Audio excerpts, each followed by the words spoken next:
The empress failed in her tribulation, and reluctantly married me, an old beggar. What she doesn't know is that I am a time traveler who has been trapped for 100,000 years. When I traveled through time, I unexpectedly activated a system. I thought I could reach the peak of life, but the ridiculous system made a mistake in the dimension. Instead of crossing to the high martial arts dimension, I ended up in this terrifying cultivation dimension by mistake. To make matters worse, the system, in order to protect my safety, forcibly kept me in a small world for a whole 100,000 years. Since the system couldn't match the cultivation system of this world, it could only force me to practice the swordsmanship of the high martial arts world. Now, after 100,000 years, I have become the strongest sword god in history, but also a mental patient. Looking at the White Emperor city in front of me, tears streamed down my face with excitement. The first thing I want to do is to go to the cultivation sect of this world to seek some elixirs that can restore my appearance. Now I look like an old man in the last years of my life, because the system can ensure that I have a long life, but it cannot stop aging. Just as I was admiring the beauty of the world, a donkey beside me spoke, asking me to calm down a bit. I am now the strongest sword god in the 9 heavens. Even cultivators can be beaten. This donkey is none other than the annoying system transformed into it. Its nickname is Afu. In order to prevent me from going crazy from being locked up, the system, with a touch of humanity, turned into a donkey and has been with me for 100,000 years. But this companionship seems to be useless. It would be better to turn into something else. Originally full of resentment towards the system, I heard this and punched Afu in the eye. Poor Afu hadn't reacted yet, and was directly punched into the air, spinning 2.5 times. Then he climbed up cursing and scolded me. You old thing, if it weren't for me, could you have achieved what you have now? Hearing this, I reached out and sucked Afu into the palm of my hand, then kicked him out with one foot. I could only hear Afu's harsh words from afar. You old thing, just you wait. After tidying up Afu, I walked into this White Emperor city. I, who had not eaten worldly food for many years, was immediately attracted by various fragrances. Then I entered a luxuriously decorated restaurant. My beggar-like wet clothes made the waiter a little uncertain until I shook the tattered cloth bag around my waist, from which came the sound of what seemed like metal collisions. The waiter's face instantly brightened, and he hurriedly welcomed me in. The moment I stepped into the tavern, the scent on me that made people uncomfortable caused dissatisfaction among many customers. Listening to the murmurs of the crowd, I nervously twitched the corner of my mouth. A sense of violence erupted from my aged body, causing everyone to shiver involuntarily and instantly fall silent. I stumbled to a window seat and saw 2 veiled, slender women at the next table. I couldn't help but act like a rogue. Hey, girl, give me a smile. Seeing that they ignored me, I continued. No respect. Ha, well, I'll give you a smile. He. The woman in the yellow dress couldn't help but raise her beautiful eyebrows, about to say something to me, when another woman stopped her and gestured for her to stay out of it. Soon, a table of good wine and food was placed in front of me. Before I could take a few bites, a young man with oily hair and a powdered face appeared at the staircase, seemingly frightened by something, and he jumped out of the window. The 2 women immediately chased after him. Seeing the fairy sister run away, I quickly picked up a roast chicken, slapped my bag on the table, and then disappeared in an instant, leaving behind a smirking waiter. But when he opened the bag, he was instantly puzzled. There was no silver in the bag, only small silver pills the size of a pinky finger. The waiter sat dumbfounded on the stool, his head buzzing. This meal was worth 3 months of his salary, and all he got in return was a bag of broken pills. But at that moment, the waiter had no idea that these pills would help him become a legend. But when I arrived on the main street, the fairy sister was already nowhere to be seen. I frowned, raised my right hand with fingers together like a sword pointing towards the sky. In the next moment, the sunny sky unexpectedly started drizzling. I closed my eyes to feel the feedback from each drop of sword rain, quickly tracing the presence of those 2 women. At this moment, in a courtyard in the western city, a young man with slicked hair and powdered face was smirking at 2 women tied up like crabs in front of him. The young man reached out and pulled down the veil of the woman in the blue skirt, her nearly perfect face making him dizzy. The girl in the yellow skirt beside her cried uncontrollably, not out of fear, but because she felt sorry for her senior sister. If she hadn't rushed into this courtyard, she wouldn't have implicated the woman in the blue skirt. On the other hand, the woman in the blue skirt remained calm, but she didn't understand why the young man had the soul-binding rope of the 100 Ghosts. The 100 Ghost sect is a notorious cult in the Tianyuan continent, often engaging in blood sacrifices and summoning demons, making it a universally condemned presence. Just as the young man was about to reach out and touch the chest of the woman in the blue skirt, my old voice sounded behind him. Oh, grandson, you're quite good at playing. Upon hearing this, The young man's body was covered in goosebumps. The courtyard was filled with formations, but I still managed to sneak in without a sound,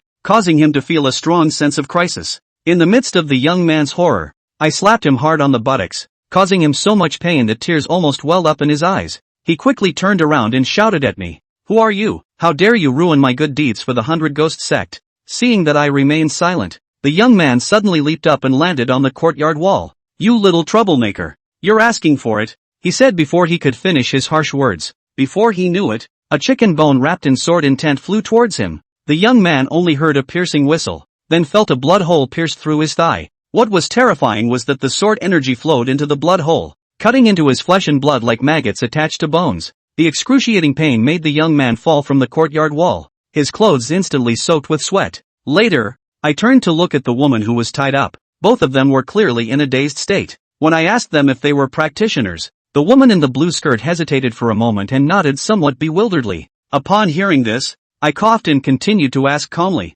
"Do you have a rejuvenation pill?" The woman in the blue skirt breathed a sigh of relief upon hearing this, gently nodded, and replied, "Our Bright Moon Pavilion has the illusionary beauty pill." But, upon hearing this, I was so excited that I almost fainted, and I didn't even finish listening to the rest of her words. I grabbed her hand and said, "I want to be your best friend."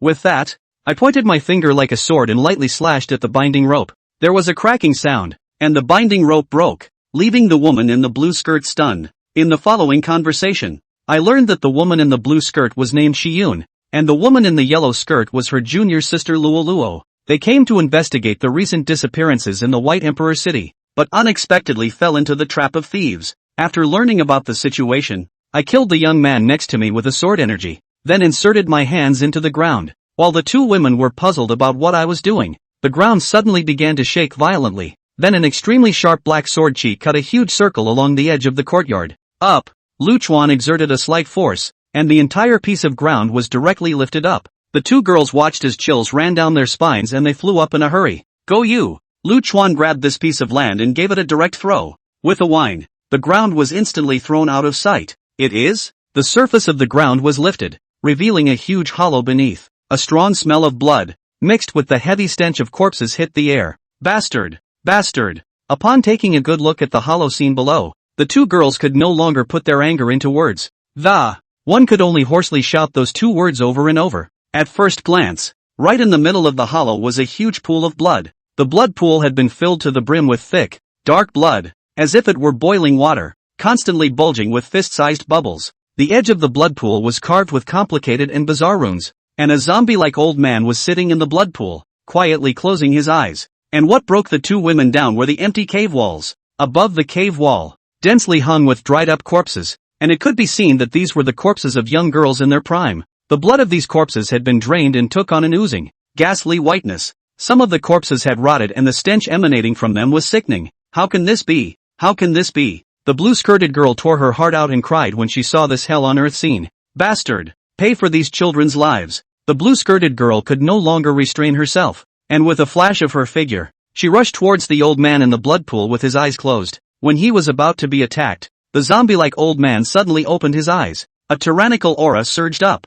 and the blood in the blood pool rolled up furiously, smashing head-on into the young girl. The young girl's eyes were filled with tears, and she didn't hide in the face of the smashing blood. The true essence in his body erupted, forming an eggshell-like shield around him, ruthlessly colliding with the blood that rolled in. Boom! With a loud bang, the eggshell around the girl shattered, and blood sprayed wildly from her mouth as she flew out like a kite with broken strings. As for Lu Chuan, the bastard actually put his attention on the corpses of those girls. Professionally, very professionally, the blood is not drained all at once, but slowly. As he muttered to himself, the young girl flew headlong. "Ouch! Be careful," Lu Chuan gently pointed, unloading the impact force on the young girl and steadily catching her. The young girl's face was pale with blood hanging from the corner of her mouth, and her eyes, full of tears, looked at Lu Chuan prayerfully. Ho ho ho! At this moment, the old man in the blood pool slowly stood up, letting out a burst of laughter as piercing as that of a night lord. "Oh people of the Bright Moon Pavilion,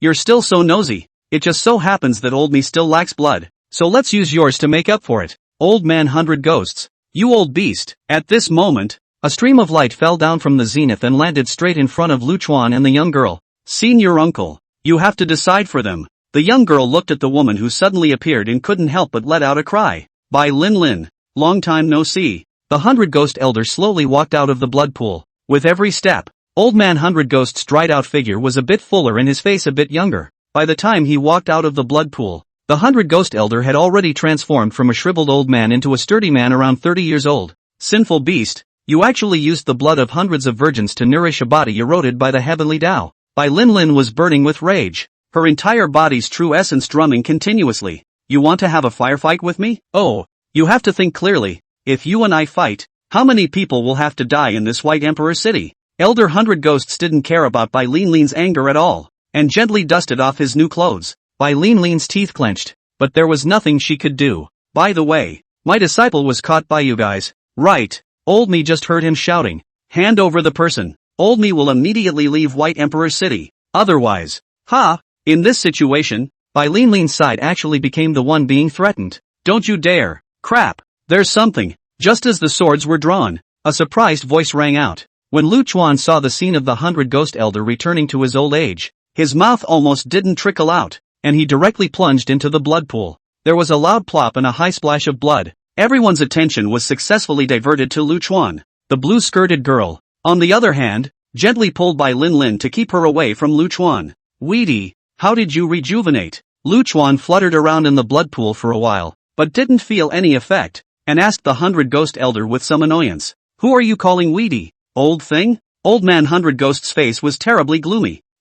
Lu Chuan narrowed his eyes with a naive batch-like face and snorted. Called you just now there is a little scumbag. Because of not respecting the old and the young. By the old man tore out the intestines, and then strangled him died that old miserable. Oh yeah, when that little scumbag died, he was still screaming master. Master, are you his master? He. 100 Ghost's old man listening to the blood rushing up, could not to find a smelly disciple, actually be strangled with intestines? But soon, Old Man 100 Ghosts laughed, because he couldn't feel a single fluctuation of true essence on Lu Chuan's body, which meant that this old guy wasn't a cultivator at all. Old thing, apologize and I'll leave you a whole body. You little Yakuza. Lu Chuan, who could tolerate this violent temper, directly scurried up from the blood pool and pounced on the 100 Ghost Elder. So fast, the 100 Ghost's old man's pupils shrank. Lu Chuan's movements were too fast, and the two of them were not far apart, so he did not have time to cast his spells. Card it. A sudden crunching sound came from the violently rising Lu Chuan.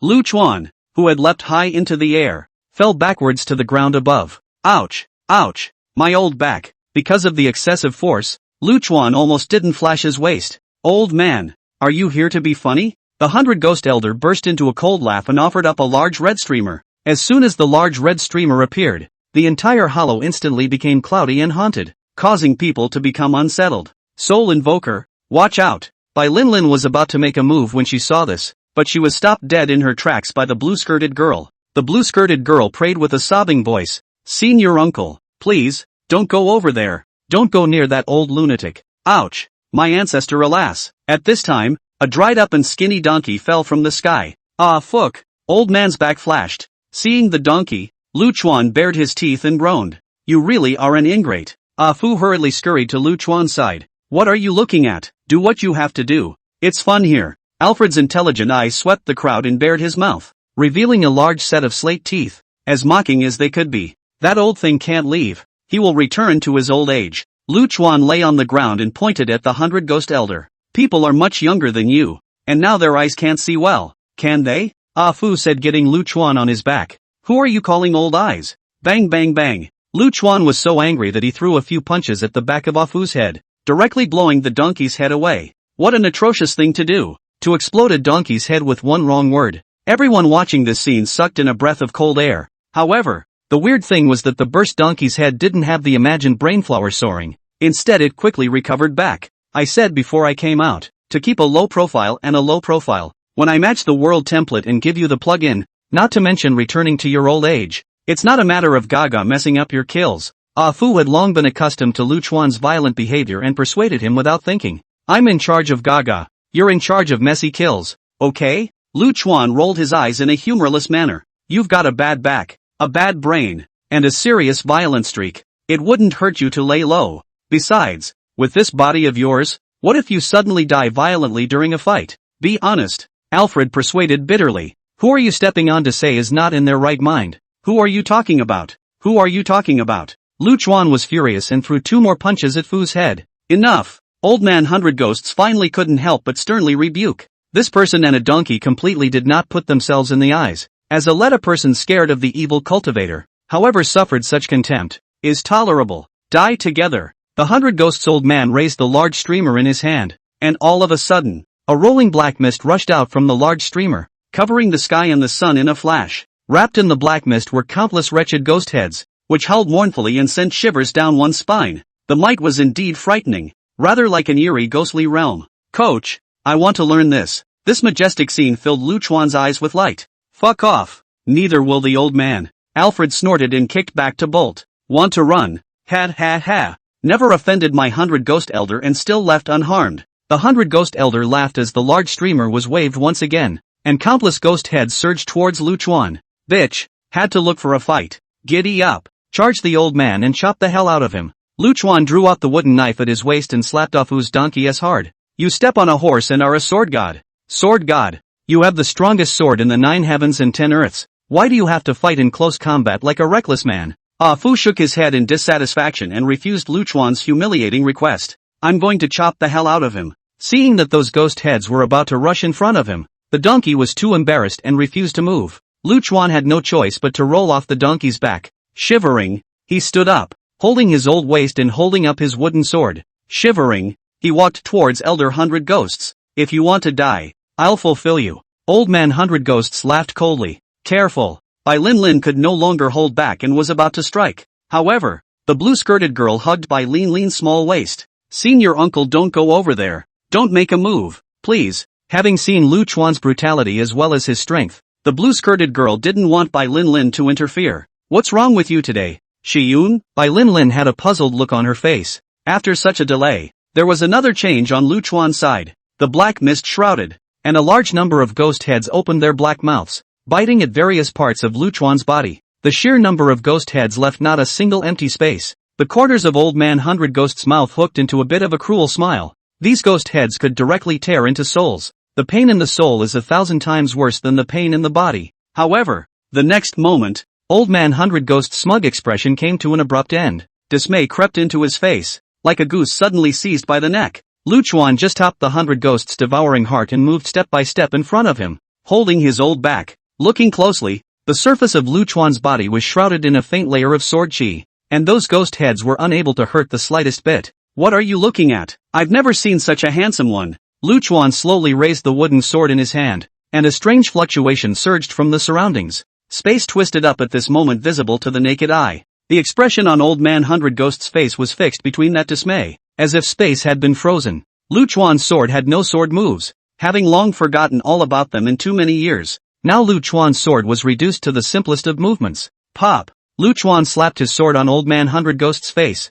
That's right, it's a fan. With the hilt of a wooden sword. How insulting is that? Boom! After the fanning, the space returned to normal. The 100 Ghosts old man received a blow to the face. Not only did his mouth full of teeth pop out, but his entire body was also like a cannonball, crashing into the cave wall. What happened? This was the first question the 100 Ghost old man asked after he came to his senses. He had just taken a hit, and he still hadn't even reacted to it. Is that dead old man's wooden sword too fast? No, absolutely not. His sword is slow to the naked eye. The 100 Ghosts old man struggled to crawl out from the cave wall, with a drilling pain coming from his face as well as his mouth. The whole man staggered and stood unsteadily, like a drunken drunkard. As for Bai Lin Lin and the others, seeing that the 100 Ghost elder actually stood stupidly in place and took a hit, their brains were now a little less than adequate. How to return to your old age? Tell me and I'll give you a full body. The reason why Lu Chuan hadn't slaughtered Old Man 100 Ghosts was because he wanted to ask how to return to old age.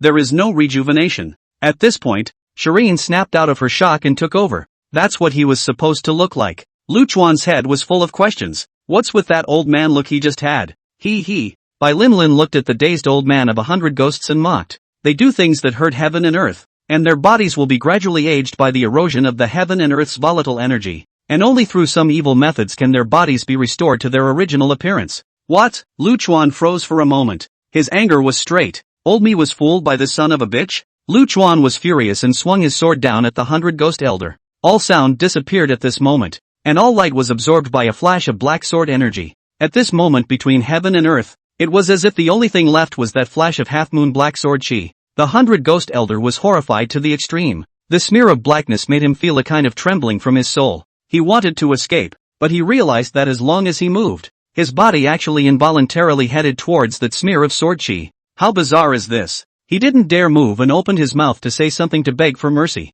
but like a fish out of water, he could only open his mouth helplessly, unable to make a sound. The smear of black sword chi, as if it was a black hole, absorbed everything. Just like that, the 100 Ghost Elder watched as the sliver of sword chi, which wasn't very fast, arrived in front of him. He heard the sound of blood spiking out of his veins. He used to love that sound. Like the wind. The old man of 100 ghosts just died, a patriarch of the 100 Ghost sect, an evil cultivator who made people scared, who had committed many evil deeds in his life and escaped several purges. A cultivator of the 5th realm, died so silently. The 100 Ghost Elder's body was split in half, and all the blood drained out of his body. Snap! What are you waiting for, my good friend? The stagnant Bai Lin Lin trio hadn't yet regained their senses from the 100 Ghost Elder being split in half. This somewhat magical thing. A crisp sound brought a few people back to reality. After the voice, the blue-skirted girl only felt on her buttocks a fiery pain, and Lu Chuan held up his palm, looking back in awe. The blue-skirted girl was shocked and angry,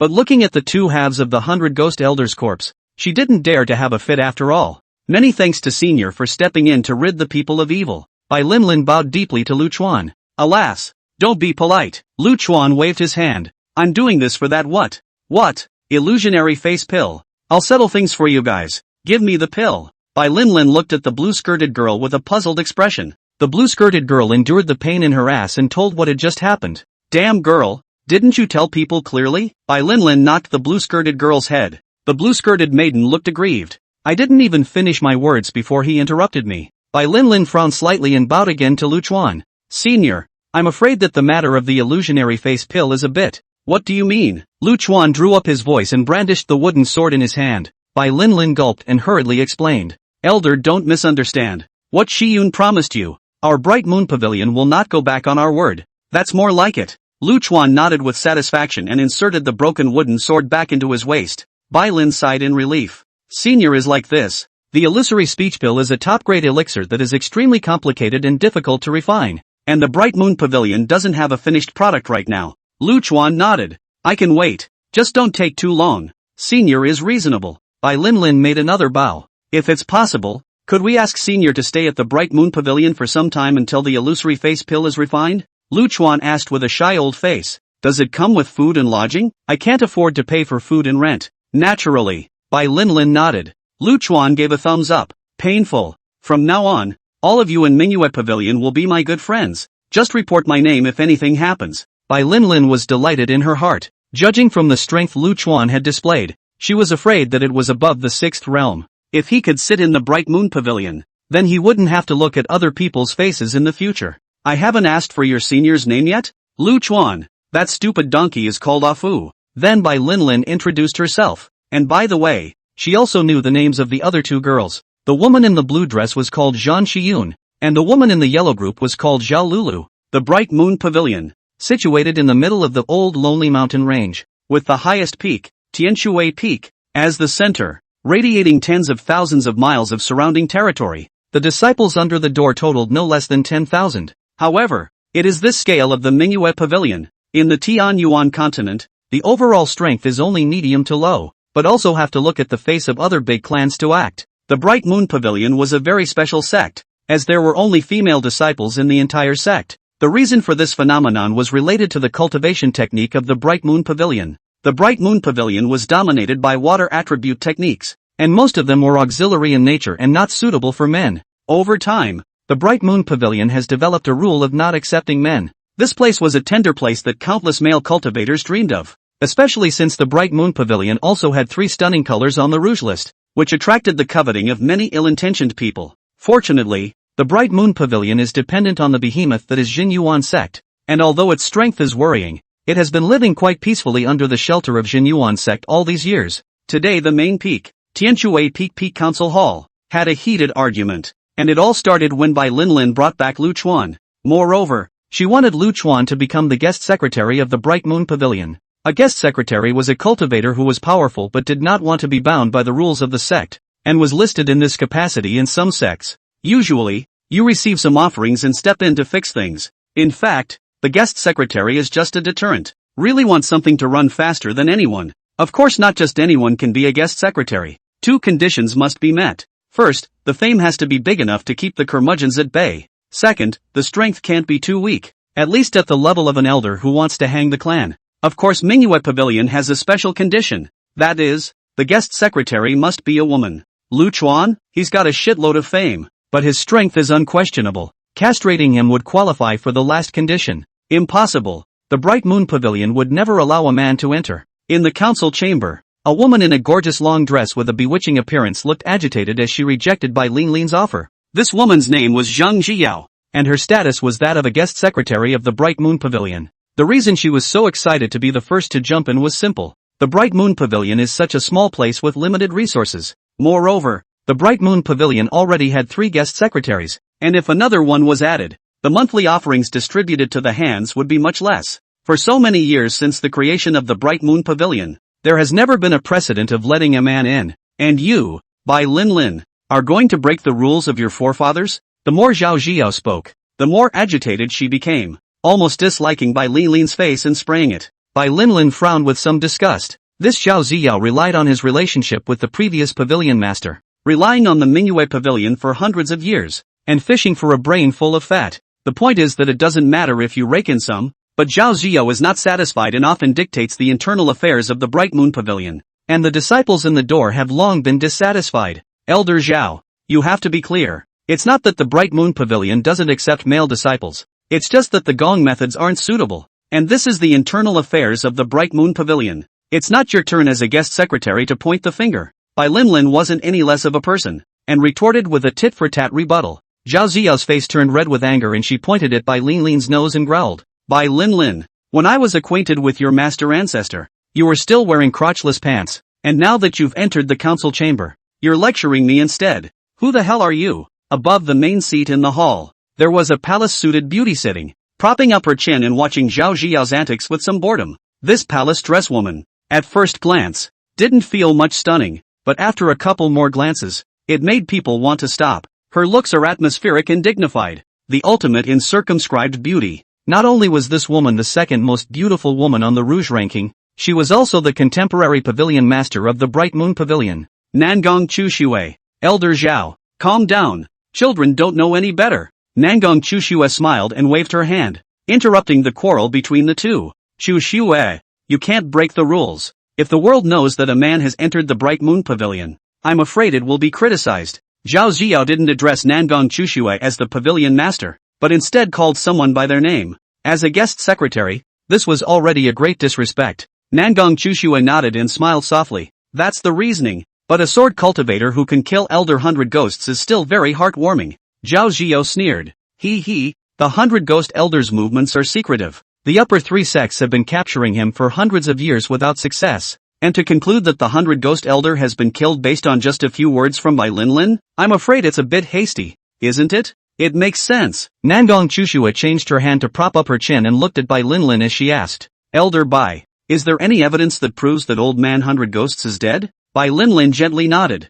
and from her storage ring, she took out Elder 100 Ghosts' corpse that had been split apart from it. Before leaving White Emperor City, Bai Linlin had put away the corpse of the 100 Ghost Elder, and she had expected Zhao Jiao to make a scene. Looking at the gruesome dead bodies on the ground, Zhao Jiao retreated a few steps in fear and froze, unable to speak. What? Very scared? Elder Zhao can see clearly if the corpse is that of Elder 100 Ghosts, so that he doesn't pick on me again when the time comes. Bai Linlin was also sharp-tongued and mercilessly mocked. You! Zhao Jiao gritted her teeth in anger. Nangong Chuxue was also startled when she saw the corpse. No other injuries could be seen on Elder Hayaki. That means that old man 100 Ghosts was split open with a sword without any injuries. Without the strength of the 6th realm onwards, one would definitely not be able to do this. The cultivation system of the Tian Yuan continent had a total of 9 realms. Of course there was the nebulous 3 realms of the Divine Tao upwards from the 9 realms. It was just that the 3 realms of the Divine Tao had long since transcended things and rarely walked in the world. And 6 realms upwards,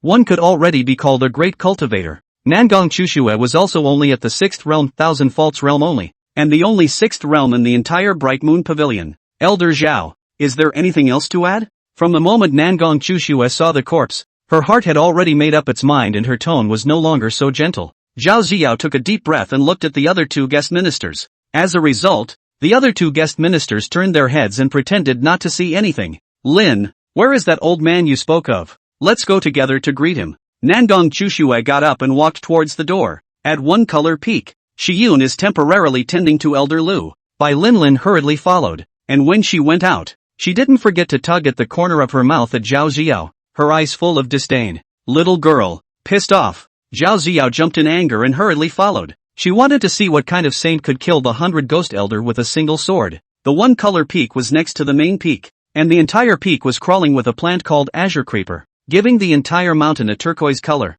hence the name. Girl, I tell you, women cannot just maintain the appearance, the body is also a top priority. You guys, this girl named Tiny just doesn't have enough ass to poke some people's XP. This girl, called Xiaoling, just slipped her shoulders a bit and detracted from the overall beauty. It is fate that we are gathered together today. Master passes on to you a set of Kung Fu for molding. Yoga DFA. Watch and learn well. On the One Color Peak, in the small, not very large courtyard, a group of young girls surrounded Lu Chuan, chattering and talking. It turned out that as soon as Bai Linlin and the others returned to the Bright Moon Pavilion, Zhao Lulu spread the word about Lu Chuan's heroic deeds to the entire One Color Peak. The disciples of the One Color Peak came to hear about it. At first, the girls were a little disappointed to see Lu Chuan looking like a bad old man, but cannot help Lu Chuan, that broken mouth can blah blah blah. Soon with a group of small girls to mingle. The pavilion master is here. Don't run away yet. Zhang Shiyun stepped into the small courtyard with the clothes she had washed for Lu Chuan and roared.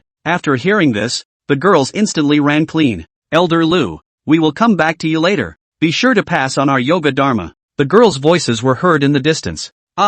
Young girls are the best in this world. What a delight to the mind and body. Lu Chuan inhaled the scent left in the air by the girls with an intoxicated look on his face. And this intoxicated scene happened to be seen by Nangong Chushue's group. Zhao Ziao, in particular, was disgusted after seeing Lu Chuan. Bai Linlin, is this the person you recommended? These days, really any cat or dog can enter the Bright Moon Pavilion.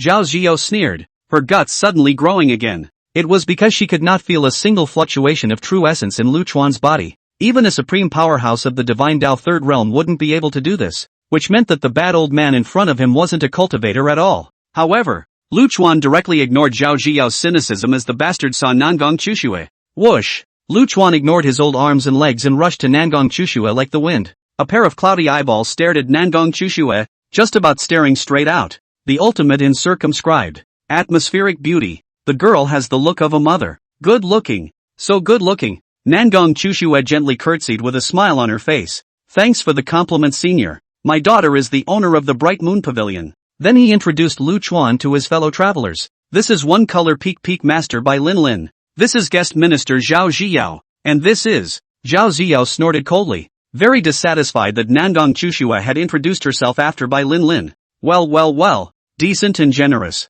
If I were younger, I would have to pursue you to death. Lu Chuan shook his head with some heartache, becoming more and more dissatisfied with his old arms and legs. Scald head wants to eat swan meat. You really dare to think that? And don't look at your own virtues. This person, Chu Shue, must not enter my manhwa pavilion. If word gets out that manhwa pavilion recruited a denizen as a guest minister, it will become the laughingstock of the world. Zhao Ziao couldn't help but mock and persuade at the same time. Who the hell are you? I'm talking to your master. Why are you interrupting? Do you have any manners? Do you have any quality? Lu Chuan was not a kind master. His eyes slanted to glance at Zhao Ziao. Zhao Ziao was trembling with anger, and her beautiful face was ironclad with anger. No one in the entire Bright Eyes Pavilion dared to talk to her like that. Put next to her, Bai Linlin spat out a mouthful of air, looking at Zhao Ziao's constipated appearance. It was really pleasurable both physically and mentally. Chu Shue, if you dare to let this old thing in, I'll leave the Bright Moon Pavilion. Zhao Ziao was burning with rage and actually opened her mouth to threaten.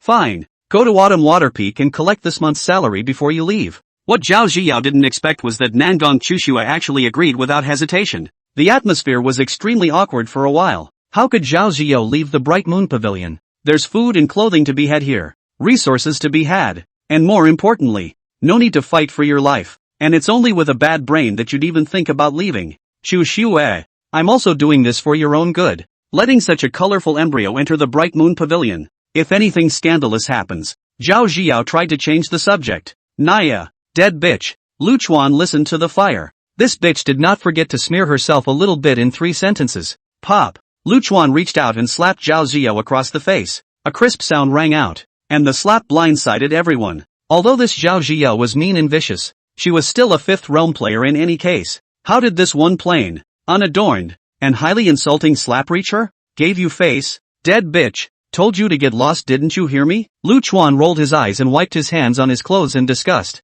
Old undead. You dare to hit me. Zhao Xiao was like an enraged rooster. Her entire body jumped up. A mouthful of old things. A mouthful of old undead. If I don't beat the shit out of you today, I'll count you as having a clean poop. Lu Chuan ruffled his sleeves and was about to rush up, but as a result, he had just taken a step, and his old waist gave another kaboom. Bang! Lu Chuan fell heavily to the ground, covering his old waist with a black face and showing his teeth. The crowd looked confused, and only Bai Linlin pulled the others to keep them away from Lu Chuan. This crotch-pulling performance of Lu Chuan made Zhao Xiao even more certain that this old guy was not a cultivator. As for how she received the slap just now, Zhao Xiao could only hint in her heart that she was just being negligent. Old undead thing. You can't even walk steadily and still want to enter the Bright Moon Pavilion. I think you're just senile. After Zhao Xiao finished mocking, her whole body's true essence bulged up and she stepped forward and slapped Lu Chuan with all her strength. If this slap was real, I'm afraid that a cultivator with a lower realm would be directly slapped in the head.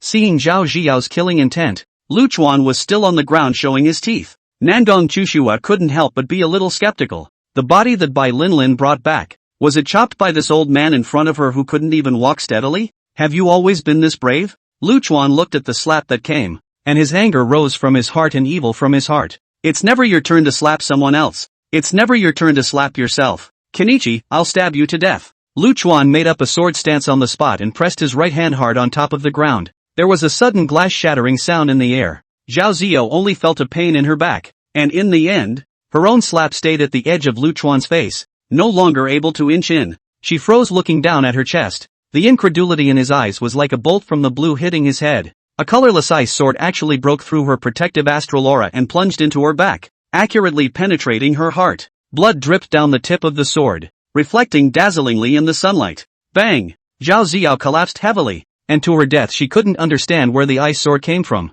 Only Nangong Chushue, who was next to him, could see some of the doorway. This ice sword, Lu Chuan had utilized the water in the air to condense it. It's just that Nangong Chushue didn't expect that this ice sword would be so powerful, big enough to directly kill a 5th realm cultivator. Nangong Chushue's face was ugly to the extreme.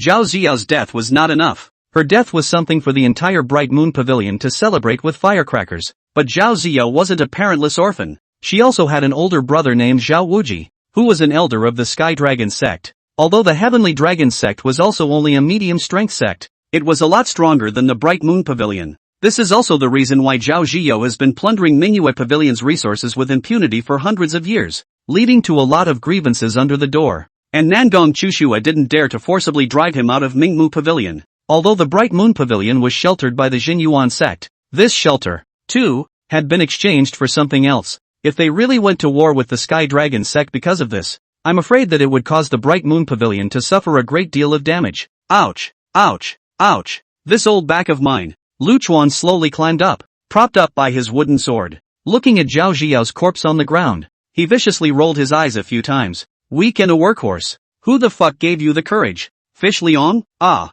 Yuck. Lu Chuan kicked the body away and didn't forget to spit on it. Little girl, don't worry. I killed the man. I'll take care of anything. Don't cross your face. Come and smile. Lu Chuan, how shrewd. Look at the face of Nangong Chushua. A few people know that this is not over. But Lu Chuan didn't care because these cultivators, they were weaker than expected. Maybe it's because we haven't met the really strong ones. People are dead. It's useless to blame anyone.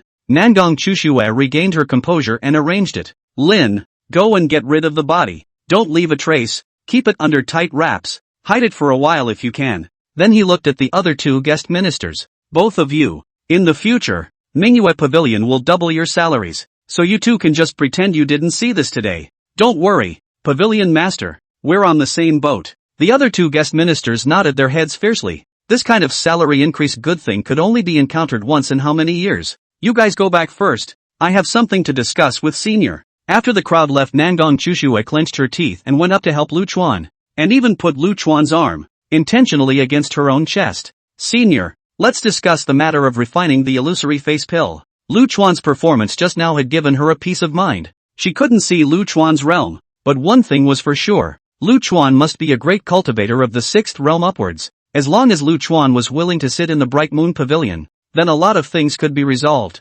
even on the Jin Yuan sect's side. Now Nangong Chushua was determined to keep Lu Chuan, no matter what the cost. Feeling the softness coming from his arm, Lu Chuan was somewhat impressed with this woman. Nangong Chushua handled things in an organized manner, and also saw the most fundamental way to solve the problem, which was to leave herself behind. No! Lu Chuan gently withdrew his arm. Nangong Chushua froze for a moment, biting her lips, some of her eyes. If there was a way, why would she do it in such a shameful way? Yet this approach was rejected by the other side. There's no need to trash yourself like that. Lu Chuan smiled and waved his hand. It just so happens that there's not much going on lately. I can live here. The mountains are beautiful and there are so many lovely maids. Retirement couldn't be more suitable. Nangong Chushua froze for a moment, but tears indisputably welled up in her eyes. The world only saw the scenery of the Bright Moon Pavilion, but could not see the hardship behind it. You have to realize that a woman, or a particularly beautiful woman, has to hold up the large Bright Moon Pavilion.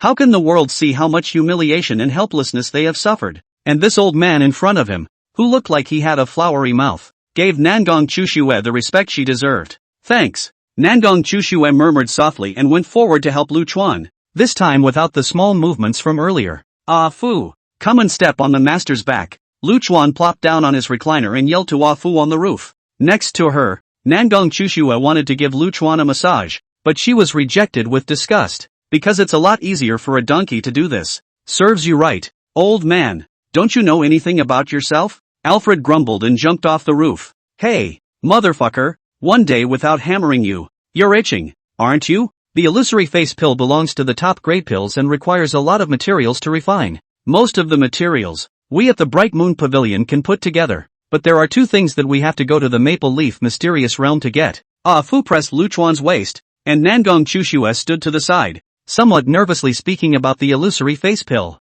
Secret realm? Lu Chuan kicked Fu away and rolled up from the recliner. Seeing the donkey that flew out like a cannonball, Nangong Chushua's eyes jumped and her heart became more and more nervous. Yes, secret realm. A very special space with a large amount of heavenly treasures for cultivators to pick. Is there something wrong with this secret realm? How shrewd Lu Chuan was. He could see at a glance that Nangong Chushua was in some difficulty. Nangong Chushua sighed and nodded helplessly. The Maple Leaf Mystic Realm opens once every 100 years. And these years the Bright Moon Pavilion has been weak and not the least bit competitive, and hasn't gone in for a long time. Hey, what did I expect? Lu Chuan shook his head. It's okay, I'll just run it myself. Ugh, right. Lu Chuan's head tilted. It opens once in 100 years. You're not kidding, right? How dare the little woman make fun of Senior? A chill surged in Nangong Chushua's heart and she hurriedly explained. Senior doesn't need to be in a hurry. In a few days it will be the opening time of the Maple Leaf Mysterious Realm. It's just that there are weird boundary restrictions in the secret realm,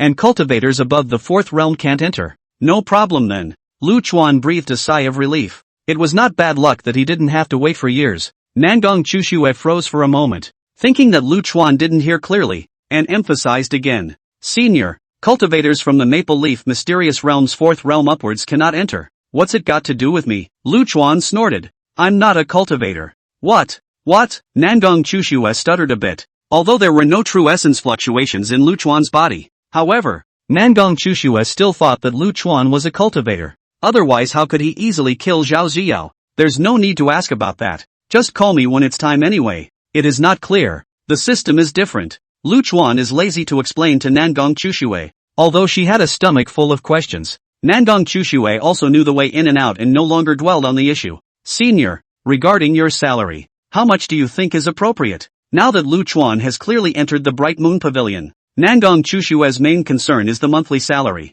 Manhwa Pavilion's family base is thin. If Lu Chuan opens a number that he cannot afford, what should be done? Salary? Lu Chuan glanced at Nangong Chushua somewhat strangely and suddenly realized. You mean salary? Nangong Chushua nodded. Her entire heart lifted, only hoping that Lu Chuan wouldn't ask for a lion's share. Got a pen and paper? Looking at Nangong Chushua's nervous appearance, Lu Chuan almost didn't laugh out loud. There's. Nangong Chushua hurriedly took out a pen and paper from her ring. Lu Chuan took the pen and paper and plopped down on the recliner and wrote. Nangong Chushue nervously rubbed the corners of her clothes. Various images of Lu Chuan leaving angrily because he couldn't fulfill the demands had appeared in his mind. If this kind of result really occurs, Nangong Chushue doesn't know how to solve the problems of manhwa Pavilion in the future. Food and lodging are included. And in addition, I'll find 2 good-looking little girls to make my bed and fold the covers and serve me tea. Tell someone to go to town and get these for me. Lu Chuan finally finished writing and handed back the pen and paper.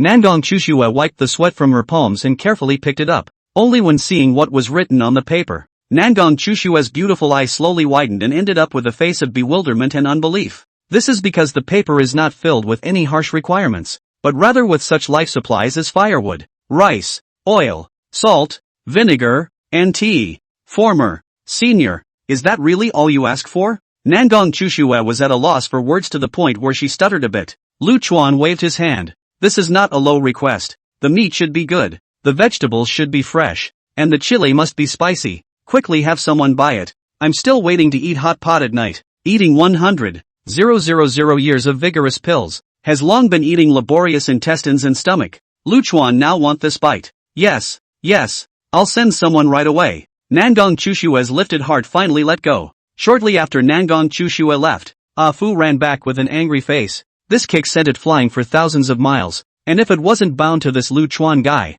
I don't know how long it would have taken to run back. If you try to push a line, I'll shake you out. Before he could open his mouth, Lu Chuan instead came ferociously first. Fu instantly lost his temper. Think about it and then relieved. Anyway, are used to it. What day not be hammered? Old thing. Discuss something with you? Fu farted over, his eyes glittering with wisdom. Lu Chuan disdainfully bristled. What do I have to discuss with you? Haven't you pitted old me badly enough? You can't say that. I didn't want this to happen. Alfred smiled a little awkwardly, revealing a mouthful of large slate teeth. Besides, these 100,000 years you have not also practiced invincible. Hey, speaking of this, Lu Chuan was puzzled. Stupid ass, isn't it said that the cultivators in this world, turning their hands to the clouds, turning their hands to the rain, each and every one of them is fierce beyond bounds? How come the ones I've encountered are also pulling their crotches? Alfred instantly came to life and explained. It's simple. The first is that you yourself are too powerful. Your strength has long since reached the realm of transcendence. Secondly, this world is very, very big. There are 14 continents, and the overall strength of this Tianyuan continent is the bottom of the pile kind, with nothing much in the way of top-tier combatants. What did you say? Lu Chuan suddenly struck out and grabbed Fu's neck. Did you match the template for this world? Cough cough cough. Let go. Let go. Alfred's neck barely snapped. No. There is no match completely. Just a general understanding. The heavenly way of this world is very powerful. I can't invade. I told you. Lu Chuan rolled his eyes and let go of his hand. Fu flung his neck. Furious. Damn you. Don't be so violent. Will you? You're a disease that needs to be cured. Cure your grandma's leg. There's nothing to do. Get out of here. I'm sick of seeing you. Lu Chuan squinted comfortably and enjoyed the sunbathing. Hey, big handsome guy, come on, let's discuss something, okay? Something good. Something absolutely good. Fu licked his donkey face and desperately came up again. Good things? Nothing good has happened to me since the day I met you. Lu Chuan impatiently opened his eyes and moved his arms. Seeing as how this looks like Alfred doesn't know any better, I'm guessing it's going to be another good beating. Alfred jumped out of the way in a hurry and gave a sarcastic laugh. Let's discuss how to match the cultivation template of this world. And when we succeed, I'll also renew the plugin for you. Wouldn't that be great? Lu Chuan laughed disdainfully. Look at you. You have a solution? Sure. Alfred saw that there was something going on, and his emotions were instantly high. Let me explain it to you this way, so you can understand it and make it easier. Suppose the whole world is a computer, and I am a virus, and this heavenly way, a firewall. What's happening is that this firewall is so powerful that I can't get in and there's a probability that I'll be wiped out by the firewall's antivirus program. Alas. That's a bit of an interesting statement. Lu Chuan couldn't help but be interested. I'm flattered. Alfred looked up triumphantly, those eyes intelligent. Look at you shabby. Lu Chuan rolled his eyes. Tell me, how are we going to break through the firewall? It's not about breaking through, it's about hiding from the world. Fu bared his large slate teeth and grinned cheaply. You come to attract the attention of the Heavenly Tao, and I'll take this opportunity to pull out the Heavenly Tao's backdoor. As long as I succeed, once the hangers-on are on, you'll be able to crunch and kill indiscriminately in this world. Good idea, donkey. I usually don't see that you have this kind of wisdom, Lu Chuan complimented with a kind face. My favorite thing is the 36 stratagems of your original world. It's really a great collection of your human wisdom.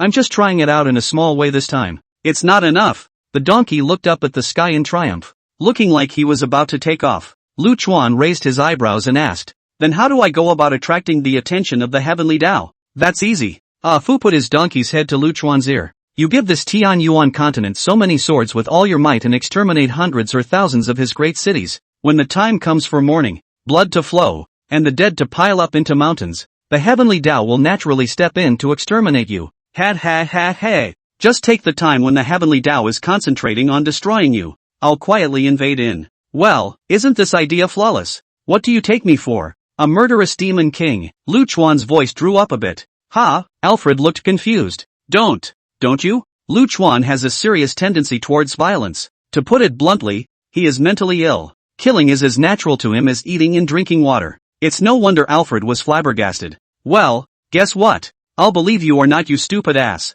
Lu Chuan suddenly got up, pressed down on Ah Fu, and swung his fist down on that wisdom eyeball. If you don't cooperate, you'll wait to be struck by lightning. 10 minutes later, Alfred struggled to get up from the ground, a donkey's face beaten into a pie shape. Your power doesn't belong to this world, and the number of times you strike out will definitely attract the attention of the heavenly Tao, and you'll be cleaved to death at that time. You old thing. Ouch. I'm so scared. Lu Chuan lifted his foot and kicked Ah Fu out.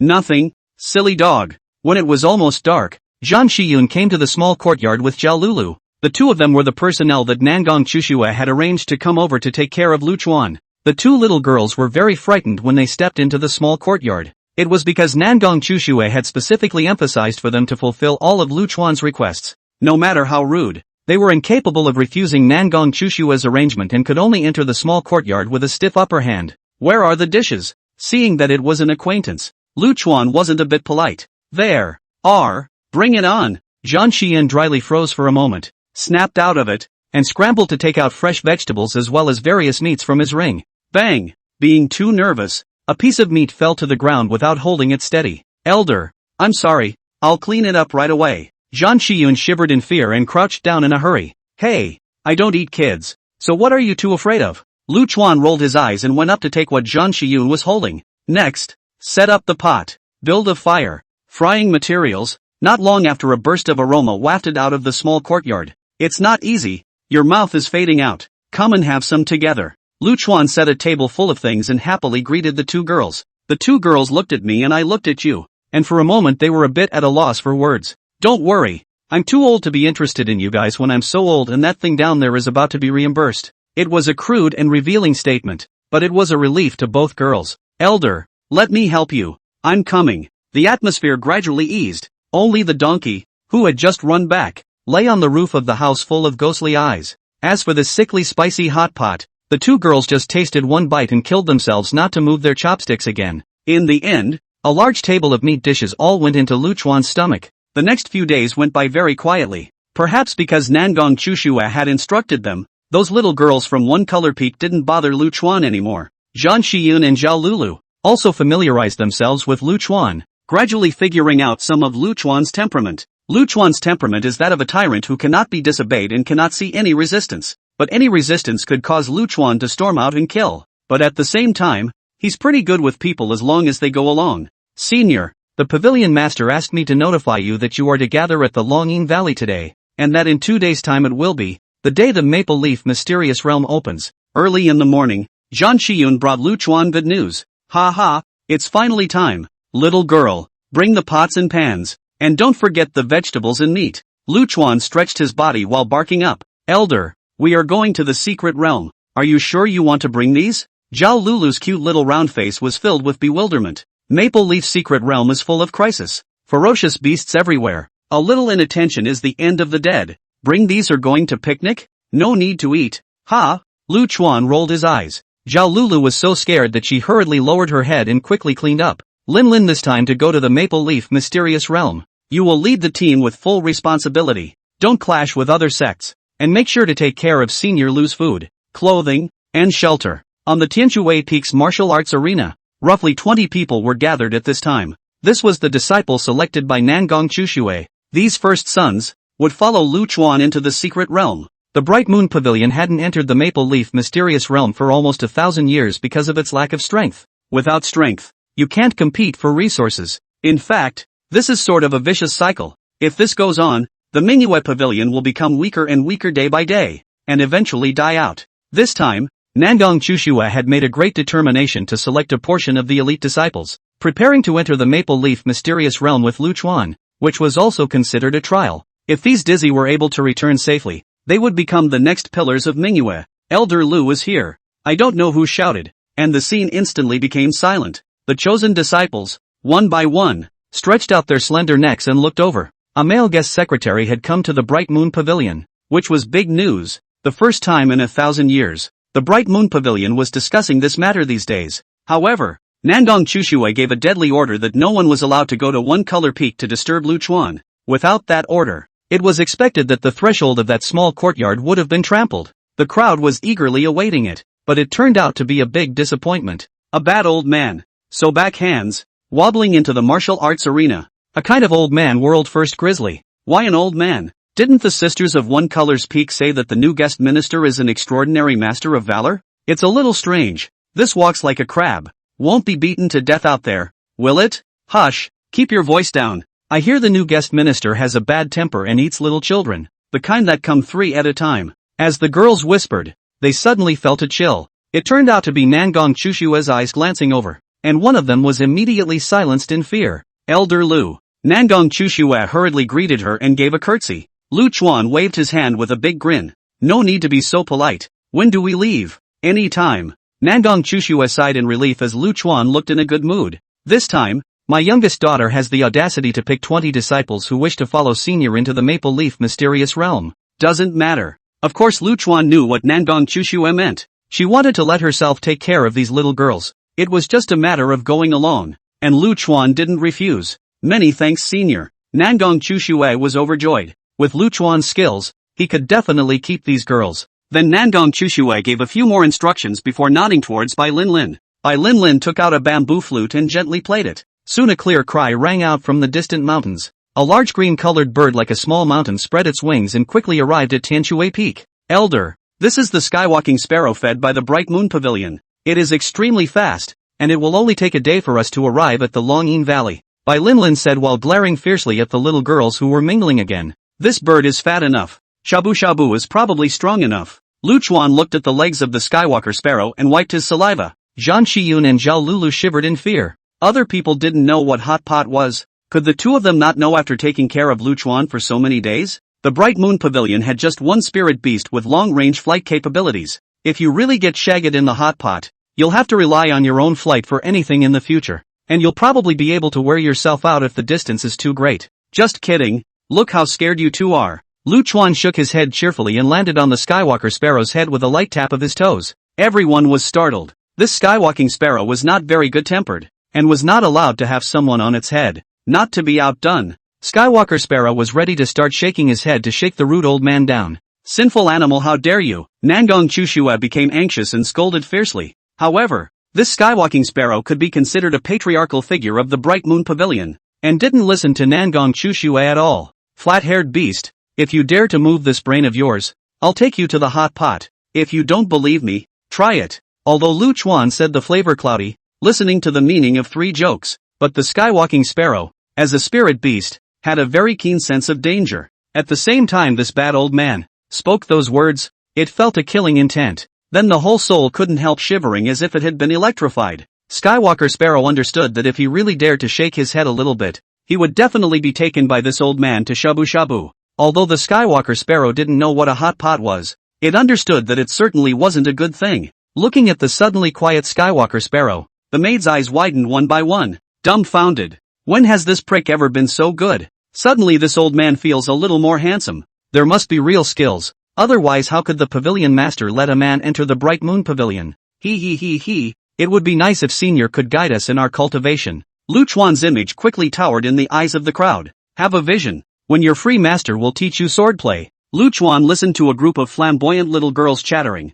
His heart was soothing. This Bright Moon Pavilion is really a nice place. Just by looking at these girls every day, I guess I can live for some more years. the Skywalker sparrow began to depart, a large head stiff and rigid, not daring to move a bit. Senior, this is the Maple Leaf Mystic Realm's topographical map. Would you like to take a look? Bai Linlin took a map and came to the Skywalker sparrow's head. Lu Chuan casually swept a glance and instantly engraved the entire topographical map into his mind. Not memorized, but inscribed. The equivalent of a photocopier that duplicates a map. As long as Lu Chuan needed it, he could always get this diagram out of his head and study it. Just tell me anything that needs attention. Lu Chuan returned a careless remark and began to enjoy the scenery along the way. Nangong Chushue nodded and began to speak. Refining the illusory face pill requires 3 herbs from the Maple Leaf Mysterious Realm, which are the heavenly fragrant spirit fruit, the Xian Bing flower, and the blood phoenix wood. These 3 herbs, in 3 different areas, require a bit of effort. After entering the secret realm,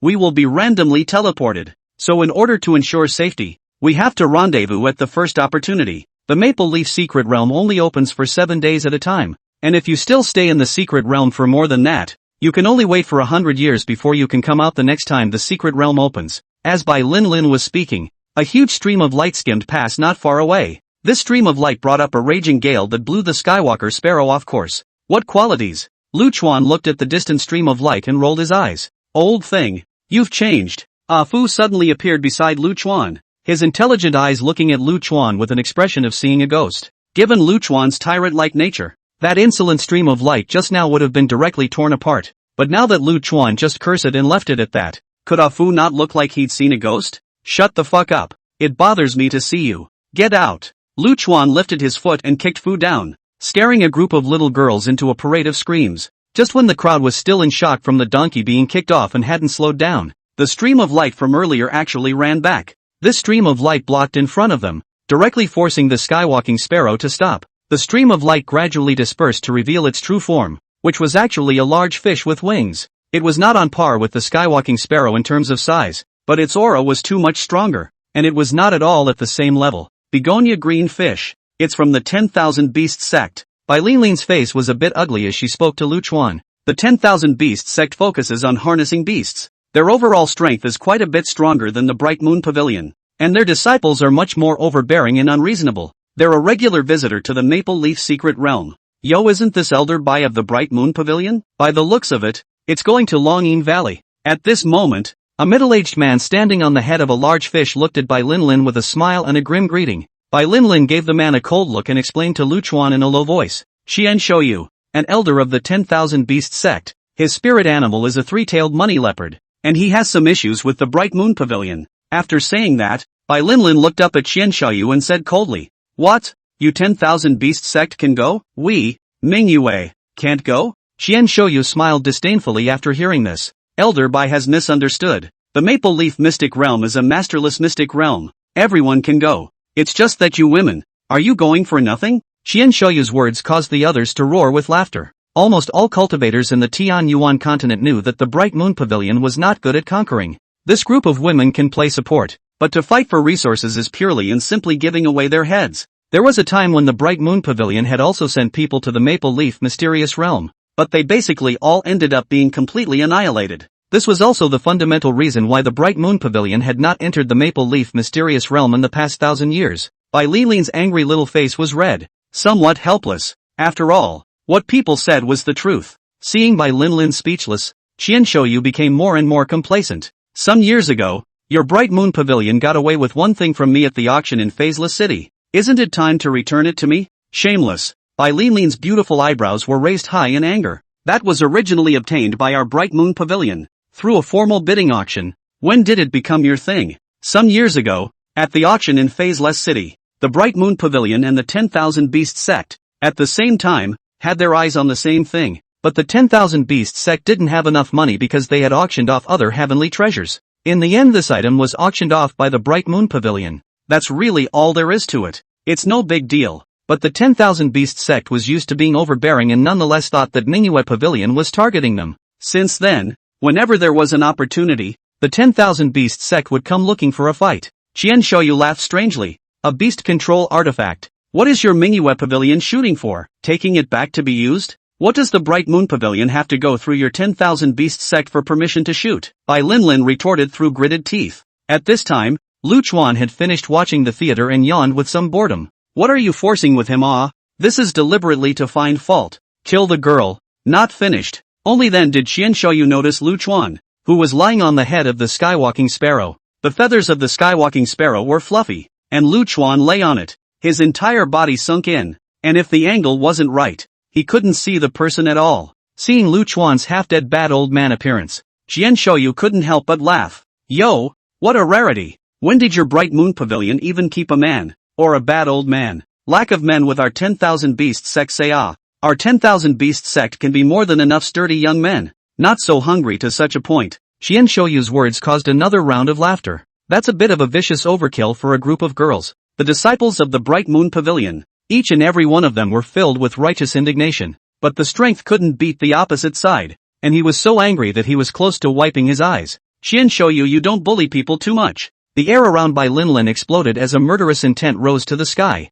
If you want to fight, just fight. What's the point of nagging? Go up and tear the girl's broken mouth. Lu Chuan was fanning the flames. Old thing, do you think she dares? Ha ha ha. Qian Shoyu nearly lost his breath from laughing. You stepping horse little rotten shit. You like to laugh, don't you? Lu Chuan suddenly burst out. This time Lu Chuan's old waist fought for its breath and actually didn't flash. Before Qian Shoyu's laughter could fall, the hunched, bad old man arrived in front of him. So fast. Qian Shoyu was startled and just wanted to activate his true essence. The next moment, however, a dry, old hand reached for his mouth. Then Qian Shoyu felt what it meant to be savage. The old hand cupped his chin in one hand with such force that it directly crushed the jawbone. It was too late to feel the pain, and something even more atrocious happened. Lu Chuan's other withered hand, inserted into his mouth, hooked the corner of his mouth with his middle finger, and pulled so hard. Half of his face was just pulled open with a gaping hole, and blood gushed out, staining half of his body. It all happened so fast and so quickly that half of his mouth was torn apart.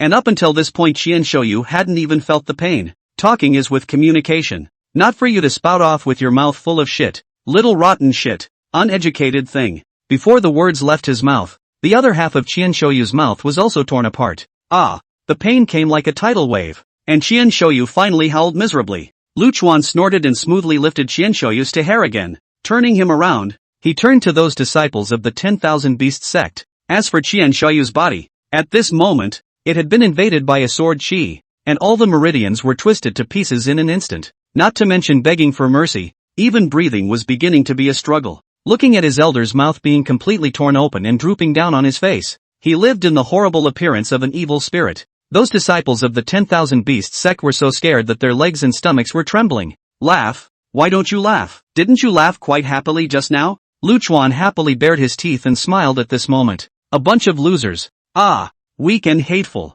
How did maggots like you survive to this day? Former, senior, you high stage. It is we did not have long eyes. You adults do not count the small person over. Finally, someone plucked up the courage and begged Lu Chuan for mercy. Yo, Lu Chuan said in a conspiratorial manner. Just now you called someone old and undead. Old thing, but now you're a senior. A bunch of ungrateful dogs, living to waste air. Lu Chuan suddenly changed his face as he spoke, his old face instantly collapsing as a tyrannical aura erupted. When he finished speaking, he stepped heavily with his foot. Bang! The begonia big fish didn't even grunt before its entire brain was blown off, and the entire fish corpse plummeted towards the bottom. Seeing this, the disciples of the 10,000 Beast sect didn't even think about it, and one by one, they wiped their feet and skipped, like to run, then run faster. Lu Chuan gently waved its hand, and the begonia big fish spewed out blood, and eerily all of them rose up. The blood fused into a ball of blood that came before Lu Chuan. A strand of sword intent swam out from Lu Chuan's body and attached itself to the blood.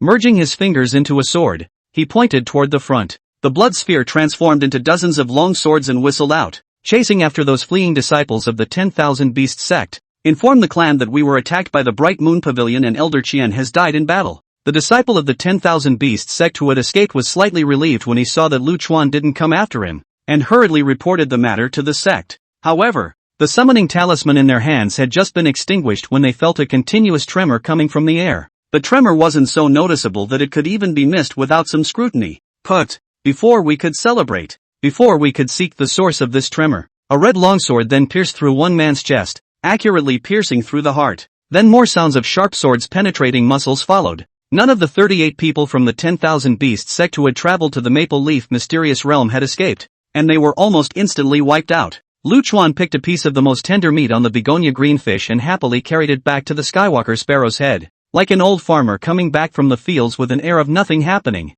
The girls had long been stunned by the ferocity, and only when Luchuan set up the pot did the crowd come back to their senses. Bai Linlin's face turned pale because she knew the cultivator's methods very well, and this group of people must have notified the 10,000 Beast sect. Those who could be selected to go to the Maple Leaf Mysterious Realm were basically the elite disciples of the sect, but now they were killed by Luchuan all at once. There was already an old grudge, and now there is a new one. So I'm afraid the Jin Yuan zone can't protect Manhwa Pavilion this time. Don't just stand there. Come over to the hot pot. Luchuan waved to the girls with a smile as if they were nothing. Elder, I'm afraid that the Bright Moon Pavilion is in big trouble this time. Bai Linlin brought a sobbing voice. Before departing, Nangong Chushua repeatedly urged not to start a conflict. This is good. We haven't even arrived at the Dragon's Bardo yet, and we've caused this heavenly trouble. What if the sky could fall? Luchuan smiled and raised his chopsticks. Don't worry. Your grandpa is here. The sky won't fall. This fish is very tender. Sure you don't want to try some?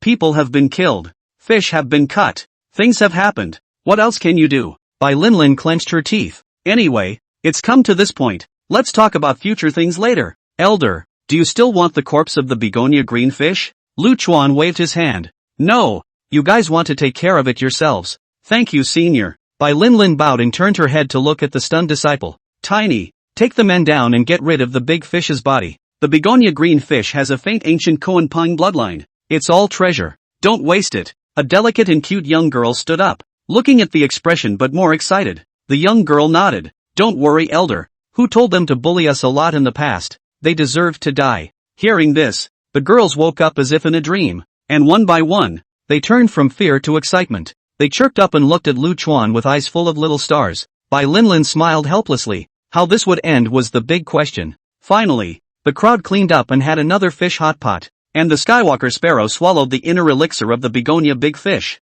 Everyone was happy that only the world where the beastmen were injured was finished. Early in the morning of the next day, he finally arrived at Longyin Valley. Legend has it that this place is the burial place of a real dragon, and when it rains, a high-pitched dragon's roar will come out. That's where the name of the Valley of the Dragons came from. When Luchuan arrived, the entire Longyin Valley had already gathered no less than 1,000 people, no less than 30 clans of all sizes, a scene of a vegetable market catching up. The Maple Leaf Secret Realm, which opened once in 100 years, was an important way for these small and medium-sized sects to obtain resources. Gathering so many clans at once actually made sense. The appearance of the Bright Moon Pavilion caused quite a commotion. The Bright Moon Pavilion hadn't sent anyone in the last 1,000 years, and it was natural to be surprised when it suddenly appeared all of a sudden. Of course there should be an important reason. It's the female disciples of the Bright Moon Pavilion. All of them are youthful and beautiful. Who wouldn't be confused when looking at them? In the cultivation world where there were more men than women, it would naturally be especially noticeable.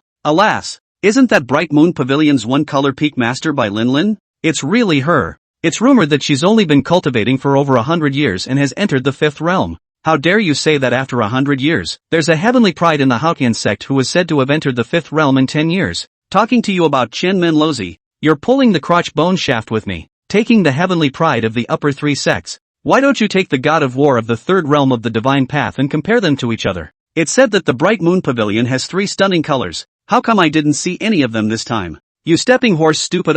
Bright Moon Pavilion 3 absolute color. 1 is the Pavilion Master. 1 is not ask the world's affairs of the Supreme Elder. There is 1 is said to be outside the training. How to come? What are the 3 great colors to brag about? But it's just the Jin Yuan sect's backyard. Brother, that's not right. It's not easy for people's Bright Moon Pavilion. They definitely need to back up a big sect like Jin Yuan sect in order to survive. Ugh, I thought there were no men in the Moon Pavilion. What's up with that little old man? The eaters who appreciated the beauty saw Luchuan who was walking at the end, with his backhand looking like a second grandfather. It's not from the Bright Moon Pavilion, is it? I don't think so. The Bright Moon Pavilion's taste isn't so bad as to get an old man in there. Definitely not. Don't think about it. If the Bright Moon Pavilion accepts men, I'll be the first to rebel against the division and join the Bright Moon Pavilion. Blow it you. Manhwa Pavilion doesn't have any gongfu suitable for men to cultivate. Even if it does, do you dare? Your master's head won't be ripped off for you. Ugh, something's wrong. Bai Linlin is bowing to that little old man. Fuck, come on, slap me. Bai Linlin is the peak master of the 2nd largest peak of the Bright Moon Pavilion, with a status just below that of the Pavilion Master. How could she salute a bad old man? Didn't you guys notice? There's no true essence fluctuation on that little old man. It seems like he's not a cultivator. Crap, it seems to be true. By Lin Lin saluting an ordinary person? This somewhat touches my knowledge blind spot. Could this old man be his secular father? Otherwise there's no reason for it. The possibilities are great. But what kind of operation is it to come to the Maple Leaf Mystic Realm and bring one's dad? At this time, the attention of the melon eaters all shifted to Lu Chuan. Of course curiosity is curiosity. Now this kind of sensitive period. Or no one insensitive to go up and ask questions. Elder Bai. Long time no see, don't come back.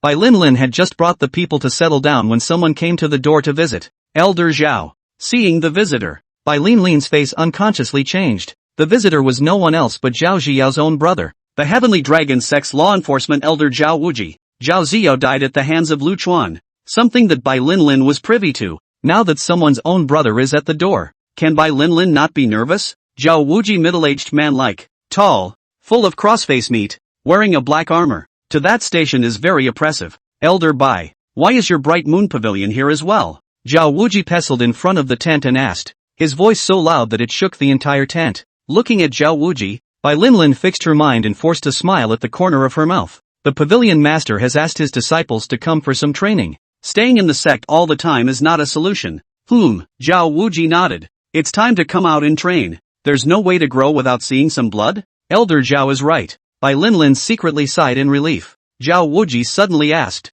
by the way, Yao Yao hasn't contacted me recently. What's up with her? Bai Lin Lin explained in a fake relaxed tone. Elder Zhao recently had a sudden realization and is in seclusion. Like this, Zhao Wuji smiled with full relief. That's it then. When you enter the Maple Leaf Secret Realm, just look around. Don't go fighting for heavenly treasures. Your manhwa pavilion is too weak in actual combat. Thank you, Elder Zhao, for reminding me. Bai Lin Lin's face was a bit ugly. This Zhao Wuji is afraid that he didn't specifically come to remind himself of this. As for Zhao Ziyao, I'm afraid that he was just asking in passing. It seemed that the clans with the top strength had already allocated their respective areas after entering the secret realm. It's normal. Fist nature can take more and more. If you don't have the strength, you don't have the right to speak. Who will talk to you about friendship? Naive. After entering the Maple Leaf mysterious realm, be sure to hide yourself. Don't expose yourself easily. And gather at the Flying Snow Valley as fast as you can. At midnight, Bai Lin Lin organized a meeting with the crowd.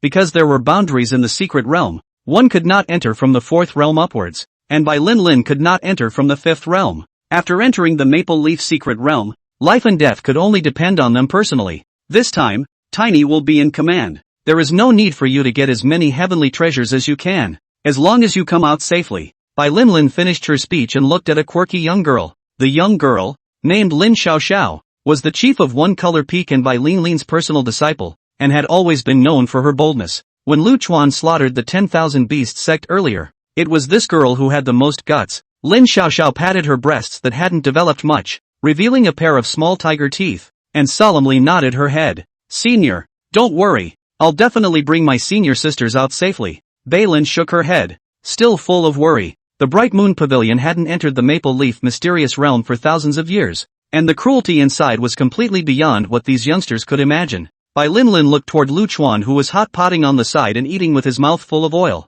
In fact, Bai Lin Lin had always had a question as to why Lu Chuan was so fond of worldly food. Practitioners are usually abstaining from food, and worldly food will fill the body with impurities. Elder, is there anything you would like to urge? For the sake of the safety of these girls, Bai Lin Lin had the cheek to get close to Lu Chuan. Lu Chuan put down his chopsticks, wiped his mouth with his hand, glanced around at the crowd, and spoke faintly. Since I promised your pavilion master to take care of it, I definitely won't go back on my word, said Lu Chuanping as he flicked his fingers. A stream of transparent sword chi, if any, spread out from his fingertips. These sword chi attached themselves to the crowd with great speed. One sword chi per person. It will be triggered automatically when encountering danger. It can save your life once. That's it. It'll be safe when you enter the secret realm and find me. The crowd was overjoyed in their hearts. Previously killing the 10,000 Beast sex group was like killing a pig and slaughtering a dog. They had already seen Lu Chuan's heavenly means. Of course the crowd still had one big doubt, and that was how Lu Chuan was going to enter the Maple Leaf mystic realm. It's not like anyone dared to ask about it, so we'll just have to wait and see tomorrow. Perhaps it was the calm before the storm, and the night passed quite peacefully. Senior, it's time to get up. In half an hour, the secret realm will open. Lu Chuan got up from the bed somewhat reluctantly. At an unknown time, a light rain fell in Longyin Valley. Accompanied by a light rain, the entire valley was awfully quiet, with only an aura of solemnity swirling back and forth. Zhang Shiyun held the umbrella for Lu Chuan, and Bai Linlin led the group to the place where the Maple Leaf Mystery Realm opened. The Dragon's Mouth Cliff. Perhaps feeling this depressing atmosphere, the usually cute and lively young girls, at this time, one by one quietly followed behind Bai Linlin. The top of the Dragon's Mouth Cliff was almost full of people. This was the only passageway into the Maple Leaf Mystic Realm, and going in a second beforehand would give you an extra point of head start. This kind of place was naturally held by the top few clans in terms of strength early on, and Lu Chuan and the others could only be at the end of the line. The appearance of the Bright Moon Pavilion had attracted quite a few gazes, especially Lu Chuan. This oddball, actually had to hold an umbrella, naturally became the center of attention, but there were no more voices of discussion, and the overall atmosphere was horribly depressing. Everyone understood that the Maple Leaf Mystic Realm was not only a place rich in resources, but also a cruel testing ground. It was more of a location for the big clans to compete. The number of people who were able to walk out of the Maple Leaf Mystic Realm each time would not be more than 30%. That means this time 1,000 people entered and less than 300 were able to come out alive. Although it was cruel, if one could come out of it alive, they would definitely be able to rise up the ranks in the sect in the future. Lu Chuan didn't care about the queue and took out the meat buns and chewed on them. The secret world is open. Just as Lu Chuan waited with some impatience, a mellow voice rang out above the Dragon's Mouth Cliff. All eyes gathered to where the voice came from. Only a small black dot appeared in the air at the edge of the cliff. This tiny black dot began to enlarge at a speed visible to the naked eye,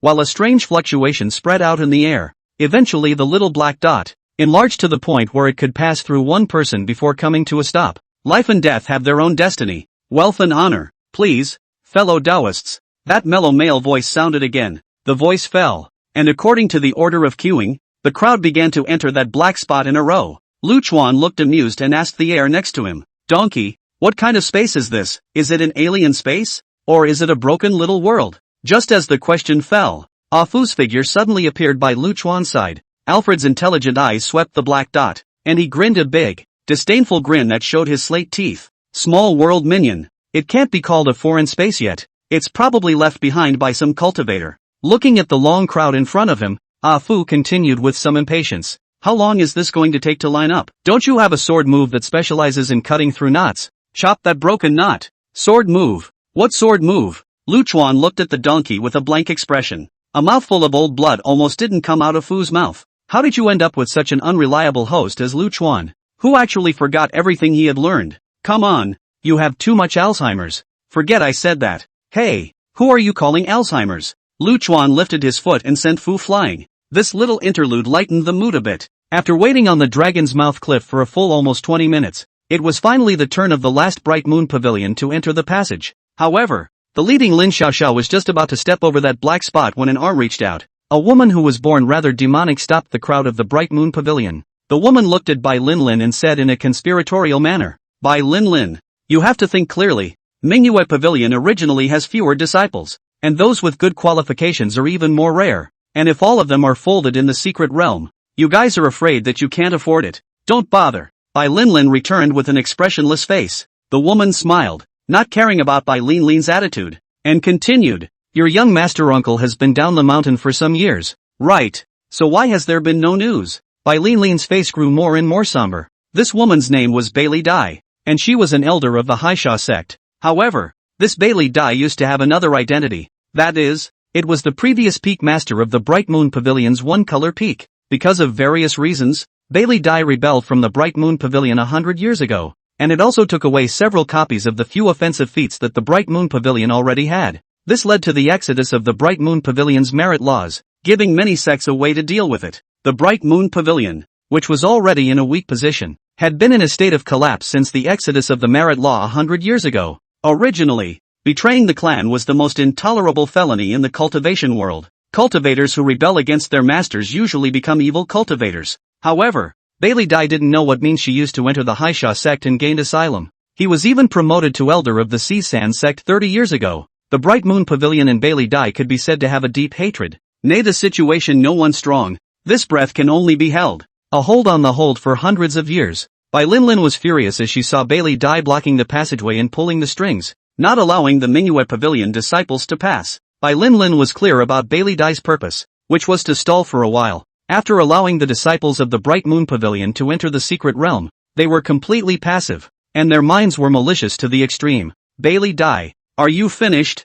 Manhwa Pavilion had the grace of raising you, and didn't even pursue you for the felony of rebelling against the clan, and now you have to come to pick a fight. The white-eyed wolf is nothing more than that. In order for the disciples to enter the secret realm as soon as possible, Bai Linlin also went out on a limb and argued with Bailey Dai in public. Bailey Dai sneered. What a big mouth. Nangong Chushua would like to pursue the matter, only she doesn't have that strength. Get out of the way. Bai Linlin was too lazy to make a verbal argument. With a wave of his hand, a white ribbon rolled towards Bailey Dai. Bailey Dai pulled the corner of her mouth without any concern and flicked her finger. A small red sword flew out and directly rolled Bai Linlin's ribbon to pieces. Flying sword. Bai Linlin was startled and hastily backed away, allowing the chi energy around her to bulge and form an invisible wall of chi. The small red sword rolled and shattered Bai Linlin's ribbon, and did not pursue, but just quietly hovered in front of Bailey Dai. How's that? Bailey Dai smiled smugly. A flying sword in exchange for the 4 techniques of the Bright Moon Pavilion. Shameless. Bai Linlin's little face was red with anger, but there was nothing she could do. Although Bailey Dai was not a sword cultivator, the killing power of a flying sword was not something that a half-wit like Bai Linlin could contend with. Shameless? Bailey Dai shrugged his shoulders in a somewhat bored manner. In my life, the best decision I made was to leave the Bright Moon Pavilion. Guarding such a shitty place, no one will know if I die one day. Get out of the way. What do you want? Now that she couldn't even fight, and couldn't even compare shamelessly, Bai Linlin was frantic with urgency. If there was any further delay, those who had gone in first would have already assembled, and the Bright Moon Pavilion disciples were afraid that they would be caught in a situation where they would be surrounded and killed. The surrounding 30 to 40 elders of various great sects not only did not stop Bailey Dai's bad behavior, but instead, they happily watched the show. Ha! Bah! At this time, Lu Chuan, who was at the end of the row and squatting in the distance, finally ended his hearty breakfast, received the mouthwash handed over by Lualu, and gurgled for a while. Hey, that bitch, why are you blocking the way? Collect the toll. Lu Chuan waddled over with his hands behind his back, and at a glance, he saw Bailey Dai standing straight in front of the passageway. Old undead, what are you? Bailey Dai, who had been called a bitch, instantly blackened her face. Elder, she wants to delay the Bright Moon Pavilion from entering the secret realm. Bai Linlin was anxious in her heart and directly sued. If we drag this out for too long, the girls will be surrounded and killed if they go in. So think of something, senior.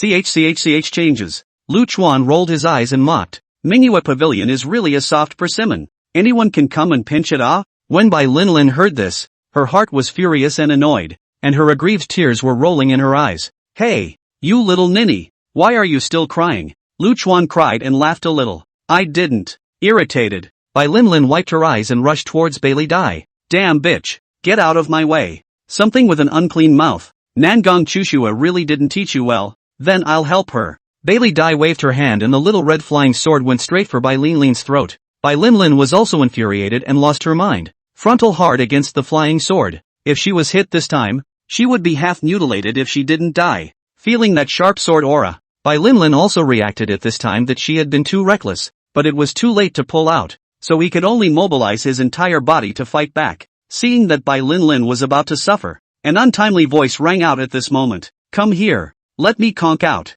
A strange scene occurred. The flying sword that was charging straight at Bai Linlin's throat actually made a hard turn and flew towards Lu Chuan. Everyone watching this scene was dumbfounded. Flying swords can be considered on this continent the strongest killing force of the magic weapon. Said that the dip that is dead is not too much, and flying swords are generally connected to the owner's mind. Never heard of. There are flying swords on the verge of mutiny. This is simply magical. Shocked, Bailey Dai hastily urged that half-baked sword skill, trying to control the flying sword. However, what made her even more terrified was that her connection with the flying sword had actually been completely severed. What was even more incredible to the crowd was this. The small red sword stopped 3 feet in front of Lu Chuan and trembled gently. Then it swam happily around Lu Chuan, like a child that had thrown itself into its mother's arms. It's a bit interesting, stupid ass. This little thing has a strong sword chi, but not much sword intent. Lu Chuan looked at the little sword with interest. What a piece of shit thing. You fucking popped a fart. It's still better than this thing's sword chi.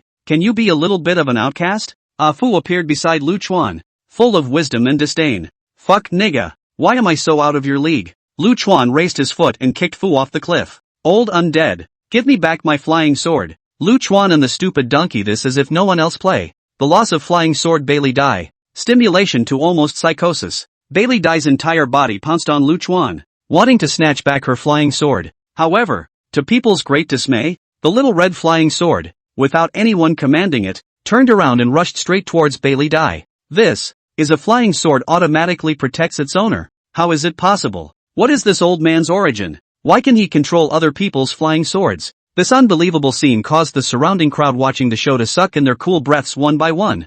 Bang! The small red sword slammed straight into Bailey Dai's protective astral aura. The red sword chi that made people tremble erupted out. Bailey Dai's protective astral aura was stirred up, and the whole person was sent flying out. So vegetable? Lu Chuan rolled his eyes and walked towards the passageway with his hands behind his back. Seeing that Lu Chuan was about to leave, the little red sword flew back in a hurry, hovering around him non-stop, emitting a buzzing vibration sound, like a pet. What for? You're such a vegetable. Why are you following me? Looking at little sword, Lu Chuan rolled his eyes without any good reason. The little sword seemed to understand Lu Chuan's words, and the entire sword suddenly dimmed. Alright, like a little girl, you have to cry when you say 2 words. Lu Chuan bristled and pointed at Bai Lin Lin. Nah, I'll give you a mission. Protect this chick, and when Lousy comes out, I'll give you a spirit or something. Empowerment? No one knew what empowerment was, not even Lu Chuan himself, because it was made up on the spot by Lu Chuan. The dimmed body of the small red sword suddenly flared up again, as if it was filled with endless power. The small sword flew to Bai Lin Lin's side, and the sword aura radiated out viciously. Gone. The somewhat bored Lu Chuan waved his hand and took a step into the passageway, and Lin Xiaoxiao and the others hurriedly followed. Seeing Lu Chuan, a bad old man, pass through the boundary without any hindrance, the crowd muttered again. It's so weird that this year is especially weird. Of course Lu Chuan's unhindered passage through the boundary was a relief to the crowd, at least in the crowd's perception. Lu Chuan was definitely a cultivator who would not exceed the 4th realm. As for how to explain the flying sword thing just now, the hell knows. After Lu Chuan left, the Bailey Dai that had been blown away also finally returned. Seeing that his flying sword was actually guarding Bai Lin Lin, he almost exploded with anger on the spot. But this time, Bailey Dai had learned her lesson and didn't come on hard. After all, compared to a small life, a flying sword wasn't that important. Only, this beam knot is also deeper, and I'm afraid that if I run into it again in the future, it will be your death and my death. The scenery after the passage made Lu Chuan somewhat surprised. This is supposed to be a grassland, and as far as the eye can see, it is lush and green, and you can't see the edge of it as far as the eye can see. There was clearly no sun, but there was plenty of vision and you could even feel the warmth of the light. A wind whipped in the grassland swept a burst of waves, let a person cozy to the extreme. It was just the right time of year when the breeze was not too dry and the sun was just right. Kind of interesting. Lu Chuan nodded cheerfully and sank his mind into the sea of consciousness, flipping through the map that had previously been imprinted into his mind. Soon enough, there were results. This should be the 100 Spring Grassland labeled on the map, which is considered the safest place in the entire Maple Leaf mysterious realm. This place is not only safe,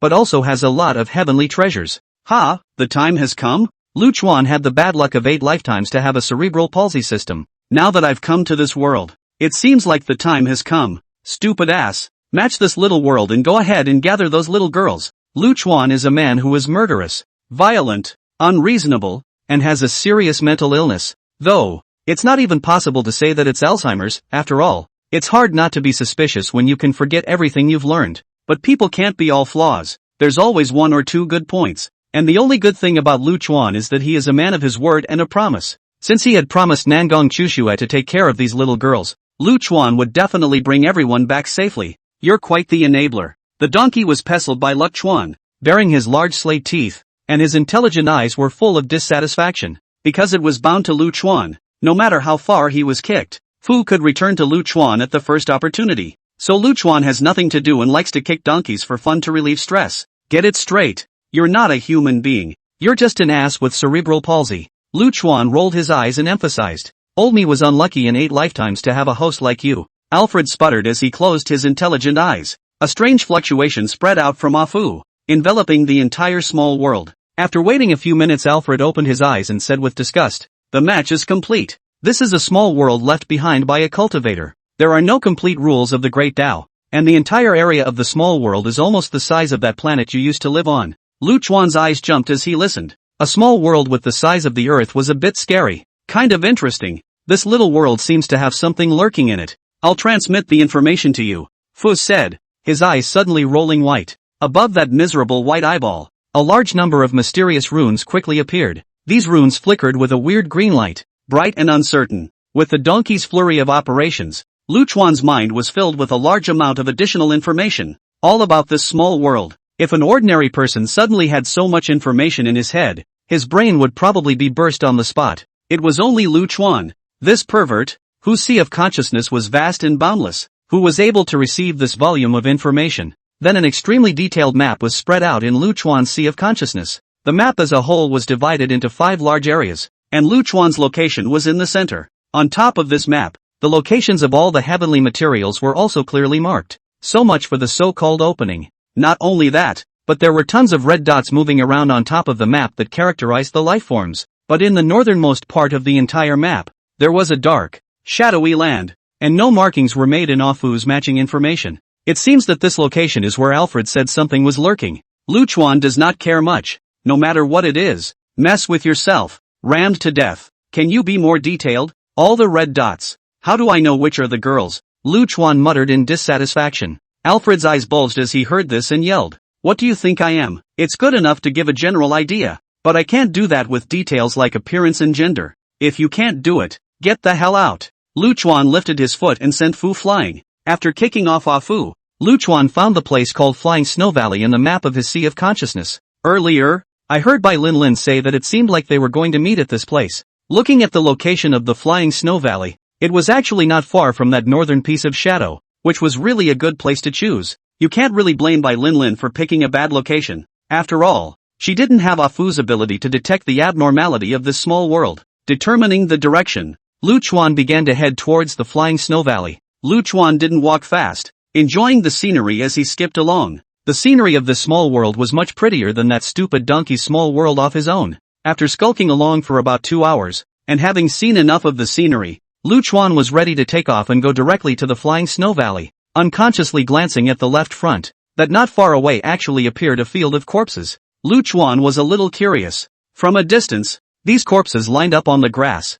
neatly odd to the extreme, slowly slipping through. There were about 20 corpses, and their deaths were extremely strange. All of them had become dry corpses, with no trace of blood all over them. Yet there was no smell of blood in the air, and the bodies were definitely fresh. Because these people, Lu Chuan had seen them yesterday. It seemed like they were disciples of a sect called Haisha sect. Judging from the intactness of the body, it should have been drained of its entire body without any resistance. It's a bit strange. The cultivators who enter here aren't too far off in terms of strength. If it's cultivators beating each other up, they shouldn't die so casually. Is there something else at work? Lu Chuan pondered while kicking the corpse with his foot in disgust. After thinking about it for a while, there was some fear that something might happen to those maids. Lu Chuan took one step and his entire body rushed into the distance like a meteor. Flying Snow Valley was located in the northern part of the Maple Leaf Mystic Realm. Unlike the warm spring sunshine in the central region, it's a completely chilly winter weather over here in the north. The entire realm was bare and unusually desolate at a glance.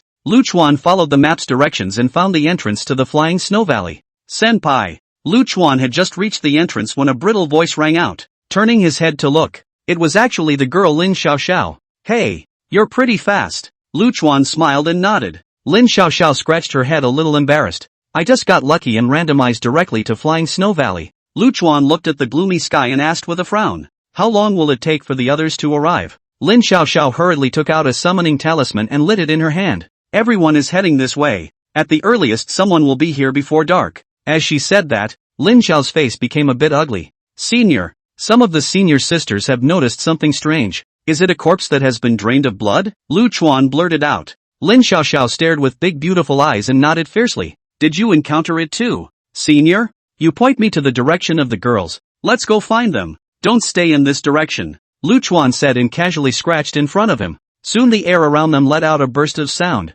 and 24 water swords emerged from the air. The already dry and cold air was aggravated by a few points. Lin Xiaoxiao's eyes were filled with envy when she saw this scene. This was because on the Tianyuan continent, sword cultivators were recognized as the cultivators with the strongest killing power and also the highest status. Senior, are you a sword cultivator? Lin Xiaoxiao couldn't help but ask. Lu Chuan thought for a moment and returned. Inaccurate. I should be considered a swordsman. Don't get it. What's the difference? Lin Xiaoxiao adorably spat out her little tongue. It should be about the same. In fact, Lu Chuan didn't know because he hadn't encountered a sword cultivator yet when he came to this world. But Lu Chuan subconsciously still thought that he was fundamentally different from this group of cultivators. Jump up. Let's go. Lu Chuan waved his hand, and a water sword fell from above and came in front of Lin Xiaoxiao. Looking at the water sword in front of her, Lin Xiaoxiao's little face turned red with excitement. Although cultivators were able to fly at the fourth realm, it was not as dashing as flying with a sword. Lin Xiaoxiao carefully stood on top of the water sword.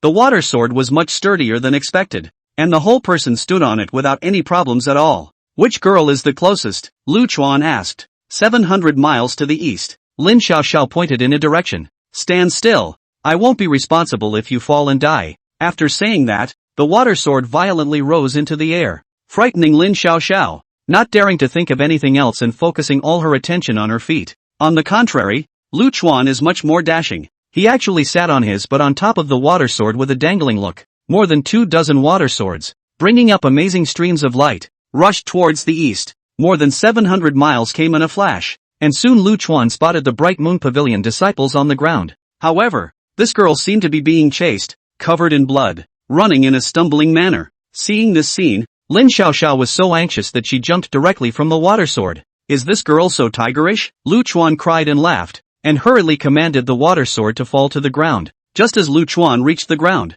he was surrounded by a few cultivators, and judging by their attire, they should be from the Sky Dragon sect. Lin Xiaoxiao held her injured senior sister and looked at these people with a murderous spirit. Without any fear at all, Lu Chuan looked amused. This little girl is really interesting. Tiger head is quite cute. Seeing the aging Lu Chuan, and those water swords suspended in the air, the Heavenly Dragon sect disciples were a bit puzzled, but they didn't take it too much to heart. After all, only cultivators of the fourth realm, or below, could enter here. Even if the bad old man in front of him was a fourth realm sword cultivator, he was at an absolute disadvantage in terms of numbers and was not enough to be feared. Senior sister of the Bright Moon Pavilion, let that little ninny hand over the chaotic stargrass and you can be let off. Yet the words came to an abrupt end before they were finished. At the first moment, a water sword pierced right through his mouth. Blood gurgled out, and the pungent smell of blood filled the air. This scene came too suddenly, causing the rest of the Sky Dragon sect to still be in a state of confusion. No time to fool around with you guys. Lu Chuan gently waved his hand, and the spare other water swords suddenly snapped. These little chickens didn't even have time to react before they were stabbed into a hornet's nest by the water sword. Next, on which side? Killing so many people at once, Lu Chuan was as unperturbed as if he had stepped on a few ants. That side, 1200 miles. After all, Lin Xiaoxiao was a little girl, who had seen such brutal people, and for a while she was scared and a little at a loss for words. Go, next. Lu Chuan smiled and shook his head as he commanded the water sword to fly in the direction that Lin Xiaoxiao had pointed out. Help! Help! Just after arriving at the place Lin Xiaoxiao had pointed out, Lu Chuan saw a dozen people below, running away as if they were playing for their lives. One of the maids from the Bright Moon Pavilion was also among the running crowd. The men flew while shouting in terror, as if something horrible was chasing them behind their asses. The next moment, the running crowd suddenly stopped. They had to stop as a large area of land ahead of them suddenly lifted. Instantly it was the sky shaking and rocks flying. A large amount of debris shot towards the crowd, bringing up an amazing whistling sound. The crowd was able to cope with it at first. However, there were too many of these stones and the impact was too strong, and they soon broke through the defenses. Almost everyone was hit by the rocks, and one by one, they fell to the ground with a scream. Seeing that the little girl from manhwa Pavilion in the crowd was about to suffer, Lu Chuan swung his right hand down fiercely. The water sword came straight down with a whistling. Bang bang bang. The water swords were stuck one by one on top of the frenzied ground, forming a strange sword formation. A stream of morose sword chi erupted from the sword formation, suppressing the raging earth. Lu Chuan, on the other hand, looked at the sword formation below him. When did I ever learn this stuff? It turned out that Lu Chuan didn't have the intention of laying a sword formation. He just thought of using his sword chi to forcefully suppress the riotous earth. However, after these water swords went down, they actually became a sword formation. Something Lu Chuan had not expected. This is called the heaven-suppressing sword formation. It's mainly used for sealing and suppressing. You learned it a long time ago. I told you that you had dementia and you still didn't believe me. You forgot everything you learned. Ah Fu appeared at the right time and explained to Lu Chuan. Put your mother's fart. I have long been a human sword unity, commonly known as the sword man. All things in heaven and earth can be swords. What else do I need these broken sword moves? Lu Chuan is dead set against admitting that he has Alzheimer's. Oh, Alzheimer's is Alzheimer's. Such a grandiose statement. Ah Fu couldn't help but mock. Shit. Old man shit for you. Lu Chuan was furious and rammed his fist on Ah Fu's head. Alfred fell towards the bottom like a shooting star. Just as Ah Fu was about to make a close contact with the earth, a bloody mouth suddenly rushed out from the ground and directly swallowed Ah Fu. A smell of rotting corpses, accompanied by a rush of blood, instantly polluted the air. Former, senior, your donkey was swallowed by what? Gave. To you. Lin Xiaoxiao, who saw this scene, was so scared that her face turned pale. It's best if that stupid ass dies. Lu Chuan rolled his eyes. You go get the little girl and I'll go see what it is. With a greeting, Lu Chuan descended to the ground and scurried above the torn boundary. Sister. The little girl, who was scared to death. As soon as she saw Lin Xiaoxiao, she cried and got into Lin Xiaoxiao's arms. The others also gathered around, all looking at Lu Chuan, who was so old that he was trembling. Just now, when Lu Chuan suppressed the earth with his water sword, they had seen it clearly. The people realized that if they wanted to live, they were afraid that they would have to rely on the bad old man. Lin Xiaoxiao pulled her senior sister behind her and looked at the others warily. Looking at the fawning faces of these people, Lin Xiaoxiao felt sick. If nothing had happened, senior sister might still be bullied by these people. Little senior sister. That old senior is someone from your Bright Moon Pavilion, right? Some people recognized Lin Xiaoxiao and greeted her warmly. No, don't act like you do. Lin Xiaoxiao made a denial trifecta and pulled his senior sister to sit on top of the water sword. Obviously anyone with a normal IQ could see that Lin Xiaoxiao was lying.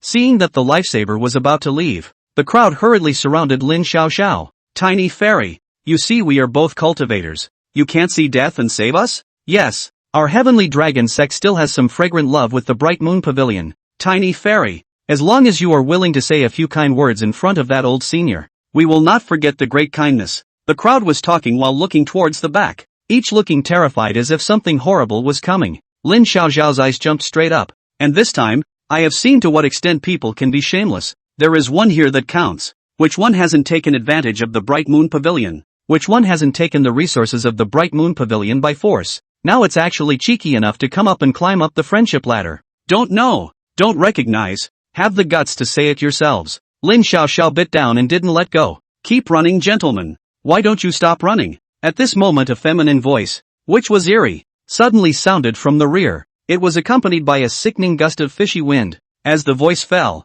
a woman in a blood-colored robe slowly emerged from the wind. A pair of long, straight legs, hidden in the hem of the loose robe between walks, letting people have unlimited reverie. The sultry face, the spitfire-inducing body, with the red robe, said it all. Protector of the 100 Ghosts sect, Red Leaf Reality. Seeing this woman, Lin Zhao's pupils contracted violently. This woman's number is Red Leaf Real, and no one knows her exact name. This Red Leaf Realist is a protector in the 100 Ghost sect whose status is second only to the sect master. She is sinister and vicious, and is most skilled in charm techniques, and I don't know how many cultivators have died under her skirt. The Xian Tian sect had raised an army to capture her several times, but all to no avail. After Lin Xiaoxiao's shock, what followed was an even greater doubt. It was said that this Red Leaf Reality was a great cultivator of the 6th realm. How did she enter the Maple Leaf mysterious realm? Tiny fairy, quickly let that old senior make a move, or else we'll all die here. Seeing the Red Leaf Reality walking in style,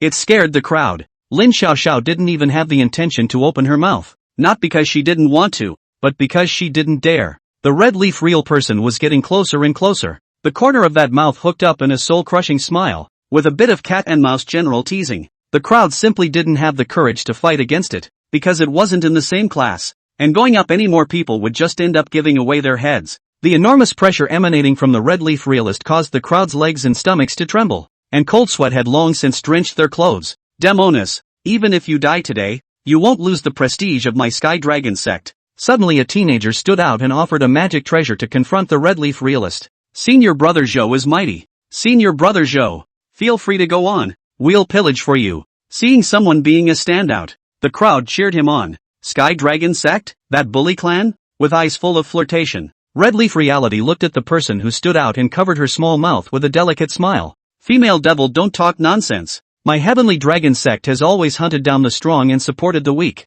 What is there to be said about bullying the soft and fearing the hard? The teenager was full of righteousness as he rebuked, but his eyes glanced obliquely at the fellow disciples beside him. I like hard bodies the most. Red Leaf Reality covered her small mouth and smiled sweetly. In that case, let's take you first. Saying that, the Red Leaf Realist raised her delicate hand, and a bit of scarlet cold aura coalesced at her fingertips. At that moment, the young man with the strong bones of iron suddenly snapped. However, the target of his strike was not the Red Leaf Realist. Instead, it was Lin Xiaoxiao next to him. Along with the teenager, there were also 2 other Sky Dragon sect disciples. Lin Xiaoxiao's attention was all focused on the Red Leaf Realist, and she didn't even guard against the people around her. Bang bang. With 2 muffled sounds, the sneak attacker scored, sending Lin Xiaoxiao flying and landing straight in front of the Red Leaf Realist. Looking at the Red Leaf Realist who was not far away from him, Lin Xiaoxiao was anxious and angry, coupled with the fact that he was injured by the sneak attack. For a moment, the qi and blood in his tendons and veins surged,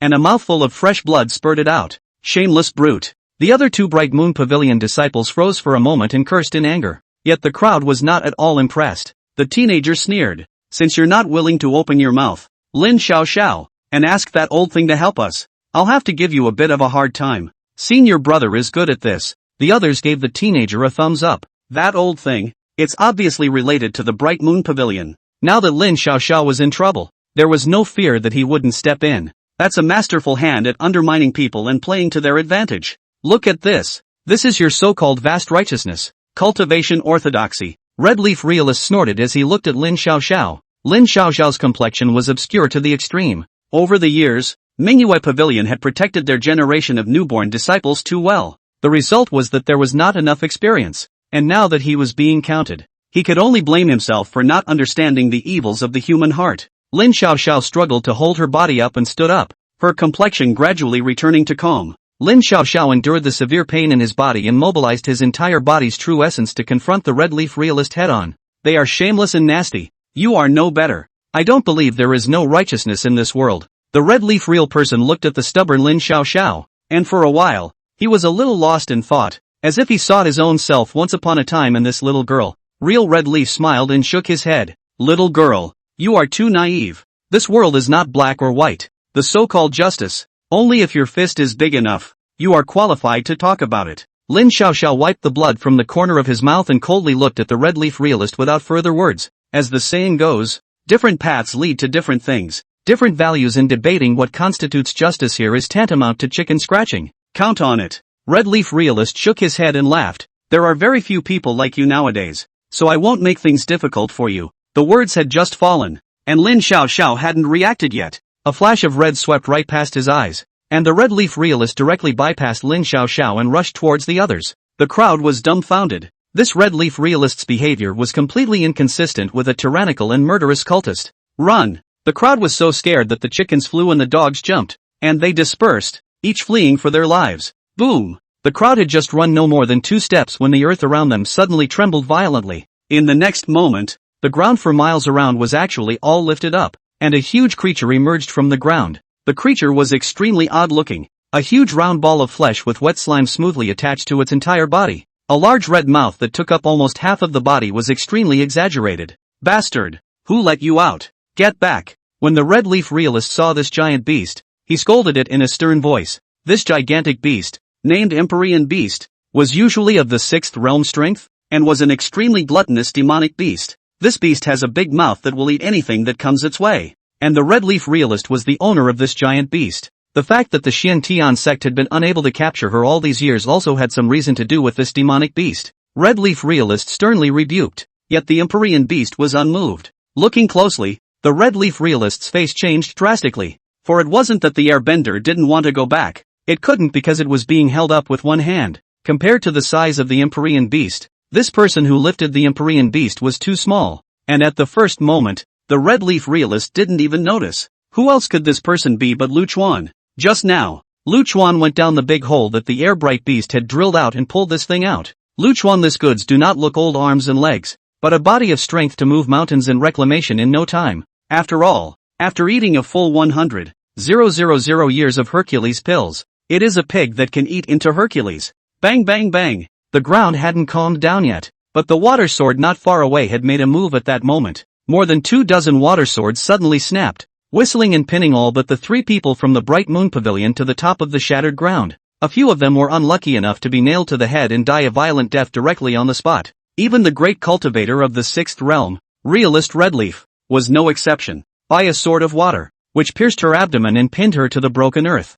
The terrifying sword she entered her body and directly crushed her tendons. Even if he didn't die, the Redleaf reality had become an invalid. Senpai. When Lin Xiaoxiao saw Lu Chuan, her aggrieved little mouth deflated and she almost didn't cry out. Don't cry. Watch the master kill a pig for you. Lu Chuan cheerfully propped up his hand and lifted the held-up Empyrean beast out of the way. Before the poor empty light beast could struggle, it was cut into meat foam in the air by an invisible sword chi. Blood and broken flesh rained from the sky. Lu Chuan wandered over slowly with his hands behind his back. Old man, we are all in the same boat. Have mercy, have mercy. The teenager who had previously counted on Lin Xiao was nailed through the thigh. The exploding sword chi stirred his flesh, causing him to stop yelling in pain. Hey, you sure know how to put a smile on your face. A boat? Do you deserve it? Lu Chuan rolled his eyes. Then the sword chi in the teenager's body suddenly rioted, directly churning the whole person into pieces.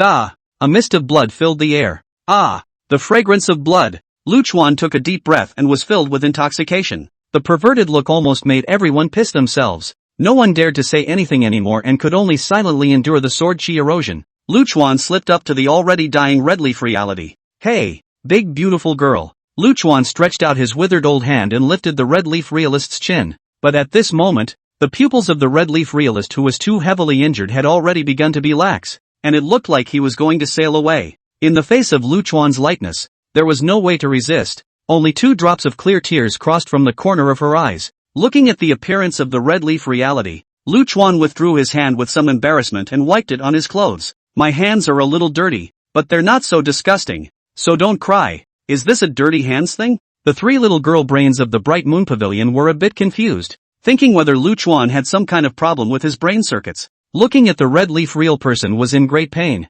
Lu Chuan was very thoughtful and pulled out the water sword that pierced through her abdomen roughly. What about me? I've always done things without talking about right or wrong, only about grudges. You could have killed that little girl just now, but you didn't. In that case, then I'll let you off the hook as well. Lu Chuan said as he withdrew the sword chi that had invaded the Redleaf realist's body. The Redleaf real person's condition has improved a little, but those eyes, however, no longer had a bit of luster and were full of gray. You kill me. The Redleaf realist smiled miserably and closed his eyes in despair. The meridians in her body were almost shattered by Lu Chuan's sword chi. Even if this life is saved, he will still be an invalid in the future. From a high and mighty cultivator, he fell to become a mortal, to experience the birth, death and old age of mortals. The Redleaf reality couldn't accept it. She would rather die here. Hey, what a strange request. Lu Chuan looked at the Redleaf realist, then pinched her pulse. Don't touch me. Get away. The Redleaf realist snapped his eyes open and roared hysterically with all his strength.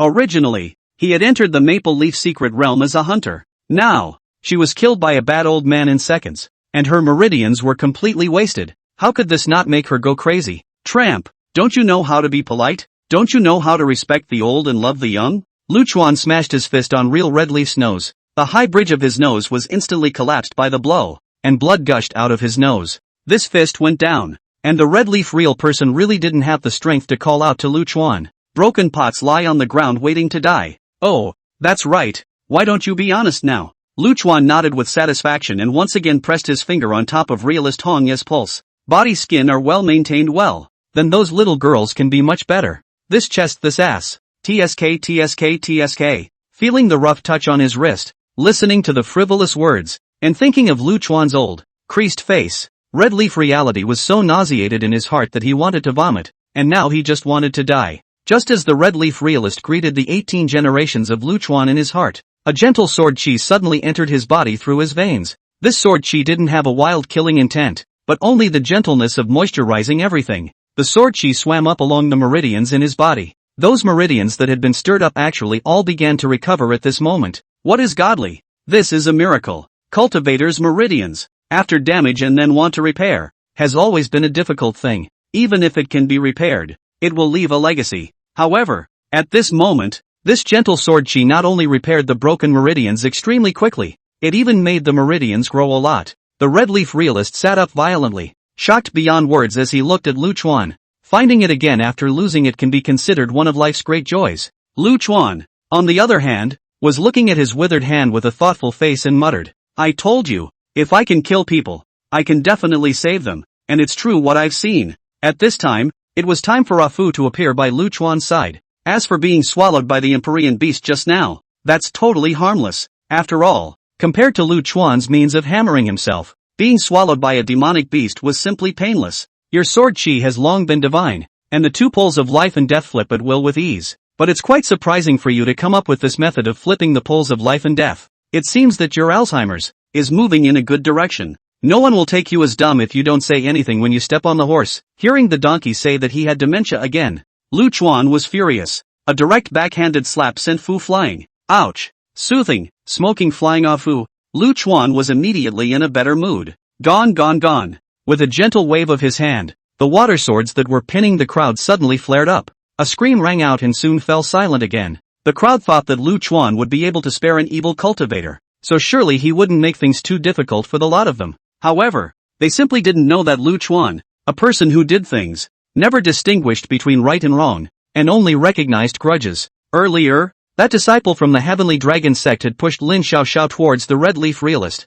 and while Red Leaf Reality did not strike at Lin Xiaoxiao, she inadvertently saved her own life. This outcome no one could have expected. It's so true that life is a big deal, slaughtering the others like pigs. Lu Chuan commanded the water sword and prepared to leave the place. Former seniors. At this moment, the Red Leaf Realist called out to Lu Chuan. What for? Lu Chuan's eyes slanted. Is it because you see the old man's beauty and want to give yourself to him? Put. The Red Leaf Realist almost didn't spit out a mouthful of old blood. Even if he was blind, he wouldn't look at a bad old man. How can you say something like that? Red Leaf Reality gave an awkward laugh and immediately looked serious again. Senior, if you have nothing to do, don't stay in the Maple Leaf mysterious realm. What for? You're teaching me to do something. Ha! Before real Red Leaf could finish his sentence, he received a slap on his face. The entire person was directly slapped and flew out, blood spurting wildly in the air. This slap took half of Red Leaf's real life. Silly dog. Chirping, Lu Chuan rolled his eyes and left with the three little girls. After a while, the Red Leaf Real people hard and dangerous from the ground to get up. The left side of the face was pumped has been deformed. It was only after stuffing a large amount of elixir that the deformed face slowly returned to normal. Looking at the direction Lu Chuan left, the Red Leaf Realist's eyes became complicated in addition to being shocked. Maybe this old man can end. Next, Lu Chuan searched all over the world for the scattered disciples of the Bright Moon Pavilion. Luck was pretty good, except for the two unlucky ones at the beginning. The others didn't have any trouble. It took until dark to finally get everyone together. One and all, a campfire was raised at night, and Lukawa started dinner. The crowd gathered around the campfire, listening to Lin Xiaoxiao add to the story of what happened during the day. Hearing about the Imperial sword flight, the faces of the little girls were filled with envy. When they heard the name of the Red Leaf Realist, all of them were scared to the point that their little hearts went poof again. They didn't understand how a cultivator of the level of Red Leaf Realist had gotten in here. When they heard that Lu Chuan had smacked the female demon with a slap, the eyes of the group of little girls turned into little stars.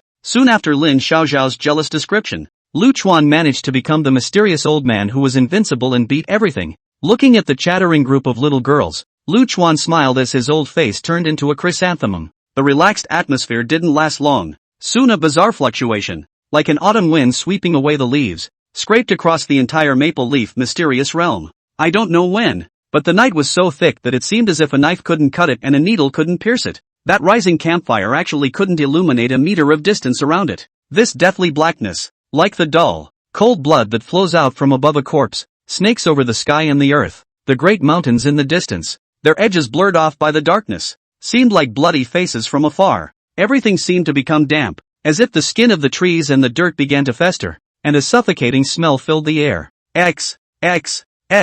Lin Xiaoxiao's trembling voice resounded under the thick black night. Well, it's on, Lu Chuan softly agreed. 3 simple words, but it made the maids eat a tranquilizer pill in general. No longer panic. Something's coming out. Lu Chuan got up and looked to the north, slowly raising his withered hand. A bit of cold aura lingered on his fingertips. This fingertip white sword chi actually penetrated the thick black night and illuminated the surroundings. It's okay, time to eat, drink and sleep. Lu Chuan flicked his finger, and a bit of white from that fingertip spread out. The white sword chi formed an eggshell-like shape that enveloped all the little girls. The shuddering suffocation instantly dissipated without a trace. Let's go out tomorrow after picking herbs. It's not peaceful here. Lu Chuan smiled and rubbed the head of the startled little girl beside him. Senpai. Lin Xiaoxiao came over, revealing her cute little tiger teeth and smiling sweetly. This girl is quirky. and Lu Chuan likes it very much. Of course this liking is not intertwined with male and female feelings. It is simply the elders liking the juniors. What's the matter? Say it. Lu Chuan nodded. He. Senior is really wise and invincible. Lin Xiaoxiao spat out his tongue and patted his ass. Lu Chuan looked amused and knocked Lin Xiaoxiao's forehead. Say something if there's something to say. Go rest if there's nothing. Something.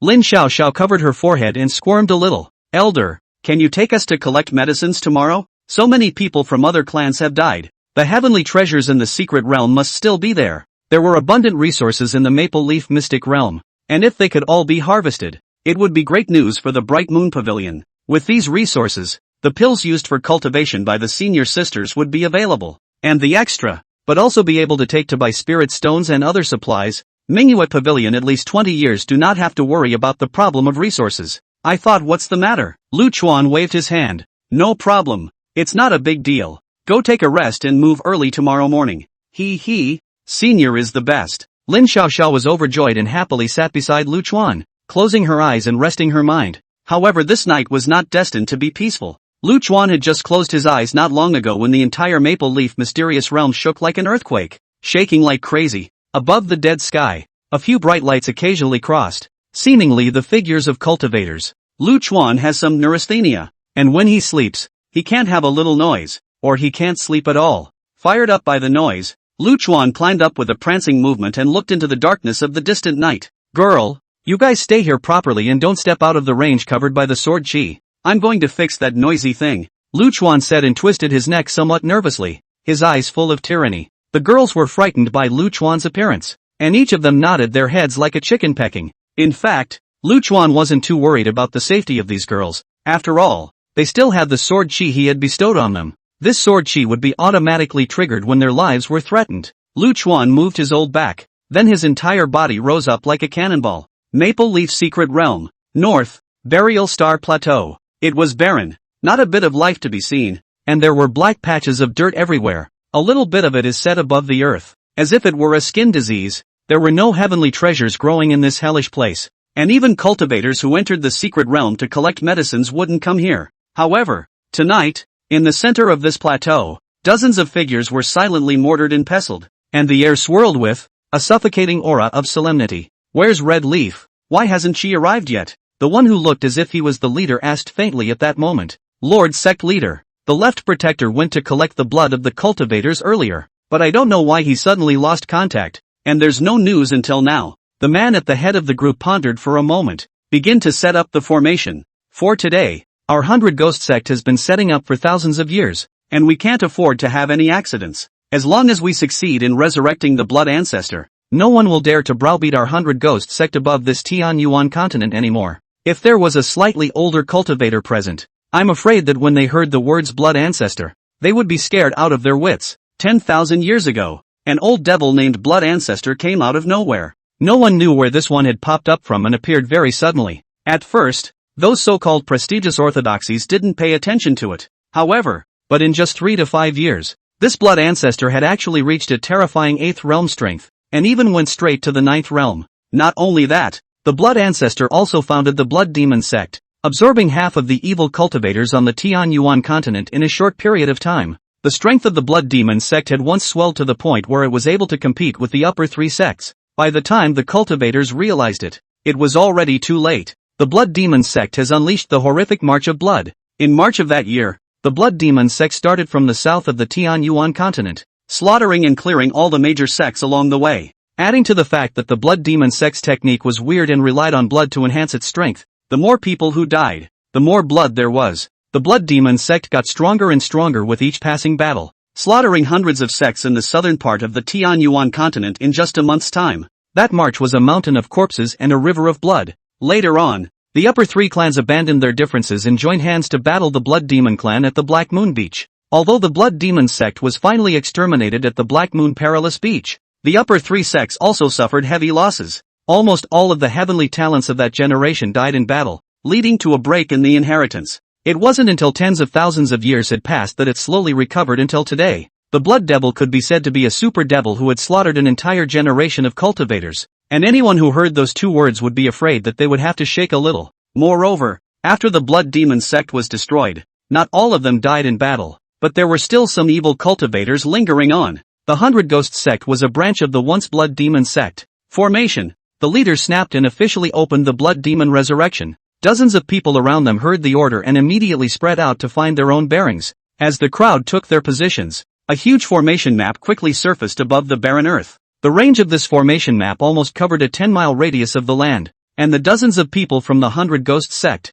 standing at the key position of the formation diagram. As the leader gave an order, the men took out their prepared blood and poured it out. The pungent odor of blood rose to the heavens, and blood was pumped in great quantities. This blood followed the pattern of the formation diagram and converged into the formation eye at the center of the diagram. The blood flowed on, gathering into a stream. So much blood. I wonder how many lives it would take to fill it. Godfather. At this moment, the Red Leaf Realist appeared beside the leader and respectfully bowed. Watch this place. The leader looked at the Red Leaf Reality without saying anything more. Realist Red Leaf's eyes looked obscurely at the huge formation diagram, not knowing what he was thinking. As time passed, after about 10 minutes, the infusion of blood finally stopped. In the eye of the formation, a sky-high red light violently erupted. This red light went straight up into the sky, actually dyeing the heavy black night into the color of blood. Not enough, not enough, blood, blood, more blood. A vapid roar resounded in the eyes of the formation.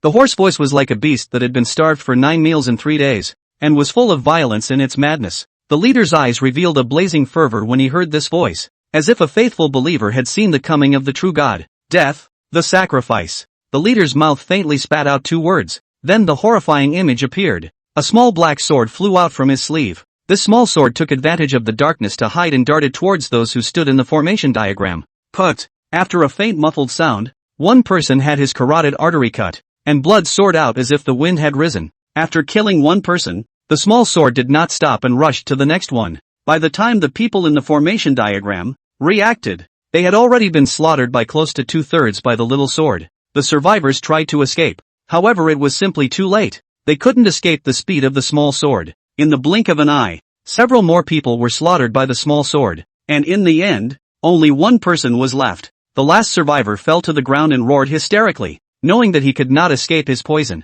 Wu Shang, you said you didn't need to make death sacrifices as long as there was enough blood. There's already enough blood. Why do you still need to make death sacrifices of us? The leader called Wu Shang snorted. Who can be blamed for being so naive after so many years of life and death? You animal. As the screams of the last survivor fell, the death ritual began. Fresh, bubbling blood was frantically sucked into the eye of the formation, and even their ghosts were not spared. This is the horror of the death sacrifice. Not only destroying the physical body, even the soul is sacrificed. A death sacrifice is a true ash that leaves no trace. Dominion of blood, great one who makes all beings tremble. Your followers are here to welcome you back. Wu Shang watched as the red light from the eye of the formation became more and more brilliant, and his entire body fell into a state of madness. Bang! With a loud bang, the earth around the formation eye was like a spider web, cracking away at great speed. The rushing blood light became more and more intense at this moment, illuminating the entire dome of the sky in red. Bang! There was another loud sound, and a dry zombie-like hand poked out viciously from the formation eye. The blood demon is resurrected. This devil who had once thrown the entire Tianyuan continent into a great panic, this devil who had once caused endless killings, returned once again in the Maple Leaf mysterious realm this night. Boom! An explosive sound once again followed, with the eye of the formation as the center, and the area covered by the formation diagram as the boundary. These 10 miles of earth were shaken and crumbled by a terrifying force. The earth fell, and the mountains and rivers lost their colors. Under the roiling bloodlight, an old man, dry as a zombie, slowly walked out in the midst of the shattering. The entire secret realm trembled under his footsteps, and the mountains and rivers trembled with every step the old man took. Welcome back, old ancestor. The only 3 people left in the 100 Ghost sect had to kneel down in the face of the pressure from the heavens. Phew! Suddenly the blast of wind sounded vigorously, and the right protector of the 100 Ghost sect was swept up by a terrifying force. The force carried him to the old man. Old ancestor, spare your life. Old ancestor, spare your life. Go out of the secret realm and there will be endless blood served. The old man's emotionless eyes of the old man. The right protector begged for mercy in terror. The old man's dark gray eyes rolled gently for a moment, cracking his dry mouth and laughing strangely.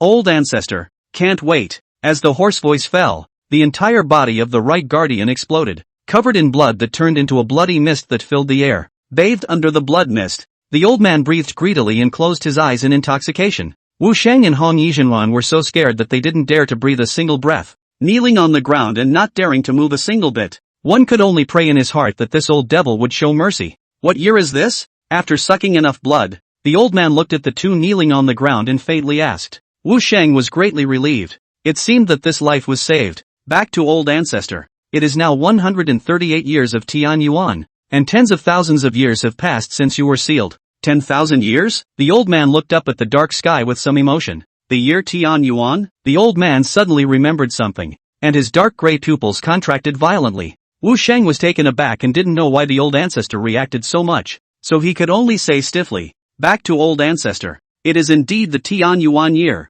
More than 100 years ago, the upper three sects suddenly changed the year to Tian Yuan. Ho ho ho. The old man's strange laugh like a dragon knight lord rang out. Do you know under what circumstances the year named Tian Yuan can be used? Wu Sheng was a bit bewildered. A year number is a year number. Is there something to be said about it? My subordinate is obtuse. I don't know why. The old man looked into the distance and said with some nostalgia, only when a recognized heavenly pride is born can the year number be changed. This is the rule of the Tian Yuan continent. But this year number has not appeared for fear of 20,000 to 30,000 years. Wu Sheng heard, the heart more and more confused. But subordinate did not hear. There is the birth of natural talent demonic people. Humph. Who are you to know? The old man sneered and glanced at the red leaf realist next to Wu Sheng. Seeing the demonic appearance of the red leaf realist, as well as his devilish figure, the old man stuck out his scarlet tongue and licked his lips. With a wave of the old man's hand, the red leaf reality flew in front of him uncontrollably.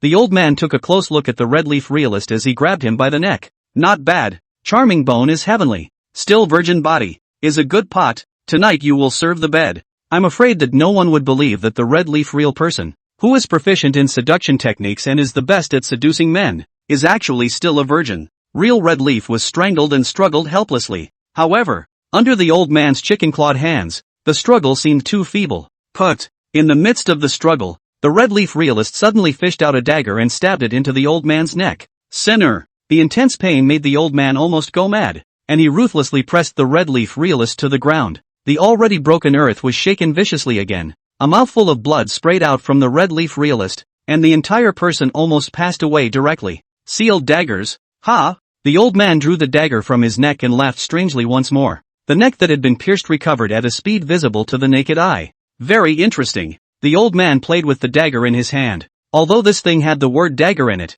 it was not refined. Rather, it is a strange thing generated by heaven and earth, which has an extremely strong killing power for evil devils and foreigners. It's just that this thing is rare and usually grows in the middle of a Jedi, so it's very difficult to get it. This woman, it seems, is premeditatedly trying to kill herself? The old man laughed and shook his head as he stomped on the red leaf realist's calf. For the sake of your fine cauldron, old ancestor, I'll keep you for a few more days. Real red leaf's face twisted in pain, twisting his head to look at Wu Sheng, who was silent at the side, and roared madly. Wu Sheng, what the hell did you let out? Kill him quickly while he hasn't recovered, so that he can go out and the world will be in chaos, and the people will be devastated. Red leaf. Wu Sheng gently shook his head, a trace of intolerance flashing in his eyes. I've had enough of hiding in the east, and if I want to stand in the sunlight in the future, I must let my old ancestor come out to preside over the situation. Old ancestor. Wu Sheng bowed to the old man again. Please, old ancestor,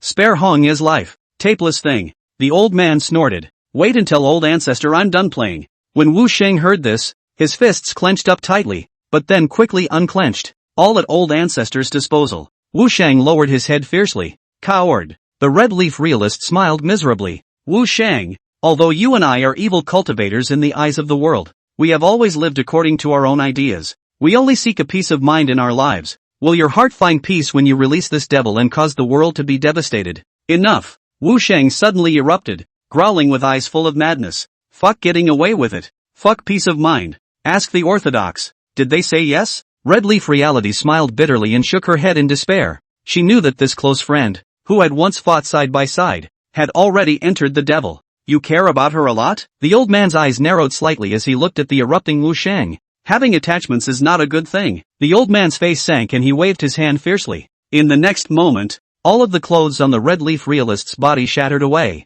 exposing the snow-white body that made people spurt blood into the air. Get her and then kill her. Tell me, can you do it? The old man looked at Wu Sheng coldly. Wu Shang's lips trembled a little, and in the end, the madness in his eyes overpowered his sanity, and he nodded his head fiercely. Good. The old man was happy. This cauldron is yours. Ha ha ha. At this time, the red leaf real person raised his eyes to look at the dark night sky and suddenly laughed, because she saw in the sky, a white stream of light was approaching here at great speed. Red leaf reality remembered that. The bad old man with the flowery mouth and old immodesty, whose sword chi seemed to be the same white color. Tell you a secret. The red leaf realist laughed happily, as if he had encountered the funniest thing in this world. There is a sword cultivator in the secret realm. A sword cultivator who can make sword chi. Life and death. Flip. Nonsense. The old man laughed disdainfully. To flip the poles of life and death. That was something that only cultivators of the third realm of the divine Tao could do. The entire Tianyuan continent, only the extreme north of the Kunlun Peak, there is such a god who does not ask the world. Wu Chuan walked towards the red leaf realist, the desire in his eyes already spilling out. Yo, play pretty fancy. The eerie, pale, incredulous flirtation just rang in the crowd's ears. Then Lu Chuan's figure appeared not far from a few people. Both the old man and Wu Shang's faces changed drastically, because they actually didn't realize how this bad old man had approached to such a close distance. Who are you? The old man looked at Lu Chuan coldly. However, at this moment, Lu Chuan's attention was all on the side of the red leaf realist. Lu Chuan raised his eyes to the unclothed body of the red leaf realist, and his nosebleeds spurted out on the spot. The big beautiful girl. This, can play? Please, don't look. Looking at Lu Chuan's nosebleed spraying wildly, the red leaf real person was ashamed and angry, but could not move. Tears swished down. I didn't mean to You grinning broadly here. Don't look at it for nothing, right? Lu Chuan shrugged and gently moved his fingers. A gush of black sword chi roared away, and on the body of the red leaf realist, a black armor of sword chi was formed. At this scene, the pupils of the old man and Wu Chong shrunk violently as they watched. To have control over sword chi and reach this kind of Adwell level was really a bit scary. But what puzzled the two was that on this old man, there was no fluctuation of true essence. Even a god of the third realm of the divine Tao could not have done this. Who are you? The old man narrowed his eyes and asked again. I'm your father. Lu Chuan wiped off his nosebleed and glanced at the old man with a crooked eyebrow. Did you guys make that noise just now? Damn. It's nighttime. Shaking the sky and earth. Letting people sleep. Have you no sense of public morality? Ha ha ha. Hearing Lu Chuan's unqualified words, the old man laughed lowly and coldly.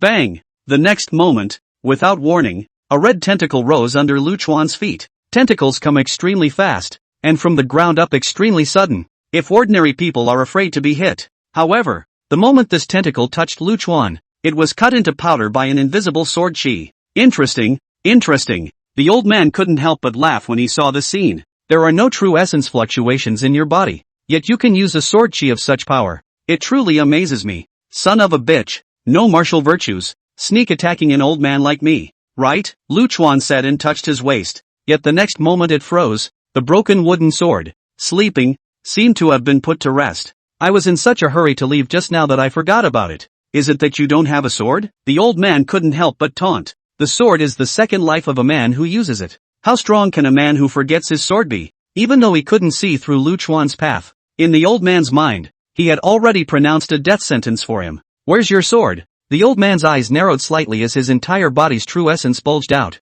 Even in his mind, he had already sentenced Lu Chuan to death. However, he still mobilized all his strength and prepared to take a shot at Lu Chuan. The lion wrestles with the hare, but it also uses its full strength. Contempt and arrogance have always been the most convenient steps into the abyss of death. How could an old monster like the blood ancestor, who had lived for so long, not know the reasoning behind this? With the frantic mobilization of true essence, a thick mist of blood erupted from the old man's body. The range of this blood mist expanded extremely quickly, and in the blink of an eye, it enveloped dozens of miles around. Wherever the blood mist passed, everything withered and festered with corruption. At this point in time, this realm had been plunged into a lifeless hell. In the face of this blood mist with strong corrosive ability, Lu Chuan was still. Slowly, he raised his withered old hand. Sword. Lu Chuan's mouth gently spat out a word, but in the next moment, like a deflated ball of leather, his arm hung down fiercely. Ugh, forget it, against a dead rookie like you, just don't come with a sword.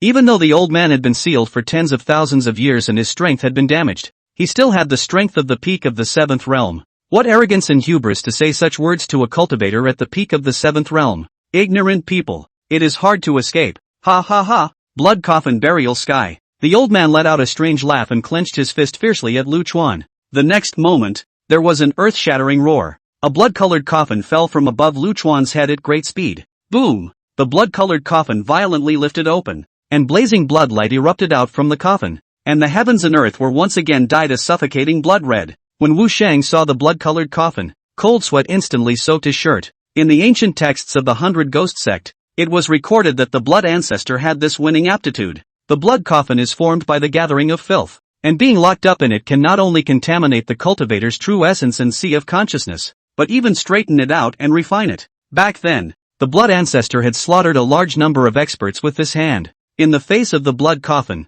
Lu Chuan stood still without making any extra movements, just watching the old man perform with interest, like he was watching a monkey show. He even ended up allowing the large blood-colored coffin to shut himself in. This breezy appearance completely enraged the old man. The old man waved his hand, the coffin closed hard. Today, I will let your god's soul be annihilated. Only then will I be relieved of my heart's hatred. The old man's hand magic trick pinched sharply. At the same time, the blood-colored large coffin above began to emerge one by one bizarre arcane runes. These runes followed the speed of the old man's spell pinch and flashed with a violent red light. Break! The old man let out a snappy cry. Boom! The entire blood-colored large coffin exploded. A blazing heat wave erupted along with the loud noise. Rolls of blood mist rose up into the air like a sandstorm, blossoming into demonic blood flowers in the air. A shockwave, visible to the naked eye, cut through the sky along with this demonic blood flower. The whole world was awakened. What a horror this is! Seeing this soul-crushing scene, Wu Shang bent his waist and became more and more respectful. Oh, it's a little rusty, but it's more than enough to kill an old dog. The old man looked at the center of the explosion and grinned his dry mouth in triumph. The thick mist of blood gradually dispersed. However, upon seeing that pale, stooped figure, standing silently in the center of that explosion, the old man's heart contracted violently. Under the bloody coffin, this dead old man is intact? A vegetable dog is a vegetable dog. It moves a lot and has little power. You play with your mom. Lu Chuan craned his neck and then moved. Shoo! There was a sudden explosion in the air. Lu Chuan brought up a trail of phantoms and arrived in front of the old man in an instant. Fast, too fast, so fast that there was no time to react. Before the shock on the old man's face could fall, his neck was viciously choked by Lu Chuan. Vegetable and fun-loving. Yippee shit! Lu Chuan disdainfully tugged at the corner of his parched mouth, and his hands fired viciously. Tearaway! A ripping sound that caused goosebumps to erupt. Half of the old man's neck was directly torn apart by Lu Chuan. Blood gushed out, and the blood-stained windpipe was exposed feebly to the air in a sickening manner. The old man retreated several steps in a row, ruthlessly covering his neck. However, the blood simply couldn't be stopped, and the repairing ability he was so proud of actually failed at this moment. A wave of sword chi devastatingly rushed into the body from the wound and began to crazily stir the meridians. The old man's eyes no longer had the unbeatable look he had just had. Only trembling and panic remained. Be a man of quality, you know. Don't be a fucking thunderclap in the middle of the night. Lu Chuan lectured and put his hands behind his back, no longer interested in looking at the old man. Soon the old man collapsed heavily on the ground. His body drained of blood and his skin turned an oozing ghastly white. Lu Chuan's interest in the red leaf realist was obviously greater than the bad old man. The blood ancestor, blowing a rogue whistle at the dazed red leaf real. Big beautiful girl, how about letting me take a look at you again and I'll sing you a song? The red leaf realist, who had been shocked into disorientation, came back to his senses at the shrill whistle. Hearing this rude request, the red leaf realist refused dryly. Gee whiz! Lu Chuan rolled his eyes, and just as he was about to leave, his old waist suddenly clicked. Ah, crap! Lu Chuan held his old waist and carefully sat on the ground. His old face wrinkled into a chrysanthemum in pain. When the red leaf realist saw this scene, his eyes jumped straight up. Someone who just killed blood ancestor would actually be unable to walk because of back pain? Red leaf realist struggled to get up from the ground and came to Lu Chuan's side. Seeing Lu Chuan's teeth bared in pain, it didn't look like he was faking. Red leaf realist respectfully asked, "Senior, where are you going? I'll send you there." A beautiful person with a good heart. You'll live to die. Big beautiful girl. Lu Chuan quipped, indicating the direction. The red leaf realist couldn't help but roll his eyes. Where was there such a compliment? Mobilizing the little true essence he had, he led Lu Chuan away from here. Before leaving, the red leaf realist looked at Wu Shang, who was kneeling on the ground, shivering. The disappointment and disgust in his eyes were not hidden at all. Lu Chuan didn't look for trouble with Wu Shang and didn't even look at him as if he was air. What an insult to the high-minded Wu Shang. But what could he do? All is calm again. Wu Shang looked at the corpse of the blood ancestor and felt that everything was a little less real. It was as if what had just happened was nothing more than a dream, but the strong blood in the air told him that it was real, that it wasn't a dream. As Wu Sheng froze, a bit of blood suddenly rushed out from the ground. The drop of blood, following Wu Sheng's nostrils, directly drilled into his body. Old ancestors, spare your life. Old ancestors, spare your life. Wu Sheng fell to the ground and rolled up frantically. Gradually, the struggle subsided. Ha ha ha. Whoa, blessing. It was only after a long time that Wu Sheng slowly got up from the ground, and the color of the eyes had turned a deadly dark gray. Lightly pinched a spell. A few drops of blood, extracted from the shattered earth. This is the nosebleed that Lu Chuan shed just now. Ha ha ha, old man. We'll meet again. Looking at Lu Chuan's faraway direction, Wu Sheng smiled insidiously. Ouch. I'm dropping my old back. Lu Chuan returned to the place where he had just rested, lying on the ground, screaming like a ghost. Lin Xiaoxiao led a few little girls massage Lu Chuan's old waist. On his own, he led the others, tensely on guard, keeping an eye on the red leaf realist. Demoness, you are not welcome here. Go away. Lin Xiaoxiao put on a fierce look, but this girl was born too cute, and this puffed cheeks look was like being cute. You little girl, instead of thanking me for not killing me earlier, you're being mean. Real Red Leaf couldn't help but flirt as he looked at the lovely Lin Xiaoxiao. In fact, Real Red Leaf didn't know that Lu Chuan had left sword chi on these little girls earlier. If she had made a move and jeopardized Lin Zhao's life, I'm afraid that the one who would die would be herself instead. We're not on your side. Don't stay here any longer. Lin Xiaoxiao was angry. Was she so unkillable when she launched herself into a rage? Little sister, how about we discuss something? The Red Leaf realist's beautiful eyes rolled around, not knowing what to think. What am I discussing with you? There's nothing to discuss. Being called a little sister. Lin Xiaoxiao's cheeks puffed up in anger. Red Leaf realist looked at the lying Lu Chuan and asked Lin Xiao with a smile. Is the old senior a member of your Bright Moon Pavilion? Of course. Lin Xiaoxiao proudly raised her little brain. Senior is a guest minister of our Bright Moon Pavilion. The Red Leaf realist was delighted in his heart. Little sister, how about I join your Bright Moon Pavilion? I'm a 6th realm cultivator. What? What? Lin Xiaoxiao thought she had heard wrong. This demoness is going to join the Bright Moon Pavilion? Isn't this a joke? If the upper 3 clans knew, they would probably even raise the ashes of the Bright Moon Pavilion. Little sister, don't be in a hurry to reject it first. The Red Leaf realist smiled and listed for Lin Xiaoxiao. First, I'm not some great evil demon. At most I've sucked up to a few horny men. Second, when I join the Bright Moon Pavilion, I'll definitely change my appearance, so I don't have to worry about being discovered. Thirdly, there's no need to say so much about what a 6th realm means to your Bright Moon Pavilion. Hearing this, Lin Xiaoxiao hesitated and was actually somewhat moved.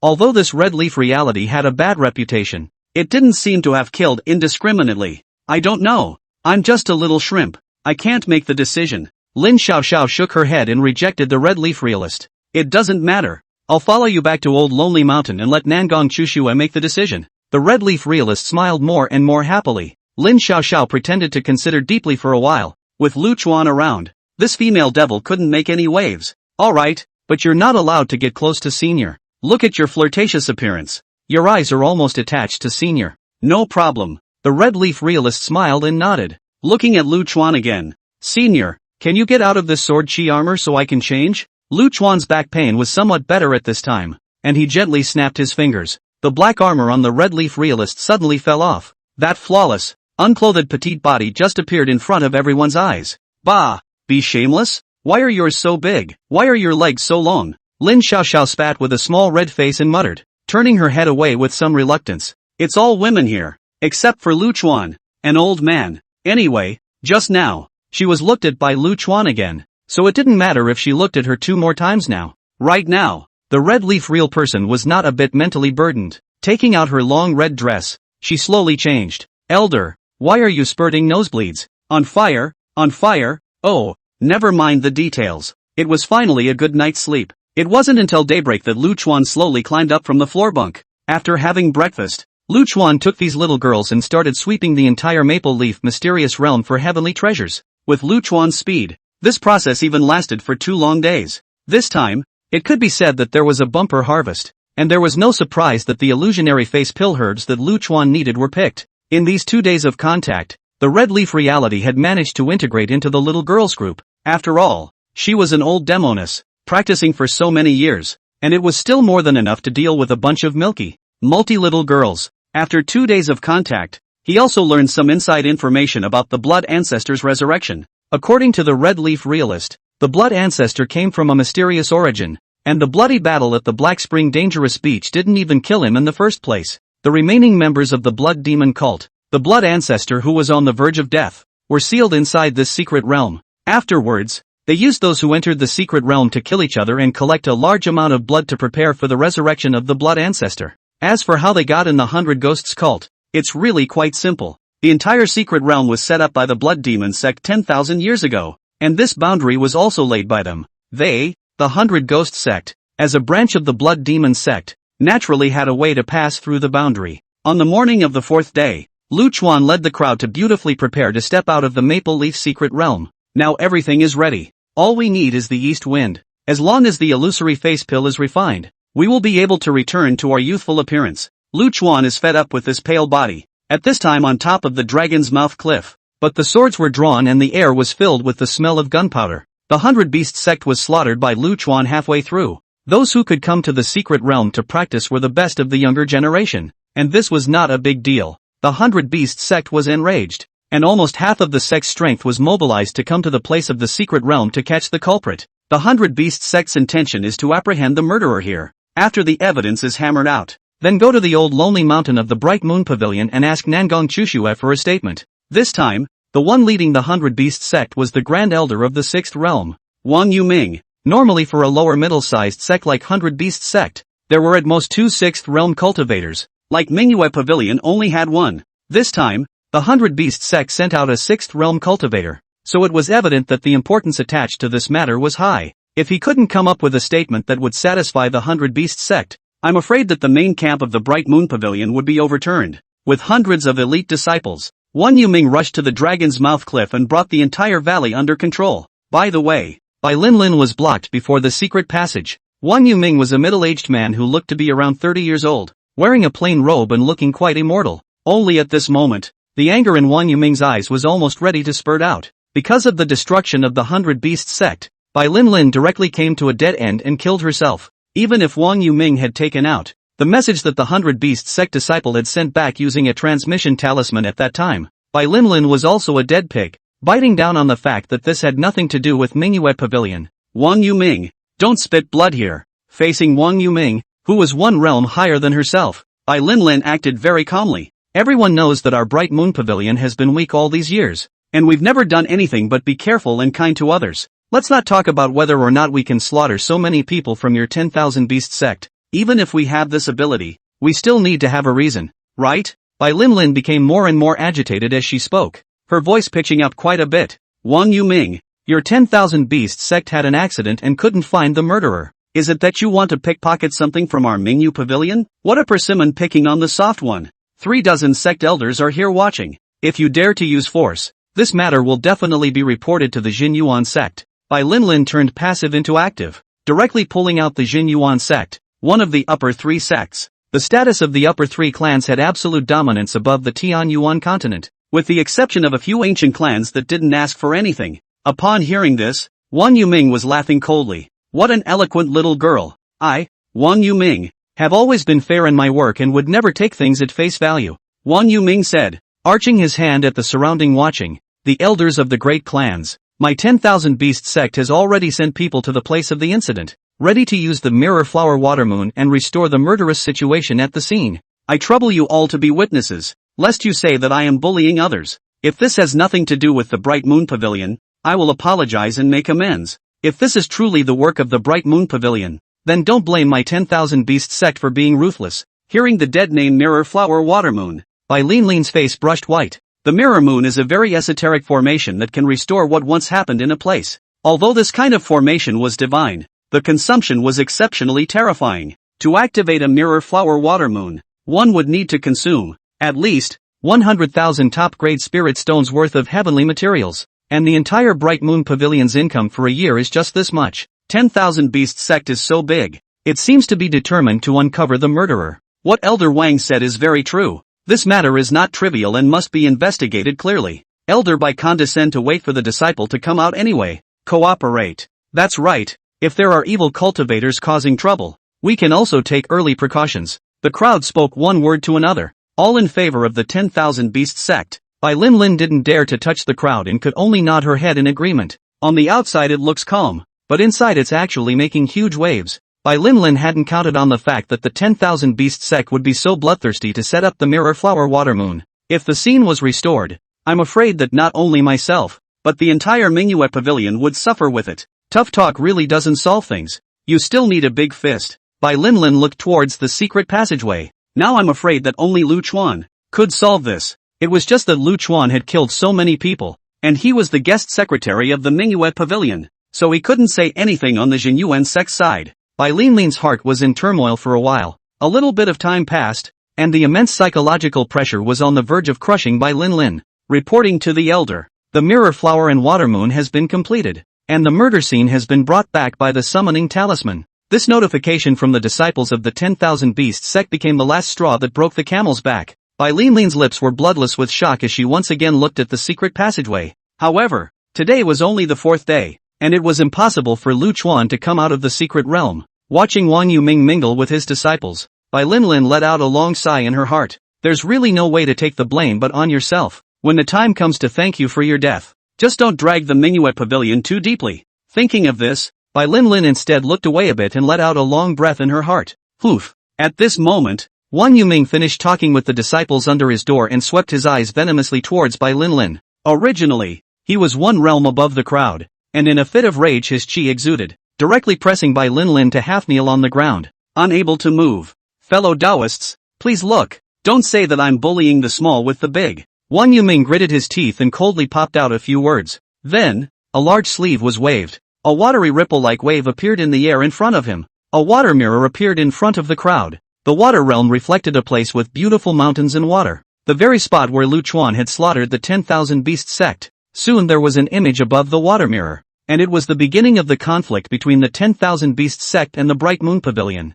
The crowd watched with amusement, but soon, the crowd couldn't stop laughing. That awful old man Lu Chuan, his ferocious killing methods, and that horrifying sword chi, even through the water mirror gave the crowd the creeps. With such ferocious means, I'm afraid it's not an evil cultivator. Good you Bright Moon Pavilion, treating fellow travelers so cruelly, to rob and kill a fellow Taoist of the 10,000 Beast sect without a cause. Even the Jinyuan sect has no reason to protect your Bright Moon Pavilion. This matter must not be tolerated, and the Bright Moon Pavilion must be made to pay for its blood. Elder Wang, the old thing that committed the murder, went into the secret realm. Looking at the strength, it won't be more than the 4th realm, and probably has flying swords and other treasures in his hands to be able to show off like this. The crowd was unanimous in aiming their guns at the Bright Moon Pavilion, all of them filled with righteous indignation. If you didn't know, you'd think these goods were some kind of righteous people. In the face of ironclad evidence, Bai Linlin didn't even have the means to refute it. Bai Linlin stood up little by little against the immense pressure emanating from Wang Yuming.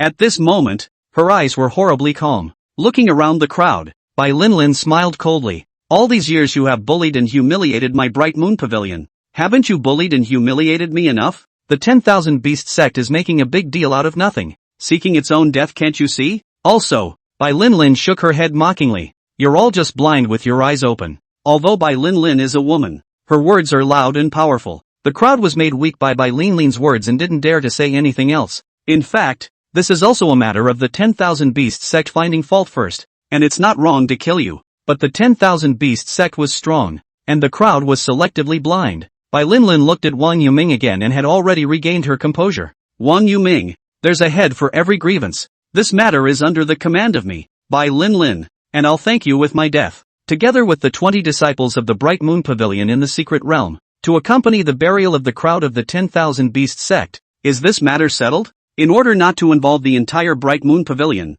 Bai Linlin even pulled in the disciples who had entered the secret realm. Right now, Bai Linlin only wished to use her own life to drag the 10,000 Beast sect here, preventing them from going directly to the Bright Moon Pavilion. As long as the 10,000 Beast sect waited here for the disciples of the Bright Moon Pavilion, then there was a high probability that Lu Chuan would be able to resolve this matter when he came out. Wang Yuming looked at Bai Linlin, who was begging for death, and was somewhat moved, eventually nodding gently. Although this matter is not something that can be resolved by you putting your life on the line, I, Wang Yuming, can guarantee that I definitely won't make things too difficult for Nangong Chushui and the Bright Moon Pavilion. Bai Linlin bit her lip and said softly, thank you. Taking a deep breath, Bai Linlin took out a silver dagger from her bosom. looking up into the distance. Over there is the direction of Old Lone Mountain. I'm sorry, Sister Hatsu. I'm sorry, Master. Linlin has failed you all. Bai Linlin drew her dagger and closed her eyes. The dagger reflected the early morning daylight, bringing up dazzling colors. Yet that color, at this very moment, is taking the life of a girl. Flowers bloom again. People are not young anymore. An old voice rang out abruptly at this moment. An eerie fluctuation rose in the air. Ripples visible to the naked eye rippled out. Space seemed to be frozen in this moment, and everything was slowed down infinitely. The dagger in Bai Linlin's hand stopped at the location of her heart, no longer able to inch in the slightest bit. The next moment, the crowd saw that a bad old man, with his hands behind his back, slowly walked out of the secret passageway. The old body looked shaky, as if it would be blown over by the wind the next moment. Yet the crowd felt an unspeakable chi in this old man. This gas, like a god sitting high in the clouds, descended to earth like that, so that people do not dare to look directly, do not dare to touch,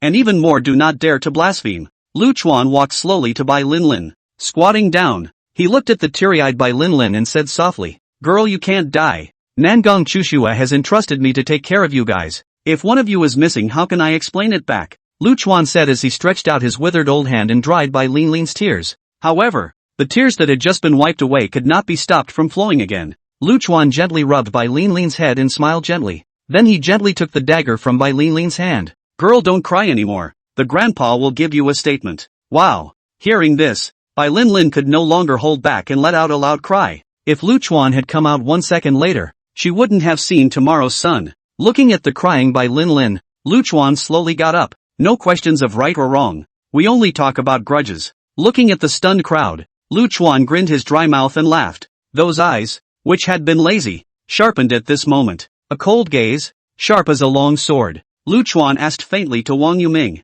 "Seeing how you're dressed, you should be from the 10,000 Beasts sect, right?" Without waiting for Wang Yuming to reply, Lu Chuan continued, "Then you're here to pick a fight, and by the looks of things, you're also the one who wants to force my girl to die." Damned thing! Lu Chuan flicked his fingers. A faint black sword chi leapt up from his fingertips. There was no earth-shattering explosion of this black sword chi. This sword chi is quiet, silent and soundless, but it is the deadliest killer hidden in the darkness of the night. The sword chi flashed away, and by the time the crowd reacted, it had already dissipated into the air. "What are you? You?" Wang Yuming looked at Lu Chuan in shock, yet he would never wait for the answer to that question. A little bit of redness, in the center of Wang Yuming's forehead, slowly appeared and then gradually enlarged. This last bit of redness became a demonic blood-colored rose. Dead? Dead. Wang Yuming died just like that? A sixth realm cultivator died just like that? Death is unknown and casual. Even if it's a dog, it should struggle and wail a bit. Looking at the collapsed Wang Yuming, great fear, spreading like a plague, lapped at the crowd like a tidal wave. Lu Chuan closed his eyes, as if he was recalling the flavor of that sword chi just now. Lu Chuan is too old. He's forgotten too much. The only thing I remember now is that I am a swordsman. How can you be a swordsman and not have cool swordplay? In the vast sea of consciousness, the door of dusty memories slowly opened a crack at this time. Through this gap, Lu Chuan saw a hovering sword in the memory gate. A long, dark sword. The long sword hovered alone in the memory gate, waiting for its owner to bring it up again. Lu Chuan held out his hand. The black sword gently trembled as a great joy erupted. The black sword flew into Lu Chuan's hand with this joy of meeting. At this moment, a black, tyrannical sword chi erupted from Lu Chuan's body. This sword chi rushed up to the sky and pierced through the firmament, as if it was going to cut through all the beautiful things in the world. Sword 1, Heavenly Gothic. The name of a move came out of Lu Chuan's mouth. As the word Heavenly Gothic was exited, the black sword chi that rushed into the sky exploded above the sky dome. The rolling black sword chi split into countless small black swords that were only the length of a finger. The small swords came down from the sky, shrouding the entire valley. Screams, curses, pleas for mercy, and ripping sounds of terror resounded throughout the valley. But soon the voices fell away again, and there was no more sound at all. It's all over. All life was harvested. This killing is more efficient than the scythe of death. The only one who was spared, Bai Linlin, could no longer cry at this moment, because compared to others, one seems to be very lucky. Thinking of it, old thing, did it come to you? At this moment, Ah Fu appeared beside Lu Chuan, and a bright light emerged from his intelligent eyes. Black sword chi, black long sword, sword name Killing Life, the sword of killing life. There are matching 12 sword styles that you created yourself. Does that ring a bell? Also, have you seen a white sword? What are you stepping on? Lu Chuan snapped out of his memory and slapped the donkey across the face. The slap directly jerked Fu into a 702-degree turn in the air. Ah Fu didn't care. He was used to being beaten up anyway. What's a big pussy fight? Ah Fu hurriedly climbed up from the ground, unafraid of death. He came to Lu Chuan and continued to guide up. The two poles of life and death. The end of death is rebirth. You're supposed to have two swords. Think back again and find the white. The sword that represents birth. You stepped on the horse to deliberately pick a fight, didn't you? The door of memory had already closed. So how could Lu Chuan remember anything else? Alzheimer's? It's a disease that needs to be cured. Ah Fu rolled his intelligent white eyes, full of mockery. You step on the horse, the whole family Alzheimer's. Lu Chuan raised his foot and sent Fu flying. Be sure to think of it. The white long sword is the ultimate, you have realized. It can break. Fu's voice came from far away. Silly dick. Lu Chuan disdainfully bristled and went up to help by Lin Lin up. How's it going, girl? Are you still satisfied with the statement that the grandpa asked for you? Can you not be satisfied with this shit? It's all butchered. You can't kill a pig that fast. It was already 2 days after returning to the Bright Moon Pavilion. Lu Chuan handed over this group of little girls one by one to Nangong Chushue. As for what to do with the red leaf realist and those resources, it was her Nangong Chushue's business. Lu Chuan only needed to wait for the illusory face pill to arrive now. In the elegant small courtyard, Ah Fu was talking to Lu Chuan about the information about this great world of cultivation. Rarely, the donkey didn't take a beating this time. From the comparative analysis of you slaughtering that blood-playing old guy, the strength of a cultivator, with every realm promoted, will increase exponentially, not simply 1 plus 1. Lu Chuan was lying on a chair sunbathing, and when he heard this, he rolled over with some impatience. And what level should I be in this power system, given your clever brain analysis? Seeing Lu Chuan being so patient, Ah Fu bared his big slate teeth and laughed with a twitch. The cultivation system of this world is divided into a total of 12 realms, and the first 9 will not be talked about. Let me tell you about the top 3. Lu Chuan nodded. Since he had been pitched into this world by a donkey, there were some basics that he still needed to understand clearly. When Ah Fu saw Lu Chuan nodding his head, he was overjoyed and was close to setting off firecrackers and singing a song about today being a good day. The system, when it comes to its part, every day to see the host face, is probably also the first one. Ah Fu cheerfully came over. The highest 3 realms in this world are known as the 3 realms of the divine path. It's the Tao 1 realm, near God realm, and the last annihilation realm respectively. The Tao begets 1, 1 begets 2, 2 begets 3, and 3 begets all things. This realm is actually equivalent to a god in the eyes of the world. 1 thought begets, and 1 thought destroys. It's all in the space of a single thought. Near God realm. This realm has already touched the rules of the great Tao, and from the analysis, in order to reach this realm, one must master the power of one of the rules of the great Tao. Lastly is the annihilation realm. Creating one's own Tao and no longer being bound by the rules of the great Tao is the essence of this realm, and 2 words can summarize it as free. As for the correlation of this anymore, I won't go into details. I don't think you'd like to hear it. A very interesting thing to tell you is that if you want to enter these 3 realms, you can only rely on enlightenment. It's possible to have a single thought and enter the gods in 1 step, or it's possible to just get stuck at the peak of the 9th realm and never go up for the rest of your life. The donkey chirped a lot and almost didn't hypnotize Lu Chuan. Only when the donkey finished speaking did Lu Chuan raise his eyes. My overall strength. What realm should I be in? It's not a good comparison, but judging from your unique 2 swords of life and death, your strength should be at the topmost annihilation realm. That's not it. The old man is invincible. So what's the point? In the future, this topic should not be discussed anymore. Lu Chuan impatiently rolled his eyes. Don't help. Ah Fu raised his front legs and pointed at the sky. You are truly invincible on earth, but there is still a heavenly Tao up there.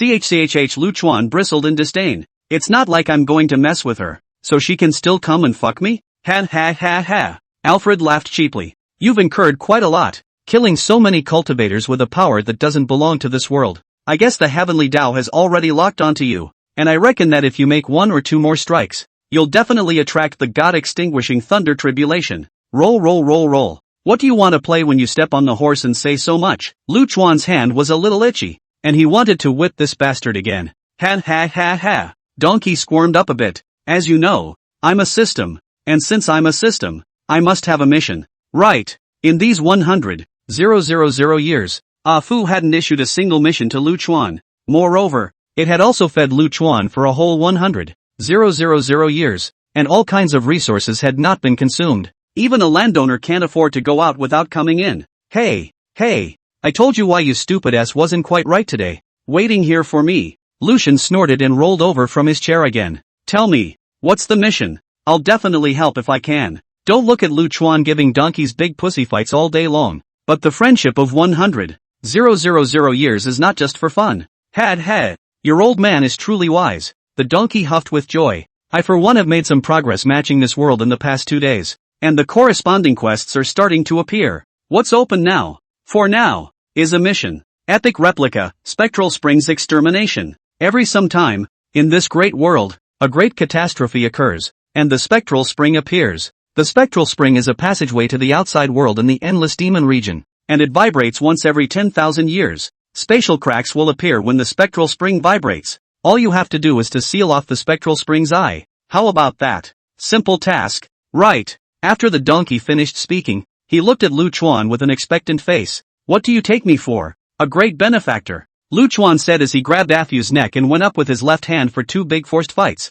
Just talk about the mission, not the reward. You treat me like free labor, don't you? There is a reward for entering the Bronze God's temple once. The donkey was pumped. Oh, interesting. What Bronze God temple? Lu Chuan started to get a little interested. There was no telling how many secrets this donkey was hiding, and it seemed like it would be nice to dig them out. Bronze Shrine. Well, Afu snorted in triumph. There is a place where it is recorded about the ultimate. A mysterious place that countless people have dreamed of trying to find. You stepped on the horse to the old man pretending to be a god. Ultimate? What ultimate?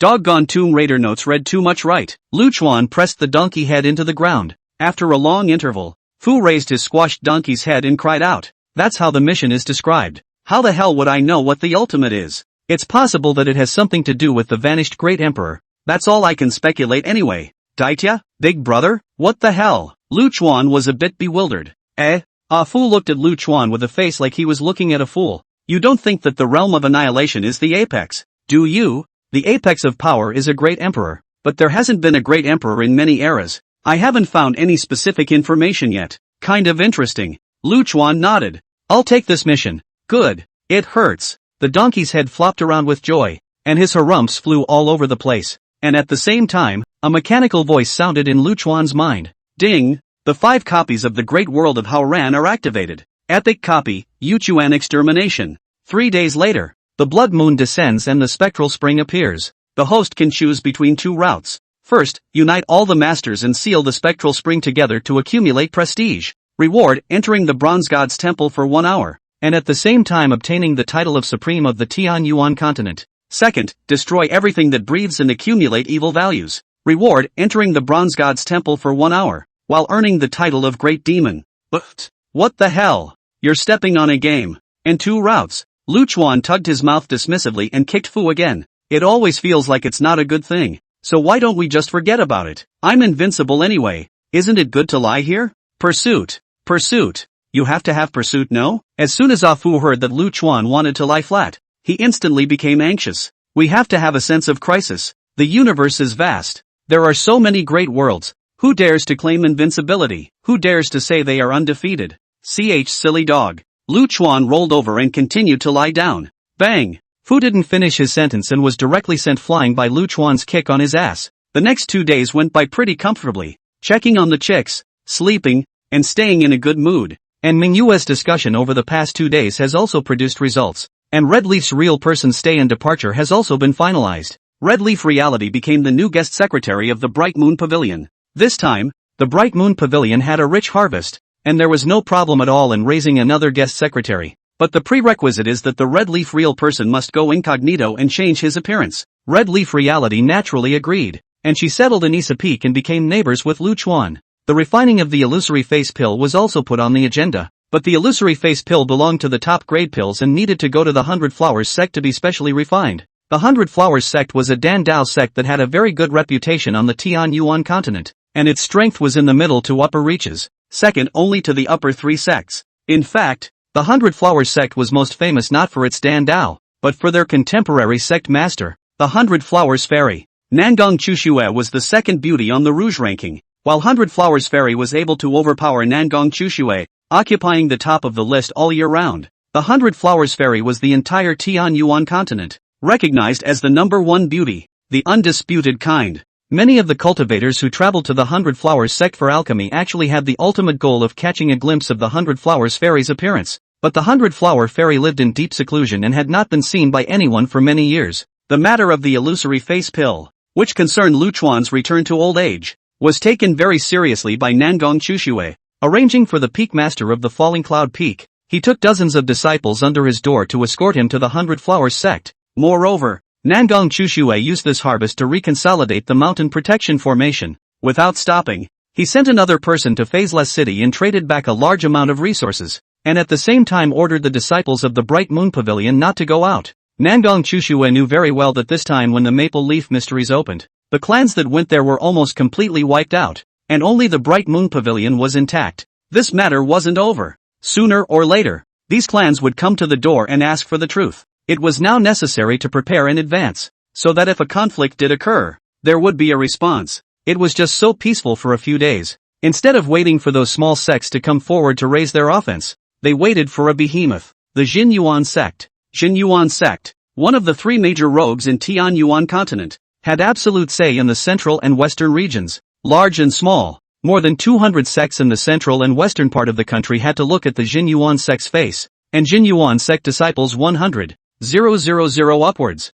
Heavenly pride, incense continuous, prosperous, is not manhwa pavilion such a small chicken can be compared. This time, the Jin Yuan sect came with 3 people. However, unluckily, they happened to meet Lu Chuan, who was skulking around the mountain with his stupid donkey. Lu Chuan recently found a great place, about 100 miles away from the one-color peak. There was a small mountain with abundant spiritual chi. Of course the attraction to Lu Chuan couldn't be any aura, but the mountain's red powder. After these 2 days of observation, Lu Chuan realized that there were about 100 young girls in their prime living in this small mountain. Each one of them is so long that the dogs look at them and say yes. Moreover, their cultivation methods were quite peculiar, and they were quite different from those maids of Bai Lin Lin. Lu Chuan likes to look at beautiful women for no other reason than to keep a good mood and avoid intermittent psychotic episodes. Lu Chuan was ready to get to know these beauties today, and even had the presence of mind to take a shower and change into new clothes. Lu Chuan skulked just below the foot of the mountain and ran into those 3 hanging hairs from the Jin Yuan sect.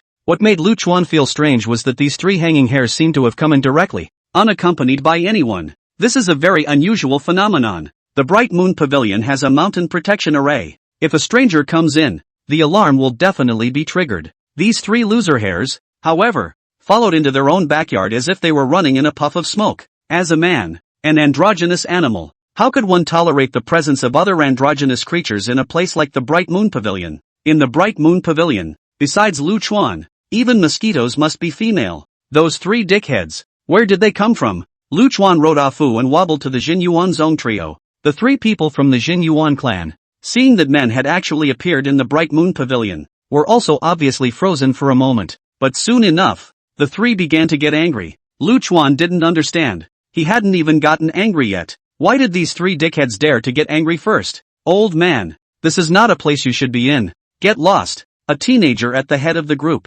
condescendingly waved his hand at Lu Chuan. Lu Chuan was a little confused and even more angry, going up and slapping the teenager in the face. The teenager did not expect the old man in front of him to move as fast as this, and when he reacted, he was already in the air. The 2 remaining men were confused as they watched the image of them flipping freely in the air with their teeth flying about. We're from the Jin Yuan sect. We've been ordered to come to the Bright Moon Pavilion to collect the cauldron, and you dare to stop us? Contact Nangong Chuxue and ask her to come over and give a statement. This matter is not over. I gripe your mom. So arrogant. Old me today shit not to beat out for you guys. Count you pull clean. Lu Chuan was furious and evil, drew the broken wooden sword at his waist, and mounted Afu to launch a charge. Originally, Alfred used to be reluctant to do something so degrading, but recently, Lu Chuan has taken on missions and has a tendency to lie down. Afu was now obedient to Lu Chuan in order to keep him in a happy mood and focus on the mission, not to mention charging. As long as Lu Chuan was attentive to the mission, it would dare to eat fucking shit. Afu may not look like a malnourished, skinny and bony person, but when he really moves, he's just like a crazy rabbit. The remaining 2 just wanted to counterattack, but in the next moment Fu, who was showing his large plate teeth, had already arrived in front of the 2. Pop, pop. There were 2 crunching sounds as the wooden sword's blade greeted the 2 men in the face. They suffered the equivalent of what happened to the teenager. Giddy up. Beat the hell out of the dog. Give me a rush. Lu Chuan rode Afu and majestically rushed towards the trio's landing point. Old thing. How dare you? I am a member of the Jin Yuan sect. If you dare to insult me again, Don't step on it. Don't step on it. Shit's coming out. Help! Help! Help! Mommy! Mommy! I want to go home. A mournful scream rang out from the mountains. The screams of these three dangling hairs at the bottom of the hill soon drew the young girls from the hill. When they saw that the three people who had been beaten the shit out of them were actually people from the Jinyuan sect, the young girls' faces turned pale in unison. Don't fight, old man. Don't fight. Seeing Luchuan stomping with vigor, a leading teenage girl stepped forward in panic. Quickly go and notify the pavilion master. If there are lives here, the Jinyuan sect won't stop. However, Luchuan didn't care about the young girl at all. Stepping on the trio's bellies, was getting more and more energetic. By the time Nangong Chushue arrived, the three dangling hairs were already breathing less in and more out, looking like they were going to return to heaven. Senior, have mercy. Seeing this scene, Nangong Chushue was so anxious that she almost didn't faint on the spot. Nothing, and vegetables and love to pretend. Luchuan covered his nose and sprayed a mouthful of old phlegm with a disgusted face. Finally stopping, Nangong Chushue hurriedly had someone help the three unlucky people up, and a big handful of pills were stuffed towards the three people's mouths. Under the effect of the elixir, after a few minutes, these three people finally got their lives back. That leading teenager, looking at Nangong Chushue, was furious. This time when he was beaten, the physical pain was still a small matter. The main thing was that this matter of spraying feces in front of him was afraid that he would become the laughingstock of the heavens. The more the teenager thought about it, the more angry he became, and finally looked at Nangong Chushue and threatened fiercely. Nangong Chushue, if you don't give me a statement on this matter, I will definitely report it to the sect and tear down your Bright Moon Pavilion's mountain gate. Nangong Chushue's face went a shade of white and a shade of green. In the end, however, he could only smile and say, don't worry, this matter will definitely give you a result, and Manhwa Pavilion will compensate until you are satisfied. Nangong Chushue's heart was dripping blood as she uttered these words and looked at Luchuan with a grudging face. And Luchuan the goods, this time actually came together to the side of those young girls. Flirtatious self-introduction. Didn't care at all. The three dangling hairs that got the shit beat out of them. The small mountain seemed to be isolated from the world. And these young girls actually didn't know when the Bright Moon Pavilion had an extra person like Luchuan. Seeing Luchuan's flirtatious appearance, one of them was a bit confused. Senior, why don't you go back and rest first? I'll take care of it here. Nangong Chushue came to Luchuan's side with some apprehension. What for? Luchuan's eyes slanted. I'll play my game. You deal with yours. We're not related. Right. Luchuan raised his eyes and looked at the three unlucky ones. Where did these three sand sculptures come from? Why were they able to directly cross the Grand Formation and enter the Bright Moon Pavilion? Being glared at by Luchuan, the three people from the Jinyuan sect shivered as if they were electrocuted. Only the teenager was the one who yelled out in defiance. Nangong Chushue, this dead old man must be handed over to us and brought back to the Jinyuan sect to be dealt with. Right now on the Tianyuan continent, there are still people who dare to not put the Jinyuan sect in their eyes. It's over. Nangong Chushue's heart thumped. The Jinyuan sect has been teaching this kind of fools all these years, and they are so arrogant and conceited. I'll gripe your mom. When Luchuan heard this, he wrote off Fu and rushed over. Nangong Chushue, however, is well aware of Luchuan's temperament, and simply does not dare to stop him. Giddy up. Luchuan rode Fu and rolled up a gust of wind. A skinny donkey was actually ridden with the momentum of 1,000 galloping horses. You dare. Nangong Chushue, save me. The teenager was still counting on Nangong Chushue, the pavilion master, to make a decision for him. However, what he never expected was that Luchuan, this dangling hair, now had a position in the Manhwa Pavilion that was equivalent to the Supreme Emperor. Nangong Chushue was simply unable to restrain Luchuan, the guest minister. Besides,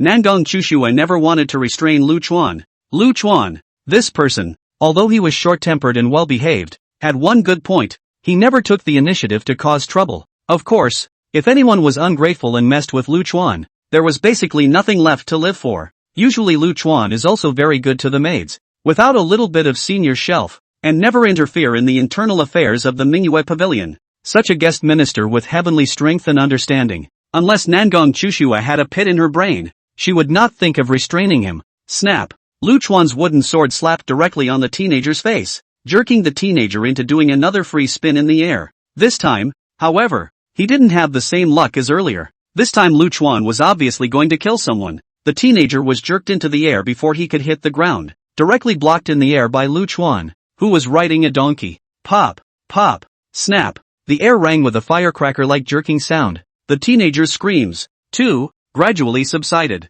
As for the other two Jinyuan sect people, they were obviously smarter. Other than shivering in place, keep your mouth shut is tight. Bang! The teenager's body fell from the air and smashed heavily in front of the two Jinyuan's own men. Looking at the blood and flesh, beaten his own mother cannot recognize the body of the teenager. The two hanging hair legs of soft directly kneel down. It's over. It's over. It's over. Nangong Chushue's head buzzed as she watched the scene. You guys go back. At this time, Nangong Chushue's expression suddenly hardened, as if she had made some sort of determination. Nangong Chushue looked at the two remaining Jinyuan sect disciples and said with a single word, "From now on, the Bright Moon Pavilion is no longer dependent on the Jinyuan sect, and all agreements are null and void, including the 100 tripods every 3 years." These words not only stunned the two from the Jinyuan clan, but the other disciples from the Bright Moon Pavilion were also stunned and at a loss for words. What is the status of Jinyuan? Can't the agreement be scrapped just by saying so? With Jinyuan sect's overbearing nature, Nangong Chushue's utterance of these words had already foreshadowed the destruction of the Bright Moon Pavilion. Nangong, Pavilion Master, you have to think clearly. One of the people from the Jinyuan sect stuttered a little. Nangong Chushue looked at Lu Chuan, gritted her teeth and nodded. I've thought it over very clearly. All these years of clinging to your Jinyuan sect, although I've gained nominal shelter, I haven't been of any substantial help. Your Jinyuan sect is just treating my Bright Moon Pavilion as nothing more than its own backyard, said Nangong Chushue looking towards those young girls who came out of the small mountain with a guilty face. As the Pavilion Master, not only am I unable to protect my disciples, but I even have to provide your Jinyuan sect with a cultivation cauldron. I've had enough, no matter what the consequences are. I, Manhwa Pavilion, will bear them all. Pavilion Master. No, a young girl who came out of the mountain shouted with a sobbing voice. Because the young girl knew what the consequences of breaking away from the Jinyuan sect were. Then the maiden knelt, and the other maidens followed. The young girl was with a sobbing voice and teary eyes. Pavilion Master, you don't have to worry about us. For the sake of the survival of the Bright Moon Pavilion, we are willing to become a cauldron. Hearing these words, Nangong Chushue could no longer hold back the hot tears in her eyes as they fell. Over the years, for the sake of the survival of Manhwa, Nangong Chushue had done many things against her heart. The most difficult hurdle for Nangong Chushue to get over was the children who became tripods. This matter had already tormented Nangong Chushue, showing signs of going off the deep end. Now Nangong Chushue was going to bet on Lu Chuan to break away from Jinyuan's exploitation and make the Bright Moon Pavilion truly independent. How can an old man like me read this? Watching the young girls shed more than tears one by one, Lu Chuan's heart was dripping blood. Chushue girl, what is a cauldron? Lu Chuan came to Nangong Chushue's side and decided to take care of this. The Moonlight Pavilion is a place where you can retire, so if you cry all day long, it's not appropriate. Nangong Chushue wiped away her tears, though it was a little hard to say, but since he chose to put his treasure on Lu Chuan, Nangong Chushue understood that she had to let Lu Chuan know the causes and consequences. Elder, take a seat and I'll tell you slowly. Only when Lu Chuan was seated did Nangong Chushue slowly speak, because of the reason why the Bright Moon Pavilion is weak. Many years ago, we reached an agreement with the Jinyuan sect. The Jinyuan clan shelters our Bright Moon Pavilion, while we regularly pay tribute to the Jinyuan clan for various resources. Lu Chuan was dumbfounded as he listened. Manhwa Pavilion is like this, and you still want to give people resources? Isn't that a vicious cycle that won't be able to turn around for the rest of your life? Nangong Chushue gave a helpless bitter smile. The words are like this, but there's no other choice for the Bright Moon Pavilion. Lu Chuan thought about it and nodded. This group of women in the Manhwa Pavilion, it's not easy to stay alive. How can they still care about so much? Among these tributes, there is one thing, which is to provide the Jinyuan sect with 100 tripod furnaces every 3 years. Speaking here, Nangong Chushue's fists clenched up fiercely, and because of too much force, her knuckles began to turn white. The so-called cauldron is to select young boys and girls with special physical qualities and cultivate them with special methods from a young age. When you reach adulthood, you will double cultivate with someone in transition the essence that has been stored for many years to the person who is double cultivating. Fark, Lu Chuan was dumbfounded by what he heard, then looked to the young girls who were kneeling on the ground. Lu Chuan now sort of understood that these children, why they cultivated differently from others, and one of them was clear and clean, so it turned out that all of them had done the practice specifically to become tripods. Then, after becoming tripods, where do these children go? Lu Chuan was already getting a bit angry. How can a young girl be treated like this when she is one of the most beautiful sights in the world? Nangong Chushue also went out on a limb and gritted her teeth. The lucky tripods, after being absorbed, will become ordinary people and bumble through their lives. The unlucky ones will be imprisoned and become tools to vent their lust. And when their looks are gone, they will be killed outright. Hearing this, Lu Chuan couldn't tense up. Each one of these young girls was so desirable that they didn't need to think about what would happen to them in the end. Bang! After Nangong Chushue finished speaking, she knelt down for Lu Chuan and fiercely kowtowed 3 times. Nangong Chushue didn't use her true essence to protect her body and directly smashed her head on the ground. Blood ran down her forehead. Blood mixed with tears and a silent choke. Elder, I don't dare to wish for anything. I only beg you to save these children. Save these children. I'm willing to be an ox and a horse for you. For the sake of his disciples, an honorable pavilion master was willing to kneel for others. No matter what she thought, this bearing and responsibility could not be denied. Lu Chuan expressionlessly glanced at the 2 Jin Yuan's own people. There was no more tyranny from earlier, yet this calmness caused their souls to start trembling uncontrollably. I don't need you to be a cow. You've kowtowed to me 3 times. That's enough. Lu Chuan gently picked up Nangong Chushue and wiped the blood off her forehead. Looking at Lu Chuan's face that was full of folds, Nangong Chushue, in a trance, seemed to see her grandfather again. The tears, which had just stopped, couldn't help but well up again. Lu Chuan looked at the 2 from the Jin Yuan sect and said indifferently, go back and notify your clan that in 10 days, bring people in sincerity and come to the Bright Moon Pavilion to settle this matter. If you guys dare not come,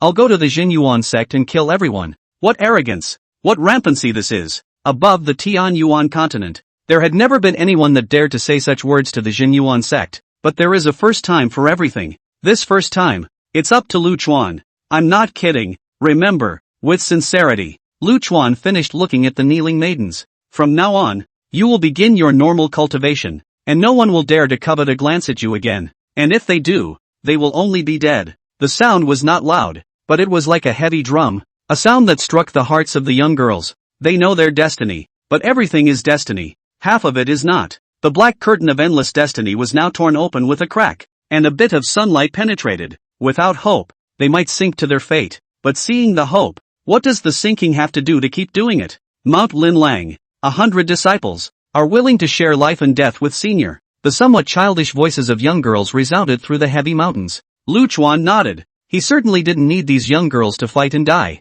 With this little bit of defiance, there is a qualitative change. Now go back and report. 10 days, Olmi will only wait for 10 days for your Jin Yuan sect. Lu Chuan looked at the 2 men. His voice as cold as the transit of a cold tide. The 2 men who had long been scared out of their wits. How dare they say one more word, and got up to be about to leave. Wait, Lu Chuan looked at the 2 with a slanted brow and crooked eyes. The 2 men went into cardiac arrest in fear, wondering what the old man was up to again. Former seniors, we will definitely bring your words back to the clan. Not missing a word. Hey! Lu Chuan, a burst of strange laughter. Send a letter. Well, a person is enough. You 2 one-on-one. The one who survived to go back to report. Lu Chuan's bad character was exposed at this point. Playing with people's hearts. This dead old man is also good at it. On the count of 3, if you don't fight, I'll slaughter you all and make a trip to the Jin Yuan sect myself. Lu Chuan cheerfully raised his hand 3 fingers. The cold sweat of the 2 Jin Yuan's own men could not be stopped. Cold sweat soaked his shirt and he looked as if he had just come out of the water. 3, a hypnotic voice rang out, and the 2 looked at each other, both seeing deep despair in the other's eyes. 1. Lu Chuan didn't count to 2 and jumped straight to 1. The 2 froze for a moment, and then the thought of living consumed all reason. Both of them pounced on each other at the same time, tearing at each other like wild beasts. Jin Yuan sect, situated in the Tiandang mountain range in the middle of the Tian Yuan continent. The entire Tiandang mountain range was where the dragon vein of the Tian Yuan continent was located. Not only was the entire continent moisturized with abundant spiritual energy, but there were even large amounts of spiritual stone resources in the mountains. The entire Tiandang mountain range was almost overrun by the 3 big rogues, and the other sects could only watch and dry drool. Sky Ridge Peak was the main peak of the Jin Yuan sect, lofty and majestic, plunging straight into the sky. The Hall of Containing Zhangs on the Heavenly Ridge Peak was the most talked about place for cultivators. The Hall of Containing Chapters, which served as the council hall, had agreed on many resolutions affecting the Tian Yuan continent since the establishment of the Jin Yuan sect. 10,000 years ago, the Blood Demon was in rebellion, and the resolution of the battle to crush the Blood Demon was issued here. It could be said that every time the Hall of Contained Chapters opened, it meant that something big was about to happen. The Hall of Containment is open today. The Jin Yuan sect's 9 peak masters, plus the law enforcement elders and the patriarch, 11 powerful figures were gathered here. This kind of spectacle has not been seen for many years. With Jin Yuan sect's current strength, and status. There were rarely any major events that required these bigwigs to get together and deliberate. Jin Yuan sect's contemporary patriarch, Bailey Yuza, looked to be around 30 years old, with good looks and a scholarly appearance. However, this big brother was one of the few 9 realms above the entire Tian Yuan continent. When he stomped his feet, the entire Tian Yuan continent would shake a few times. Recently, the heavens have been strange, and the Tian Yuan continent might be in chaos. Some time ago above the unsleeping sea,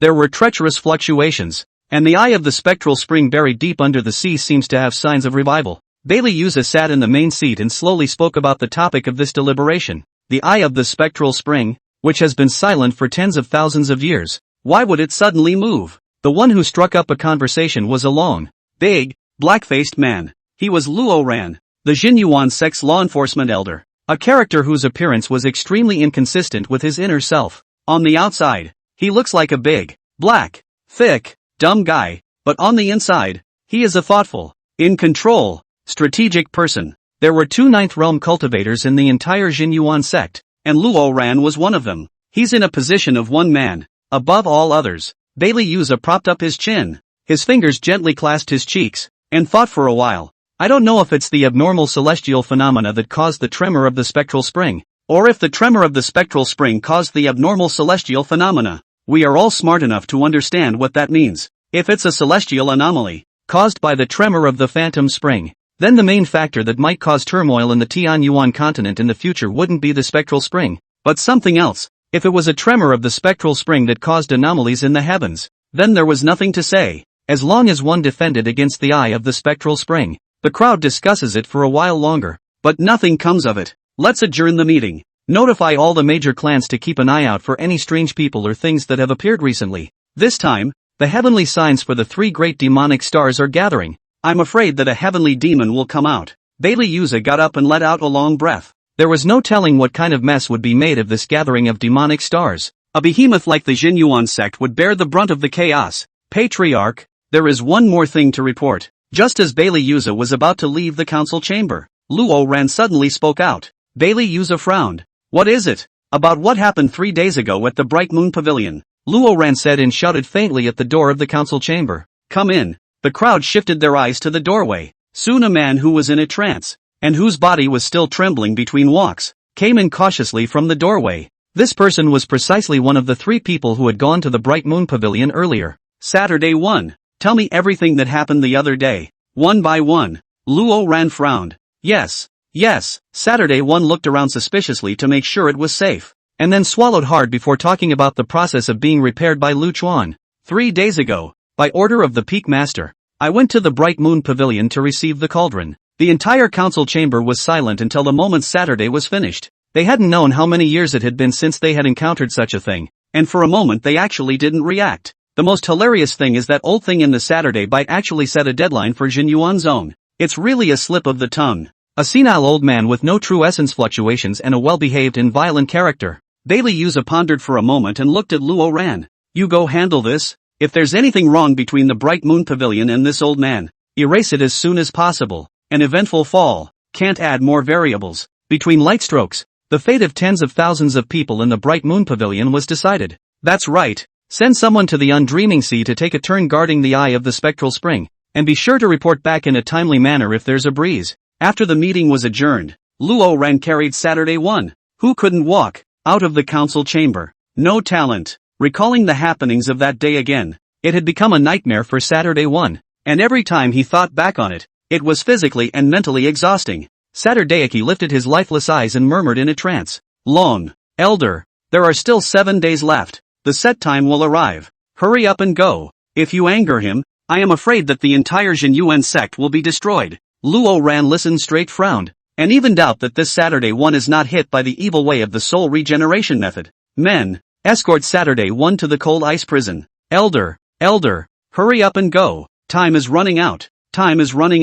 Saturday 1 was dragged towards the prison by the guards, yet he didn't care and kept shouting those words. Have the Dragon Yuan guards gather and follow me to the Bright Moon Pavilion. Hearing this, the guards around him tensed up a bit. The Dragon Yuan guards, the trump cards of the Jin Yuan sect, were all composed of elite disciples. Moreover, the Dragon Yuan guards are good at charging and killing, and are extremely concerned about the coordination of battle formations. There were even rumors that the Dragon Yuan guards had already cultivated a battle spirit. And if that was really the case, there weren't many people in the entire Tian Yuan continent who could fight against them. The Dragon Yuan guards were killer weapons that were only deployed when large clans fought amongst themselves. What virtue or ability could a small bright moon pavilion have to make the Jin Yuan sect send out the Dragon Yuan guards? In the face of the guards' consternation, Luo Ran laughed. Be careful, don't wait until you're dead in the gutter to think about regret. What the elder said. On this day, the Jin Yuan sect's 200 Dragon Yuan guards drove to the Bright Moon Pavilion in great numbers.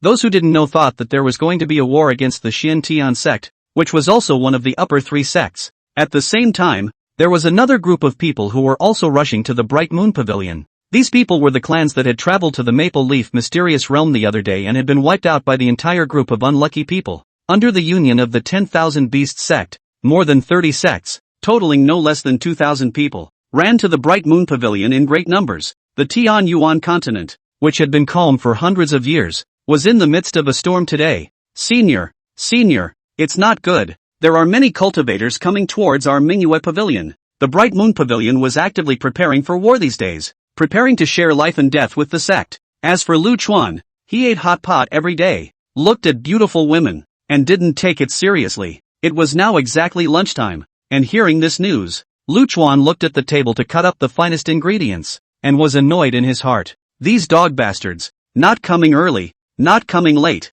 stepping on the horse to come at mealtime, deliberately looking for a fight, aren't they? Seeing Lu Chuan's precursor to a psychotic episode, Ah Fu quietly slips away. Little Lok, little Shiyun, carry the stuff to the front of the mountain gate for me. Food is the only thing that matters to people, so how can we not eat? Lu Chuan immediately decided to go to the mountain gate to start the meal, and slaughter some ungrateful things to help the fun. Zhao Lulu and Zhang Shiyun, the two little maids, hadn't reacted for a while. He still wanted to ask for clarification, but it turned out that Lu Chuan had already slipped out with his hands behind his back. The duo had no choice but to pack the chopped ingredients, but there were just too many things, and in the end, it was the red leaf real person who came over, and the three of them worked together to finish taking the things. Pavilion Master, about 2,000 people have already crossed the long Willow Gully, and in another 200 miles, they will reach the mountain gate. Someone reported the situation to Nangong Chushue. Nangong Chushue's face was gloomy. She hadn't waited for Jin Yuan sect to come,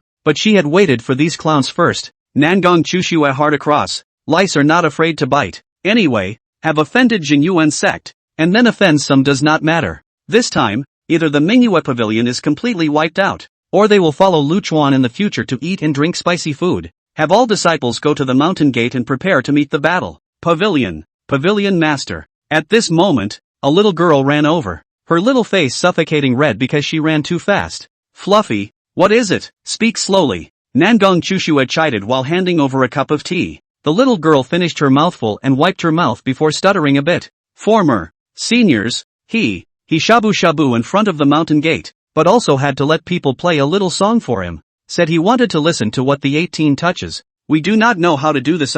Put. Nangong Chushue's mouthful of old blood almost didn't spray out. What time is it? Lu Chuan is still in the mood to shabu and listen to a little song. And you are still in front of the mountain gate. The point is, what tune is 18 touches? After thinking about it for a while, Nangong Chushue was relieved. Lu Chuan usually seemed to be so unreliable. Go to the Nine Springs Valley and let the Supreme Elder come and play a tune for Senior. The little girl looked at Nangong Chushue with a confused expression. The Bright Moon Pavilion has 3 great colors. Respectively, they are the ultimate circumscribed atmospheric beauty, and Nangong Chushue, who has the posture of a mother. One was the Supreme Elder. The third on the rouge list, Chu Yuran, who was excellent in both color and art. Chu Yuran has long since stopped asking about the world, and has been staying in the Nine Springs Valley to raise flowers and plants. That is, the disciples of the Bright Moon Pavilion. There are many that have not seen. There was also a great color, the young master uncle that many of the maids were talking about. However, this young master uncle,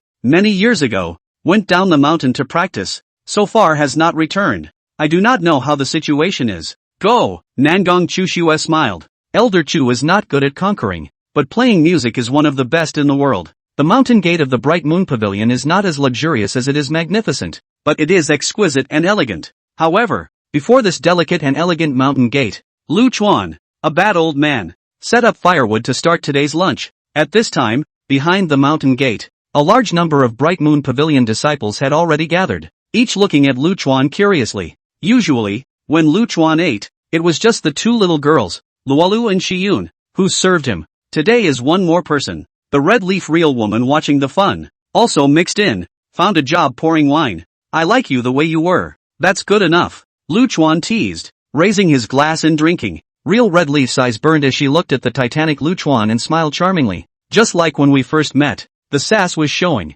If you like to see it, then can I give it to you alone later? Well, just love the sassiness. Lu Chuan smacked his lips, not knowing if the wine was too strong or the beauty was too seductive. The Supreme Elder is here. I don't know which girl shouted, and everyone turned their heads towards the back. Chu Yuran is famous for her light nature, the kind where the sky doesn't collapse and her heart is as clear as ice. The little girls would never have thought that Chu Yuran would appear here. The crowd automatically moved out of the way. A woman who appeared to be no more than in her mid-20s appeared in the crowd's field of vision without slowing down. A long, white dress, not a bit of smoke and mirrors, shoulders as if cut into, waist as if about Sue, muscle as gelatinous, gas as orchids, charming and boneless into the colorful 3 points, holding an ancient zither in his arms. He walked towards Lu Chuan with a faint smile, eyes wide open. Red Leaf Reality sourly reminded. As soon as the words came out of the mouth, Red Leaf Reality himself was shocked. He was jealous? Impossible. Absolutely impossible. The word jealousy was instantly annihilated without a trace when the Red Leaf Realist looked at Lu Chuan's old face dripping with harumph.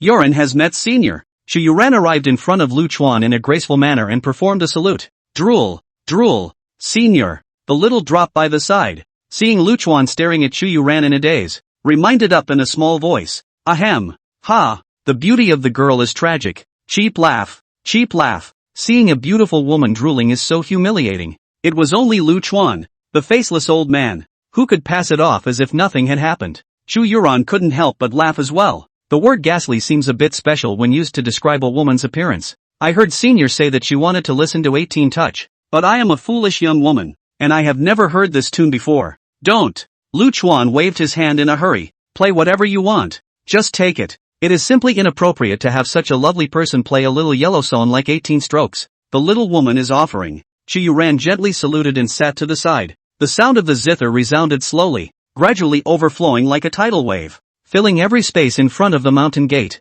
The sound of the zither was gentle and continuous, like a mountain spring meandering from a valley, flowing slowly. Even a big old man like Lu Chuan was mesmerized for a moment as he listened. The beauty is like a painting. The country is beautiful. The sweet smile moves the heart. The autumn wave turns to take people's souls. The sound of the zither curls up, and you can't help but get lost in it. Lu Chuan somewhat understood the joy of those dim-witted kings for a moment. Nangong Chu Shui, get out. Just as Lu Chuan was mesmerized by what he was listening to, an explosive cry like thunder rang out. However, the sound of the zither was not interrupted. Chu Yuran was still playing, and everything in the outside world seemed to have nothing to do with her in the sound of the zither. Everyone raised their heads and looked at the smoke and dust not far away. More than 30 clans, a full 2,000 cultivators upwards, came before the mountain gate of the Bright Moon Pavilion in an exuberant manner. Are you polite? Lu Chuan's listening to the song was interrupted, and with an expressionless face, he turned back to sit at the dining table. Raising his eyes, he looked at the army that was about to approach before the mountain gate.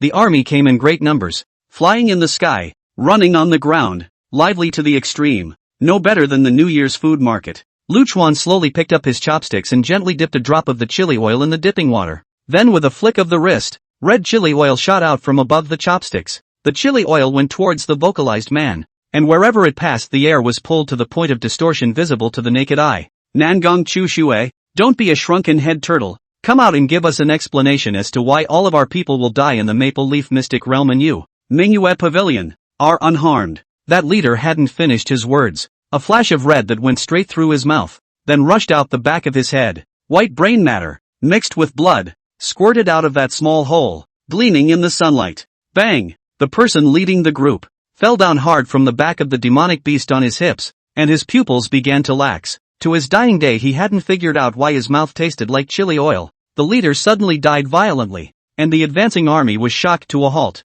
Looking at the dead bodies, the crowd was chilled all over. This leader, an expert of the 10,000 Beasts sect, how could he suddenly die in such an unexplained manner? The crowd raised their eyes to the mountain gate of the Bright Moon Pavilion. A bad old man who was listening to music, drinking and shabu-shabu, yet they hadn't had time to think much about it. The bad old man then picked up his glass of wine and drank it down. stuffed a slice of meat towards his mouth, and then slowly got up. The moment he got up, the sky and the earth suddenly went dark. Obviously the blazing sun was shining. The sun was shining, yet the whole sky, it was just so strangely dark. It was as if the entire world was draped in a layer of black muslin, and a hazy sense of eeriness came to the surface. An invisible pressure pressed down hard as if the sky was collapsing. It was as if the entire dome of the sky collapsed and fell at this moment. At this moment, everyone just felt something very, very heavy on their shoulders. The army was crushed to the ground as a whole, clinging to the earth, unable to move any further. No matter how they struggled,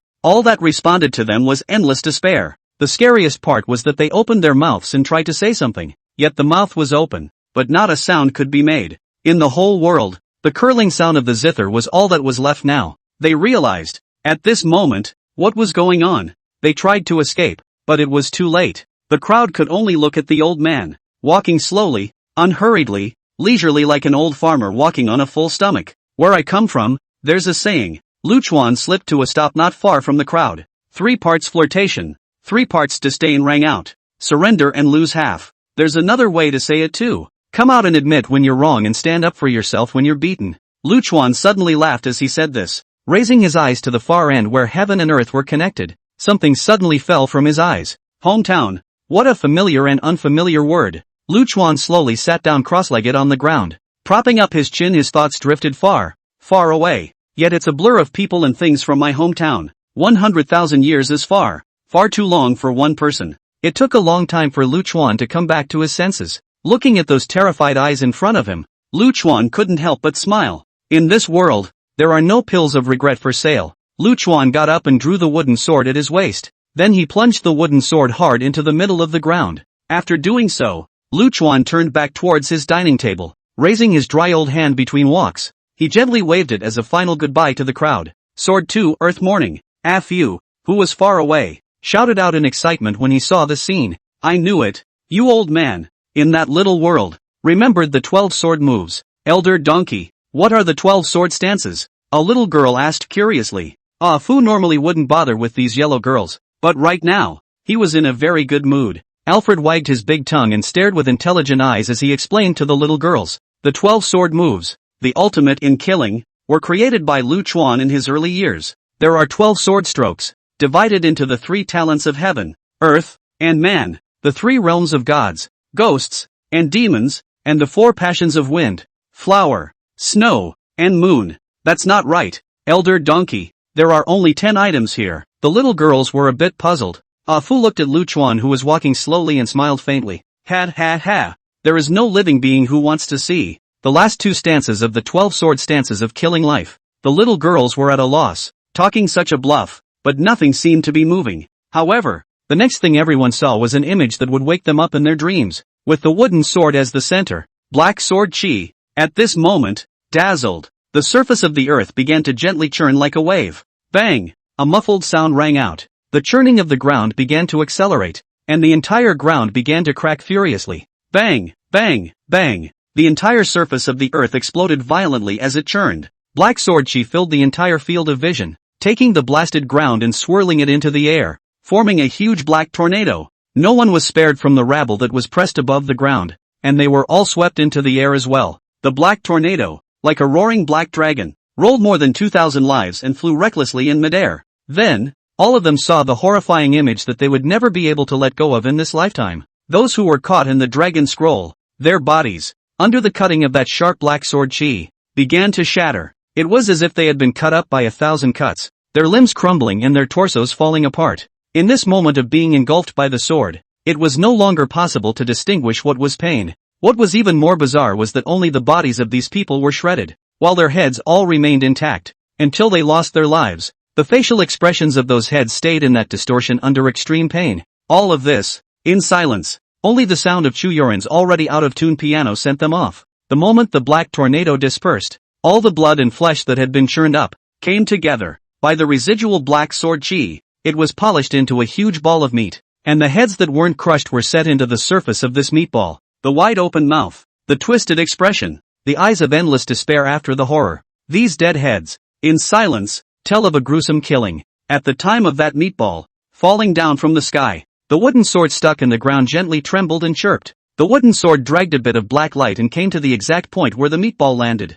The wooden sword propped it up with its hilt, and the ball of flesh, which had been brought together by the corpses of more than 2,000 people, went quiet. From this moment on, before the mountain gate of the Bright Moon Pavilion, there was one more landmark. Later people gave it the intuitive and resonant name, Corpse Pill. Many years later, countless people came here to enlighten themselves, because the corpse pill and the wooden sword holding it up had the supreme sword chi of the forbidden man remaining in it. Let this thing stand here. It's good to scare people, lest any cats or dogs come looking for trouble in the future. Ugh.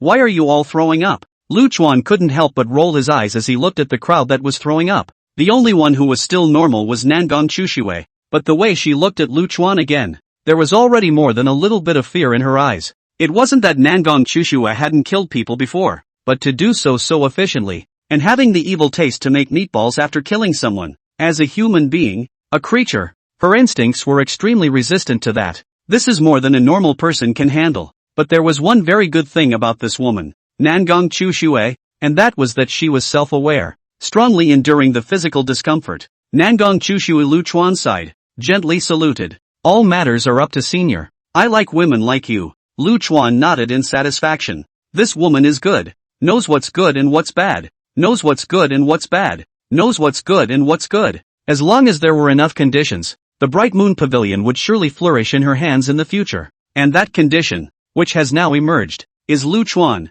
Hearing Lu Chuan's words, Nangong Chushue's small face reddened, as if the former seniors don't mind. The little woman. Come on, where are you thinking? Lu Chuan cried and laughed. I don't want to think about these things when my thing is about to be scrapped. Nangong Chushue froze for a moment, then realized that she had misunderstood Lu Chuan, but at the same time some disappointment rose in his heart. If it was possible to bind Lu Chuan firmly to the Bright Moon Pavilion in this way, Nangong Chushue would offer her body without hesitation. Even if Lu Chuan was old and ugly, it was obvious that Lu Chuan wasn't interested in himself. Lu Chuan waved his hand at the little girls. Everyone disperse, cultivate well, and try to solve things like this on your own when you encounter them in the future. Lu Chuan's words caused Nangong Chushue's heart to shake. Looking at Lu Chuan's hunched body, he wanted to say something, but in the end, he didn't open his mouth. Because Nangong Chushue understood that sooner or later, Lu Chuan would leave the Bright Moon Pavilion. Because the Bright Moon Pavilion was too small, and the Tian Yuan continent was too small. How could this side of heaven and earth accommodate this great god? Nangong Chushue also, at this moment, set a goal for herself. Before Lu Chuan leaves here, grow the Bright Moon Pavilion by any means necessary. At the time of Lu Chuan's departure, a manhwa pavilion that was able to stand on its own 2 feet was the best farewell gift. Thank you, elder. Nangong Chushue gave Lu Chuan a deep curtsy. Lu Chuan nodded and accepted Nangong Chushue's thanks. Also in her eyes, she saw her determination. I'll give you a hand, and it's up to you how far you can go, Lu Chuan said as he sat back down in front of the dining table and continued his unfinished lunch. Hearing Lu Chuan's words, Nangong Chushue's nose turned a little sour. Definitely won't fail seniors' expectations. After the crowd dispersed, Lu Chuan slowly shabu-shabu the hot pot. Chu Yuran's runaway zither sound was also finally corrected at this time. Red Leaf real person is considered to be the first to return to normal. After all, it is also considered to be a person in the evil way. The picture just now, gradually adapted to it. Elder, is it cold to sleep alone at night? The Red Leaf realist poured a glass of wine for Lu Chuan, and his entire body stuck up. Vixen, slut, shameless. Little Drop and Little Shiyun gritted their teeth in anger when they saw the scene. When the Bright Moon Pavilion took in this female devil, it was one of the biggest mistakes. No need to warm the bed. My donkey is quite warm. Lu Chuan cried and laughed a little, and slapped Red Leaf Reality's butt hard. This slap, the pain of the Red Leaf Real Tears flower almost did not soar out. This old thing is really shoot-ah. Wen Fu, who was on the side, heard this, he was moved and almost burst into tears. After all these years, the old thing finally recognized himself for one thing. Nothing works though. Jiao girl, you go back too. Lu Chuan nodded to Chu Yuran. In the future, don't hold yourself in the mountains alone. Come out more often when you're not doing anything, and bask in the sun. Aha! Chu Yuran didn't respond too much, just nodded gently. You guys go back and slow down too. I'll clean up after myself when I'm done eating. After Lu Chuan supported a few people, he sipped a small drink while reminiscing about the past. Donkey, I want to go home. After a long time, Lu Chuan popped out this sentence. Ha! Fu was a bit confused. Fever huh? I'll slap you to death, believe it or not. Lu Chuan lifted his palm and was about to give the donkey a big forced fight. Hey, let's talk. Fu jumped out of the way in a hurry. You have to go back. You have to have the ability to break boundaries. Your hometown is not even in the same realm as this world. You're thinking about fart eating. You stepping horse talk in a set way. Old man want fart to eat? I'll let you eat your fill first. Lu Chuan grabbed Fu and sat on its head. Put. A couple of big, muffled farts in a row almost didn't send Alfred away on the spot. Hoo. Old thing. Are you suffering from indigestion? Why do your farts stink like this? Put. Brother, Dad, Grandpa. I was wrong. Put. To be able to go back. Perhaps in the Bronze God's temple, there is a way to be able to break the boundary. Silly dog. Lu Chuan rolled his eyes, which stopped the life-threatening chain fart. The Bronze Divine Hall has existed for eternity, so perhaps there is a way to break the boundary inside. Fu said with a serious face. Ha. Cub seed. Trying to bait Lao Zi? Lu Chuan snorted. Fu helplessly grinned widely. What else then? Perhaps if you cultivate to the great emperor realm, you can also break through the boundary and return home. Ugh. Let's talk about it. Lu Chuan shook his head and looked into the distance. When one gets old, one always thinks of returning to one's roots. The fondue meal was somewhat tasteless. Maybe it's just really old. Once the idea of going home rises in the mind, it is like grass in springtime, thriving a little. Bang. After finishing the meal, when Lu Chuan cleaned up the dishes, the entire dining table shook at that moment. Not only was the dining room table shaking, but the entire earth was trembling rhythmically, as if 1,000 armies were charging. The smell of smoke filled the air. A neat black line appeared on the far horizon. As if a rising tide of seawater, the black line approached from afar, emitting a pressure that grew larger and larger as the distance drew closer. This was none other than the 200 Dragon Yuan guards led by Luo Ran. In fact, the Jin Yuan sect was the main event, and the previous rabble could only be considered appetizers at best. But Lu Chuan was a bit disinterested at this time, and didn't have much interest in slaughtering people, much less dealing with the Jin Yuan sect. With a casual wave of his hand, 2 large characters appeared above the ground. After doing this, Lu Chuan let Fu pack the pots and pans, tables, chairs and benches, and he himself slipped back to one-color peak with his back hand. Luo Ran led the Dragon Yuan guards, although there were only 200 of them, but this aura was not a little bit stronger than the miscellaneous army of more than 2,000 people earlier. The uniform black battle armor, the uniform black divine horse. The pressure brought by walking was like a landslide. When Luo Ran arrived at the mountain gate of the Bright Moon Pavilion, he only saw a huge meatball. As for the front of the mountain gate, it was empty, with only the streams of light from the mountain protection formation occasionally reflecting strange colors in the air. What is it? Luo Ran smelled the smell of blood in the air that had not yet dissipated, and looked at the huge ball of meat with his brows furrowed fiercely. Luo Ran nodded to one of the Dragon Yuan guards behind him and commanded, "Go take a look." Long Yanwei rolled off his horse and walked towards the huge ball of flesh. Upon seeing the surface of that meatball studded with densely packed heads, those twisted looks, empty eyes, black hole-like open mouths, Long Yanwei's spiritual world was greatly impacted. The mind instantly went blank, and the whole thing went crazy, frantically slapping up his helmet. Seeing that the situation was not right, Luo Ran rushed forward and used his own true essence to isolate the vision of the Dragon Yuan guards. However, when Luo Ran saw that meatball,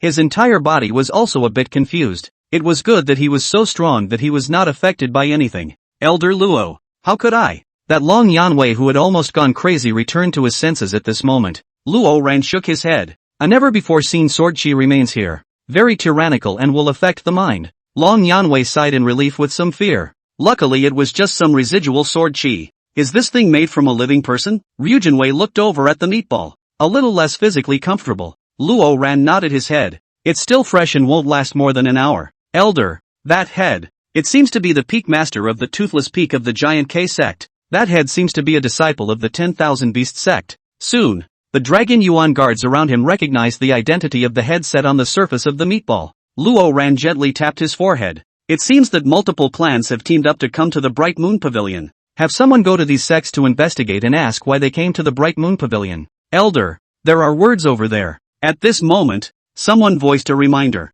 Luo Ran raised his eyes to look before the mountain gate, and sure enough, on the ground near the mountain gate, there were 2 large crooked characters. Wait, keeping who waiting? Immediately Luo Ran reacted that these 2 words were reserved for the Jin Yuan sect. Ha! Looking at these 2 crooked big words, Luo Ran gasped and couldn't help but laugh. How many years? How many years? The Jinyuan clan hasn't encountered anything like this. Soon Luo Ran perceived that turned over the wrong caddy and frowned. Given the strength of the Bright Moon Pavilion, even if it was ghostly, it would be impossible to do such a mocking thing. But this kind of thing that does happen now. So what is it that gives the Bright Moon Pavilion this kind of backbone? And how did that meatball get there? There were no very obvious signs of destruction in the neighborhood, and there should have been no mass outbursts. That means these cultivators died suddenly. Luo Ran thought about it and didn't act rashly, looking at the two words with a slight flirtation. Since we're told to wait, let's wait. Although Long Yanwei did not understand Luo Ran's order, but good discipline didn't make them talk much. You don't want that wooden sword? You don't have a handy sword either. On the way back to One Color Peak, Ah Fu chatted with Lu Chuan without words. That broken wooden sword. You've also used it for tens of thousands of years. Right. Stained with a large amount of your sword chi. With your ability, with some more time, you should be able to raise a good sword spirit. I noticed that you've been very active lately. Chattering. Lu Chuan listened impatiently, folded a branch, and smoothly inserted it into his waist. Don't act like an old mom all day long. You're in charge of everything. The donkey rolled his wise eyes in displeasure.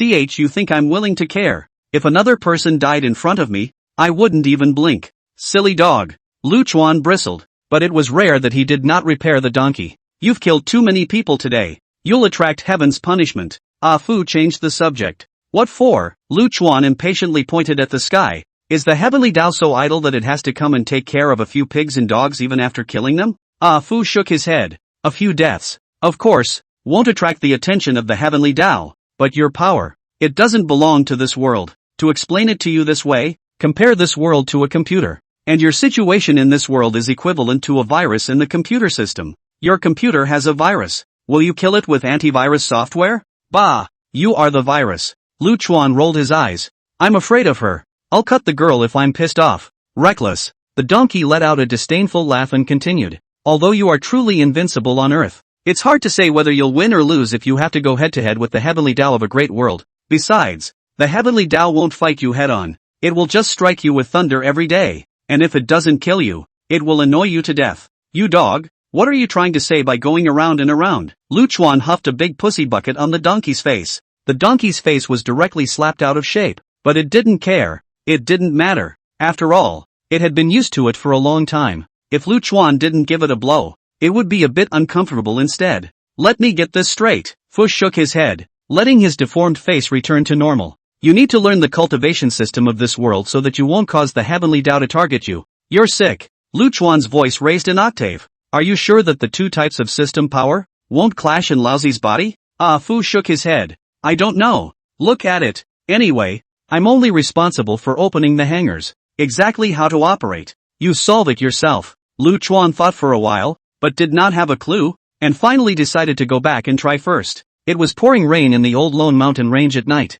Luo Ran, who was before the mountain gate, led the Dragon Yuan guards to stand quietly in the pouring rain. Even under the heavy rain, the Dragon Yuan guards remained stalwart, keeping their formation intact. The word weight on the ground had been washed away by the rain. A black warhorse came at great speed from the distance, and it was one of the Dragon Yuan guards that had been sent out during the day to spy on the information. Elder, the cause of the matter has been clarified. Half a month ago, the Maple Leaf Mystic Realm opened, and all of the participating clans were wiped out, with the exception of the Bright Moon Pavilion disciples. This time it's the 10,000 Beast sect that has joined forces with all the great sects to cause trouble at the Bright Moon Pavilion. All of them were wiped out, and only those from the Bright Moon Pavilion survived? Luo Ran mused for a moment, feeling more and more that the transformation of the Bright Moon Pavilion was a bit bizarre. Since we're all here, let's wait here first. It wasn't without reason that Luo Ran had gotten to this point. Being careful is a constant truth wherever you put it. Of course, if it was determined that there were no variables in the Mingyue Pavilion,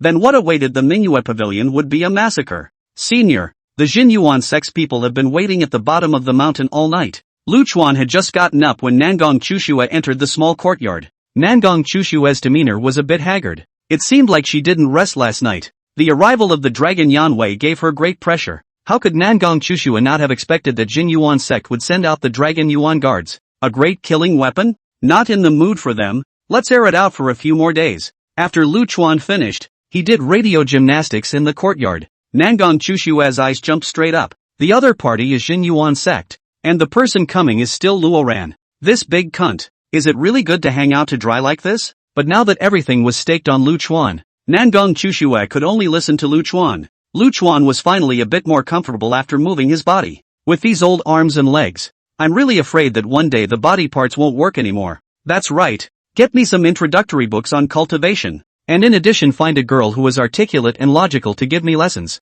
Nangong Chushue was a bit stunned, not understanding what Lu Chuan was trying to do. In her perception, Lu Chuan should be a cultivator. Only that she didn't know what method she had used to mask the fluctuation of true essence in her body. Go on, silly. Lu Chuan slapped Nangong Chushue's ass. The fiery pain made Nangong Chushue come back to her senses and ran out with a red little face. Soon, Bai Linlin came to the small courtyard with some books. And a white stone. Obviously, the master that Nangong Chushue had found for Lu Chuan was Bai Linlin. Senior, this is the Bright Moon Pavilion's introductory technique, the Clear Spring Decree, and this is the Heavenly Starstone, something used to test qualifications. Bai Linlin was kind of familiar with Lu Chuan and didn't have much tension. Putting the things on the table, he introduced them to Lu Chuan one by one. This matter of cultivation is about talent, and Lu Chuan still understands this point. When Bai Linlin finished her introduction, Lu Chuan picked up the transparent stone and focused his attention on it. Hey, with the skills of a grandpa, he's at least overwhelmingly talented, isn't he?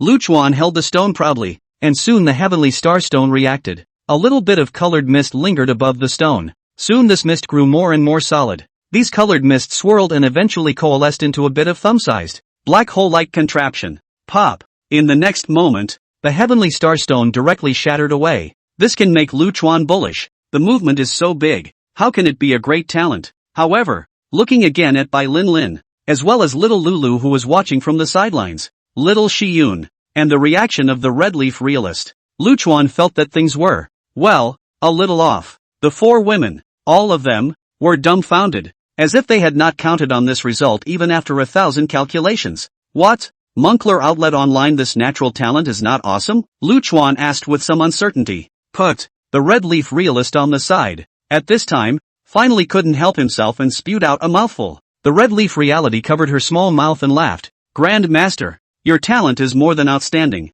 It's not too much to say that it's the only one in the entire Tianyuan continent. Lu Chuan cannot understand. Since this bull, why still this expression? Bai Linlin scratched her head and explained with a bitter, delicate little face. Senior, judging from the reaction of the Heavenly Starstone, your physique should be that of the legendary 5 elements hegemony body. Oh, ha ha ha, bully ha ha, this name is not simple once you hear it. Lu Chuan was happy, he really was the chosen one. Put, ha ha, the Red Leaf realist on the side laughed out loud. Grandpa, this 5 elements hegemony body, just the name sounds overbearing. From ancient times to the present day there are records of the successful cultivation of only this one person. Lu Chuan heard is not thought. Good talent, well, cultivation is difficult, that is not supposed to be. You shut up. Bai Linlin glared fiercely at the gloating Red Leaf realist. Then he looked at Lu Chuan with eyes full of apologies and explained. Senior, this 5 elements hegemony body, it's a very special type of physique. Usually for cultivators, there's usually just 1 or 2 main attributes,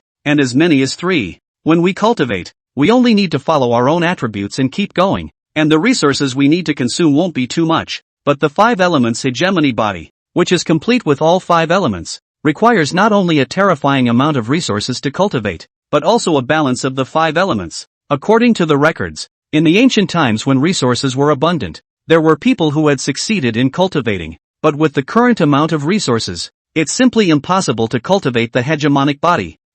Lu Chuan was dumbfounded by what he heard. One's physique was awesome, but not being able to cultivate it seemed to be the result. Grand Master, you are unable to cultivate. So where did you get this invincible power? Red Leaf True, who was on the side, snickered. None of your business. Lu Chuan angrily slapped the Red Leaf realist's butt. The pain was caused by the Red Leaf real person's tears. Disperse, disperse, do what you need to do. Do what you need to do. Lu Chuan rolled his eyes. After a few people left, Lu Chuan found Afu. Donkey, you saw what happened just now. Unable to practice? No way. You panic a ball. Afu cheerfully looked at Lu Chuan. A little red light shot out from the eyes of the wisdom and swept Lu Chuan from head to tail. The 5 elements hegemony body. It's not that it can't be cultivated. It's just that the resources are limited. The inputs are not proportional to the returns, commonly known as value for money. You're stepping on a horse with a set of words. Say something that old me can understand. Lu Chuan wanted to give this donkey another shot.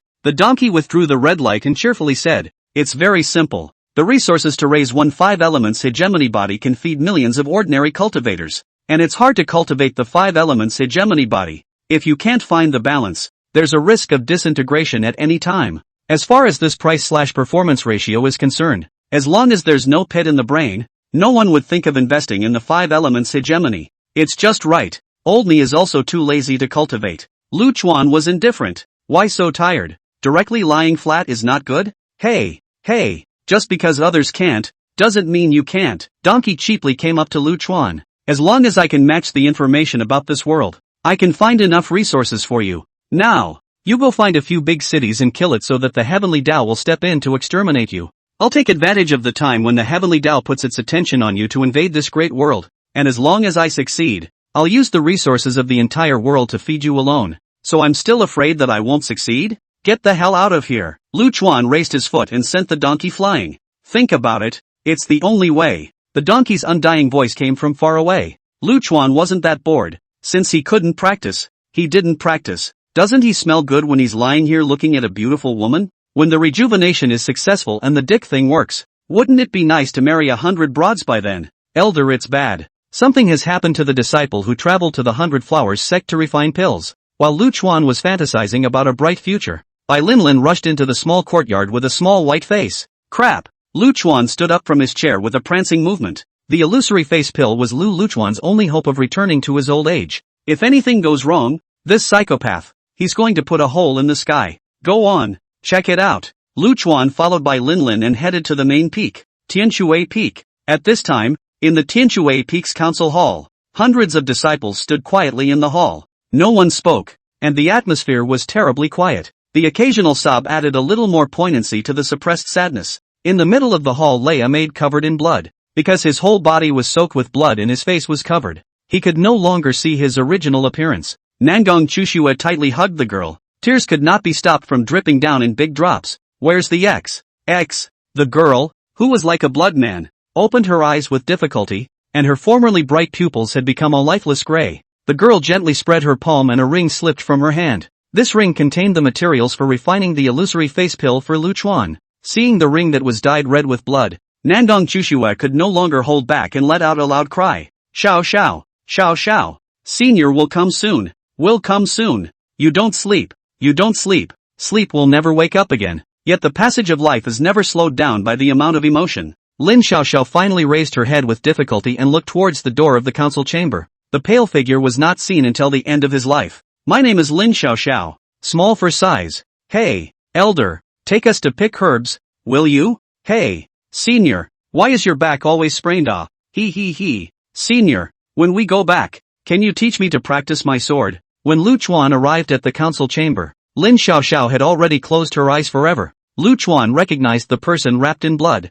The little girl who smiled all day and would hold her chin up with a stubborn face if she was upset. Lu Chuan has a bad memory, but has always remembered the name of this, smiling like a kitten girl. Her name is Lin Xiaoxiao. She's dead. The death was sudden. It was so sudden that it left Lu Chuan without any defense. Lu Chuan despises the lives of his enemies, but also values the lives of those around him. Lin Zhao's death caught Lu Chuan off guard and left him frozen in the doorway. In this world, the cheapest thing is life and the most precious thing is life. Cheap are the lives of your enemies, precious are the lives of those around you. Senpai. Nandong Chushua picked up the ring that Lin Xiaoxiao dropped and held it up in front of her eyes as she choked. Xiaoxiao and the girls didn't give up on the mission, and the materials for the illusory face pill are well protected. Lu Chuan sighed softly and walked into the hall. Looking at Lin Xiaoxiao's dead eyes, Lu Chuan gently closed them for her. "There will be someone to bury you all." Lu Chuan's clear and cold voice resounded in the hall. How did it go? Nangong Chushua knew that now was not the time to be sad and silently wiped away her tears.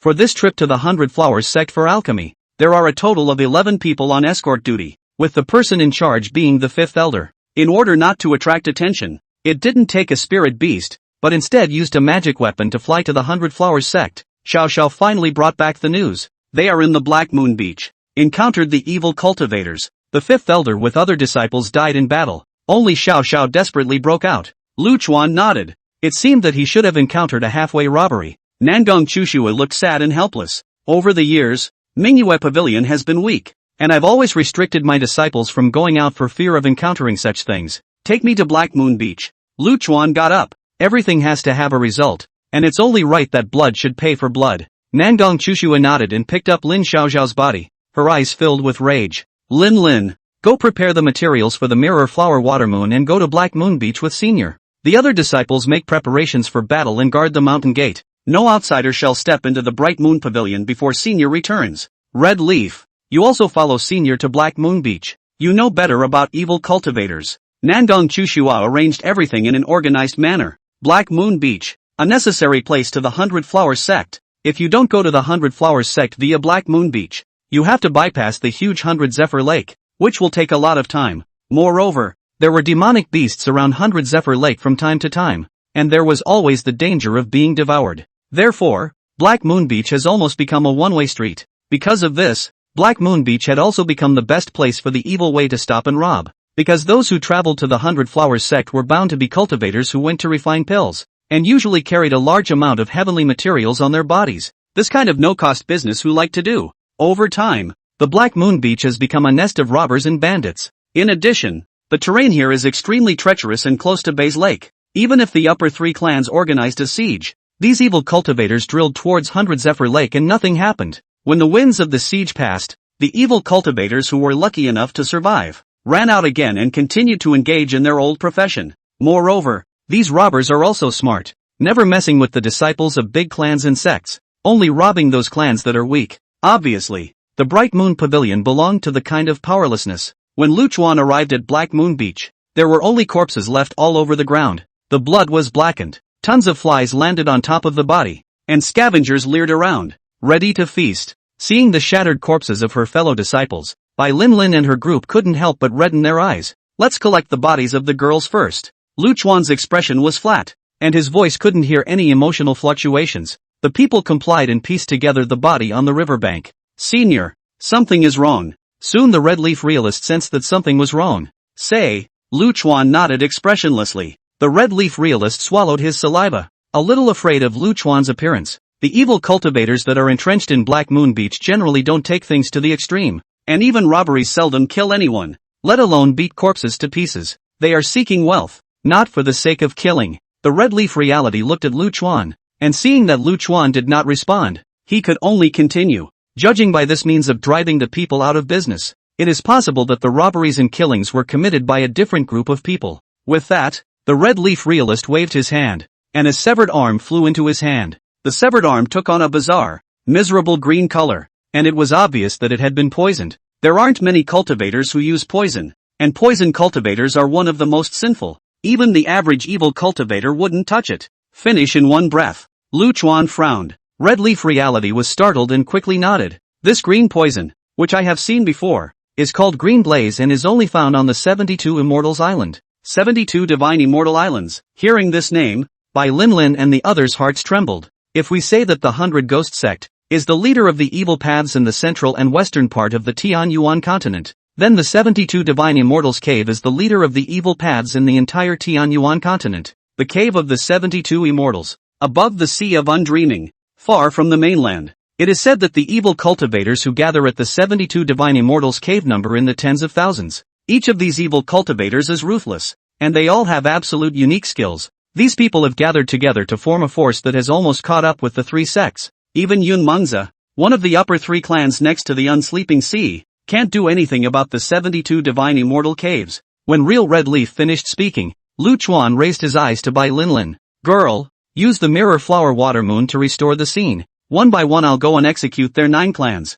Good. Lu Chuan's words gave Bai Lin a great sense of security. Soon the mirror flower water moon formation was completely set up, and the scene picture appeared in the water mirror. Seeing the tragic battle, as well as the fifth elder leading the maids, helping Lin Xiaoxiao to break the back and buy time for her to escape, the disciples of the Bright Moon Pavilion had long been sobbing uncontrollably. In the end, the battle ended with the fifth elder blowing himself up. In other words, it was impossible to find the remnants of the fifth elder's body at the scene. The silence was accompanied by low cries, and the atmosphere was oppressive to the extreme. Elder, I recognize this person. He's from the 72 Divine Immortals Cave. In the end, it was the Red Leaf realist who broke the silence, pointing at the picture, an old man who appeared at the end. Lu Chuan nodded his head. Now he could be sure that this hijacking was the work of the 72 Divine Immortals Cave. The red leaf realist looked at the picture, somewhat puzzled. Senior, there's one thing I don't understand. The 72 immortal caves are usually active along the coast.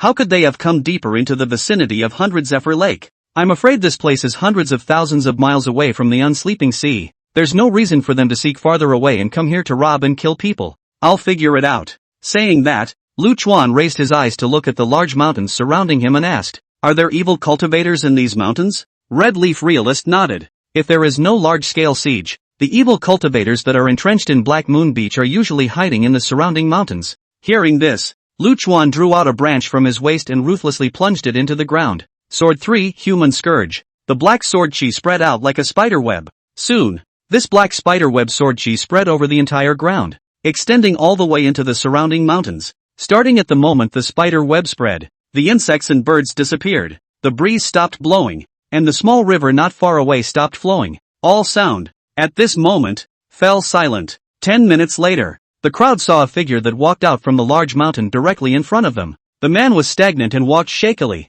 like a walking corpse. Upon closer inspection, a black spider silk was attached to his feet. With the first came the second, then the third, then the fourth. But in 10 minutes' time, hundreds of people came out of the surrounding mountains. All of these people had one thing in common. They were controlled by the black sword chi, transformed into spider silk and became walking corpses. This is what kind of weird and evil means. This scene to see other people all over the body cold. The first one who came to Lu Chuan was a tall and thin middle-aged man. Sick Taiyu. Wu Dajiang. The red leaf realist looked at the middle-aged man with a surprised expression on his face. This Wu Dajiang was also known in the evil circle. It is said that because the body has a disease, has not been able to cure, the whole person was tortured by the disease. Tall and thin with a skeleton-like, so got the Sick Tai Sui such a nickname. This Sick Taiyu, however, was a solid 6th realm cultivator, and was considered to be renowned in the evil Dao. However, right now, this Wu Dajiang was looking at Lu Chuan like a puppet on strings,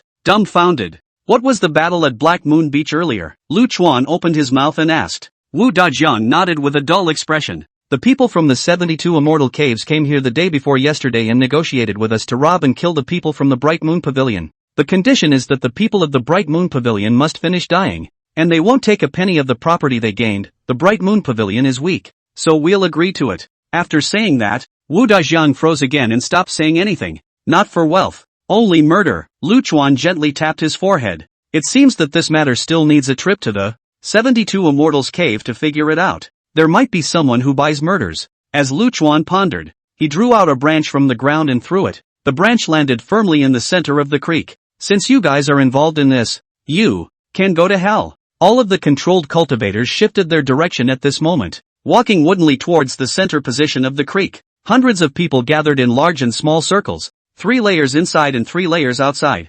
I'm going to the fucking fairy cave. Who knows the way? After saying that, Lu Chuan used his black sword chi to protect all the maids. Red Leaf Reality thought for a moment and said, the 72 Immortals Cave is very mysterious. Above the vast ocean, it is said to be protected by natural formations, and it is very difficult to find. Senior, I can take you to the unsleeping sea, but I don't know the exact location, so you can go to Cloud Dream Zephyr, when the time comes. Boom! Before the Red Leaf Realist had finished speaking, the cultivators who had formed the circle not far away all exploded with a loud bang. The crowd only saw a flash of black light before their eyes. Then their ears lost hearing and their eyes were almost blinded. The explosion of hundreds of cultivators caused a commotion that was simply appalling. A huge black mushroom cloud rose, and the terrifying shockwave almost overturned everything that could be seen in a 10-mile radius. This is the origin of the name Human Woe in Lu Chuan's 12 sword stances, eroding living people with sword chi, and then stimulating living people to self-detonate with sword chi.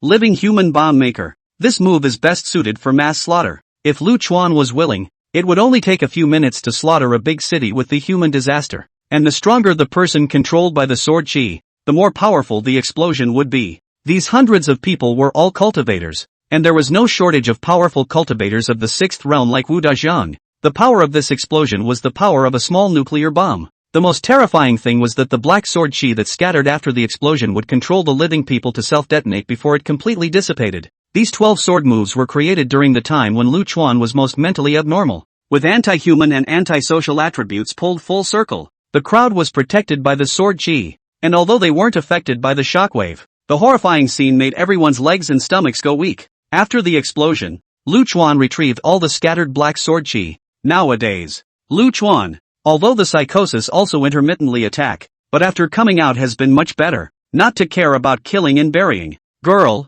you guys go back first, I'll make a trip to the unsleeping sea with little red leaf. Lu Chuan put a gentle wave of his hand and the branch in the center of the creek flew to Bai Lin Lin. The explosion of that magnitude just now actually didn't even damage this tree branch in the slightest. It was incredible. You take this branch, and when you meet something that looks for trouble and doesn't care, whip the hell out of it. White Wind Ferry, the outlet of the unsleeping sea, a huge city, White Wind City, was formed here with a focus on navigation and trade, and was managed by Yun Mengzi, one of the upper three clans. Yun Mengzi, in the upper three clans, was considered the most low-profile and the one with the weakest presence. Normally, it was rare to see a disciple of Cloud Dreamer walking the world. However, Yun Mengzi was recognized as one of the richest clans on the Tianyuan continent. Because Cloud Dreamer was in charge of trade out to sea, there were 3 flying cloud merchant ships capable of crossing continents. These 3 merchant ships were responsible for commerce with other continents, traveling back and forth once every 3 or 5 years. Each round trip would bring great benefits to Cloud Dreamer. Yunmeng's seafaring trade hasn't been going well in the last few years. The 72 immortal caves on the unsleeping sea have seen a lot of activity over the years. Although they didn't dare to rob the flying cloud merchant ship in Yunmeng's, they frequently disembarked and plundered White Wind City. The entire White Wind City, which had been made to look like a chicken and dog in recent years, had greatly affected the trading activities of Yun Mengzi. But Cloud Dreamer couldn't do much with this one rat turd, because the 72 immortal caves, in the middle of the vast ocean, are sheltered by natural formations. In addition, each of these evil cultivators are all human dragon and phoenix, really want to completely eradicate. I'm afraid that Yun Mengzi will also be greatly injured. At that time, letting Xin Tian sect and Jinyuan sect pick up the advantage for nothing was the last thing Yun Mengzi wanted to see. It was already 2 days after Lu Chuan arrived at White Wind City. With Lu Chuan's speed, he had also rushed for 2 days, and had a new perception of the immensity of this world. The Red Leaf realist, who was following by his side, looked at the bustling streets. Elder, let's go to the city lord's mansion and ask. Yun Mengzi surely knows the exact location of the 72 divine immortal caves. Lu Chuan didn't refuse. It was indeed a bit difficult to find a few small islands in this vast ocean. If the donkey matched the information from this world, it wouldn't have to be such a hassle. The city lord's office has issued a new notice. Recruiting again. For how many times this month? Now that the gang of brutes from the 72 immortal caves are so rampant that they've reportedly hit their minds on the flying cloud ship, Cloud Dream Zephyr is definitely going to make a move. We'll just watch the fun. Give more commissions. Then we have to have a life to spend it, don't we? In front of the luxurious gates of the city lord's mansion, a large group of cultivators were gathered around, discussing the newly issued bulletin on the wall. Lu Chuan looked at it. It was a recruitment notice for guards. The requirements were quite high. One had to be above the 5th realm, and sword cultivators were prioritized. And it's a long-term contract, 5 years minimum. Of course the conditions offered were also very attractive, with a minimum salary of 10,000 top-grade spirit stones per year, as well as a variety of heavenly materials. Lu Chuan remembered that the Manhwa Pavilion's yearly income was only about 100,000 top-grade spirit stones. This Cloud Dream Zephyr was able to offer an annual salary of 10,000 upper-grade spirit stones for recruiting a guard, so there was no problem in saying that it was rich and generous. Cloud Dream Zephyr seems to have had a hard time these years, with the price being set so high. After reading the bulletin, the Red Leaf realist sighed somewhat sadly. Lu Chuan thought about it and had an idea in his mind. Go and talk to their leader. How much can they give me for destroying the 72 immortal caves? The Bright Moon Pavilion was too poor, and since he decided to help them out, Lu Chuan was still slightly on the ball. We're going to destroy the 72 immortal caves anyway, so it would be nice if we could make a profit for the Bright Moon Pavilion's maids in the meantime. Right. Why didn't I think of that? The Red Leaf realist slapped his head. Ugh. What for? Apply for guards? Go over there.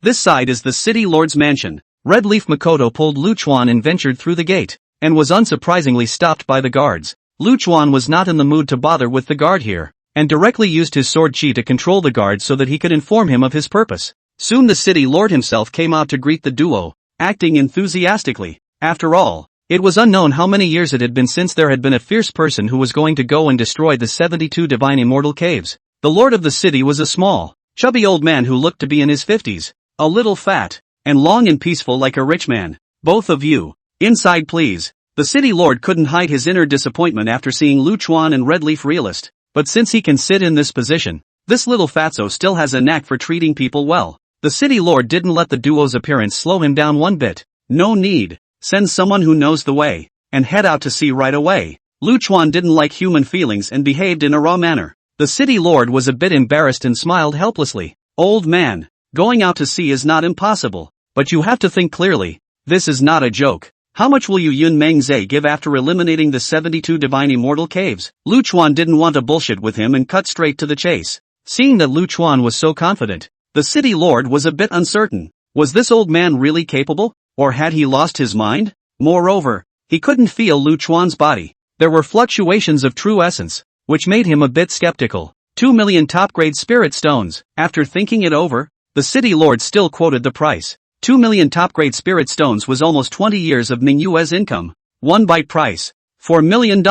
Lu Chuan also sat down and directly doubled the price. You are crazy. The city lord was taken aback. 4 million top-grade spirit stones was 3 whole years of income for Cloud Dream Zephyr. Just 4 million. Can we talk? Lu Chuan was strong, staring straight into the city lord's eyes. Looking at Lu Chuan's emotionless fluctuating eyes, the city lord felt his soul shaking inexplicably. 3 million. What Lu Chuan did not expect was that this little fat one actually resisted the pressure and returned the price. Yun Mengzhe has a large family. Although it earns a lot, it also has a lot of expenses. The price you quoted is too high. Every time we go to sea, there will be accidents. It's nothing if something goes wrong with the goods, but if something goes wrong with the people, then we will have to pay a large sum of money. Last time, the flying cloud ship crashed into an iceberg, and it cost 1 million top-grade spirit stones just to repair the ship. Just 4 million. 1 penny less and I'll pinch you to death. Send a man to the ferry right away, and set sail now. Lu Chuan's domineering character is on display.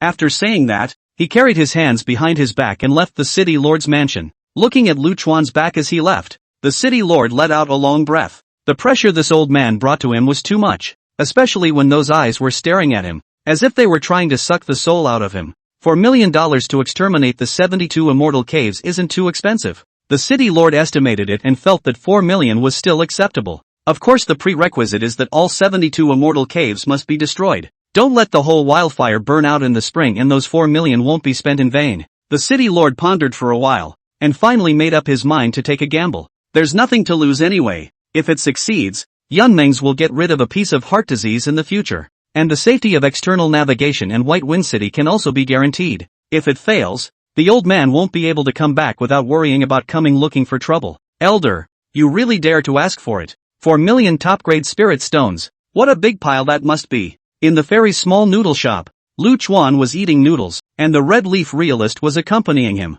It's going to be less. Lu Chuan shook his head. If we can destroy all 72 divine immortal caves, Yun Mengzhe can accept a higher price. The safety of the shipping routes is an important factor affecting trade, and Yun Mengzhe is not going to save that money. Bang! As we were chatting, 4 men pushed their way into the noodle shop. After looking around, he walked straight towards Lu Chuan's seat. The big, black man in the lead heavily slapped a compass in his hand on the table. You little old man, hiding in this shit place to eat noodles and giving me a good search. Is that you want to go to sea, right? The Hanyo's voice was so loud and frightening that it shook the entire small noodle shop. Is the city master taking the wrong medicine? Just these two people also want to go out to sea to find the god's immortal cave. This year is really what a cat and a dog.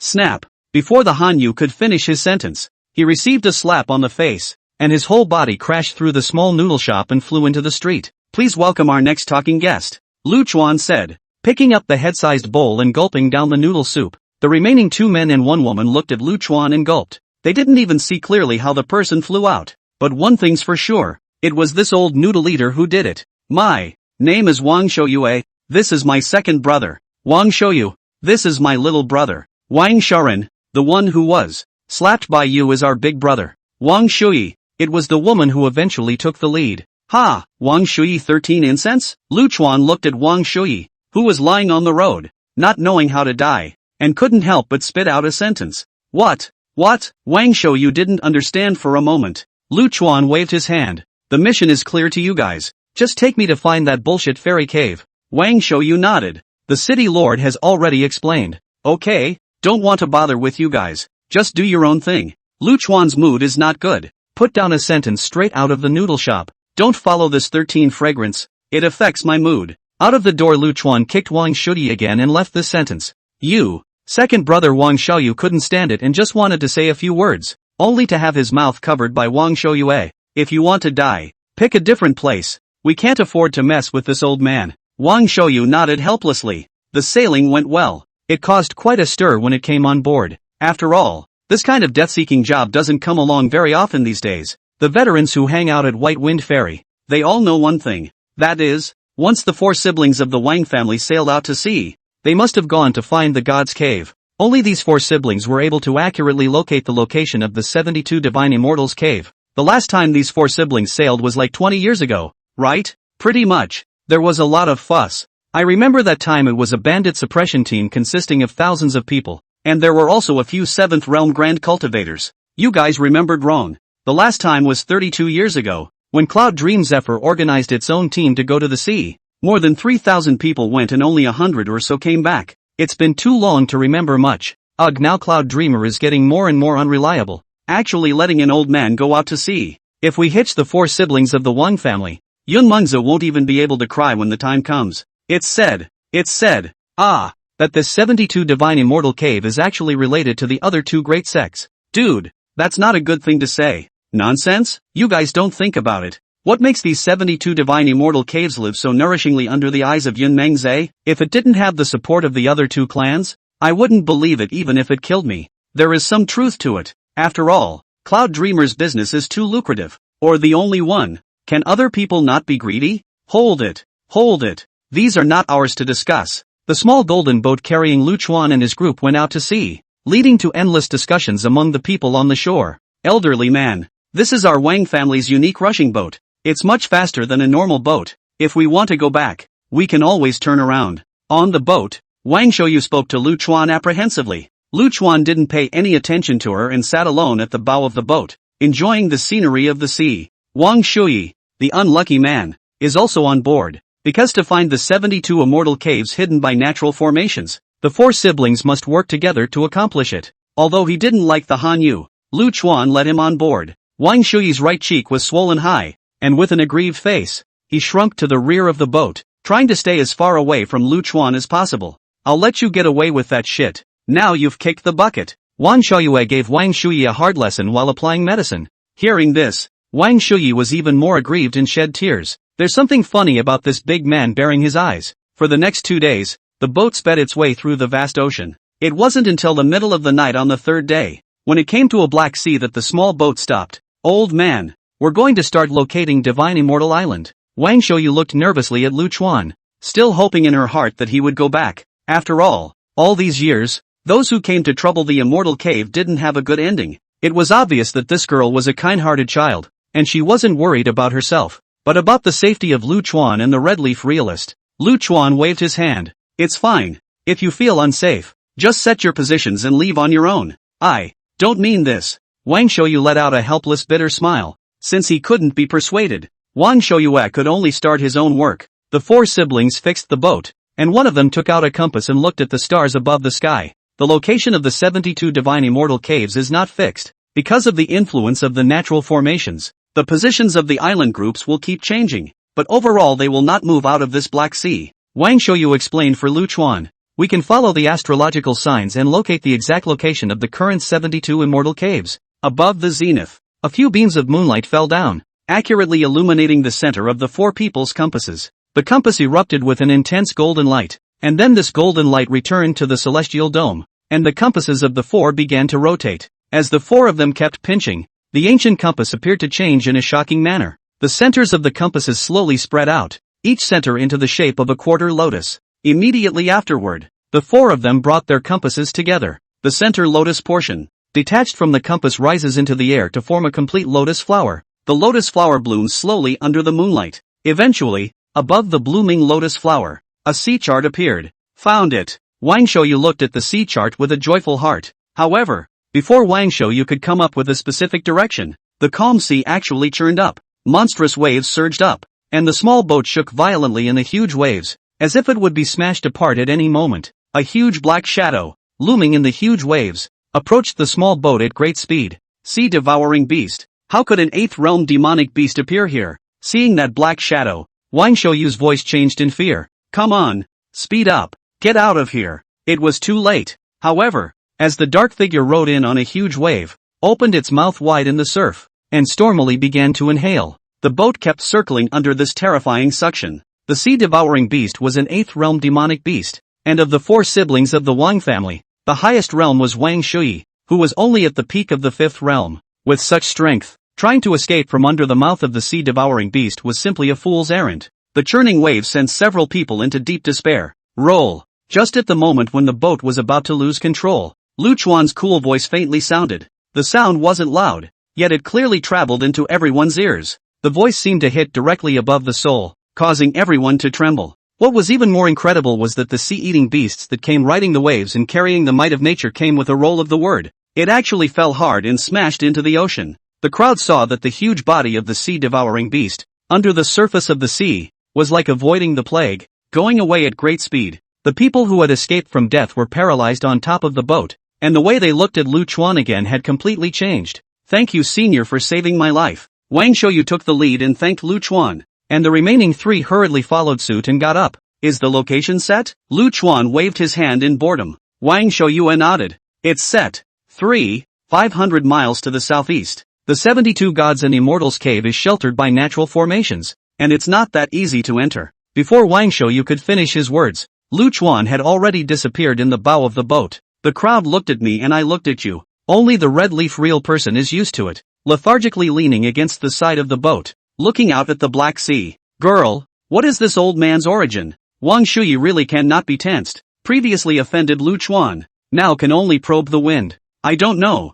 Red leaf realist smiled and shrugged. Just don't mess with his old man anyway. The crowd went silent for a while. Just Lu Chuan's look that looked like the wind could blow him over. Who wouldn't want to mess with that? Third sister. There's something not quite right about the 8-mirrored demon beast appearing here. Wang Sharan, who had always spoken very little, spoke up worriedly at this moment. Wang Shouyu nodded. It should be related to the eye of the spectral springs tremor. The powerful demonic beasts in the center of the undying sea may have been driven to other regions. Alas, Wang Sharan sighed. I don't know what's going on. The sea has not been peaceful for the past 2 years. Wang Shouyu rubbed Wang Sharan's head and laughed. These things, which is our turn to worry about. The upper 3 sects have all sent people to the eye of the spectral spring there. Don't worry, nothing will happen. Why is it so difficult to get rid of the tumor that is the 72 immortal caves? The reason was simple. This archipelago was sheltered by natural formations. The formation was magical and unusual, able to carry the archipelago and keep changing its position. Without the skill of astrological localization,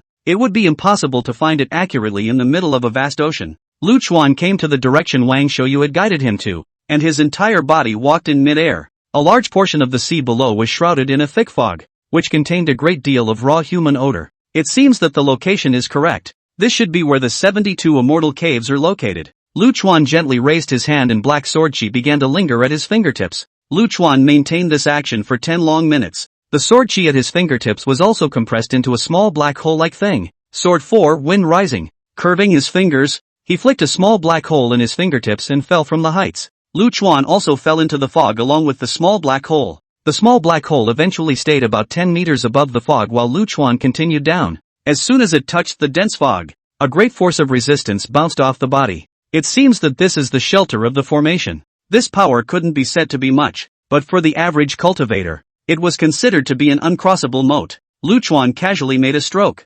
breaking through this force, and settled down to the ground, not really in the mood to observe any bullshit environment. This time, I came here to kill people. Just leave a few alive and torture them when the time comes. Up! Lu Chuan lightly snapped his fingers. In the next moment, the small black hole that stayed above the thick fog suddenly exploded with black light. Then a huge suction force erupted from the black hole. Under the huge suction force, the thick fog below, as if swallowed by a whale, surged into the black hole. The polar night began to cover the earth. The stars could not be seen in the sky, the moon could not be seen, and there was still hope for life. Finally, under this terrifying force, the entire 72 Divine Immortals cave began to boil. A large number of cultivators, cursing, rose into the sky. When they realized that the polar night had fallen, the fog of the shelter islands disappeared. Fear spread through the crowd like a plague. Which friend is visiting the Divine Immortal cave? Could you come out for a moment? A mid-range voice rang out across the island. Lu Chuan wasn't in the mood at all. This time, I came here with one and only one purpose, to kill all the people here. Seeing that the fog was almost absorbed, the view opened up. Lu Chuan snapped his fingers again. Scatter! the tiny black hole stopped its stormy inhalation. Bang! A muffled sound rose at first. Then a black wind blade, no more than 10 inches, rushed out from the black hole. The speed of the wind blade was as fast as a meteor catching up with the moon, charging straight at those cultivators in midair. The cultivators who stayed above the sky hadn't had time to react. This wind blade then pulled out a long black stream of light and severed their necks. The severed heads fell from the sky above like dumplings. Donkey! Lu Chuan softly shouted. Ah Fu had the good sense to appear beside Lu Chuan. Ugh, master. If there's anything you need, just ask. Knowing that Lu Chuan was in a bad mood, Ah Fu didn't have the idea of ruffling the tiger's feathers. Lu Chuan nodded. Those heads, you collect them for me. I want to bring them back and honor the dead. Don't worry, it's a small matter. Ah Fu cheerfully snorted and disappeared into the darkness of the night. Lu Chuan closed his eyes and felt it for a moment, then put his hands behind his back and walked unhurriedly towards the place with the most raw human scent. With every step, the small black hole in the sky emitted a black wind blade that mercilessly harvested lives. The black wind blades, under the extreme night, pulled out a colorful and brilliant light. The light intertwined into a great web, mercilessly harvesting life above the archipelago. Finally there was a roar of horror. He tried to run away, yet just as his feet stepped out, the wind blade pulled light and slashed across his neck. The warmth in his chest as the wind blade sliced through his neck was instantly cold. This is a dream. Yes, this must be a dream, because he didn't feel the pain. But, here and there on the island, the last roar of life told him that this was no dream. How can you think about reality in dreams? He saw his body, saw his toes, and finally sank into the endless darkness. Life is so cheap that it only takes the flick of a finger to take so much away. Lu Chuan walked step by step with his hands behind his back. 1235. This was the number of steps Lu Chuan had taken, and also the number of that deathly wind blade that was enveloping the archipelago at the moment. Tonight, there will be no survivors. After taking these 235 steps, Lu Chuan saw the first living person. No, it should be a bunch. The group hid in a cave, cursing hysterically and venting their fear. When they saw Lu Chuan, it was as if they saw a savior. They didn't know Lu Chuan, but the first time they saw this old man, they decided that he was the leader of this merciless massacre. It was a strange feeling, as if it was as marvelous as a heartbeat. Who are you? Who are you? And why are you slaughtering my divine immortal cave? A tall, middle-aged man summoned up the greatest courage in his life and growled at Lu Chuan. Is it important? Lu Chuan smiled and shook his head, finding a rock to sit on. Tell me, who are you? Who the hell are you? The middle-aged man went berserk and roared again. Does it matter, the question? For Lu Chuan this question is not important, but for this group of people who are going to die, the question is important. If you die so unexplained, can you close your eyes? Lu Chuan waved his hand and laughed, changing the topic. A few days ago, your divine immortal cave intercepted and killed the disciples of Bright Moon Pavilion at Black Moon Beach. Who was instructed by? The middle-aged man froze for a moment. It was obvious that he didn't know about this. Mistake. Mistake. We won't go deeper inland. It won't do us any good. As if he had grabbed a life preserver, the middle-aged man roared an explanation. Lu Chuan propped up his chin and tapped his cheek gently with his index finger as he slowly said, "Here's a hint. Green glaze." Hearing those 3 words, the middle-aged man's body shook. "To Bailey, son of a bitch, get your ass over here." The middle-aged man hissed and growled at the crowd at the back. Soon one man was thrown to the front of the line. Lu Chuan looked at it and nodded with satisfaction. It was the same old man who appeared at the end in the mirror flower water moon. Lu Chuan smiled faintly and said slightly flirtatiously, "Go ahead. You should have something to say to me." Tu Bailey looked at Lu Chuan and his entire body shook like a sieve. "I shouldn't have intercepted the Bright Moon Pavilion disciples. I'm Ghostly, Your Honor, not that one." Lu Chuan waved his hand with some interest. I'll take it. A mission from the 10,000 Beasts sect. Kill a disciple of the Bright Moon Pavilion. 100 top-grade spirit stones. Lu Chuan nodded. It seems that things are still very simple. Taking people's money and eliminating people's disasters. Isn't it? Right. Tu Bailey hurriedly nodded his head, but immediately felt that it wasn't right and hurriedly shook his head again. Alright, killing for money is a good reason. Lu Chuan got up and patted the dust. Elder, the murderer has been found. Can you release me from the divine immortal cave? No matter what the compensation is, I am willing to accept it. The middle-aged man had a strong desire to survive and wanted to win a silver lining for himself. Lu Chuan shrugged and smiled happily. Like I said, killing for money is a good reason. It just so happens that I've also taken on a quest. 4 million top-grade spirit stones to exterminate your divine immortal cave. Is there anything else you want to ask? The middle-aged man's head swam when he heard this. I can offer a higher price. I only ask that Senior leave a thread of life. Put. Lu Chuan couldn't hold back his laughter any longer, then nervously wrung his neck. You really think I'm here for the money? Ha ha ha. Wrong. I just want to find some people. For the girls to accompany the funeral just, of course the accompanying more people. Make money is just by the way. After saying this Lu Chuan slipped out with his hands behind his back. The gloom in his heart in these few days was finally dispersed a bit, and his mood was much better. Ha ha ha ha. Want to find us to bury with you. You don't want to leave here either. Amidst the middle-aged man's extreme despair, he was perversely smiling. Do you know why this place is even called God's Cave? Because real gods live here. Ha ha ha. You destroyed the formation. You massacred here. The blood will awaken him. The formation will not be able to trap him. And the Tianyuan continent will see havoc. Haha. Under the middle-aged man's desperate roar, the entire archipelago began to tremble violently. A long, explosive cry rang out between heaven and earth. The thick color of the night seemed to be aggravated by a few more points at the moment, so thick that even a knife could not cut it, nor a needle could pierce it. The wind rose up and swept up the gray stones in the sky. A slender figure loomed in the gale. The figure seemed far away, and then it seemed to be within reach. At this time, the top of Kunlun in the far north. A middle-aged man slowly opened his eyes.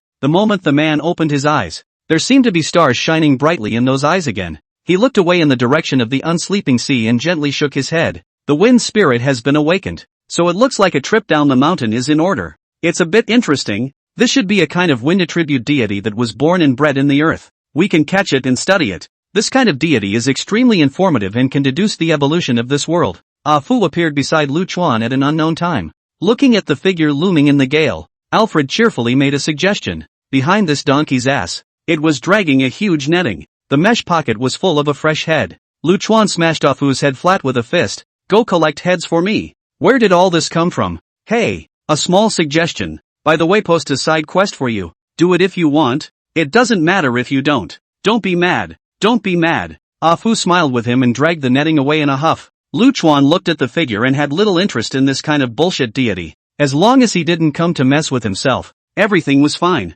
Ding. Special side quest opens. Wind spirit awakens. At this moment, a mechanical quest beep sounded in his head. The spirit of wind, which has been suppressed by heaven for tens of thousands of years, has been liberated by the host, and the Tianyuan continent will see a catastrophe. The host can take in the wind spirit to help cultivate the 5-elemental bastard body. You're teaching me how to do my job, aren't you? Lu Chuan rolled his eyes and raised his chin at the figure in the gale. That black guy. Stop playing with the wind and get your ass over here. The violent gusts of wind came to an abrupt end at that moment. The black figure froze in place. Obviously, he was shocked by Lu Chuan's words. What are you looking at? Haven't seen a handsome man? I told you to get over here. Didn't you hear me? Lu Chuan was a little impatient. You seek death. An irritated, indistinguishable voice rang out. Then that black shadow violently disappeared in place, and when it reappeared it was already in front of Lu Chuan. A pair of big black hands grabbed at Lu Chuan's chest. The large black hand brought up a nameless wind,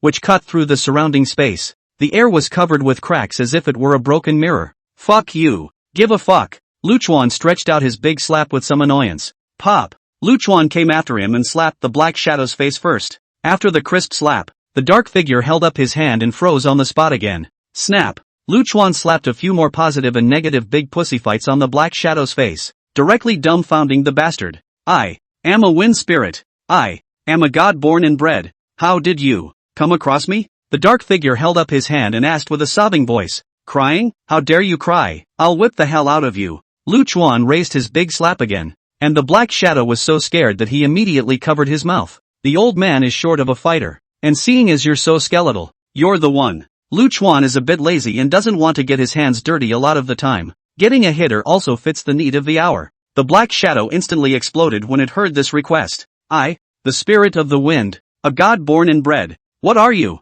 The thing that gives no face. Lu Chuan raised his palm and slashed at the black shadow. Oh. Don't fight. Don't fight. The black mist on the black shadow's body faded quite a bit from being pumped, huffing and puffing for Lu Chuan to stop.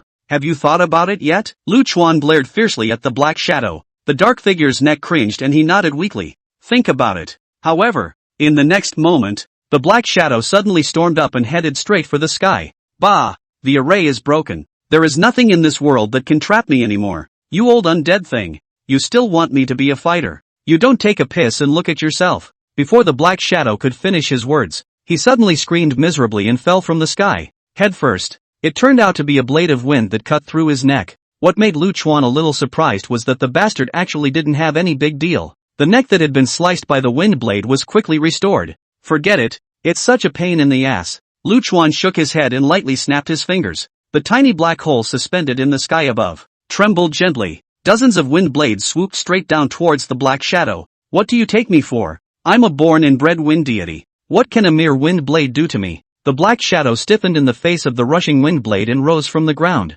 However, the next moment, the black shadow plopped down and knelt in front of Lu Chuan. Good man, spare your life. Good man, spare your life. I'm willing to help the good man out. Put. Lu Chuan, a mouthful of old blood, almost did not spray out. This good, so no sense of propriety? Is this really a deity? Such a weak, feckless deity? Lu Chuan waved his hand and the rushing wind blades dispersed. You've already fooled me once just now. One more time and I'll drown you in the toilet. Don't worry, good man. There will definitely not be a next time. The black shadow raised his hand and swore up at the sky. Put. Heavens, earth, where did this demon come from? When the group of people on the island saw this final result, each one of them almost didn't ascend to heaven on the spot. Of course they weren't scared to death, but it was only a matter of time before they ascended. Black guy, go help my donkey collect heads. Lu Chuan commanded and waddled away with his hands behind his back. Lu Chuan skipped around the island to make sure there wouldn't be any leaks, and then returned to the boat. When the crowd saw Lu Chuan come back so quickly, they all thought that the old man couldn't handle it and was rushing to run away. Wait here for a while. Lu Chuan looked at Wang Shouyu, who was about to start the boat, and waved his hand. Ha! Wang Shouyu was a bit bewildered. Former seniors, aren't we going to run away? Run for what? Lu Chuan was also a bit confused. Wait for those evil cultivators from the divine immortal cave to come out after us, then it will be too late to run. Wang Shouyu looked at the sea in the distance and was a little anxious. Ha! Lu Chuan smiled. It's okay, it's solved. No one will come after us. Of course the crowd didn't believe it. It had only been an hour. There are tens of thousands of evil cultivators entrenched in the 72 immortal caves. That's tens of thousands of pigs. You can't kill them all in an hour, right? Lu Chuan didn't bother to explain and looked up at the sky. From 10 minutes ago, Lu Chuan had sensed that there seemed to be a pair of eyes staring at him from above the sky. Not only that, but there was also a huge energy that was converging crazily. It's going to change. Wang Shouyu realized that there was actually a layer of thick clouds above the zenith at an unknown time. Even more bizarrely, these clouds actually converged from all directions at a speed visible to the naked eye. In the blink of an eye, though, the clouds completely obscured the sky. The clouds were getting thicker and thicker, and in the end it seemed as if they were directly pressed down from above their heads, making people gasp for air. Boom! The sound of thunder rang out under the collision in the clouds. Red thunderbolts, like giant dragons, loomed in the clouds. What is this? Why is it red lightning? The might of heaven and earth was so magnificent that a few people were scared and their entire bodies were standing up in sweat. Especially at the moment when the shocking thunder rang out. It was as if the gods and souls were going to be shaken apart. Thunder. Thunderbolt. The red leaf realist swallowed and looked at Lu Chuan as such a word popped out of his mouth. Thunderbolt. The four siblings were scared out of their wits when they heard those two words. In fact, as long as one was a cultivator, when they heard these two words, they would all shake a little. This thing is what the heavenly Tao is specifically targeting. Them cultivators who are stealing the heaven and earth's chi. But normally, only when one enters the third realm of the divine Tao would one attract a lightning tribulation. In the entire Tian Yuan continent, the known third realm of the divine Tao was the master of the Kunlun divine palace. As for there not being any other divine Tao third realm yet, I hadn't really heard of it yet. Perhaps those ancient clans that had been passed down for millions of years would have it. But there was no one here who was going to cross over to the divine Tao third realm. So how could they attract a thunderbolt? Looking at the blood clouds that dyed the entire sky, red leaf realist's voice trembled. It is recorded in ancient texts that the divine thunder of transition is green in color, and this red one is the divine destruction thunder tribulation. It was triggered once a million years ago when the extraterrestrial heavenly demon descended. At that moment, Fu, who was picking up heads on the island, noticed the change in the distant zenith. Wahahaha, here it comes, here it comes. Alfred's eyes barely glazed over. The black shadow that was sent by Lu Chuan to collect the heads of the people, at this time, felt the terrifying might of heaven and earth, and was so scared that he squatted on the ground, wiping his tears. Oh, I didn't do anything. There's no need for the God-extinguishing thunderbolt to split me. What can I do? Gee whiz. You really know how to put a smile on your face. Alfred rolled his eyes dismissively and unhooked the netting he was dragging on his body. Another hoof to the side. Long since lost in fear, came the dark figure. Little brat. Finish picking up the heads properly. One less skin for you. Then Fu turned into a flash of red light and disappeared into the island. The dark figure stared blankly at a netful of heads. It was finally determined that this god-destroying thunder tribulation was not directed at himself. Since it wasn't coming at him, it could only be that dead old man from earlier. Bah! Since the beginning of time, there hasn't been anyone who has survived the god-extinguishing thunder tribulation, and deserved to die. Bad old man. The black shadow spat viciously and stood up, turning into a streak of light that disappeared into the sky. You guys go first, little red leaf, you just wait for me at the White Wind Fairy. Lu Chuan moved his body and barked at the red leaf realist. Realist Hong Yi immediately realized that this god-destroying thunder tribulation was aimed at Lu Chuan. Realizing this, the red leaf realist's heart stopped abruptly, and his eyes stared as if they were bronze bells. This was because according to the records, it seemed that no one had ever lived under the god-destroying thunder tribulation from ancient times to the present day. The red leaf realist looked at Lu Chuan in a stupefied manner, wanting to say something but having no way to do so. In this situation, she realized that she was as small as dust, and that making a sound would not stir up a single wave. Go! Lu Chuan flicked his foot, and the black sword she wrapped around the boat and sped away. Looking at Lu Chuan, who was getting farther and farther away, the red leaf real person felt his eyes a little sour. Although she hadn't spent much time with Lu Chuan, these days were the most peaceful period of her life. She didn't know when she had seen Lu Chuan as a dependency. It's like there's nothing that can't be solved as long as he's around. Red leaf reality slumped down on the bow of the boat and roared with all her strength. Elder, be sure to come back safely. The red leaf realist shouted out these words,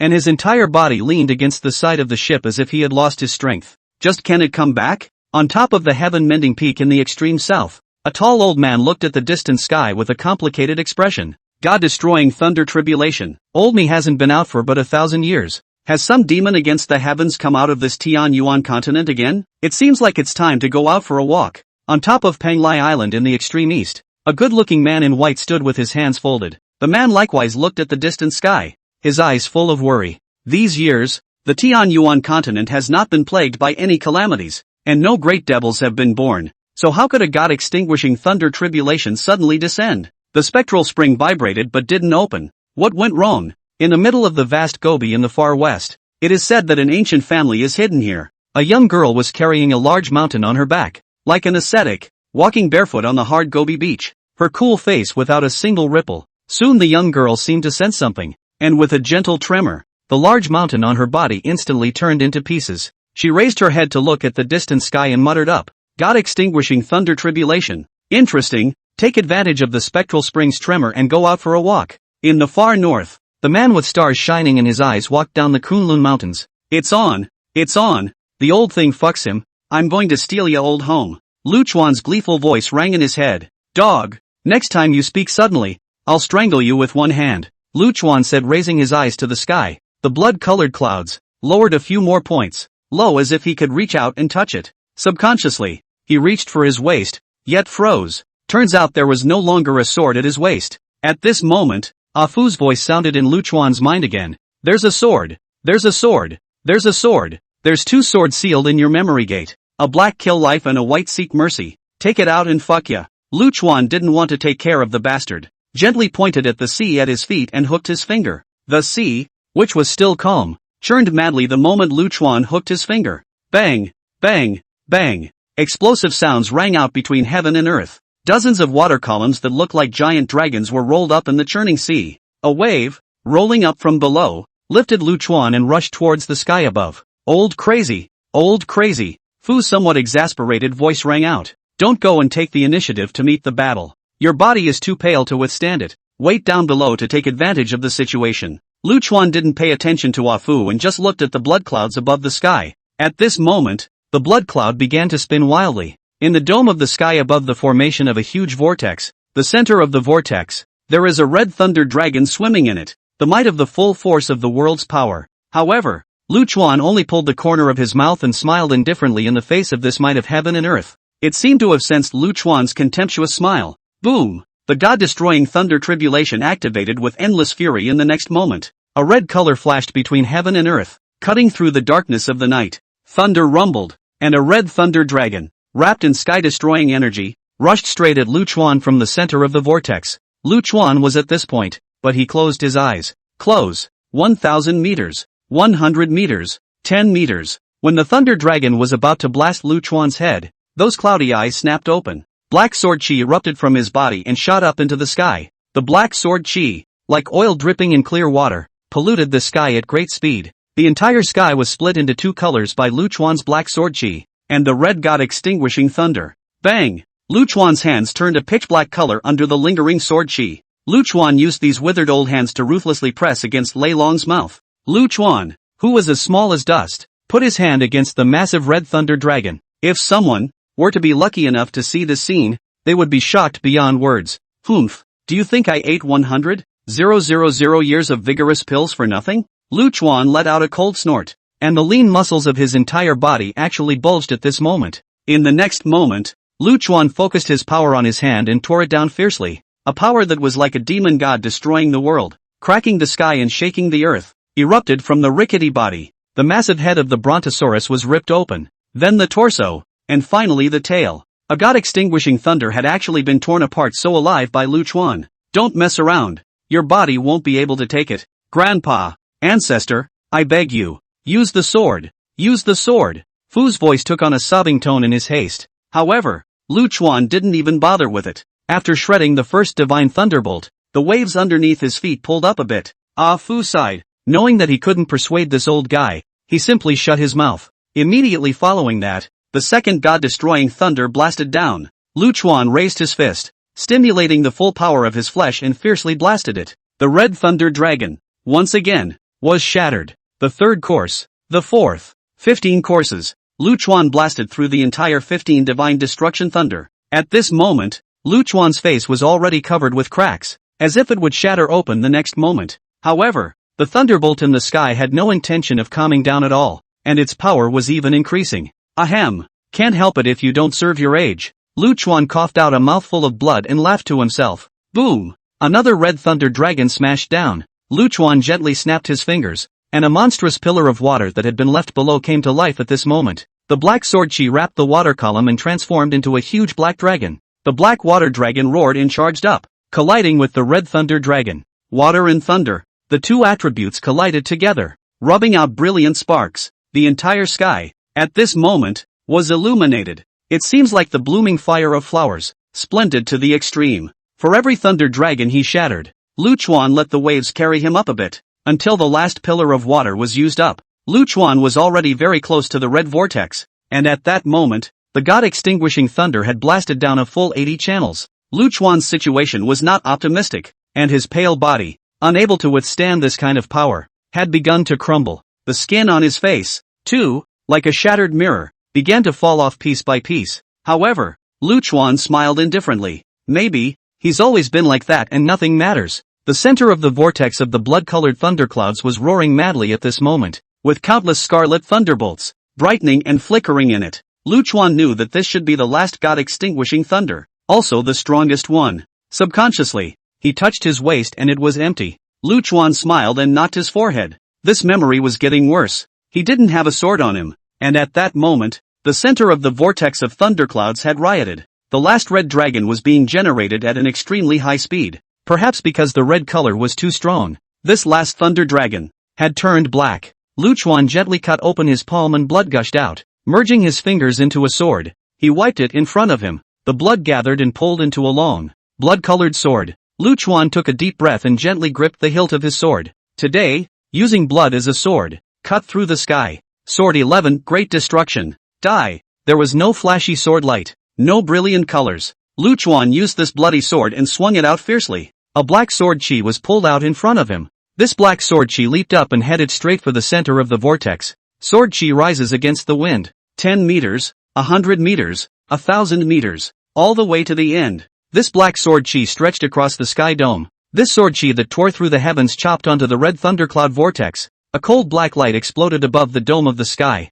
There were no violent collisions, no brilliant flurries. Everything is so quiet. That sharp sword chi just chopped through the center of the whirlpool without bringing up a single ripple. Time stops at this moment. The black lightning dragon stopped. The red vortex also stopped spinning. Bang! The thundercloud vortex shattered apart in the next moment. The entire sky became as clean as if it had been washed by a fresh spring. Everyone else's heavenly tribulation was used to cross. Only Lu Chuan's heavenly tribulation was used to cut. I have a sword that can cut through the might of heaven. Ahem. Lu Chuan coughed violently. The loss of blood and the overloading of his body made Lu Chuan's head a little dizzy, and it was only by holding on that he didn't plant himself in the middle of the sea. Grandpa is awesome. Grandpa is invincible. At this moment, A Fu appeared beside Lu Chuan and carried him down to that. Above the archipelago that had already been slaughtered cleanly, Alfred's head was propped up large for some reason. It makes it look more and more like a bean batch. Ha ha ha. Alfred landed, happy as a clam. Grandpa,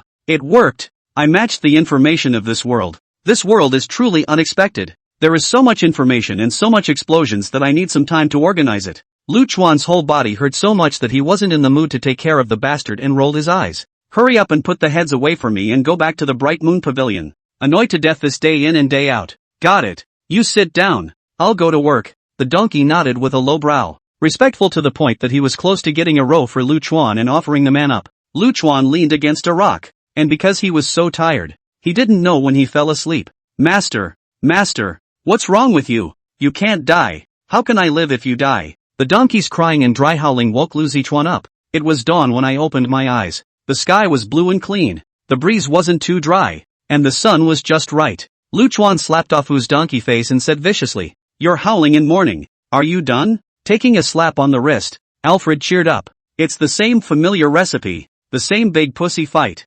Hey, it's done. The total number of heads is 12,318. Alfred turned his head in triumph and looked at the huge netting behind him. Inside filled with human heads. Blood soaked the land under the net. The whole a hell on earth look. By the way, the wind spirit seems to have run away. Fuck, let me meet him again. Shit for ya to beat out. Lu Chuan waved his hand. Pull back. A small chicken by him to go. Quickly return to the manhwa Pavilion. If you cannot return to the old, this body really want to collapse. Alas. Get it. You sit firmly. Ah Fu dragged the net pocket and carried Lu Chuan up into the sky. A donkey, dragging tens of thousands of heads, ran up in the sky. There was also an old man sitting on his back, with some of his skin peeling off and still full of cracks. This horrifying scene, if seen by a less courageous person, could probably be scared to pee on the spot. Red Leaf Reality stretched her slender white neck and looked at the sea for the whole night. The movement in the sky had long since fallen. Yet until now, Lu Chuan had not returned.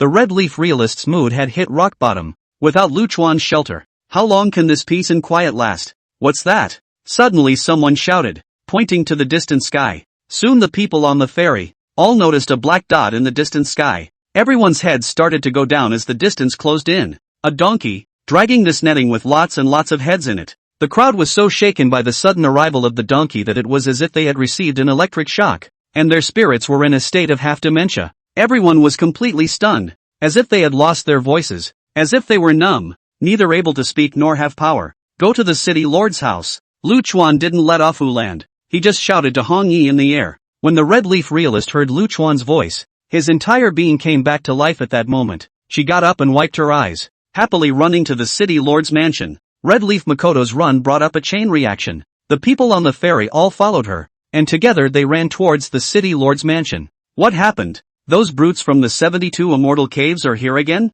Ugh, what's wrong with dude? Pedestrians on the road couldn't help but ask curiously when they saw this scene. Go to the city lord's mansion. Something big is happening. What's the big deal? I don't know. Just go. It's definitely a big deal. Such conversations went on and on over the road. One passes it on. 10 passes it on. Something big is happening. This news, like the spring breeze, quickly spread throughout White Wind City. The number of people running towards the city lord's mansion grew and grew, and in the end, the entire street was filled. A sea of people, one after another. Even when the flying cloud ship set sail and the Cloud Dream Zephyr Patriarch came in person, there was no such pomp and circumstance. The great commotion in the city made the city lord think that the 72 Immortal Caves had launched a general attack on White Wind City. The lord of the city took his men and prepared to go to the support of the ferry. He had just stepped out of the city lord's mansion when, above the sky, a skinny donkey fell down, with a man sitting on the back of the skinny donkey, and the donkey dragging a netting.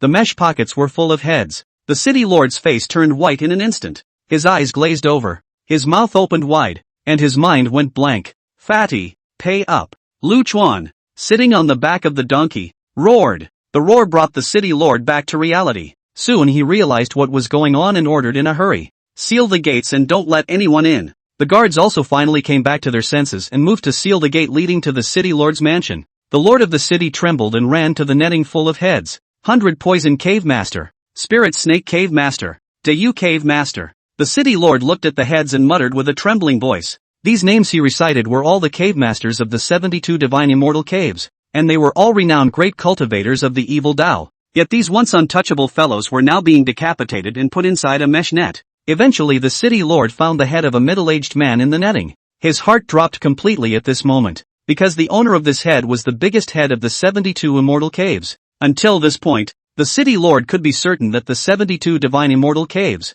were completely erased. The city lord was trembling with excitement. This tumor had finally been removed. Elderly man, take a bow from me. In his excitement, the city lord bowed fiercely to Lu Chuan. Pay up and stop nagging me here. Lu Chuan waved his hand impatiently. The city lord didn't dare to be slow, and quickly turned around. Old man, you wait a moment, and immediately have someone transfer spirit stones from the clan. Get out of the way of the old lady's death. The guard at the door at this time was suddenly kicked out. A flash of red, like a cheerful lark, rushed to Lu Chuan. The crowd that was blocking the doorway rushed in after them. The red leaf reality rushed to Lu Chuan. Her small face red from the intense running. She looked at Lu Chuan and giggled, scratching her head in some embarrassment. Hey, silly, Lu Chuan cried and laughed a little. This bitch was really tigerish. This is the head of the 100 Eyes True Lord. This is a 5th realm cultivator. This is Tai In Shangren. The last time we attacked the ferry, it was this beast that massacred the civilians. Good death. Everyone, come see. This is Poison Glaze 2 Bailey. This beast once poisoned a town of tens of thousands of people. A good death. Master, you are in heaven. Woo woo. People gathered in front of the netting, and some people spoke, as if they were counting, of the evil deeds in the life of the owners of these heads. Some howled and cried out for those who had died. Things were already out of control, and the city lord didn't dare to throw people out at this point in time. Big guy, listen to me. The city lord roared loudly. Finally all eyes gathered on the city lord. Clearing his throat, the city lord took a deep breath and then roared out with his entire body. I, the 38th generation of White Wind City's city lord, Xian Duo, announced the total destruction of the 72 divine immortal caves. From now on, people don't have to be on their toes. Cultivators can safely go out to sea to the major islands in search of heavenly treasures. Civilians can farm without fear and no one will bother us anymore. The voice rose from the city lord's mansion and scraped across the entire White Wind City. Millions of people in White Wind City were looking in the direction of the sea at this moment. It seemed like a dream. And then it didn't. Gentlemen, let me make a grand introduction to the high-ranking person who annihilated the 72 divine immortal caves. The city lord was spirited and turned around, ready to introduce Lu Chuan to everyone. However, at this time, Lu Chuan, who had already been supported by the Red Leaf Realist, walked to the entrance of the city lord's mansion. Seniors, the city lord shouted loudly. Lu Chuan raised his hand and gently waved it, entering the city lord's mansion without a word. When the crowd saw Lu Chuan's pale and hunched back, they didn't know what to do for a while. The city lord was a bit embarrassed. It was obvious that Lu Chuan seemed to have little interest in fame and fortune. Disperse, gentlemen, and go and prepare to sail. The islands of the Great Sea await you. The crowd then reacted to the fact that because of the 72 immortal caves, those of them hadn't gone out to sea for many years. The undreaming sea was so large that the richness of its resources was simply not comparable to land. It was now possible to go out to sea, which meant that there was a large amount of heavenly treasures at sea, waiting for them. Brothers, set sail. On this day, the White Wind Ferry ushered in a prosperity not seen in 1,000 years. On this day, the news of the destruction of the 72 immortal caves spread out from White Wind City, shaking the entire continent. On this day, the portrait of an old man appeared in all the great clans, as well as all the ancient families. Elder, your body. In the city lord's mansion, the Red Leaf Realist looked at Lu Chuan's cracked body and tears barred his eyes. Lu Chuan looked amused. This bitch is usually tough like a man, but at this time she is like a small woman. It's fine. Good people don't live long, and evils last for 1,000 years. A downright devil like me won't hiccup easily. What a big devil. You are a real hero. The cultivators who died under the 72 divine immortal caves as well as the civilians are at least in the millions. So I don't know how many people will be grateful if you eradicate them. Red Leaf Realist puffed his cheeks and took out a jade bottle wanting to medicate Lu Chuan. Lu Chuan shook his head. It's no use. This current demeanor can only get better if he returns to his youth. Red Leaf Reality had no choice but to put away the jade bottle and began to look at Lu Chuan out of his mind again. To be honest, Lu Chuan is old and ugly, and the folds of skin on his face can pinch a fly, so there's really nothing to look at. But it is this look. But the red leaf real people look more and more smooth. Began to look forward to Lu Chuan back to the young.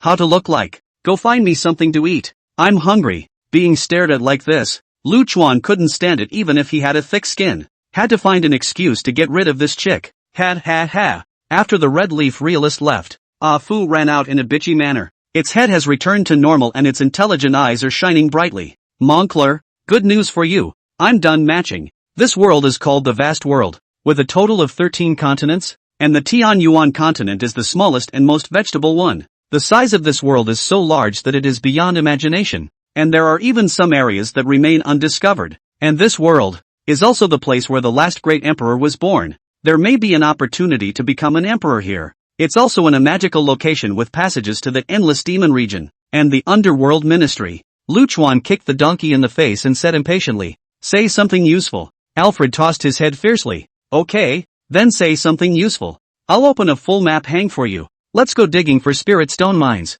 Your 5 elements hegemony body needs a lot of resources to fill it up. This is useful, isn't it?" Lu Chuan gently tapped his forehead in thought. Now that one is locked by the heavenly Tao, if one doesn't cultivate and keeps using sword chi, one might be chased and cleaved by the heavenly Tao. Even though you don't have to worry about being chopped to death, it's annoying when it comes every few days. And to get home, you have to have the power to break boundaries. 2. There should only be 2 sources of power to break the boundaries now. One is becoming an emperor, and the other is traveling to the Bronze Divine Hall. To be on the safe side, Lu Chuan finally decided to start practicing. Now that there was Donkey's plug-in, quickly cultivating to the 3rd realm of the divine path shouldn't be much of a problem. Then Lu Chuan stayed in the city lord's mansion for another day and waited until he had 4 million top great spirit stones. The patriarch of Cloud Dream Zephyr personally sent it to him, desperately wanting to draw Lu Chuan in and let him go to Cloud Dream Zephyr as a guest minister. It even put the price at 800,000 top grade spirit stones a year. However, in the end,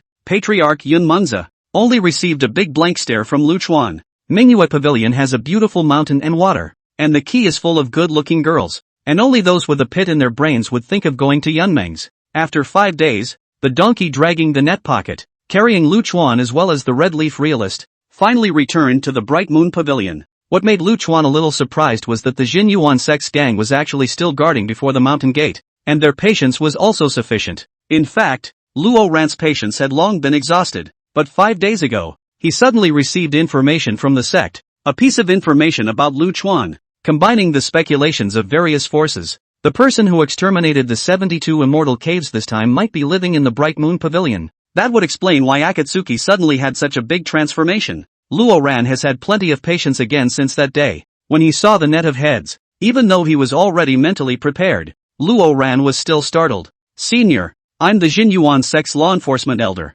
and I've come to the Bright Moon Pavilion to make amends." Luo Ran went up to talk to Lu Chuan. His posture lowered. Lu Chuan snorted. If he didn't have a big enough fist, he guessed that the maids of the Mingyue Pavilion would have been thwarted long ago. Fear of authority over virtue is just the norm in the world. Since there's sincerity, I'll have that girl Hatsu come and talk to you, and all you need to do then is nod your head. Luo Ran's mouth trembled. Just nod your head. Is this a negotiation, or a signing of an unequal treaty? But now the situation is not clear. Do not know the bottom of Lu Chuan. Luo Ran can only suppress the nature, accompanied by a smile and nodded to agree down. After the explanation, Lu Chuan dragged a net of heads and entered the mountain gate. Nangong Chu Shui, with her Bright Moon Pavilion disciples, had long been waiting over here. Lu Chuan looked at the haggard Nangong Chu Shui and asked, "Have the little girls been buried?"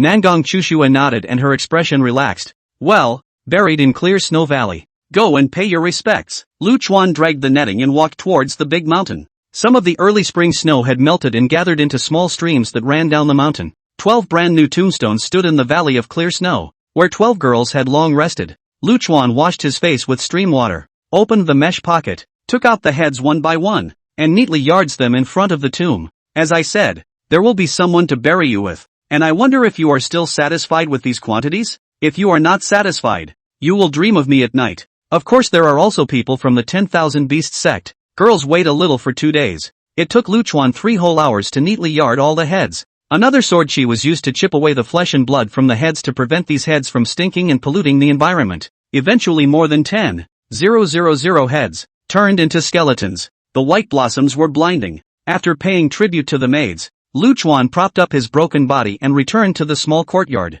Not long after lying down, Nangong Chushue came. Looking at Lu Chuan's body that seemed to be falling apart, Nangong Chushue couldn't help but weep. "Senior, the illusionary face pill has been refined." When Lu Chuan heard this news, he stood up from his chair in a flash. "What? That fast?" Nangong Chushue was taken aback and nodded her head to explain. After the Black Moon Beach matter ended, Linlin did not return directly to the Bright Moon Pavilion, but went to the 100 Flowers sect. In the few days that Senior left, the 100 Flowers sect has already refined the illusory face pill. After saying that, Nangong Chushue took out an exquisite small box and handed it to Lu Chuan. Lu Chuan took a deep breath and accepted the box. Looking at the emerald green elixir inside, he couldn't help but smile to himself again. "Thank you, Elder. You're flattering the youngest daughter by saying this." Nangong Chushue hurriedly shook her head. "If it wasn't for you, I'm afraid that the Bright Moon Pavilion would have gone up in smoke." In order to ease the atmosphere, Nangong Chushue asked in a relaxed tone,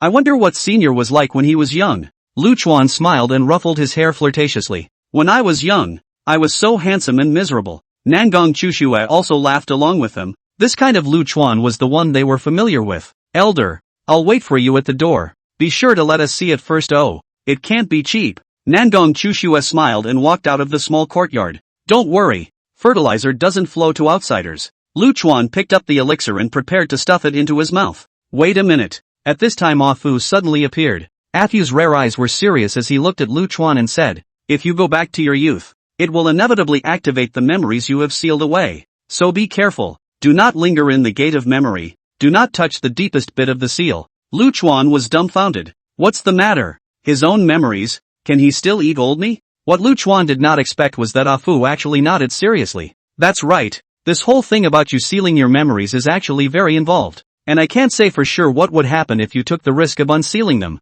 It's best not to unseal it right now. Just take out the two swords that are sealed up. The killing life and the seeking benevolence." Lu Chuan thought about it and finally nodded. The donkey was out of tune all day, but never meant to harm himself. Seeing Lu Chuan nod his head, Ah Fu's lifted heart was finally put down. "Old thing, you're still better to talk to when you're in your right mind. Get out." Lu Chuan thumps Fu with a low kick. Picking up the elixir, Lu Chuan slowly brought it into his mouth. A little white mist slowly flowed up from Lu Chuan's body, quickly wrapping the whole person. The warm mist made Lu Chuan feel comfortable, and under relaxation, he entered his spiritual world. A huge door of memory stood in the middle of the boundless sea of consciousness. This was Lu Chuan's spiritual world, and in this world, he was the only master. If it was known that someone's sea of consciousness, so huge that it was boundless, I wonder if they would be scared to death. The sea of consciousness, which should have been calm, was now stirring up monstrous waves. This meant that Lu Chuan's spirit was shaking violently. Lu Chuan took one step and appeared before the gate in the next moment.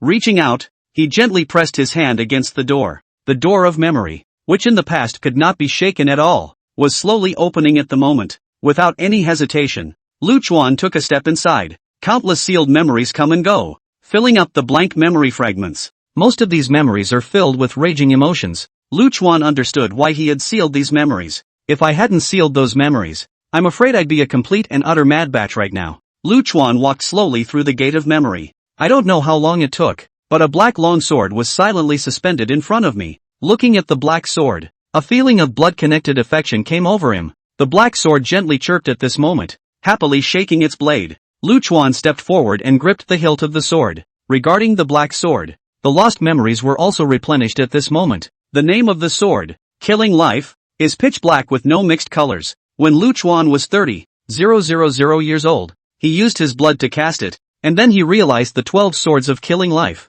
which can cut down all living beings. Long time no see, old friend. Lu Chuan smiled as he stuck the killers on his waist and continued on his way. Again, I don't know how long it took. The black space that turned white, a long white sword, quietly suspended in front of him. Lu Chuan still had some impression about killing people, but there was no recollection of the long white sword. Lu Chuan stepped forward and gripped the long sword, yet the white sword was unresponsive, and the related memories did not appear. Lu Chuan shook his head helplessly. Seeking benevolence? Follow out together too. Lu Chuan inserted the long white sword into his waist. Moving on, however, the memory came to an abrupt end at this point. Lu Chuan estimated that there were only the first 60,000 years of memories, and there were 40,000 years of memories that were missing. Nor do I know what happened in the last 4 years that required the memories to be completely sealed away. Somewhat undeterred, try to move on. Finally Lu Chuan saw a long, still, black river. The long black river winds away, not knowing where it begins or where it ends. A strange feeling surged through his heart. There seemed to be something in the long black river calling out to him. Lu Chuan walked towards the long river, and the moment he was about to step into it, Ah Fu's anxious voice rang out. Wake up, all of it. In the sound of Alfred's voice, dissipated into nothingness. Lu Chuan slowly opened his eyes. The first thing that happened was that it felt cold all over, especially in the crotch area of the pants. Lu Chuan looked down. The corners of his mouth gradually hooked up, and his expression began to pervert. Ha ha ha ha ha. Looking at his spiritual little brother, Lu Chuan couldn't help but laugh out loud. Raising his arm, that's what he realized. The skin that was previously as pale as tree bark had a luster to it, and it was white and red, as if it was so tender that it could be pinched out of water. Touching his chin, even his beard is gone, and the wrinkles on his face that could pinch a fly are gone. The white hair had become green silk, like a waterfall, draped over the back of his head. Fu, bring Grandpa a mirror, Lu Chuan shouted cheerfully. The door to the small courtyard was pushed open at this time, and in came but not Ah Fu, but Nangong Chu Shue, by Lin Lin, and a whole bunch of maids. The crowd carried a mirror that seemed to have been prepared earlier. However, when they saw Lu Chuan's bare ass, the little girls screamed one by one, not frightened, but excited. The girls hurriedly covered their eyes, but opened their hand slits and secretly looked at Lu Chuan. At this time, Lu Chuan, no longer pale appearance, looks just 17 or 18 years old, tender as if you can smell the milk flavor of the body, well-muscled, tall, and with that little look, it's a mouthful. Lu Chuan did not tell lies. When he was young, he was indeed tragically handsome. Though the boys are female, they don't look out of place, and overall there's no hint of girlishness except a little bit of femininity. How about ha ha ha, handsome? When it comes to the shameless thing, Lu Chuan is really good at it. The guy was bare-assed, and instead of thinking about wearing clothes, he was flirty and made all sorts of bodybuilding moves.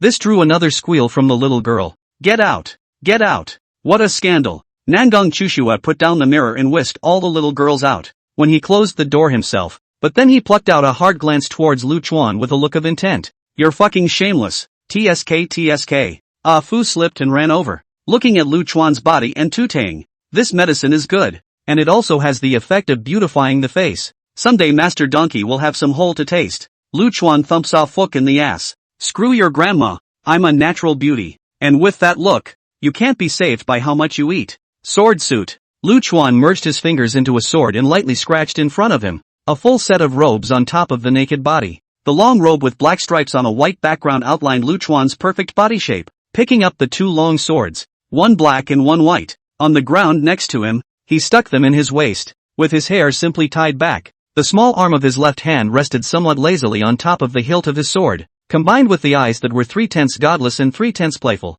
A lazy nobleman's model unfolded. TSK,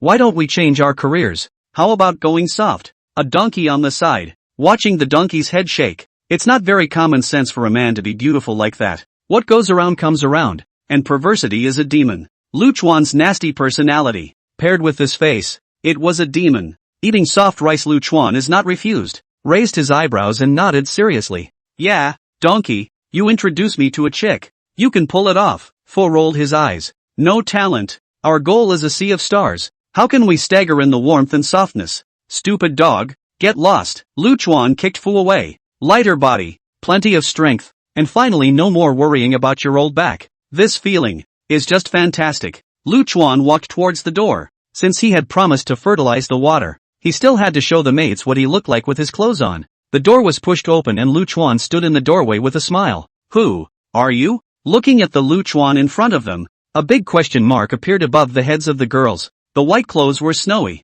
and the long hair was simply tied up. Two long swords at his waist, one white and one black, added some solemnity, and his arm, drooping above the hilt of his sword, the whole person exuded some more lethargy. He stood in the doorway with a smile on his face, like a good white gentleman in a turbid world. She has a beautiful beauty tip on her forehead when she smiles, which is the kind of beauty that ignores gender, as if she is an exiled immortal. His beauty does not only lie in the face that will be mesmerizing to look at, but his whole person exudes that a little bit of mysterious feminine temperament. Former seniors, is that you? Nangong Chushua stuttered a little. even though she had just seen Luchuan's bare ass. But this is a little less certain with clothes on. What, senior? Call gay. Luchuan opened his mouth with an odor that instantly shattered the turbid noble gentleman's temperament. The girls almost didn't choke to death, especially with that elongated gay, instantly crushing the beautiful fantasy. Mercilessly. Senior, can you not speak? Nangong Chushua cried her little face.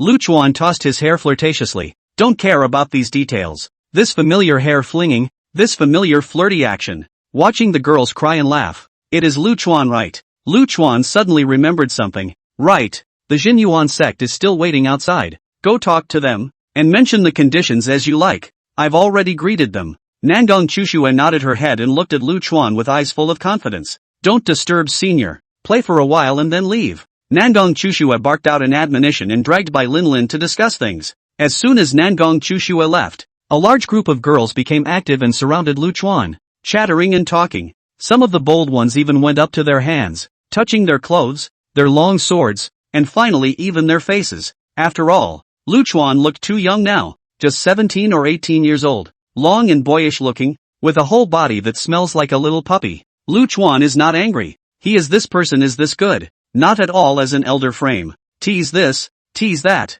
and have fun with your liver. It's a paradise. At midnight, Luchuan sat alone in the courtyard, enjoying the moon while drinking. I have to say, this Luchuan guy is a local alcoholic. After all, after being locked up for 100,000 years, if he didn't have any hobbies, he would really be a muggle. Luchuan doesn't pick his drinks and can pour anything into his mouth. Ah Fuch's very untimely appearance breaks up this rare night of flowers and moonlight. Grand Marshal Pussy, I've organized the map of the Tianyuan continent, and there are some very valuable things. You're so hyped up, can't you let me relax for a few days? Luchuan really wanted to drown this bastard in the toilet. Have a sense of crisis. A sense of crisis. Get it? Donkey mumbled in a nonchalant manner and rolled his intelligent eyes. On the Tianyuan continent, there are a total of 4 high-quality spirit stone deposits, which are basically held in the hands of the upper 3 clans. How about we go and take him by surprise tonight and take the mine? Luchuan pulled out his ears in boredom. Not interested. Besides,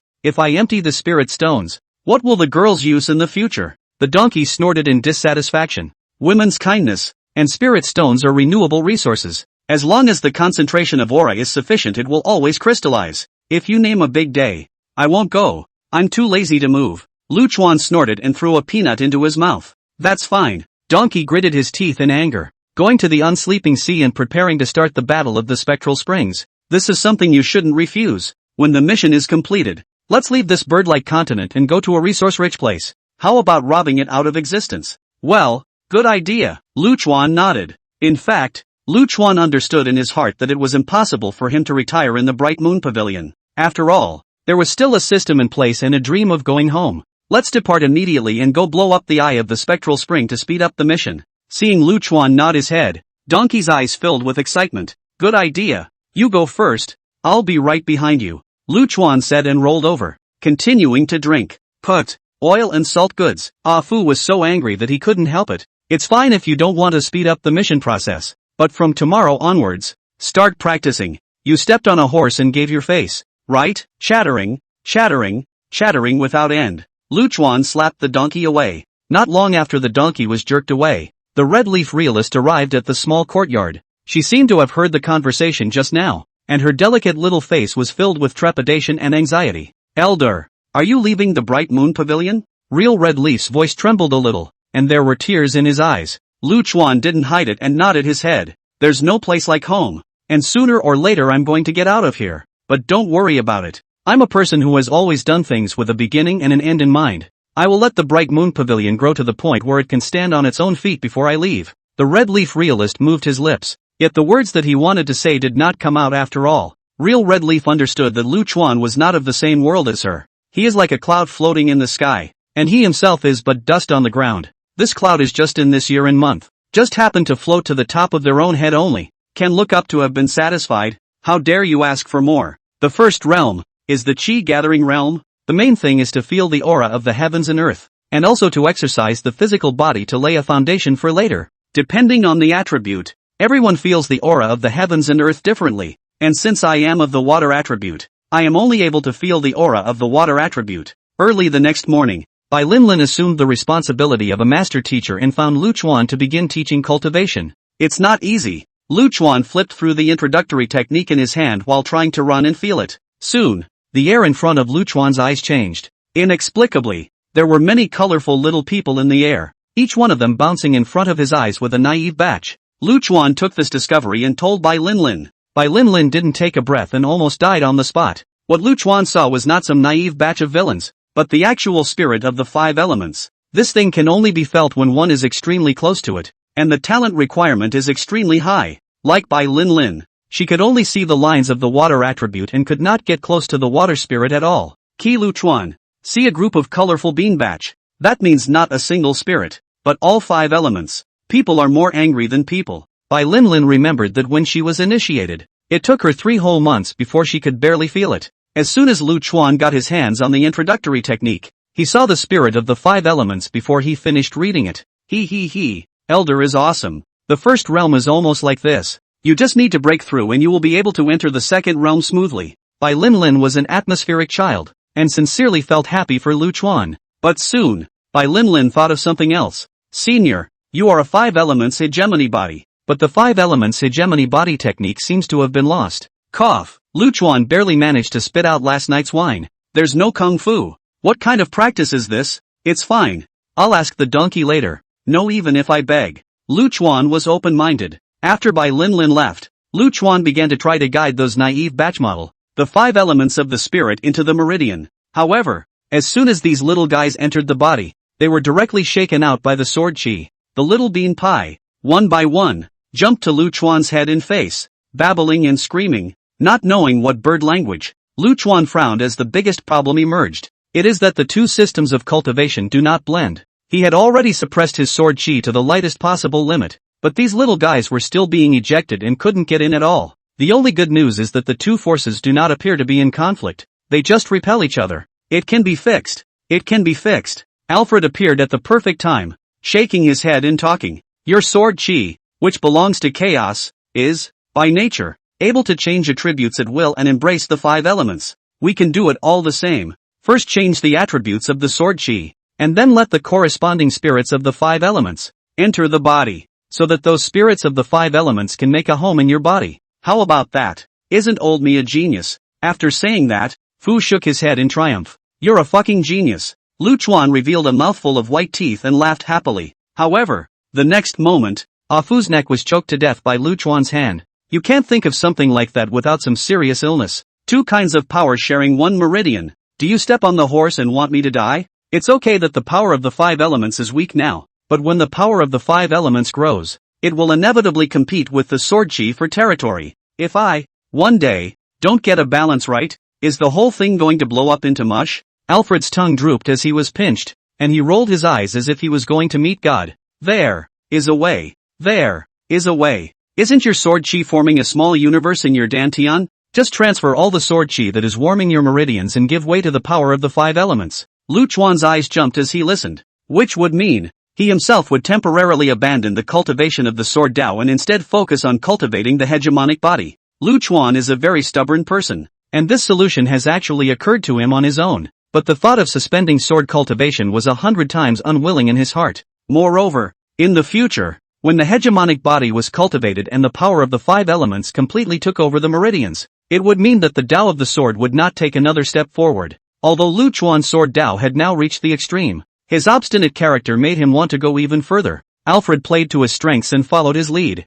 Ways to think later. A big living person can't let his urine suffocate him. You don't want the heavenly Dao to chase you and split you every day. Besides, your meridians are already strong to the extreme, so warming them with sword chi won't do much. Your sword path has also gone to the extreme, where no one has gone before, and there is no previous experience to draw from, so you can only enlighten yourself and come out with a sword path that is uniquely your own. If you don't say that the donkey is understanding, the power of this mouth cannon actually really talked to Lu Chuan. Lu Chuan nodded. That's all we can do for now. Wait until the hegemony body becomes a great success. Hey, when you're not sick, you're really quite cute. Look at this little white and red face. TSK. The donkey said, actually sticking out its big tongue and trying to lick Lu Chuan's face. I'll whip the hell out of you. Lu Chuan was barely nauseated and smashed Fu's head with his fist. Ahem. The depths of love naturally lick. Can't help it, can't help it. Ah Fu recovered his head and explained somewhat awkwardly. By the way, let me tell you something. Last night, I went and blew up the eye of the spectral spring. TSK TSK. The grandeur of that scene, the sea water pouring in, the zenith shattering, the gongs and drums, the firecrackers. Alas you weren't there, it's a pity. Put. Lu Chuan's mouthful of old blood almost didn't spray out. You little Yakuza. Nothing to find trouble. Right. Senior. It's not good. It's not good. At this time, Bai Linlin anxiously ran into the small courtyard. Something happened in the unsleeping sea last night, and the eye of the spectral spring opened. Now the Upper Three sect has issued a death warrant for all sect cultivators above the Fourth Realm to head to the Undreaming Sea and prepare to defend against the Demon Region's army. Put. Lu Chuan blared fiercely at Ah Fu. It was all because of this goods. Hush, hush, hush, said Alfred, turning his head to one side and whistling, making a show of having nothing to do with the old man. Can we not go to the Bright Moon Pavilion? Lu Chuan asked with a frown. Bai Linlin cried and shook her head. I can't, if I don't go. I'm afraid that in the future, the entire Tianyuan continent, there will be no place for Minghuet Pavilion to stand on. And later? Ah Fu snorted. Let's talk about whether or not we can hold back the Demon Region's army. Shut your doggy mouth. Lu Chuan really wanted to strangle this bastard. I'm a little donkey. I can only shut my donkey mouth. He. Fu bared his big slate teeth and taunted twice, then slipped away with his feet on the ground. Comrades click a hyped up shift. I appreciate it. Lu Chuan thought for a moment. It's better to let the girls go on a trip. It's good to see the world. When do we leave? Well, listen to all of Senior's arrangements. Bai Linlin nodded. We need to set off immediately. The Undreaming Sea is now treacherous, and there is a possibility of war at any time. Okay, then you guys go ahead and get ready. I've got a few things to do. For this matter, Lu Chuan is not at all on the heart. If not the Bright Moon Pavilion of the maids to go, they are lazy to move. After Bai Linlin left, Lu Chuan mobilized all the sword chi in his meridians and returned it to the Dantian location. This leaves the meridians empty. It took a few more minutes to channel the spirit of the five elements into the body. What Lu Chuan found interesting was that after the five elements of the spirits entered the meridians, they actually did not violate each other. The five colored villains, lined up in the meridians, transported the aura to various locations in the body, but there was too little aura in the meridians, and these little beam batches, it seemed, were a bit idle. Lu Chuan took out some more spirit stones that he hadn't had time to give to Nangong Chushue yet, and I don't know how to absorb this thing, so I'll simply pinch and burst it open. The bursting spirit stones turned into a canopy of white mist. If someone saw that Lu Chuan was spoiling the top-grade spirit stones like this, he would probably be able to spurt out blood on the spot in anger. The aura contained in the top-grade spirit stones was extremely pure and huge, and needed to be slowly absorbed and channeled. Moreover, once a spirit stone is shattered, the spirit stone will turn into aura and dissipate between heaven and earth. However, the weird thing was that not only did the aura around Lu Chuan not dissipate, but it began to enter his body. It turned out that there was a large number of spirits of the five elements that began to carry aura into Lu Chuan's body. Within a few moments, the aura of hundreds of top-grade spirit stones was carried by the little beam batches. So many top-grade spirit stones were enough for a fifth realm cultivator to absorb for a year. Lu Chuan is good. Less than 10 minutes to give absorption finished.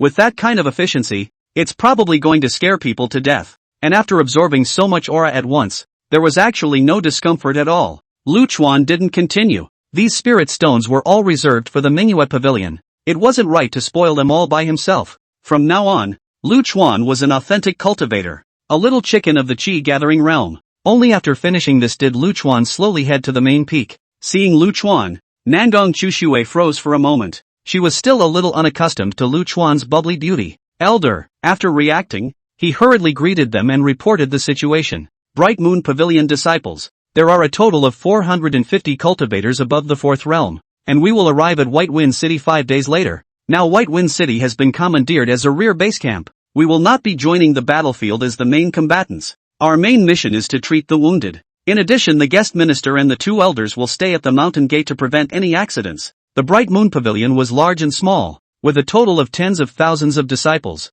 and there were only so many cultivators above the fourth realm. It was really too shabby. After saying that, Nangong Chushue looked at Lu Chuan, hoping that he would take an idea. Don't look at me. I'm not the pavilion master. Make up your own mind. Lu Chuan smiled and shook his head. Then, let's set off now. Nangong Chushue didn't nag and directly told the crowd to head to where the skywalking sparrow was. Lu Chuan was still sitting on the head of the skywalker sparrow this time.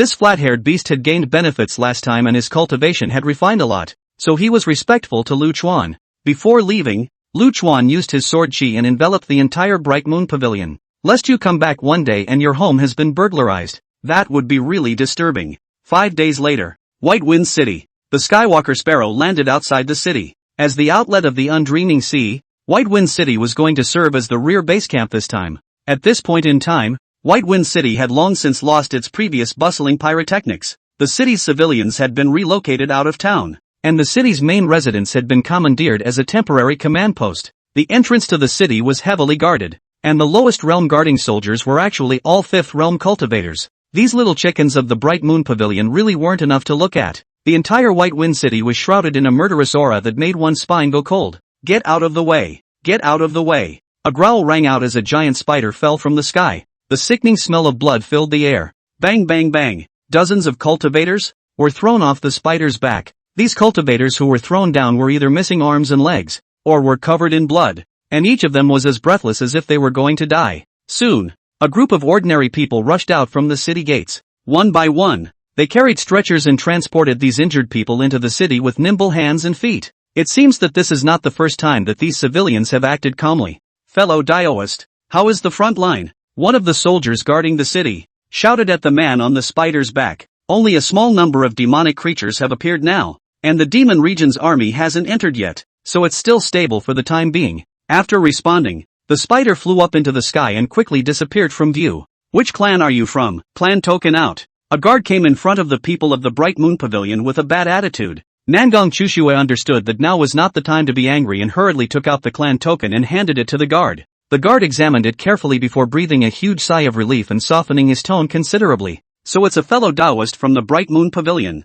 I'm sorry for the offense just now. A kind of demonic creature that can take shape has appeared in the past 2 days, and it's hard to distinguish between them. They often disguise themselves as our people and enter White Wind City to cause trouble. Extraordinary times. It should be. Nangong Chushue nodded. The guards didn't nag. Gentlemen, report directly to the South City, and someone there will arrange what you should do. It seems that things are not looking good. With such a scourge of a woman like Nangong Chushue standing in front of them, the guards didn't even have the heart to take a second look. When they entered the city, it was more heavily guarded than expected, almost counting as 1 post for every 3 steps and 1 guard for every 5 steps. When we came to the South City, a huge open space was pushed out. Looking at the arrangement, it should be a large wartime hospital. Above the clearing, a formation was set up, and a green fluorescent light enveloped the entire clearing. On top of the open space enveloped by the formation, there were injured people lying all over the place, with a few moans of pain occasionally coming out. This is the Shinnong Formation, a large-scale healing formation. The resources consumed to set up this kind of formation are terrifying, and it requires many clans to join forces to set it up. The green fluorescent light inside can uninterruptedly restore the injuries of the wounded. Nangong Chushue explained for Lu Chuan. I can't understand even if you say this to me. Lu Chuan smiled and waved his hand. You guys go about your business. This place looks pretty safe. After Nangong Chushue took the girls to report, Lu Chuan skipped around. How about that? Not bad. This mission process, definitely fast. Fu appeared beside Lu Chuan and raised his chin proudly. Wait for a few days. When the Devil Region's army is assembled and passes through the eye of the spectral spring, you can then go on a killing spree and kill them all for him. Wouldn't it be great to get the title of Great Devil then? Damn you. Give me something to do. Lu Chuan sent Fu flying with an uppercut. I'm not going to give you a leg up. After beating up Fu, Lu Chuan skipped around the city for a while and didn't even have a place to eat. In the end, they had to go back over to the makeshift hospital, where at least there were still pretty girls to look at. Hurry up and kill her. If we let her spread the infection, the entire White Wind City will suffer. Nangong Chushue, if you can't make up your mind, then my old self will help you. Before arriving at the place, Lu Chuan saw from afar a large number of people outside the Shinnong Formation. These people surrounded together. A huge piece. By what right? We're here to help, not to be pigs and dogs for you to kill. Nangong Chushua's clear and cold voice rang out, full of anger.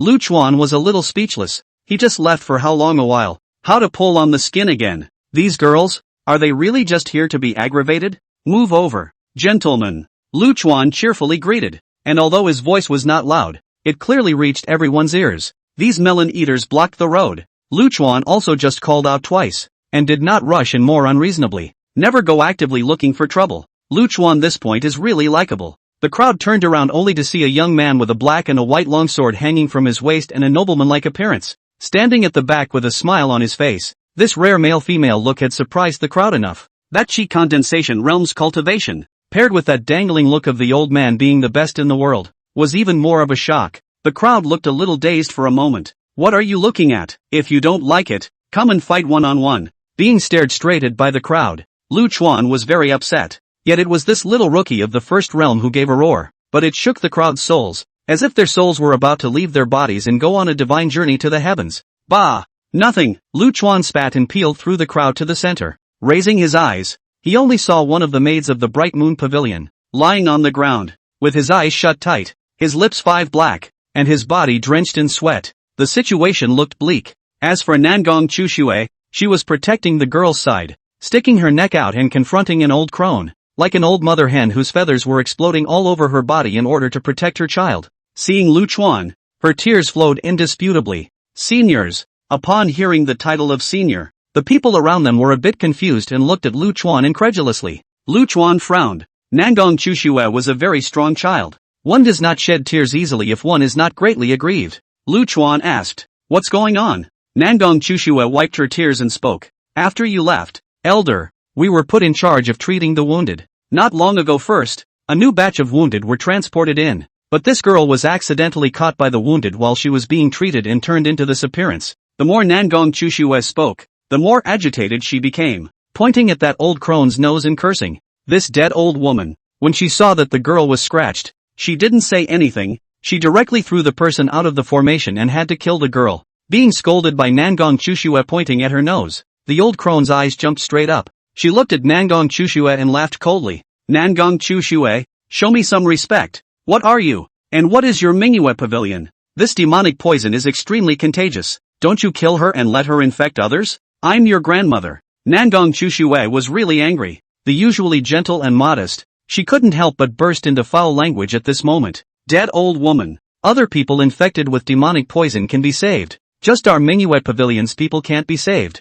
Why are you targeting my manhwa pavilion so much? Bitch, how dare you speak ill of the old body?" The old crone's eyes almost bulged out in anger as she slapped Nangong Chushue's face. This old woman, an elder of the Xian sect, a solid 7th realm cultivator. With this slap, Nangong Chushue would be half mutilated if not dead. "Hey, like to get your hands dirty, don't you?" Lu Chuan was happy. The old crone's slap had not yet slapped Nangong Chushue's face, but he himself received a blow on his face first. The old woman's mouthful of old blood sprayed out on the spot, and her entire body directly knocked over the crowd and flew out. The people around them almost didn't have a heart attack when they saw this scene. That old crone was a solid 7th realm cultivator. "What makes you, a little chick of the 1st realm, able to slap her away? And dish and love to pretend." Lu Chuan rolled his eyes and spat, then squatted down to check up on that girl's injuries. "Be careful, little lord. Those infected with demonic poison will rise up and hurt people." Someone nearby kindly warned up. At this moment, the girl who had been unconscious suddenly opened her eyes. At this time, her eyes became completely black, and her entire face was distorted as if it were an evil spirit. The girl opened her mouth and bit straight towards Lu Chuan's arm. LOL. Boom. Lu Chuan didn't even bother to dodge, letting this girl bite on his arm with her mouth. The girl, as it turned out, barely chipped her own teeth. It's okay, let me conk out." Lu Chuan smiled and rubbed her head. The delirious girl, at that moment uncharacteristically quiet, had black tears streaming from her eyes. Lu Chuan sent a sword chi into the girl's body and quickly found the cause of the problem. The girl wasn't poisoned, but was controlled by something strange. It was a very small bug that was eating away at the girl's head, and it looked like it should be something that could control her human behavior. Lu Chuan used his sword chi to stir up these things, and soon the girl's pitch-black eyes returned to normal and her face calmed down. The girl realized that her mouth was biting on Lu Chuan's arm, and with a blushing little face she hurriedly let go of her mouth. Seniors, I'm sorry, does it hurt? This is good? The crowd went into cardiac arrest. This demonic poison was one of the trickiest injuries, extremely contagious and very difficult to pull out. The amount of elixir consumed to treat a person infected with demonic poison was terrifying. The crowd's eyes changed when they looked at Lu Chuan again. Just like looking at a monster. Who dares to commit murder and injury in White Wind City? At this moment a low middle-aged male voice rang out. When the crowd heard this voice, they automatically made way, while at the same time they all looked at Lu Chuan with a sympathetic face. A middle-aged man in fancy clothes walked in, followed by the old woman who had half of her face smashed. Ah, didn't whip your ass? Lu Chuan was a bit stunned to see this old woman. That slap just now. Even though I didn't use my sword chi, this body of strength is not joking with you. Lu Chuan enough to eat 100,000 years of vigor pill. A force, hand tearing the heavenly calamity, cracking the sky to open the ground is no longer a matter of course. Properly a humanoid monster.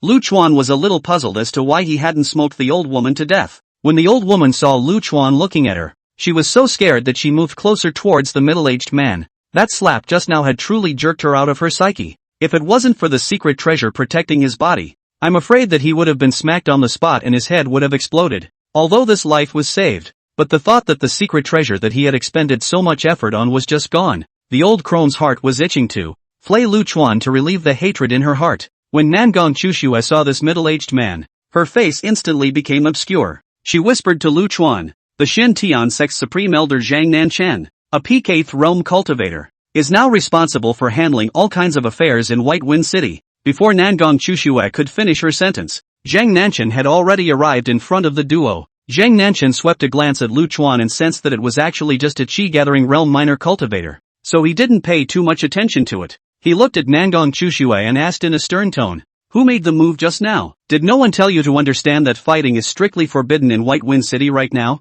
Zhang Nanchen said. His body's breath exuded out, pressing Nangong Chushue unable to move. Nangong Chushue's bones creaked all over her body as she was pressed down, but she raised her head and glared fiercely at the old crone behind Zhang Nanchen. "Elder Zhang, aren't you a bit undiscerning of right and wrong if you come to hold me accountable without asking what happened?" When the melon eaters heard Nangong Chushue's reply, each of their scalps went numb. This Zhang Nanchen was notoriously protective, and he was afraid that there would be no good consequences for contradicting him so bluntly. I still need you to ask questions when this seat acts?" Zhang Nanchen sneered. "Who in the world beat someone up like this? If you don't return to this seat, this matter will be counted on your manhwa pavilion." Nangong Chushue was so angry that she almost cracked. "Is this the virtue of the upper three clans?" asked the dead old woman what she did. Hearing the dead old woman's voice, the crone's head exploded with anger. Relying on the presence of Zhang Nanchen, she replied stiffly, "Humph. What qualifications do you have to waste pills on a small cultivator of the fourth realm in the manhwa pavilion? If she dies, she can only blame it on her bad fate." "You." Nangong Chushue never expected to hear this kind of justified answer. Simply shameless to the extreme. The surrounding people who were eating the food were also listening to the fire. But what can be done? You can only stare when they say so. There, it's okay. Lu Chuan, who was watching the fun, slowly stood up at this time. In fact, Lu Chuan was very dissatisfied with the way Nangong Chushue handled this top. Nangong Chushue, this girl is good at everything, but when it comes to the safety of the disciples under her door, she is prone to losing her mind. It wasn't that this disposition was bad, it just wasn't very suitable for leading a clan. If he wasn't here today, with this kind of posture from Nangong Chushue, he would probably be peeled off a layer of skin by the Shin Tian sect. Lu Chuan flirted flirtatiously with his hair, and cheerfully said, "People, it is me who hit. Moncler Outlet Online, I'm a little strange. How did not whip the girl to death? What do you mean by arrogant? That's arrogance." Tactical backward movement. Zhang Nanshan looked at the front of his eyes, the beautiful to the point of being a male, and his eyes jumped straight up. "You look like a human being, but when you open your mouth, you sound like the king of heaven and the king of you." "Very well." Zhang Nanshan laughed back in anger. After such a short while, he was actually scorned by two juniors, completely not taking the three-word Shin Tian sect seriously. "Well, you, mom, got the partition wall." Lu Chuan, who was still smiling, suddenly twisted his entire face like an evil ghost. Word for word, he greeted Zhang Nanshan's mother, Ah Fu, who was watching from the crowd, immediately wiped his feet when he saw Lu Chuan's appearance, because it's a sign that Lu Chuan is sick. "Little bitch, you dare to curse me." Zhang Nanshan was furious. "According to the wartime management regulations of White Wind City, I can now execute you on the spot." "Ah!" Before Zhang Nanshan could finish his proclamation, he suddenly screamed miserably. Lu Chuan didn't know how to drop, but suddenly arrived in front of him and directly gripped his hair. Zhang Nanshan only felt that there was a huge force like a mountain falling, tugging at him. Zhang Nanshan responded in a panic, his entire body's true essence spewing out, forming a wall of qi around him in an instant that was visible to the naked eye. Boom! However, it doesn't seem to be working. Lu Chuan gripped Zhang Nanshan's hair and ruthlessly pressed his head above the ground. Terrifying shockwaves stirred out in a way that was visible to the naked eye. The surrounding melon eaters were instantly victimized, and were tipped over by the shockwave. Some are too close. Was shocked by the blood wildly sprayed. Life directly went half. Eating melon is risky. Watch out for the fun. At the point where Zhang Nanchen's head made contact with the ground cracked as if it were a spider web. This crack spread all the way to hundreds of meters in a circle, and it was not hard to imagine how much force Lu Chuan had used for this collision. Damn old woman. Likes to make a difference, doesn't she? Lu Chuan's empty left hand reached out to the old crone who was scared shitless. The old woman was directly sucked into Lu Chuan's hands. Lu Chuan's right hand Zhang Nanchen. His left hand the old crone gripped the hair of the two and slammed it against the ground. Treadmill. Likes to bully people, doesn't he? Boom. Lu Chuan said, lifting the two's heads up and slamming them down hard again. Like to play the big tail, don't you? Boom. Like to split lives, don't you? Boom. Lu Chuan just bumped it one at a time. The blood that erupted from Zhang Nanchen and the crone's head sprayed Lu Chuan's face. However, Lu Chuan didn't care at all and just bumped it one by one. Lu Chuan didn't stop until he had smashed the duo's heads into pulp. As for Zhang Nanchen and the old crone, the two of them were long dead. Lu Chuan spat viciously at the corpses of the two. Make me angry. Ungrateful thing. Running far away from the big team of melon eaters. Seeing this scene from afar, they were directly dumbfounded. Dead? An 8th realm? A 7th realm? Just alive by a little male child. Give so not to death? The key is that these two are still from the Xiantian sect. The crowd's brains had lost the ability to direct their own actions, and they stood there motionless, staring at the two concrete corpses with two dazed eyes. Wait and hang these two corpses. For me, at the entrance of the city lord's mansion, so that those bitches who pride themselves on their noble lives will learn a lesson. Lu Chuan's complexion finally returned to normal and instructed Nangong Chushue. Fine, I'll go personally. Nangong Chushue estimated that her anger was still not over, and nodded her head fiercely. Alas he. Girls do not be afraid. Busy themselves to go. Come all the way here also learn a little insight. Grow a little business skills. Lu Chuan turned to the disciples of the Bright Moon Pavilion, a small face almost blossoming with joy. The girls had just been scared by Lu Chuan's horrible behavior, and now they were finally coming back to their senses. Thank you, senior. Thank you, senior. After the girls politely thanked Lu Chuan, they continued to go and treat the wounded. Little Lulu, little Shiyun, bring the cooking guys over. Lunch hasn't been eaten yet. Lu Chuan cheerfully ordered up his two personal maids. The two little girls hurriedly trotted over, skillfully taking out tables and benches, setting up pots and fires. It wasn't long before the aroma of the meal filled the air. Good guy. The only one who can eat now is probably this Lu Chuan guy. Elder. Wait. Lu Chuan had just picked up his chopsticks when little Lulu on the side hurriedly called out and then handed over a handkerchief. It turned out that Lu Chuan's face was full of blood, and eating like this looked too scary. Somewhat like he was eating a child. Let go of the teenager. Let me do it. Lu Chuan had just received the handkerchief, and as a result the donkey came galloping from a short distance away. Ah Fu threw out his big tongue, saliva flying all over the sky. Looking at this appearance is to give Lu Chuan, lick the blood on his face clean. Put. Stupid dog. Lu Chuan's mouthful of old blood almost didn't spray out. A handful of them ripped it out for you just as Alfred's big tongue was about to fling itself in his face. Then wrap your tongue around its neck and pull that hard, and the world finally clears. Fragrant. Lu Chuan wiped the blood off his face with a handkerchief, then put it on the tip of his nose and sniffed deeply. A face full of perverted intoxication. The two little maids next to him, looking at them, took a step back in fear. At this moment, in front of the city lord's mansion, Nangong Chushue hung the corpses of Zhang Nanchen and the old crone on top of the luxurious gate under the watchful eyes of a group of guards. The guards were outright stunned after recognizing the bodies of these two men. Soon a tall, black man, came to the door of the. It was no one else but an old acquaintance, Luo Ran. Zhang Nanchen was responsible for handling the specific affairs of White Wind City, while Luo Ran was responsible for the overall coordination. In fact, Luo Ran was the supreme governor of the entire White Wind City. Seeing the corpses of the two, Luo Ran's expression changed slightly. Upon seeing the remaining angry Nangong Chushue on one side, he was relieved again. Nangong Pavilion Master, what's going on here? Luo Ran stepped forward and asked cheerfully. Nangong Chushue politely saluted and told what had just happened. Luo Ran listened with a look of indignation. Humph, these brutes from the Xiantian sect, usually used to being overbearing. In this situation, they still want to make special and differentiated treatment. Good death. Nangong Chushue laughed coldly in her heart. If you didn't know that there was such a person as Lu Chuan, wouldn't your Zhenyuan sect also be a virtue? Elder Luo is deeply righteous. a model for my generation as well. Nangong Chushue wasn't a saving grace either, and boasted with a smile on her face. Luo Ran nodded. Nangong girl, don't worry. I will report this matter truthfully. No one will pursue the subsequent responsibility, and no one will dare to find trouble with manhwa. Many thanks to Elder Luo for administering justice. The two chatted a little more here and there heartily.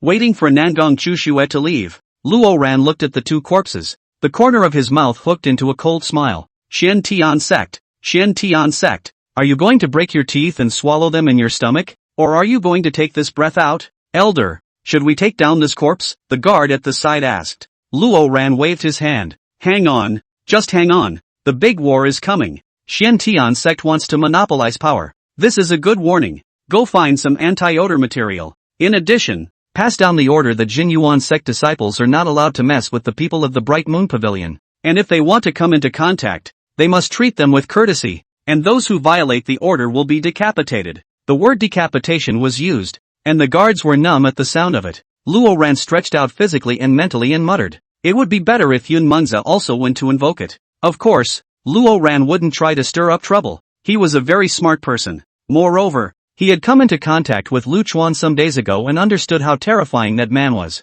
Lucian ate and dozed off on the spot. During this period, Luo Ran gave the order that the affairs of the South City side would be the sole responsibility of the Bright Moon Pavilion. This was giving enough face. And Nangong Chushue knew that it was because of Lu Chuan that Manhwa Pavilion had such treatment. In order not to disgrace Lu Chuan, the disciples of the Manhwa Pavilion acted without differentiation and used their best efforts to treat every injured person. The previously pandemonious Shinong formation was much better at this time. It went on into the night, when suddenly hundreds of wounded were transported. This is the largest number of wounded in the last few days. Fellow Daoist, what has happened? Why have the wounded skyrocketed so much? Nangong Chushue pointed while waving the crowd to carry the injured while asking the cultivator transporting the injured. In the evening, a demonic domain cavalry suddenly appeared in the eye of the spectral spring, causing a large number of casualties as it charged. Nangong Chushue's face was a bit ugly, not understanding why so many cultivators couldn't stop a cavalry. Ugh, the man sighed and continued. Apart from us being on the main force, the four ancient clans didn't come a few people at all. If this continues, I'm afraid we'll have to give up White Wind City and retreat inland. Oh yeah, you guys be careful too. That Demon Realm cavalry came ashore after breaking through the blockade, and there's a chance it might come and attack White Wind City. Nangong Chushue's face changed, and she subconsciously looked at Lu Chuan, who was not far away, drinking a small wine. Seeing Nangong Chushue's face look bad, the man comforted. Fellow Daoist doesn't have to worry too much. White Wind City has the ace army of the upper three sect stationed there, so there shouldn't be any problems. End of conversation. Shortly after the men transporting the wounded left, the earth began to tremble rhythmically. This is the peculiar majesty of the cavalry when they charge. Soon, a bright red arrow shot straight up into the sky, illuminating the dark night. A loud voice resounded throughout White Wind City. The Demon Domain cavalry is attacking. All cultivators enter a state of readiness. Cultivators of the fifth realm and above, head to the East City gates and prepare for battle. This sudden news caused the silent White Wind City to come alive. A large number of formations lit up, illuminating the entire White Wind as if it were day. Senior, we're going to the East City. Nangong Chushue brought the Bright Moon Pavilion, a pitiful 24 fifth realm cultivators, to report to Lu Chuan. Lu Chuan nodded. It's good to let the child go to war and see blood. Saying that, Lu Chuan snapped his fingers, and a stream of black sword chi surged into the bodies of all the maids. Sword chi for you to protect. Your bodies are too weak to withstand too strong a sword chi, but it's enough to save your life. Go boys, the time has come to build a career. Lu Chuan waved his hand and cheered the crowd up. Nangong Chushue bowed deeply, her eyes filled with perseverance. She understood that the Bright Moon Pavilion could not move forward under Lu Chuan's shelter forever, and it was now time for the disciples under her door to see blood. Before the East City gate, the three cavalrymen were already fully loaded and ready to go. These three cavalry teams were the Long Yuan Guards of the Jin Yuan sect, the Heavenly Strike Guards of the Cloud Dream Zephyr, and the Laying Guards of the Xian Tian sect. These three cavalrymen, the actual trump cards of the upper three clans, were the armies used to fight large battles. Although the three cavalries combined were only about 1,000 people, their aura far exceeded the tens of thousands of cultivators behind the cavalry. Luo Ran was at the forefront of the battle formation as the overall commander. When he saw that Nangong Chushue, with the disciples of the Bright Moon Pavilion, had also arrived in the East City, his lifted heart was finally released. He understood that as long as the Bright Moon Pavilion participated in the battle, even if all three cavalry units were killed in battle, White Wind City would not be lost. That man will not stand idly by. Luo Ran is a very treacherous person. Otherwise he wouldn't be able to sit in this position today. But there was one thing that he knew very well. That was that this land had given him everything. And if the Tianyuan continent was occupied by the demon region, then he would lose everything he had. Luo Ran straightened his carefully crafted armor and looked in the direction from which the earth tremor came. A black line slowly came into view. A troop of cavalry riding black nightmares, numbering around 500, appeared in view. Black armor, black lances, and black mounts seemed to blend into the night. There was only the sound of horses' hooves trampling the earth, making everyone's heart, too, beat uneasily with an icy cold aura of solemnity pressed over like a great tide lapping at the shore. The demon realm cavalryman sat down on the nightmare, and the blue flames that rose under his feet were like the fire of souls in a ghostly realm. The warhorse sensed the fear and neighed uneasily. Luo Ran's vision gradually cleared up, which meant that the demon domain cavalry had gotten close enough to each other. Ready! Luo Ran raised the lance in his hand and blindfolded the warhorse at his hip. He knew that this was a head-on collision, and that no amount of tactics or staging would stop this cavalry from moving forward. The only thing they can do is kill them on the front. If they failed, they would lose one of their rear camps. The front line would not be replenished. They would retreat inland, and the battle would spread throughout the Tianyuan continent. Kill! Luo Ran stirred up his entire body's true essence and roared out this word. White Wind City's 3 Iron Blood cavalry began to charge. At the same time, those 500 cavalrymen from the demon region began to accelerate. The entire earth, under the vibrations of the Iron Horsemen, shook wildly. A suffocating killing intent filled the air, and people seemed to be able to smell it emanating from the weapons. The smell of blood mixed with rust. 3 massive beastly silhouettes, charging, appeared above the 3 cavalries. This was a formation spirit, and only a large army that was extremely well coordinated and proficient in charging in battle formations would have a chance of summoning this kind of battle formation spirit. The appearance of the spirit of battle formation greatly encouraged the cultivators in the rear. The combat power of a spirit of war was comparable to that of a 9th realm cultivator. In the eyes of these ordinary cultivators, the 9th realm was already that god of the clouds. Boom! Black flames erupted under the charge of the demon domain cavalry. A behemoth, 100 meters tall, appeared above their heads. It was a battlefield Grim Reaper in armor and a battle sword. This magic realm cavalry, too, had its own spirit of battle formation. This meant that this cavalry was not some small shrimp, but an important force in the magic domain. Boom! The cavalry crashed into each other and opened up a grueling close combat, and the 4 battle formation spirits entered the battle at the same time. Blood began to soak the earth, and the sound of ripping crashes and roars intertwined into a melody of death to come. That armor-clad humanoid battle spirit, facing the beast-shaped battle spirit of the upper 3 clans, actually did not lose the wind with 1 against 3, and even had a tendency to suppress it. A battle between 2 races was one of the most brutal. There was only life and death. There was no third option. Boom! With a loud bang, the humanoid battle spirit shattered the head of the Xiantian sect's battle spirit with a slash. The charging cavalry of the Xiantian sect instantly collapsed. It was flooded by the Black Iron Horsemen in a matter of moments. Then came Yun Mengze's war spirit, which was decapitated with a single slash. And the charging cavalryman ended up like the Xiantian sect, instantly slaughtered cleanly. A humanoid battle spirit was clearly a notch higher in combat power than a beast-shaped battle spirit. It was only a matter of time before the rest of the Jinyuan sect was slaughtered.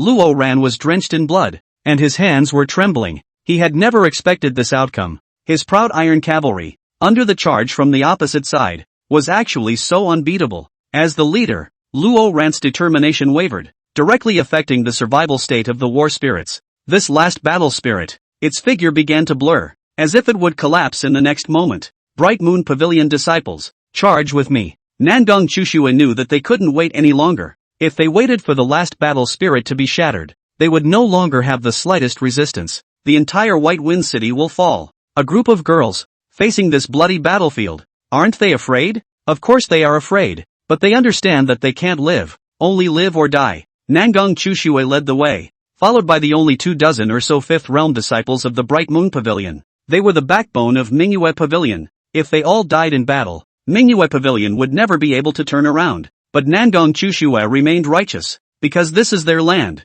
This land has given them everything, and if they lose this land, they will lose everything. Seeing the charge of a group of women, the cultivators in the rear froze. Charge! Fuck it! Someone shouted, and tens of thousands of cultivators vastly rushed towards the battlefield. Lu Chuan's figure appeared before the empty city gates. Somewhat enviously, he looked at the group of charging cultivators. They may not be on the same path, but they have the same goal at this point, to fight for the ground beneath their feet. Where is my home? The land on which I stand. Luchuan gently shook the empty wine jar and sighed deeply. Alfred, who was following alone, didn't say anything. It knew he was homesick again. Courage is a valuable quality, but it's also a quality that usually determines nothing. Things come down to strength. Tens of thousands of cultivators facing an iron cavalry of around 500. There was no imagined fierce collision, only lopsided carnage. The coordination of the battle formation made the Devil's Domain cavalry as if it were an iron bucket, splashing water. Each charge of the battle formation takes hundreds of lives. Hot blood, sometimes, doesn't fill the gap in strength. It's so damn cookie, how can it be cookie? Luchuan shook his head straight as he watched. Bang! Throwing the wine altar in his hand, Luchuan took a step out. The dust on the ground rippled away, and a tyrannical aura of killing all living beings, like the autumn wind sweeping away the leaves, instantly swept across the entire battlefield. The cultivators who were fighting to the death stopped. The Demon Domain cavalry also stopped, and the heavens and earth were frighteningly quiet at this moment. Withdraw. Seeing Luchuan, Luo Ran, who was still alive, reacted and gave the order to retreat. The cultivators who were still alive followed the Jinyuan sect's remaining dozens of iron horsemen and ran towards the city gates. In the face of the crowd's retreat, the Demon Domain cavalry did not pursue, but instead organized their ranks and rearranged their formation. The retreating large group naturally made way for Luchuan. They looked at this somewhat languid noble gentleman and didn't know how to express the gratitude in their hearts. A melodious sound of horse hooves rang out, and the Demon Region cavalrymen that were lined up, at this time, also gave way. A woman with a sword on her waist, her hair tied up high and valiant, slowly walked towards Luchuan. The darkness veiled her from view, but it was thought that it wouldn't be too hard to look at, as the close-fitting black armor couldn't hide her devilish figure. A first-realm cultivator? The woman's crisp voice rang out, full of disappointment. Luchuan looked at the woman not far away, shook his head and said seriously, "Actually, I am a swordsman." "Swordsman?" The woman seemed to frown. "Yes, the swordsman." Luchuan laughed softly. Then his right hand gently raised and placed it on top of the hilt of the killing life. The kind of swordsman who kills a man at 10 steps and leaves no one behind for 1,000 miles. Interesting, the woman laughed as well. Endless Demon Region. Left Vanguard Adjutant. Zexia. The woman drew the long knife at her waist. An extreme aura of killing came down from the sky. Red mist spread down from her body, enveloping the surrounding heaven and earth. Domain. The cultivator watching the battle at the city gate shouted out these two words with a trembling voice. Domains were moves unique to Divine Tao Third Realm powers. Unleash the intangible Great Tao of Enlightenment in a tangible way like a domain. The domain, the greatest killer mace of a Divine Tao Third Realm cultivator, was one of the most terrifying means of attack. The only thing that can compete with a field is another field. This Devil Realm woman in front of her, her strength was at least on par with that of a Divine Tao Third Realm cultivator. The crowd looked at Luchuan. Seeing that he just placed his hand on top of that black sword hilt, he didn't show any response. Despair spreads like a plague. They understood that in front of an enemy that could open a field, running away was a luxury. Guilt by association. The woman flicked the long knife in her hand. A melodious trembling sound came from above the blade. The blade gradually turned into a blood-like color. The armor on the woman's body also turned red, and secretive runes generated on her face. Her aura lifted and lifted and lifted, finally resting at that highest point. At this moment, the woman seemed as if the true form of the god of murder had descended into the world to harvest all life. "No?" Luchuan asked. "Isn't that enough?" The woman laughed, confidence in her voice. "Of course, not enough." Luchuan shook his head and slowly pulled out the killing life. In the instant that killing life was sheathed, a treacherous fluctuation exploded from the sword. A tyrannical killing intent rose in everyone's hearts. This killing intent violently stimulated them, as if they would lose their minds and go mad the next moment. Sword V-flower fall. Luchuan's figure disappeared into thin air. Only a slowly falling black sword flower was left behind. So fast. Can't capture it. The woman looked at the location where Luchuan had disappeared, and her pupils shrunk violently. The long knife in her hand sliced down horizontally. However, in the next moment, her expression froze, and the knife in her hand was also fixed in place. A black sword flower, drifting down from her eyes. She wanted to reach out her hand to catch it, yet her body was out of control. Luchuan's figure appeared 10 paces behind her, no more and no less. The killing life was already sheathed.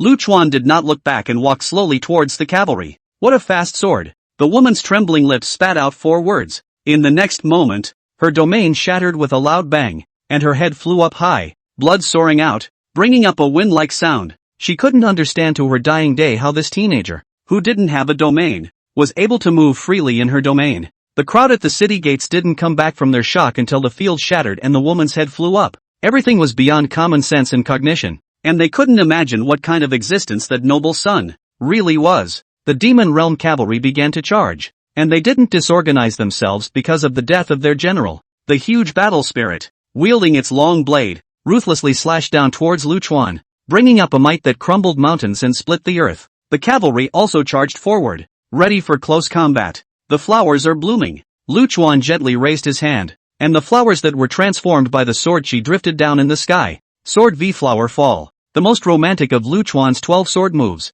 This romance, however, is paid for by life. The next moment the blooming sword flower exploded violently. The Devil's Domain cavalry was instantly swamped. The Great War came to an end, and White Wind City was saved. However, except for Lu Chuan who should eat and drink, everyone was anxious and panicked, and the entire White Wind City was sad. This time, the Demon Region cavalry raided White Wind City. The cavalry of the upper 3 clans were almost completely wiped out, and the remaining cultivators died close to 3,000. The most terrifying thing was that the other side only had 500 iron horsemen. Moreover, if Lu Chuan hadn't been there, and had he killed the demon realm woman who was able to open up a realm, there would be no need to say what would have happened to White Wind City. The crowd had experienced this great battle and began to gradually realize the gap between the Tian Yuan continent and the demon region. If the Eye of the Spectral Spring couldn't be resealed in a short period of time, even with Lu Chuan, a fierce man, the fall of the Tian Yuan continent would only be a matter of time. Even if Lu Chuan was strong,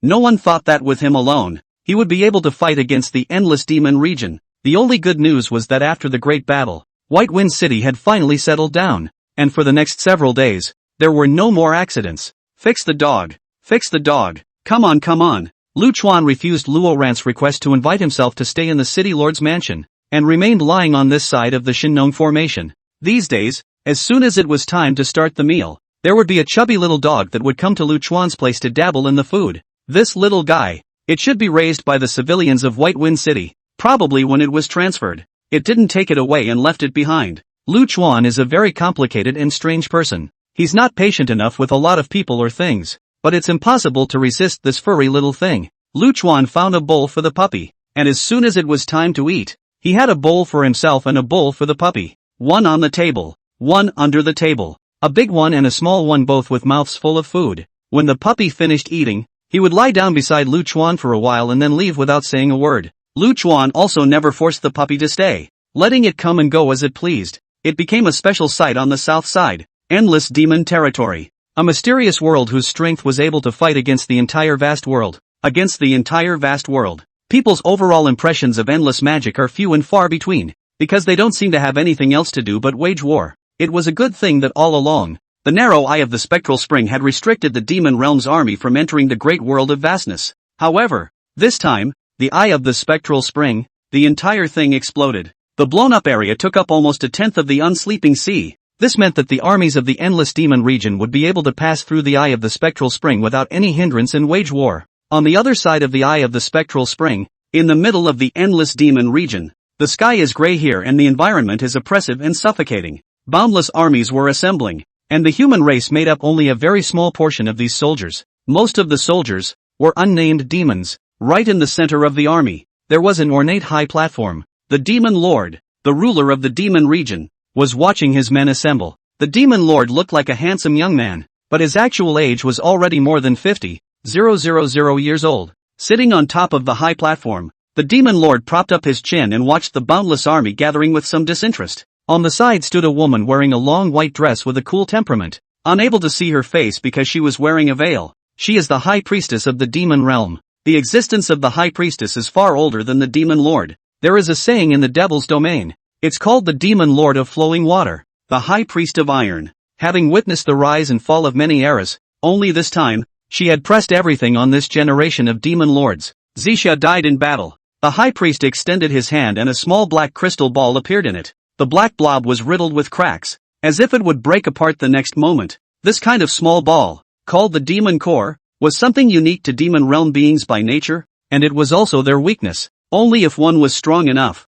the magic core could be taken out by special means. The magic core was indestructible, and even if the body perished, it could quickly recover. This was the fundamental reason why the cultivators of the Tianyuan continent, talked about demons. High combat-powered demons simply couldn't be killed or exhausted. And even if their bodies perished, they would soon be reborn again in their magic cores. However, at this moment, the magic core in the high priest's hand shattered apart inch by inch and dissipated into pieces in the air. This meant that Zixiao's divine soul was completely annihilated and could never be revived. This is something that has never happened before. The high priest raised his head and looked through the heavy black clouds to the sky. The heavens are treacherous and the fierce star is unusually active. I'm afraid there will be changes. When the demon lord heard this, he laughed disdainfully. The Tianyuan continent is but a projectile land, lacking in aura and resources. Even the divine Tao third realm, there are only a few of them. What kind of variables can come out of it? The high priest shook his head. The cloud of worry between his brows did not dissipate.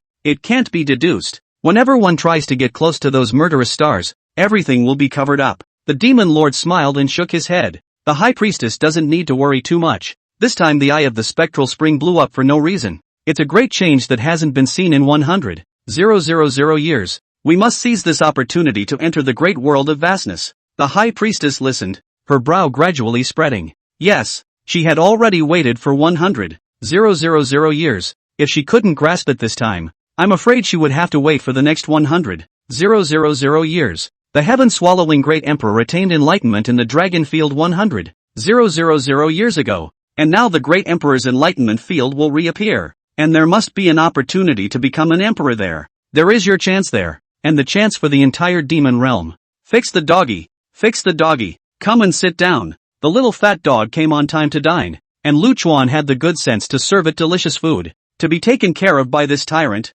this honor is considered the pinnacle of a dog's life. I heard that the other day, you killed a demon realm general who could open a realm? Lu Chuan had just picked up his chopsticks when a faint female voice sounded not far away. A young girl with bare feet and wearing rough linen clothes appeared not far away. The young girl was not good looking. Her skin was dark and her face was full of freckles, like a countryside tomboy who rolled around in the mud all day. At the first moment, Lu Chuan sensed that in the young girl's body, there was a huge power hidden, on par with that demon domain general earlier. That meant that this woman was an expert of the third realm of the divine Tao. Fuck off and get annoyed. Lu Chuan waved his hand with some impatience, because in the woman's voice, he could hear suppressed excitement and hostility. Only a martial arts fanatic would show such emotions. That means this young girl is here to get herself into a fight? The young girl looked at Lu Chuan and her pupils gradually contracted. The body began to shake violently from the excitement, and the expression on his face twisted, because when Lu Chuan said that get lost, she felt a kind of power, a kind of indescribable power. Obviously, it was only a first realm cultivator, so why would this feeling appear? The young girl didn't want to think about that anymore. The extreme excitement had caused her pupils to start to look abnormal. Her pupils turned into snake-like vertical pupils, and in the needle-like vertical pupils, symbols began to flicker. Eye of the Tingshui snake, Desert Lock family. The eaters saw the change in the young girl's pupils and shivered in fear. The Desert Lock family, one of the 4 ancient clans, had survived for a much longer time than the upper 3 clans. The most distinctive symbol of the Luo family is the pupil of the eye of the Tang snake. Legend had it that this Tang snake's eye, which was related to the ancient divine beast, the Tang snake, could bestow possession of a very strong natural aptitude. Only the pure Luo family bloodline had an extremely low probability of opening the eye of the Tang snake. This dark and thin young girl in front of her, without a doubt, must be a core member of the Locke family. Be careful, little lord. This girl doll is from the Locke family. Eater kindly reminded up. The young girl grinned, revealing her neat white teeth as she looked at Lu Chuan. Fight me, win and you can have a nice dinner. Lu Chuan's eyes jumped and he slapped his chopsticks on the table. The little fat dog under the table, startled by the sound of the table being tapped, raised his big innocent eyes to look at Lu Chuan. Hey, hey, hey. Lu Chuan instantly changed his face. The corner of his mouth hooked up a gentle smile, and said to the little fat dog, it's fine ah, you eat your. The little fat dog cocked his head and whimpered, seemingly understanding Lu Chuan's words, and lowered his head to continue drying his rice. Looking at the little fat dog, Lu Chuan took a deep breath, picked up his chopsticks again, turned his head to the young girl, and reminded up in a gloomy tone. Think it over, little Yakuza. Once you make your move, there will only be death for you and death for me. There will not be a third outcome. Perhaps the young girl didn't realize that she should have thanked the dry dinner dog. If it wasn't for the fear of startling it, Lu Chuan would probably have already twisted her head off. At this moment, the young girl's needle-like pupils suddenly bled out. Her body trembled even more. Yet the trembling was from fear. The eye of the Tang snake has an ability to see the qi in others. You can judge the strength by the concentration of the gas. But just now Lu Chuan inadvertently revealed the gas, but colored the world in front of the young girl black. She had never seen such pure tyrannical aura. This qi, so huge that it covered the sky, seemed to be tearing the heaven and earth apart. The young girl froze in place, knowing that once she made a move, the consequence would be one word, and that was death. The melon eaters have been in contact for the past few days, but they know Lu Chuan's character very well. As long as you do not mess with Lu Chuan, anything is fine. But you want to die ungrateful, then I am sorry. The melon eaters were all so excited that they were close to wailing, waiting for this young girl to go up and give away her head. The impression that ordinary cultivators had of the four ancient clans was actually very poor. These few families were the assholes of the Tianyuan continent. When there is something wrong, he avoids the world and pretends that he is conforming to the fate of heaven. And when there was nothing else to do, they occupied a few large spirit mines, large secret realms, and crazily plundered resources. With this virtue, the crowd couldn't wait for the four ancient clans to play it out sooner rather than later. The young girl stayed where she was for a long time, until the munchers were about to lose their patience and she turned away. In the end, she still didn't have enough courage to take a shot at Lu Chuan. But the young girl didn't leave far before a mouthful of blood spurted out of her mouth. For Lu Chuan, this was just a small episode that didn't matter. But for the young girl, it led directly to a crack in the heart of the Tao. If this rift was not mended properly, I'm afraid she would be stuck in this realm forever. It was just this rift that she was afraid she would never want to repair in her life, and Lu Chuan wouldn't give him that chance. It's called heaven's own sin can be violated, but self-inflicted sins can't be survived. Woo woo woo. Lu Chuan had just finished his lunch when a low horn sounded in the distant sea. Everyone's gazes looked towards the undying sea. They knew that the great battle had begun. Only an hour has passed. A streak of light streaked across the sky, and a huge flying magic weapon descended from the sky, hovering above White Wind City. The first line of defense has been lost. The Devil Domain army has entered the Undreaming Sea in full force. All logistical personnel are evacuating White Wind City and heading to Phaseless City. The bad news came out of nowhere, and everyone froze at the news. It's too fast. It's only been an hour. Why has the first line of defense fallen? Isn't the first line of defense the Morrow Grand Formation? Why was it broken through so quickly? Some people didn't want to believe the news and questioned it out loud. The number of demonic domain armies is beyond imagination. It's impossible to fight against them. Hurry up. Everyone come up here. The logistics should be transferred to Phaseless City first and establish a good supply point. This answer filled everyone with despair. Phaseless City. Yes, we still have Phaseless City. Some people reacted and ran towards the huge flying spell. Phaseless City was the #1 city in the Tianyuan continent, with high walls and a heavenly danger to defend. There must still be a way. Elder, are we leaving? Nandong Chushua led the Bright Moon Pavilion disciples and broke away from the panicked crowd. Lu Chuan couldn't help but shake his head as he watched these cultivators, like headless flies, scurrying around the city. Go, definitely, but not with them. Nandong Chushua was a bit puzzled. Please clarify, senior. Lu Chuan pointed at the flying magic weapon that was half the size of White Wind City. This thing is too big. The target is too obvious. Don't go with them. It's easy to get caught in a pot. You guys go straight back to the Bright Moon Pavilion. Nandong Chushue heard that Lu Chuan wouldn't be traveling the same way and asked worriedly, won't senior come with us? Lu Chuan shook his head. Don't worry about me. Worry more about how to preserve the disciples under your door. After this war, the forces on the Tianyuan continent will be reshuffled. Whether Manhwa Pavilion can have a place or not depends on you. Good. Nandong Chushue nodded her head fiercely, then led the disciples under her door to the city gates. The Bright Moon Pavilion only had a few hundred people, and compared to the entire White Wind City's 100,000 strong army, it was unremarkable. No one cared where the Bright Moon Pavilion was going, and no one cared if they lived or died. After another hour, the entire White Wind City ran out of steam. People were in their spells, looking at the entire city, with only the lone Lu Chuan left, and their hearts were full of bad feelings. They don't know why you, Lu Chuan, don't go. Lu Chuan landed in a quiet place, and also finally shed his ass from the chair. Standing up and stretching, he slipped over toward a private house not far away with his hands behind his back. Soon Lu Chuan found the little fat dog. It was lying on its back before the door of a closed room, its eyes filled with sadness. This is supposed to be its home, only its owner, it seems, doesn't want it. At the sound of footsteps, the little fat dog looked up. After seeing that it was Lu Chuan, the little tail wagged and whimpered softly. Huey Hooker, go on, skedaddle. Lu Chuan smiled and greeted. The little fat dog got up, looked at the closed door, and retracted his outstretched leg. It's afraid. What should I do if I don't guard this place? In case my master comes back and doesn't see me? The little fat dog cocked his head, wagged his tail, and stood in front of the door, refusing to leave. Lu Chuan didn't force himself and placed the prepared bowl of meat in front of the little fat dog, gently rubbing the dog's head. He laughed. If you're hungry, look for me at the ferry. I'm sure to be there. The little fat dog licked Lu Chuan's hand. It didn't understand what Lu Chuan was saying. Let's go. No need to send. Lu Chuan smiled and raised his hand, waving it lightly. The little fat dog looked at Lu Chuan's back, his big eyes full of doubts. It wondered why this good man, today, smelled a little different. The cultivators of the Tianyuan continent were routed faster than expected. Lu Chuan had just reached the ferry when he saw several, as huge as a small city, warships coming from the sea level. Soon the warship docked and a large number of cultivators poured down from the ship like a swarm of bees. They were terrified, their faces twisted with fear. Lu Chuan found a nice spot by the pier and happily watched the people who were hastily fleeing for their lives while his eyes searched for something. Soon a cultivator wearing the robes of the 10,000 Beasts sect appeared in view. Lu Chuan gently raised his hand, and a sword chi brought up the sound of breaking air and pierced through the man's brow. Lu Chuan was a very vindictive person.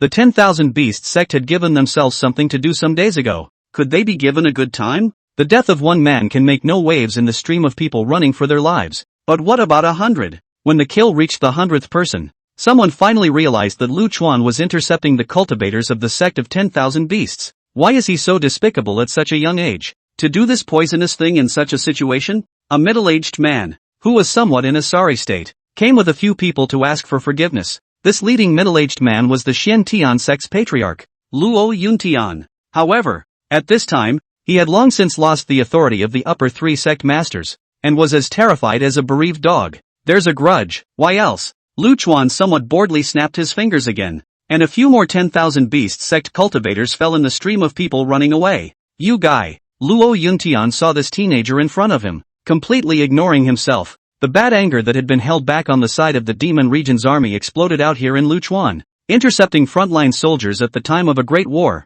No matter which sect disciple you are, I can kill you. Luo Yuntian was furious and slapped Lu Chuan's head. Are you sick of this? Why don't you just be a good dog? Lu Chuan was a little angry, and the consequences were serious. Facing the palm that swung towards him, Lu Chuan struck first afterward and directly clasped Luo Yuntian's pulse. Before Luo Yuntian could react, he pulled fiercely towards his front. Then a hook with his left hand viciously struck Luo Yuntian's chin. The piercing sound of bones breaking rang out. This combination shattered Luo Yuntian's entire jaw and even lost a small half of his face. Miserable screams resounded in the midst of this running stream of people. Idle you! Lu Chuan couldn't help but roll his eyes as he looked at Luo Yuntian, who couldn't speak because his jaw was broken. Then he broke his neck, and fearing that the bastard would not die completely, he stomped on his head again. Only after doing so did Lu Chuan sit back down and continue searching for the crowd of 10,000 Beast sect in the crowd. It was busy until evening, when the million-strong army managed to get ashore, and only after making sure that there were no leaks did they manage to stop their hands.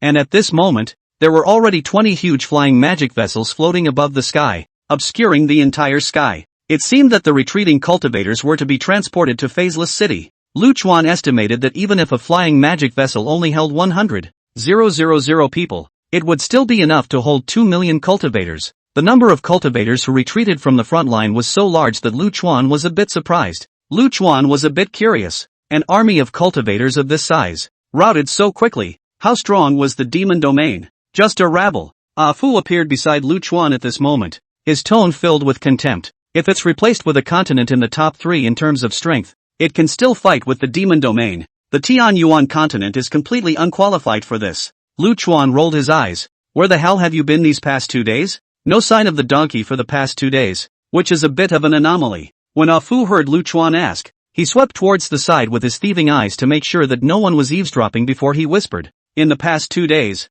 I went looking for information and discovered the reason why the demon region attacked the Tianyuan continent. Lu Chuan frowned. Why? Is there any other special reason? Ah Fu snorted excitedly. He. If the speculation isn't wrong, it should be related to the great emperor's enlightenment field. The field of enlightenment? Lu Chuan was a bit bewildered. Ah Fu nodded. 100,000 years ago, a person with great fortune achieved the position of a great emperor by attaining enlightenment at the dragon field. The enlightenment field may reappear in the world recently, and there should be an opportunity to become an emperor. I can't speculate on the exact location. I can only locate it when the enlightenment field appears. Lu Chuan nodded. This was good news. Just at that moment, one of the flying magic vessels transporting cultivators above the sky suddenly exploded. In a flash of fire, a white light 100 times brighter than the sun spread out. Then a second one blew up right after it, and then a third one. In just a few minutes, all 20 flying spells exploded. In such a short period of time, all the flying spells were blown up,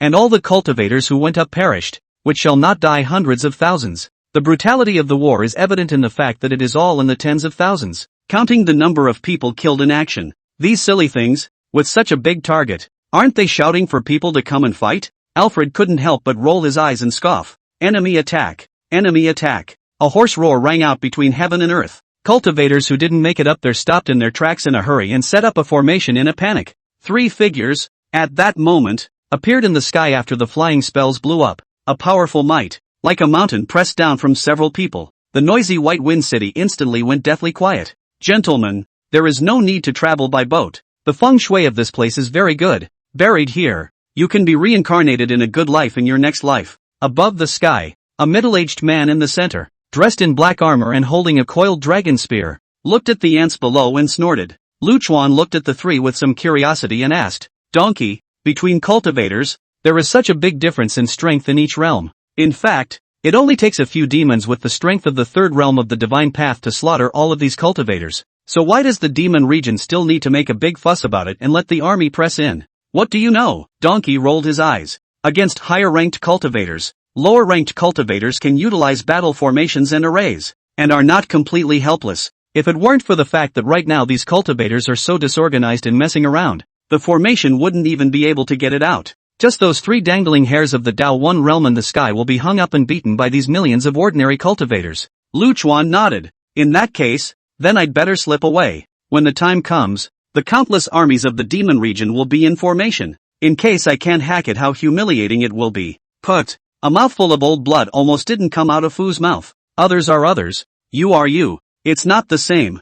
Fu hurriedly stopped Lu Chuan and blew a rainbow fart. You're the strongest sword god ever. A fierce man whose killing efficiency is higher than an assembly line. What kind of stinking fish or shrimp is the third realm of the divine path that can be compared to you? Hey, if you can talk, talk more. Lu Chuan sat back down again. And Fu was rare in not getting smacked. Form up. Find your place. Don't mess up.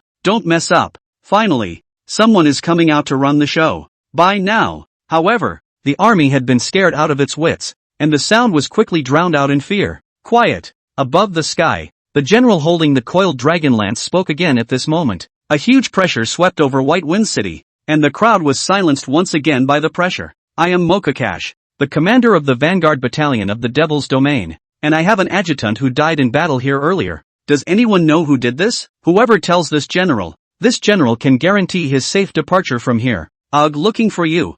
Fu looked at Lu Chuan is full of gloating. White Wind City was silent, and no one gave an answer, because those who know have long since withdrawn. No one knows? How disappointing for this general. Mokakash shook his head and nodded gently to the 2 men to his left and right. The other 2 didn't have any nonsense as they fell from the sky above, opening up a one-sided slaughter. In an instant, White Wind City was a place of ghosts and wolves crying and screaming. Sinful animal, don't be reckless. At this moment a green-colored light came from the sky at great speed. A flying sword brought up a heck of a lot of power, charging straight at the 2 demons that fell into the city. After the flying sword, there was a man coming from the sky. A huge palace silhouette loomed behind him. This person seemed to be walking not too fast, yet there was an indescribably eerie feeling, as if jumping in space. He arrived above White Wind City in a few blinks. At the sight of the magnificent palace that loomed large, someone reacted. The green flying sword, flowing water and flowers, heaven and earth, is the owner of the Kunlun Divine Palace?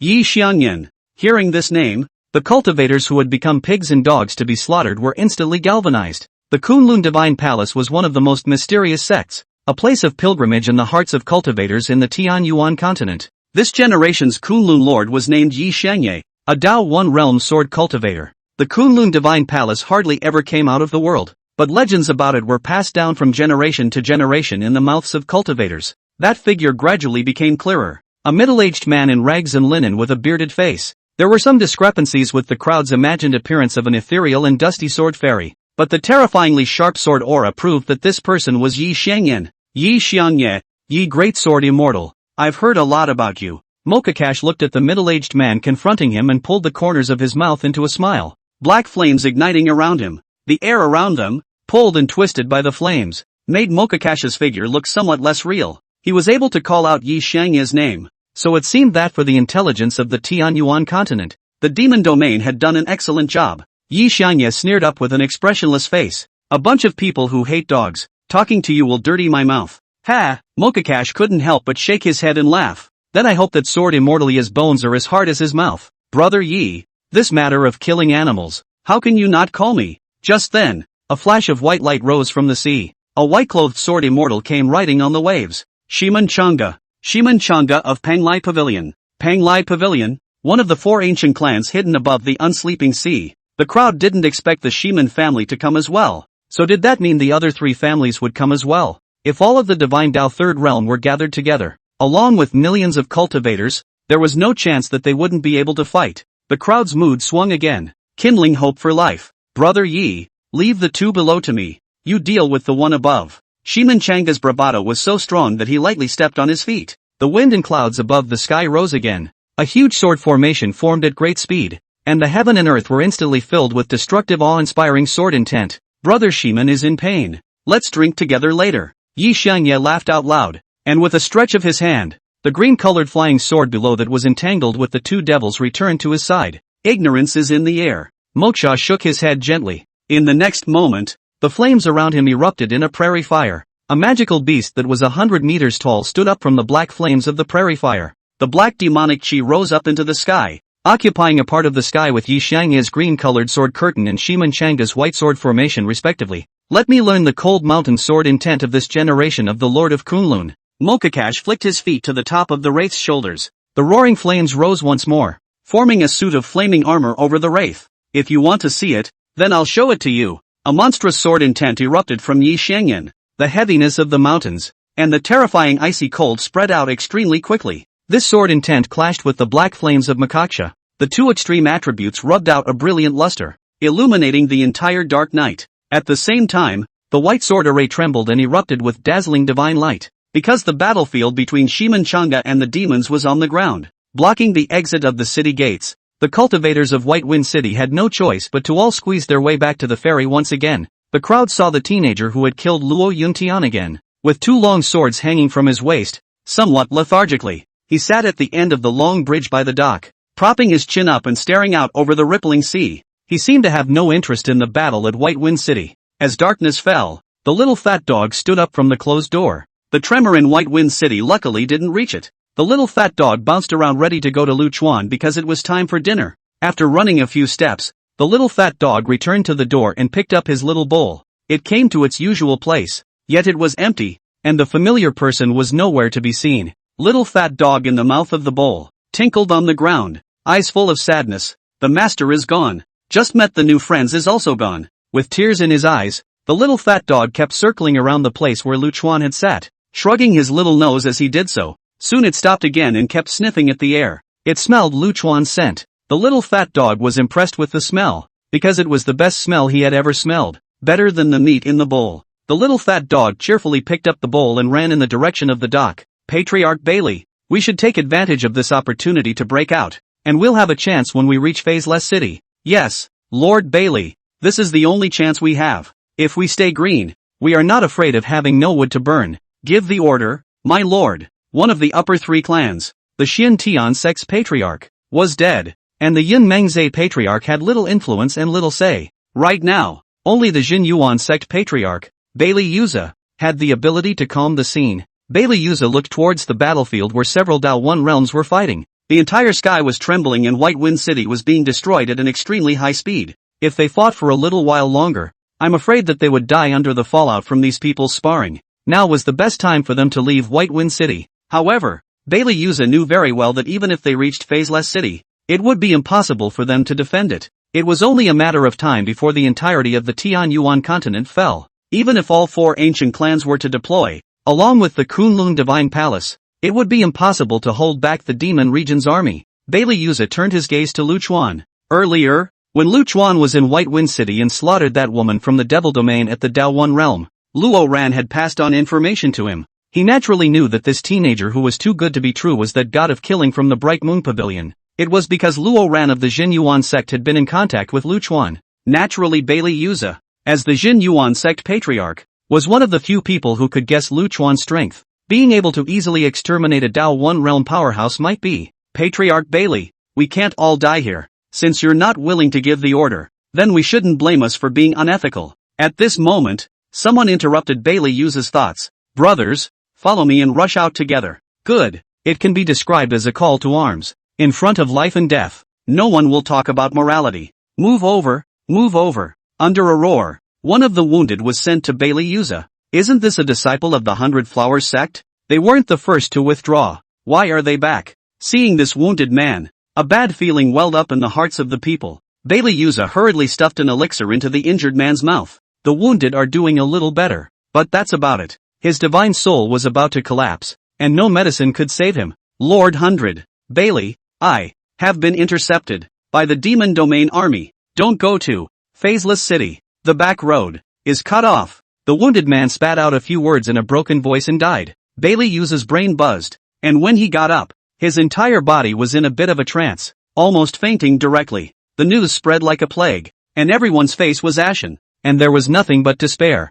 Lord Bailey, are you alright? The people around him hurriedly supported Bailey Yuza. Ugh. Bailey Yu let out a long sigh and smiled bitterly. We have no way back. The Tianyuan continent can already be declared fallen in less than a day. That's just it. All run for your lives. Bailey Yuza waved his hand, and his entire person looked instantly a dozen years older. Ooh-hoo. Woe is me, and blessing is me. As despair spread, a desolate horn sounded in the distant sea. A black wall of water appeared where the sea and sky met. That's the ocean that's churning up. It was like a heavenly river pouring in, and White Wind City was so small under this wall of water that it was almost negligible. The hearts of the crowd, beating violently with the sound of the trumpet. The heavens and the earth trembled with this upturned sea. Gray crept onto everyone's faces, a color that only the dead can appear. In their minds, they had already pronounced the death sentence for themselves. The churning sea, which was not advancing very fast, seemed to be intentionally slowing down its advance. The invisible pressure was released to the maximum,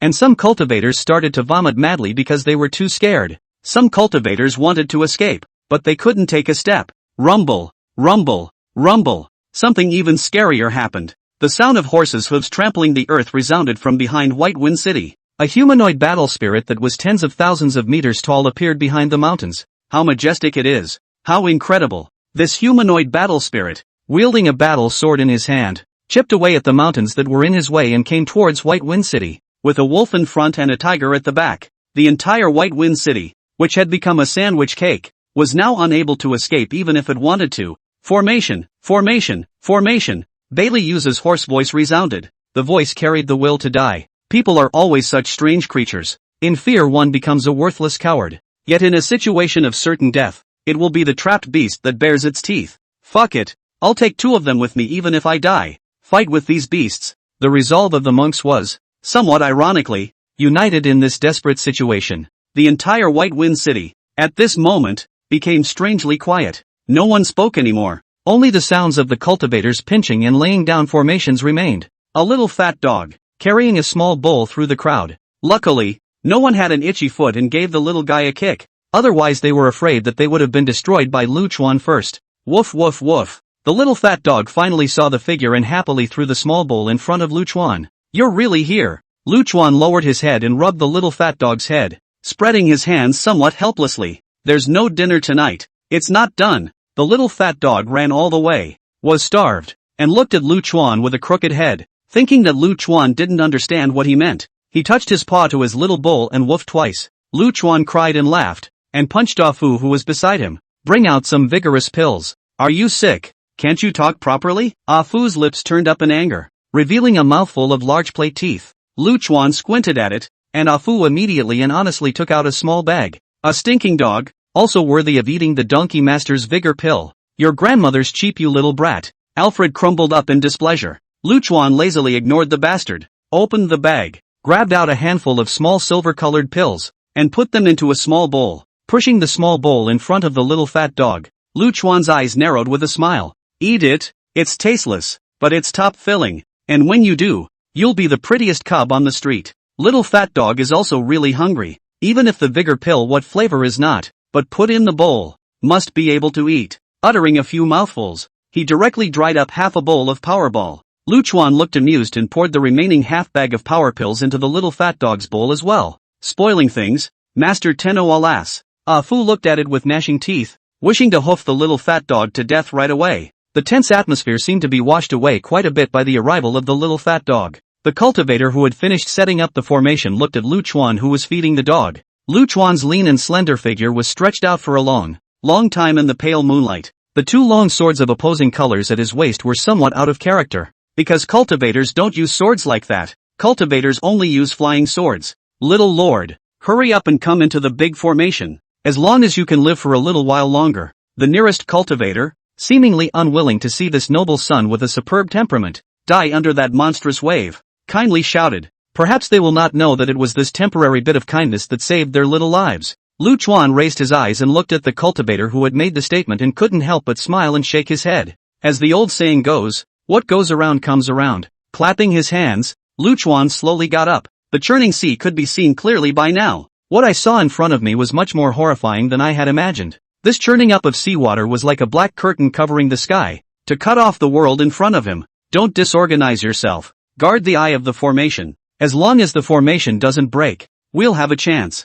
Bailey Yu's trembling voice rang out. Yet he said things he didn't believe himself. When this black curtain slaps down, it will be the time when the entire White Wind City will be annihilated. Bailey Yuza once again looked at the thin figure. He didn't know if he should now, and held out hope. The earth beneath his feet began to shake violently as the black curtain approached. Not only that, but the entire White Wind City began to experience a terrifying earthquake. Luchuan had his hands behind his back and was just looking around absently. Woof woof woof woof. The little fat dog suddenly scurried in front of Luchuan and growled viciously at the black curtain that covered the sky. It seems to be protecting Luchuan, even if it was scared, even if its tail was pinned and its body was shaking. It still stood in front of Luchuan without any hesitation. Maybe that's why Luchuan likes dogs a little more than people. Kind words are appreciated. Smiling, he patted the little guy and took a gentle step. The crowd looked on in disbelief, not understanding what this male was trying to do. What's he going to do? Don't get distracted. He's probably scared silly and looking for death. We can't stop him. Pity. Everyone thought that Luchuan had lost his mind. Only Bailey Yu's pupils, at that moment, lit up. Hold on to the big formation. As long as we survive this, we'll have a chance to live. Bailey Yu's voice, full of fighting spirit, endured in the shaking White Wind City. Luchuan took a step above the surface of the sea, ripples lightly swirling under his feet. Fu followed suit and couldn't help but laugh at the black curtain that covered the sky. Is this a big scene? Alfred asked with a trifle of flirtation. Luchuan shook his head and merged his fingers into a sword, gently stroking it in front of him and faintly said, "That's the big game." Monstrous white waves rolled up from the sea ahead. The silver-white bright waves push and chase and keep pulling up. Eventually, it actually turned up all the surrounding sea, revealing the mottled seabed. This monstrous wave, the higher the louder, just like 1,000 armies holding a thunderous roar, rushing away. The people of White Wind City looked dumbfounded. Their mouths opened as wide as the mouth of a box and they froze for a moment. Then everyone subconsciously swallowed 2 or 3 mouthfuls of saliva, but their throats were still dry. It was as if Bailey Yu's entire body was drained of its strength, wanting to collapse to the ground. He braced himself and looked at the lean figure from afar, and a great fire seemed to steam and burn in his eyes. Perhaps they do have a shot at survival. Boom! In the middle of the ocean, 2 canopies formed by the churning sea crashed together fiercely. The earth shook, the mountains and rivers crumbled, and the waves that broke apart smashed down like mountains. Under the collision of this terrifying as heavenly might, a desperate sense of powerlessness rose in everyone's hearts. Feeling as small as dust, Luchuan carried his hands behind his back and stepped on the waves, step by step, walking neither fast nor slow. The black curtain that covered the sky gradually dispersed, and a neat black line appeared above the sea that gradually returned to calm. The long black line was not a wave, but an army. This army was so large that it spread over the sea as far as the naked eye could see, which made it look as if it were a black line. A magnificent high platform. In the center of this boundless army, the demon lord admired the scenery of the unsleeping sea. He wouldn't be able to see this kind of charming scenery in that harsh environment of the devil's domain. The demon lord fantasized that if he could enlighten himself in the dragon field and walk up to that extreme peak, this would be the home of the demon region after the future. The high platform in front of them slowly came to a halt, and the demon lord's showy brows gently furrowed. Why did you stop? The demon lord was a bit angry. He believed that there was no one or thing on the Tianyuan continent that could stop the advance of the demon region's army. Soon, the demon lord knew why his army had stopped. A handsome young man just stepped on the waves and stood in front of his millions of troops in a dignified manner, and the advancing army stopped because of him. Ridiculous? Quite ridiculous. The demon lord narrowed his eyes slightly as he looked towards the teenager. The faint moonlight sprinkled on his body with an indescribably dusty feeling. At this moment, the high priest beside the demon lord sighed. His brows furrowed fiercely. A flicker of fear flashed in his eyes. The murderous star shines. The heavens are beginning to change. He is the source of the changes in the heavens. Interesting. The demon lord laughed and gently waved his hand. A human. Even if he can stir the heavens, what is he going to stop my demon region army with? Change formation and step over to the king. The halted demon region army, under the orders of the demon lord, began to move forward once again. The first to start was the one in the very center of the army. This army was the demon domain's toughest charging force, and all of the soldiers were made up of earth dragon demons that were close to 10 meters tall. This kind of demon had an earth dragon bloodline. Not only was it incredibly powerful, its body strength was also very high. The scales on their bodies were the best armor, able to withstand most of the kills from magic weapons. This is the best vanguard unit, and no one knows how to charge better than they do. 100,000 earth dragon soldiers, stepping on the surface of the sea, launched a charge. The shadow of an earth dragon battle spirit, as massive as a mountain, appeared above this troop. The terrifying size of this battle spirit almost covered half of the sky. At the same time, two torrents of steel, one left and one right closely guarding the flanks of the earth dragon demon army, charged together. The extreme sense of oppression crashed over as viciously as if it were a landslide. Lu Chuan sort of understood why the cultivators of the Tianyuan continent had collapsed so quickly. Compare that to these soldiers who are in command and well trained. Those scattered cultivators in the Tianyuan continent were really nothing. Looking at the charging army, Lu Chuan smiled and shook his head. Sometimes the number of people doesn't determine anything. The demon lord didn't know what this teenager was using to stop the demon region's army, but soon, he knew the answer. Lu Chuan took a deep breath and slowly put his right hand on the hilt of Killjoy's sword. In fact, as a swordsman, what Lu Chuan preferred was to fight with a supreme master, one-on-one, and not as it is now. Killjoy sheathed. A flash of black light rushed up into the sky, and at that moment, a large amount of thunder clouds gathered above the sky. At this moment when the killing life was sheathed, the heavenly Tao seemed to have sensed the danger and began to inflict heavenly punishment on Lu Chuan. Lu Chuan pulled the corner of his mouth with a smile. Sword 3, Human Scourge. The Slayer came off and slowly sank into the ocean in front of him. In the next moment, Lu Chuan mobilized the nebula in his dantian that was formed by that sword intent. The nebula spun up, and the terrifying power infused into the slaying life that had sunk into the sea. A black mass of seawater sprang up where the killers had sunk, and this blackness gathered but did not disperse. Suddenly, countless black threads split out of that black mass. This black silk thread, like a spider's web, took that bit of black as the center and crazily spread out in all directions. The black line, like a sinister and venomous sea serpent, passed noiselessly through the charging army. By the time the charging army realized that there were countless black threads spreading over the sea, it was already too late. 100,000 earth dragon demons, plus the 150,000 iron cavalry guarding the flanks. Each had a black silk thread attached to their feet. A strand of treacherous and tyrannical sword intent was frantically channeled through these threads. Their hearts and minds, almost instantly, sank, becoming puppets like walking corpses. Lu Chuan raised his hand and waved it lightly. The charging army paused. Then the army turned and aimed its troops at their fellow soldiers in the rear. When the demon lord saw this scene, he stood up from his chair with a pang, his face turning blue. "Do you want to rebel?" the demon lord roared. Yet no one answered him. There was only the neat stride of these 250,000 troops. They're being controlled. Cut those black wires. The high priestess pinched the spell in her hand at great speed, and an obscure rune rushed out from her body. These runes stirred up the rules of the great Tao, and a crumbling crack appeared in the air. These runes fell above the sea, trying to block those black lines. However, just after touching those black lines, the high priestess felt a terrifying peerless sword intent surging back through the runes. Put! The high priest's face turned pale as a mouthful of blood sprayed out, hastily cutting off the connection with those runes. This is not the power of true essence, carrying no power of rules, only the purest killing power. The high priest instantly realized what was going on and spoke in a hoarse voice. He is not of this world. His power does not belong to this world.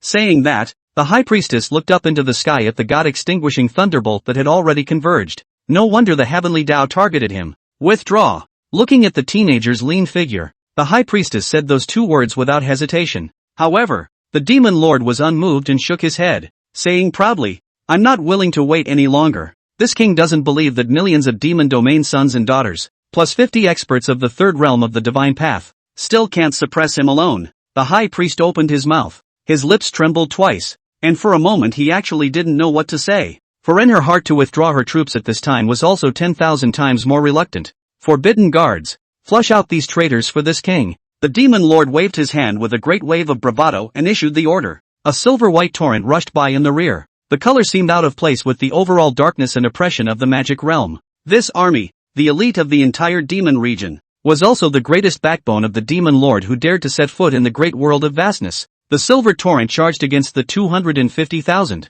controlled hordes. The two torrents, black and white, soon collided together. The forbidden guards were like a sharp sword, piercing through the army of earth dragon demons and splitting the entire army in two. However, the picture that followed was not as rosy as the demon lord had imagined. As the two armies mingled, an explosion occurred. Without any sign, without any delay, the controlled army, almost in an instant, completed its self-destruction. Rumble dash. With a loud bang, a bit of searing black light lit up between heaven and earth, and almost everyone, at this moment, went violently blind. Then a blazing wave rushed out from the mingling armies, accompanied by an earth-shattering roar. The roaring energies rose up in the air like a sky-covering sandstorm. Scarlet-red blood mist, demonic bloom, as if all the enchanting and colorful flowers on the other side of the river, competing with each other. The Devil's Domain Army, 250,000 elites blew themselves up. This power actually vaporized the surrounding seawater in a short period of time,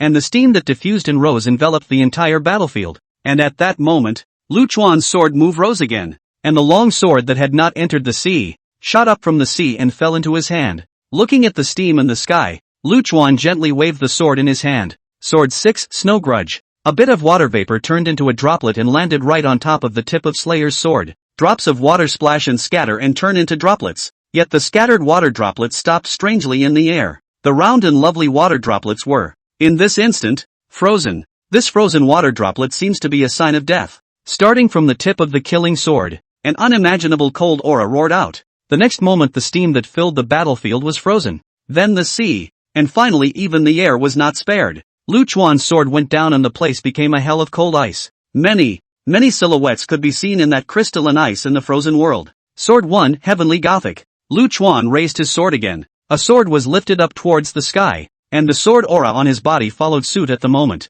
The sky was dyed black, and even the roaring god-destroying thunderclouds were insignificant under this rushing sword energy. The black sword chi that rushed up to the zenith transformed into countless long swords. Then a rain of swords fell from the sky. The inferno of cold ice began to shatter under the onslaught of the sword rain. The frozen demonic domain army also followed the cold ice and turned into powder. Rumble. As if he could not see the killing that Lu Chuan had done, the heavenly Tao began to be powerful. A red lightning of god-destroying thunder rushed straight down from the sky above. Cerebral palsy stuff. Lu Chuan snorted coldly and swung his backhanded sword at the thunder tribulation. This time, the god-destroying thunder was not as lucky as the last time. It was directly chopped into pieces by a sword. You deserve to die, killing 1,000,000 of my demon region sons and daughters. A roar rang out in the sky filled with sword rain. A red field suddenly erupted out, directly enveloping the entire sea. Countless blood-colored runes, bright and uncertain in the field. The demon lord was ablaze with blood-red flames, just like a fire god approaching the world. And with extreme pressure, he slowly walked towards Lu Chuan. Between the walks, the avenues roared and space cracked. The cracked space resounded with a gust of cold hooting, as if the dead souls, in the blood sobbed their own unwillingness to. Between walks, the demon lord loudly ordered up. High Priestess, you lead the people back first. No, Star Child, the High Priestess's sad voice rang out. Star Child was the demon lord's nickname. In the entire Devil's Domain, only the High Priest was qualified to call him that. Hearing this voice, Shinger, the demon lord froze for a moment and stopped moving forward. His head lowered and something seemed to be flickering in his eyes. Will you allow me to go and say goodbye? There was no expected shooting of sparks. Only the demon lord's bland voice resounded. The demon lord seemed to have foreseen his own death when he uttered those words. That's why he said the word goodbye. Yet in the face of death, the demon lord appeared to be calm, even unhurried. Lu Chuan sheathed the slayer back and nodded. You go back too. Not too interested. The demon lord shook his head and refused Lu Chuan to let himself go. When you make a mistake, you have to make up for it, and I've made a mistake that I can only fill with this life. the army lost more than half of them, and the two armies of the most elite Forbidden Guards and the Earth Dragon demons were all wiped out, and the foundation of the demon region was shaken. I'm afraid it will take tens of thousands of years to make up for such a loss. All of this, the demon lord thought was a consequence caused by his own arrogance. If he was able to open the domain before those 200,000 plus soldiers blew themselves up, he would be able to save the rest of the army. It's just that there are no ifs and buts in this world. The demon lord is a proud man. Proud people will not tolerate their mistakes, much less their failures. He was determined to pay for his mistakes and use this life to fight Lu Chuan. Seek death. Lu Chuan straightened his body as a form of respect for the demon lord. Yes, I'll wait for you. Lu Chuan had never had much patience, and the fact that he was now willing to wait for the demon lord meant that from the heart he had recognized this proud man. Thanks a lot. When the demon lord returned, he was accompanied by one more person, a veiled woman. Lu Chuan didn't know what they said, but it was obvious that they were going to die together. The woman looked at the demon lord and smiled sweetly, happy that her entire eyes were about to squint. They held hands and never parted again, just like when she was a child. She held him and walked through the busy streets of Magic City. Only then his hands were tiny and she could hold them easily. His hands were big enough now to be able to hold her hand easily. Having been together for tens of thousands of years, they finally dropped everything and came together in this moment. Time has no words, but explains everything. No one knows what happened in the end. This night, people only knew that there was a noble sun who walked towards the millions of armies of the demon region on this dark night. The lightning tribulation in the sky was cut through. Millions of demon region armies were nowhere to be seen, and the eye of the spectral spring was resealed. The Tianyuan continent escaped the catastrophe. Ding! Congratulations to the host for completing the eye of the spectral spring quest. The host has not fulfilled the conditions and cannot obtain the title. Ding! The host has reached the conditions for a special title,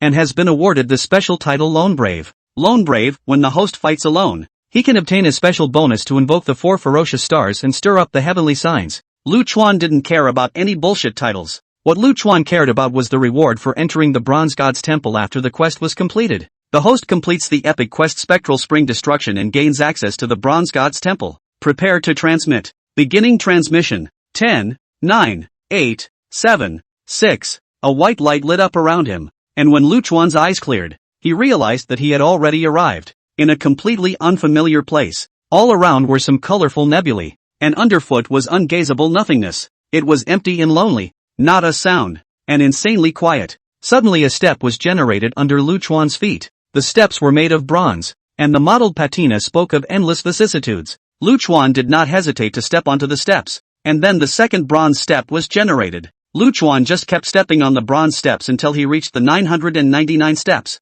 Finally Lu Chuan saw something at the end of the steps. A door. A weathered bronze door. Neither luxurious nor spectacular, even a bit tattered. The bronze door stood so alone in deep space, waiting for someone to push it open. Lu Chuan came to the door and gently pressed his hand on it. With a creak of the bronze door, the dusty story of the more. To Lu Chuan's surprise, behind the broken bronze door was another world. Behind the door was a great hall, one that could not be seen. 9 bronze pillars stood in the main hall, as spectacular as pillars in the sky. Lu Chuan came under the nearest bronze pillar and looked up. There were some patterns on the pillars, yet Lu Chuan felt a chill down his spine when he took a look at them. The pattern outlines an immortal old man who was fishing in the clouds. Yet it's not the fish he's fishing for, it's the man under the cloud. Beside the old man lay a fish trap, which was uncovered. A few hands poked out of the fish trap and raked the edges as if trying to escape from it. A bad feeling welled up in Lu Chuan's heart and he hurriedly jumped to the next screen. In this scene, the old man has put away his fishing rod and lifted his fish trap.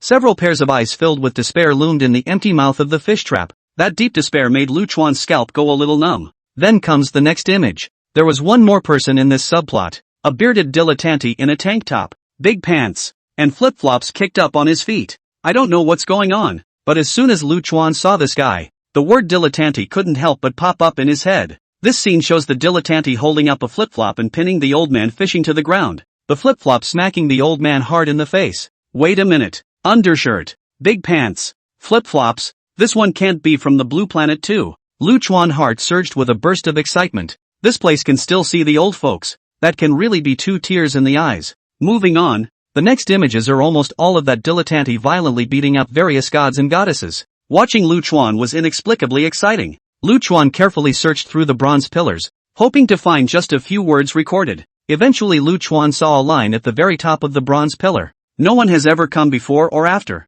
heaven-swallowing emperor. No one in the past, no one in the future. These words have a big mouth, arrogant to the extreme. Lu Chuan couldn't help but roll his eyes. On that undershirt and big pants of the dilettante look, but also before and after? At this moment, a sudden change occurred in the Great Hall. A long dead black river eerily appeared in the middle of the Great Hall. Looking at the long dead river, Lu Chuan's head began to hurt. The pain intensified, as if countless steel nails had been driven into his brain, and it hurt to explode. However, Lu Chuan stood still with an expressionless face, letting the pain explode and just staring at the long river with a deadly stare. Lu Chuan finally remembered where he had seen this long river. In his own sealed memories, there was also one such untreadable, black river of death. Unlike the completely dead long river in his memory, this long river that appeared in the bronze god's temple was flowing slowly. Not long after, a faint shadow appeared in the long river. Lu Chuan couldn't see his face, but this person, however, had a kind of idea that made people unconsciously get close to him.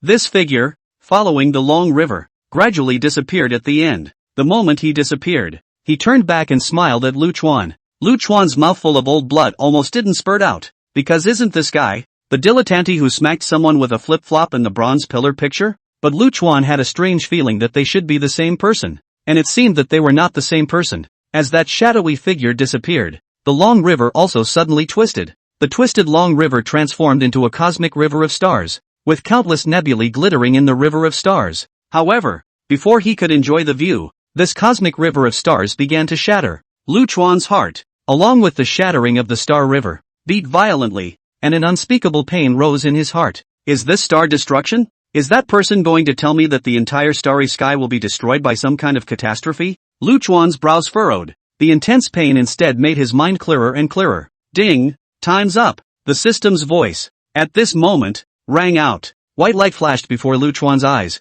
and when he opened his eyes again, he had returned to reality. Lying back in his chair, he was a little lost in thought as he looked at the clear sky, the old man fishing, the second-rate hometown, the long river of death, the star river of destruction, and the shadow that makes people feel like spring. What message is the Bronze Divine Hall trying to convey to itself? Well, did you see the ultimate? Ah Fu appeared beside Lu Chuan with a look of excitement on his face. Ultimate your grandma's leg. Lu Chuan tapped his fist on Ah Fu's head. What the hell is ultimate? It's none of my business. I just want to go home. Hey, then go home. Ah Fu took a punch and didn't care. Not afraid to die. He came to Lu Chuan again. The great emperor's dojo comes out in 3 months. In the Sky Wasteland continent, there must be an opportunity to become an emperor there. Let's get going now. And make sure we do it fast, or we won't be able to eat shit in time to get it hot. Lu Chuan glanced obliquely at Ah Fu and snorted. Do you damn well know something? So keen on making me an emperor. And didn't you say you could only locate the dojo when it opens?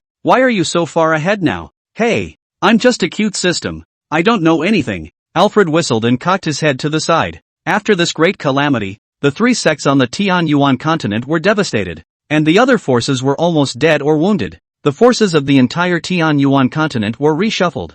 Lu Chuan, in addition to practicing cultivation for the next period of time, would be helping the Bright Moon Pavilion to gain a firm foothold in the new environment. With Lu Chuan's help, the Bright Moon Pavilion quickly ranked as a super first-class sect. In order to repay the favor of the illusory face pill for returning old age, Lu Chuan left some more sword scores for the manhwa Pavilion. These sword manuals were all created by Lu Chuan, in accordance with the cultivation style of this world. It could be a perfect solution to the drawback that the Bright Moon Pavilion didn't have offensive feats. On a moonlit and starry night, Lu Chuan took Ah Fu and left the Bright Moon Pavilion. Did not leave anything, did not take away a cloud. Gone quietly, gone without a care. In fact, a real parting is just that. There was no long pavilion and ancient road, no peach blossom pond, just a night that was as gentle as usual, and some people stayed forever in yesterday. White Wind City. The civilians of White Wind City had long since moved back and rebuilt their homes. The place is also quickly returning to its former bustle. It was just that the flying cloud ship that Yun Mengze had sailed out to sea had disappeared.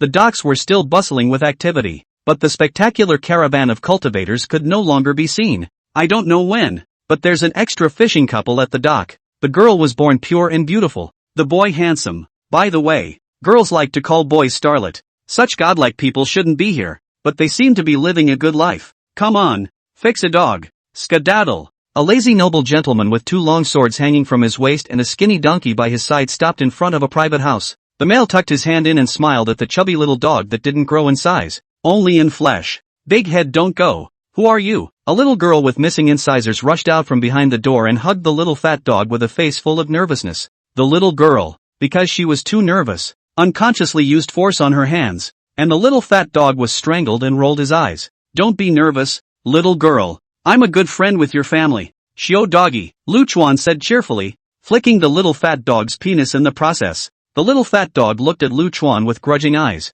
Hey, pretty good. Lu Chuan nodded with a smile. A dog with a heart of gold is a dog with a heart of gold. And this little fat dog waited for his master. Bye. Lu Chuan tucked up his hands and walked towards the ferry. The little fat dog watched Lu Chuan walk further and further away, tears in his eyes. Goodbye means never again. Boatman, is it feasible to borrow a boat to go out to sea? Lu Chuan came to the pier and blew a rogue whistle at the bright and colorful young woman. When the woman saw Lu Chuan, her originally gloomy face immediately became sunny. Starlet, Starlet, look who's here. The woman called out to the handsome teenager mending a fishing net not far away. The teenager frowned a little impatiently. How many times have I said, don't call me by my nickname? How old am I? Don't lose face. The teenager's words came to an abrupt end as he saw Lu Chuan. Then the corner of his mouth slowly hooked up. Let's give you a boat before people say I'm cheap. The teenager waved his hand ostentatiously. Thanks a lot. Lu Chuan smiled alone. Going away? Aha. Not coming back?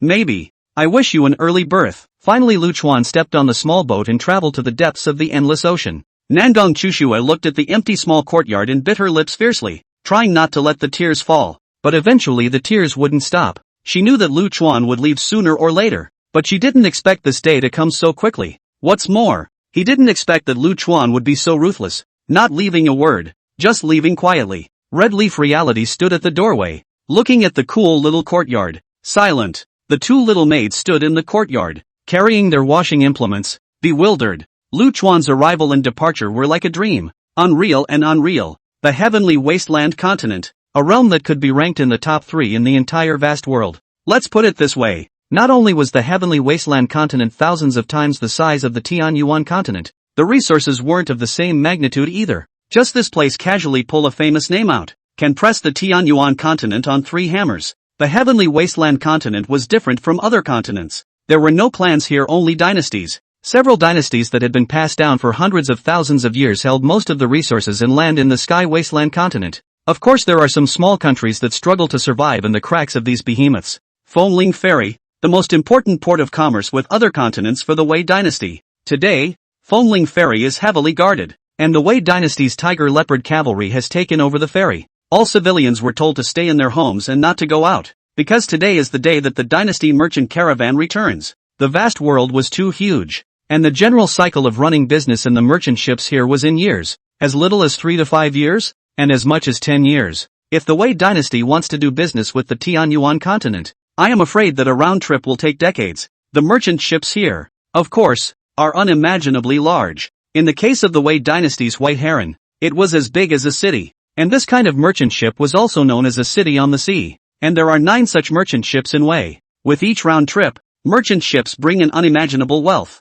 Every time a merchant ship returns, it is an event no less important than a sacrificial celebration for the Wei dynasty. This time, the merchant ship was going to the number 1 ranked Haotian continent, taking a full 12 years. The merchant fleet would bring back a large amount of rare ores as well as heavenly treasures. If things go well, the entire Wei dynasty's military strength will be raised a notch. The neighborhood had long since been cleared, and a large number of warships were on guard in the surrounding waters, just waiting for the merchant ships to show up. The first princess of Wei, Xiao Yunlan, is in charge of this mission. Xiao Yunlan was a very beautiful woman who looked to be about 20 years old, dressed in a black and red phoenix robe. On his absolutely beautiful face, the 2 purple pupils were as cold as ice. His orange-red lips were pursed, and his head was crowned with a gold-encrusted jade crown. Not only was she the eldest princess of the Great Wei dynasty who was loved by the people, she was also the youngest Dawi realm powerhouse in the entire heavenly wasteland continent. At only 21 years old, he entered the 3rd realm of the divine Tao. Throughout the history of the heavenly wasteland continent,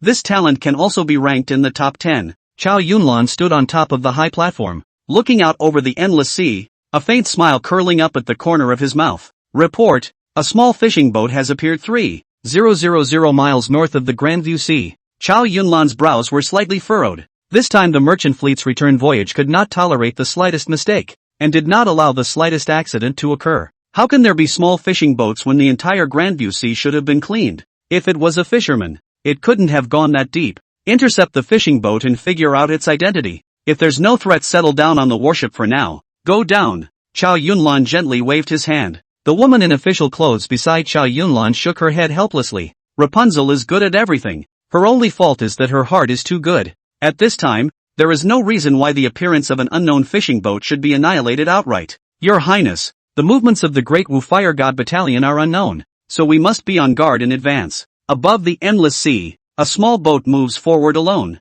Lu Chuan had been on this shitty sea for a whole month. In the words of Alfred, where is this going? 80% of this world is ocean. Trying to cross continents. Either you are so powerful that you can traverse the oceans unhindered, or you follow the transoceanic fleet. It's just that transoceanic flotillas are relatively slow, traveling back and forth for years and decades at a time. A pot was set up on the bow of the small boat, and Lu Chuan was working on today's lunch. This vast ocean has only fish to eat, and after eating sea fish for a whole month, Lu Chuan now wants to vomit when he sees this. As for Ah Fu, he was forcibly conscripted as a hard laborer by Lu Chuan 10 days ago. This time was full of resentment, pulling the canoe in front of him, speeding forward. Knock, knock, knock. Suddenly there were still shrill sirens ringing out over the sea in the distance. The 3 assault boats flew close to Lu Chuan, in a triangular position, surrounding Lu Chuan's small fishing boat in the center. Lu Chuan stopped, somewhat bewildered. The hand that was slicing the sashimi and looked at the 3 assault boats. On board the 3 charge boats were a total of 6 soldiers, all wearing finely crafted black armor. All of them were tall and murderous, and they looked like sharp warriors who had fought hundreds of battles. A first realm cultivator? A soldier at the head took off his helmet and looked at Lu Chuan. What a beautiful noble gentleman. The soldier couldn't help but praise it in his heart. Lu Chuan had been practicing in the Bright Moon Pavilion for some time, and because he didn't have the 5 elements hegemony body cultivation technique, his cultivation level was stuck at the Qi condensation realm. This time, Lu Chuan came to the heavenly wasteland continent. In addition to looking for the great emperor's dojo, there was another important thing, which was to look for the cultivation method of the 5 elements hegemony body. Seeing that Lu Chuan was only a first-realm cultivator, the leader of the soldiers was slightly relieved. In order not to scare the pretty male in front of him, the soldier tried to lower his voice to make himself look less menacing. We are the Tiger Leopard Cavalry of the Great Way. This place is under martial law. Where did the young gentleman come from? Where are you going? To do what? Lu Chuan, a mouthful of old blood, almost did not spray out.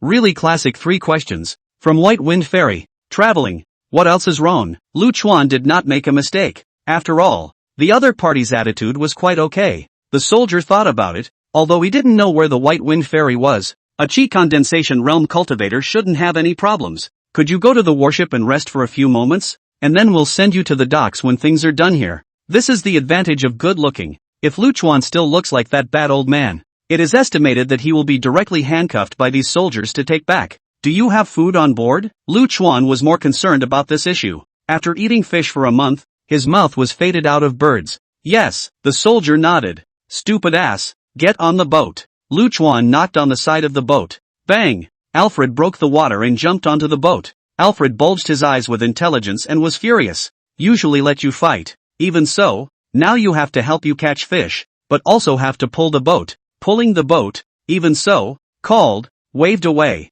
When the old man is what the soldiers looked at Fu and were immediately alert. Just now they actually didn't notice such a donkey in the sea in front of the small boat. Everyone, there's no need to be nervous. My family's stupid ass. A little bit of education will be fine. Lu Chuan tamped his fist on Ah Fu's head. Straight away, the bastard hit the air and turned 720 degrees, and his neck turned several times before he managed to stop. The next moment, however, Fu straightened up again. The soldiers' eyes jumped up and down as they watched. What kind of fucking demonic thing is this? After repairing Ah Fu, Lu Chuan followed the soldiers to the nearest warship. The warships were spectacular, about the same tonnage as the aircraft carriers of his homeland. And that was just the most common ones. There were dozens of such warships throughout the sea. Little Duke, just stay in your room. The food will be delivered later. The soldiers sent Lu Chuan to a room to keep watch. Lu Chuan didn't care, as long as there was food. Eating from noon until the afternoon. Wine were drunk a dozen altars. The guard soldiers are scalp numb.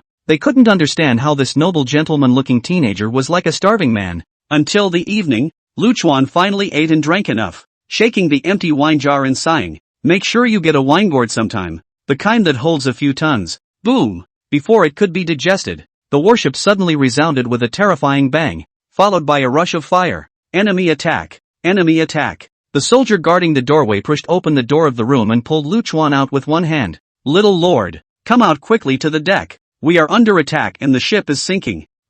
Lu Chuan opened his small mouth somewhat dully. Thinking that Lu Chuan was scared silly, the taller soldier directly lifted Lu Chuan up and clamped him under his armpit and ran to the deck. Put. Lu Chuan almost didn't die on the spot from that smell in the soldier's armpit. The deck was ablaze with fire. The warship had been blasted by something unknown, and half of it had sunk into the sea. A large number of soldiers' bodies were floating on the sea. On the far side of the sea, there were also several warships burning violently, and the rushing flames illuminated the entire sea surface in a reddish color. Seeing this scene, the soldier who pinned Lu Chuan trembled with anger. The Vulcan battalion's son of a bitch. Put. Brother, the flavor is too strong. Put me down first. Lu Chuan couldn't stand it anymore and yelled. The soldier then remembered that there was a little bitty one clamped on, hastily putting Lu Chuan down. The soldier's feet shook and a broken plank rushed into the sea. Then he threw Lu Chuan onto the board. Don't look back, paddle in that direction. The soldier had just finished speaking when a blazing huge fireball,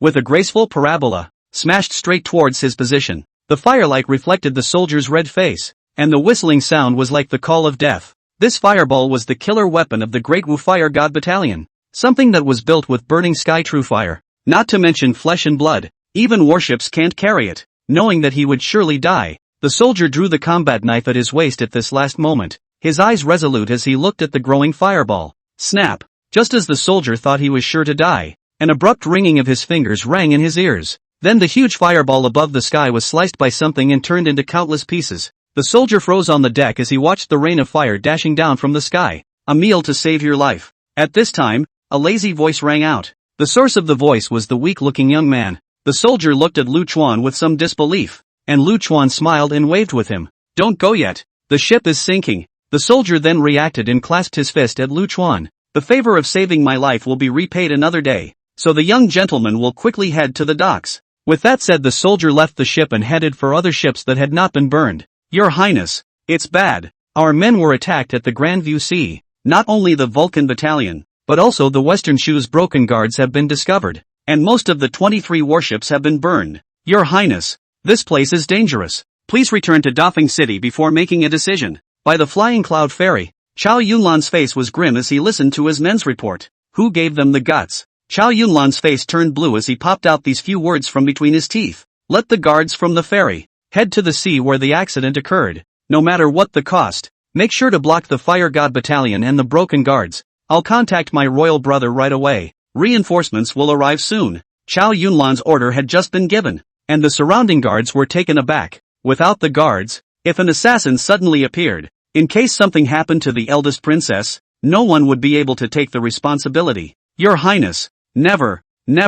There has been a lot of activity at the Autumn Hung Tavern lately, especially actions against you. Chow Yunlan was the jewel in the crown of this generation of the Great Wei Emperor. Not only did she have outstanding natural talent, but she was also a good hand at running the country. There were even rumors that the emperor's old man had considered giving up the throne to this eldest princess who was no more than 20 years old. If this was true, then Chow Yunlan would become the first female emperor of the Great Wei dynasty, since its inheritance of 300,000 years. Moreover, this time, escorting the returning merchant ships, such a matter related to the rise and fall of Great Wei's national power, was also left to Chow Yunlan. It is evident that the rumors of giving way to her may not be empty. Enough! Chow Yunlan interrupted his subordinate and said in a grave tone, a soldier's duty is to obey orders. Immediately have the escorts head to the troubled waters. Yes, the soldier could only helplessly obey the order. Chiu Hong Tavern, the most infamous assassin organization in the Sky Wasteland continent. Bar none. This organization is so mysterious that it will take any job. Killing royalty and princes and ministers at the top, killing peddlers and commoners at the bottom, and daring to do anything as long as there was money to be made. And so far, there have been no mission failures at the Autumn Hung Tavern. Recently, there was a rumor that someone had spent nearly 10 million top-grade spirit stones to buy Chow Yunlan's head at the Autumn Hung Tavern, and it was hard to tell if it was true or not. The ferry's guards were quickly mobilized to support the troubled waters. Only Chow Yunlan and that female official remained, standing on the pier. Imperial Brothers' White Plume Army is stationed in Dafeng City, rushing over for at most 2 hours. I hope I can make it in time. Chow Yunlan looked at the vast ocean full of sorrow. Your Highness. The female officer beside her opened her mouth to speak. Xinger, just say what you have. Chow Yunlan frowned slightly. The female officer took a deep breath and said with a serious face, "Then my subordinate is offended. His Highness the Crown Prince's reinforcements shouldn't be coming. He's itching for something to happen to the merchant ships this time. Even if we can barely keep the merchant fleet, we won't make it back to Metropolis alive." "What did you say?" Chow Yunlan was furious and scolded sternly.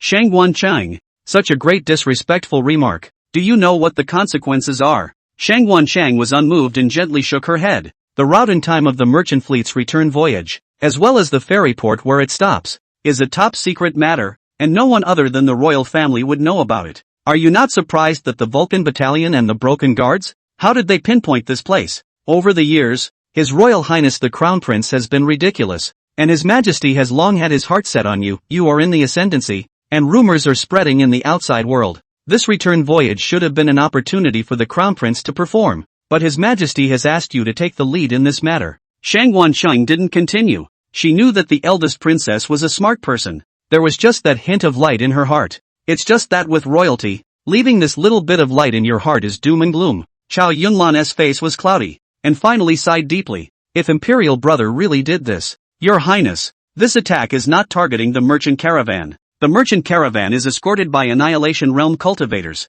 so unless the Fire God Battalion and the Broken Guards fight their way out of the house, it's impossible to deal a devastating blow to the merchant caravan. Great Wu and Western Shu aren't stupid enough to do this. We should go." Shang Wanqing looked at the empty docks and said worriedly. Snap. At this time, a sound of applause rang out. "I can't imagine that Lord Shangwan is so young that he can look ahead and do things. It's really rare." As the voice fell, a middle-aged man suddenly appeared above the pier. The man looked to be in his 40s, dressed in a rough linen suit with deep wrinkles on his face, like a civilian begging for a living on the streets. The man was very tall, but was as tall as a bamboo pole, with a yellow face and a malnourished look. The man carried 2 bloody heads in his hands and smiled. "Your Highness, the eldest princess, is truly a golden branch. Your father actually sent 2 dead soldiers of the Dao One realm to guard your perimeter." Chow Yunlan's face was pale. She knew about the dead soldiers, she just had never seen them. Now, these 2 Dao One realm dead soldiers actually died just like that, without setting off a single movement. Bai Qi, seeing the man, Shang Wancheng's heart was shocked. Bai Qi, the 7th-ranked assassin of the Qiuhong Tavern. It was also the only one, which could be traced to the name of the killer of the Autumn Honk Tavern. 3 years ago, the old sword emperor of Shishu suddenly died a violent death, and it was rumored that he died under this man. Shang Wanqing's hand gently shook, and a judge's pen-like magic weapon appeared in his hand. She blocked in front of Chow Yunlan, her tone not as light-hearted as before, and anxiously said, "Your Highness, I'll block him, you quickly go and join the large force." Now in this situation, it is impossible to get out of the pier, can only run towards the sea, and join the large force. There can still be a ray of hope. Chow Yunlan pulled Shang Wancheng behind himself. Shang Wancheng was a civil official, but a mere 8th realm, and against this killing god, it was not enough to give the other party enough to stuff their teeth. "Bai Qi, how about a deal?" Chow Yunlan had already resumed her usual cool demeanor. "Oh," Bai Qi couldn't help but laugh. "Are you trying to say, Your Highness, that you will pay double the price to buy back your life?" "I'll offer 10 times, Chow Yunlan said indifferently. TSK, rich and generous. Bai Qi couldn't help but be filled with joy. If it's 10 times, that's 100 million top-grade spirit stones. As far as I know, in your great way, the yearly production of the 3 spirit veins is only this much." Chow Yunlan's eyes were cold. It seemed that the rumor that someone had 10 million spirit stones to buy his head was not false. The Wei dynasty has been passed down for hundreds of thousands of years, so this amount of spirit stones can still be taken out. Chow Yunlan stabilized his mind and tried his best to act calm. "It's really heartwarming. This piece catches up with my income for 100 years. Bai Qi counted it with some difficulty. "Xinger, wait for me to stall him. You find a way to return to the metropolis as soon as possible and report this matter to father." Shang Wancheng's heart resounded with Chow Yunlan's voice. "Yo, are you thinking that you've come to stall me so that Lord Shangwan can find a chance to escape so that you can go and bring help?" Bai Qi mocked Chow Yunlan in a conspiratorial manner. He who had killed too many people and seen too many lives and deaths. What could be hidden from his eyes? "What? My conditions aren't enough to make your heart flutter?" Chow Yunlan's purple eyes narrowed slightly. "Heartwarming? Who can't be heartwarming?" Just before Bai Qi could finish his words, he suddenly snapped, and a blurry shadow rushed out from his body. This shadow was extremely fast, carrying a thunderous momentum as it killed Chow Yunlan. "Go!" Chow Yunlan had been guarding him against this hand. The moment the shadow appeared, a high-pitched and loud phoenix cry resounded between heaven and earth. Blazing white flames erupted and enveloped the entire pier. At the same time, Chow Yunlan turned back and slapped his palm on Shang Wanqing's chest. A soft force sent her to the sea. Haruna, run! Your Highness! Shang Wanqing landed peacefully on the surface of the sea, unable to stop the tears from rushing out. Although the two of them were master and servant in name, they were emotionally better than sisters. How could this series of actions by Chow Yunlan not cause her to be overcome with grief? Blazing white flames that instantly vaporized everything around them. The flames distorted the space around them, making one's head spin. However, the shadow that rushed out was unaffected by the flames and blasted Chow Yunlan's chest with a punch. Chow Yunlan flew out like a kite with broken strings, spraying a large mouthful of blood from his mouth. Seeing this scene, Shang Wanqing bared his eyes, but she didn't venture up, because she knew that if she went up, she would also end up dying instantly. The only way to have a chance of survival now was to go to the Grandview Sea and have the remaining tiger leopard riders come back to escort them. Thinking of this, Shang Wanqing no longer hesitated, urging her true essence like mad and rushing towards the depths of the sea. TSK, TSK, TSK, trying to go get help. Bai Qi laughed and shook his head. A faint shadow once again rushed out from his body, and almost in the blink of an eye, it arrived behind Shang Wanqing. The difference in strength was too great, and before Shang Wanqing could react, his heart veins were shattered and his divine soul was on the verge of collapsing. However, Shang Wanqing took the surge of blood that rushed to his throat,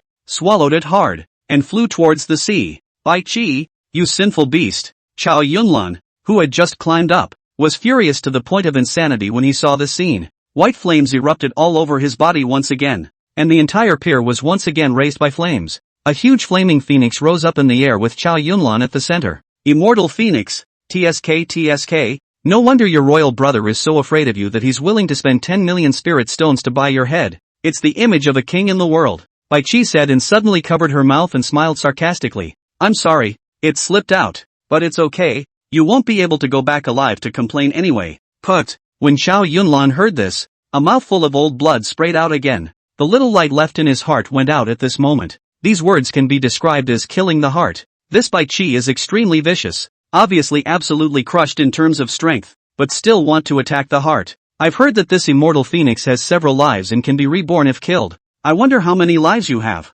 As soon as Bai Qi's words fell, a shadow strangely appeared behind Chow Yunlan. Then Chow Yunlan's heart was pierced through without any delay. Chow Yunlan's beautiful purple pupils gradually lost their color, and his entire body collapsed heavily. However, in the next moment, Chow Yunlan's corpse suddenly turned into white flames and dissipated. A phoenix's mournful cry rang out between heaven and earth. The flames that hadn't had time to dissipate skyrocketed at this moment, and in the midst of the flames, Chow Yunlan's dispersed figure gradually coalesced. However, at this moment, Chow Yunlan's realm had fallen from the Dao First Realm to the Ninth Realm. So, Bai Qi watched as Chow Yunlan bathed in fire and gently nodded her head. One realm can be exchanged for a life. You're in the Dao One realm. Killing you 10 times should be enough. I killed you once just now, and there are 9 more times. Knowing that there was no chance of survival this time, Chow Yunlan raised his eyes sadly and looked in the direction of Metropolis. How ironic that in the end, the one who wanted his death the most was actually his own brother. Bang! Alfred pulled the plank and sped across the sea. Suddenly a delicate figure fell from the sky slamming down on top of the plank. Wahahaha! Old man's time has come and gone. This can even pick up girls. Lu Chuan couldn't help but laugh up in the air. However, the laughter came to a screeching halt within 2 laughs, as Lu Chuan realized that the girl who had fallen from the sky was dying. This woman was none other than Shang Wanqing. Having taken a hit from that shadow, with her cultivation, it was already a miracle that she could hold on until now. Lu Chuan looked at the frown straight wrinkled. People are falling from the sky, Lin sister. Their own here is good. Falling from the sky a dead ghost. Screw your grandmother. Bad luck. A kick sent Shang Wanqing into the sea. What Lu Chuan did not anticipate was the strong desire for survival of this girl, who actually clasped the edge of the board, even if the nails were turned up throughout, but also refused to let go a little. Lu Chuan jumped to Shang Wanqing's side and squatted in front of her to flirt. Little sister, you're dying. Don't worry about going on New Year's Day Moncler outlet store. When you think of it, you'll burn some money for you. Perhaps it was a return to the light. At this time, Shang Wanqing's face became abnormally red, and her spirit was also much better. Shang Wanqing knew he didn't have much time and spoke with a supplicating tone. Please, help me bring a message to the Wei Tiger Leopard riders on the Grandview Sea that Bai Qi is assassinating the eldest princess. So quickly go back and escort her. Hey, it's none of my business. Lu Chuan snorted with a slanted brow and crooked eyes. Shang Wanqing sprayed a mouthful of blood on the spot and gritted his teeth. there will be no shortage of benefits for you. The first princess of Wei has a noble status. If she is saved, you can make any request. Any request? Lu Chuan's large eyes widened. That's right, any request. Shang Wancheng's tears were falling from her eyes anxiously. She couldn't hold on any longer. Wei, Lu Chuan looked toward Ah Fu who was pulling the boards. What's the origin? Ah Fu pouted his donkey's mouth and said disdainfully, there's a hairy origin. It's just a longer inheritance. Long inheritance time? Lu Chuan nodded and asked. Your great Wei, do you have a cultivation method for the 5 elements hegemony body? Cough. Shang Wancheng coughed twice, his shattered internal organs, wrapped up in the spray of blood. There's, even if there isn't, I can find a way to get it for you. That's good. Lu Chuan lifted Shang Wancheng with one hand, then stamped his foot on Ah Fu's head and headed straight for the ferry. Little son of a bitch. Bully donkey too much. Ah Fu was so angry that he almost spit out blood, pulling the wooden board and chasing wildly below. Go. To inform. Tiger leopard ride. The other party is. Bai Qi. You, a small cultivator, can't cope with it. Shang Wancheng, who was in a trance, spoke in a broken voice. Ugh. Looking down on people, right? Crap. You don't want to die, ah. In case that what you the Rapunzel does not recognize. At that time I look for who to go. Lu Chuan struck a stream of sword chi into Shang Wancheng's body, giving her a lifeline. Your Highness, it's time to be on your way. White Seven lifted his big, 44-yard foot. Bai Qi had a habit that when killing, he liked to end up stomping his prey with his feet, just like stepping on an ant. Especially the feeling of those once high and mighty, trembling and dying at one's feet, pleases the whole body and mind. Chow Yunlan lay on the ground in despair. There was no way for her to revive. Having resurrected 10 times, her realm had fallen from the Dao 1 realm to the Qi condensation realm. Maybe she should have listened to Haruna earlier and made the first move, remembering that little bit of flesh and blood, but ultimately it is to their own detriment. Chow Yunlan sighed deeply and closed his eyes. Your Highness, save your Highness. The moment Chow Yunlan was ready to meet his death, a familiar voice rang out. The expected pain of death did not strike. Chow Yunlan opened his eyes and saw a teenager walking on the sea, who was carrying Shang Wancheng in his hands. The young man was born very good-looking, with 2 long swords at his waist and a long robe with black stripes on a white background. The sea breeze blew his long hair, and the corners of his mouth were tinged with a seeming smile, looking a little prodigal, but with an inexplicable peace of mind. This look, like a great Wei tea house storyteller mouth, that walking rivers and lakes ranger. Silly girl, what are you doing back here? Chow Yunlan grumbled in his heart, but the corners of his mouth hooked into a smile. She struggled to get up, but tried many times without success. In the end she could only lie helplessly on the ground, looking at the stars in the sky, laughing and crying. She and Shang Wancheng, this friendship that transcended death, but in the end could not stand up to a killer. However, Bai Qi's kick hadn't stepped on Chow Yunlan's body after all. It's not that you don't want to, but you can't. A strange feeling rose in his heart when that teenager appeared. If he dared to step down with his foot, Chow Yunlan wouldn't die, but he himself would. For the feeling of death, killers like Bai Qi were much sharper than most people. Bai Qi withdrew her foot and stood quietly on the pier. He wanted to see what made this little cultivator of the first realm feel this way. Bai Qi still remembered that the last person who brought him this feeling was that old and decrepit Western Shu sword emperor. Bai Qi hated people who used swords, because the sword was a flashy weapon, and people who used swords were hypocritical and had a high opinion of themselves. However, both shocks of death were brought to him by the man with the sword. Lu Chuan stepped onto the charred land of the pier and let go of Shang Wancheng, who was carried in his hands. Your Highness! Shang Wancheng braced himself and jumped to Chow Yunlan's side. The two, who had experienced the separation of life and death, could no longer control their hugging and crying. Women are always more emotional, Lu Chuan said and looked at Bai Qi, smiling and nodding at him. Dare I ask what is your name? White 7. White as in white. 1, 2, 3, 4, 5, 6, 7 as in 7. Killer. The corner of White 7's mouth also hooked up in a smile, because he could tell that this teenager in front of him was the same person as himself. No matter how enthusiastic the performance was, but deep in the eyes, the indifference could not be concealed. Killer. Lu Chuan smiled and nodded. Good profession. I remember someone saying that killers and prostitutes are the 2 oldest professions. Whoever said that must be funny. Bai Qi puffed out her chest with some pride. Lu Shen shrugged. I don't know if the person who said that was funny or not, but it should be funny now. Very interesting. Bai Qi nodded, his tone suddenly serious. You're going to run this? Lu Chuan nodded and replied with a resounding pipe. Bai Qi frowned. Haven't you heard that breaking someone's financial path is like killing one's parents? If you want to break my financial path now, we're just not sharing the same hatred. That's not true. Lu Chuan shook his head. I didn't save them for nothing. If you stop me from saving them, that's also cutting off my path to wealth. There's nothing to talk about? Bai Qi said as the true essence on his body bulged. The sky and earth instantly changed color. A black field visible to the naked eye buckled down to envelop the entire flying cloud fairy. The earth, enveloped by the black field, split right down the middle. In the pitch black crack, there were mournful cries, as if 10,000 ghosts had come out of their cages, as if the crack was connected to the other side of the legendary 9 hells. 11th realm, Heavenly Fault Realm. The two of them, Chao Yunlan and Shang Wanchang, saw this scene and their faces became increasingly ugly. The duo unconsciously looked at Lu Chuan, yet Lu Chuan just stood there, not moving. All they could do was hug each other in desperation, using their body heat to drive away the endless despair. The third realm of the divine Tao was a high point that every cultivator could only dream of. However, the vast majority of cultivators would remain in this realm forever after entering the Tao 1 realm. Although Taoyi realm cultivators were rare, they weren't that unreachable. Only above the Tao 1 realm could one be considered to have truly touched the origin of the great Tao. Only then will there be a chance to walk out of the Tao that is uniquely his own. To touch that legendary great emperor's throne, Chao Yunlan couldn't figure out what qualifies a killer. A killer who sells his life for money.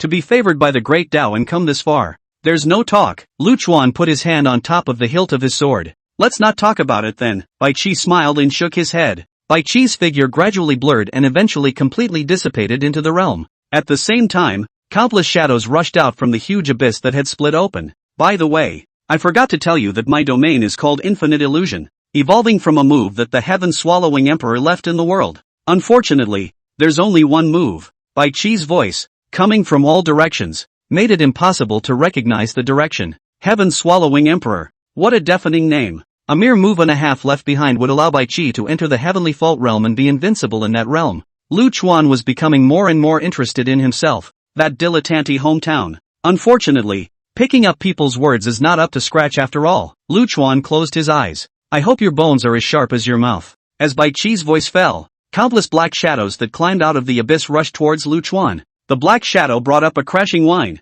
and countless bizarre runes appeared in the air. These runes seemed to be some kind of avenue rules. Everything within the entire domain's shroud rapidly withered and wilted under the influence of the runes. Even the stone statue of the divine beast, which had been immortalized for tens of thousands of years and was guarding the edge of the ferry, was reduced to pieces of powder floating in the sky. Lu Chuan took a step out and came to the two women, blocking the bizarre avenue rules for them. It was a feeling of security that had never existed before, and the stern, dry, cold air seemed to warm up at this moment. Chao Yunlan stared blankly at Lu Chuan's lean back, as if he wanted to carve this figure deep into his soul. I actually quite hate the way you cultivators fight. Lu Chuan slowly drew out the killing knife at his waist and casually waved it. The overwhelming shadow that rushed in front of him was instantly dispersed. You can either space out 100,000 miles and throw metabombs, or you can make a field out of hiding. A real man should be in a real, head-on fight. Pretty girl, don't you think so? Lu Chuan said as he turned around and raised his eyebrows at Chao Yunlan. The corners of Chao Yunlan's mouth shivered,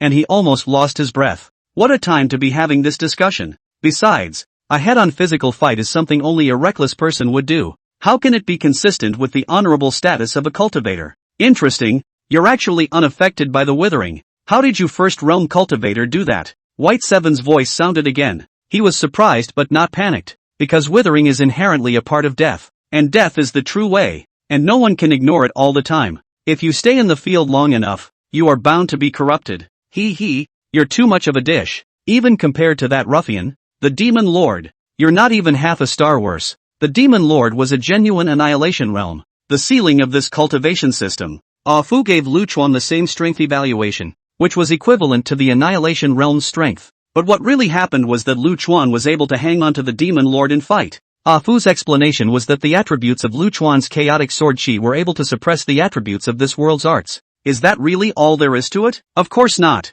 Lu Chuan had never fancied himself as a swordsman, not some exalted sword god. What's a swordsman? Someone who's good with a sword. Simple and pure. It was this simple purity that Lu Chuan was able to focus everything on a single sword. A sword kills, a sword beheads a god. Lu Chuan moved quickly. It wasn't any jutsu, it was just pure speed. An explosion of body muscle power. A sword rises, a sword falls, focuses on one point and ascends to the peak. It's that simple. The The sword chi cut through everything in front of him. The insubstantial shadows in the field were annihilated, and the tangible field was cut through. There were no earth-shattering explosions, no splendid magic treasures blasting against each other. It all happened so fast that it was a little less real. Bang! Lu Chuan returned to his original point. The long sword had just returned to its sheath, and the entire domain shattered away in pieces like porcelain that had fallen to the ground. Bai Chi's figure appeared not far away, his eyes bulging wide with incredulity. He was horrified, like realizing he was the one without underwear after the tide went out. Bai Chi stared at Lu Chuan dead on, as if he wanted to see something in Lu Chuan, yet he saw nothing. Lu Chuan is still the same, a one-round little chicken, a young boy so tender that he can pinch water. How did you find me? I was hidden in the apocalypse. It was impossible for me to be found. In the end, Bai Chi didn't hold back and asked the question he wanted to know the most. I don't know. Lu Chuan shrugged. It's true that Lu Chuan didn't know, but so what? Just know that White 7 is in this realm, and Killjoy will lead himself to him. Ha! Interesting. Never seen a person like you with a sword like you. Bai Chi sighed and slowly turned to step away. However, just 2 steps later, his head shot up into the sky. The blood sprayed out, bringing up a nice wind-like sound. Like a dream, life and death are reversed. Looking at Bai Chi's headless body, Chow Yunlan thought he was hallucinating. It wasn't until Shangguan Chang, who was beside her, grasped her hand and drooped helplessly that she came back to her senses. Xinger. Chow Yunlan looked at Shangguan Chang dumbfounded. She was about to die. Shangguan Ching should have actually died a long time ago, and it was a complete miracle that she had lasted until now. Bai Chi's blow had smashed her internal organs and her divine soul. It was Lu Chuan's sword chi that was hanging onto her for this last breath. Now that Chow Yunlan was out of danger, his last wish was accomplished, and the breath that had been hanging on for dear life could no longer be lifted. Xinger, don't sleep, please.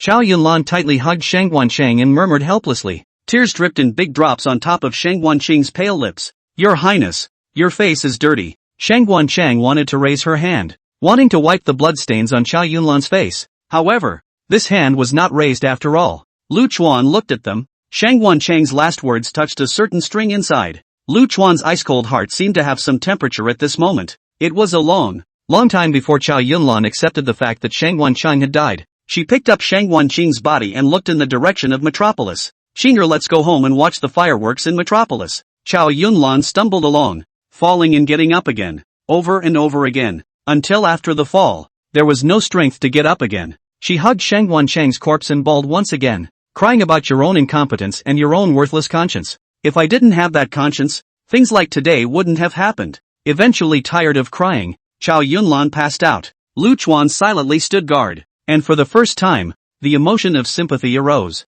Ah Fu, who had been following behind, looked at this scene and murmured with a soft sigh of relief. Begging for mercy.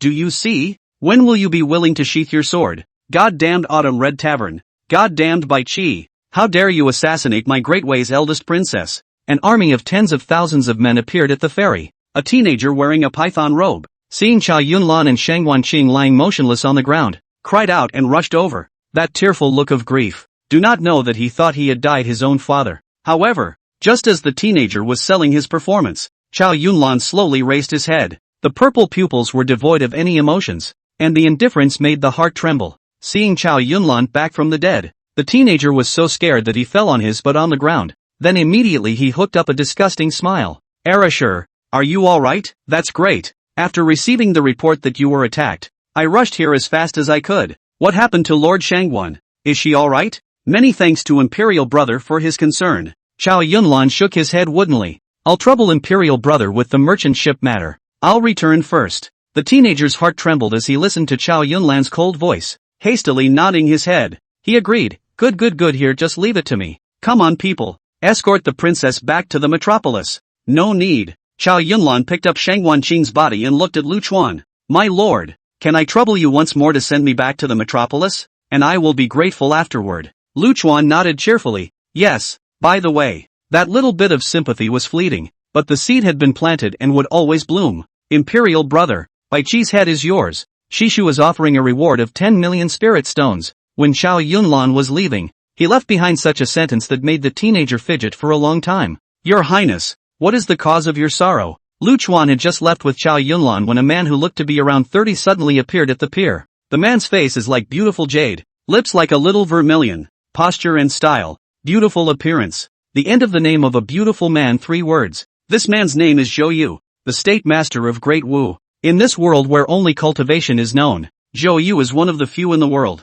the seed of the readers. This person's chest hides the art of warping the earth and the sky, and his belly hides the plan of settling the country. In just 200 years, the entire Great Wu dynasty was pulled to heights where it did not belong. In fact, the real mastermind of this assassination targeting Chow Yunlan was Zhou Yu, because with the pissed-off nature of the Crown Prince of Wei, even if he had the guts to be a thief, he didn't have the brains. Zhou Yu, look at what you've done. The python-robed teenager looked at Zhou Yu with cold eyes. Didn't you promise that Chow Yunlan would definitely die today? Your Highness, be at ease. Zhou Yu smiled gently. That gentle smile was like a spring breeze. How do you expect me to be at ease? The python-robed boy suddenly exploded with emotion, veins rippling on his neck. Now that Chow Yunlan isn't dead, once I return to the great metropolis and report this matter to father, there will be no place for me in the entire Great Wei. No harm, no foul. Zhou Yu smiled and shook his head, speaking with confidence. Although the eldest princess didn't die, she has fallen to the Qi condensation realm. Although the immortal phoenix saved her life, it also consumed her life essence. Chow Yunlan won't live long. I'm sure your father won't support a short-lived ghost to the throne. So what? The python-robed teenager was still unforgiving and furious, with Chow Yunlan's means and connections. Do you think I can survive until the day she dies? Zhou Yu shook his head and said softly, from here to the metropolis, it's at least a 5-day journey, and if your highness isn't at ease, isn't this still 5 days away? His favorite prince of Wei was stupid enough and self-conscious enough. This kind of person becoming the emperor of Wei is much cuter than that shrewd woman, Chow Yunlan, becoming the emperor. You want me to intercept Chow Yunlan halfway? The python-robed young man's face turned pale. Your highness, if you are afraid of Chow Yunlan returning to the metropolis, why don't you just do it? Zhou Yu said inside. Your highness, your greatest weakness is that you are too kind-hearted, and when you make a break, you will suffer. The python-robed young man sneered. Bai Qi didn't even take down Chow Yunlan. You're going to let me go as cannon fodder. Not too stupid. Zhou Yu couldn't help but mutter a sentence in his heart.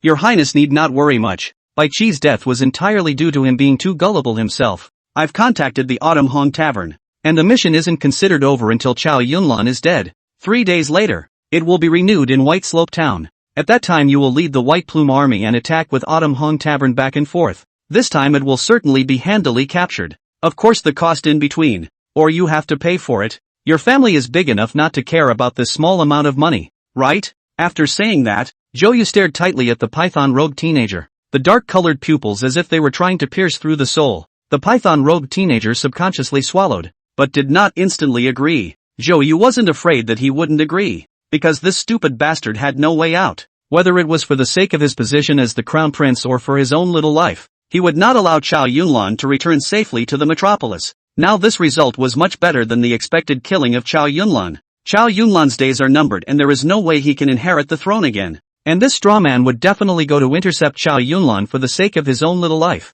If that sword-wearing boy could slaughter these 10,000 White Plume Army, it would be very good news for Great Wu. Your Highness the Crown Prince, I will retire. Zhou Yu's figure gradually dispersed after a flurry of mouth cannons. Before he left, he glanced at the direction Lu Chuan had left, and for some reason, he was always a little disturbed. That first realm teenager, when he killed Bai Qi earlier, seemed to have triggered the ominous 4 fierce heavenly signs. White Slope Township. The coastal provinces of Wei are a must for access to the metropolis. Because of its location in a transportation choke point, it is a small town but much more prosperous than many cities. There's a strange and beautiful teenager in town. The young man was leading a skinny donkey, followed by a gorgeous beauty with a woman on the back of the donkey. This teenager was naturally Lu Chuan. Originally, with Lu Chuan's speed, he could reach the metropolis in 2 days. However, Chow Yunlan made Lu Chuan slow down and deliberately delayed, entering White Slope Town on the 3rd day, taking people's money and taking their lives.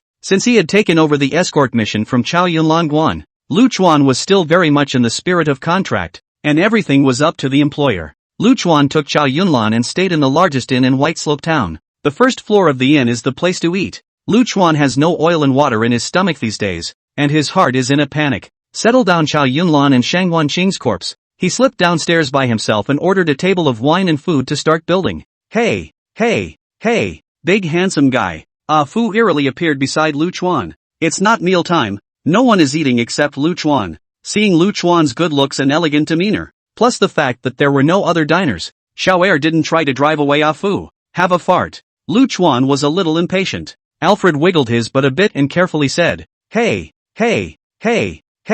how about I send you a side quest? I knew you weren't holding back any good farts. Lu Chuan's eyes glared and he was about to give Ah Fu 2 punches. Ah Fu jumped away in a hurry and smiled sarcastically. The great emperor's dojo won't open for another half a month, so it's not a bad idea to do another quest if you're idle anyway. What mission? Tell me about it? Lu Chuan pursed his small wine, but did not reject it directly. Seeing that Lu Chuan seemed to be in a good mood with wine and meat, Ah Fu hurriedly came up. Let Zhao Yunlan ascend to the throne of the Great Wei Emperor. How about this mission is simple enough? Ha! Lu Chuan suddenly put down his chopsticks and used his arms to tighten Ah Fu's neck. Instantly, Fu's tongue drooped 3 feet long, and his eyes bulged straight outward, looking like he was going to die. That chick doesn't have long to live. You're making me do this mission. What if she suddenly dies violently on the way to the mission? Cough. You first save her life is not it. Ah Fu spat out a few words with difficulty, and the harumph dripped down his tongue. What do you take me for? A wonderful doctor? Lu Chuan rolled his eyes and kicked Fu away after releasing his arm. The inn was knocked out of a big hole, and a large gold ingot was paid out to get this over with. Ouch. I know this is more difficult. That chick burned her life essence, together with the characteristics of the immortal phoenix. Even if the greatest immortals came, they wouldn't be able to save her. But you can. Ah Fu is a real head iron. Lu Chuan just picked up the chopsticks. It appeared again beside Lu Chuan. Ha! Ah Fu's words gave Lu Chuan a whole won't. Grimacing up. Hey, funny how I didn't know that I had the ability to raise the dead?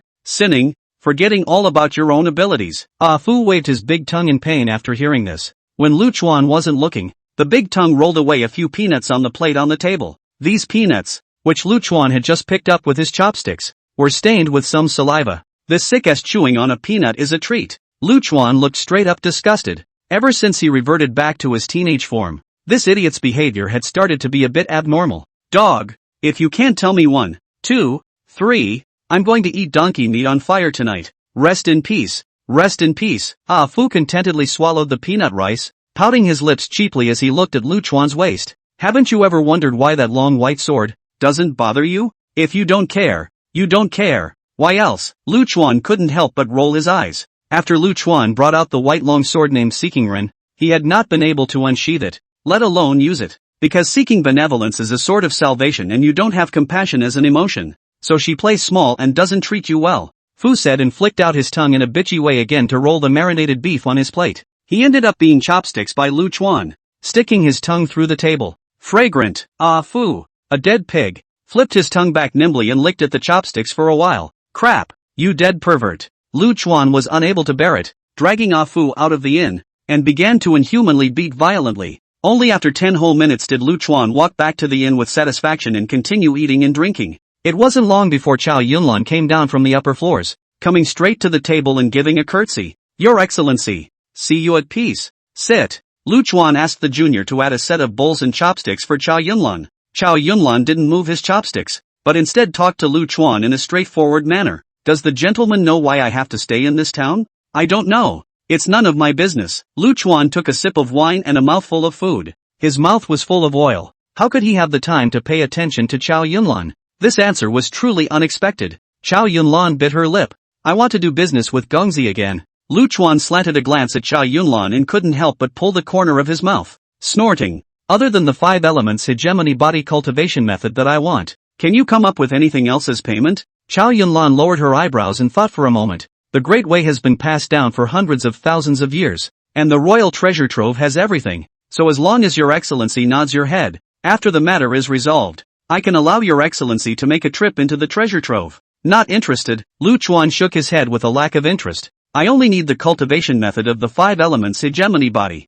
This is a classic case of greasing the skids. Zhao Yunlan pondered for a moment and finally gritted his teeth. As long as your excellency agrees, I can fulfill any of your excellency's demands. Anyone who was a man should be able to understand the meaning of Zhao Yunlan's words. Lu Chuan was a man, or an old demon who had lived for 100,000 years, so of course he could understand. Put, just Lu Chuan, a mouthful of wine sprayed out on the spot, hastily covered his chest. A small daughter-in-law afraid of fear look. What do you want? I'm as beautiful as a flower, so I won't let you have it. Zhao Yunlan froze for a moment, then her heart was ashamed and annoyed. Her own Hall of Wei princess status is honored. The appearance is also closed moon and shy flowers, but now she is so disliked, having thrown away her self-respect as a woman, only to be rewarded with such an answer. Chow Yunlan sighed somewhat disheartened. I'm sorry to bother you, Your Excellency. Chow Yunlan rose with tired eyes. After Chow Yunlan left, Ah Fu stuck up again without knowing what to do. Hey, handsome, how about it? Do you want to take the mission? It's not a loss anyway, and there's no penalty even if you don't finish, so give it a try, in case it's really finished. Hey, Seeking Run might be able to sheath it. The system humbled it to this extent, and it belonged to be a unique one. Lu Chuan threw a peanut into his mouth and stared at Ah Fu with a slanted eyebrow while chewing. It's okay to take it, but first, tell me what's going on with Seeking Gen? Alfred's eyes bulged out a little more with joy and wisdom. Actually, seeking benevolence involves a taboo. Resurrection. Resurrection? Lu Chuan frowned. Ah Fu stopped being playful and nodded seriously. That's right, resurrection. Seeking benevolence is a sword that does not kill. It has no ability to kill, but it can sever the connection between living souls and the ministry of the underworld. Oh, it's kind of fun. Go on. Lu Chuan pushed the rest of the peanut rice in front of Ah Fu. Ah Fu's liver fluttered with joy, and a small half-dish of peanuts went into his mouth with a roll of his big tongue. Don't look at me as saying it lightly. This ability has actually touched the taboo of life and death, birth, old age, sickness and death, the great Tao of heaven and earth. Your sword can cut that thread between life and death and disrupt this order.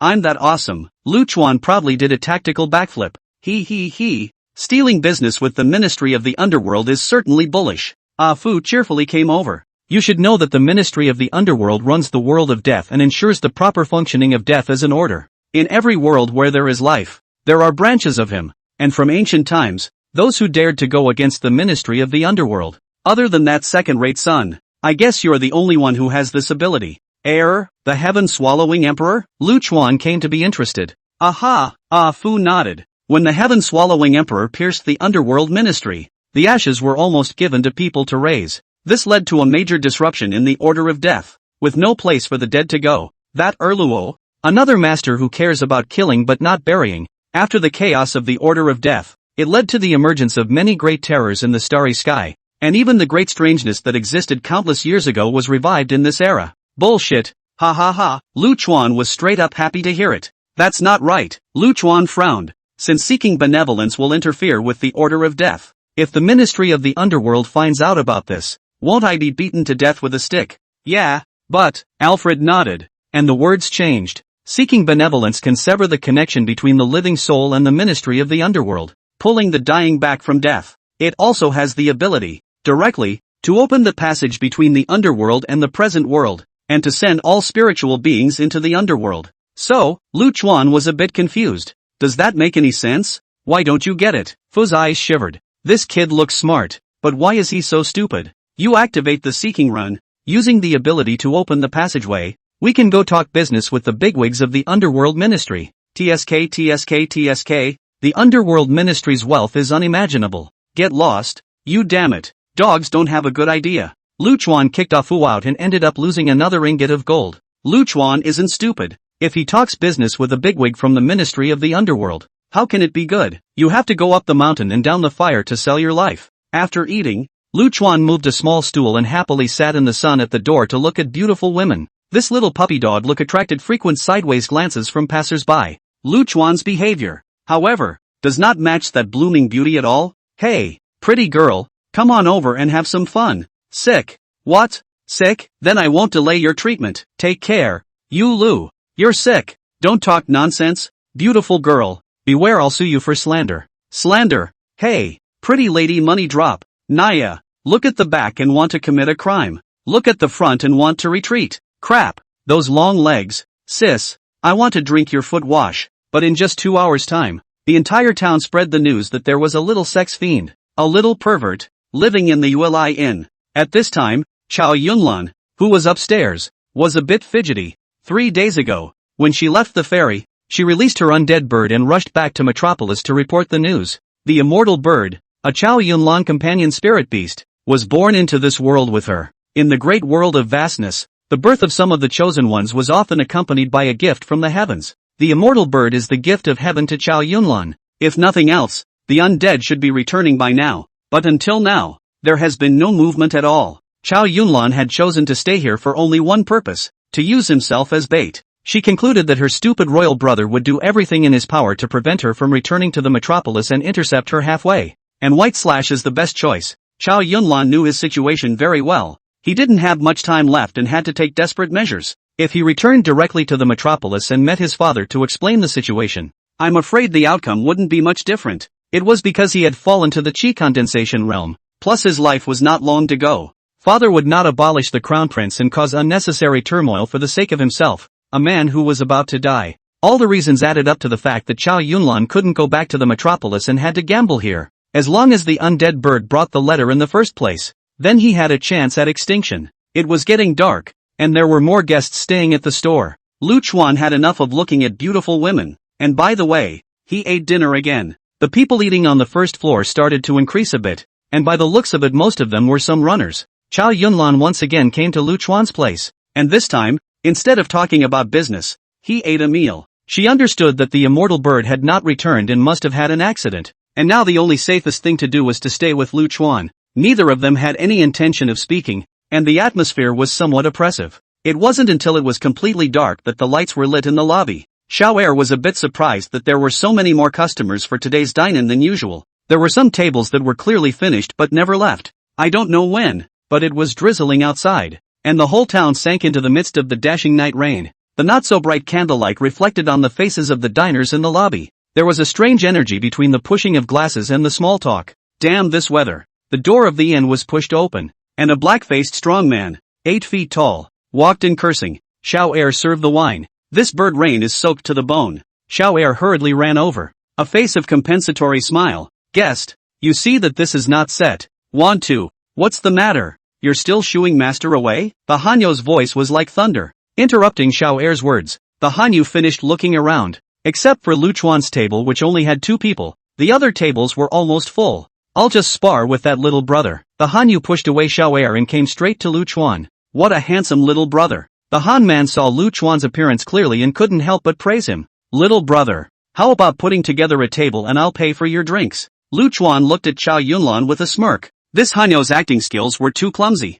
From the time he entered the door until now, this beanbag glanced at Chow Yunlan no less than 5 times, but anyone with a heart could deduce that he was specifically here to find Chow Yunlan. The Hanyu still smelled like blood. The smell of blood had not been suppressed, despite the desperate attempts to disguise it with a spice. Feel free to sit down. Lu Chuan pushed the half-drunk wine in front of the Hanyu. Thanks a lot. The Hanyu arched his hand and picked up the wine jug and gulped it down. After the Hanyu sat down, he looked at Chow Yunlan. Chow Yunlan's face looked bad as he gently nodded to the Hanyu. The Hanyu breathed a sigh of relief and came over to Chow Yunlan's side, whispering, Your Highness, most of your letters have been received, but His Majesty has not reacted too much. We could only take matters into our own hands and bring people to rush to your aid, but we were intercepted halfway, and I was the only one who escaped. Chow Yunlan understood that he had made a bad move in this big gamble after all. I didn't mention what happened to me in the letter, so why didn't father not hear about it? Chow Yunlan was somewhat undeterred. The Hanyu sighed helplessly.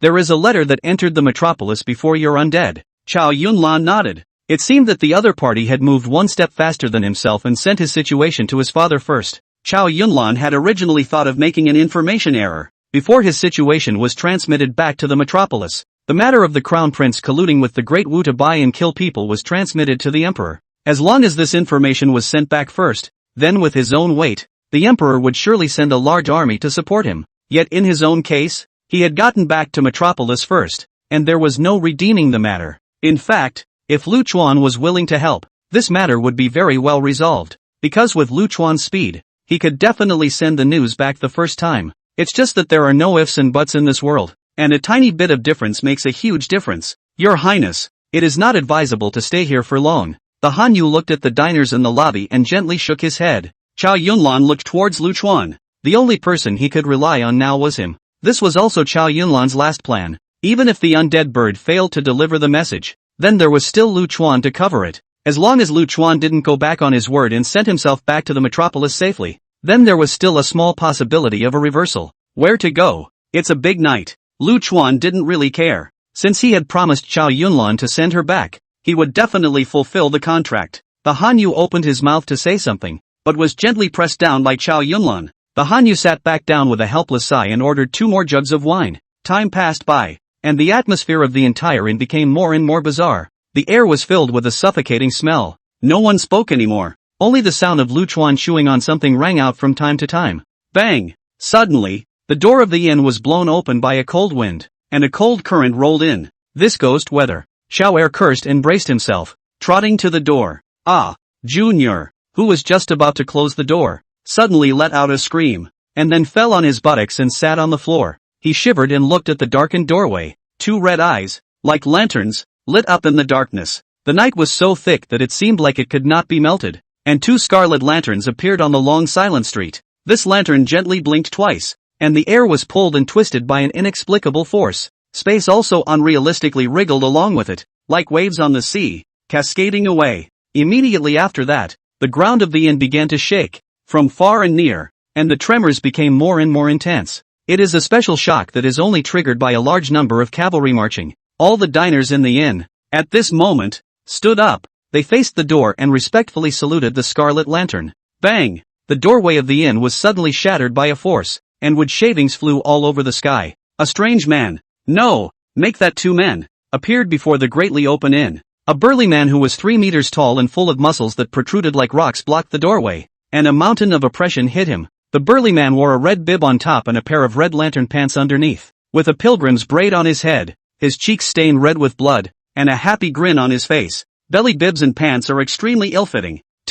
This demeanor, with that naive batch of the same smile, like a landlord's retarded son. On the shoulders of the strong man sat a child of 7 or 8 years old. To say it was a child was actually a bit of a stretch, for the man looked, despite his short stature and the bone age of a small child of 7 or 8, to have a loosely drooping face. It's a very strange, awkward feeling of aging before one's time. In the hands of the strong man and the child, both carrying a lantern. The lantern seems to be the eyes of some creature, emitting a ghostly red light, occasionally blinking. Monsters, monsters. The junior at the door could not strain himself any longer. The picture was a contamination of the intense spirit. Junior got up from the ground and screamed in terror, trying to flee the inn. However, he had just taken 2 steps before he disappeared into the distorted air. I heard that the old 7th was killed by a teenager. At this time the child who had not aged spoke, but his voice was that of a child. Ha ha ha ha. Hearing the little man's words, the big man giggled, drool dripping down the corners of his mouth. The other diners, after hearing the small man's words, all turned their heads and looked towards where Lu Chuan was. A first-realm cultivator? Ridiculous, ridiculous. The small man couldn't help but shake his head. Lu Chuan finally couldn't help himself at this point and spewed out a mouthful. What the fuck is this? A circus clown? However, apart from Lu Chuan, the other 2 were stony-faced and their whole body muscles were tense. The Hanyu at the same table. At this point, the hand that carried the wine began to stop shaking. From the Autumn Hung Tavern, the Hanyu tried to calm himself down. Thousands of our reinforcements just met this thing halfway, and it almost wiped out the whole army in one shot. Chao Yunlan listened expressionlessly, his fists clenched up tightly, his nails embedded in his flesh because of too much force. Your Highness, this person's methods are bizarre and incomparable, and cannot be speculated normally. Later I will go install him. You and little brother will leave first. The Hanyu poured down the last mouthful of wine, slammed the jug hard on the table, and stood up with a prancing motion. Scumbags from Hong Tavern, Grandpa is here. The Hanyu had an extra black saber in his hand and crossed the wine table to block in front of Lu Chuan and Xiao Yunlan. Scared? Of course I'm afraid. There is no normal person in this world who is not afraid of death, except for a psychopath like Lu Chuan who is not afraid of death. But Han remained righteous. He was Xiao Yunlan's personal guard, and a personal guard should act like a personal guard, never letting his master die before him. He called us stragglers. The smaller man's face twisted up. Ha ha ha. The big man was still giggling and staring at Lu Chuan dead in the face. Drool flooded his mouth, and he looked like he wanted to eat Lu Chuan into his stomach. Good boy. There's no rush. Just play with him. The little man gently patted the back of the big man's head. As for Lu Chuan, he didn't even bother to look at them. Sun Ku ate the last bit of rice in his bowl, and when he couldn't get enough of it, he poured the vegetable soup from the pot into the bowl as well. This unself-conscious look is something that passers-by would probably be able to blow their lungs out if they saw it, not to mention these parties involved. The smaller man snapped his fingers softly. Let's take care of the target first, then we'll take our time with him. The diners in the lobby received orders and swarmed towards Xiao Yunlan. Your Highness, run! The Hanyu brandished his black saber, his entire body's true essence bursting and surging out at that moment. The Han should be in the 8th realm. And this kind of strength was placed in the Tianyuan continent. And it was a proper party big brother. However, in this heavenly wasteland continent where monsters were everywhere, the strength of the 8th realm couldn't be said to be low, but it was only enough to protect oneself. The Hanyu swung his saber wide open. No fancy arts, just the straightforwardness of a battle array charge. For a time, the entire lobby was filled with sword chi, bursting without sound. The weird thing was that with the destructive power of the Hanyo's blade chi, not to mention a small inn, even the entire town would probably be rolled up and rotted. The reality, however, is that not only is the inn intact, the Hanyo's blade chi blasted into the distorted air, but it also seemed to hit cotton. Not only did it not burst, it didn't even bring up a single sound. Those killers, however, traveled freely through the strange air, and the seemingly majestic blade chi could not hurt them in the slightest. Spatial aptitude. Be careful, Chow Yunlan gave a reminder. Put. With a crack, an assassin eerily passed through the air and appeared abruptly in front of the Hanyu. The Han's reaction could not be described as not fast. Immediately drew his sword back to block. However, he was still a step too slow. A dagger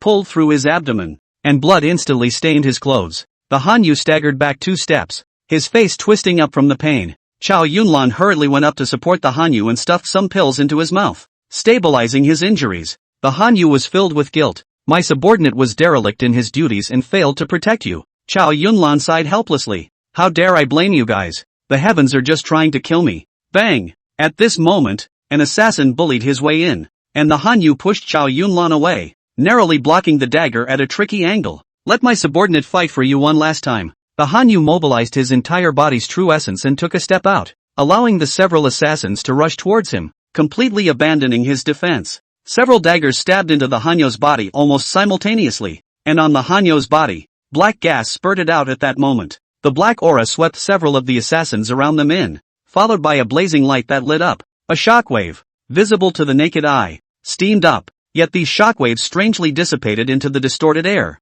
The Hanyu used self-detonation to try to fight for a ray of life for Chow Yunlan. However, the difference in strength was too great, and he just gave away his life for nothing. Phew. At this time, Lu Chuan finally finished the dinner. If you have enough to eat, you have nothing to do. If you have nothing to do, then you have to find something to do. Several assassins attacked Chow Yunlan at the same time at this moment. Chow Yunlan had fallen in the realm and had absolutely no room to fight back. She could only watch these killers, getting closer and closer to her, as she closed her eyes helplessly. Chick, what are you jumping around here for? Lu Chuan burped. In the next moment, the certain death of Chow Yunlan suddenly disappeared. The position was replaced by Lu Chuan, and she herself went to where Lu Chuan was eating. The ordinary move of shifting directly solved Chow Yunlan's certain death. A black sword chi pulled up a semicircular arc of light. This arc of light cut away the distorted air, and several killers were instantly split in two, the foul odor of blood filling the air. Lu Chuan took one step and rushed towards the doorway, so fast that he pulled out gusts of shadows in the air. With every step Lu Chuan took, a black silk thread, piercing through the twisted air, rose up from the ground around him. On each of the black threads, the body of an assassin was broken open. Simple and rough method of killing. By the time Lu Chuan reached the door, other than that odd pair, the other killers had already died cleanly.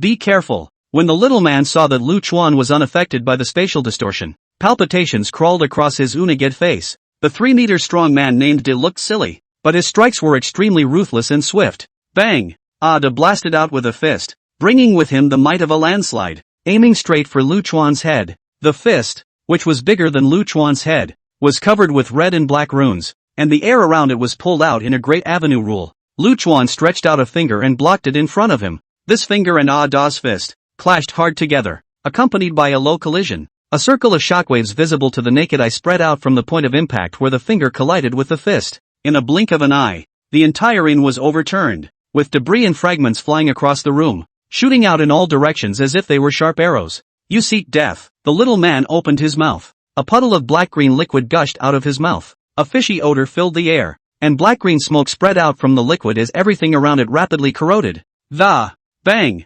However, in the next moment, a black sword chi, following Lu Chuan's fingertips, pierced through Da's fist, and then obliquely pierced through the small man's head. The small man did not expect that the strength of Da's fleshly body would not be able to block this black sword chi. His mouth was wide open, shock still lingering on that dead face. Don't worry, your brother will be with you in a minute. And in your next life remember to get a class at the circus, otherwise this look is a shame. Lu Chuan spat out a sentence, and the next moment a bit of black light spread out from his fingertips, and the black light dispersed into countless tiny sword chi.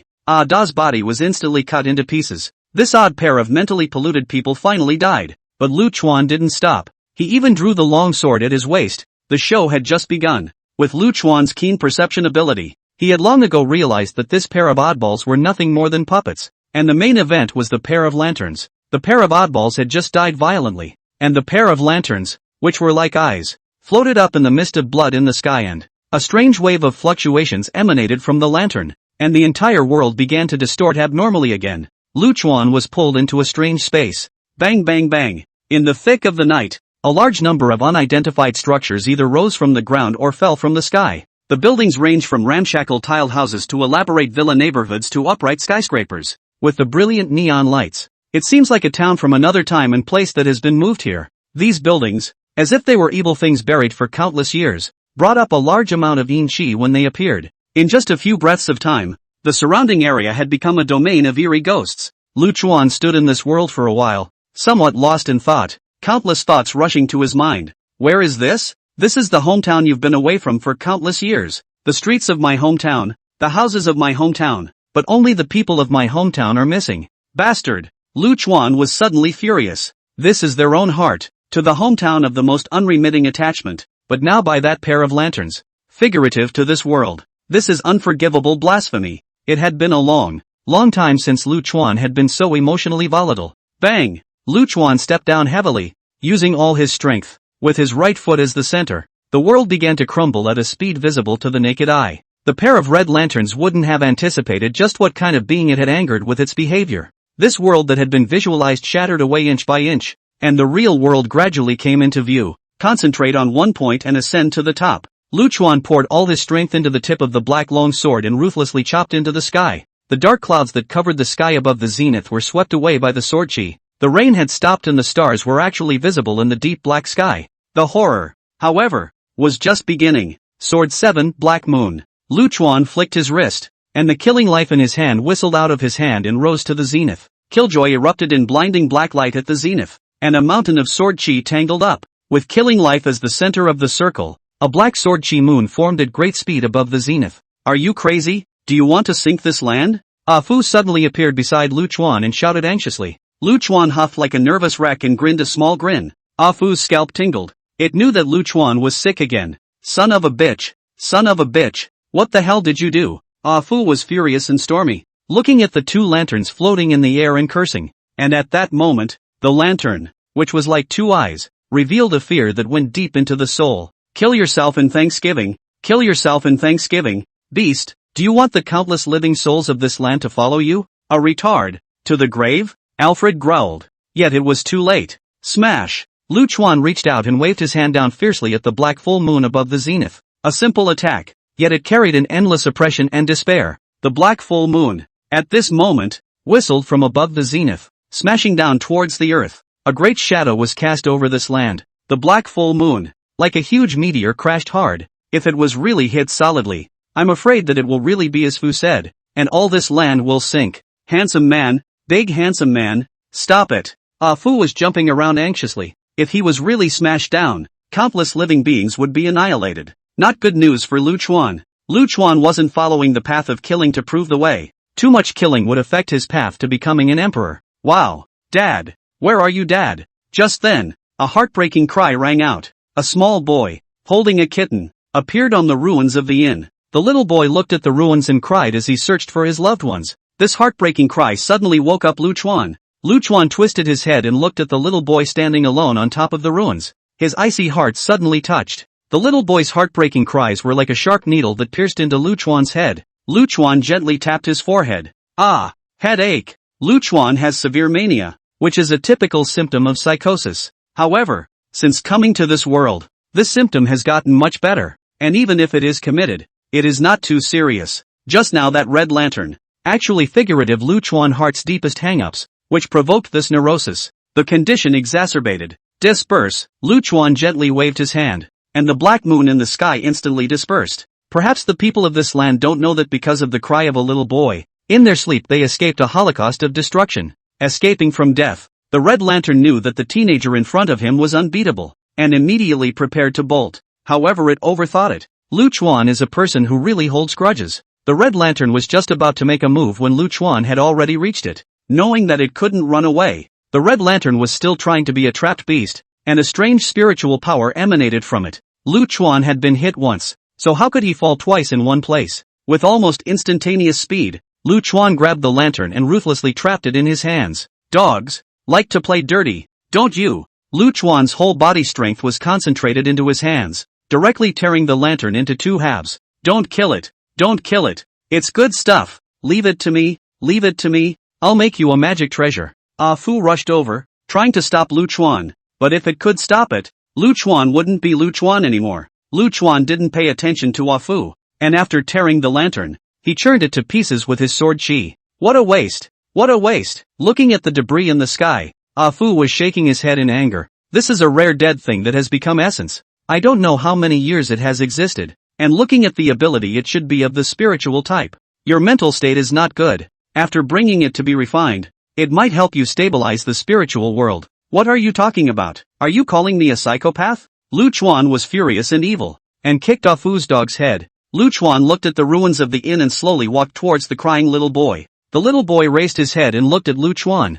his voice hoarse as he asked, "Brother, have you seen my father?" Lu Chuan shook his head and gently rubbed the little boy's head. Looking at the situation, the entire inn should be dead. When the gods fight, mortals suffer. For some unknown reason, Lu Chuan's eyes stung a little. Without noticing, his own eyes began to change at this point. Black pupils that fade in color to white. Ah Fu, who had just recovered, saw Lu Chuan's appearance and his intelligent eyes bulged out in excitement. However, soon Alfred was disappointed again as the pupils quickly returned to normal. "Little brat, why don't you cry a little harder?" "Duke." At this moment, Chow Yunlan's shriek woke Lu Chuan up. Looking sideways to the direction the voice came from, a cavalry troop entered the town with great vigor, and Chow Yunlan fell into the hands of the python-robed young man from earlier. When Lu Chuan struck just now, he destroyed the entire inn. Chow Yunlan ran a little farther in order not to cause trouble for Lu Chuan anymore, and also to prevent himself from being smashed to death by the UFO. Chow Yunlan had been careful, but with only one realm,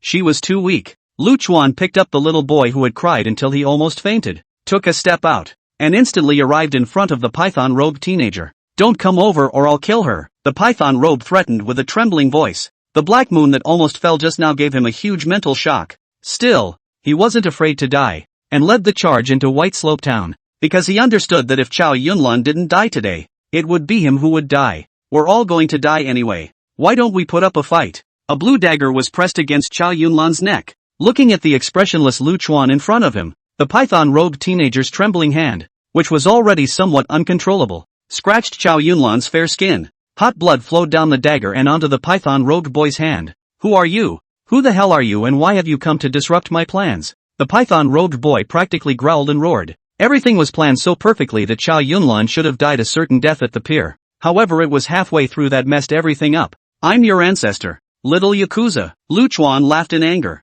Bang! Lu Chuan's figure exploded away, pulling out a string of phantoms. The tens of thousands of cavalrymen didn't have time to react, and the python-robed boy's dagger didn't have time to slash down. Ka-ching! With a crunching sound, Lu Chuan snapped the neck of the python-robed boy. The blue dagger fell to the ground, and the python-robed boy's pupils began to lax. The palpitating pupils were filled with unwillingness and unbelief. Perhaps he hadn't thought that Lu Chuan really dared to come up and directly slaughter him. The Crown Prince of Wei. As soon as he came up, the surrounding cavalry reacted from the death of the python-robed boy and stupidly prepared to charge. Chow Yunlan picked up the blue dagger and saluted Lu Chuan. "Your Excellency, let me handle this." Lu Chuan nodded and handed the little boy in his arms to Chow Yunlan. "The child's father should be no more, he is your people. Settle down well." Chow Yunlan picked up the little boy and held him in his arms heartily. "When the people rise, they suffer. When they fall, they suffer." It had long been commonplace for monks to disregard the lives of ordinary people. "There's still a chance." Chow Yunlan's expression hardened.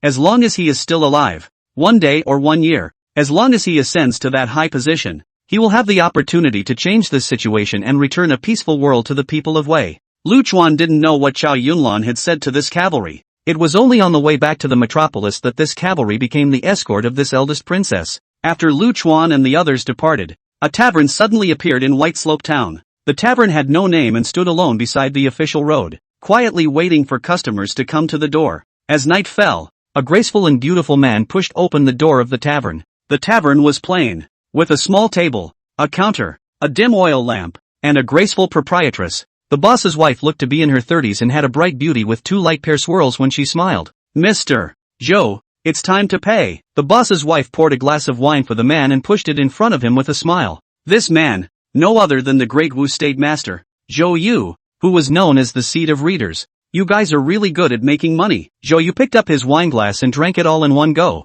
Then a ring was placed in front of the boss's wife. The boss's wife slumped over the counter, playing with the delicate ring, her moving curves in full view. Let's leave this matter at that. The boss's wife sighed softly. The crown prince is dead, and Chao Yunlan will not live long. The Great Wei Emperor's reign is about to expire, and there will be great chaos in the Great Wei dynasty within 10 years. So your goal has been achieved. You've lost 2 of your right-hand men. Can you swallow this breath? Zhou Yu raised his eyebrows and looked at the poised boss lady. Or what? The boss's wife propped her chin up a little lazily, looking a little out of breath at the lights on the wall. This isn't like your Autumn Hong Tavern's much style. Zhou Yu shook his head, somewhat less deadened. The boss's wife coldly pulled up the corner of her mouth. I won't stop you if you want to die, but if you want to drag me along with you, don't blame me for not talking about this bit of incense and fire. Don't be angry. Just kidding. Zhou Yu quickly waved his hand. Let's change the topic. How about it? You want to talk about the Great Emperor Dojo, don't you? The boss lady shook her head.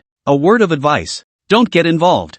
I don't know how many bulls and devils are waiting for this day. The dojo may not be a dojo, but it will definitely be a shura. That's true, but are you willing to do it? Zhou Yu sighed. You've been stuck in the annihilation realm for tens of thousands of years. Don't you want to take a chance? What about you? The boss's wife snorted. You've read books to become a Confucian saint. Don't you want to go one step further and merge with the Tao into the emperor? The two men paused at this point. They both understood each other, and had been waiting for this opportunity for many years, and would never give it up no matter what. Da-du, the capital of the Wei dynasty. The degree of prosperity naturally goes without saying. Lu Chuan did not follow Chao Yunlan into the palace, but found a small restaurant at random and ate while waiting for Chao Yunlan to send someone to deliver the stuff. As for how Chao Yunlan's fate would be afterward, Lu Chuan was in little mood to care. However, until it was dark, Lu Chuan didn't wait for anything to be delivered. In fact, it didn't take any guessing to know that it must be that chick Chao Yunlan who had another accident. Lu Chuan was annoyed and rushed all the way from Xuanwu Street to the palace.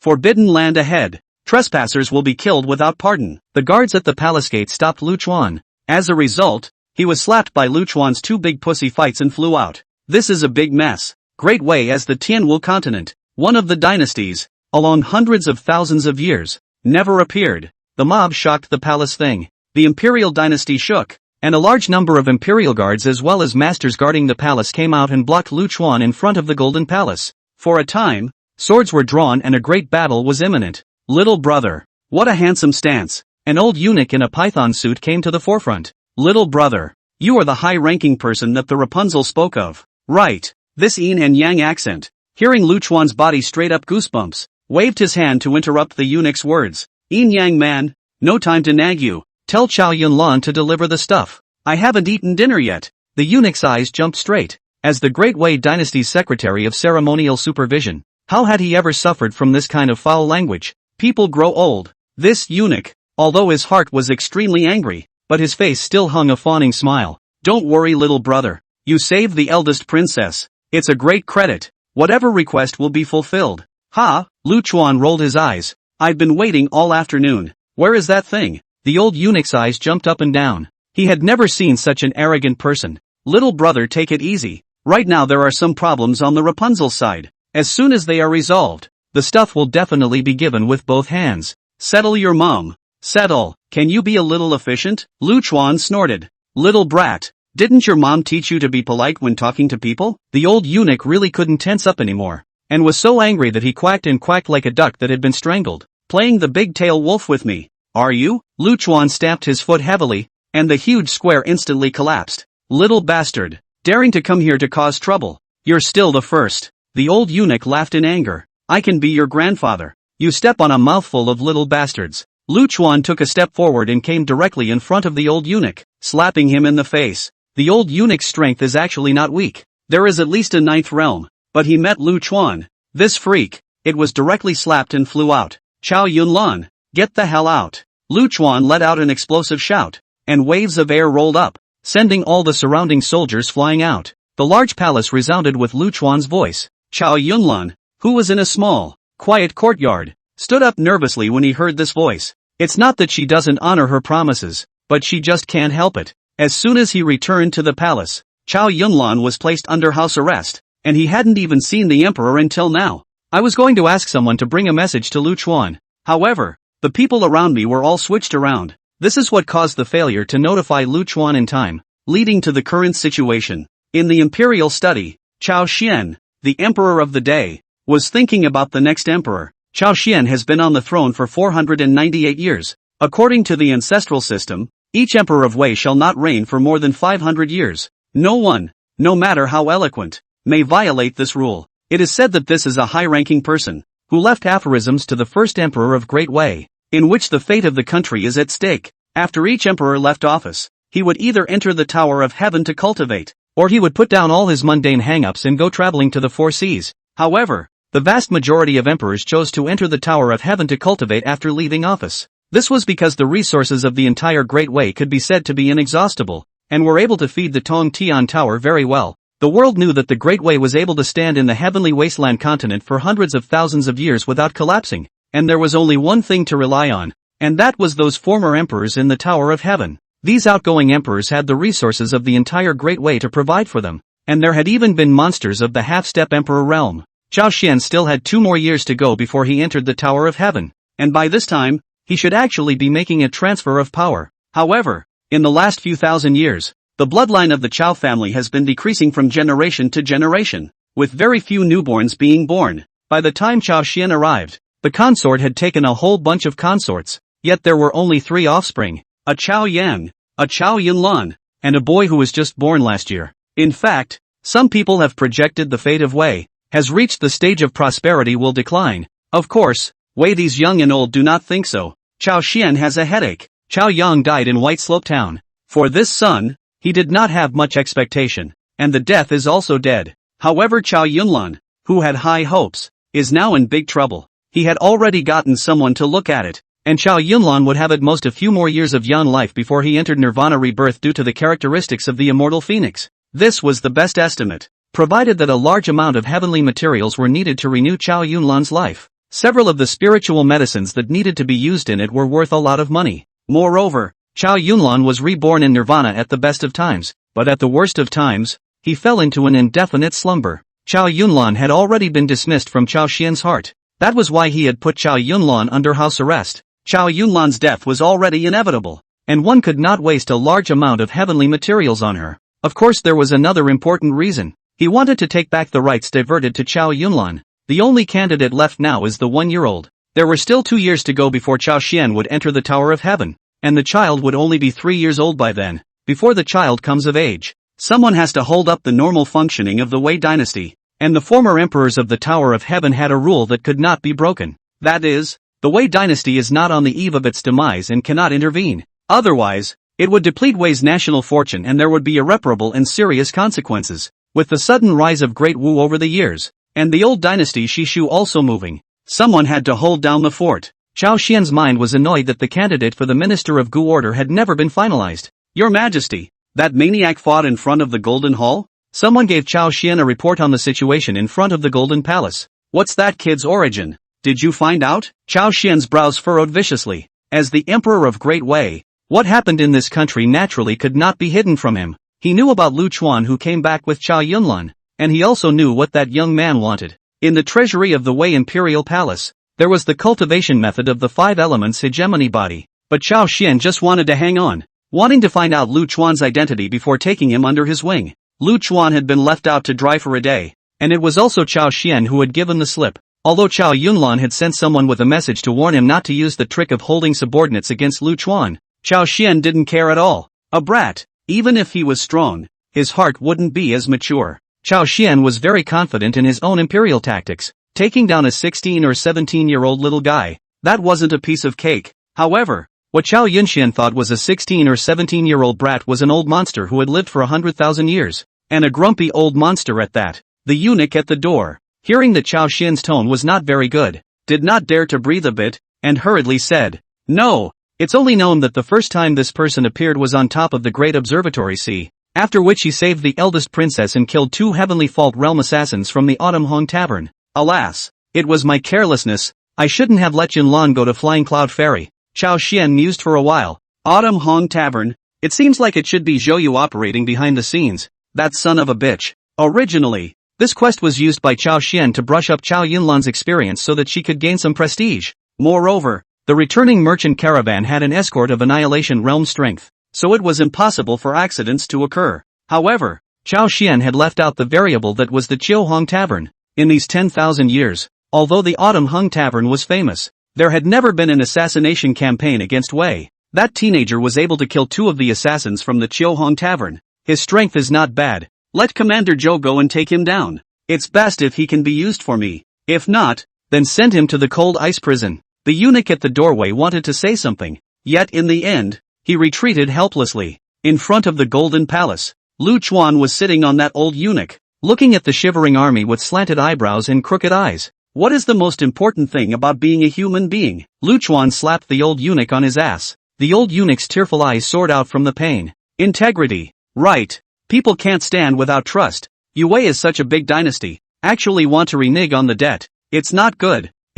Is not very good. Can the young warrior let the old slave go and inform his majesty? The old eunuch's tone changed completely, becoming a well-behaved lapdog. Stop. Right at this moment, an explosive shout rang out, shaking the entire space non-stop. A stout general with a longbow came striding in. Commander Zhou, save me. Seeing this person, this old eunuch instantly came to life and his voice got louder. Zhou Chaoyang, commander of the Forbidden Army, one of the 2 annihilation realms on the bright side of the Great Way. Zhou Chaoyan was relatively rare, realizing the great Tao in the midst of battle rushes. No one can match his combat skills, and his bow and arrow is a masterpiece. The most famous battle was when Zhou Chaoyang bent his bow and arrow at the Wei Palace 300 years ago. Millions of miles apart, he shot and killed a cultivator of the same realm in Great Wu. It was also from that time onwards that Zhou Chaoyang had the title of the champion of killing power. As long as he pulled away, I'm afraid that no one in the entire heavenly wasteland continent would be his opponent. Oh yo, here comes a tough character, looking up to me so much, feeling Zhou Chaoyang's killing power that was sharp to the extreme. Lu Chuan couldn't help but gloom up. Little brother, you saved the elder princess. I don't want to cross you. Zhou Chaoyang was quite educated, and there was no aggressive intent between his words. Release eunuch Zhang. Forget what you've done. Report to the Forbidden Guards, and you'll be given the position of vice captain. Ah. What? These words confused Lu Chuan. It's fine. How come he's going to be an official? Not satisfied? Zhou Chaoyang frowned. You're new here. A vice captain position is already very good, and promotion down the line will require war merit. Although Zhou Chaoyang had a good attitude, this unquestionable tone was really a bit uncomfortable. I gripe. Lu Chuan sort of reacted. This is to let himself give Wei sell his life. Bully nah. Lu Chuan stretched and stood up. I just want my fair and legal pay. Why is it so hard? You guys have shit in your heads. You don't want to? Zhou Chaoyang looked at Lu Chuan with some surprise. In his opinion, there should be no cultivator in the heavenly wasteland continent who could refuse this benefit. Lu Chuan craned his neck and bared his teeth and smiled. My donkey said that he told me to make fewer killings so that I won't attract great shenanigans on my way to becoming an emperor in the future. Gee, I'd like to, but the conditions he won't allow it. Bang! Saying that, Lu Chuan smiled cheekily and raised his foot, kicking the old eunuch's head, spraying red and white all over the place. You dared to kill my Wei Si ritualist in front of the Golden Palace. Zhou Chaoyang was furious, and a monstrous killing intent erupted. You say I dare or not? The smile on Lu Chuan's face instantly disappeared and a wave of indifference crept up. Sword 3, Human Scourge. Lu Chuan drew his black long sword and thrust it viciously in front of him, with the long sword as the center. Black silk threads, like a spider web, spread out. In just one breath, all the soldiers around them were connected by black silk threads. Instantly these soldiers became a walking corpse. Bomb me! Lu Chuan snapped his fingers, and the soldiers around him rushed towards the gilded hall. Zhou Chaoyang sensed the abnormality, and without any nagging directly bent his bow and arrow to aim at Lu Chuan. Stop, or don't blame me. Lu Chuan's chest rose and straightened up against last week's sunrise's bow. Come, show your father how to be ungracious. You ungrateful son. The ultimate mouth stinker. The ultimate treat. Boom! When Lu Chuan's mouth stunk of Zhou Chaoyang, those controlled soldiers had already rushed to the entrance of the main hall. The explosion of the human disaster rose up to the sky, and the terrifying energy caused a violent tremor in the surrounding area, and the blood and flesh turned into mist and filled the air. However, what made Lu Chuan a little surprised was that this level of explosion actually did not destroy the Grand Hall. It seems that the materials used to build this Great Hall are still relatively resistant to construction. Demon. Actually controlling others to self-detonate. Zhou Chaoyang saw this scene and became furious. A cyclone of chi formed in his left hand, and the cyclone condensed into a long red arrow as a terrifying killing intent stormed up. Fright wind. Zhou Chaoyang let out an explosive shout, and the long arrow in his hand shot out. The arrows brought up a frightening whistling sound, as if 1,000 armies were charging at the same time. At the same time, Zhou Chaoyang's foot pointed to the ground, and his figure transformed into a flash of light that disappeared in place. Moving away from Lu Chuan at great speed, Zhou Chaoyang came from the military and was not afraid of close combat. However, all of his strength is above the bow and arrow, so naturally, it is impossible for him to fight with Lu Chuan face to face. It all happened in a matter of moments. When Lu Chuan caught the arrow with his finger, Zhou Chaoyang's figure, having already reached the top of the hall, had pulled away enough from Lu Chuan. Watching Lu Chuan easily clip his arrow, even wrapping the arrowhead with a weird sword chi and not letting the arrow burst open, Zhou Chaoyang's pupils shrunk violently. He immediately understood that the one in front of him, the teenager who looked like he was only in the first realm, had a strength that was not weaker than his own. Zhou Chaoyang didn't dare to be careless, and his hands formed complex legal seals extremely quickly. Xuanwu Grand Formation. Enlighten. With the sound of Zhou Chaoyang's voice, all those turtle-like ridge beasts above the roof of the Great Hall came to life. An infinite amount of golden light lit up from these ridged beasts, and the golden light was filled with a large number of runes, and the air was pulled out with a violent rumbling sound. These golden lights connected into a huge curtain of light, forming a golden cover in the shape of an eggshell that fell upside down, enveloping the entire palace. Lu Chuan, on the other hand, could not be kept out of the hood. Xuanwu Grand Formation. Activated? A woman who was having a late-night snack at the noisy night market at this moment looked in the direction of the palace in surprise. This woman was none other than the owner's wife who had appeared in that small tavern earlier. She was followed by a beautiful man with 2 skewers of lamb, happily squinting his eyes.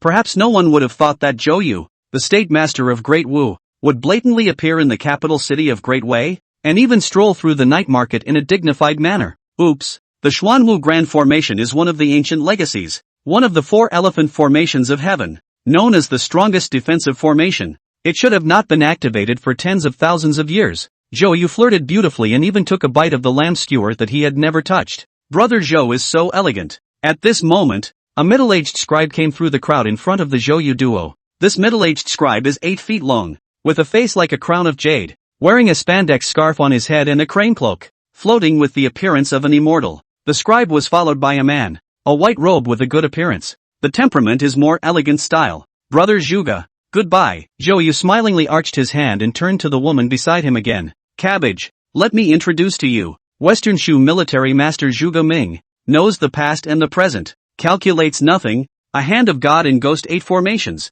No one can break it across the world. And that one, that's Lord Zhao Tong, the ever-victorious general of Western Shu, who is known to be all about courage. The woman named Cabbage's pupils shrunk slightly. Both of these men have names that are really like thunder. Greetings, 2 lords. Cabbage gave a curtsy. Cabbage, what a chic name. Zhuge Ming smiled and nodded. The girl's divine light is internalized. Her breath is almost inaudible. No different from an ordinary person. There seems to be only one person in the world today who can achieve this. Cabbage raised his eyebrows and asked with a smile. I don't know which one of you, military counselor Zhuge, is talking about? Master of the Qiuhong Tavern. Zhuge Ming said, staring intently into Cabbage's eyes. Qiuhong Tavern had once assassinated the old sword emperor of Western Shu, which was a blood feud. The atmosphere was a little tense for a moment. Hey, there's something to be said. There's something to be said. They're all here to watch the show. There's no need. Zhou Yu hurriedly rounded up the scene.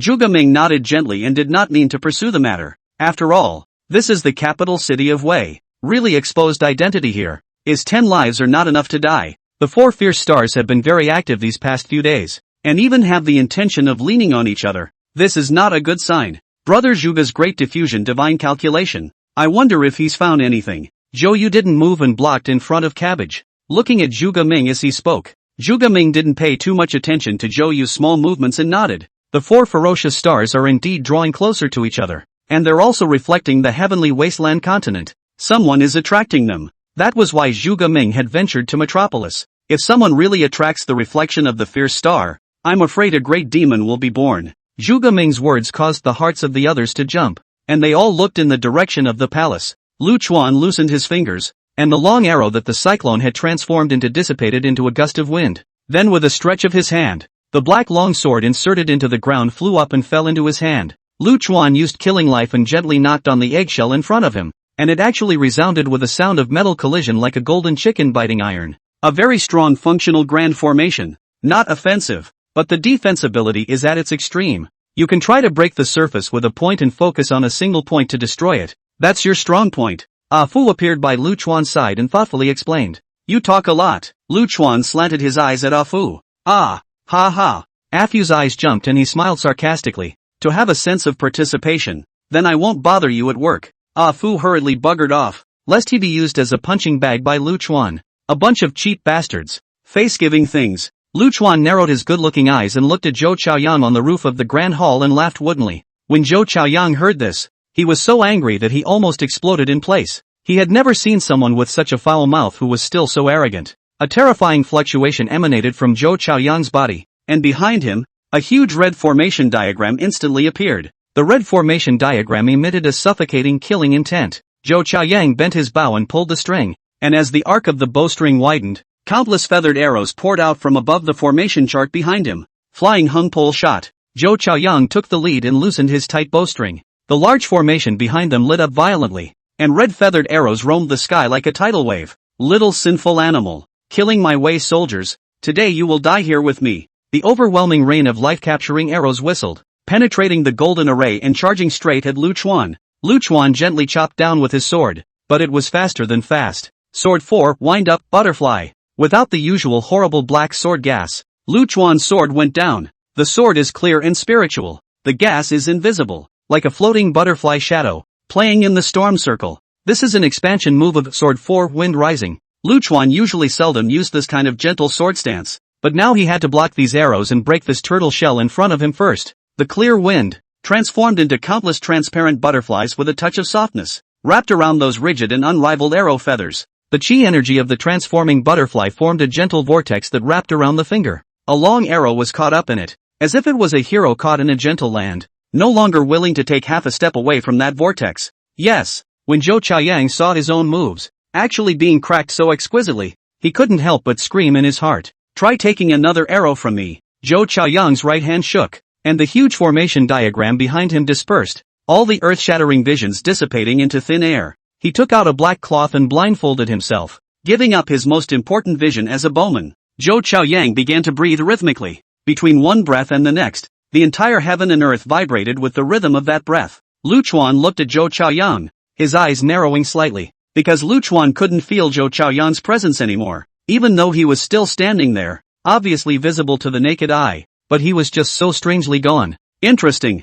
Lu Chuan laughed, happily. Since entering this world, this bowman should be the strongest opponent Lu Chuan had ever encountered. As a sign of respect, I'm willing to beat you to death myself. That depends on whether or not your excellency has the skill. Zhou Chaoyang was also happy. He hadn't met an opponent in tens of thousands of years. For someone like him, a good, big battle was the key to breaking through the limits. Good. I like people like you. Lu Chuan nodded and raised his killing life, slashing furiously at the golden array in front of him. Boom! The terrifying collision of chi energy was like a nuclear weapon explosion, vaporizing a black mushroom cloud. However, the great formation in front of them did not move at all during this collision. It seems that your sword is not as powerful as your mouth. Zhou Chaoyang drew his bow and an arrow, and a long transparent arrow formed. White pony. When he let go of his hand, the long arrow also dissipated into nothingness, and heaven and earth returned to peace, as if nothing had happened. At that moment, Lu Chuan raised the sword in his hand. Boom! The explosive impact swept away like an autumn wind sweeping away leaves. Zhou Chaoyang's arrow completely ignored spatial distance and seemed to have some rules of time. If it wasn't for Lu Chuan's consciousness being so strong that it was incomparable, he wouldn't have been able to discover this bizarre arrow at all. Very good. After the explosion, Lu Chuan gently swept his sleeve. The sword suit, which was transformed by the sword chi, actually had some damage from this explosion. Bang! Lu Chuan once again swung his sword down at the golden turtle shell. This madman, actually trying to use brute force to cut through the Xuanwu Grand Formation. Fool's errand. Although Zhou Chaoyang was somewhat disdainful of Lu Chuan's reckless behavior, he didn't dare to slack off in his hands, because he felt a little bad. For some reason, heaven and earth seemed to have changed, and the rules were being affected by something invisible. Zhou Chaoyang subconsciously raised his head to look at the dome of the sky. There were 4 red demonic stars that were shining red above the dome of the sky. The demon star is mirroring you, a great demon indeed. Zhou Chaoyang sort of understood why the rules of the great Tao were affected. The 9 characters of the imperial arrow. Zhou Chaoyangji moves again, collecting wind and clouds all over heaven and earth. Immediately following, 8 doppelgangers leapt out of him in a single bound. These 8 doppelgangers quickly swept above the palace, occupying 8 different important positions. Boom! At that moment, Lu Chuan was already slashing down with his 3rd sword. Click! Under the violent shock, the golden turtle shell actually resounded with the sound of rupture. Perhaps it was too much force, or Lu Chuan's physical strength was too strong. This 3rd sword went down and actually cracked his own tiger's mouth. Blood dripped down his fingers and onto the kill. The blood of his master made Killjoy tremble with excitement, making a buzzing cicada sound. In a trance, there seemed to be a faint figure of a woman that appeared by the side of Killing Life, holding the hilt of Killing Life's sword together with Lu Chuan. Crap! Slaying sword spirit! How did this crazy batch of beauties wake up? From afar, Fu's scalp exploded at the sight. The scene of Lu Chuan shaking the Xuanwu Grand Formation hard made Zhou Chaoyang's heart skip a beat. What kind of monster was this that could actually harden the strongest defense array with brute force? Ride the dragon and condense the night. Zhou Chaoyang once again drew his bow, and this time, the arrow in his hand was no longer made of qi, but a golden arrow. The other 8 doppelgangers had the same golden arrows. Go! A terrifying dragon's roar resounded above the imperial palace of the Great Way. The golden arrows, transformed into 9 golden dragons, wrapped in the might of a true dragon, rushed towards Lu Chuan. Break me! Lu Chuan, at this moment, swung his sword down again. The muscles of the whole body, at this moment, bulged out, and the whole person looked a circle larger. At the same time, the 9 golden dragons had rushed out of the big formation and came straight at Lu Chuan. Under this kind of behemoth, Lu Chuan's thin figure was so small, but strength is never judged by size. Insolent beast! A cold, chirpy rebuke resounded between heaven and earth. That blurry figure that was holding the sword with Lu Chuan had a head full of black hair flowing up at this moment. Sword 4, wind up, tiger eat. The clear and cold woman's voice once again resounded through heaven and earth, and a dragon scroll of sword chi rose up from the ground with Lu Chuan at the center, rushing straight into the sky. Several black fierce tigers leapt out from the dragon scrolls that passed through the sky. In a flash, the tiger and the dragon tore together. Above the palace, there was a thrilling scene. The 9 dragons and 9 tigers fought into a ball of terrifying might that tore through the air, bringing up bursts of whistling sounds like thunder. Good. When Zhou Chaoyang saw the scene, his eyes became so excited that they began to fill with blood. Yunqi, Zhou Chaoyang, along with his 8 doppelgangers, raised his bow to the sky and shot white arrows at the same time. In the next moment, clouds rose between heaven and earth. The 9 golden dragons were as if they were divine helpers. Their divine light flourished, killing back and forth with that black tiger. Boom! At this time, Lu Chuan's crazy batch-like 4th sword finally caught on top of the golden turtle shell. Click! Click! A shattering sound kept ringing out, and at the same time, those ridged beasts above the Great Hall turned into pieces and dissipated. On this day, the Great Wei Xuanwu Formation, which is known as the Absolute Defense, was split open by a reckless person, hard with brute force. My way is in danger. Seeing that Lu Chuan had hardened and shattered the Xuanwu Grand Formation,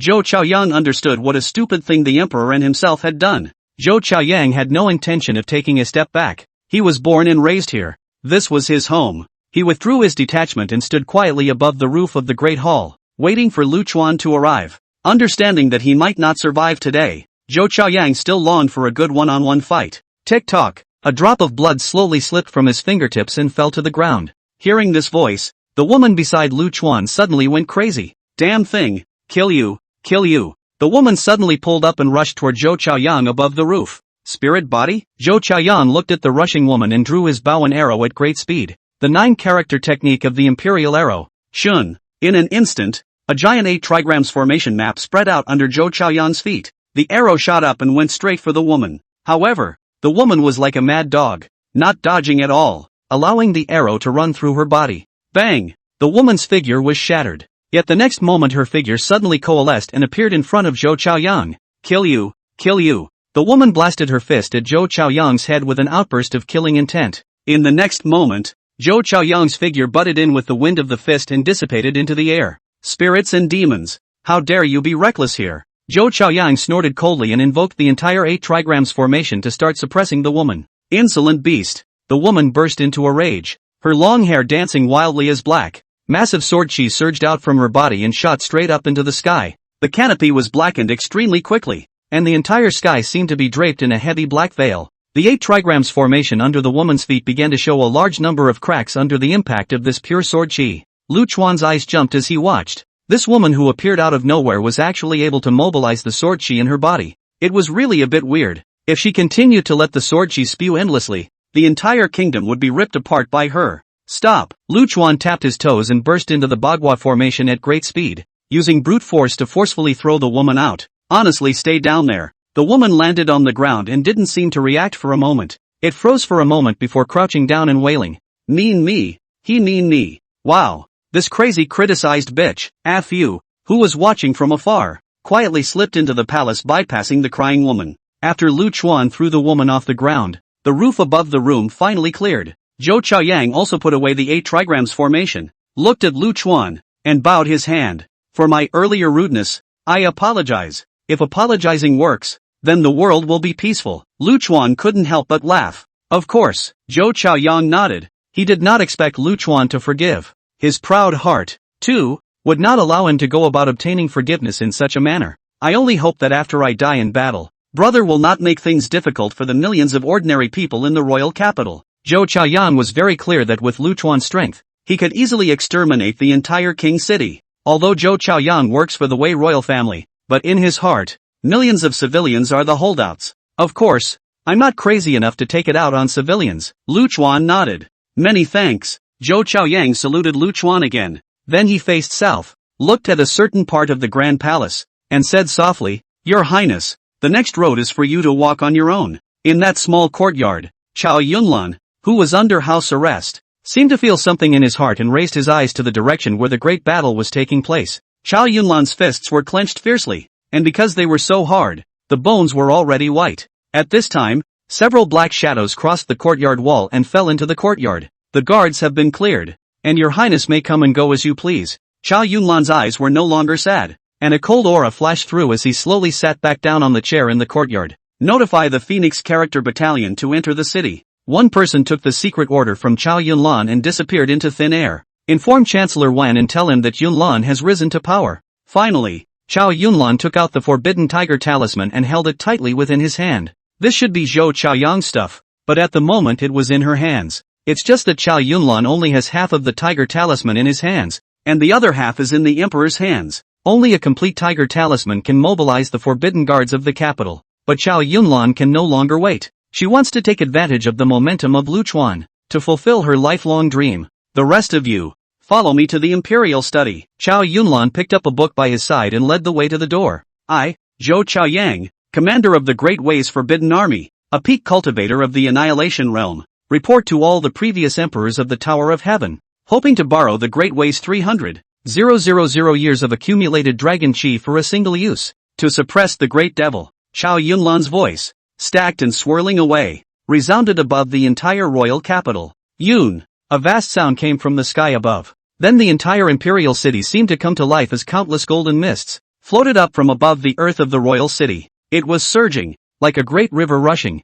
This land, which had been nourished by the dragon's energy for hundreds of thousands of years, began to feed back at this moment. These golden mists carried the vast might of the Great Way that had been cultivated for 300,000 years, and their might was immeasurable. The dark night was colored into day by the golden mist, and the majestic sound of the dragon's roar resounded throughout the lands of Wei. At the same time, this immeasurable dragon chi began to converge into Zhou Chaoyang's hand, condensing into a long golden arrow. At this moment, the gazes of countless people looked towards the capital city of the Great Wei. They knew that something of great importance would happen tonight. Trying to suppress me with the vast chi. It seems you really think I'm a devil. Lu Chuan laughed, a cocky, domineering laugh. In that case, I'll be a demon back. Sword 10 Demon Pro. Lu Chuan mobilized the sword chi that had condensed into a river of stars in his dantian, and an infinite amount of black sword chi erupted. Half of the sky was polluted by the sword chi and was even blacker than the night. This blackness seemed to coalesce into a substance, and a glance at it made people unable to extricate themselves. At the same time, the 4 demonic stars above the zenith erupted with bizarre red light. which converged together and burst down to shine on Lu Chuan. Lu Chuan's breath has also changed. No longer so lethargic, and no longer so indifferent. The whole person seemed to be a great devil descending to the world with a monstrous sin, coming to purify this tainted human world. However, Lu Chuan raised his hand and crushed the red demonic light that reflected on his body like a substance. What is it that dares to come and influence old me? What kind of vigor? What kind of arrogance? What kind of panache is this? The black sword chi, and that golden divine light each occupied half of the sky. On this night, two colors of extreme beauty appeared in the sky of the Wei royal city. I have no regrets in dying with this opponent. Zhou Chaoyang laughed freely and put the golden arrow in his hand on his bow. Lu Chuan stood with his sword, all his power focused on the tip of the sword.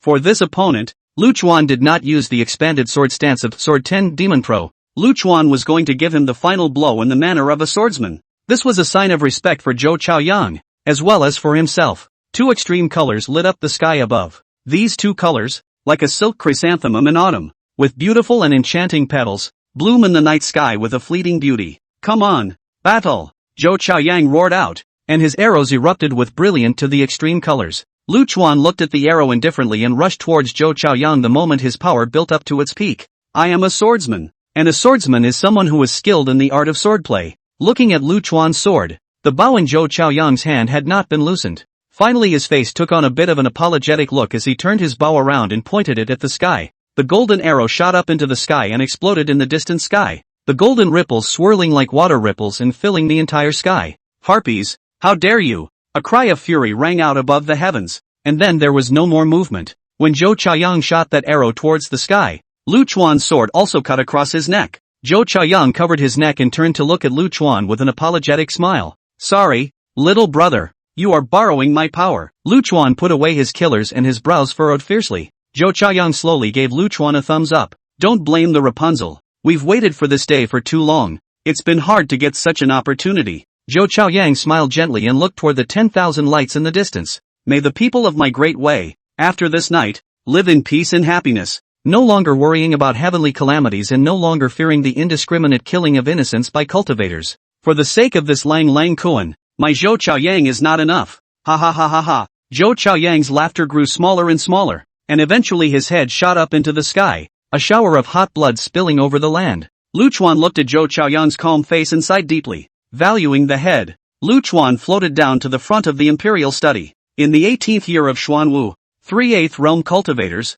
fought in Taiyan City, causing the deaths of 70,000 innocent civilians. In the same year, a 9th realm evil cultivator was forced into Changfeng City, and those pursuing him disregarded the civilian population and struck out in the city, causing the deaths of 120,000 civilians. In the 19th year of Xuanwu, hundreds of cultivators brawled in Linyu City, and the entire city was broken in half, with over 200,000 civilian casualties. In front of the imperial study, Chao Yunlan opened the book he was holding and read it word by word. In this book, there was a record of things that had happened in the land of the Great Way over the years, where cultivators had injured innocents. These shocking figures are the result of the blood of many civilians. Chao Yunlan's voice choked, but it grew more and more determined. 20 years of Xuanwu. Enough, came Chao Xian's furious rebuke from behind the closed door of the imperial study. These are accidents, unavoidable accidents, and you come to threaten the father who gave you birth for the lives of some untouchables? Accident? What an accident, Chao Yunlan sneered.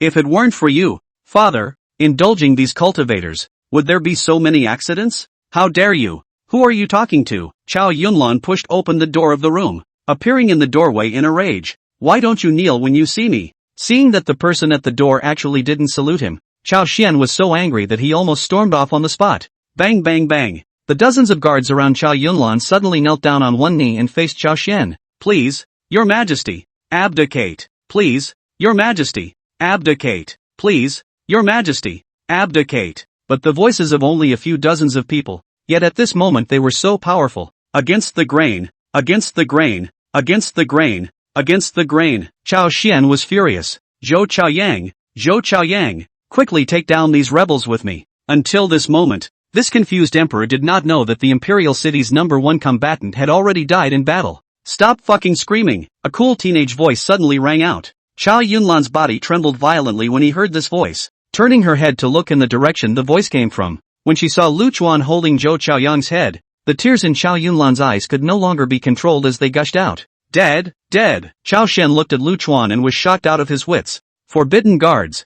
Forbidden guards. I still have hundreds of thousands of forbidden guards army. It's more than enough to take down your gang of chaotic officials. However, Chao Shen's words came to an abrupt end because half of the tiger talisman was on Zhou Chaoyang. The Phoenix character battalion has already entered the city. Chao Yunlan interrupted Chao Shen. This became the last straw that broke the camel's back. The Phoenix character battalion, apart from the forbidden guards, is one of the most elite large armies in the Great Way. Without being able to personally dispatch the forbidden guards, it was only a matter of time before the Phoenix battalion took over the metropolis. Chao Shen knew that the momentum was gone and sat paralyzed on top of the threshold, instantly as if he had aged 10 years. Yunlan, when did you start setting up? Chao Yunlan looked at Chao Shen with an expressionless face. Does it still matter? Ha! Chao Shen laughed and laughed, then suddenly growled. You only have a few years to live at most. What do you want this throne for? Enough! Chao Yunlan straightened his chest. I will make new laws for Wei. Too naive. Too naive.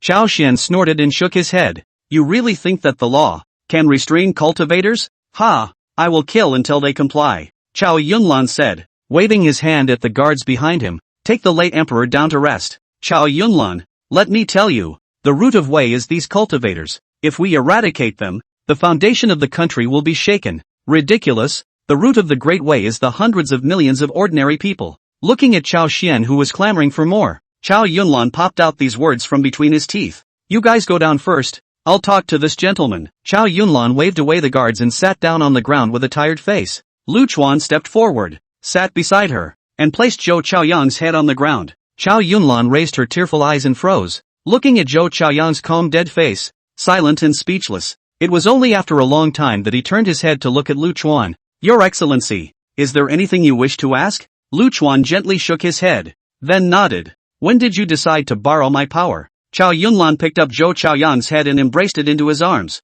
looking at the sky as he slowly said, when I was in White Slope Town. After coming into contact with you for a few days and getting a general understanding of your character, I released the Undying Phoenix in White Slant Town and went back to Metropolis to ventilate the situation. The Immortal Phoenix is ostensibly contacting Father, but secretly it's actually bringing back the Tiger Talisman and informing Zhou Chaoyang and Prime Minister when to start setting up. When I returned, I deliberately asked Father to put me under house arrest, and I understood that with Father's character, he would surely neglect you. As long as you beat your way to the door, Father will definitely have Zhou Chaoyang take a shot at you. As long as I can get Zhou Chaoyang to borrow the dragon's chi and seal the Tongtian Tower, so that all the previous emperors can't intervene, I will be considered successful. Aha! Lu Chuan gently nodded. Not only was this girl thoughtful, but she also had a good eye for people. Looking at Chao Yunlan, whose eyes were full of fatigue, Lu Chuan asked, how long will you probably live? Chao Yunlan didn't avoid the issue.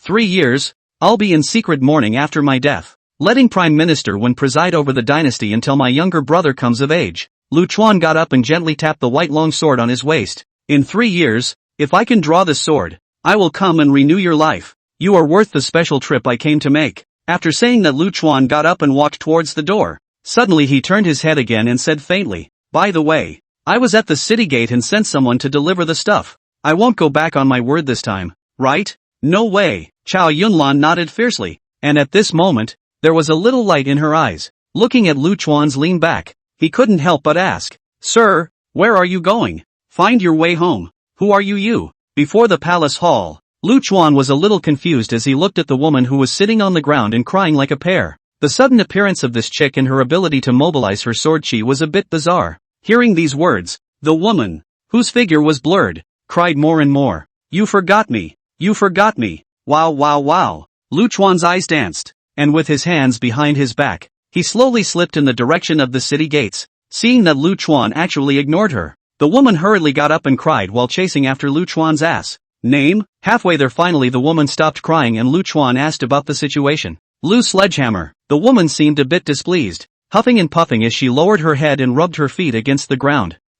Lu Chuan almost didn't spit out a mouthful. What the hell? Your name is Sledgehammer? Your girl's name is Sledgehammer? The woman's cheeks puffed out in anger. You gave me that name. Ha ha ha. Lu Chuan laughed awkwardly, and suddenly nodded with a serious face. Good name. Really level. Sledgehammer. Sledgehammer. How smooth and powerful it sounds. He. I knew it. It's a good name. Hearing Lu Chuan's praise, the woman raised her head proudly. Lu Chuan couldn't help but wipe his sweat. Did this chick really have no problem with her brain? Identity? Why can you mobilize my sword energy? Sword spirit. Sword spirit. People are your sword spirit. The sledgehammer was angry and grunted. Yeah, why don't I have any impression at all? Lu Chuan knocked his forehead in some bewilderment. Or what? Sledgehammer couldn't help but yell. You sealed your memories after your brain injury. And along with it, you sealed me too. Heartless. Ha, Lu Chuan frowned. Injured? I had a brain injury? Lu Chuan felt that his brain really had a tendency to degenerate towards a pig brain. Shouldn't the reason for sealing one's memories be a mental problem? How come it's a brain injury now? Either the donkey is lying about this or the sledgehammer is lying. Don't believe the words of that crazy criticized bitch. At this moment Afu rushed over from the distance with a gasp. Who are you calling a crazy batch? Sledgehammer's fuzzy face suddenly pulled open a crack, revealing fine, sharp teeth, and looked at Afu with a scowl. Looking at the location of the crack should be the mouth, except that the crack was pulled all the way up to the base of the ear, living up to the appearance of a large-mouthed ogre. Humph. Shut your damn mouth. Don't you have a point in your heart about how you were born? Afu was uncharacteristically strong. You stupid ass. If it wasn't for you, my master would have become this demented now. I'll kill you. Sledgehammer was not at all vain. Ruffling his sleeves he was about to go up to the line. Demented? Is this about me? Lu Chuan felt a little innocent. How can you use the word dementia to describe yourself when you are so good-looking and gorgeous? Give me back you. Lu Chuan lifted Sledgehammer's collar and pulled her behind himself. Donkey, is there something you're hiding from me about the memory seal? Lu Chuan frowned and looked at Afu. Afu was also dry, nodding his head and glaring with wisdom. That's right, there is indeed something to hide, but I can't tell you right now. When the memories are unsealed, everything will naturally come out. Master, this donkey has no good intentions. I will go to help you slaughter it. The sledgehammer was indignant, and lifted up his sleeves to go up and fuck Afu again. Lu Chuan tugged on Sledgehammer's ear. Be honest with me. A girl, all day fighting and killing, what kind of behavior? Pain, pain, pain. No, no, being grabbed by the child's ear. Sledgehammer pain is straight screaming. Lu Chuan let go of his hand and looked at Afu with a gentle nod. After so many years of companionship, Lu Chuan was still willing to trust this stupid donkey, and there must be a reason for it to hide from him. Anyway, it's not a bad life now. No burden. No need to hold on to this. Seeing that Lu Chuan was willing to believe in himself, Afu was so moved that he almost didn't cry. It's an unspeakably deep bond after so many years of being together. Hey, big handsome, I got you a good one. Afu said cheaply, opened his big donkey mouth, and a small red gourd popped out of its mouth. Lu Chuan took the gourd into the hand heavy. The texture is very good. Curiously asked, what the hell? The topmost sword-raising gourd. He. Afu bulged his eyes in triumph. Sword cultivators in this world usually use this kind of gourd to warm their flying swords, but of course you certainly can't use it. Big shui bai. In addition to warming the flying swords, this thing can also be used to hold wine, not to mention other things. Just the one in your hand. It's no problem to fill it half of a big river. Hey yo, can really bother you Lu? Lu Chuan is happy, is worried about nothing to fill the wine. No, where did you get this thing? Picked it up on the road. Can you believe it? Shhhhhhhhh. Alfred whistled as he cocked his head to the side. The hell, I believe you. Lu Chuan rolled his eyes. You don't really have to guess where the gourd came from. Definitely this bastard took advantage of the turmoil in the imperial city of Wei just now and went to the treasury to come by. Lu Chuan was not polite, and directly hung the gourd to his waist, muttering justifiably. This bunch of dangling hairs, borrowing my power to seek power and usurp the throne. It's not too much to charge a gourd as payment. Not too much. Not too much. Very reasonable. Alfred nodded cheerfully. Although the gourd is not worth a few dollars, it is a token of one's appreciation. Next, Lu Chuan took the gourd and began to sweep up the alcohol in the metropolis. And to Lu Chuan's surprise, different kinds of wine could be categorized and stored in the gourd without having to worry about mixing them together. If one of those sword cultivators knew that Lu Chuan had used the entire vast world, the only chaos gourd, to fill it with wine, he would probably be able to blow his lungs out. For a whole half day, Lu Chuan ran through the entire metropolis winery and bought up all the wine. So from that day on, the legend of a wine fairy mostly circulated. During this period, Chao Yunlan also sent someone to deliver the 5 elements hegemony body technique and even hundreds of millions of spirit stones. Of course Lu Chuan only received the 5 elements hegemony skill and did not take the spirit stones. After all, when the verbal agreement was made, there was no spirit stone as a reward, and Lu Chuan had always been a person with a very contractual spirit. Your Majesty, it's bad. The treasury has been stolen. Chao Yunlan, who was preparing for the enthronement ceremony, was startled. The royal treasury is the stock of whey for hundreds of thousands of years. If it is stolen, even if she is the reigning prince, she cannot afford this responsibility. Lost what? Chow Yunlan asked without moving. That chaos gourd is lost. And according to the guards, it looks like they saw a skinny donkey. Chow Yunlan smiled when she heard this. She knew that Lu Chuan was fond of drinking. Chow Yunlan waved his hand. Go down. It's fine. 5 elements hegemonic body skill. After cultivating to the 3rd realm of the divine Tao, one can trigger the hegemonic body special ability, immune to the 5 elements techniques and all spirit-based attacks. The most important thing for the 5 elements hegemony body is to find the method of balance, and the most convenient way to do so is to search for the spirit of the 5 elements origin.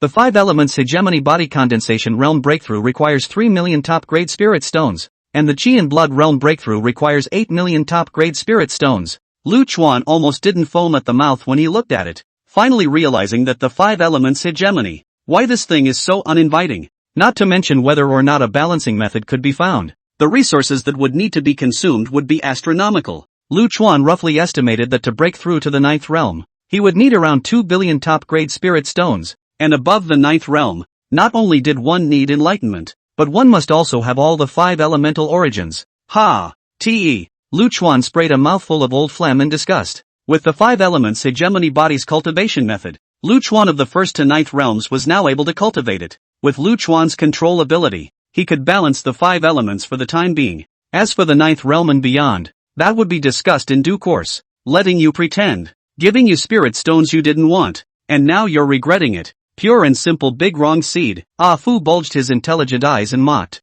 The dog thief spoke out of turn. I will kill you. Sledgehammer, who was sitting on top of Lu Chuan's head, came down with a flying foot and kicked off Fu in the face. Poor Fu. He was directly kicked and flew out. Sledgehammer hasn't said anything about going back since he got out. Lu Chuan also let her. Just let her turn into a palm-sized miniature person, sitting on his head to play. Lu Chuan rolled his eyes. This picture has been staged no less than 10 times in the past 2 days. And anyway, they are all used to it. So just take it as invisible. Don't we have no spirit stones? Let's go fuck ourselves. Let me check. Alfred quickly came running back up his ass, his intelligent eyes darting around for a moment. There is the nearest place is a small neutral country. There is the largest auction house in the entire Sky Wasteland continent. Let's go and grab a vote. Guaranteed to get rich. Moreover, this small country is also the place where the great emperor's dojo will soon appear. So it's not like we're delaying things and we can make a profit. Isn't it a good thing? What do you take me for? A bandit. Go $0 shopping ah. Lu Chuan tapped his fist on Ah Fu's head.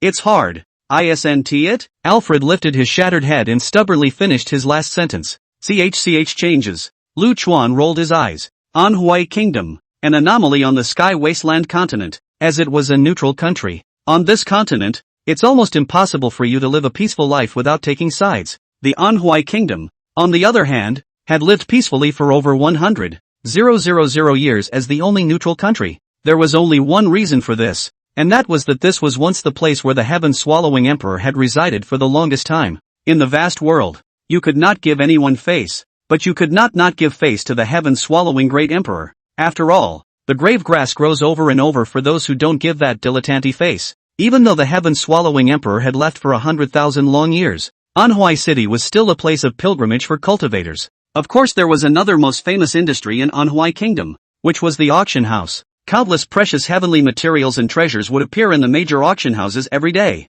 There's only what you can't afford, not what you can't think of. Gaga gaga. This kind of place, is not it a place for protagonists like me to brush resources? Today Moncler Outlet Online I am going to have the biggest $0 purchase in history. In front of the capital of Manhwa Kingdom, Fubo City, in the long queue to enter the city, a masked teenager, with a masked skinny donkey, looked at the gold glittering 3 big words of Fubo City, and Jie laughed strangely. Those two in front, what are you doing? Hurry up, there's a line behind you. Sorry. Lu Chuan hastily took off his headgear, and in the process, he pressed down on the sledgehammer on top of his head that was about to storm out. Lu Chuan smacked the nearby Ah Fu with his hand again. Your grandma, do your best to give me some bad ideas. Ah Fu suffocated. Still have to mix into the city. You directly carry your sword in. Kill him in blood. I'll see who dares not pay. Sledgehammer, whose head was being held down, had a rare moment of unity with Alfred. That's right, let's kill in together. Slaughter the men for fertilizer, and give the women to their masters as wives. This one is even more of a heavyweight. Lu Chuan spat fiercely. Bah! When I what ah? Murderous big devil ah! ISN. It? Sledgehammer and Alfred returned in unison. The young man is short of spirit stones. The soldier guarding the city couldn't help but laugh at the sight of Lu Chuan. After all, just now these two were conspiring loudly, and everyone around them heard them. See Lu Chuan born beautiful and lovely, and just a realm of small chickens. The crowd did not take it seriously, as if listening to a joke. What? I'll be short of spirit stones. What do you take me for? A poor bastard. Lu Chuan blared viciously at the soldier. Lu Chuan was born too good-looking, and the bright realm was too low, so this fierce look was like being pampered. Soldier is also good-tempered, cheerfully said. The Sun family in the East City is recruiting house guests? 10 top-grade spirit stones in January. The little guy can go and try. If the Sun family Missy looks at, Flatfoot is not a fool's errand. Eat soft rice. I like it. Ha ha. Bah. Old man is that kind of person. A big man should have a backbone. Lu Chuan said this without a blush. And no one can outshine him in terms of thick skin. Backbone can't be a meal. The soldier shook his head and handed Lu Chuan a jade tablet. This is the city's pass order, and also the token to enter the major auction houses. Keep it well. If you lose 1,000 top-grade spirit stones, why don't you go and grab it? Lu Chuan took the jade tablet and carefully put it away close to his body. Seeing Lu Chuan's cute look, the soldier couldn't help but smile again and reached out to write a few characters in the air. Little one, I've already notified the Sun Mansion. You can report at any time.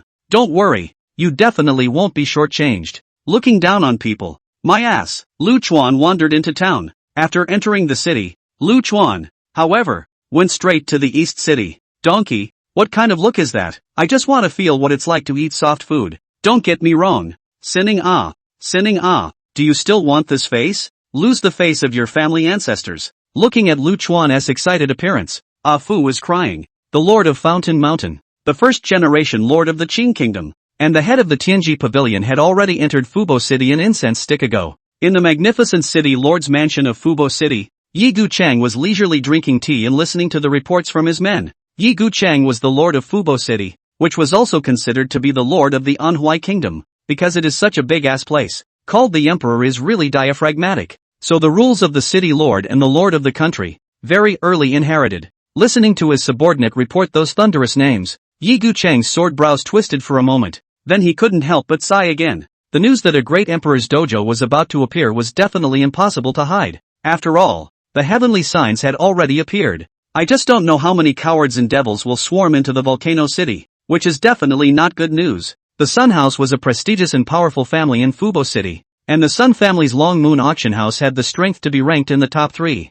In these recent days, there are just too many cultivators coming to Fubo City, and the auction house is too busy with too much running water every day. The previous household servants had been sent to work at the auction house, and now a new batch of household servants needed to be recruited to ensure the normal operation of the mansion. Little ancestor, please don't think one way or the other. You can't be a soft touch. At the entrance of the Sun Mansion, Ah Fu bit the corner of Lu Chuan's coat, trying to drag the bastard to eat soft rice. However, Lu Chuan, this body of strength, playing with you, directly brought Ah Fu also into the middle of the Sun House. Little brother, are you going the wrong way? The guard at the gatehouse stopped Lu Chuan. Seeing that Lu Chuan was born cute and only had the strength of the first realm, the guard's tone but was relatively gentle. Yes, we are in the wrong place. Ah Fu hastily opened his mouth, only to be slapped in the face by Lu Chuan. Hey, I'm here to apply for a gigolo. Yuck. For a housekeeper. Lu Chuan playfully looked at the doorman. Then he went on to tell the guarding sergeant, who had recommended himself. The doorman sulked for a moment, seemingly contacting someone. There is such a thing as a recommendation, and since it was recommended, come with me. The doorman brought Lu Chuan to a small quiet courtyard and left after explaining a few words. Not long after, a woman of great poise appeared in the middle of the small courtyard. The woman looked to be in her 30s, with a standard goose-egg face. Her features were born extremely delicate, and she was dressed in a long, elegant dress. The temperament is like the gurgling of running water, quiet but not wild, with waves but not impetuous. You're the child that old Zhang was talking about. Right. When the woman saw Lu Chuan, her pretty eyes couldn't help but light up. Sure is spirited and cute. Hello pretty sister. In order to eat soft rice, Lu Chuan also put up a fight and actually pretended to be a good boy. Fine, cute looking and sweet-mouthed. What kind of person doesn't like that? My name is Sun Kai Dai. I'm the chief steward of the Sun Mansion. Just call me Aunt Sun from now on, the woman said cheerfully, actually reaching out to rub Lu Chuan's head. Unbeknownst to Lu Chuan's head, there was also a crazy batch of sword spirits sitting on his head. Seeing that the woman was actually so disrespectful, Sledgehammer bared his teeth and jumped up to go up and kick the woman. Luckily, Lu Chuan was quick on his feet and grabbed the sledgehammer in the palm of his hand. "Hey, sister, this is the little spirit beast I raised. It doesn't know any better." Sun Kai-dai frowned, looking towards the sledgehammer with bared teeth and ferocious look in Lu Chuan's hand, and always felt a little uncomfortable in her heart. But Lu Chuan's realm was really too low, and Sun Kai-dai didn't end up asking too much about it, and asked for some more basic information. "Lu Chuan." This little raggedy mouth opened his mouth and made up nonsense with a sniffle and a tear, portraying himself as a lonely and poor man. This miserable little look stirred Sun Katie's glorious motherhood, and she was close to following Lu Chuan to tears. "Little fellow, you'll be working in the big Mrs. Courtyard from now on. 15 top-grade spirit stones per month. In addition, you will be provided with cultivation techniques for each realm. Work hard. Everyone in the Sun House has a chance to excel." "Thank you, Sister Sun," Lu Chuan called out sweetly. "If you don't say good looks are a pass, you try someone with a pockmarked, ugly face, and there's absolutely no way you'll get that kind of treatment." Lu Chuan's job was simple. It was to take care of, every day, the spiritual flowers and herbs in the yard of the Sun family's eldest lady. For the dream of eating soft rice, Lu Chuan also put in a lot of effort. That night, he worked overtime and memorized all the information about the spirits. The next day on the job, it was time to water and add soil, and the set of services went off without a hitch. This made Sun Kai-dai very satisfied. However, what made Lu Chuan a little dissatisfied was that he actually didn't see any rich white women on the first day. "You haven't even met the main man. Why do you talk about being a softie?" Interesting. At night, Ah Fu cheerfully came into Lu Chuan's small room, its bulging intelligent eyes displaying its excitement. "Grandma, are you out of your mind? Why are you so excited?" Lu Chuan smacked Ah Fu with his hand. Ah Fu didn't care about the slap he received and tossed his head flirtatiously. "Big handsome, guess what I found?" "Don't. I'm here to eat soft food. Don't give me a hard time." Lu Chuan knew that this bastard didn't hold his farts and directly advanced his defense. He. Ah Fu was not afraid to die to come to Lu Chuan, the wisdom of the big eyeballs dripping and spinning. "Look at this." "What is it?" Said Ah Fu's eyes lit up and projected a picture in front of Lu Chuan. The screen was dark, with the occasional flash of a few ancient runes. "What the hell?" Lu Chuan looked at the runes that flashed by, and his scalp actually went a little numb. Lu Chuan had always been synonymous with boldness, and coupled with an abnormal mental state. This was the first time something that could make him feel this way. "I don't know." Fu shook his head with a straight face. "PFF. Lu Chuan's mouthful of old blood almost didn't spray out,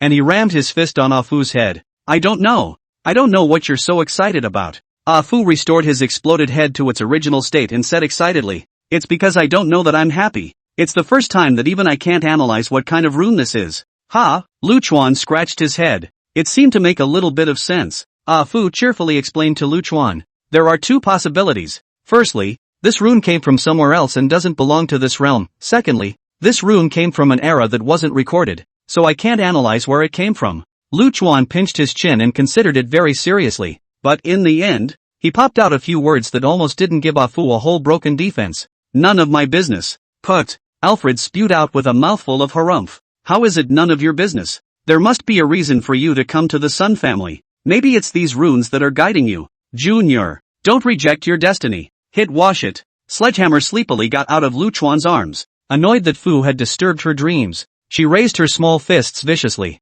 Lu Chuan suddenly grabbed Ah Fu's neck and dragged it to the doorway and threw it out. "Give me the whole thing all day long."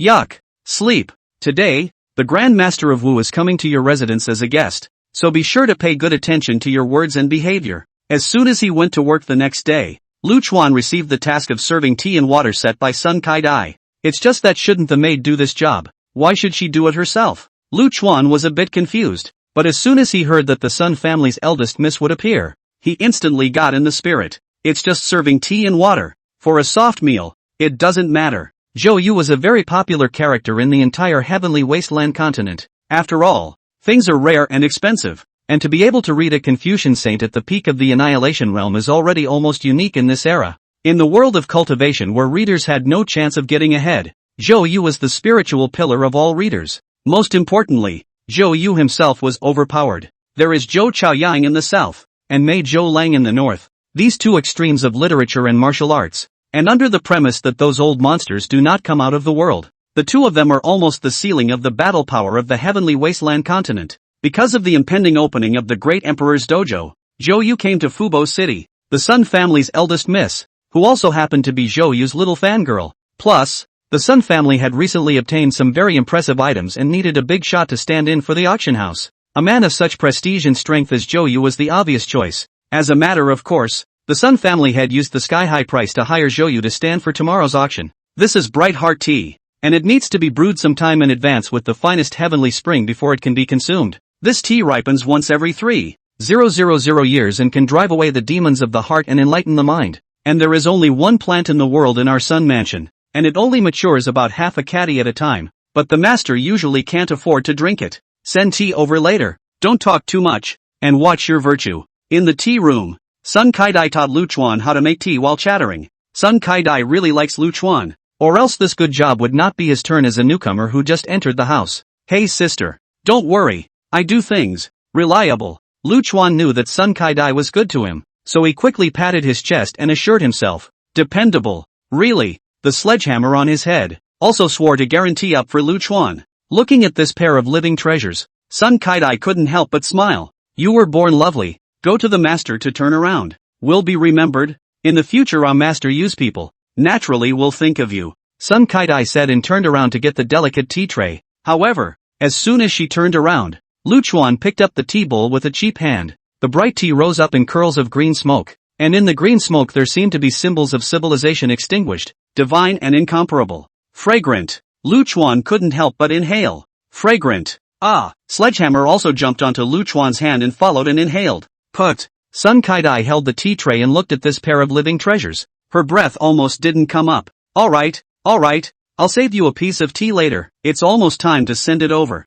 Sun Kaidai angrily rubbed Lu Chuan's little head, almost causing Sledgehammer to storm off again. Lu Chuan slipped out with a tea tray, and before he took 2 steps, he directly opened the tea bowl and sipped it beautifully. The tea goes down your throat with a sweet aftertaste, and the whole body and mind relaxes. Fragrant. Ah, old man really is a bumpkin. Has never seen the world. Lu Chuan, who had eaten the 100,000-year-old power pill, couldn't help but sigh. Sledgehammer jumped to Lu Chuan's hand, rubbed at the tea bowl, and stuck out his little tongue and bared it. Fragrant. Ah. Sledgehammer followed Lu Chuan's example and shook his head in intoxication. Put. Crap. Lu Chuan grabbed the sledgehammer. Do you belong to the dog? Tongue can be rolled right. A bowl of tea to create half. Looking at the tea that was only half left, Lu Chuan had a black line. Fragrant, said Sledgehammer, waving his little arms and legs and trying to pick at the tea bowl. Lu Chuan hurriedly put the sledgehammer back to the top of the head to cover the tea bowl. Fragrant my ass. Wait a while and let the donkey go dig out the treasure chest.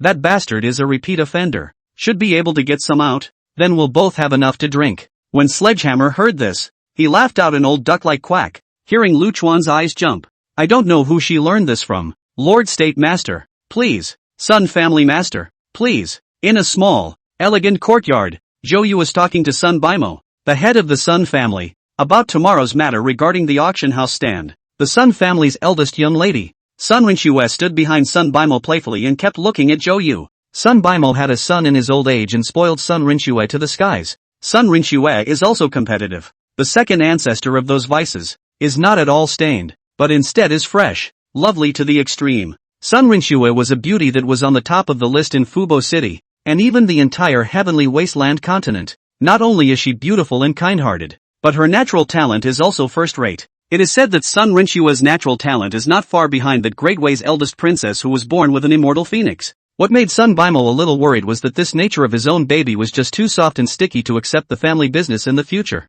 Right now, Sun Baimo's biggest hobby, besides the auction house, was to find himself a door-to-door son-in-law. Ahem. Sun Baimo noticed the abnormal breath of Sun Rinxue behind him and couldn't help but dryly cough twice. Sun Rinxue's small face was red, and she stole another glance at Zhou before lowering her head to look at her toes. This Zhou is not only gentle and elegant, but also born a first-class good-looking. Which young girl is not moved? Sun Baimo did not want Sun Rinxue to have too much contact with this Zhou character, even if Zhou is willing to marry his own daughter. I'm afraid that when the time comes, it won't be the Sun family climbing the ladder, but the entire family will be swallowed whole. Sun Baimo sidetracked the topic. Lord State Master, how about trying my Sun family's bright heart tea? Zhou clasped his fists and smiled. I've heard of him for a long time, and it's rare that I have the opportunity today, so I won't be polite. Serve tea. Sun Bimo raised his chin in triumph. Bright Heart tea was unique in the Sky Wasteland continent, and Sun Bimo certainly had the capital to be proud of it. Here you go. You Lu. Lu Chuan kissed the tea tray and jogged over. When Zhou Yu heard this voice, his body shook and he always felt something familiar. Looking sideways at the little houseguest in green clothes, instantly his entire body froze on the spot. Zhou Yu could never have imagined that this god of murder would appear in the Sun family, and that he was still a small houseboy. The tea you asked for, master. It's hot. Yo, this dude is handsome. Promising young man. Lu Chuan cheerfully placed the tea tray on top of the stone table. Handsome. Sledgehammer looked at Zhou Yu, his eyes full of little stars as he raised his little fist. As for Sun Katie's exhortation just now, long ago this bastard was thrown into the clouds. Put. Looking at Zhou Yu's face that was not normal, thinking that Lu Chuan had rushed him, Sun Bimo only felt a mouthful of old blood going straight to his throat. The little guy doesn't know any better. Lord State Master don't mind, said Sun Bimo blaring fiercely at Lu Chuan. Still not going down. However, Lu Chuan, the dangling hair,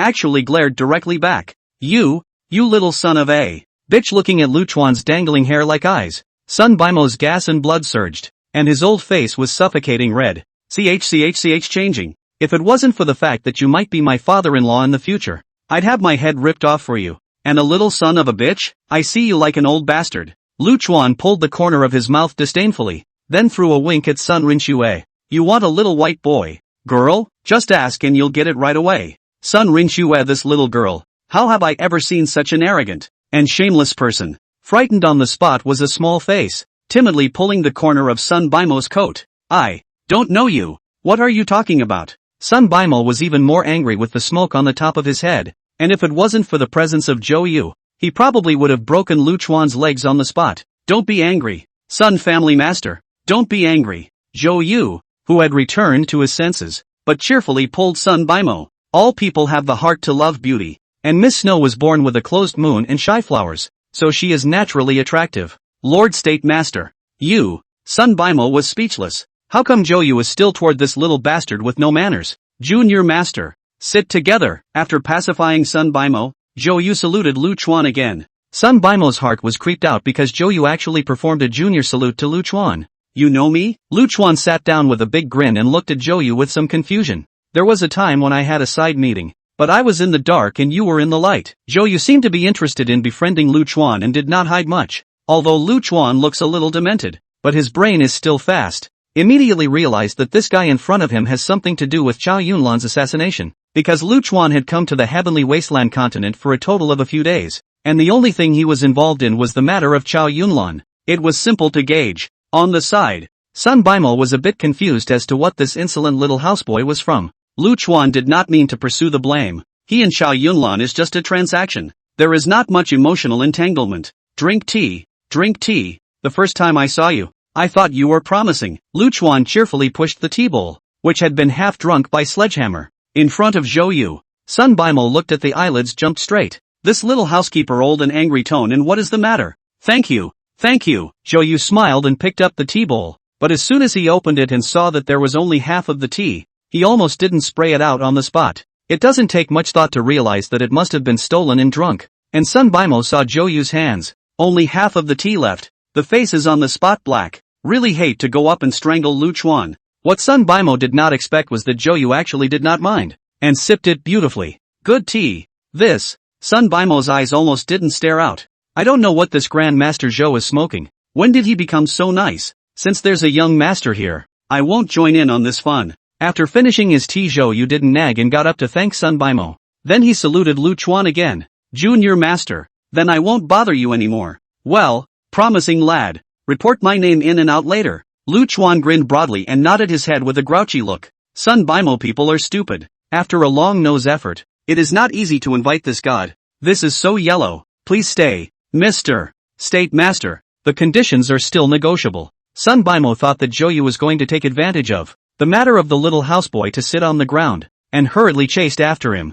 Hey, little sister. Lu Chuan stopped, also want to follow out to hit Sun Rinxue, excited, his hand straight rubbing. What are you doing? Come on people. Sun Rinxue was so scared that she lost her face. She was blocked when she was a step slow. The point is that this is still your home. Don't scream. Don't scream. No one will hear you even if you scream your throat out. Lu Chuan approached Sun Rinxue step by step. There's really no one in the neighborhood yet, because Sun Baimo wants to talk to Joyu about things, and he's afraid that there will be ears on the other side of the wall to move people away. Send T this matter, or repeatedly explained Sun Kai-dai-du. Sun Rinxue had never seen this kind of battle before, so scared that she couldn't stop backing up. Tears kept rolling in her eyes. Hiya, this little sheep's appearance is just too adorable. Lu Chuan stretched out both hands and ruthlessly stuck them on Sun Rinxue's small face. Then this bastard actually rubbed it fiercely a few times, and Sun Rinxue's miserable little face was rubbed red. Oh, what are you doing? Wow! Sun Rinxue cried in direct fear. The old Chinese doctor said that I have a bad stomach and can't eat hard things. What do you think? Lu Chuan said with a smile. This little girl is so soft and sticky. It's really fun. Then, just, eat soft Sun Rinxue replied while huffing. Do you have a soft rice note here? Lu Chuan suddenly came close. A pair of brilliant star-like eyes staring at Sun Rinxue. When Sun Rinxue saw these eyes, she suddenly reacted that she had been tricked. This little houseboy didn't mean to slight himself at all. He was totally teasing himself. Sun Rinxue had a 7-knuckle heart, which was a gift from the heavens at the time of her birth. This heart could allow Sun Rinxue to feel many things and be able to distinguish between good and evil. In front of her, this little houseboy, although he had a flowery mouth and rubbed his face hard, Sun Rinxue couldn't feel a single bit of malice. Certainly no malice, and not a hint of affection. He was just teasing himself. Oh, you get out of the way. Okay, I want to go find daddy. Sensing that Lu Chuan was not malicious, Sun Rinxue became a little bit more bold, but only a little bit. I wanted to be meaner, but it turned out to be like pampering because the voice was soft and sticky. Ha ha. Lu Chuan looked straight up happy. This little girl was also too funny. You haven't answered the question from earlier. Do you have a soft spot here? I usually don't like to eat soft. You like to eat soft? You can let the kitchen make it for you. Sun Rinxue weakly shrunk her neck. Ha ha. This little girl is too cute too. Goo. What are you doing, little ancestor? At this time Sun Kai-dai rushed into the small courtyard. At a glance, he saw Lu Chuan cornering Sun Rinxue and became anxious on the spot. Sun Kai-dai pulled Lu Chuan and rushed straight to the back door of the Sun Mansion. Sun Rinxue finally had the time to catch her breath and looked at Lu Chuan's back with a strange expression. For she had never seen such a man, neither malicious nor kind, as if he were a wooden man without feelings. Get out of here. When the master comes back, he'll have to break your legs. Sun Kai-dai took out a small ring and stuffed it into Lu Chuan's hand. There are some spirit stones in there, and some pills. From here all the way south, we'll be fine once we enter the territory of the Great Wei Kingdom. Put. Lu Chuan looked at Sun Kai-dai somewhat strangely. Sister, why are you being so nice to me? It's only been 2.5 days since I entered the mansion. How can you be so favorable to yourself? Sun Kai-dai smiled helplessly. If my brother hadn't been in trouble, he would have been as old as you are. Hurry up and go. You really don't let people worry about you. Emotional support. Lu Chuan sighed in relief. The bastard thought Sun Kai-dai looked at himself as an old fresh meat. In case he confessed to himself. Did he agree? Or did he agree? Where were you thinking, little brat? Seeing Lu Chuan's lewd face, Sun Kai-dai blankly glanced at Lu Chuan without any good reason. Lord State Master, stay back. Sun Baimo chased after Joyu, anxiously sweating. The price can still be negotiated. Lord State Counselor set a price. Sun, will absolutely not return the favor. Joyu stopped helplessly and laughed. Master Sun is mistaken. You have a great god at home. Why break the bank again? Sun Baimo frowned somewhat suspiciously, because the great god in Joyu's mouth could only possibly be that mouthy little houseboy. But that little bastard calf. It's only a realm. How can it be? Although I don't know what his purpose is, the Sun family master must seize this opportunity. Joyu smiled mysteriously and left the Sun Mansion while Sun Baimo was in a daze. Could it be that it's really a high person who hides his strength? But it doesn't look like it, except for being like a little white boy. Where is there a little bit of a high person's demeanor? Sun Baimo muttered and turned around to go back to his house. Since Joyu had said so, he still decided to take a gamble. Why are you so stubborn? Instead of running away, Lu Chuan actually went back to the small courtyard. But of course the lovely Sun Rinxue had long since slipped away. Watching Lu Chuan and that little man, chewing the tea with great relish, Sun Kai-dai was anxious with a rush of blood. Even though the head of the Sun family treats people easily, but Lu Chuan has spoiled such a big thing. Even a clay nature has a fire. Although it was not so bad as to beat and kill Lu Chuan, breaking a leg and throwing it out of the Sun family was certainly not something that could be escaped. Why are you so stubborn? Sledgehammer followed Sun Katie's tone and bounced on top of Lu Chuan's head. Little brat. Do you want to die? Lu Chuan rolled his eyes without any humor and pressed the sledgehammer into the tea bowl. Put. This pair of living treasure almost did not give Sun Kai-dai whole broken defense. At this moment, Sun Bimo rushed into the small courtyard. Sun Kai-dai face white hastily went up. Wei Lu Chuan pleaded up. The master of the family. You rest your anger. Children playful do not understand things. I will educate properly. This matter is wrong and I did not urge clear. Alright, Kai-dai. Go about your business. I have something to say to little old brother. Sun Bimo waved his hand and interrupted Sun Katie's words. Little old brother? Sun Katie's brain was a bit stuck for a while, and she turned her head towards Lu Chuan with difficulty.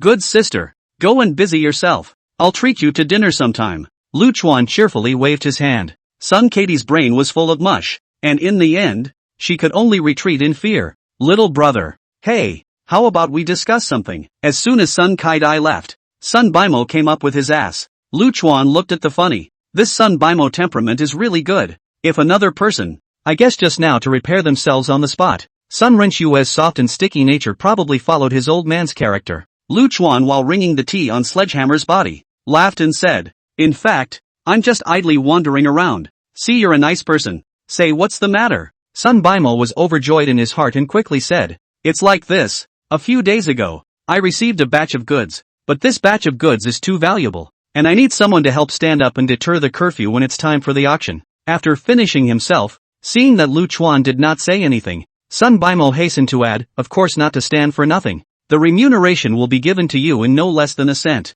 Okay, a small matter. Lu Chuan nodded. Who? Sun Bimo breathed a sigh of relief. How about 5 million upper-grade spirit stones? Crap. Dirtbag. Lu Chuan Li's eyes narrowed. The richness of this heavenly desolate continent was truly not comparable to that bird-like place in the Tianyuan continent. That, little old brother, although you are deeply hidden, but there is no fame. Look at it. Sun Bimo looked at Lu Chuan with some twisting. The fact that these words were said proved that Sun Bimo actually still had some trust in Lu Chuan. After all, Lu Chuan's apparent realm was really low and a bit scary. Lu Chuan was indifferent and nodded. It's fine. I'll just go stand on the stage. Whoever else you want to find will be fine. Seeing Lu Chuan so reasonable, Sun Bimo's heart finally let go. To be on the safe side, Sun Bimo needed to find some famous cultivators to go and stand together. In this way, on the bright side, there are famous and powerful great cultivators who can deter the curfew. Secretly, there is Lu Chuan. This, Zhou Yu, our respected people escort, can do everything. Little old brother likes to drink tea. Later I'll send someone to send some bright heart tea over. This set of clothes of a house servant, also don't wear it. There's a set of tinsel silk robes in the mansion, and they are also given together to little old brother. Sun Bimo is indeed quite good at what he does, and Lu Chuan also has a big heart, and completely does not understand what it means to accept nothing without merit, and accepts everything as it is. Even if you can't use it yourself, you can sell it for spirit stones. Miss, you've been fuming for an hour, and you're still thinking about Lord Guosher? In the boudoir, the little maid snickered at Sun Rinxue, who was looking at the window in a daze. Nasty. Sun Rinxue puffed out her cheeks and rubbed her little face. The raw pain from the teenager's rubbing earlier was still fresh. Little Red, do you think there is that kind of person in this world, who has no feelings at all? The little maid named Xiaohong, while tidying up the house, laughed. I don't think there will be any. How are we going to live without feelings? Also, Sun Rinxue thought again of that teenager's eyes that were as brilliant as stars, but with a few moments of lethargy. Hey, big handsome, guess what the Sun family is auctioning off tomorrow? Lu Chuan was in his hut, drinking hot pot with sledgehammer, when Ah Fu ran out with bulging intelligent eyes. It can't be that mysterious rune, can it? Lu Chuan rolled his eyes. Yeah, I can't tell, you've gotten a lot smarter lately, Fu said, suddenly with the momentum of swiftness, flinging his big tongue up. A mouthful of Lu Chuan's dipping saucer was rolled away. It was full of Lu Chuan's saliva, and Ah Fu even gave the plate a mouthful to swallow, smashing his big mouth with a face of intoxication. I'll slap the hell out of you. Lu Chuan looked at the goosebumps all over his body wildly, went up and pressed Ah Fu and hammered him. Hit wash it. The drunken, mesmerized sledgehammer went up with his little fists raised and did the same. Something. Ah Fu was pumped straight and could only yell up to distract Lu Chuan. Have a fart. Lucian returned to the table and remixed a dipping saucer. I tracked it down, and there's something not quite right about this rune falling into the hands of the Sun family. Ah Fu said, and then I'd Lu Chuan's new dipping dish. Oof. Seeing that Lu Chuan was about to get mad again, Ah Fu hurriedly turned his head away. I can't analyze this rune. My heart is always clogged. Tomorrow when you go to the station, pay more attention to see if there are any suspicious people. Lu Chuan nodded his head. This rune gave himself an evil feeling as well. If he could, it would be better to figure it out. Kawa kawa. Come and get changed. Early in the morning, when Lu Chuan still had a bad headache from his hangover, Sun Kai-dai came knocking on the door with a set of exquisitely crafted clothes. When Lu Chuan came to apply for the job, in order to smooth things out a bit, it was to change a dashing sword suit into a tattered and torn rough linen suit. The two long swords were also temporarily deposited with Afu, so the people of the Sun House had not seen Lu Chuan's windy little form. Egu, drinking half the night's wine again. As soon as the door was opened, a smell of wine came over, and Sun Kai-dai couldn't help but cover her nose and rant. Hey, a little hobby. Lu Chuan laughed a little awkwardly. Sun Kai-dai shook her head helplessly, handing over the clothes in her hand. This is the clothes that the master asked me to send over. Later on, I will change into them and have to go to the auction house. Sun Kai-dai did not ask what happened between Lu Chuan and Sun Baimo. Although she was curious about the change in the master's attitude towards Lu Chuan, she had never said more than a word. Such a woman, such a nature, is truly rare. Are these clothes worth it? Lu Chuan took the clothes and looked at them with some disdain. Fancy and not low-key at all. Sun Kai-dai thought about it and introduced it for Lu Chuan. Well, it's almost 2 million upper-grade spirit stones. It's built with top-grade ice silkworm silk, and it has a high resistance to fire attribute spells. Good guy. Lu Chuan directly put the clothes on the table. It's better to wear my own. When I take it to sell it later, we'll split it in half. Cough. Sun Kai-dai almost didn't choke to death. What's the little one thinking about? Hurry up and change. Many big shots will come to the auction house today. We can't disgrace the master. Sister, don't worry. I'm nothing but a good point. Handsome and suave. How can I not disgrace anyone? Lu Chuan said and gently snapped his fingers. A greenish-gray houseguard's clothes instantly turned into a dashing sword suit with black stripes on a white background. As the saying goes, people rely on clothes, horses rely on saddles. Lu Chuan, this clothes changed temperament immediately up. Sun Kai-dai thought she had misread the situation and couldn't help but rub her eyes. Just now, if Lu Chuan was a spirited and cute little boy, now he was a graceful nobleman.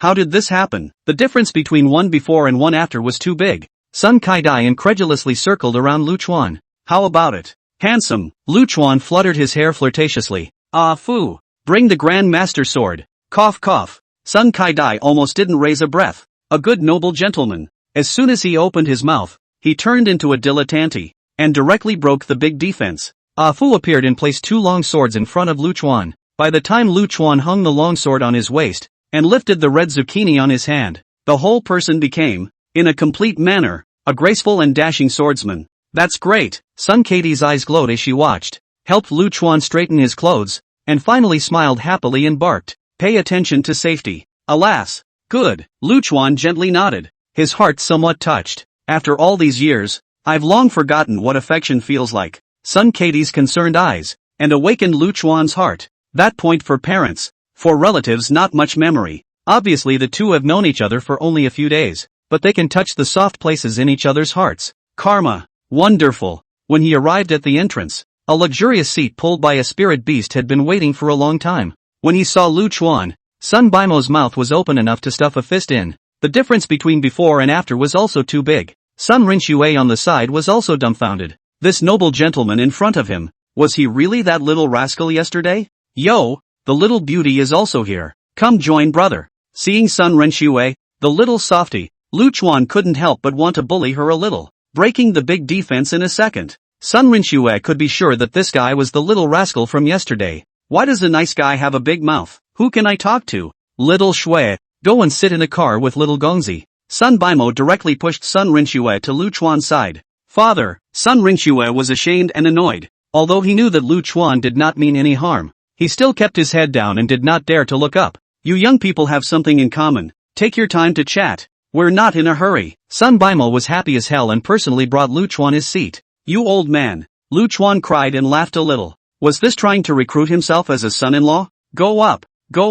What are you ashamed of? Seeing his daughter squirming and refusing to get on the car, Sun Baimo directly pushed the person up. Father, how can I meet people if others know? Sun Rinxue picked at the car door, her eyes tearful. How to see people? Who dares to say anything? I'll pull out my tongue for him. Sun Baimo yelled a sentence in anger. Another push took Sun Rinshue's small hand and gouged it off the car door. Sun Rinshue did not stand still, directly rushed backwards into the car, just headfirst into the arms of Lu Chuan. Looking at Sun Rinshue, who was so shy and angry in his arms that he was about to cry, Lu Chuan stretched out his hand and gave another rub to the person's small face. Hey, little beauty, don't be so hasty. Of course, if you can't wait, I don't mind if it's here. Oh, don't come over. Sun Rinshue broke away from Lu Chuan's clutches and shrank to the corner shivering. Ha ha ha, come over and sit down, or else the clothes will be stripped for you. This chick was just too cute. Lu Chuan really couldn't help but want to bully her a bit. Sun Rinshue was so scared that she shivered again and wiped her tears as she sat across from Lu Chuan.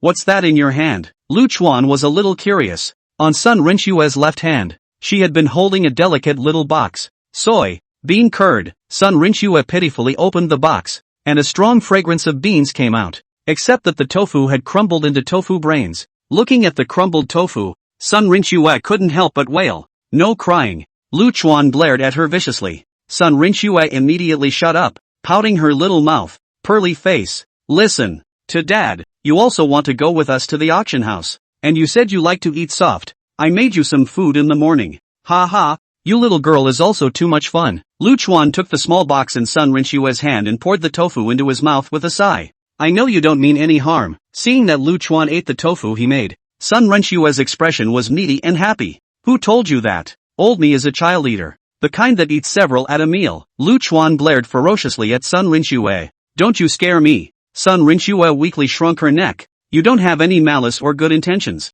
Ha! Lu Chuan was a bit curious. He usually did not have any emotions. Just how did this chick see it? Red heart. At this moment, Ah Fu appeared. Taking advantage of Lu Chuan's lack of attention, his big tongue rolled away the small box that was stained with Lu Chuan's saliva in one bite. Fragrant. Ah! Alfred swallowed the box with a look of enjoyment. I'll take your mom. You pervert. Lu Chuan went up to hold down Ah Fu and punched its dog head several times. Wow. Killing donkey's law. The Sun Rinshue on the side was so scared that she was wow. What's all this noise? You've never seen the world. Ah Fu quickly recovered and glanced disdainfully at Sun Rinshue. This girl is naked and can feel different emotions in different people, and it's not surprising that she knows about your Mukid's feelings. No, not Ah. They said that I am a seven-knuckle heart. Sun Rinshue weakly retorted. Ah Fu spat, a bunch of stupid eggs know what the hell. The seven-knuckle heart is a human spirit. You stupid witch like a human spirit. Oh, Sun Rinshue puffed out her cheeks in some aggravation.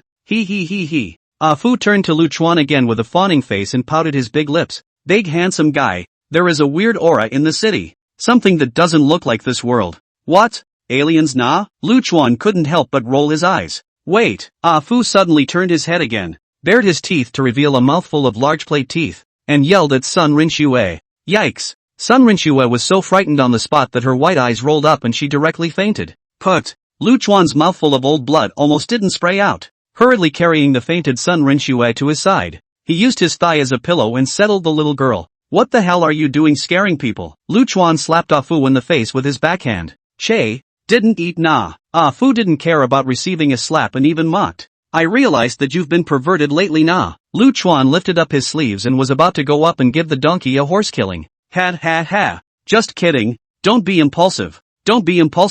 Ah Fu jumped away in a hurry and suddenly said with a straight face, letting this girl know what she shouldn't know won't do her any good. Lu Chuan rolled his eyes. Finish what you just said. Ah Fu nodded. There is a strange aura in the city that I cannot analyze. There is only one possibility. The source of the power of this aura does not belong to this world's system. Lu Chuan frowned. How so? You'll be confused even if I tell you more. Ah Fu drummed his eyes of wisdom. Just one sentence. This aura should be from another world, or from an unknown era that survived to this day. What are the implications? Lu Chuan came to attention. This unknown power should cause the heavenly Tao to suppress it, just like it did to you. Ah Fu said and frowned. But nowadays, there is not a single movement in the heavenly Tao. I suspect that the heavenly Tao might have been contaminated. Lu Chuan snorted. With a broken mouth you say ah. Where is the evidence? Ah Fu turned up his lips in disdain, wanting a shitload of evidence. Laozi has linked to this world and can synchronize with the heavenly Tao. The slightest change in the heavenly Tao can be sensed by Laozi. If the Tao is dead today, it might have been affected by something, and the most likely thing is this bizarre aura. Lu Chuan tossed his hair flirtatiously. It's kind of interesting. Is this going to be an alien invasion? Ha. Invincible swordsman violently beating up aliens. How smooth it sounds. Strange. If it's from another realm, it should be restricted by the great emperor's contract and unable to enter this world. Ah Fu muttered in bewilderment. If it's a power that existed in this world, once upon a time, then it shouldn't have such a great impact on the heavenly Tao. A great emperor contract? What the heck? Lu Chuan was a bit curious. Alfred raised his head proudly. When it came to this aspect of knowledge, that was his strong point. The Great Imperial Pact. A protective boundary. If a world has given birth to a great emperor, the world will utilize the power of the great emperor to produce this kind of boundary to prevent the invasion of other outsiders. Nah, there's one of those knots in your old house, called the Pancake Pact. Without the protection of the Panga Pact, just that tiny little place in your hometown would have been trampled down long ago.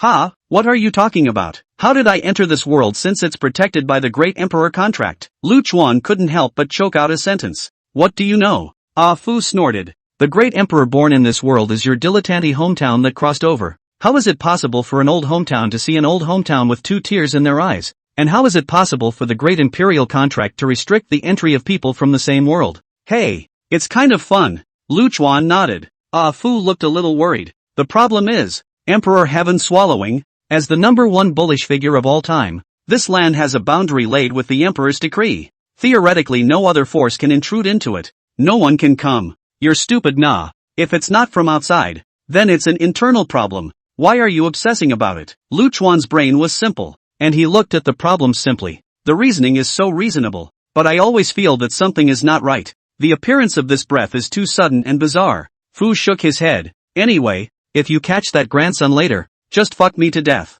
You're stepping on a horse and teaching me things. Lu Chuan slapped Fu out of the way. That little face is full of collagen. Having nothing to do, Lu Chuan began to ooh and ah about Sun Rinxue again. People have a pretty little face that is hard to rip out of all sorts of shapes. Oh my face hurts. Sun Rinxue woke up, and the first thing she felt was her face. A burst of fiery pain. She saw Lu Chuan's chin, followed by the brilliant black eyes like stars. The black eyes were 3 parts flirtatious, 3 parts lazy, and 4 parts indifferent. Wow. Sun Rinxue realized that she was lying on Lu Chuan's lap and stood up straight in fear. Ha ha ha. Looking at Sun Rinxue's violent reaction, Lu Chuan couldn't help but laugh. I let you lay on my thighs. You have to let me lay on yours. Oh don't. Men and women are not related. Sun Rinxue shrank to the corner and rejected pitifully. If you don't come over, then I can go over. Lu Chuan cheerfully rubbed his hands together, with the appearance of an old colorful batch. Bang!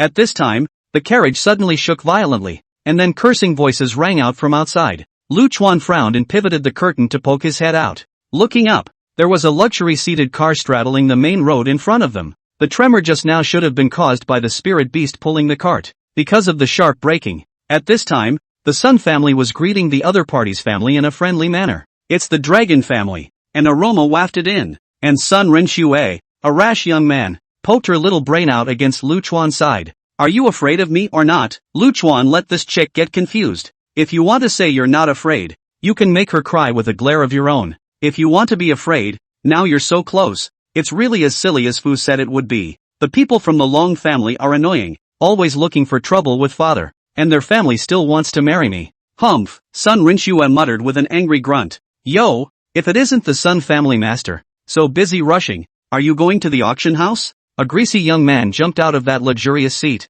passing through the crowd of people who were cursing each other. He came to Sun Baimo's seat and shouted in a flowing manner. Long Ao Tian, what do you mean by blocking the road? Sun Baimo frowned and lifted the curtain. Put. What? Lu Chuan sprayed out on the spot when he heard the name. Long Ao Tian. Ha ha ha. Sun Rinxue looked at Lu Chuan with a strange expression, because just now, she actually felt Lu Chuan, and for a moment, she had happy emotions. He is the son of the Long family. Long Ao Tian. What's wrong with that? Sun Rinxue scratched her head in some confusion, not understanding why Lu Chuan was happy. Nothing is wrong. Ha ha. Lu Chuan really couldn't hold it in and sat down on his butt, happily watching the fun. Don't be angry, Sun family master. When my father passes, he will naturally make way. Long Ao Tian playfully saluted Sun Baimo. Sun Baimo's face was grim as he gritted his teeth. The texture of the muscles on his cheeks was clearly visible because he had exerted himself too much. This Long family was the number one family in Fubo City, and it likewise ran an auction house. As the saying goes, peers are enemies. Business competition will naturally involve entanglement of interests, and a little friction is normal. It was just that Sun Baimo did not expect that the Long family would actually dare to stop themselves on the avenue. Sun Bimo's heart is clear. Don't look at only Long Outyan one person here to make a demon. But don't know how many people staring at the back. I don't know how much effort it will take to get through here safely today. It seems that recently, Fubo City is not peaceful, and City Lord Yi Gucheng has already disregarded these things on the auction house. Seeing this opportunity, the Long family dared to make such a blatant attack.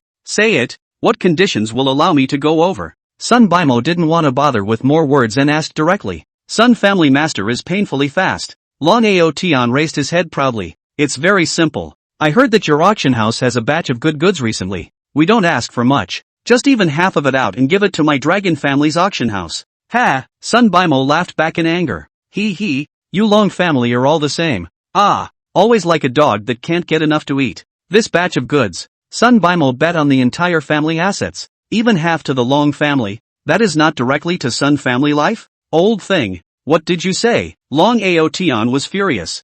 Honor. At this time, a luxurious earth dragon seat slowly traveled and stopped not far away. The curtain lifted, and a middle-aged man with a gloomy expression looked sideways at Sun Bimo. Lord Father. Long Aotian hurriedly scurried to the side of the car. This old thing just scolded us. The middle-aged man shook his head indifferently. Brother Sun, since there's nothing to talk about, let's just spend time here. Bang! There was a crack, and there was one more person in the luxurious seat that straddled the middle of the main road. This person had a white beard and white hair, looking like an old man. However, he had a dragon's breath and a strong and sturdy body. This person was named Mo Wenyong, the mysterious fountainhead mountain master, a proper annihilation realm slammer. On the heavenly wasteland continent, aside from super large dynasties like the Great Way, there was another force. It's something like the Fountain of Youth, a holy place of cultivation that has survived for an unknown period of time. It was said that in the Fountainhead Mountain, there was an immortality medicine that could extend a cultivator's life indefinitely,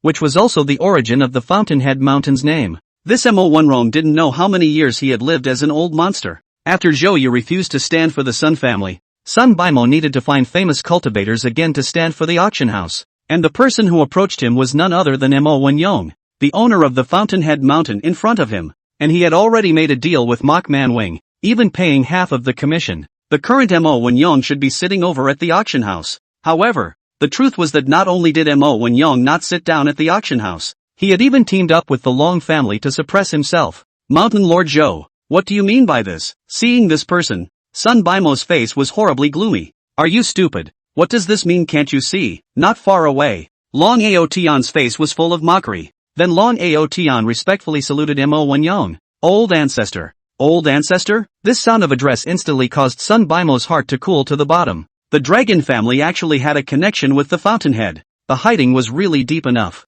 Sun Bimo thought back for a moment, and then realized that the process he had used to hire Mo Wenrong was somewhat smooth and not quite normal. It was even Maoan Wing who came to himself of his own accord. It seems that everything was calculated by the Long family. Mountain Lord Mo, you are also a generation of strong men. Using such tactics, aren't you afraid that the world will laugh at you? When it came down to it, Sun Bimo could only play lip service. Sun family master is overstating it. Mo Wenyong didn't even look at Sun Bimo and blandly said, competition in business is based on your own means. You're just stupid.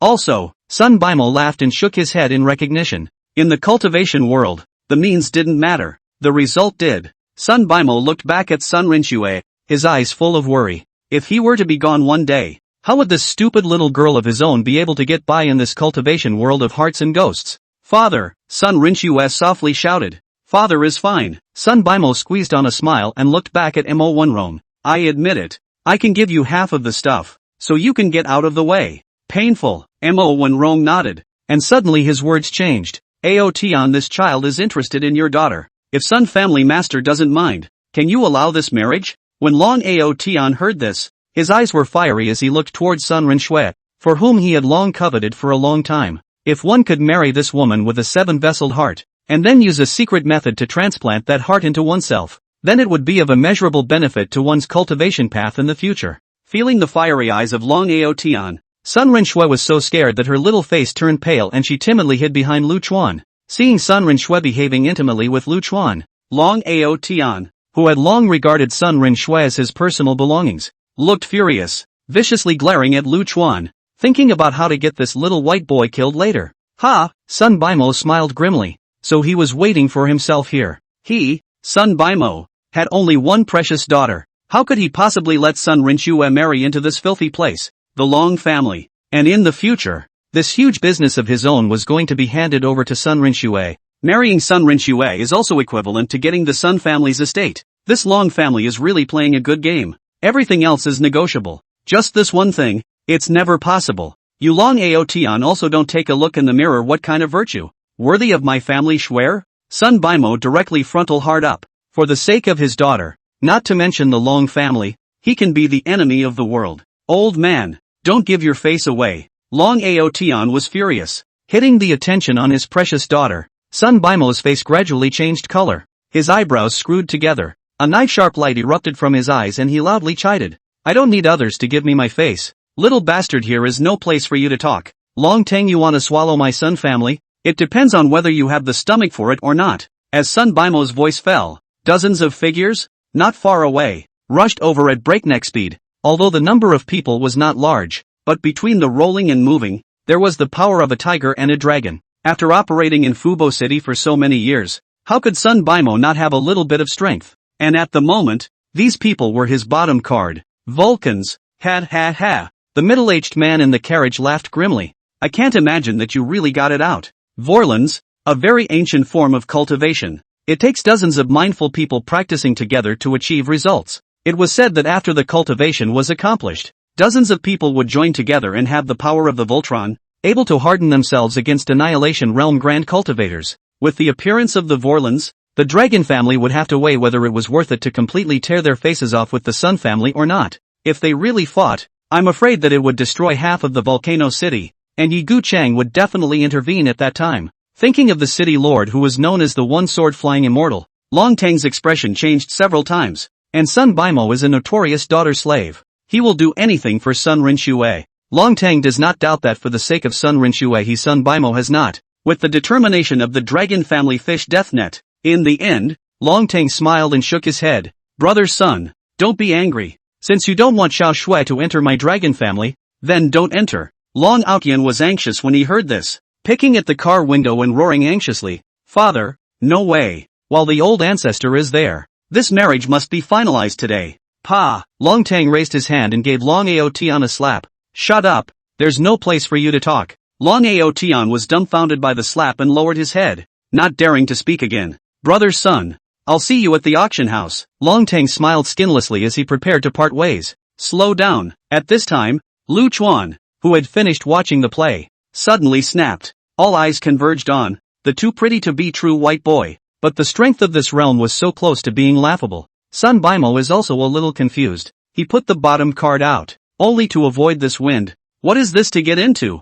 Little brother, there's nothing more to do. Let's go to the auction house first. Shut up. Lu Chuan rolled his eyes. Shut up. At this time, Sledgehammer poked his little head out of Lu Chuan's arms. This bastard drank too much last night and slept until now. And as soon as he woke up, he learned to talk with Lu Chuan. Sun Baimo lips is a shivering. Looking at this big a small two living treasures. How to look at it is not like an expert. Always feel that they are on the big time Zhou. At this moment, Mo Wenrong, who had been acting very calmly, his pupils suddenly shrunk violently. This was because he noticed the small red gourd that Lu Chuan was carrying in his hand. If I'm not mistaken, that's the chaos gourd that's been missing for over 200,000 years. Thinking of the legend about this gourd, Mo Wenrong's eyes suddenly caught fire. Lu Chuan glanced obliquely at Mo Wenrong. The corner of his mouth tugged disdainfully, then looked at Long Aotian. Cub seed, did you just glare at me? Pooh. Sun family side of the people, directly sprayed out. This look pull hate? Little scum,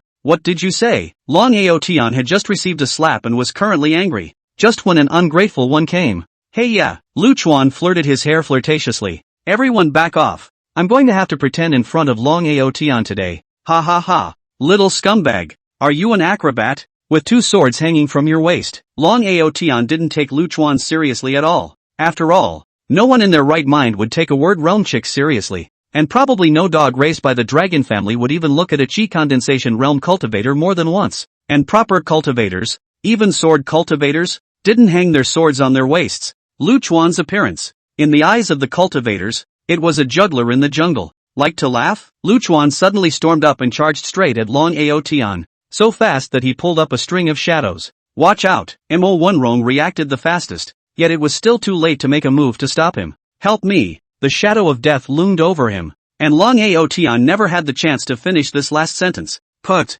Blood spurted out wildly like an out-of-control faucet. Long Aotian's head disappeared while his body came to fall down. Soaring blood brought up a wind-like sound. By the time the crowd could make out Lu Chuan's figure, he had already returned to his original position, carrying a fresh human head in his hand, and vegetable and pretentious. Ah, te, said Lu Chuan, lifted his foot and kicked Long Aotian's head, like a soccer ball. Good ball. I can play good soccer without eating sea cucumbers. Ha ha. The heads disappeared into the sky with lines of blood, and Lu Chuan nodded with satisfaction. It all happened so fast and furious that it couldn't have been more than 2 seconds back and forth. By the time the crowd responded, the dust had settled. Honor. Long Tang's sad and angry roar resounded throughout the entire Fubo city. Sinful beast, killing my son, I will break you into pieces today. Long Tang stormed out, his true essence bulging out, directly shattering the carriage. Flying up, Long Tang blasted his fist towards Lu Chuan. The sky instantly formed a huge fist shadow, just like gold casting. Powerful. Golden fist. Little brother dodge. Seeing this fist shadow, Sun Bimo anxiously roared. Don't look at the fact that Long Tang was only a heavenly fault realm cultivator, but with this Swire divine art golden fist, he had the ability to harden against cultivators who had just entered the annihilation realm. Impulse is the devil. Sun is gone, can regenerate it. Why get angry? Lu Chuan flirted, looking towards that huge fist shadow. The corner of his mouth hooked up that mocking smile again. Mo Wenrong, however, did not move at this time and retreated, watching Lu Chuan from afar. His powerful 5 senses told him that if he made a move against this teenager, he was afraid that he would end up in the same place as Long Aotian. Long Tang also noticed Mo Wenrong's behavior and immediately realized that something was wrong. After blasting out a punch, he directly rose up in the air and prepared to escape far away. Did I let you two go? Lu Chuan snorted. Sword claw. The 5 fingers hooked up and pulled fiercely at the canopy, and the sword she spewed out with it. 5 huge black cracks were pulled through the air, and a low whistling sound came from the cracks. It was as if a wound had been torn open and an agonized groan was emitted. This claw of Lu Chuan actually directly tore through space. The spatial turbulence ripped up, carrying the power to tear everything apart as it furiously rushed up. Long Tang was trapped in the torn space. He tried to hold up the domain, but the riotous spatial turbulence was cutting at extreme speed. What was even more terrifying was that these spatial turbulences were interspersed with a sword chi that tore through everything. Long Tang couldn't hold up the domain at all in this shattered space. Once a cultivator at the 3rd realm of the divine Tao was unable to hold up a domain, then the strongest means could not be used. Long Tang frantically swung his fist, and as soon as the golden fist shadow appeared, it was shattered by the turbulence. Ancestor, help me. He realized that if he continued like this, he would only die, and shouted for help at Mo Wenrong. However, Mo Wenrong did not have the effort to pay attention to him at all, and disappeared far away without looking back. As Mo Wenrong saw death, Long Tang could only place his last hope on Lu Chuan. Little brother, you're a generous man. Let me live. I'll promise you whatever conditions you want. Lu Chuan rolled his eyes. What do you take me for? A great benefactor?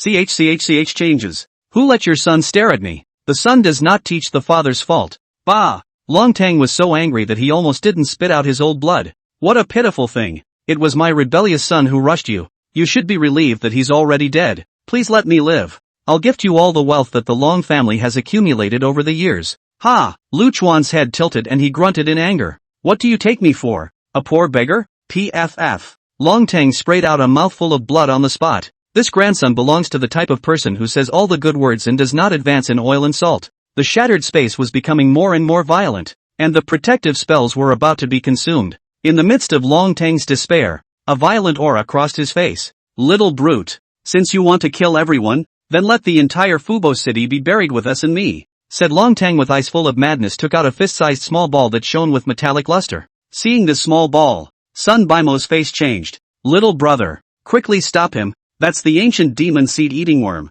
This thing will eat everything. However, Sun Bimo's reminder was still too late, as Long Tang used to spray blood on top of that small ball. The black light above the small ball rose up to the sky, and within the light, countless arcane symbols were uncertain. Then the small black ball resounded with a piercing sound of shattering. Buzz. A soul-stirring chirping sound was emitted, and then a black gas, which looked like a ribbon, rushed out from the small ball. With Lu Chuan's eyesight, he could of course see that this was not some black gas, but something made up of countless small insects that were indistinguishable to the naked eye. Ha ha ha ha, die together. Long Tang roared madly and opened his hands. allowing that black chi to rush into his body. Long Tang's body instantly dissipated into the air. In the blink of an eye, a heavenly fault realm cultivator was chewed up by these tiny insects, and even his divine soul was eaten clean. No wonder Sun Bimo was so scared. Buzz. That ear-piercing chirping sound resounded once more, and black gas burrowed out of the shattered space. That black chi seemed to have grown a little stronger after devouring Long Tang. What made Lu Chuan a little surprised was that these bugs were actually able to travel freely through the shattered space. The strangulation of those sword chi of his own didn't seem to be working either. However, soon, Lu Chuan was a bit tense as these little bugs actually swallowed his remaining sword chi. The bug that had swallowed Lu Chuan's sword chi changed in color, shifting from pure black to a colorful black that shone with a bizarre light. An extremely sharp aura emanated from these small insects, actually tearing the air between flights. I seem to be in big trouble. Lu Chuan scratched his head in some embarrassment. Long Tang, this dead lunatic. Seeing this scene, Sun Bimo anxiously roared.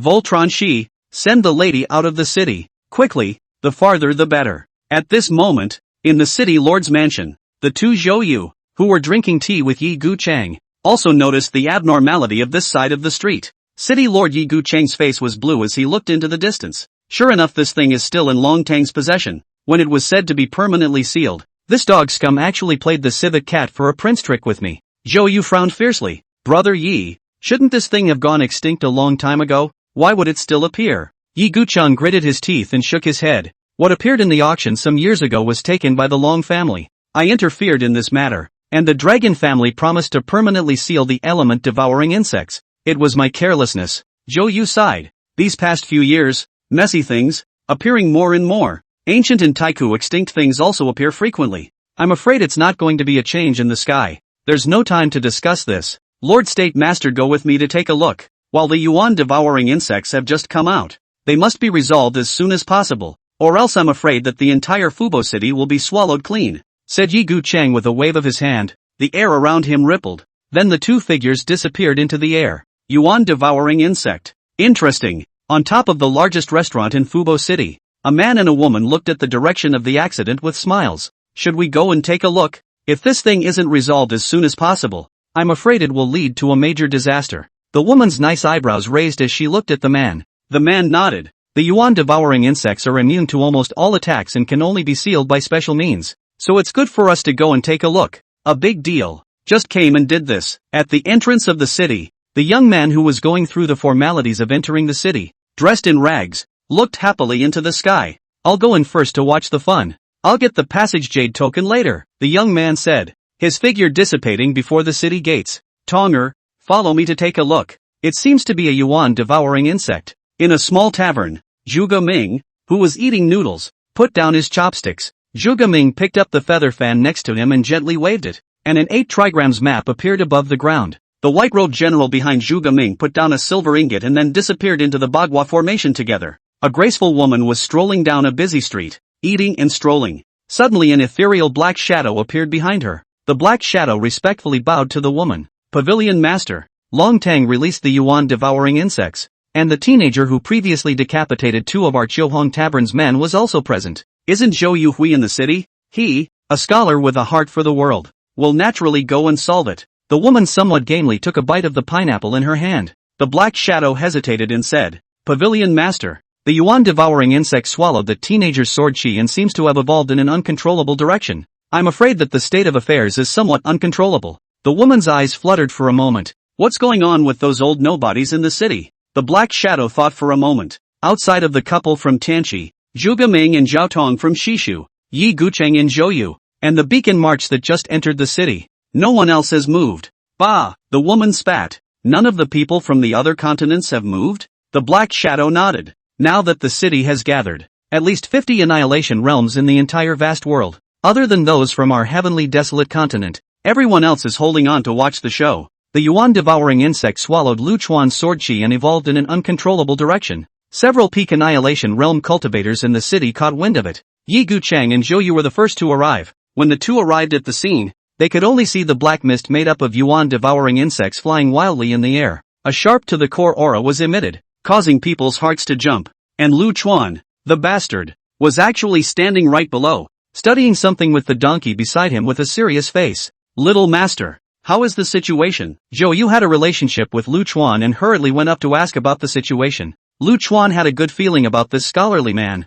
After all, the person that Sun Rinxue didn't even hate, definitely wouldn't be that bad. Lu Chuan shook his head and rubbed his chin with a serious face. The situation might be a bit bad. This bug should be an attribute-less creature that can devour anything, judging from my donkey's analysis. Oh, right, said Lu Chuan scratching his head. These bugs swallowed some of my sword chi. So there might be some trouble. Put, cough, Zhou Yu almost didn't choke to death. He had seen Lu Chuan's sword chi and understood how terrifying this little white boy's sword chi was. Little master, how is the situation? Yi Guchang also came up at this time. Yi Guchang had previously learned about Lu Chuan from Zhou Yu's mouth, and came up naturally courteous. As the saying goes, people are divided into groups and things are gathered together. And Zhou Yu's best friend would not be any worse. Looking at the circumspect-looking and righteous Yi Guchang, Lu Chuan told the situation again. Yi Guchang looked at the black mist in the sky and nodded. They are not attacking right now. They should be digesting Little Master's sword chi. So let's take advantage of this effort and combine our efforts to seal this heaven and earth.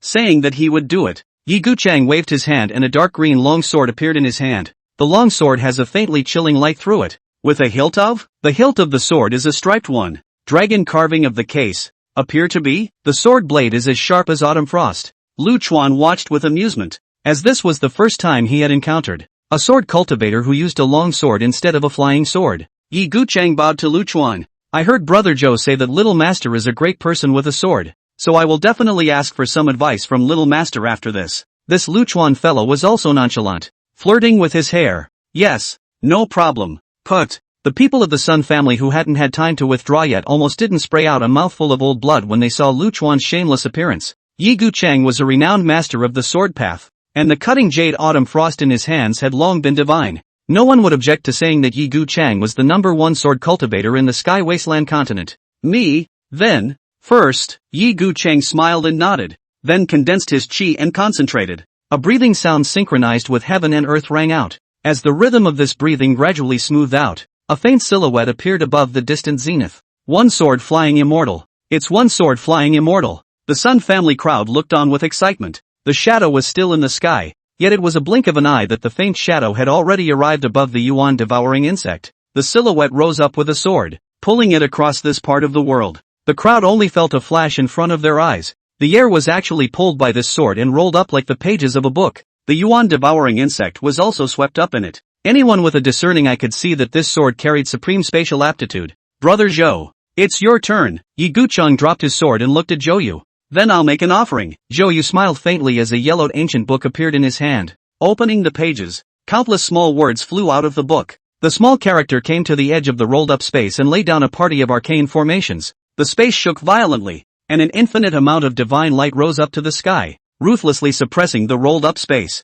It is said that the great Wu Master of State, as an ordinary person, at the age of 98, read a book and entered the way, and within a day, from an ordinary person, straight to the peak of the annihilation realm, which can be said to be unprecedented, creating a legend. Listening to the Sun family's discussion, Lu Chuan nodded his head fiercely. In the future, if anyone tells him or her that reading is useless, he or she will have to beat the dog's head off. Your Excellencies, could you allow us, the couple, to join in the fun? At this time, a divine couple fell from the sky. It's that fairy couple from Tianqi. The Sun family members also completely stopped panicking at this time. With so many top-tier powers here, they could still let the yuan-devouring insects overturn the sky. The man's name was Zhang Chuji and the woman's name was Bai Chuzhong, the lord of the mysterious Holy Land, Tianqi. Unlike other holy places that were high and mighty, these two had a very good reputation in the heavenly wasteland continent, and the husband and wife often went down to the mountains to get rid of demons and help the weak.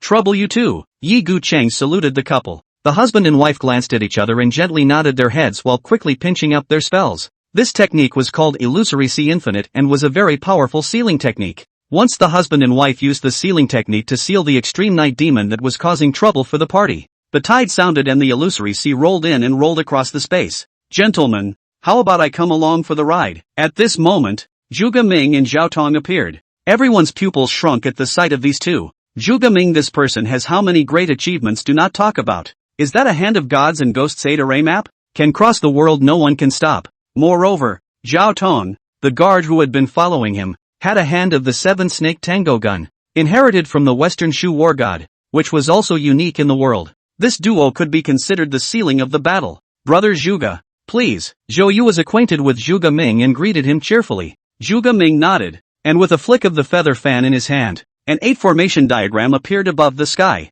The scope of this 8-formation diagram was so large that it enveloped the illusory sea of that husband and wife together. Countless Chi-Men figures swirled up, once again reinforcing the seal as unbreakable. Interesting, how can such a big bustle be without me? Zhuge Ming had just stopped, when a young man dressed like a beggar appeared in the crowd's field of vision. Beacon March. Yi Gucheng frowned. This Beacon March is a very famous Annihilation Realm peak cultivator, origin unknown, teacher unknown, acting both good and evil, not very popular. Alas, Yi's city lord, don't be so hostile. How many people are watching our heavenly wasteland continent's cultivators make a joke? I'm no longer ignorant. I won't come to make trouble at this time. Beacon March said cheerfully, raising his hand and pulling it hard against the sky. A violent rumbling sound resounded through heaven and earth, and then 4 beacons appeared at the 4 corners of the seal. The red-colored beacon fire was lit, and the blazing firelight connected the city, enveloping the entire space. The crowd didn't know what it was,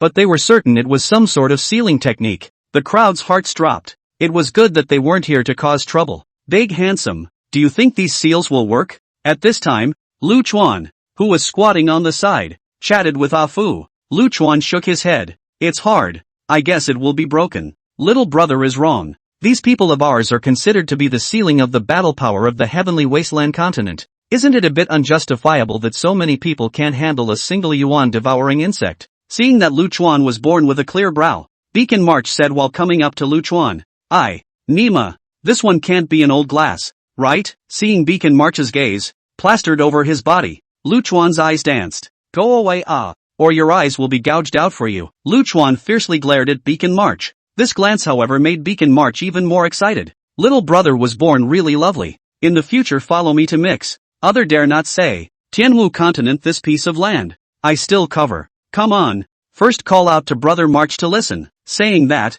Beacon March actually stretched out her hand to lift Lu Chuan's chin. Put. Lu Chuan's mouthful of old blood almost didn't spray out. Was thinking of gouging out the colorful batch's eyes, plus breaking that salty hand. Sinful beast, how dare you? Suddenly Sledgehammer in his arms jumped out and bit down on Beacon March's finger. Sledgehammer is known as a crazy batch. Taking advantage of Lu Chuan, can give you good juice to eat? Ouch, ouch, ouch. Beacon March, who had been bitten, only felt a heartbreaking pain that came from her fingertips. The entire arm turned black at a speed visible to the naked eye. The sword energy began to pollute his body. Feeling the unstoppable sword chi, Beacon March's face changed drastically and directly cut off his right hand. Luckily, Beacon March was decisive enough, or else, under carelessness, I'm afraid that the sledgehammer would have been bitten to death directly. Really, if a small sword spirit had bitten a peak annihilation realm cultivator to death in one bite, it would probably be able to make people laugh their heads off when they said it. Sorry for the disturbance. Beacon March backed up extremely fast while a new arm grew out.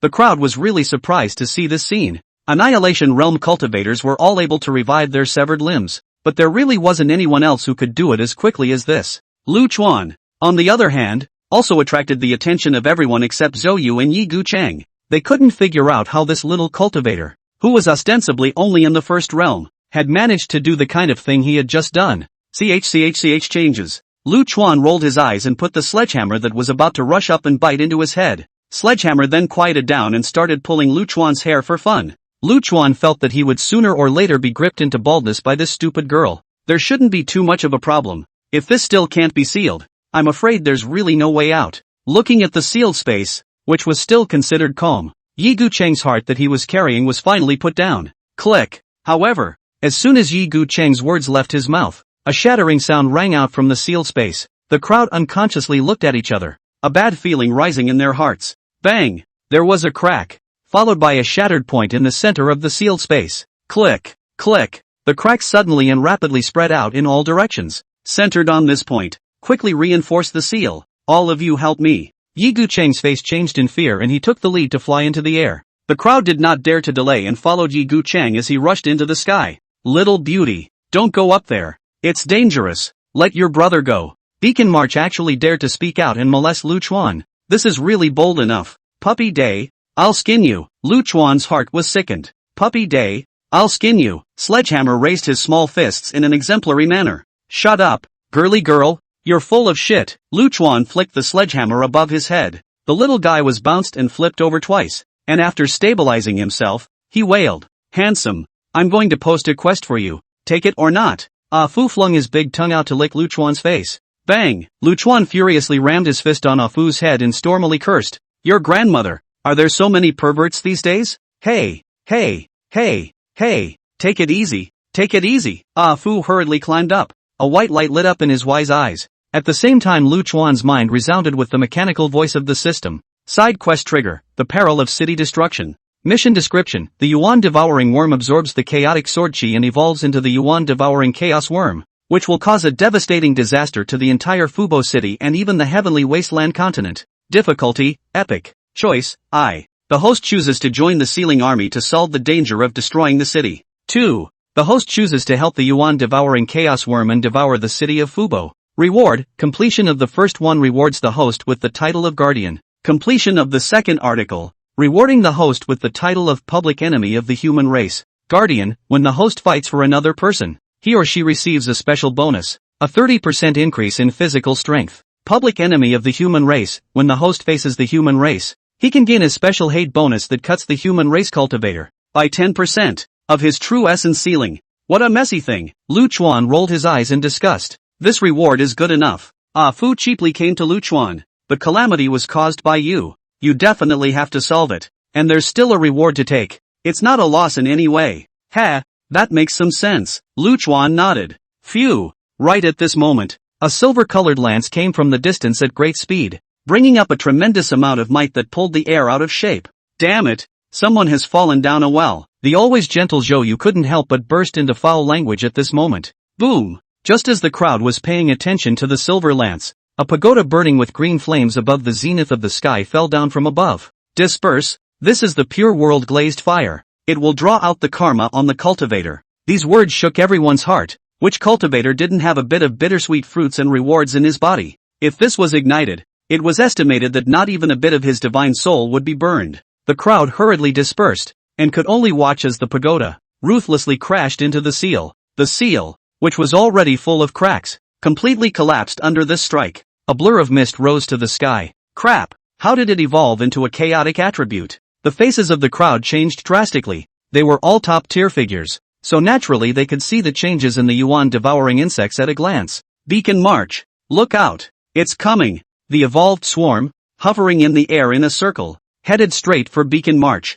Ha ha ha, brother is here waiting. Beacon March was completely unafraid. A long crystalline blade appeared in his hand and chopped down forcefully at the swarm. The wind and thunder between heaven and earth were loud, and the long sword rolled up monstrous divine thunder, covering the swarm of insects, temporarily trapping the swarm. The Beacon March pole trick is up again. Thunder Pool, town, ha ha ha. Above the sky, a gigantic city made of thunder and lightning suppressed in the air. This is the Thunder Pool. It seems to be a move used by the heaven-swallowing emperors in the past. Yi Gucheng seemed to remember something and made a surprised sound. Could it be that this bad boy has something to do with the heaven-swallowing emperor? The crowd was a bit puzzled. No, this should be a castrated version of the Thunder Pool. According to the older generation, when the heaven-swallowing emperor used this move, he directly suppressed the 36 heavenly demons outside the domain, allowing the entire vast world to be free from the harassment of the heavenly demons for 100,000 years. Be careful. With a wave of Zhu Gaming's feathered fan,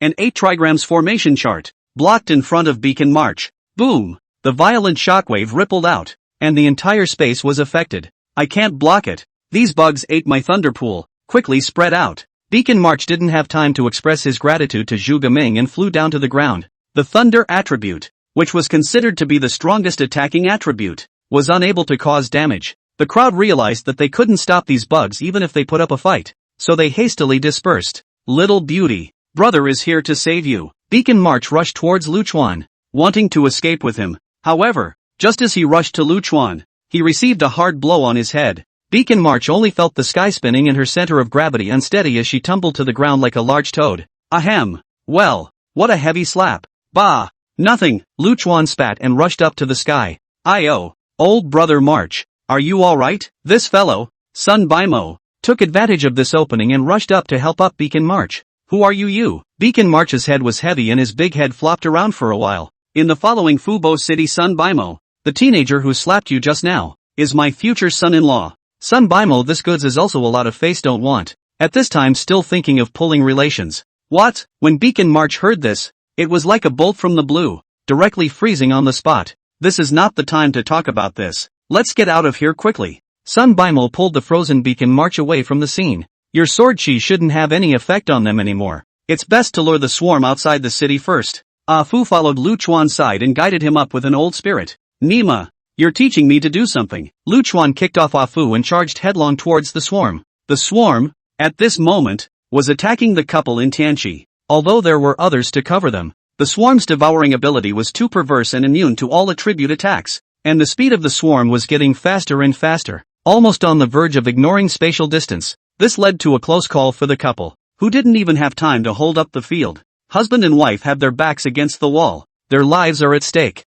and yet there is no hint of abandonment of each other. It's a bit unwilling to die here. Zhang Chuzheng shook back the swarm of insects and smiled somewhat helplessly. Old man, be careful. Suddenly Bai Chozon flipped his body and blocked in front of Zhang Chozon. The swarm had clearly been shaken away, but actually turned back in an instant. Wifey, Zhang Chuji bared his eyes. However, it was already too late. The swarm was too fast and had already arrived in front of Bai Chozon.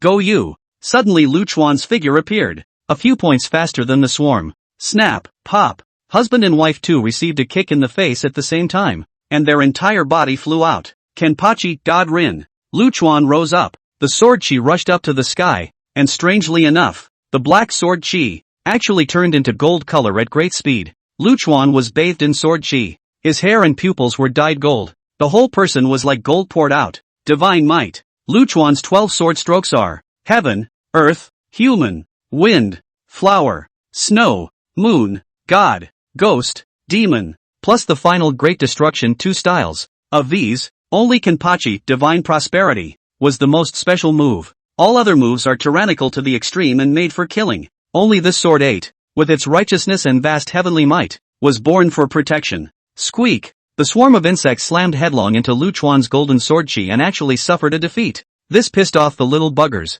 Squeaking and gnawing away, Lu Chuan turned his head to Yi Gucheng. Find me the grandson who just released the cold arrow. After I clean up this thing, I will come back to clean up those 2 shameless cubs. Don't worry, little master. I'll take care of this matter. Yi Gucheng nodded. Go! Lu Chuan's figure shot straight up into the clouds, and the swarm of insects followed in anger. Kenpachi, God's progenitor, Kago. It had been rushing towards to above the clouds before Lu Chuan stopped, and the sword 8's expanding stance was issued. Golden light spread out in the sky, enveloping the entire massive volcano city. Golden swords rained down on the city of Vorpal, and the warmth of spring rippled throughout the city. Sun Rinchua looked at this beautiful and touching scene and gently opened her hand to catch a drop of sword rain. The rain of swords dispersed in her hands, forming a golden shield that enveloped her. Sun Rinchua laughed happily. Egu, you've changed. You've changed. You actually used the 8 of swords. I thought I'd never see that move in my life. Ah Fu appeared beside Lu Chuan and shinned up. You're the one who grants a lot of words. Lu Chuan raised his foot and kicked Fu out of the range of the golden light. The swarm swarmed up and directly gnawed Alfred clean. Put, you're going to die. Ah Fu appeared bizarrely by Lu Chuan's side again, his eyes popping out in anger. Yo, why are you okay? Lu Chuan grabbed Ah Fu's ear and looked left and right, with the appearance of a curious baby. Che, old me is neither a life form nor a substance. What can this bug do to me? Ah Fu responded smugly while enjoying the touch of this Lu Chuan's small hand. Dead pervert. Lu Chuan hastily withdrew his hand and wiped it on his clothes with a disgusted face. You can think of something. This thing is immune to your sword chi, and when it eats your golden god progenitor, I'm afraid that nothing in this world will be able to hurt them. Lu Chuan frowned, looking at the swarm of insects that were gnawing on his golden sword chi. This was indeed not a solution. Lu Chuan drew his killing knife and tried to swing a few swords, and it was just as Fu said. The sword chi couldn't do any damage. Ah Fu looked straight up with joy. This thing was a huge disaster in the ancient times, and in this era, it's even more reckless. Lu Chuan suddenly pinched Ah Fu's neck and shook it fiercely. Less pretending to be a big-tail wolf for me here. You damn sure have a way, don't you? There is a way, but you have to kiss me. He. Ah Fu is a dead pig, lewdly smiling. Put. Lu Chuan really wanted to smack the girl on the spot. Suddenly Lu Chuan stopped his hand and remembered something, then removed the small gourd hanging on his waist. Grandson, is this gourd capable of collecting these bugs? Lu Chuan raised his eyebrows and asked cheerfully. Lu Chuan knew this bastard too well. Stupid asses never do anything that doesn't make sense. The gourd looks like a small token of appreciation for yourself. However, Lu Chuan, who knew the nature of this goods well, understood that it would definitely not be so simple. The reason why he had never asked was because he knew the donkey wouldn't harm himself, so he didn't seek out the root of the problem. Hush, hush, hush, whistled Alfred, cocking his head to one side and pouting his big lips. You're overthinking it. Isn't it just a broken gourd for drinking? He. Ah Fu's appearance reinforced Lu Chuan's thoughts. Lu Chuan opened the stopper of the zucchini and bellowed at the swarm. Grandson, dare you say yes when I call you? Put. Fu couldn't hold it together. His mouth spewed right out. What are you doing? Fun nah. Walker son. Son Walker, the one who walks son. I am your grandfather. Lu Chuan pounded the gourd, but there was no movement. Your grandma. Bang. Lu Chuan, somewhat furious, knocked the gourd on Ah Fu's head. A fist-sized bag instantly rose from the top of Alfred's head. Gee whiz. Didn't eat nah. Ah Fu mocked up disdainfully. Lu Chuan was furious and directly threw Ah Fu out again. If I can't cure a bunch of bugs, how can I go out in the future? Lu Chuan put away the killing life, followed by a tremor in his body, and a monstrous blood chi erupted from his flesh. Sword armor. Whispering, a set of golden armor soon covered his body. After doing so, Lu Chuan directly stepped out of the range covered by the golden sword chi. When the swarm saw Lu Chuan, they rushed over like crazy. Lu Chuan reached out and grabbed it, a little faster than the swarm, and a handful of small bugs were pinched in the palm of his hand. These little bugs are really pugnacious to the extreme. Being pinched in the center of the hand, they don't panic at all, and directly gnaw on the ground. Bah!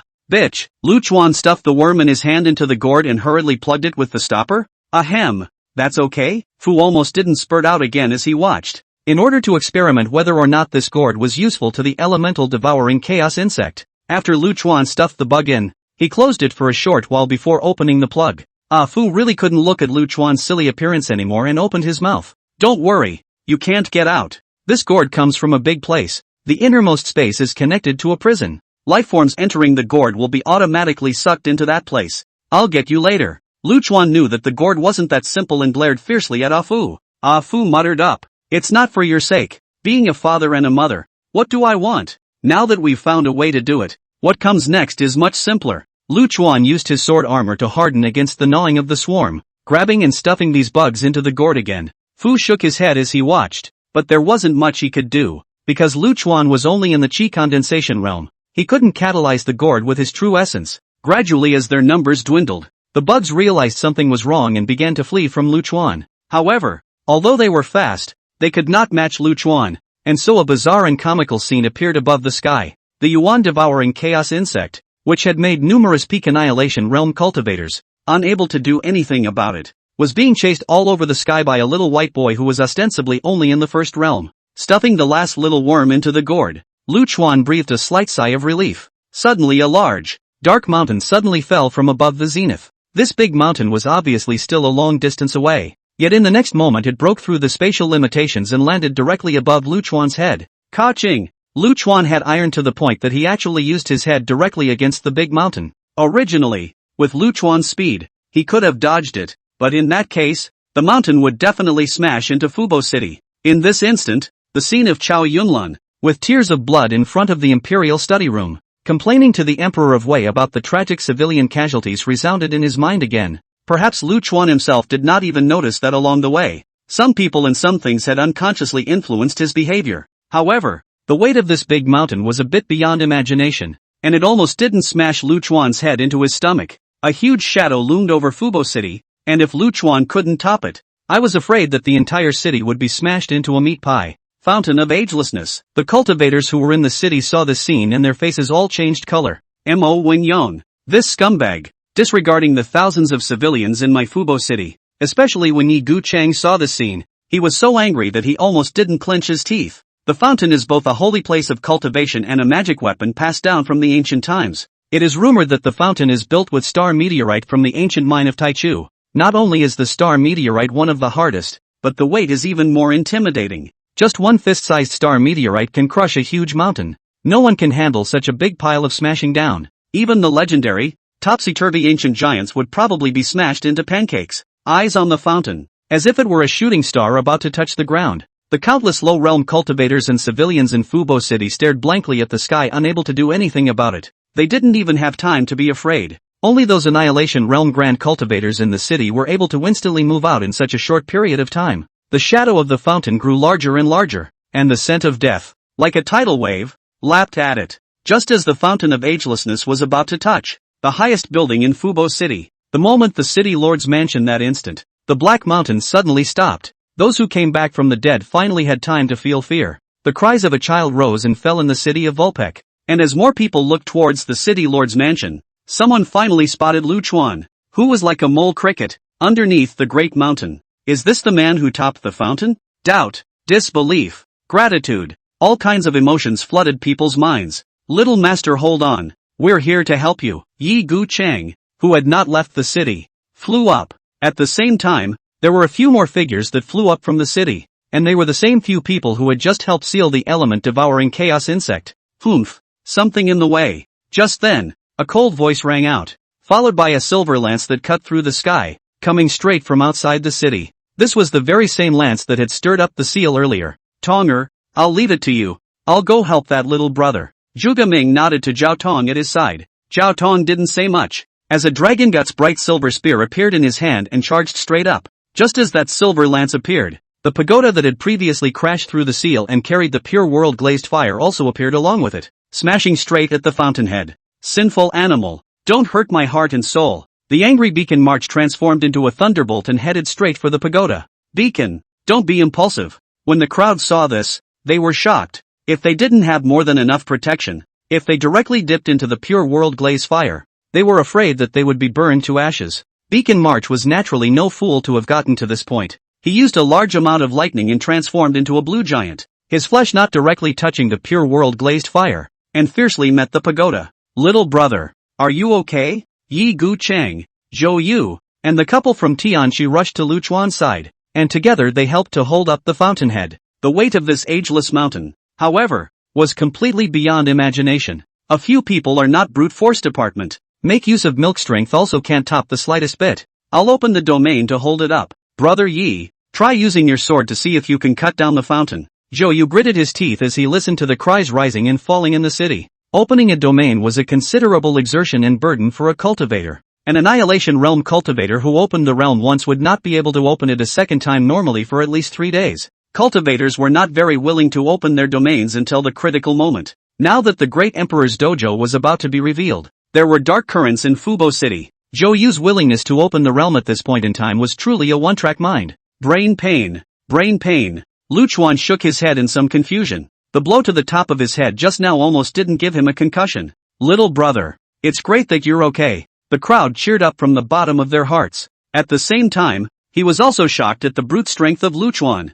Who could actually carry the Fountain of Agelessness? What kind of monster was he? Get out of the way. Get out of the way. What's the point of getting together? Lu Chuan said as he craned his neck and put his hands on top of Fountainhead. Bang! The brute force of his entire body was unleashed, and he actually charged into the sky against the fountain. Beacon March, who was hard against the pagoda above, was startled. If he hadn't reacted fast enough to avoid it in time, he probably would have been knocked silly. Beacon March was avoided, but pagoda was not so lucky. It was directly hit by the ageless mountain that Lu Chuan had topped up. The pure world glazed fire was knocked out and landed on top of the fountainhead. The blaze spread out, instantly enveloping the entire fountainhead. Lu Chuan just charged through the clouds against the burning black mountain. The crowd looked confused. Was this still a person? It was still Yi Gu Chung who came back to his senses the fastest and said angrily, I'll trouble all of you to go and help find someone. The pure world glazed flame, exclusive to that group of vultures in the heavenly fairy continent. That silver lance.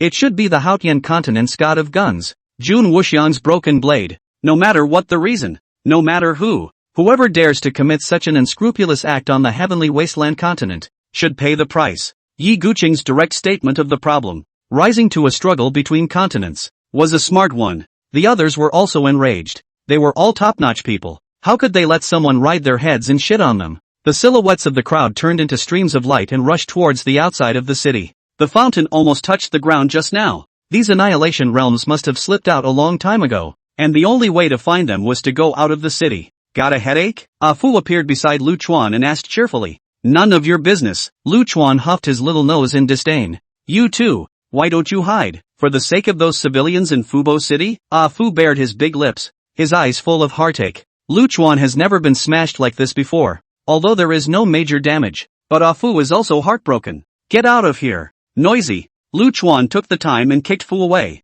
Oh, scared. Sledgehammer crawled out of Lu Chuan's arms and kept patting his chest. This bastard's escape kung fu is also first-rate. For the little time it took for the fountain to smash down, she was able to get over Lu Chuan's head and into his arms. Lu Chuan looked amused. Not afraid. Watch me put on a show for you, said Lu Chuan, once again exerted his strength and toppled the fountainhead out of the confines of Fubo City. Killjoy sheathed his sword at the same time. A black aura flashed out from above the tip of the sword. This black aura rushed towards the fountain. But it was not fast. Then came the second sword. The sword chi of the second sword was a bit faster than the first sword. Then came the third sword. The speed of this third sword was again a bit faster than the second sword. Then came the fourth sword. And the fifth sword. One sword was faster than the other. Lu Chuan chopped out a total of 9 swords in this instant, because the speed was so fast that it was as if only one sword had come out. The sword chi at the back caught up with the sword chi at the front, and the 9 sword chi overlapped. What a subtle sword technique this is! The 9 swords that overlapped together were concentrated at one point, and their might was immeasurable. Boom! With an explosion, the sword chi blasted on top of the fountainhead. This metal, which was claimed to be the hardest and heaviest in the world, was blasted to pieces at this moment. Rewind the clock a quarter of an hour. When the chaos gourd is in hand, the earth prison will be mine. The living beings held in the prison will be Master Kurenai's, and the sword nurturing gourd will be Brother Jun's. In the middle of a large mountain outside of the city, 3 people were discussing things. The one who was talking about the distribution plan was none other than Mo Wunrong, who had previously slipped away under Lu Chuan's nose. Across from Mo Wunrong stood a fat-headed monk. The monk's dharma name was Kurenai, a Buddhist monk from the Tendo continent. The strength of the Tiandu continent ranked 4th in the Howrung Great World, second only to the Heavenly Wasteland continent. But the Tiandu continent is a very special place. Other continents or all kinds of forces go hand in hand, and many parties fight for the world. The Tendu continent, however, is the sole dominance of Buddhism, with one family dominating the resources of the entire continent. These vultures, each one of them raking in the dough, are full of brains. If it really comes down to it, I'm afraid that the Heavenly Wasteland continent isn't a match. It was because there were too many forces on the Sky Wasteland continent to be united. Unlike the Sky Fairy continent, to the left of Mo Wunrong, there stood a young man with a straight figure and a handsome face. This one was named Jun Wuxiang and came from the Haotian continent, which was number 1 in terms of strength. The Haotian continent was the reigning king of the entire vast world, and no one dared to oppose this. Jun Wuxiang himself, in that monster-filled realm, was considered to be a vassal. After Mo Wunrong slipped away from Lu Chuan's side, he found these two and discussed things. The matter of deliberation was naturally about Lu Chuan's zucchini. This chaos gourd had been missing for hundreds of thousands of years, and not many people knew the secret. And it just so happened that Mo Wunrong was one of them. This chaos gourd, with its ancient origins, goes back to the age of chaos. It is the fruit of a gourd vine that was born with heaven and earth. Inside this gourd was connected to a space which was called the Earth Prison. The prison holds the great evils of the age of chaos. Of course, what Mo Wunrong was interested in was not those living beings imprisoned in the prison. What he was interested in was the prison itself. The Earth Prisoner was created from one of the 5 elemental origins, the origin of Earth. If the origin of Earth was integrated into the fountainhead, Mo Wunrong was confident that he would take that step and reach the supreme half-step emperor realm. And the bald lady was looking at the great murderers held in the Earth Prison. If we can use the Buddha's teachings to ferry these living beings to become protectors, it will greatly strengthen Buddhism, and then the Buddha's eastward journey will no longer be a fool's errand. As for Jun Wuxiang, he was a hilarious one. As native Haotian people, they were looking down on other continents' cultivators. But the gourd itself was indeed a nice thing to bring back to the young lover to use to raise the flying sword. A top gift. The 3 of them were chatting happily here when Master Kurenai's large, greasy face suddenly changed color. Master, what's wrong? Mo Wunrong asked with a frown. Master Kurenai shook his head. It's fine. The Linglong Pagoda suddenly lost contact with me, and now it's connected again. Mo Wunrong sighed in relief and patted his ass in passing. Grandmaster's Linglong Pagoda is close to the quality of a divine artifact. Together with my fountain of youth. That brat may be weird, but it's more than enough to suppress him. Master Kurenai was very flattered and laughed. Sure, Master Mo fountain is the real supreme treasure. As long as it is mixed with the essence of the earth to refine it, it will surely reach the level of divine artifact. In addition, the broken blade of the Jun cultivator is also a rare divine artifact in this world. And even if the other party is at the peak of the annihilation realm, suppression is more than enough. Jun Wuxiang laughed along without any sincerity. How can my broken gun compare to the two of you's magic weapons? Just as the three men were commercially blowing each other off and fantasizing about a better future. Far above the zenith, a sudden earth-shattering explosion sounded. Put. Mo Wonrong's face turned white on the spot, and a mouthful of old blood was directly sprayed out. Then he burst into a rage. My fountain of agelessness has been blasted to pieces. The original magic weapon that was linked to Mo Wonrong's mind was destroyed, and he was naturally extremely injured. The other two were also horrified to the extreme. They were naturally clear about what a star meteorite was. The Fountainhead Mountain, which was built with the star meteorite, was actually directly blasted to pieces,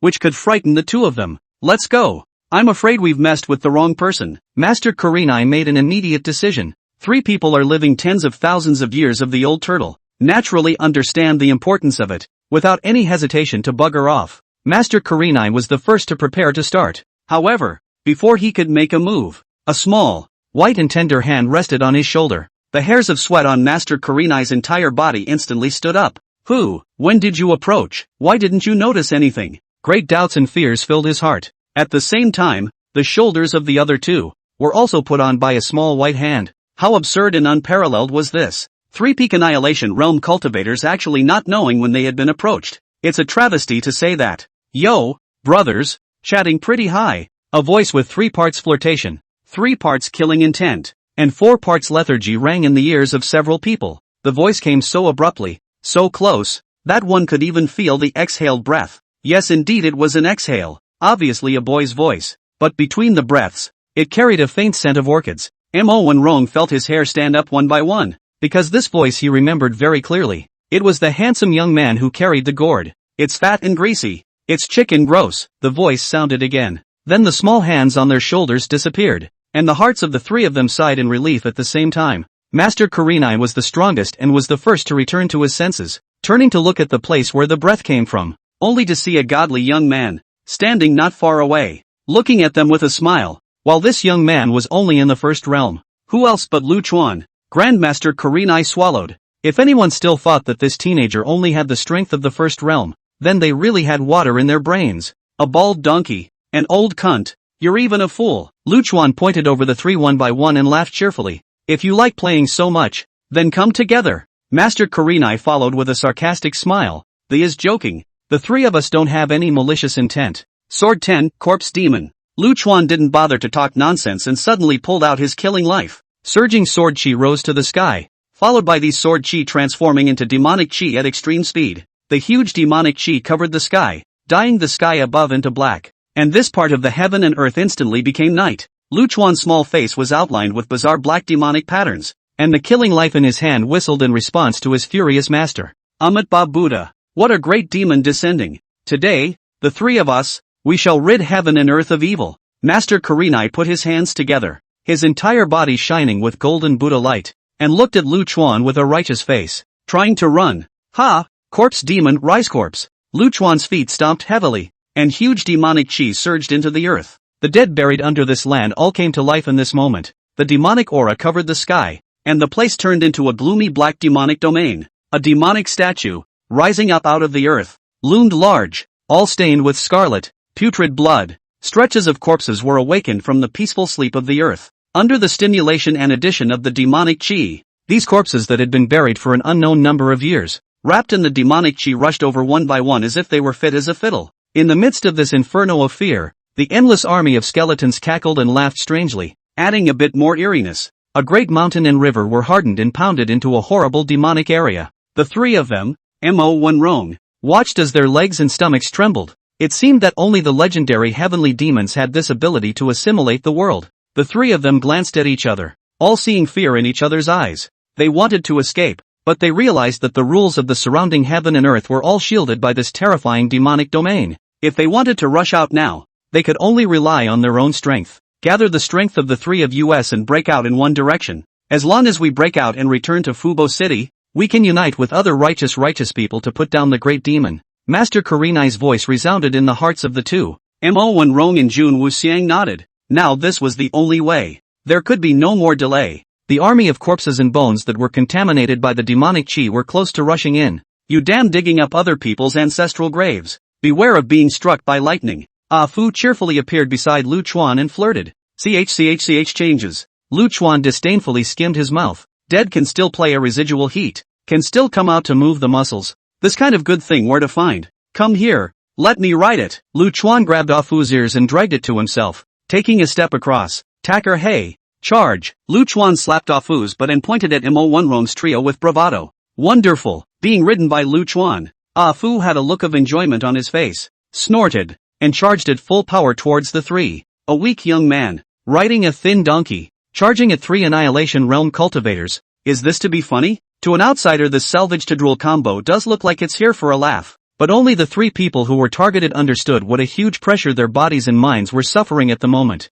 The 3 of them exploded all of their true essence out. With Master Kurenai leading the way. Breaking out in one direction. The immense pressure made Mo Wunrong's trio distracted. And they tried their best to break out in the opposite direction of Lu Chuan. Lu Chuan rode Ah Fu, saying that he was charging. But in fact, he was just slowly following a few people's asses. Lu Chuan did so because all 3 of them were at the peak of the Annihilation Realm. If they were determined to run regardless of the cost, they might only be able to stop 2 of them. If one of them gets out, where in the world can we find him? Lu Chuan is quite a vengeful person. Since he wants to kill that must be killed. Not one left behind kind. Never run away one. A few skeletons, blocked in front of the 3. The golden Buddha light shone around Master Kurenai, instantly purifying the skeleton. This unbearable skeleton gave a few people great confidence. However, they failed to notice that the purified skeletons soon rose again, spiritedly and strangely. Wait a moment, these 3 people's corpses, used to keep it, broken is really a waste. In the future, you can't always do everything yourself. You don't like dealing with the living, raising corpses is a good choice. The hilarious duo that followed the trio's asses actually chatted at this point. That's fine, but that fat, bald lady is really a bit of a turn-off for me. Lu Chuan has absolutely no favor with this kind of baldy. After all, in that part of his hometown, the reputation of these baldy people is really too stinky. Then the baldy won't want it. Break it up and use it as fertilizer. Alfred nodded cheerfully. The conversation between the 1 man and 1 donkey was not concealed, and it clearly reached the ears of the 3. Hearing that Lu Chuan wanted to raise his corpse, especially Master Kurenai, who was even disliked for his corpse, was scared to the point that his hairs were standing on end. The pace of the breakout picked up a bit more. However, the 3 of them didn't even notice that the true essence they had consumed could not be replenished in this polluted world. As time went on, the skeletons grew in number and all sorts of weird and wonderful things popped up. Even in the back, there was actually the skeleton of a giant python that tumbled up from the ground, causing a violent earthquake. The size of this giant python skeleton is simply unbelievable. Actually wrapped around 2 large mountains. I'm afraid that the length of the body is not less than 10,000 meters. This giant python corpse? I don't know which era it was buried here, and I don't know how many years have passed. The skeleton didn't show any signs of decay, and the color wasn't that lifeless gray, but shone with a weird green light. The ancient beast Pan Moon Python. The breakout trio lost their voices in terror at the sight of the massive skeleton. This thing is a famous demonic beast in the ancient times. It is said that it was born with the strength of the Dao One realm, and after it reaches adulthood, it will be the peak of the Annihilation realm. This size was definitely an adult disc moon python when it was born. Although this thing had already become extinct, demonic beasts descended from the bloodline of the disc moon python had a great reputation in this era. This thing had been dead for an unknown number of years, and it was actually buried outside of the city of Fubo, and by the looks of it, there's still the possibility of demonization of the corpse's immortal bones. Lu Chuan was in 2 minds when he saw this huge corpse. The body gently leapt up and landed on top of the corpse's head, while kicking Fu away in the process. Bitch! Cursed the kicked-off Alfred under his breath. Lu Chuan controlled the python corpse bone and pressed hard against the breakout trio. Under the enhancement of Lu Chuan's demonic chi, the strength of this corpse bone was already no weaker than any of the 3 of them. These 3 were forced to do nothing but fight their way to the top. Violent crashes resonated throughout the sky as black and golden shockwaves entwined and swept across the tainted world. In the blink of an eye is the sky collapsing like the end of the world. Before the smoke and dust cleared, the bones of the python that had been knocked apart were once again assembled. Funny thing is, Lu Chuan got the other local corpse bones and installed the python's corpse bones. 2 thick white bone arms. Not knowing how to fly was good. Lu Chuan placed 2 more white bone wings on the python's corpse. A combo monster appeared in front of the trio. Giddy up, punch the duck. Lu Chuan stood on top of the head of the python's corpse, like a great general who commanded thousands of troops and horses with great vigor. The charge trio hadn't caught their breath yet, and when they saw this combination of monsters, they almost didn't turn their backs on the spot. However, the huge body had already pressed down, and the 3 of them had no effort to catch their breath, so they could only meet it again. The 3 Annihilation Realm peaks were still somewhat strong, and the bones of the combined python's corpse were washed away again. What? No, then I'll get you a sword. With a wave of Lu Chuan's small hand, a demonic statue in the distance transformed into a long black sword and fell into the hands of the python's corpse. The giant python's corpse bones mightily wielded a huge sword and smashed down on his head. The 3 were swept by the sword wind and old blood spurted out on the spot. Exasperated, the 3 of them once again dispersed the python carcass. However, in Lu Chuan's demon domain, this thing was just immortal, and it could recover even after being smashed into crumbs. In the end, Lu Chuan even added 4 more hands to the python's corpse and transformed the other demonic statues into giant swords as well. And so an inquisitive Stitch monster appeared. 6 hands, 6 swords, and 4 wings of a great monstrous serpent. Just ask if you've ever seen one. Looking at this mental pollution, the breakout trio shit nearly gave out. Teach you a trick. Blade Storm. Ha ha ha. Lu Chuan reached out and pressed his hand on the top of the python's head, and a wave of sword chi surged into the corpse. The python's empty eyes lit up at this moment, flashing with an eerie green light. Rip. The sound of swallowing a letter actually resounded from the python's mouth. Then the python unfolded its 6 arms and its huge body began to spin. The terrifying sword chi gathered around the python's corpse, forming a huge tornado, because the python's corpse was too huge. This scene was really shocking. The breakout trio's faces turned pale, realizing that this seemingly funny move actually had the power to split the sky and open the earth, and could not be fought against. Although they didn't want to fight it hard, it was not their choice. The sword blade storm enveloped too large a range and it was impossible to avoid it. The storm was wrapped in monstrous might and swept in. Black sword chi scurried everywhere, and this improvised demon realm became a sea of sword chi. The breakout trio got rolled. By the time the storm passed, the 3 were lying on the ground as if they were dead pigs. I'm smiling with glee.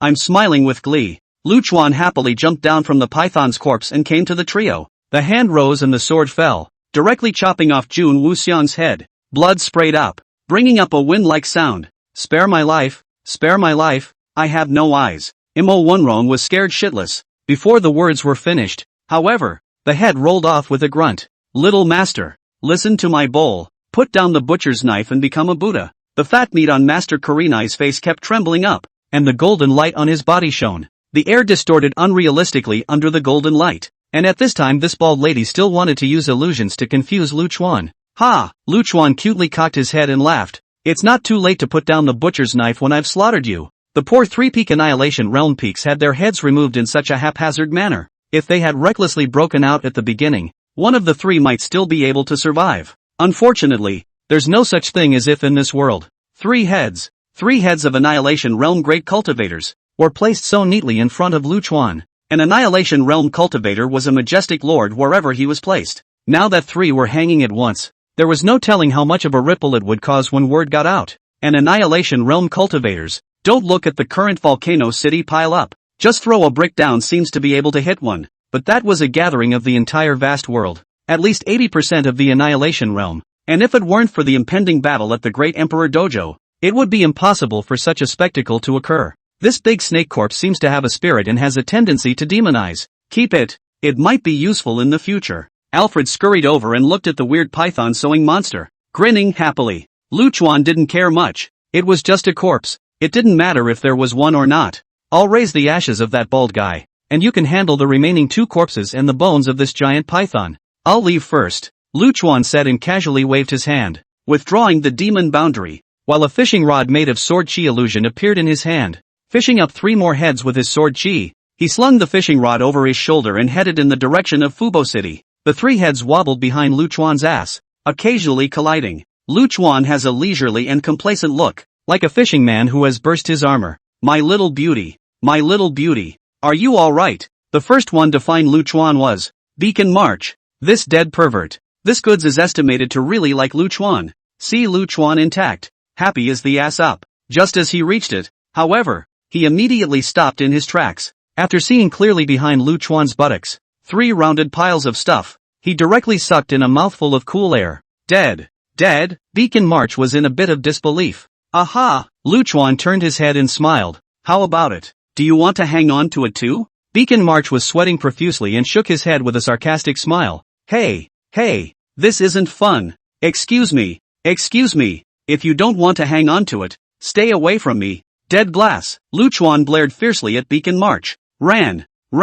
Beacon March hurriedly jumped a few meters away, but still shamelessly followed behind Lu Chuan. How did you kill them, little beauty? These are 3 peaks of the Annihilation Realm. If they are bent on escaping, there is no way they can die. Could it be that these 3 bastards had an infighting? Allowing you to pick up the slack, little beauty? Our heavenly wasteland continent, for at least 10,000 years, there have been no Annihilation Realm great cultivators that have fallen. Ha ha ha. If this matter reaches the ears of those old undead, TSK, how rich the expression should be. Wait for me, little beauty, don't go so fast. Hey, I know I'm kinda annoying, but don't mind me. A beauty like you can't do everything yourself. You should still be missing a family dog. What do you think of me? Proper peak of the Annihilation Realm. Beacon March is not only sexually dysfunctional, but also a fucking chatterbox. Raucous Lu Chuan headache. Little Master, Sun Yi Gu Chang and his group, also found Lu Chuan, and upon seeing the 3 heads, the reaction was almost the same as Beacon March. Are those civilians in the city alright? It was rare for Lu Chuan to care about others. Yi Gu Chang nodded his head and heartily said thank you. It's fine. It's already back to normal. This time it's thanks to Little Master. Otherwise I'm afraid that this Volvo city would be gone. It doesn't matter. It's just a show of hands. Lu Chuan was truly not polite at all. Little Master is truly a man of God. I can't wait to see the faces of those vultures and the cultivators of the Hautian continent. Good killing. This bunch of things should be killed. And let them understand that they can do whatever they want not just because they have reached the Annihilation Realm. The group chatted as they quickly returned to Volcano City. This arrogant behavior of fishing for heads and waving them around caused quite a commotion. Luckily, Yi Guqing was present, or else I'm afraid it would be a bunch of crap again. Soon, word spread that someone had killed 3 Annihilation Realm great cultivators, and their heads were still being fished around the city. In the city of Fubo, it was a time of chicken and dogs. Lu Chuan was thinking about the auction. After all, it was a considerable amount of spirit stone income. Where is the Sun family's auction house? And after this mess, is it still a normal auction today? Yi Gu Chang nodded. For this auction, Sun Bimo has almost staked his entire fortune. If the sky wasn't falling, he wouldn't have cancelled this auction. Zhou Yu, who was on the side, chimed in. Little Master is giving the Sun family a stand, so let's go over and join in the fun as well. The auction is mysterious this time, and some of the old demons that don't come out of the world have been heard to have come. The crowd had no objections, and it would also be good to take this opportunity to pull some strings with Lu Chuan. In front of the large auction house, Sun Bimo kept wiping the sweat from his forehead. Some time had passed since the earlier incident, and the auction house was functioning normally. Some important guests, too, had almost arrived, but the only one missing was Lu Chuan, who was standing in. Mo Wenrong's temporary backlash had left him with no one to use, and now he could only point to Lu Chuan to hold down the fort. If there is no big man to calm the scene, this auction may be out of the question. Little Sun is it hot? A familiar voice rang out, and Sun Bimo was so excited that he almost didn't cry. As for the appellation of Little Sun, how could there be any mind to count on it? After taking a good look at the line of people around Lu Chuan, Sun Bimo's heart fluttered and fluttered. Yi Gu Chang, Zhou Yu, Zhuge Ming, Zhao Tong, that couple from Tianqi, any one of these people coming out, that would be a master that could make heaven and earth shake 3 times. The fact that it's all actually gathered together now is just too much to calm down. However, what was even weirder was that these people seemed to have a somewhat ambiguous attitude towards Lu Chuan. Not to say pleasing, but they also seemed unusually close. This scenario was somewhat beyond Sun Bimo's cognitive realm, until he saw the 3 heads hanging behind Lu Chuan's ass. After the cardiac arrest, he also finally reacted to why these bigwigs had this attitude towards Lu Chuan. Sun Bimo's heart was delighted. This time he had picked up a treasure. With this kind of character standing on the stage, there shouldn't be any problems in this auction. Gentlemen, please come inside. There are still good rooms empty, so you can look at this auction together. Sun Bimo cheerfully invited the crowd. Old Sun, what exactly is it that is being auctioned this time? Sparing such heavy blood and making it so grand. It can't be a divine artifact, can it? Yi Gu Chang asked jokingly. It's a notch higher than a divine artifact. Sun Bimo smiled mysteriously. We'll find out later. Oh, then we'd like to see it. The crowd happily crossed into the auction house. Before Lu Chuan entered the auction house, he peeled off Beacon March's top and covered the 3 heads. When picking up the clothes, the pervert can give this pervert an excited red face and neck, drooling, and as a result, he received a slap from Lu Chuan before he came down honestly. The Sun family auction house, on the outside, appeared to be nothing more than a small high-rise building, but after entering, one realized that there was something else. On the first floor is the ultra-luxurious hall, which can accommodate at least tens of thousands of people. The hall was very empty. Only a small delicate table platform stood in the center. And it seemed that the auction item to be auctioned later would be in this position. This auction house is built with a peculiar space stone, the white music stone, and the space inside can be stretched and expanded to accommodate however many people. Seeing that Lu Chuan was like a curious baby, Zhou Yu thoughtfully explained for Lu Chuan. The second and third floors of the auction house have more than 30 deluxe boxes, each of which is a small independent space, making it easy to hide your identity without being disturbed. Gentlemen, your room is in room number 3 of the heavenly character. This way please. Sun Baimo, who had a bottom line, spoke quite a bit louder. Lu Chuan did not go upstairs with the crowd because he had to stand in the lobby. After Sun Baimo finished guiding Yi Gu Chang and his group, he assiduously brought a chair to Lu Chuan. Lu Chuan slammed the 3 heads, heavily, on top of the tabletop in the center of the hall. Because of the ragged top covering it, other than Yi Gu Chang and his party who had just gone up, the people in the other boxes didn't know what it was. Lu Chuan followed and turned his head to Sun Baimo and asked, "The upstairs private rooms are full, right?" Sun Baimo looked at the 3 covered-up heads for a vicious chill, nodded to Lu Chuan and whispered, "Come all together. Instead of more people, there are 3 vultures from the Tendu continent in room 4 of the heavenly character, 4 people from the Tianhua continent in room 2 of the heavenly character, and 3 cultivators from the Haotian continent in room 1 of the heavenly character." The cultivators in these 3 rooms are all just coming over to the Annihilation Realm.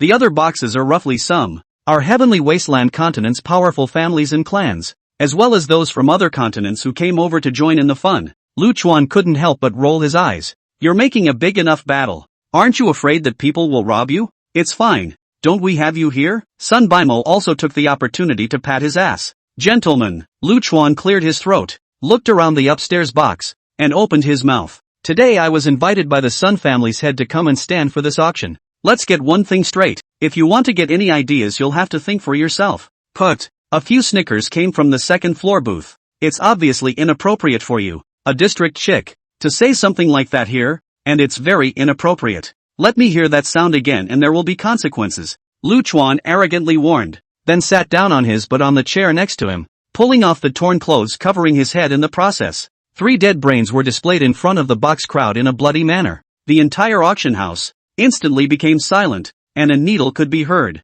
A short silence was followed by a gush of cool air, and the ones who reacted the most violently were the people in the Sky Character Room No. 4 and Sky Character Room No. 1, because among the 3 who died, there were people from their continent. Seeing the heads of Master Kurenai and Jun Wuxiang, the people in these 2 rooms were instantly sweating. "It's seen your brother Kurenai." The 3 vultures in the 4th room of the heavenly character quickly and surely identified that big brain. A monk with a face full of crossflesh and a hideous centipede-like scar over his left eye stormed out on the spot and was about to rush out and slaughter Lu Chuan. "Kuki, don't be impulsive." The 2 old monks beside him hurriedly pulled him back. The monk named Kuki had anger churning in his chest like a boiler that was about to explode from too much pressure. "Seen your uncle. Just watch seen your brother get humiliated?" The 2 old monks shook their heads. "When this matter is resolved, naturally, we will ask for an explanation for Kurenai, but don't move before the auction ends." In room 1 of the heavenly character, the 3 windy and arrogant Taoists were shocked and then quickly quieted down.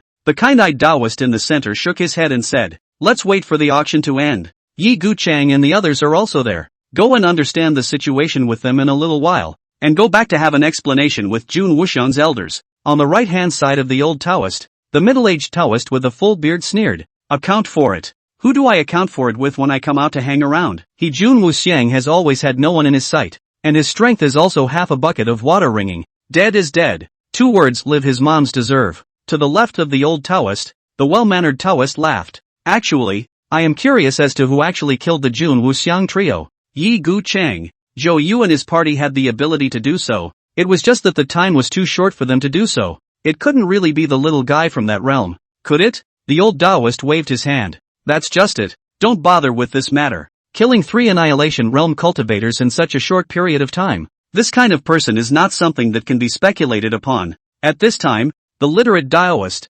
again, surveyed Lu Chuan in the hall with interest. "That little guy down there, he's got a handsome face and aura. And his roots and bones are marvelous. Doesn't the bearded man want to take in a shut-in disciple?" The bearded Taoist nodded. "It's good. It's just that this sitting has no sitting phase. The virtue is a bit poor. When it's done, I'll go and tie him up, and bring him along on the way back. Wu Wei Zi, don't mess around." The old Taoist couldn't help but chortle softly. "This little guy is not simple." "Hey, The bearded man snapped, not daring to talk back. Gentlemen, if you think your necks are harder than the owners of these 3 heads on the table, come and touch them with me. Without further ado, Lu Chuan said, arrogantly poured a mouthful of wine and said to Sun Bimo, let's begin. Sun Bimo music is liver trembling. When has it ever been so hard? Humph. Sun Bimo majestically stood before the tabletop and cleared his throat. I'm sure you all already know a bit about the items being auctioned today, so I'll make some additions here. The item up for auction is the origin rune of the once vanished mysterious era,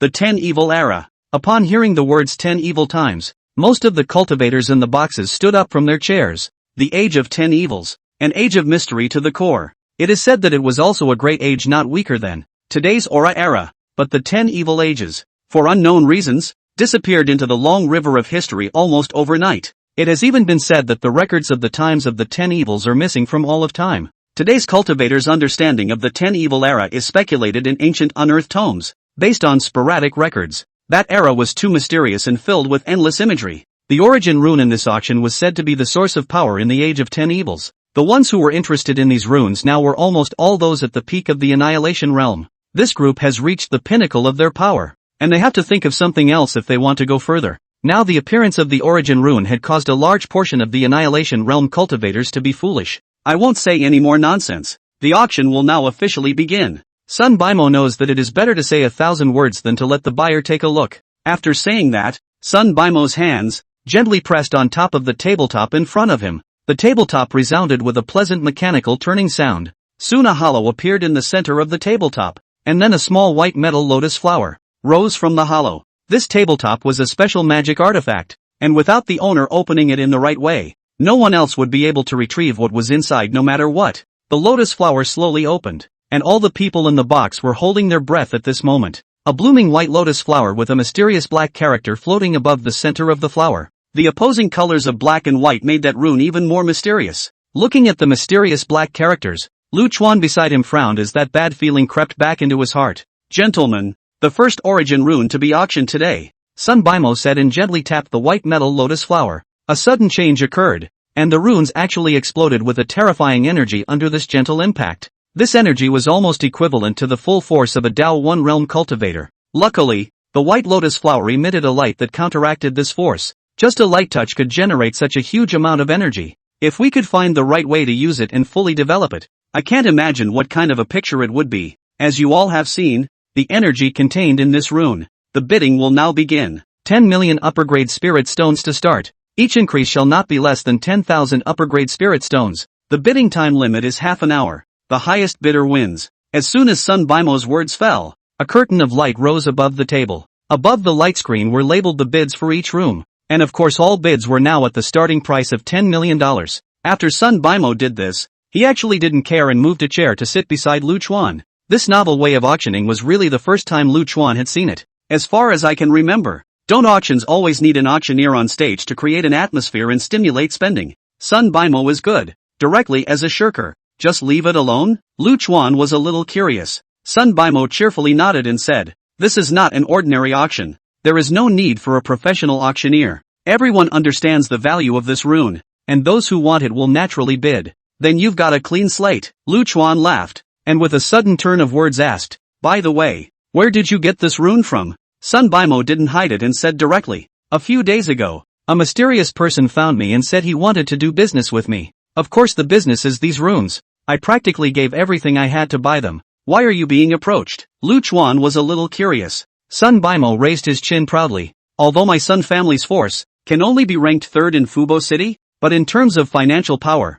no one would dare to call me first when I say second. In the whole of Fubo City, I, the Sun family, am the only one who has the financial power to eat these runes in one sitting. Lu Chuan nodded. That made sense. Then the person who sold you the rune, do you know the whereabouts? Sun Bimo shook his head. That person was mysterious. I didn't even see the front face. Right. Sun Bimo suddenly remembered something. Although that person has the appearance of a human, he gives me a feeling that he shouldn't look like a human. And the language is rusty when you talk to him, as if you've just recently learned it. Kind of interesting. Lu Chuan smiled and turned his attention to the bidding. Looking with interest at the numbers above the light screen, which kept jumping, the price was soon raised to 100 million. Lu Chuan understands the benefits of bidding in this way. reducing unnecessary trouble and eliminating the need for the major powers to face each other face to face. The highest bidder right now is room number 4 in the sky. Are these vultures so rich? Looking at the numbers that were still rising, Luchuan felt like a real dirtbag.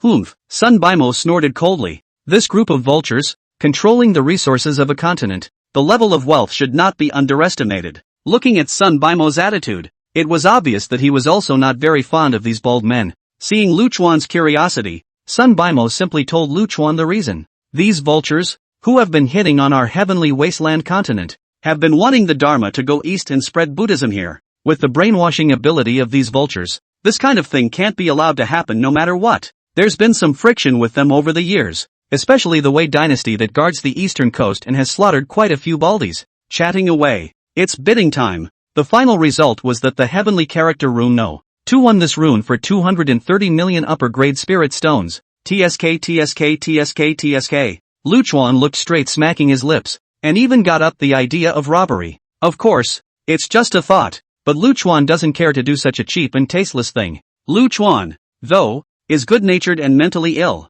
and has been known to kill indiscriminately, but all of this is based on the premise that, well, someone is inviting it to happen.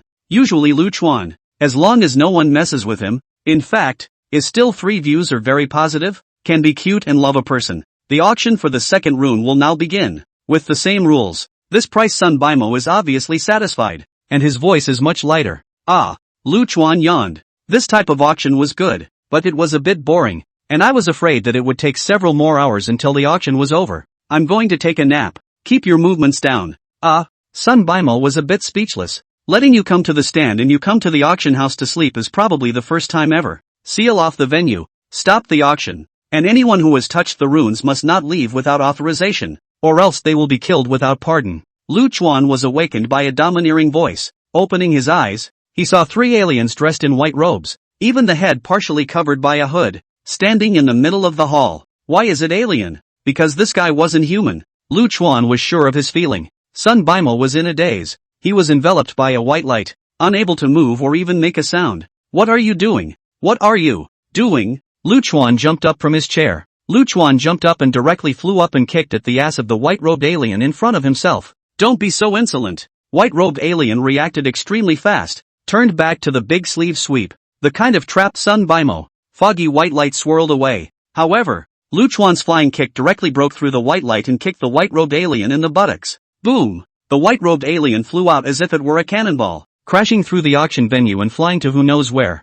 The other 2 white-robed deviants obviously froze for a moment, and didn't react until Luchuan's big ear scratch greeted their faces. Snap! 2 big crisp forced fights rang out, and the 2 remaining white-robed deviants, were slapped out. Luchuan smashed the white light that trapped Sun Bimo with another smooth hand. Everything happened so fast that the untied Sun Bimo was still in a state of confusion at the moment. Go on, go on. No one can leave until the auction is over. Luchuan happily lay back again. Sun Bimo was sweating profusely. How should it be possible to continue the auction in this situation? Moreover, the runes have already been auctioned out 3. Sun Bimo has already returned his capital and made a small profit. There are still 2 runes left. You can think about it in the long run. Little brother, let's call it a day. Let's solve the problem at hand first. Luchuan was indifferent and nodded. This is your own end of the contract. The money cannot be a penny less, but also want to hire me again. You have to count the money separately. That's natural. Sun Bimo sighed in relief.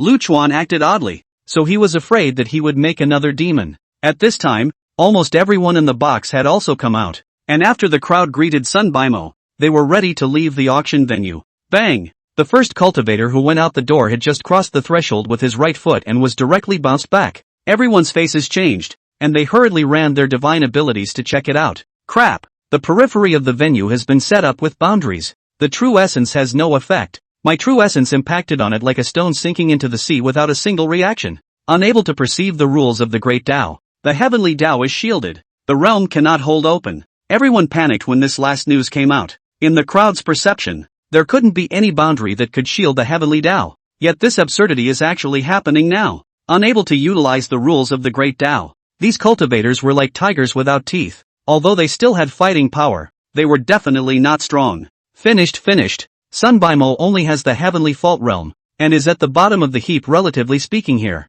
And he's got a huge amount of money on him, so he'll be damned if he doesn't panic. Father. Sun Rinxue also found Sun Baimo at this time. It was obvious the girl was terrified and her little face was white. Sun Baimo to the baby girl opened a box.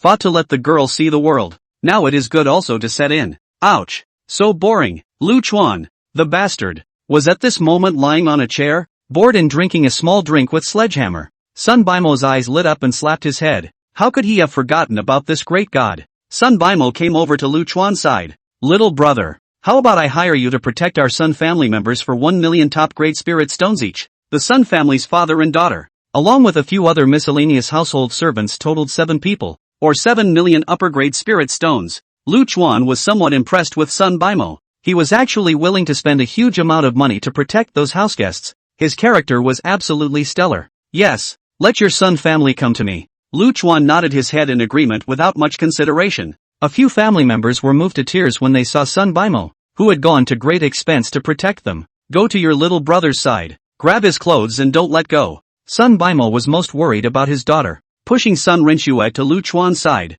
he barked. Sun Rinxue looked at Lu Chuan. Her small face was suffocatingly red and she was a little embarrassed to reach out. Gu, little ancestor, what time is it? Still shy. Sun Baimo's old face reddened with anxiety. Grabbed a corner of Lu Chuan's robe and stuffed it into Sun Rinxue's hand. Don't let go. No matter what happens. I. Sun Rinxue lowered her head, not daring to look at Lu Chuan. This girl was just too cute. Lu Chuan couldn't help but bully her a little and rubbed Sun Rinxue's little face fiercely. Your father paid for it, so if you're told to pull it, pull it. Good.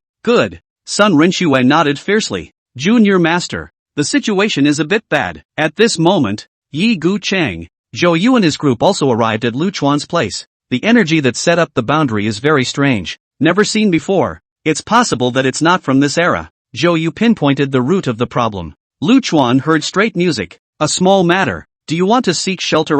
1 million upper grade spirit stones a person. The price is fair. Children and old men. Cough. Zhou Yu almost didn't choke to death. But on second thought, 1 million top grade spirit stones was indeed not too much. These people had all seen Lu Chuan's methods, and it was worth it to use 1 million top-grade spirit stones to buy a peace of mind. Yi Gucheng crowd all paid their money, and when it was finally Beacon March's turn, the bastard looked like he was going to cry. Don't you damn well say you don't have any money. Lu Chuan rolled his eyes. Beacon March scratched his head awkwardly. Little beauty. You see, I indeed don't have one. Why don't I use a magic weapon instead? A peak of the Annihilation Realm who couldn't get 1 million top-grade spirit stones would be able to laugh his teeth off when he said it. Aside from spirit stones, everything else is off the table. Lu Chuan refused dryly. Right now, there was a shortage of close to 2 billion spirit stones to break through the 5 elements hegemony body to the 3rd realm of the divine Tao. Lu Chuan couldn't look at anything but spirit stones right now.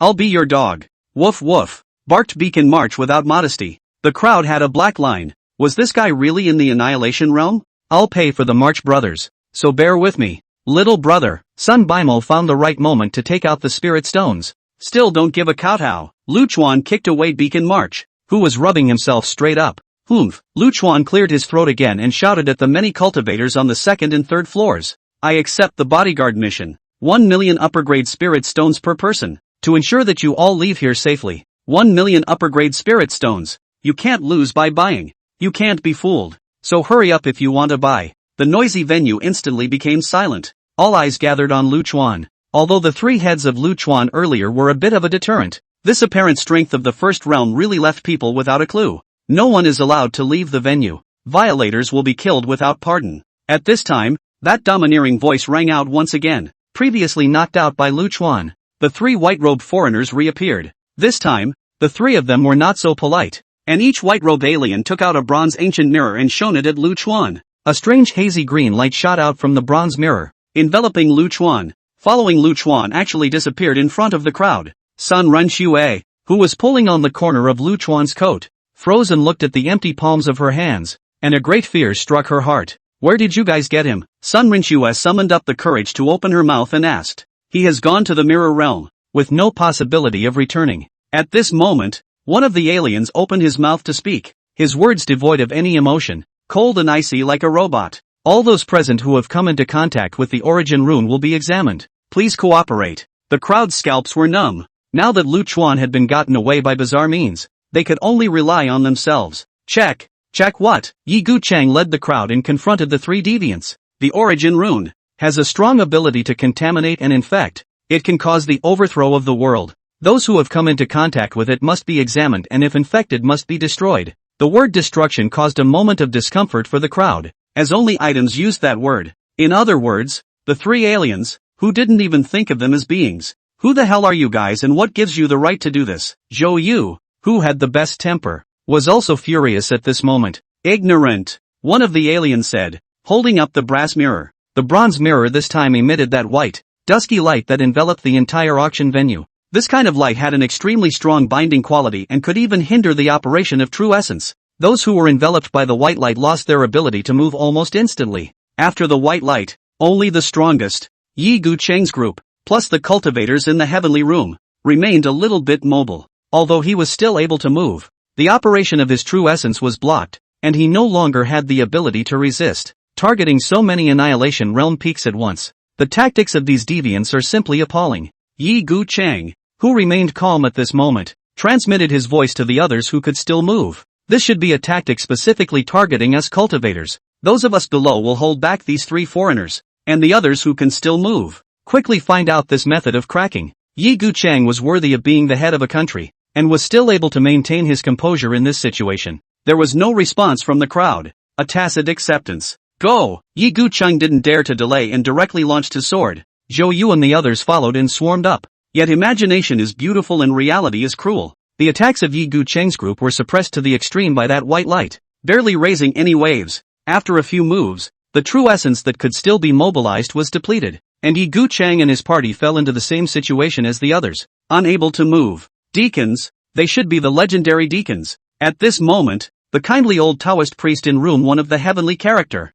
roared, out of fear. His voice was tinged with trembling. On the inscriptions of the Lao Jun Guan, it was recorded that this kind of thing, when an era is about to meet its destruction, this kind of alien will appear. Lao Jun Guan, that was the oldest cultivation sanctuary in the vast world, and the number of years it had continued was beyond verification. But one thing is for sure, Lao Jun Guan has been through at least several eras, so the old Taoist's words had some credibility. At this moment, one of the alien types spoke. The origin rune is the origin of this disaster. For the continuation of the Aura era, we need to purify. Please sacrifice your ego and help this era continue. Beacon March stormed out, and a huge green-colored thunderbolt was generated out of thin air, blasting straight into the top of an alien's head. However, the might, although quite strong, did not do any damage. Screw your sacrifice of ego. I cultivate for the sake of free heaven and earth. Lawlessness, let me sacrifice myself to fulfill. Think beautifully. Beacon March's words basically represented the attitude of the others.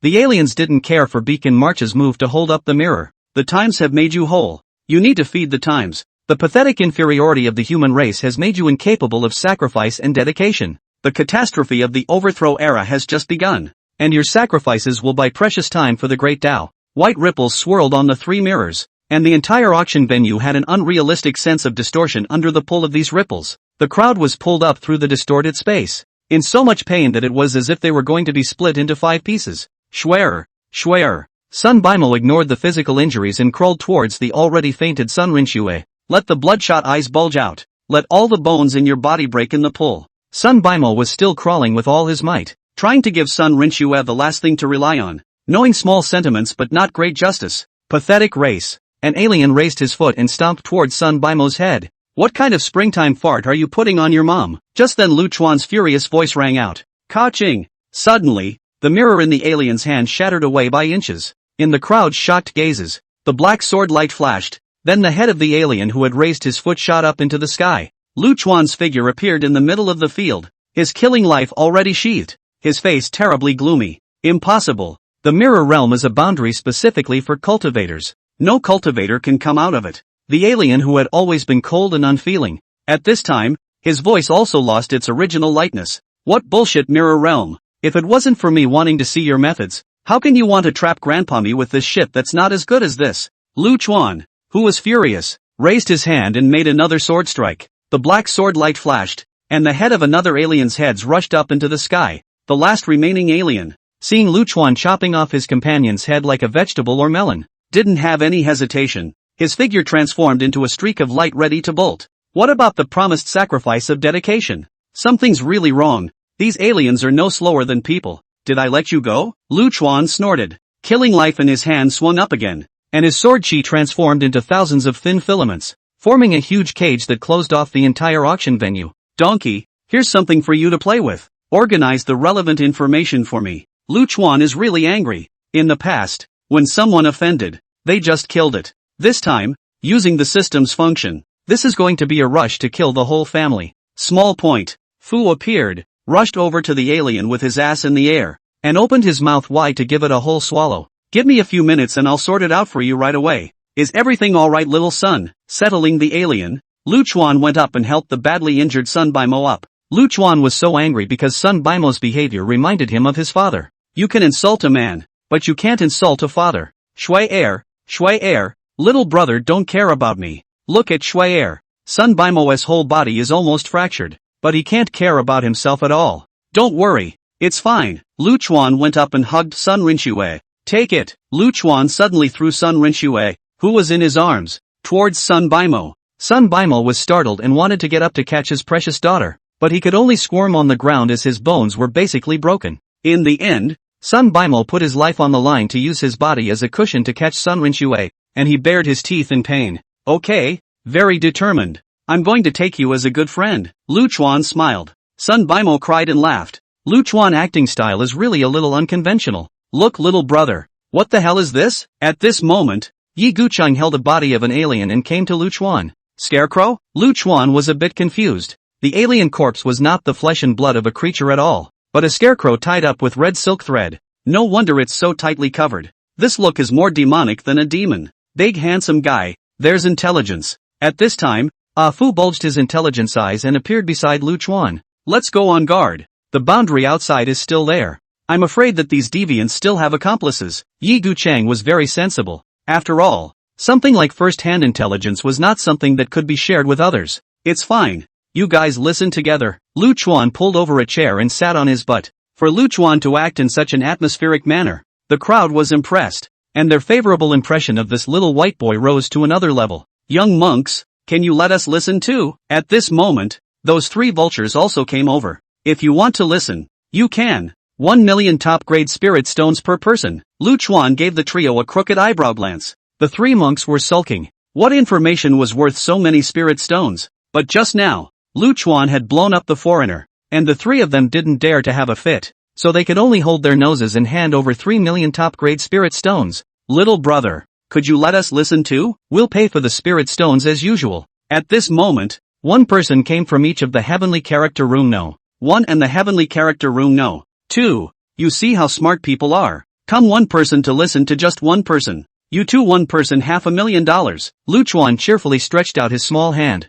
Put. The three baldies barely spat out a mouthful of old blood. The old bald lady at the head of the group, suppressing his anger, asked, Young monk, why did you only charge them $500,000? Ha, Lu Chuan rolled his eyes. Because I don't see you guys as good. Is that reason enough? The three vultures' lungs are almost bursting with anger. I have never seen such a bully. I'm asking you, is this reason enough? Lu Chuan raised his eyes, indifferently looking at that bald lady, and asked again without relenting. This indifferent look, as if a pot of cold water was poured from head to foot in the middle of winter, made the bald lady couldn't help but shiver. Enough, enough. Baldur's scalp went numb and he swallowed. These vultures are usually really annoying. This moment ate a big defeat. The surrounding people all happy. Any more words, and I'll beat the shit out of you. Lu Chuan gave a vicious warning and gestured sideways for Fu to start. Bah! It's cheap for you stupid things.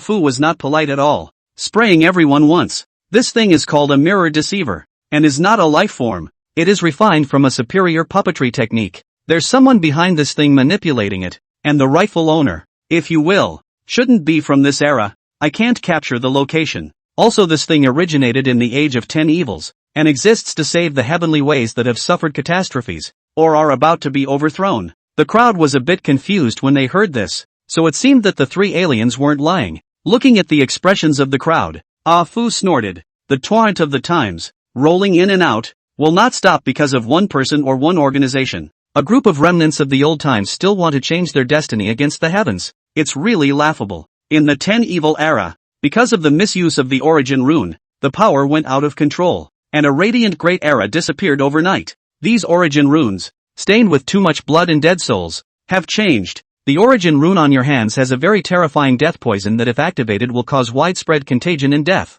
and may even infect the heavenly Tao. Well, that's all the intel. The golem was pinched off too quickly. That's all I can learn. Listening as if they hadn't listened. The three vultures always felt that this spirit stone was a bit of a loss. If these runes are really like what Brother Donkey said, then they must be sealed. Yi Gucheng's heart was set on the world. Sun Baimo hastily nodded. The remaining 2 runes, I am willing to hand them over. Our one is also willing to be handed over and sealed by City Lord Yi. The kind-looking old Taoist followed suit and made a statement. Of the 3 runes that were auctioned off, there were 2 for the bald lady in rune 4 of the heavenly character, and 1 for rune 1 of the heavenly character. The crowd looked to the 3 Balrogs, only 2 of which were now left in their hands. We will bring these runes back to be sealed, so we don't need City Lord Yi to bother. The bald lady in the lead was a bit displeased. After spending a lot of money to get it, how can you just hand it over? There was nothing the crowd could do about it. They couldn't just rob it the hard way. It would be a lost cause if they got angry and really let these vultures activate the runes.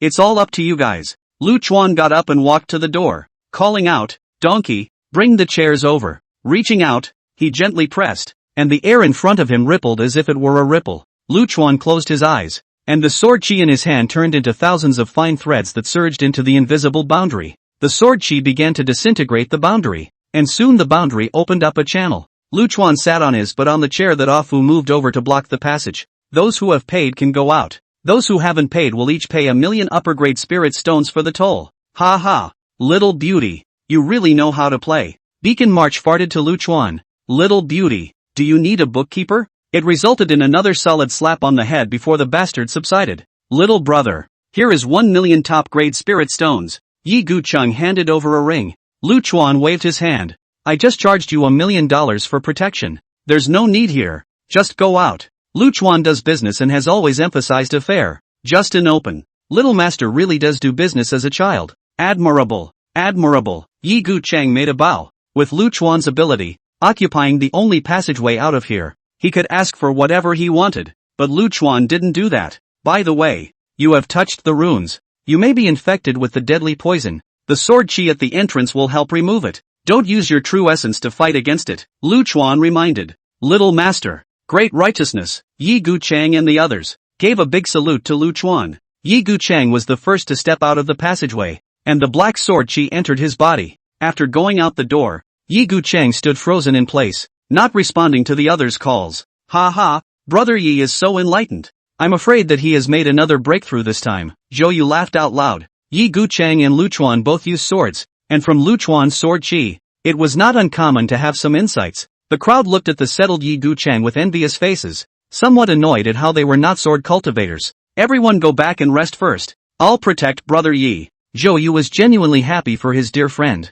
1,000,000. 1,000,000. Mandatory fee. Those who are not satisfied can stay here without paying. Little master, we've paid our money. Can you let us pass? The 3 vultures came to Lu Chuan and wanted to pass. Lu Chuan shook his head. One of you has a toll of $2,000,000. If you are not satisfied you can stay aside. Why should we pay so much? The bald lady with scars on his eyes couldn't stand it anymore and roared. With that dead man's head. Is that answer satisfactory? Lu Chuan pointed at Master Kurenai's head on top of the tabletop. Don't you dare bully people too much. The bald old face clenched his fists ironically. Cookie, no offense. Let's hand it over. Old Baldy took out a ring and handed it to Lu Chuan. The price has gone up. For $1,000,000 each. Lu Chuan looked at the ring in the old bald lady's hand and smiled cheerfully. You, 6,000,000. Okay, just 6,000,000. The old bald lady endured the shivering and took out enough spirit stones to hand over to Lu Chuan. Junior scholar, could you say one more word before going out? The old bald lady turned his head to look at Lu Chuan. Can't. Hurry up and get out. Seeing you guys is annoying. Lu Chuan rolled his eyes. Put. The old bald lady didn't dare to say more, for fear that his tens of thousands of years of culmination kung fu would be reimbursed here. The next step was much smoother, and 1,000,000 top-grade spirit stones was really no big deal for these big families. One by one, the people paid their money and left this place of wrongdoing. 78 million, almost enough to break through to the 4th realm. Lu Chuan beautifully counted his income this time. At the same time, there was also some distress that if he wanted to improve in the future, the number of spirit stones he needed would increase exponentially. Where to get so many spirit stones? Moreover, after the 9th realm, the 5 elements origin was still needed, which was a big trouble. After counting the income, Lu Chuan bought a candy cane and ate it while going back to the Sun House. big handsome guy, something to tell you. Ah Fu appeared beside Lu Chuan, looking at the sugar gourd that Lu Chuan had licked in his hand, his harumps dripping. Lu Chuan was furious. If you look at me with those perverted eyes again, I'll beat the shit out of you. Believe it or not, have a fart and let it go. Lu Chuan was a little impatient. Alfred nodded with a compensating smile, his large tongue fluttering as he looked for an opportunity. That one. It's about the origin rune. Something that involves an unimaginable depth. How? Lu Chuan frowned. It's really complicated. Let me tell you briefly. Ah Fu thought about it and organized his words. This thing, the origin rune, has no idea where it came from, and with all the clues I've utilized, I've been unable to catch a hint of it, so I can only be sure of one thing, that this thing was created artificially. Someone may be utilizing these origin runes to lay out the real purpose. I'm afraid it's appalling. You stepped on the horse and said the same thing as you didn't. Lu Chuan slapped Fu. Ah Fu seemed to have foreseen that Lu Chuan had made a move and directly did the opposite. The bastard took the initiative to put his head up, and in the meantime, with a flick of his big tongue, he rolled away the unfinished sugar gourd in Lu Chuan's hand. Fragrance. Crap. You fucking pervert. The next 2 days were fairly quiet. Lu Chuan lives in the Sun House, either teasing Sun Rinxue this girl, or with Sun Kai Dai nagging. A small day of comfort. It was just that these two women, the way they looked at themselves was getting more and more out of place, which made Lu Chuan unwilling to tease them anymore. Early in the morning of the third day before dawn, Ah Fu appeared at Lu Chuan's door. Handsome. Today is the day the Great Imperial Dojo opens. Hurry up and get up. I'm going to release the main quest for you. You post yours. I'm squinting. Annoying. Lu Chuan reluctantly rolled over in bed. Bother. Ah. Pain. Pressed me. Sleeping in Lu Chuan pillow side of the sledgehammer. Was pressed. The pain is straight screaming. What a stinker. Alfred muttered disgruntledly. Ding. The main quest is released. Legendary mission, 9 Dragons Luck. Mission description, the Great Emperor's Dojo is open, and the Golden Dragon of Chi Luck is about to appear. The host needs to compete for at least 3 Golden Dragons of Chi Luck in the dojo, to get the Great Chi Luck added to his body, and to get the opportunity to become an emperor. Mission reward, 3 Chi Luck Golden Dragons guaranteed reward. Qualification to enter the Bronze God's Temple for 1 hour. Additional title reward, the Great Emperor's Talent. Great Emperor's qualities, when the host is in combat, he gains the Golden Dragon Bodyguard, increasing his physical defense by 30%. Special reward, for each additional Golden Dragon of Luck that the host obtains, 1 hour will be added to the time to enter the Bronze God's Temple. Special reward, if the host obtains 9 Golden Dragons of Chi, he will receive the title King's Landing. King's Landing, ignite the star of the Emperor at the zenith, and when fighting, you will be blessed with the reflection of the star of the Emperor, which will enhance your overall strength in all aspects. Ch. Lu Chuan rolled over and climbed up with some disdain. There are 4 levels of quest difficulty: Epic, Legendary, Inferno, and Mythic. This quest is a legendary level quest, 1 level higher than the previous quests, so I wonder how much the difficulty will go up. The system's rewards were dispensable for Lu Chuan, except for the Bronze Shrine, because he couldn't use these titles at all at the moment. In fact, this could not be blamed on the system. After all, in the past 100,000 years, Lu Chuan had almost finished collecting all the rewards he could. Lu Chuan is now nothing short of. The system can only give these sounds good. In fact, not much use of the title. These titles may come in handy if we can meet a flagging opponent later, but they won't be of much use now. Some old undead have already appeared, and besides the human race, many old monsters have come from other races as well. Ah Fu was at the door with a gloating face. These old monsters? I don't know what kind of scene it will be when they meet Lu Chuan. What the heck is an emperor formation deed? Can't you just become an emperor? Lu Chuan, who had gotten dressed, appeared at the door. This sleepy and cute look made Ah Fu's mouth water. The opportunity to become an emperor is equivalent to a ticket, and only with this ticket are you qualified to enter. And this path is difficult. One may end up having to travel the starry sky ancient path in order to seize that small chance of becoming an emperor.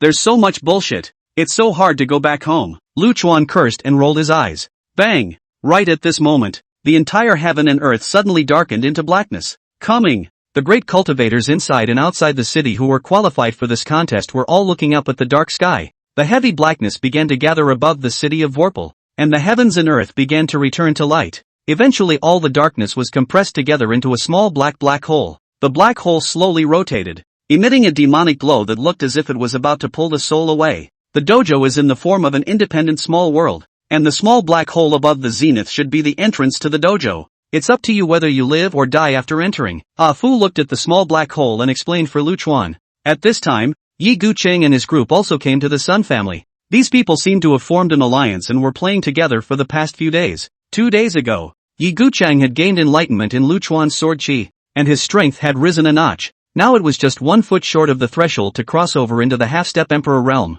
Half-step Emperor realm. Although it also sounded like it had the word Emperor in it, but compared to a great Emperor, it wasn't the difference of this one word. The gap between a great Emperor and a half-step Emperor realm could be what the Annihilation realm was to the Chi Condensation realm. It was simply one heaven and one earth. Ha ha, Junior Master. This entrance is based on your strength as the first, but we're also going to join in the fun. Yi Gucheng enthusiastically stepped forward to greet him. Zhou Yu also laughed and flirted. After we enter, we won't go to fight for the chi. Let's see if we can take advantage of it with our luck. Little master, don't shout at us. Lu Chuan had a good feeling about this line of people and nodded his head with a smile. Don't worry, luck is also a part of strength. As long as it is you guys who have that luck, I will definitely be an adult. Then we'll be here to say thank you in advance. Receiving Lu Chuan's assurance, the crowd put their hearts down. Ha ha ha. Gentlemen, I'll take the first step. The sky and the earth rose up as a figure arrived with great strides from the distant heavens. It was obviously far away, yet in the blink of an eye,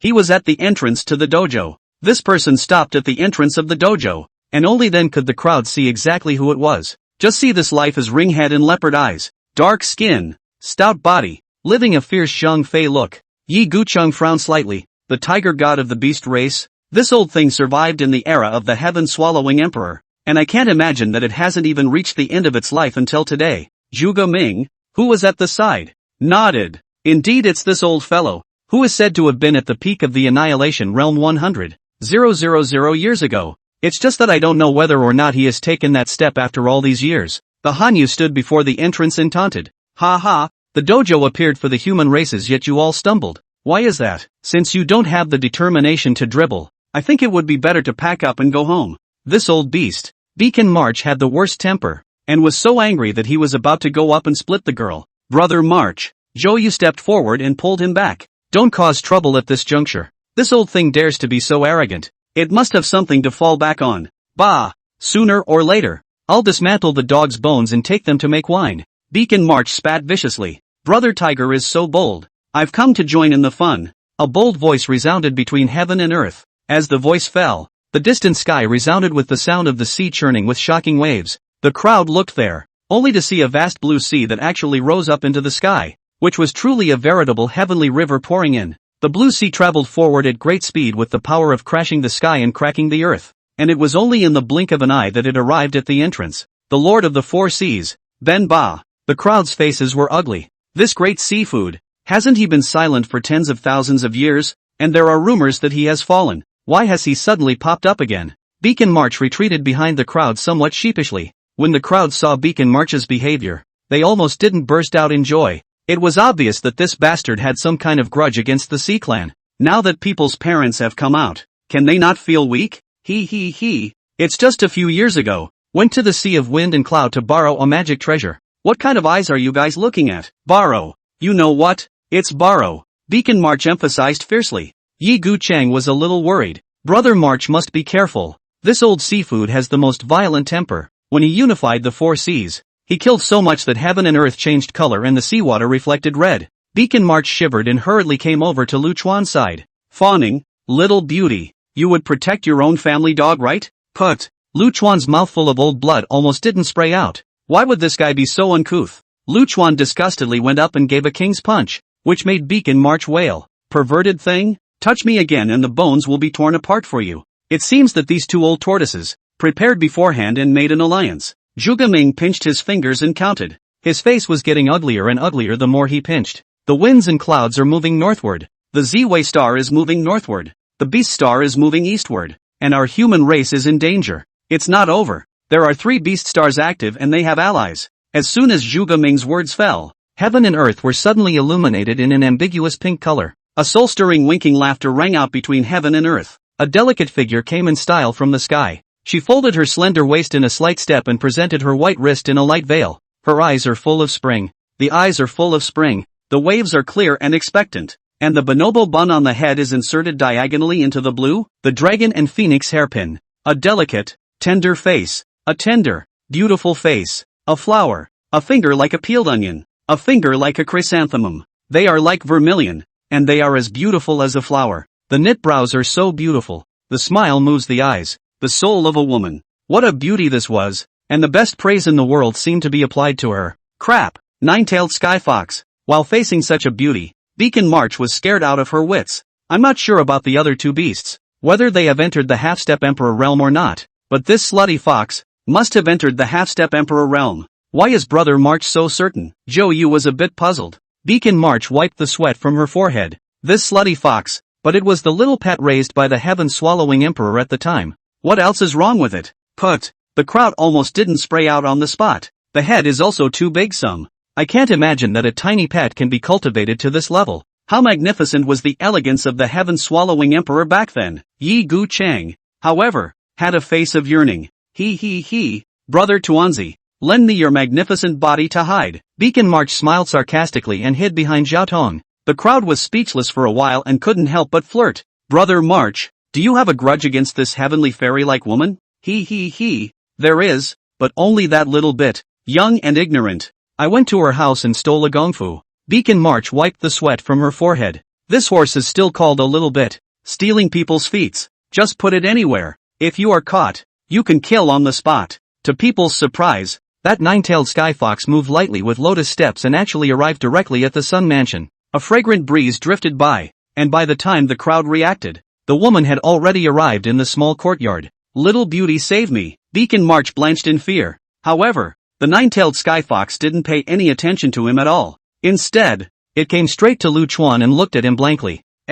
Beautiful woman, do we know each other? Looking at the woman in front of him, Lu Chuan had to admit, this woman was one of the prettiest he had ever seen. Bar none. Hush, don't talk, be quiet. The woman told the crowd to be quiet and circled around Lu Chuan herself. At the same time, her little nose twitched as if she was sniffing Lu Chuan's body. Eventually the woman laughed happily and stretched out her slender hand. She had a special smile, one where her eyes narrowed slightly, then the corners of her mouth curled up, and eventually her whole face blossomed like a flower. Hello, my name is Xiao Degun. What's your name? Put. The crowd really didn't hold back. Why does this kind of stunning beauty have such a bullshit name? Xiao Cannon. It's just absolutely perfect for the name. It was similar to Lu Chuan's sword spirit, Lu Sledgehammer. However, Lu Chuan felt that it was a good name, and looked at Xiao Degun's outstretched hand for a moment in a bit of a trance. She actually wanted to shake her hand, a courtesy only found in her homeland. Hello, my name is Lu Chuan. Lu Chuan stretched out his hand and solemnly shook Xiao Degun's small hand. Seeing that Lu Chuan really knew how to do the handshake salute, Xiao Cannon smiled with his little tiger teeth showing. Xiao Cannon jade neck slightly forward. Will be the scourge of the small face? Pasted to the ear of Lu Chuan. Whispered. I'll see you at the dojo, and I'll help you get all the Chi-Luck golden dragons. Why? Xiao Cannon's warm breath made Lu Chuan feel a little itchy in his ears, and he couldn't help but rub against his shoulder. You know. Cannon Xiao let go of his hand and disappeared into the courtyard. The crowd looked on with envious faces, and although they were curious about what the nine-tailed sky fox had said to Lu Chuan, they had the good sense not to ask. Lord Sky Fox, do you recognize that little human being? Above the sky, the beast god asked with some doubt. Don't look at Xiao Cannon smiling at Lu Chuan, but to the others that was cold and scary. What? You're asking questions about me? What are you? Xiao Degun's good-looking eyes narrowed slightly as he coldly disliked him. The atmosphere was a little stiff for a while. Then Ba, who was on the side, rounded up. Ha ha, it's naturally not our turn to ask about Lord Skyfox's matters.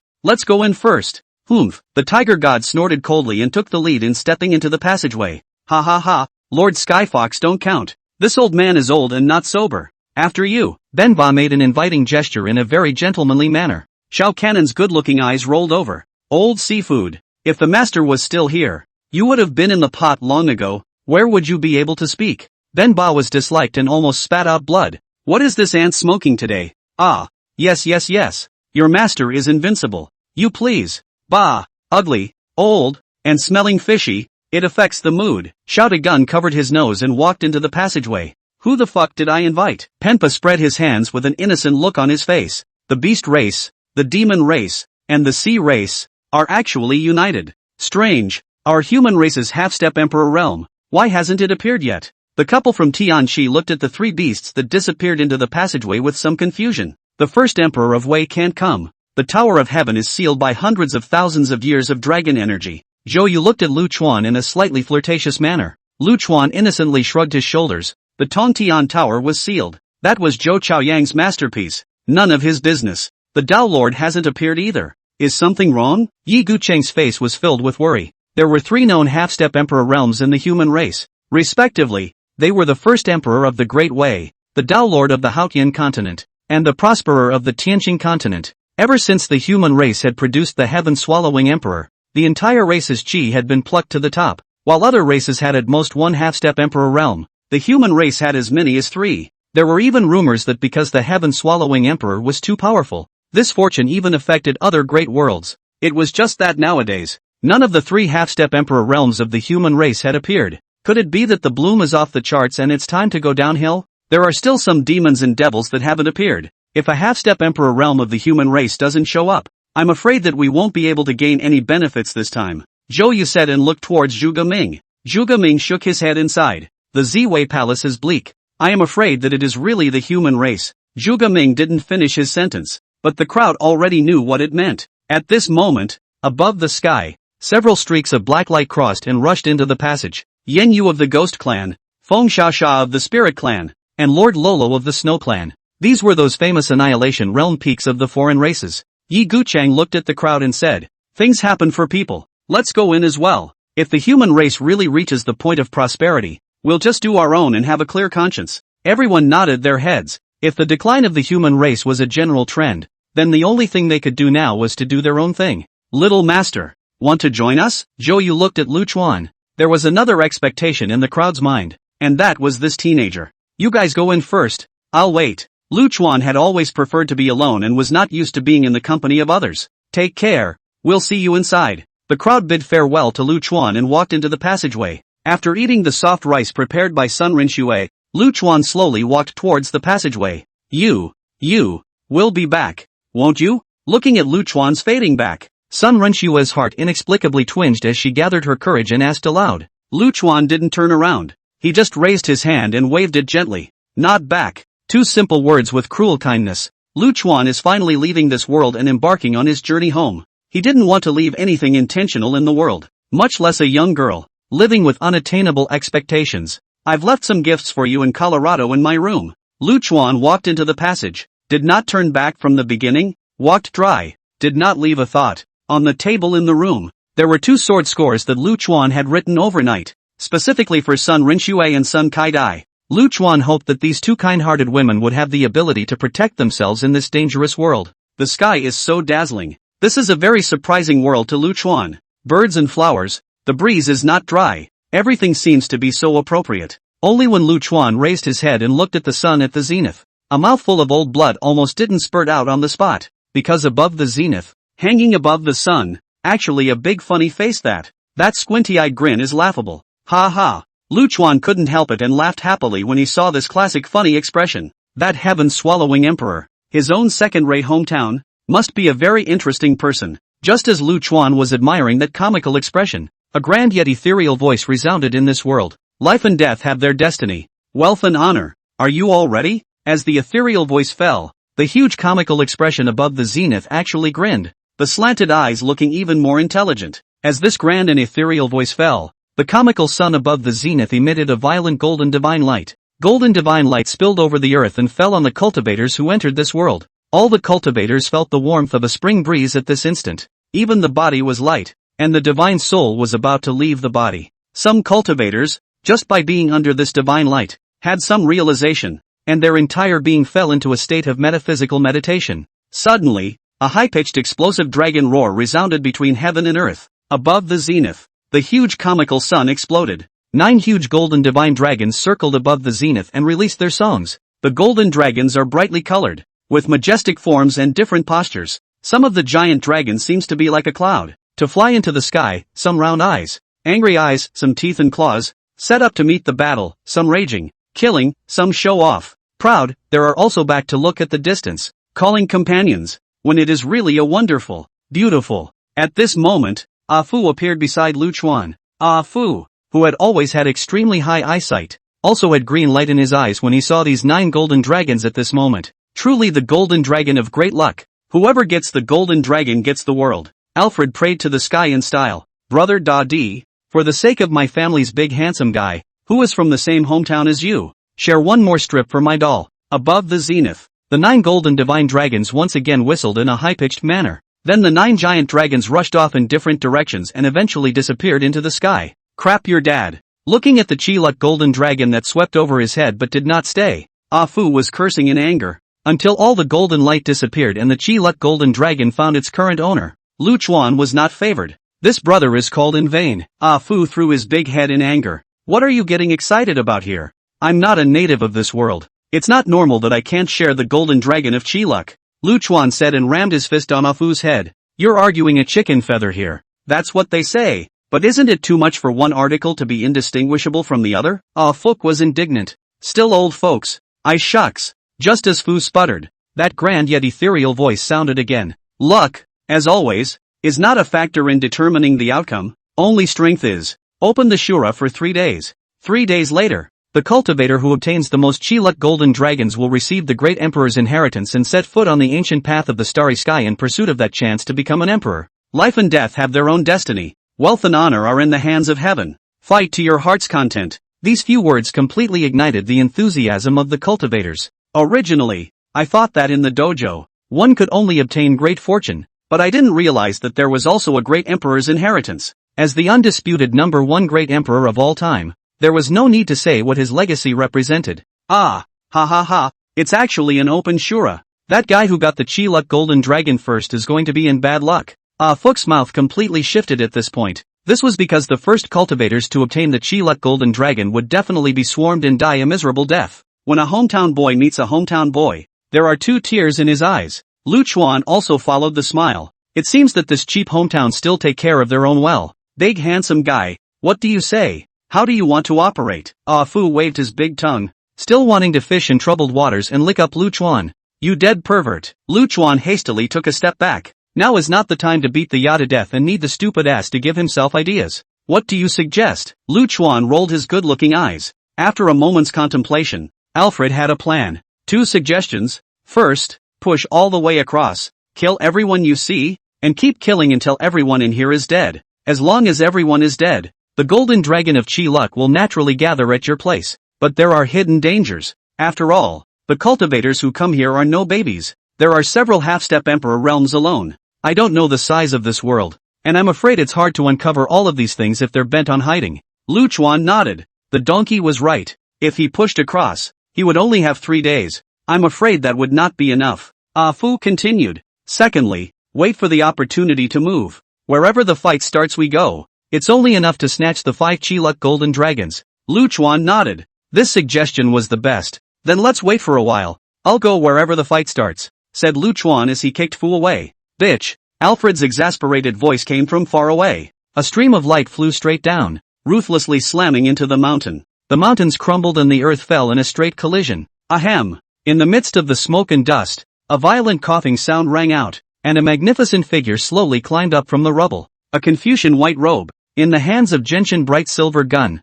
Actually Zhuge Ming's escort Jiao Tong. Their group had originally entered the passageway at the same time, but after entering, they were randomly assigned to this world, and unluckily, a Chiluk golden dragon had chosen him. Although Jiao Tong had been careful time and time again, but he could not hide from the first day but could not hide from the 15th. He was still sneak attacked by 3 foreigners and was seriously injured. Human cultivator, hand over the Chiluk golden dragon and your life can be spared. The 3 figures set up a triangular formation to surround Jiao Tong. These 3 guys, who were not human beings, were all strangely long. Jiao Tong looked at the golden dragon seal above the back of his hand and gently shook his head. He was just a guard with no ambition to become an emperor. But Lord Warlord said that when you have the ability, you must help the world at the same time. Now that the human race was beginning to decline, if they couldn't keep 1 or 2 Chiluk golden dragons, I'm afraid that in the future, the entire human race would be trampled under the feet of the foreign races. Except for individual foreign races, the other foreign races were mostly murderous, and they were not as inclusive as the human race. If they were allowed to step on the heads of the human race, one dare not imagine what kind of hellish scene that would be. Jiao Tong didn't understand so many great principles. He only knew that he must keep this Chiluk golden dragon in his hand. If it is lost, it only proves one's death. Come, Zhao unified his voice and shouted harshly. His bloodstained white robes transformed into silver armor, and a white steed appeared at his side. Zhao Unicorn stepped onto the horse's reins and pulled violently, and the divine shining knight Jade Lion let out a terrifying neigh. The surging killing intent that had been through the battlefield rushed up to the sky, causing the three foreign races to be frightened for a moment. What a white horse general! Field, open! A white shield, with Zhao Tong as the center of the circle, swelled away at great speed, instantly enveloping a 1,000-mile radius of the realm. Within the realm, the hissing howls of thousands of armies charging resounded as Zhao Tong's aura was raised to an incredible level. Coming up and opening the field, Zhao Tong was heading for a fight to the death. I've long heard that General Zhao,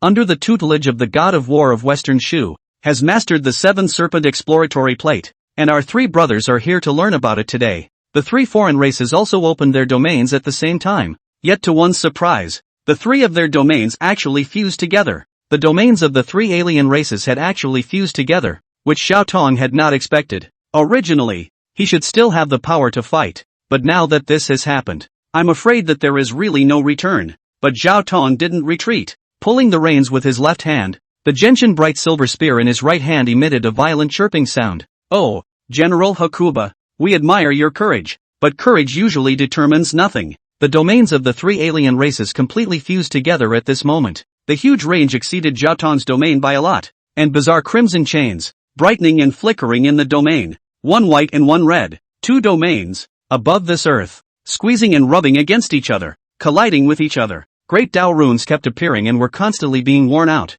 and all kinds of visions kept being generated, dazzling people. Zhao Tong was usually a silent person, and at this time, he even launched his charge without a word, the shining knight Jade Lion on his hips. With every step forward, a huge circle of wooden thorns surged up around him. This wide open rushing formation technique interpreted the rigidity to the extreme. That 3-in-1 domain also erupted with a bizarre sky-charging red light at this moment. A river of blood poured down from the zenith and rolled towards Zhao Tong. Boom! The two realms violently collided together, and Zhao Tong crashed into the pouring river of blood. The terrifying energies entangled together, causing a great earthquake, a shockwave visible to the naked eye, as if the autumn wind swept away the leaves and rippled away. The two domains, one white and one red, gradually overlapped and overlapped. However, Zhao Tong was ultimately fighting against three peak annihilation realm peaks with the strength of one person. The charge was blocked by the river of blood, and the huge wooden thorns were corroded by the river of blood. The three foreigners transformed into blood spirits and merged into the blood river as they began to harass them in close quarters. Fighting, picking up the slack. Just as Zhao Tong was in danger, Lu Chuan's figure descended from the sky and actually smashed straight into the overlapping two domains. Lu Chuan follows Fu's advice and skips around the world, looking for places where there is conflict. It just slipped out here. Lu Chuan smashed straight into the field. This is simply unimaginable. The field held open by the peak of the annihilation realm. How can it be broken through at will? And the realm was considered a small world that could be absolutely dominated by cultivators, without the same level of domain confrontation. Not to mention breaking through, touching it would probably end in ashes. Ah, Suko. Lu Chuan was also a bit surprised to see Zhao Tong. Just as he was distracted, the blood river slapped down again, and huge ghost heads were generated in the blood river, hissing and roaring as they rolled towards Lu Chuan. Young sir, be careful. Zhao Tong swung his spear, trying to relieve Lu Chuan. However, Lu Chuan did not return his head, and formed his fingers into a sword with a backhand stroke.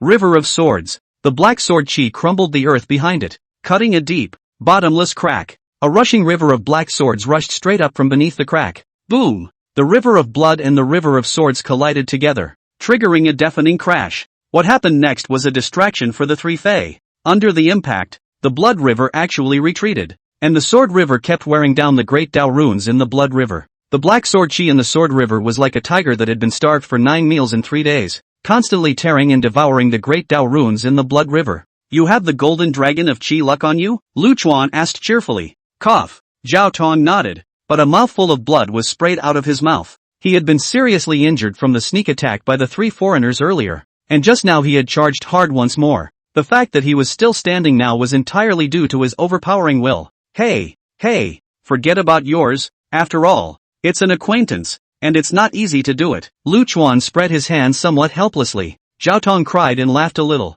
This little gentleman was still so naughty. Little mister, I definitely can't keep this chi luck golden dragon, so take it if you want it.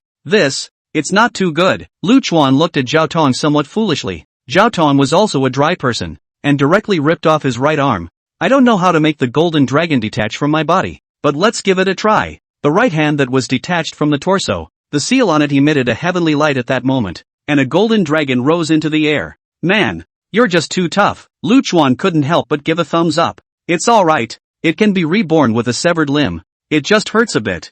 Zhao Tong covered the blood-spurting wound. Little mister, don't delay. Go collect the golden dragon. The Chi-Luck golden dragon had already rushed up into the sky, when suddenly several figures rose up from the ground and headed straight for the golden dragon. It seemed that the three foreign races were far from the only ones staring at Zhao Tong. You put away the domain. Lu Chuan barked out an instruction and suddenly drew his longsword, raising his hand at the three foreign races that were fighting against the river of swords. A huge half-moon sword chi that was hundreds of meters in length, slashed straight away, tearing the field apart wherever it passed. Lu Chuan didn't stop after the sword and rushed up into the sky with a tap of his toes. At this moment, around the Chi-Luck golden dragon, 6 figures had appeared and were fighting over the ownership of the golden dragon. Above the sky, various colors of the field hold up. A time to fight is lively and incomparable. The different great Tao runes, crashing into each other, formed a terrifying turbulence above this sky. If one's strength was a little weak, I'm afraid that they would be twisted and crushed by these turbulent currents.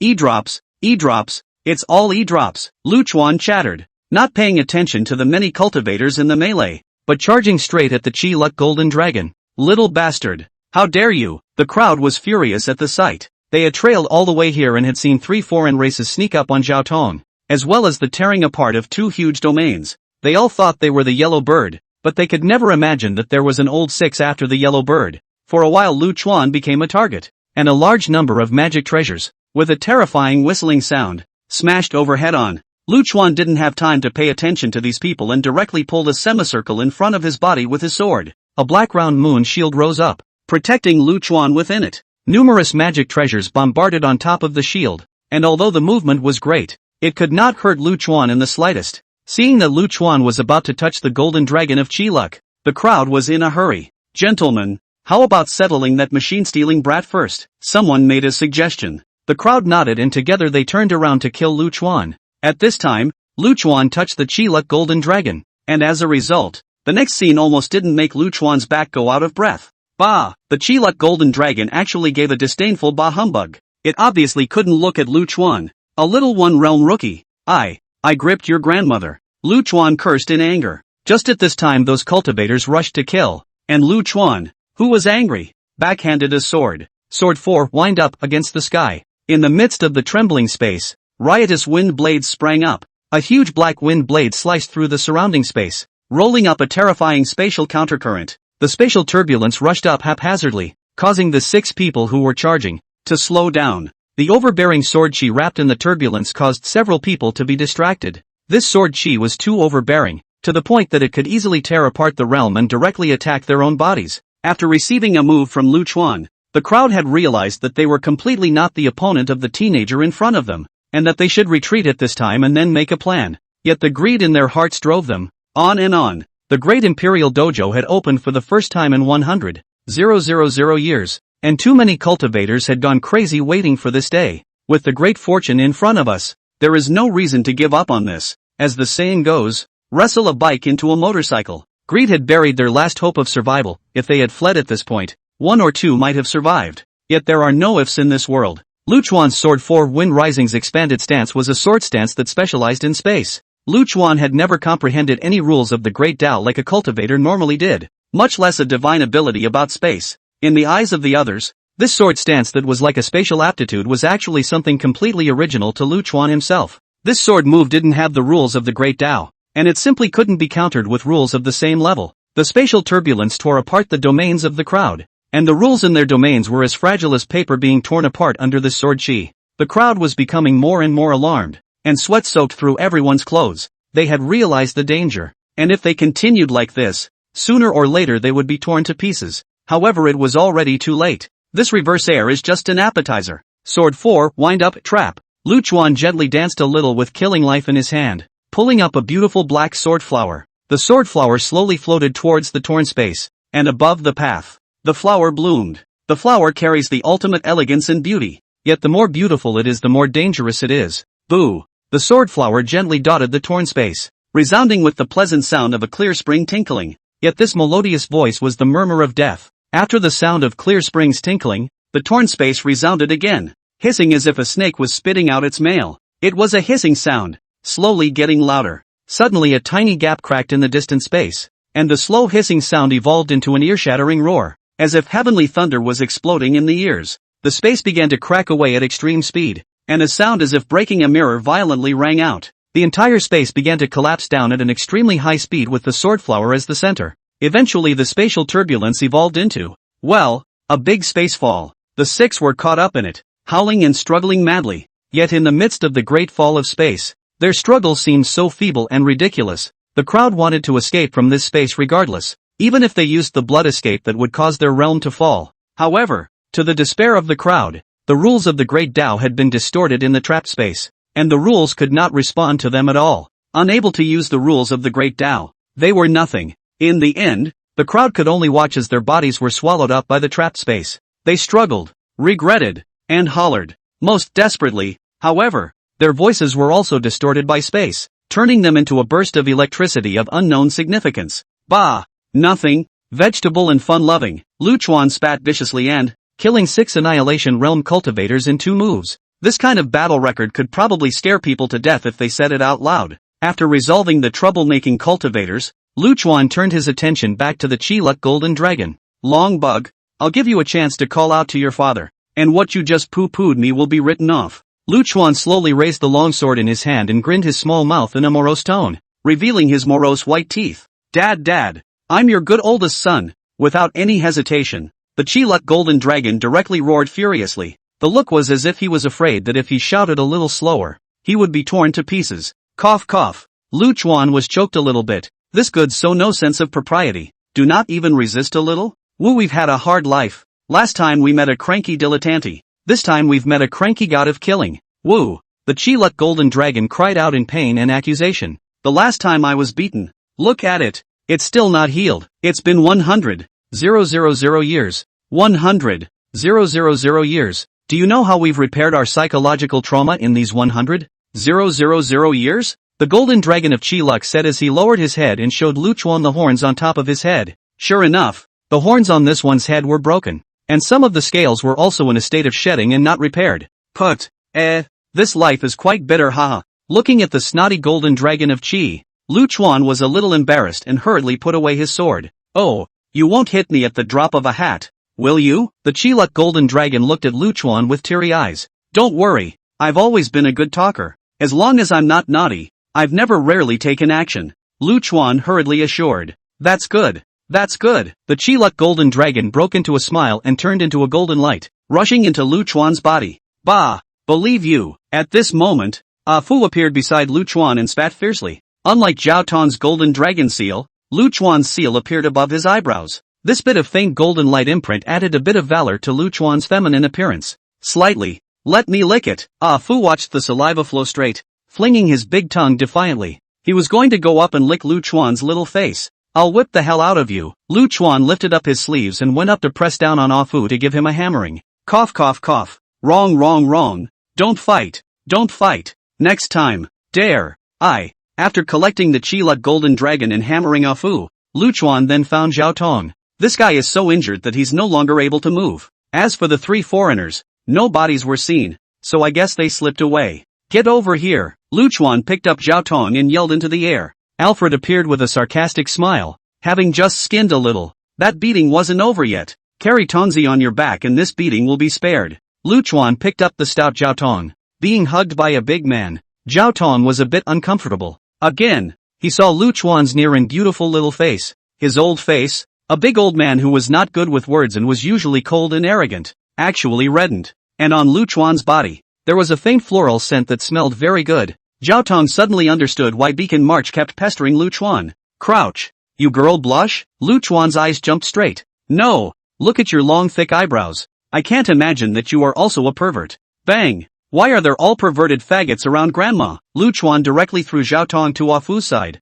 hurting him with his teeth bared. Bah! Blaming others for being perverted when you don't look for your own reasons? Ah Fu muttered as the pack picked up Zhao Tong. I say donkey, How come this Chi Luck Golden Dragon still has its own consciousness? Lu Chuan took Ah Fu and also Zhao Tong, and started to sneak up all over the world. And since he had nothing to do anyway, he asked about the Chi Luck Golden Dragon. This thing, World Chi, exists in all eternity, probably since the beginning of the heavens and the earth, and does not die out with the changing of the times. Unless the entire world collapses, they will disappear completely. Ah Fu slanted his eyebrows and crooked his eyes as he answered Lu Chuan's questions, and he was 10,000 times more dissatisfied with having to carry Zhao Tong on his back. It's unknown how many years have passed. Even a pig should have a spirit, not to mention the cohesive molding of this thing. Lu Chuan nodded and continued to ask, quite interesting. This thing has nothing to do with the avenue, right? Yes, but it's not very relevant. Ah Fu thought for a moment. When the great Tao is strong, the Qi naturally flourishes, and when the great Tao is weak, the Qi naturally shrivels up with it. The Aura era has been passed down for hundreds of millions of years. It's already reached the point where it will go downhill when it's in full bloom, and this may be the last great fortune of the Aura era. As they chatted, a black shadow suddenly fell straight down above the sky and smashed in front of Lu Chuan.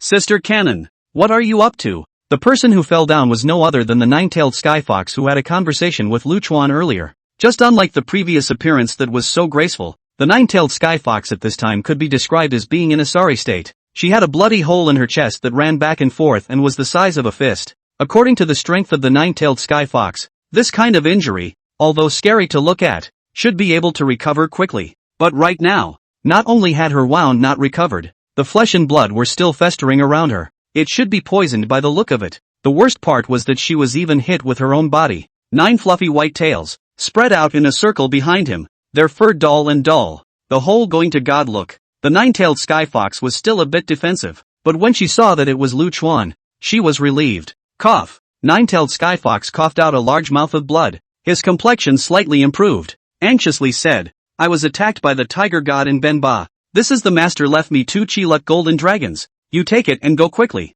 Saying that, the nine-tailed sky fox actually directly chopped off a tail. The tail shrunk extremely fast and fell into Lu Chuan's hands. Upon closer inspection, the tail was glowing with a faint golden light that was unlike any other. Ruthless man. No, it's a ruthless fox. Next to him, Ah Fu looked straight up. The Fox clan determines strength by the number of tails. I'm afraid that if you chop off a tail, your strength will fall to the annihilation realm. Lot of words, none of your business. The nine-tailed sky fox glared fiercely at Ah Fu and turned her head to look at Lu Chuan. Hurry up. Those 2 half-step emperor realms will be here soon. The nine-tailed sky fox struggled to stand up. The remaining 8 tails slowly lifted up, blue flames igniting on each one. Nemas, this chick is so tough. She even lit the innate fox fire. She's going to die. Seeing this scene, Ah Fu Wisdom's eyes bulged out some more. Lu Chuan was now reminiscing about the nine-tailed sky fox's well-phrased national curse. Not bad for a dilettante's pet. Cursing with such vigor. What are you waiting for? Don't go yet.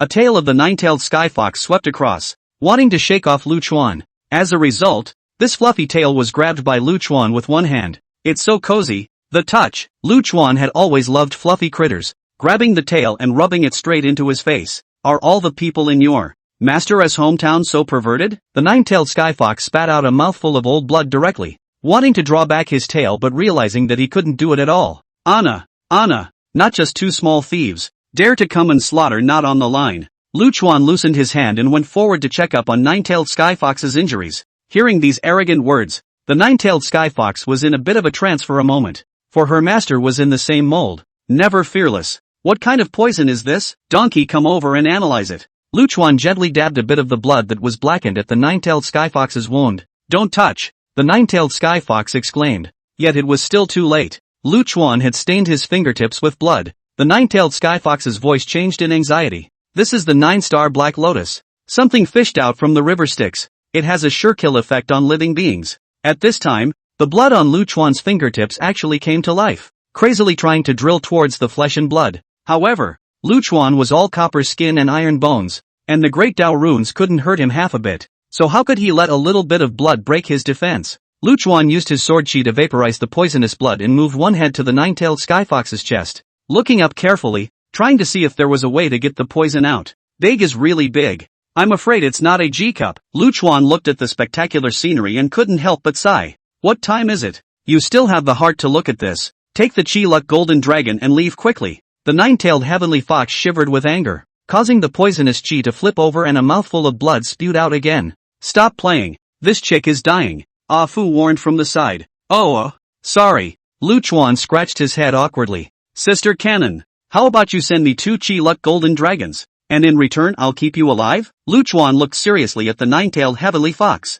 You, the nine-tailed sky fox snorted out a laugh. Even if his life was on the line, this smile was soul-stirring. Vixen, Vixen. Lu Chuan didn't understand the meaning of these 3 words until this moment. Ah Fu yelled again at this time. 9-star Black Lotus. In the underworld are among the top poisons. There is no antidote at all in the present world. If you want to save your little life you have to go to the underworld department to take a trip. Hearing this, the nine-tailed sky fox's bright eyes dimmed. Since the underworld ministry had been repaired by the master 100,000 years ago, the passageway to the present world had long been closed, and now it was impossible to go to the underworld ministry at all. She's been following in her master's footsteps all her life. She wanted to visit her master's hometown and have a beautiful sleep in his home. Yet the dream was shattered here. I found you active trying to guide Lousy to the underworld ministry. What kind of heart do you have? Lu Chuan rolled his eyes at Ah Fu. Hush hush hush. I'm not.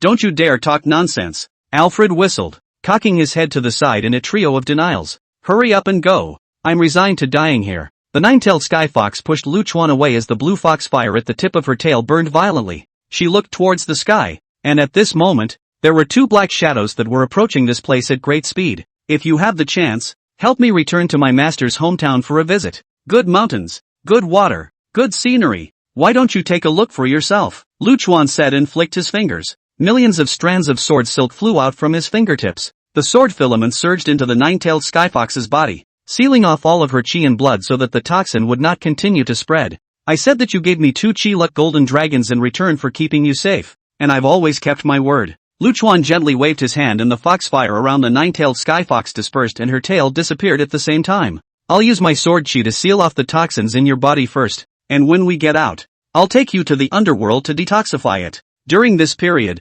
you have to be obedient. You can't use your true essence, and if the poisonous gas breaks out and causes an accidental violent death, then I'm not responsible for it. Lu Chuan's words carried an unquestionable dominance and confidence. It was as if he said that if he could go to the underworld, he would definitely be able to do so confident that one would not dare to doubt it. The nine-tailed skyfox stood frozen in place, not even doing a bit of resistance even as her body was sealed by the sword chi. Donkey, take care of the big sister, missing a hair of sweat, for you to be asked, Lu Chuan said, holding the nine-tailed skyfox with his sword chi, gently placing her next to Ah Fu. Nine-tail's body was sealed, although anxious, but there is nothing to do, can only be at the mercy of Lu Chuan. Looking at Lu Chuan's upright stance, in a trance, the figure seemed to merge with another lewd back. Aha! The nine-tailed skyfox subconsciously gave a soft assent. Slightly, Ah Fu looked at the nine-tailed skyfox on the side, and happily fluttered his big tongue for a while. Don't worry, if this chick is missing a hair,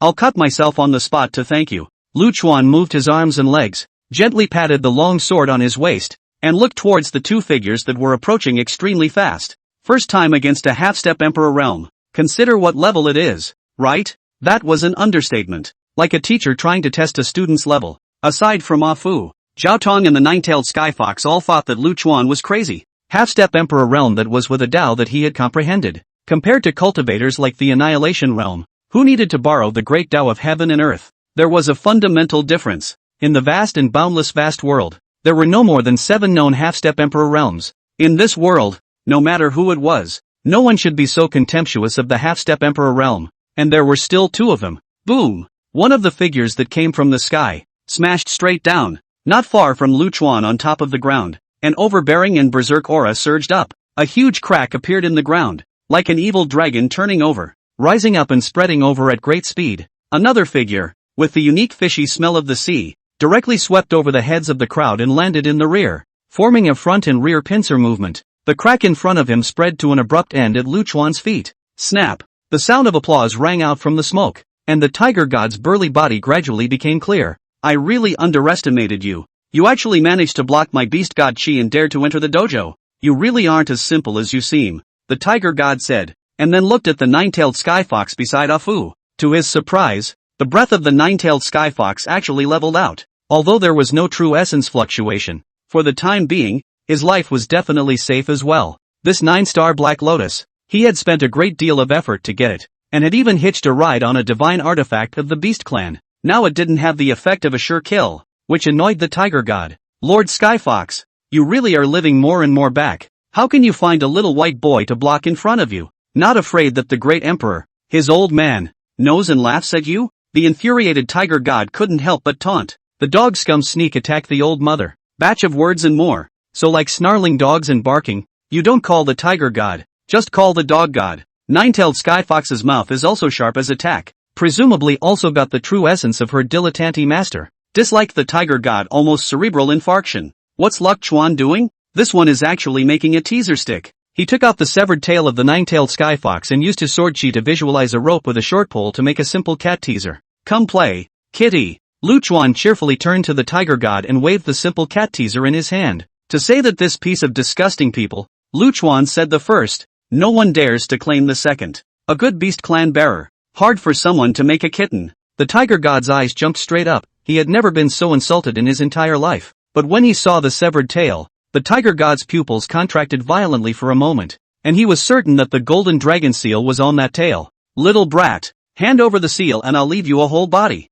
The tiger god let out an explosive cry, and a loud thunderous explosion resounded around him. His entire body was a full size larger, and his muscles bulged out like rocks all over his body. Boom! The tiger god's feet powered up and charged towards Lu Chuan. This stomp directly cracked the earth. The speed was so fast that it actually brought up a large number of phantoms. Don't get tough with it. He's a brute force lineage demonic beast with infinite strength. Boom! Before the nine-tailed Skyfox could finish his words, the tiger god and Lu Chuan ruthlessly collided. Bang! At the same time, the earth underneath the duo's feet actually burst apart because it couldn't withstand the collision of this brute force. Use some strength. Haven't eaten nah. Lu Chuan's teasing voice rang out from the stormy earth and wolf smoke. Little brat, you seek death. The tiger god was furious. He swung his fist out and fiercely blasted at Lu Chuan, bringing up a fist wind that actually tore through the surrounding space. The tiger god's punches were more vicious than one another, pummeling Lu Chuan's vital points. Use a little more force. I'm still okay. Lu Chuan, however, blocked his punch without any hesitation, looking like he was taking it easy. The tiger god was so angry that he almost didn't clench his teeth. No cultivator had ever dared to fight him in close combat. Not only did I encounter it today, but I was fucking taunted for not having the strength. In a violent rage, the tiger god's entire body spread out a kind of scarlet red runes which covered his entire body, raising his power to a terrifying level. A tiger silhouette as big as a mountain was generated behind his back. The tiger god lifted his arm and a vast and powerful fist force blasted out. Wherever the wind of the fist reached, the air exploded, like a dragon spitting out its breath with a horrifying sound. A bit decent. Lu Chuan held a teasing stick in his right hand and only threw a punch with his left hand, and went hard against the tiger god. Fist shadows erupted from the sky, and ear-piercing cracking sounds resounded in the air. Soon these fist shadows, because both sides threw their punches too quickly, actually turned into a blurry black screen. Almost everything that could be seen in the surroundings was torn apart by the explosive fist wind. But in just a few seconds, the two of them had blasted each other no less than 1,000 times. The tiger god was getting more and more alarmed the more he fought. Not only did this teenager fight himself back and forth with only his left hand, but he also looked like he still had some strength left. I told you to use some strength. Didn't you hear me? Lu Chuan suddenly turned his right foot forward into a bow step, while his right arm curled up and a top hark elbow slammed on top of the tiger god's chest. This blow directly toppled the tiger god and sent him flying, blasting straight through several large mountains in the distance before he managed to stop. Benba, what are you waiting for? The seal of chi is in this kid's hands. Don't bother with nine tails. The tiger god quickly scurried back after being blasted away. This time, he didn't attack Lu Chuan rashly, but roared at Benba who was watching from the back. Their alliance was nothing more than a formality, betrayed in minutes whenever there was a conflict of interest. The previous sneak attack on the nine-tailed Skyfox was the best proof. Now that Benba was watching from the back, it was obvious that he wanted to let the tiger god go against Lu Chuan alone so that he could reap the benefits himself. The tiger god roared angrily as he tightly stared at Lu Chuan. This brat is treacherous and grotesque. Only if you and I join forces will we have a chance of winning. If you hide at the back and watch the show, when I lose the battle, it will also be the time of your death. After all these years, you've lived to the dogs. You can't even solve a little white boy. Benba taunted as he stepped on the waves and crossed over Afu's few people to come behind Lu Chuan. Go go go. Let us stay away and watch the fun. Or it will not be good if it spreads to ourselves later. Afu took a look at this situation, rolled up 9 tails and Zhao Tong and directly skipped. 3 Chi Luck Golden Dragons. I'll return them to you if you win. Luchuan looked at the two guys with a smile. The tiger god and Benba looked at the severed tail in Luchuan's hand, and the golden pale light that flickered on it made their eyes sizzle. They've waited too long for this day. No matter what means were used, one had to get enough chi-luck golden dragons to pursue that nebulous emperor's way. Killing you all before the broken tail falls is such a pleasant decision, Luchuan said, and suddenly threw the broken tail in his hand up high. The golden severed tail rushed up into the clouds and disappeared in the blink of an eye. At the same time, Luchuan killing life sheathed his sword. Sword 1, Heavenly Gothic, 7 killings. An extremely sharp sword aura erupted above the slayer. Luchuan, at this point, actually closed his eyes with a smile on his face. Rampant little child, let's show you what is called the Imperial Way. Tiger Hunt. The tiger god let out a roar that shook the heavens, and the sunny heavens and earth were suddenly covered in a scarlet shadow. A cold and sluggish aura filled the entire heaven and earth.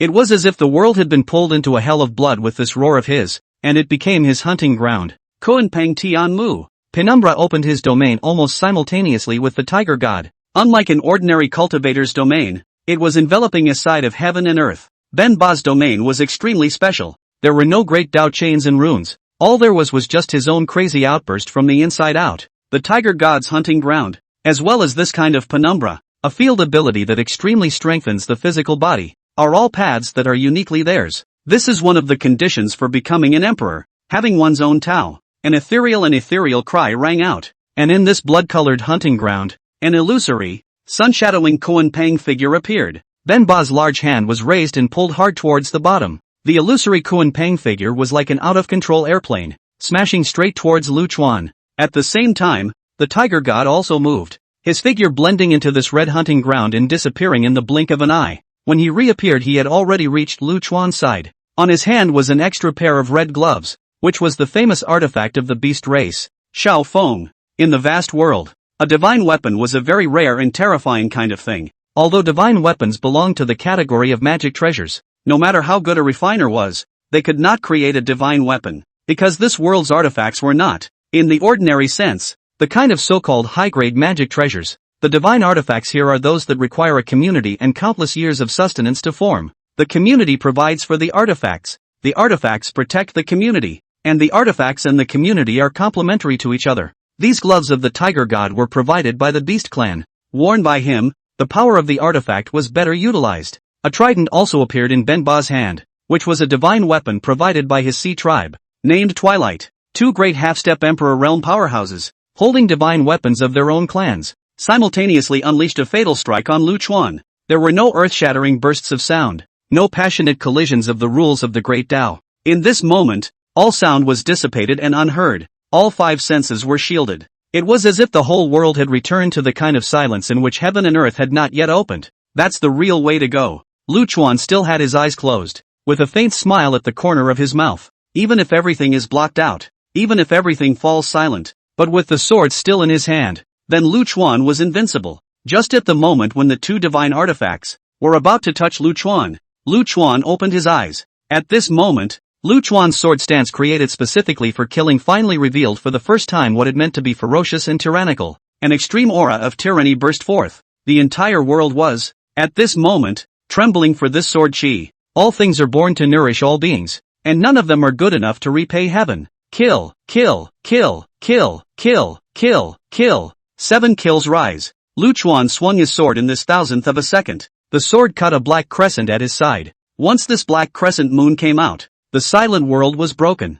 As if it was in the chaos, the sword that opened up the sky and the earth. Even those two divine artifacts that were about to touch the body emitted a fearful trembling sound. The black crescent moon ruthlessly slammed into the two divine artifacts. These two divine artifacts that had been offered through the ages were turned into powder under the collision with this black crescent moon. The black crescent moon decimated the two divine artifacts and also severed their owners' bodies. The crescent moon didn't stop for a moment and went straight to the sky. The charging crescent moon kept enlarging, and eventually all the cultivators in this world saw one tyrannical sword chi that stretched across the sky. The sky was trembling, the earth was shaking, and all things fell silent again at that moment. Luchuan raised his hand and steadily caught the severed tail that had been thrown into the sky earlier. Just in time. After this sword, two divine artifacts were destroyed, the hunting grounds were washed away, and the Kuanping phantom was chopped to pieces. The bodies of both Benba and the tiger god were cut off at the waist. Luchuan's extremely destructive sword chi had no possibility of being repaired even by a half-step emperor realm.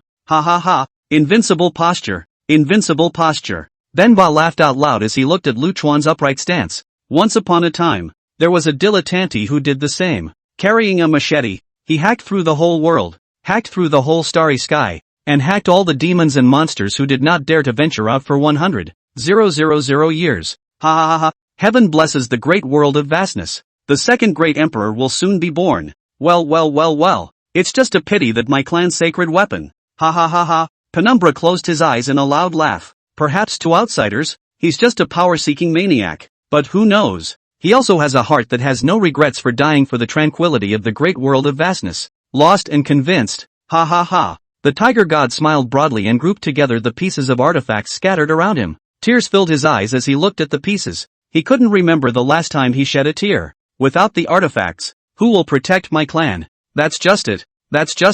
I won't go to the underworld. Old seafood, you'll take my place. Go and have a look at the scenery over there. Don't lose the prestige of the great world of vastness when you get there. Little white boy. Trouble a thing. After I die, bring the divine artifact back to the middle of the heavenly bush mountain and hand it over to a beast race high priest. Without waiting for Lu Chuan to nod, the tiger god used the last of his strength to dip his hand in his own blood and draw weird charms all over the broken upper body. Soul, return. The tiger god's body shattered with a loud bang, and then his divine soul floated out and merged into the shattered artifact. The shattered glove actually emitted a rushing red light at this moment. The fragments also slowly connected at this point, eventually repairing as before. In his last moments, the tiger god hung on to his people, and he repaired the artifact at the cost of never being able to transcend life. If you ask for mercy, you get mercy. So what's the point of complaining? The words and practices of the two dying men touched Lu Chuan. These two guys, both of them, have great love for their pack and the land that gave them birth.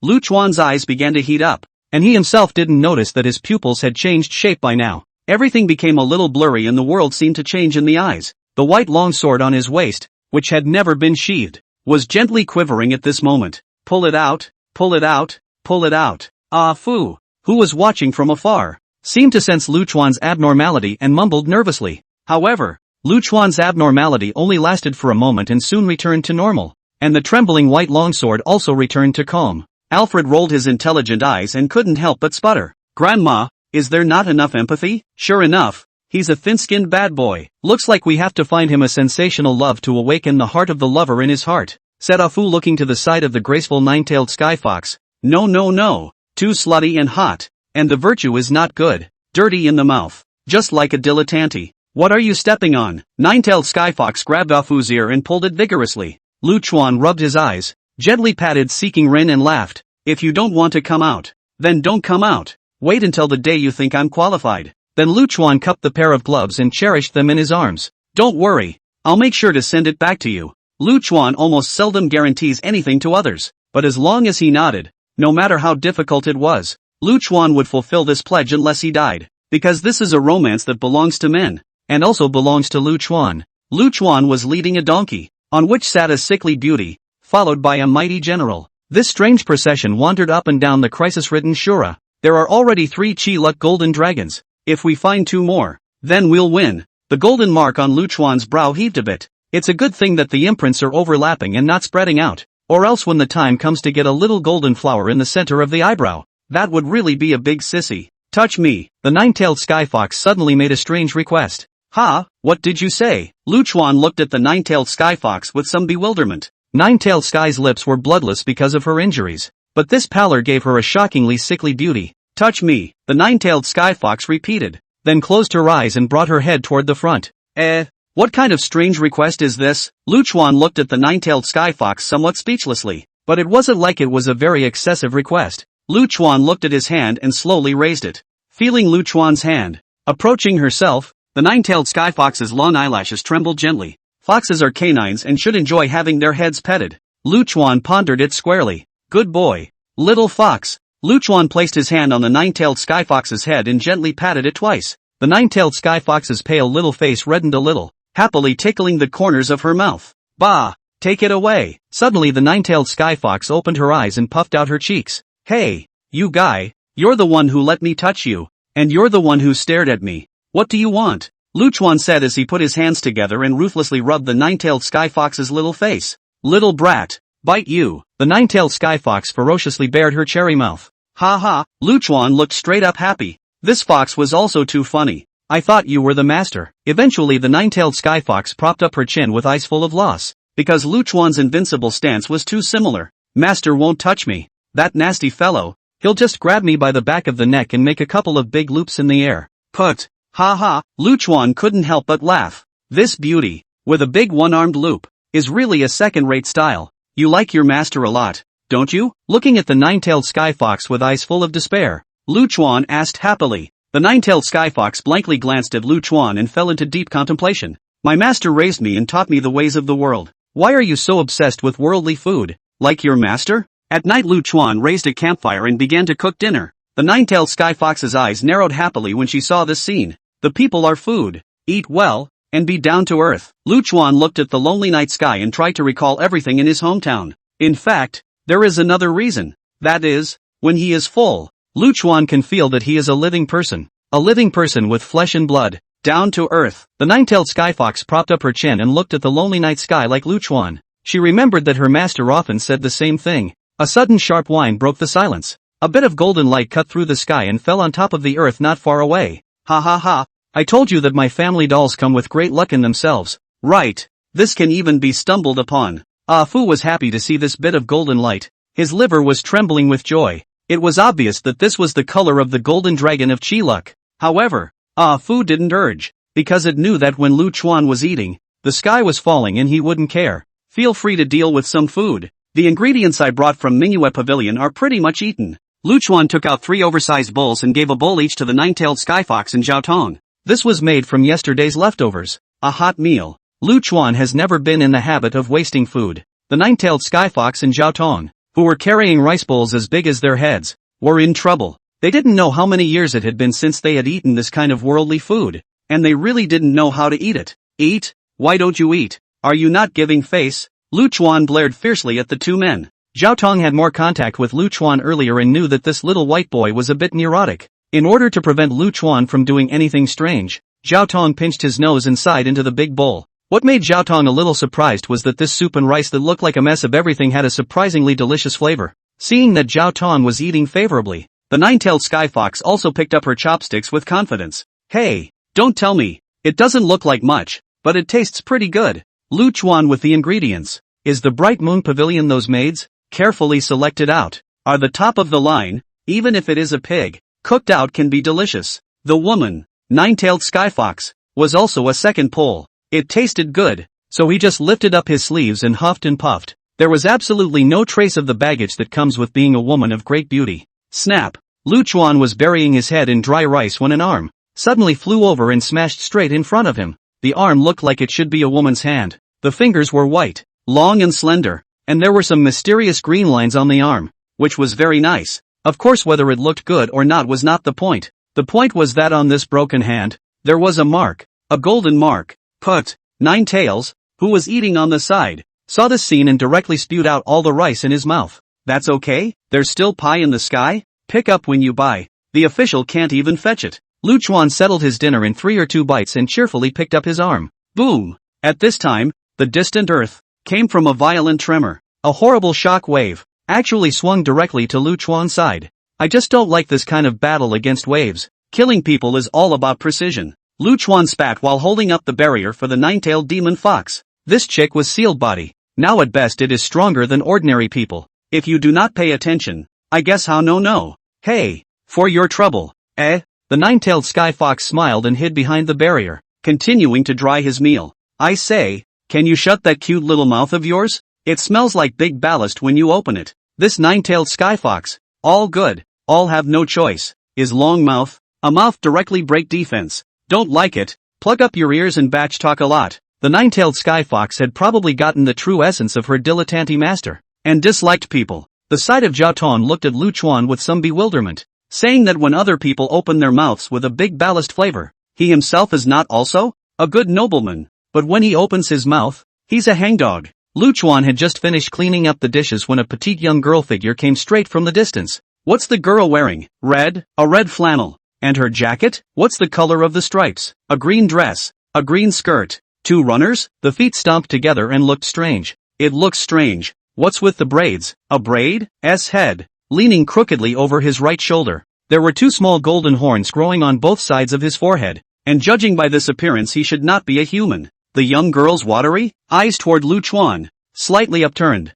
revealing the young girl's eyes were slightly upturned, revealing a pair of amateurs. The girl's eyes were slightly upturned, revealing a pair of amorous looks. The young girl was without her right hand. Her face was a bit stained, and she looked a bit wretched, but she couldn't hide the aura that filled her body. Where is my hand? Did you pick it up? Give it back to me. The young girl puffed out her left hand, signaling Lu Chuan to hand over her right hand. What for? Lu Chuan glared fiercely at the young girl. If I picked it up then it's mine. Are you being unreasonable? That's my hand. You should give it back. The young girl was so anxious that she showed her own little tiger teeth. Hey, is this your hand? You call it. See if it says yes? Lu Chuan took out the broken arm and swung it happily. You this person how to be like this. You quickly return to me. The young girl screamed in anger. Ha ha, you can come and grab it. Lu Chuan cheerfully used his broken arm and tickled himself. The young girl's small mouth grinned on the verge of crying out. Oh, Ama said that you can't bully the weak. You're only in the first realm. I won't strike out at you. Hey, quite principled. Lu Chuan cried and laughed a little. How naive this young girl was. Alright, don't bully others. Little Linger come to sister. The 9-tailed sky fox couldn't stand to watch. The young girl cocked her head, and only then noticed the 9-tailed sky fox, who was protected by a black barrier. Sister Cannon, why are you here? The young girl was immediately happy to see 9-tails. It was just that this voice, Sister Cannon, almost didn't give Lu Chuan a good laugh. The next matriarch of the spirit clan, a silly roe deer, is called Xiao Lingling. The 9-tailed sky fox tugged on the young girl's fleshy little face and told Lu Chuan about the young girl's origin. The spirit race is a very interesting race, somewhat like the demon race, but fundamentally different, as the spirit race is born and bred spirit beings, each of which is an unrepeatable and special existence. This child is very naughty. When she was a child out to play and got lost, and met the spirit hunter, just happened to run into me. By the way, this name is still the name I gave her. Ha ha ha. Xiao Lingling scratched her head in some embarrassment. Sister Cannon, how did you get so badly injured? How was your body sealed? Xiao Lingling's showy little nose twitched as she sniffed at the 9-tailed sky fox. Wasn't it that nuisance that beat my sister up like that? I'll go and avenge you. Little brat, stop it. You've been venturing out all day. The 9-tailed sky fox grabbed Xiao Lingling's ear and spun it viciously, causing the young girl to bare her teeth in pain. Sister, I'm dizzy. Suddenly Xiao Lingling, without any sign, rolled her eyes and fainted. I guess the big battle just now was aimed at her. Lu Chuan stepped forward and grabbed the young girl's forehead, the pair of cute little golden horns. It's nothing serious. It's just that my aura is exhausted and off. I'll be fine after resting for a while. This child, I guess she snuck out again. Her AMA is probably all anxious and sick right now. The 9-tailed sky fox hugged Xiao Lingling and sighed helplessly. Didn't you say that the spirit race is born and bred? Where did you get a mother? Lu Chuan was a bit curious. Ama is the spirit clan chief. These little ones are all called that, the 9-tailed sky fox said, looking towards the broken arm in Lu Chuan's hand. Wanting to speak. What? You want me to return the arm to the little one? Lu Chuan asked with a smile. The 9-tailed sky fox said with some sadness. The spirit race is kind but ill-fated. If you can, leave them a Chiluk golden dragon so that their race can grow. Lu Chuan thought for a moment. When it's over, if I have more than 5 golden dragons in my hand, I can keep one for her. Well, that's for the best. The 9-tailed sky fox nodded. Come out. How long do you want to hide? Lu Chuan suddenly looked towards a shadow not far away and flirted. As soon as Lu Chuan's words fell, that shadow actually came to life, and a silhouette, whose entire body was shrouded in mist, climbed up from that shadow. Spirit hunter, Chu Baichuan. Seeing this black shadow, the rage in the 9-tailed sky fox's eyes almost spilled out. Ha ha ha. The black shadow laughed strangely, then saluted the 9-tailed sky fox. Lord Sky Fox, see you in peace. The dark shadow turned to Zhao Tong again and smiled. Western Shu White Horse General, Lord Zhao, see you at peace. Don't greet me, don't recognize you. Zhao Tong coldly grunted, his bright silver spear already in his hand. Funny enough, the black shadow actually directly ignored Lu Chuan after greeting these two. What does this mean? It means that you are looking down on the little chickens in the first realm. Seeing the black shadow act in such a manner, Zhao Tong happily put away the bright silver spear in his hand, because he knew that this grandson was definitely going to have bad luck. Cub seed, why don't you greet grandpa? Looking down on people, right? Lu Chuan roared with a red face. Cub seed, why don't you greet grandma? Looking down on people, right? At this time, Sledgehammer also climbed out of Lu Chuan's arms. Sledgehammer clenched his small fists and swung them in a viciously helpful manner. The dark shadow narrowed its eyes and looked at Lu Chuan. He could be sure that he really wasn't wrong. This little white boy really only had one realm. It was either a coincidence that he found his hidden self just now, but the odds are that it should be Zhao Tong's doing. The dark shadow brainstormed the reason why Lu Chuan had found himself. Oh, he didn't realize that this brainstorming had sent him straight to the point of no return. Cub seed. Look straight at me, actually daring to look away. Lu Chuan's brain filled with blood and almost exploded. Pup seed. Look straight at me and kill you ow. Sledgehammer began to spice things up. He, little brother, don't misunderstand. The black shadow looked at the angry big and small, smiled and shook his head. I'm not looking down on the two of you. It's just that I have a principle that I don't deal with cultivators below the annihilation realm. Ha, this troper is still not looking down on the little chickens. Be careful. This guy has weird methods. I've been chasing him for tens of thousands of years, and several times he slipped out from under my nose. The nine-tailed sky fox looked at these two living treasures and couldn't help but open his mouth to remind them. Can run. Right. Lu Chuan gritted his teeth and stomped his foot fiercely. The realm of the dead. A huge sword chi boundary, centered on Lu Chuan, spread out with a bang, directly enveloping an area of 100 miles in a circle. The moment Lu Chuan Junction came out,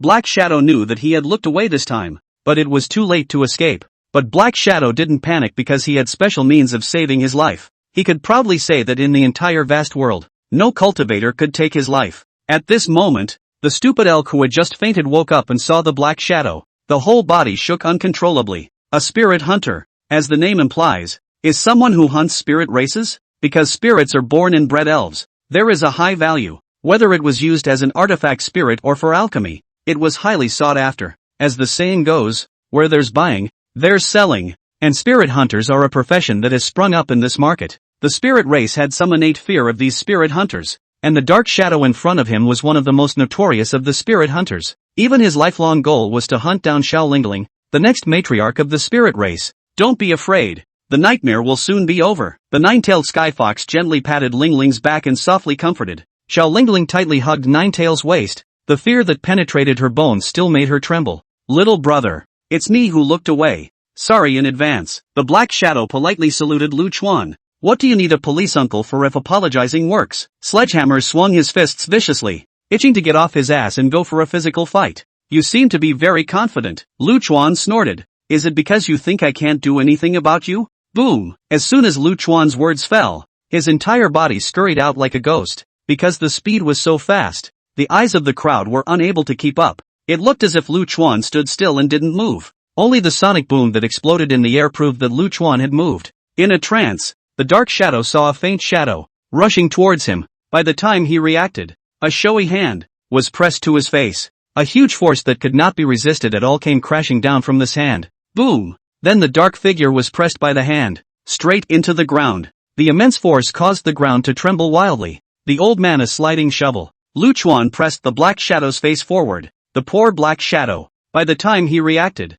his entire body had already been pressed and slid on the ground for thousands of meters. The whole head was pressed to pieces, and all the flesh and blood, basically, was also rubbed and scraped to pieces. Coupled with the strangulation of Lu Chuan's sword chi, the destruction of the sword chi to the body, even if it was an annihilation realm, there should only be a breath left. However, right at this moment, the surrounding spacetime suddenly fluctuated strangely. Everything was back to square one, back to the moment before Lu Chuan struck. The Black Shadow stood well in front of him, with no sign of injury at all. Ha! Lu Chuan's brain tilted, a little confused. Again, Lu Chuan stormed up again and charged straight at the Black Shadow. Still like last time, Lu Chuan pressed the Black Shadow and slid and shoveled for thousands of meters, even increasing the strangulation of his sword chi. As a matter of fact, Black Shadow should have died violently on the spot, but everything went back to the drawing board. Time back? Lu Chuan was a bit bewildered.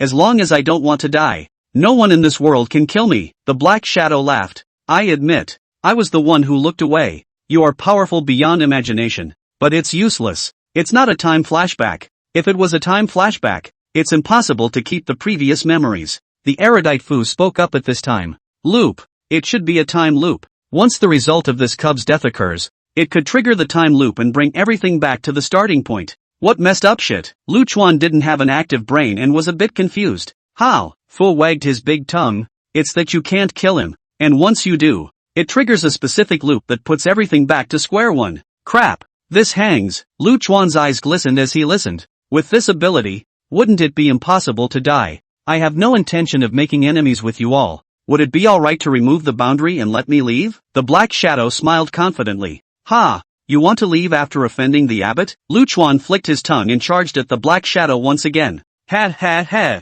I told you! You can't kill me! Knowing that he couldn't avoid Lu Chuan's attack, the Black Shadow simply stood still and didn't even bother to move. However, this time, Lu Chuan didn't directly kill him. Instead, he used his sword chi and hung him upside down. 9. I have at least 9 ways to make your life worse than death. Lu Chuan shook his hair confidently, and a small knife transformed into sword chi appeared in his hand. Cub seed. Have you ever heard of death by 1,000 cuts? The death by lynching, also known as death by 1,000 cuts. At this point, the Dark Shadow did not seem to realize the seriousness of the matter, although he marveled at Lu Chuan's means. Holding him, an Annihilation Realm cultivator, as if he were holding a chicken cub, but he wasn't afraid, because he was immortal anyway. I'm a professional, don't you worry. Lu Chuan joyfully weighed the knife in his hand. The first knife. It's starting.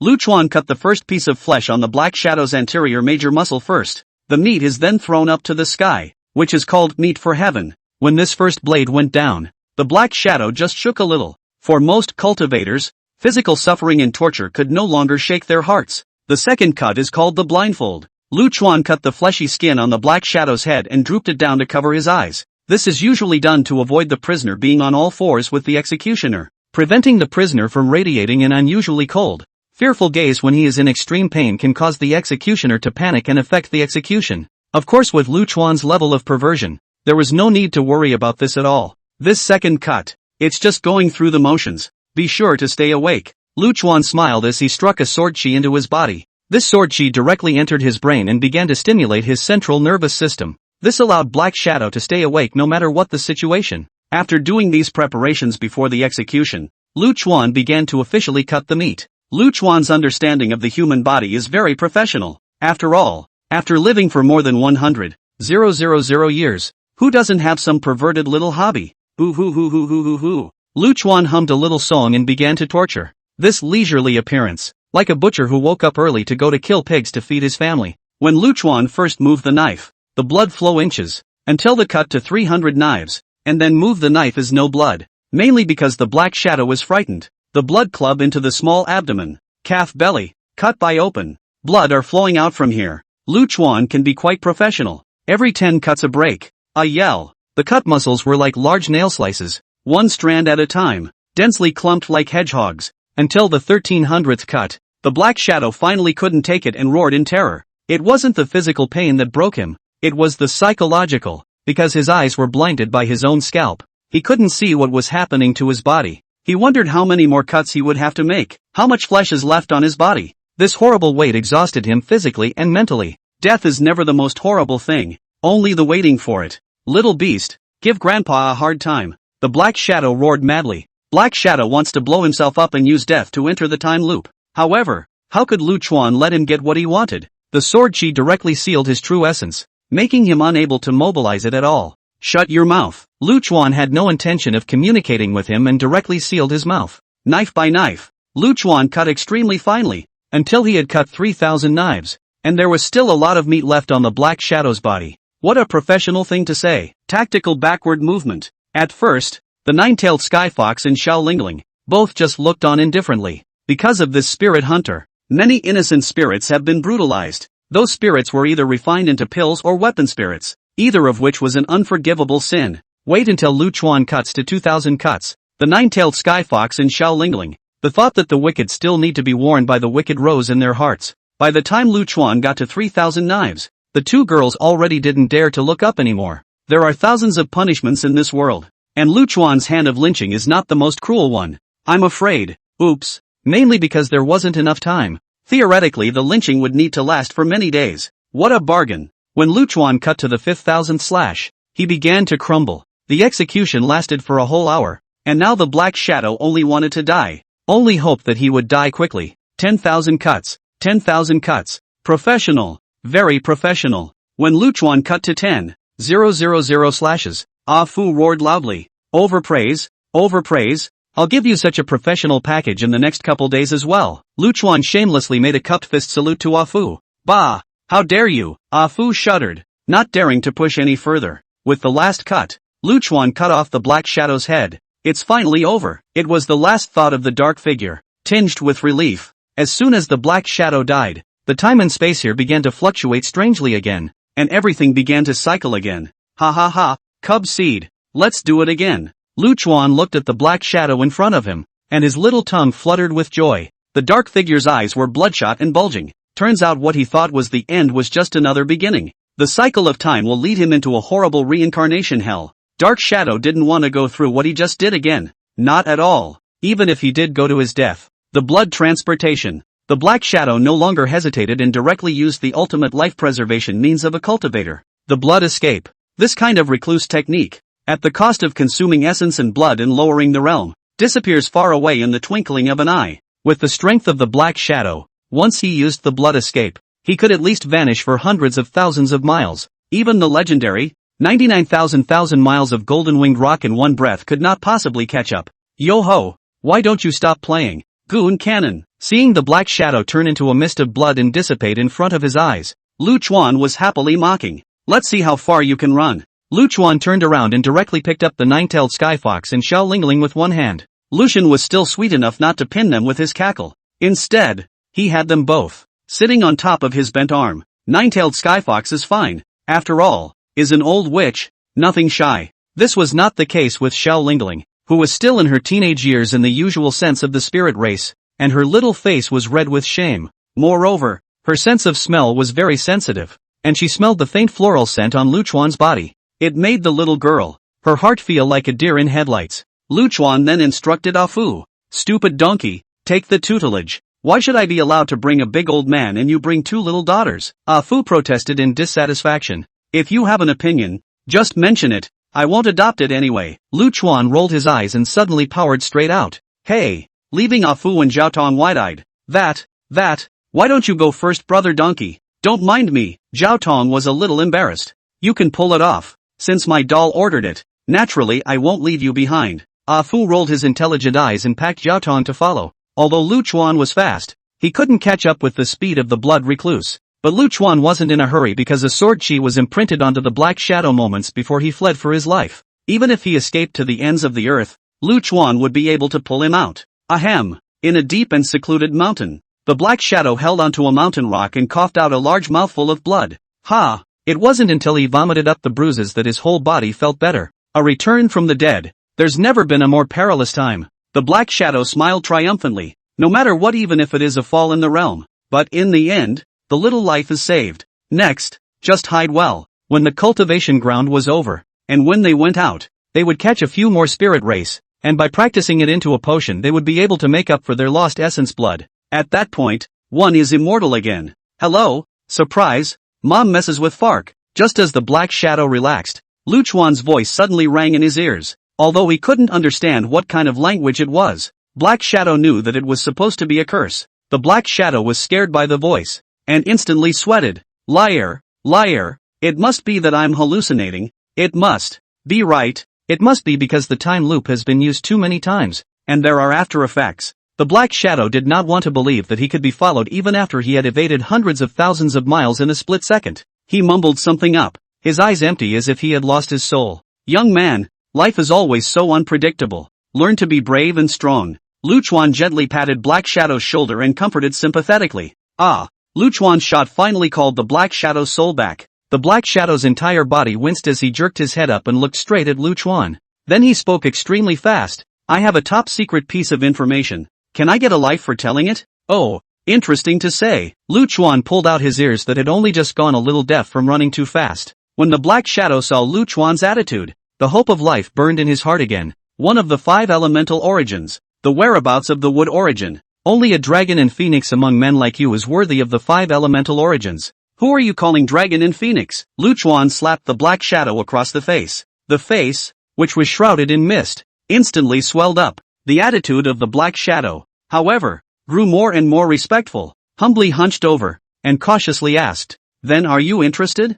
5 elements origin, well, still a little interested, tell me." Luchuan smiled playfully. This made the Black Shadow unable to figure out whether the teenager in front of him was interested or not. "Can I get a life for saying it?" "Hey, Still bargaining, Luchuan stretched out his hand and made a gesture to snap the Black Shadow's neck. I say.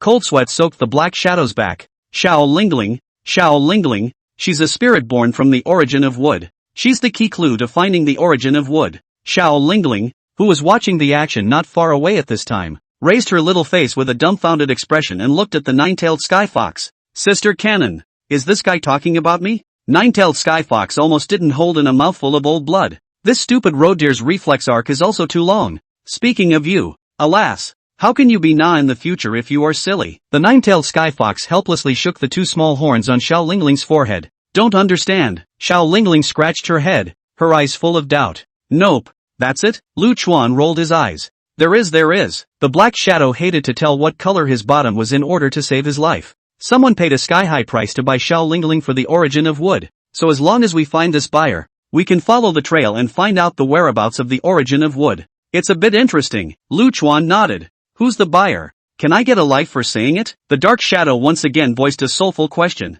Speak up. Luchuan somewhat impatiently gave the Black Shadow another slap. The Black Shadow was scared and shivered again, and hurriedly said, Old Mother Lifeless of the Divine Wood Palace. She was the one who offered an astronomical price for Xiao Lingling. Luchuan turned his head to look at the nine-tailed sky fox, who nodded gently. Finished? Luchuan asked in a playful and gentle manner. Say, finished. The dark figure swallowed hard. This information isn't worth much. Not enough to buy your life. Luchuan pounded his nails in some boredom. You, don't count your words. The Black Shadow, who felt teased, roared madly. Your grandma, when did I promise to let your dog's life go? Luchuan suddenly raised his hand and viciously slapped the Black Shadow in the face. Luchuan's imp-like character was revealed at this point. The Black Shadow's neck was directly jerked around a dozen times by the huge force before it managed to stop. Finally his face turned to his back, bulging with dead eyes. He looked at Xiao Lingling. Whoa.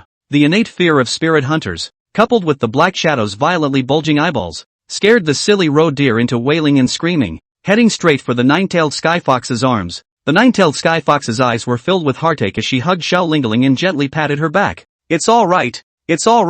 He's dead. And there's no need to worry anymore. Dead? Xiao Lingling poked her little head out and looked at the Black Shadow's corpse. Is it really dead? This great mountain that pressed above the head of the spirit race is really dead? The nine-tailed sky fox strained to pick up Xiao Lingling and brought her to the side of the Black Shadow's corpse. Xiao Lingling tightly hugged the waist of the nine-tailed sky fox. Until this moment, the fear that was engraved in her bones still made her not dare to face the Black Shadow directly. It was only until the poor Nine-Tails was about to be unable to hold Xiao Lingling that this silly road deer carefully jumped down from his arms. Xiao Lingling took a step closer to the body and picked up a twig. She gently poked the dark figure's body, and when it didn't respond, she increased her force again. The look was both amusing and heartbreaking to watch. Nine-Tails, how did the kind and lovely spirit race end up like this? Oh, making sure that the Black Shadow was dead through and through. Xiao Lingling wailed. I'm afraid only she knows how many years of repression and fear this cry has released. You smell so good. Ever since Luchuan slaughtered the Black Shadow, Xiao Lingling had become Luchuan's little fangirl, like a piece of dog skin plaster. He kept sticking to Luchuan's side, and even forgot to ask about his broken hand. You're really good. That guy couldn't even beat Amma. He. Xiao Lingling rubbed her little face straight towards Luchuan's face in a way that she wanted to stick it on. Luchuan cried and laughed. This stupid road deer is too simple. Grabbing the two small horns on Xiao Lingling's forehead, he gently shook them. Moncler Outlet Online. I look like a flower. Don't rub it in, but you have to pay for it. Woo, I have money. Xiao Lingling happily took out some colorful stones and put them in front of Luchuan with an expectant face. Cough. Luchuan looked at those brightly colored, but absolutely ordinary stones and almost didn't cough up blood. How did this stupid elk live to see this day? The nine-tailed sky fox spread her hands helplessly. Who knows? Good luck. After delaying most of the night to solve the Black Shadow, Luchuan finally found the time to squint for a while. Xiao Lingling was frightened because of the previous great battle and the encounter with the spirit hunters, and now she was already lying in the arms of the nine-tailed sky fox, drifting off into a deep sleep. Luchuan looked at Xiao Lingling and couldn't help but ask, this stupid road deer doesn't look like he has low strength. He should be about the same as a top-tier annihilation realm like Zhou Yu and Yi Gu Chang. How could he be afraid of this kind of goods just now? The nine-tailed sky fox sighed helplessly, being scared from a young age. Plus the spirit hunters have things that specialize in dealing with the spirit race. Even if Lingling has a win in terms of strength, she'll probably be consumed to death in a real fight. How much do you know about the origin of wood? Luchuan was still more concerned about this. The nine-tailed sky fox shook her head. The five elements origin was born at the beginning of the heavens and the earth, and has never been secretive in its movements. Ling Ling is a spirit born from the origin of wood. That I do know, but it's not clear where exactly the origin of wood is. The nine-tailed sky fox looked at Lu Chuan somewhat strangely and asked, "What are you looking for the five elements origin for?" Lu Chuan told him about his five elements hegemony body. The nine-tailed sky fox couldn't help but roll her eyes. Who told you that the five elemental hegemony body had to be cultivated by origin? Since ancient times, there have been a few more five elemental hegemony bodies of great accomplishments, and the five elemental origin is that unique. It's impossible for everyone to find it. Ha! Lu Chuan was a bit confused and turned his head to look at Ah Fu. Could this be the system fooling itself? Shhhhhhhhh. Alfred whistled absent-mindedly as he cocked his head to the side. Blow again, old man's mouth will tear you apart. Lu Chuan blared ferociously at Ah Fu.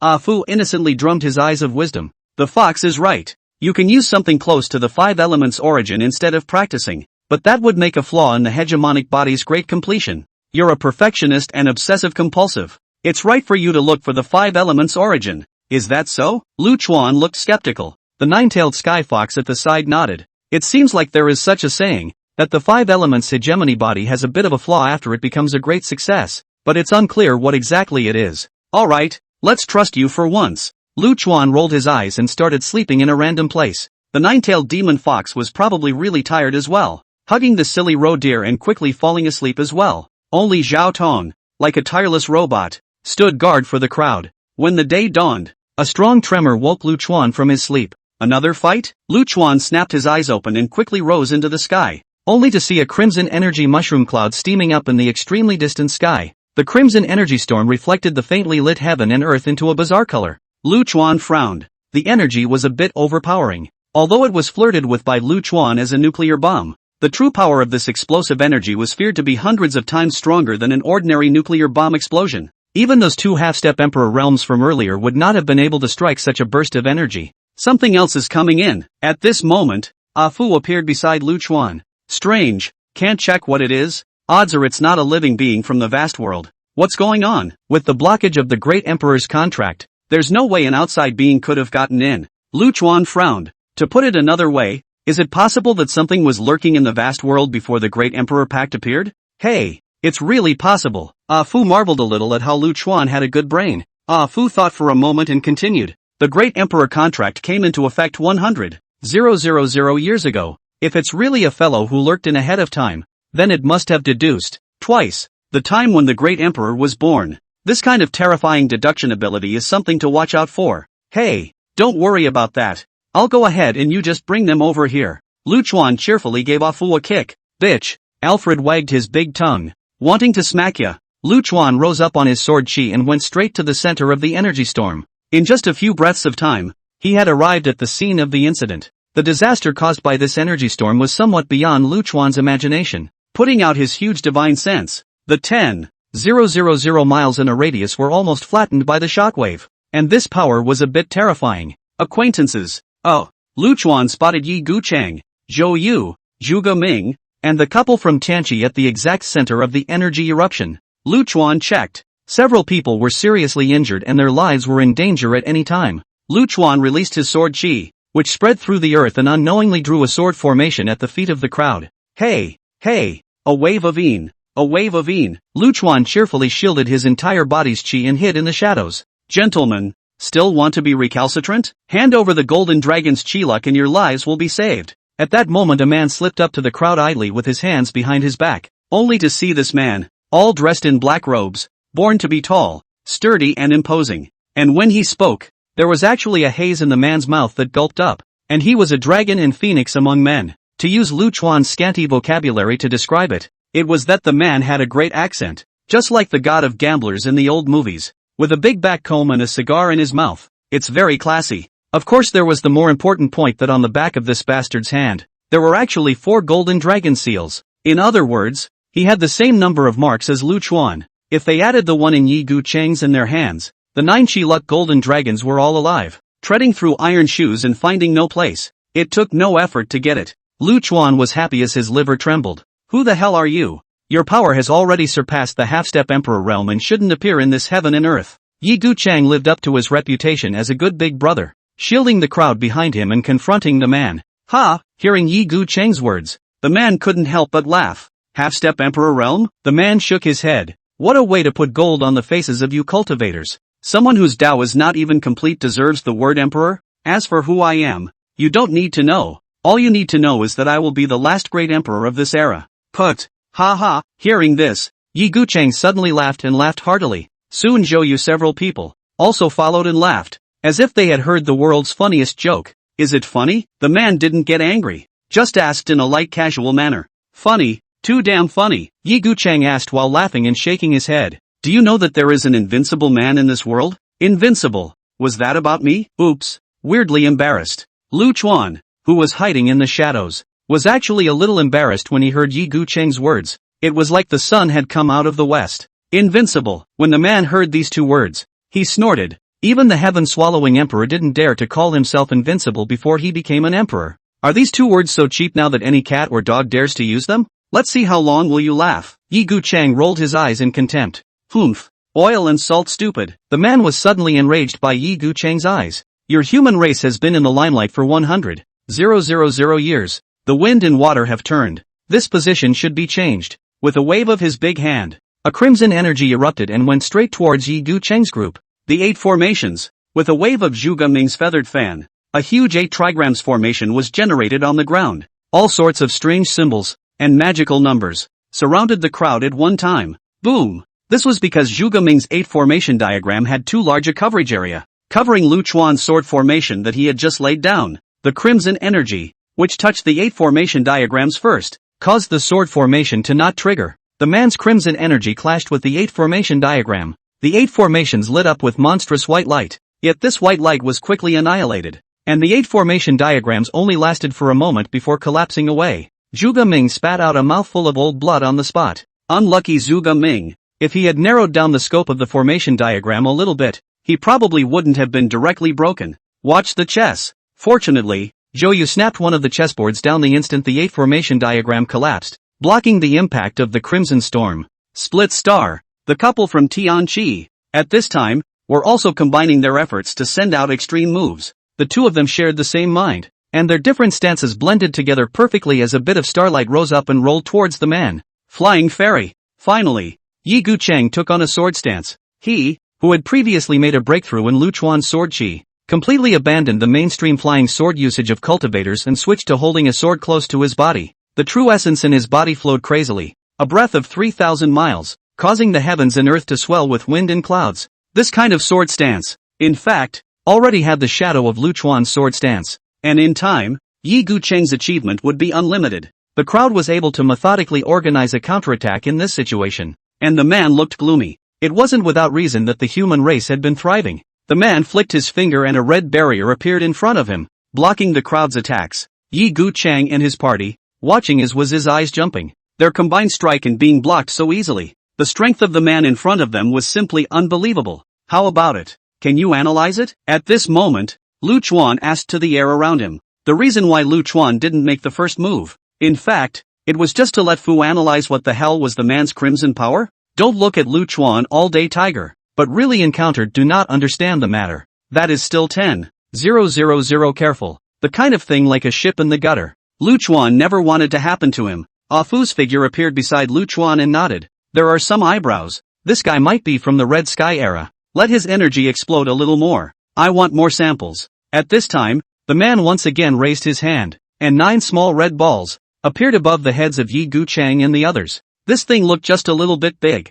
but the energy fluctuations contained within it made Yi Gu Cheng and the others tremble with fear. Seeing that the 9 small balls were about to smash down, Lu Chuan gently chopped his foot. The sword chi followed the earth and spread into the sword formation that had just been laid down. The sword formation was instantly activated, and black sword chi roared up like a dragon scroll, protecting the crowd. At this time, the 9 small balls also happened to smash down. The small ball and the sword formation ruthlessly collided together, and a violent explosion stirred up. An unusually bright black and red flash appeared in the center of the explosion. This was followed by the sound of a thunderous explosion, and at the same time, a hot and pressurized black and red energy mass appeared. After the energy mass erupted violently, it began to cool down again at an extremely high speed, before turning into a reddish-black cloud of smoke. The earth beyond the sword array was once again devastated. With that, at the point of projection of the bursting center, the shattered ground, raising boulders and dust upwards. These were carried into the air by the rapidly rising waves of air as an ever-extending column of dust.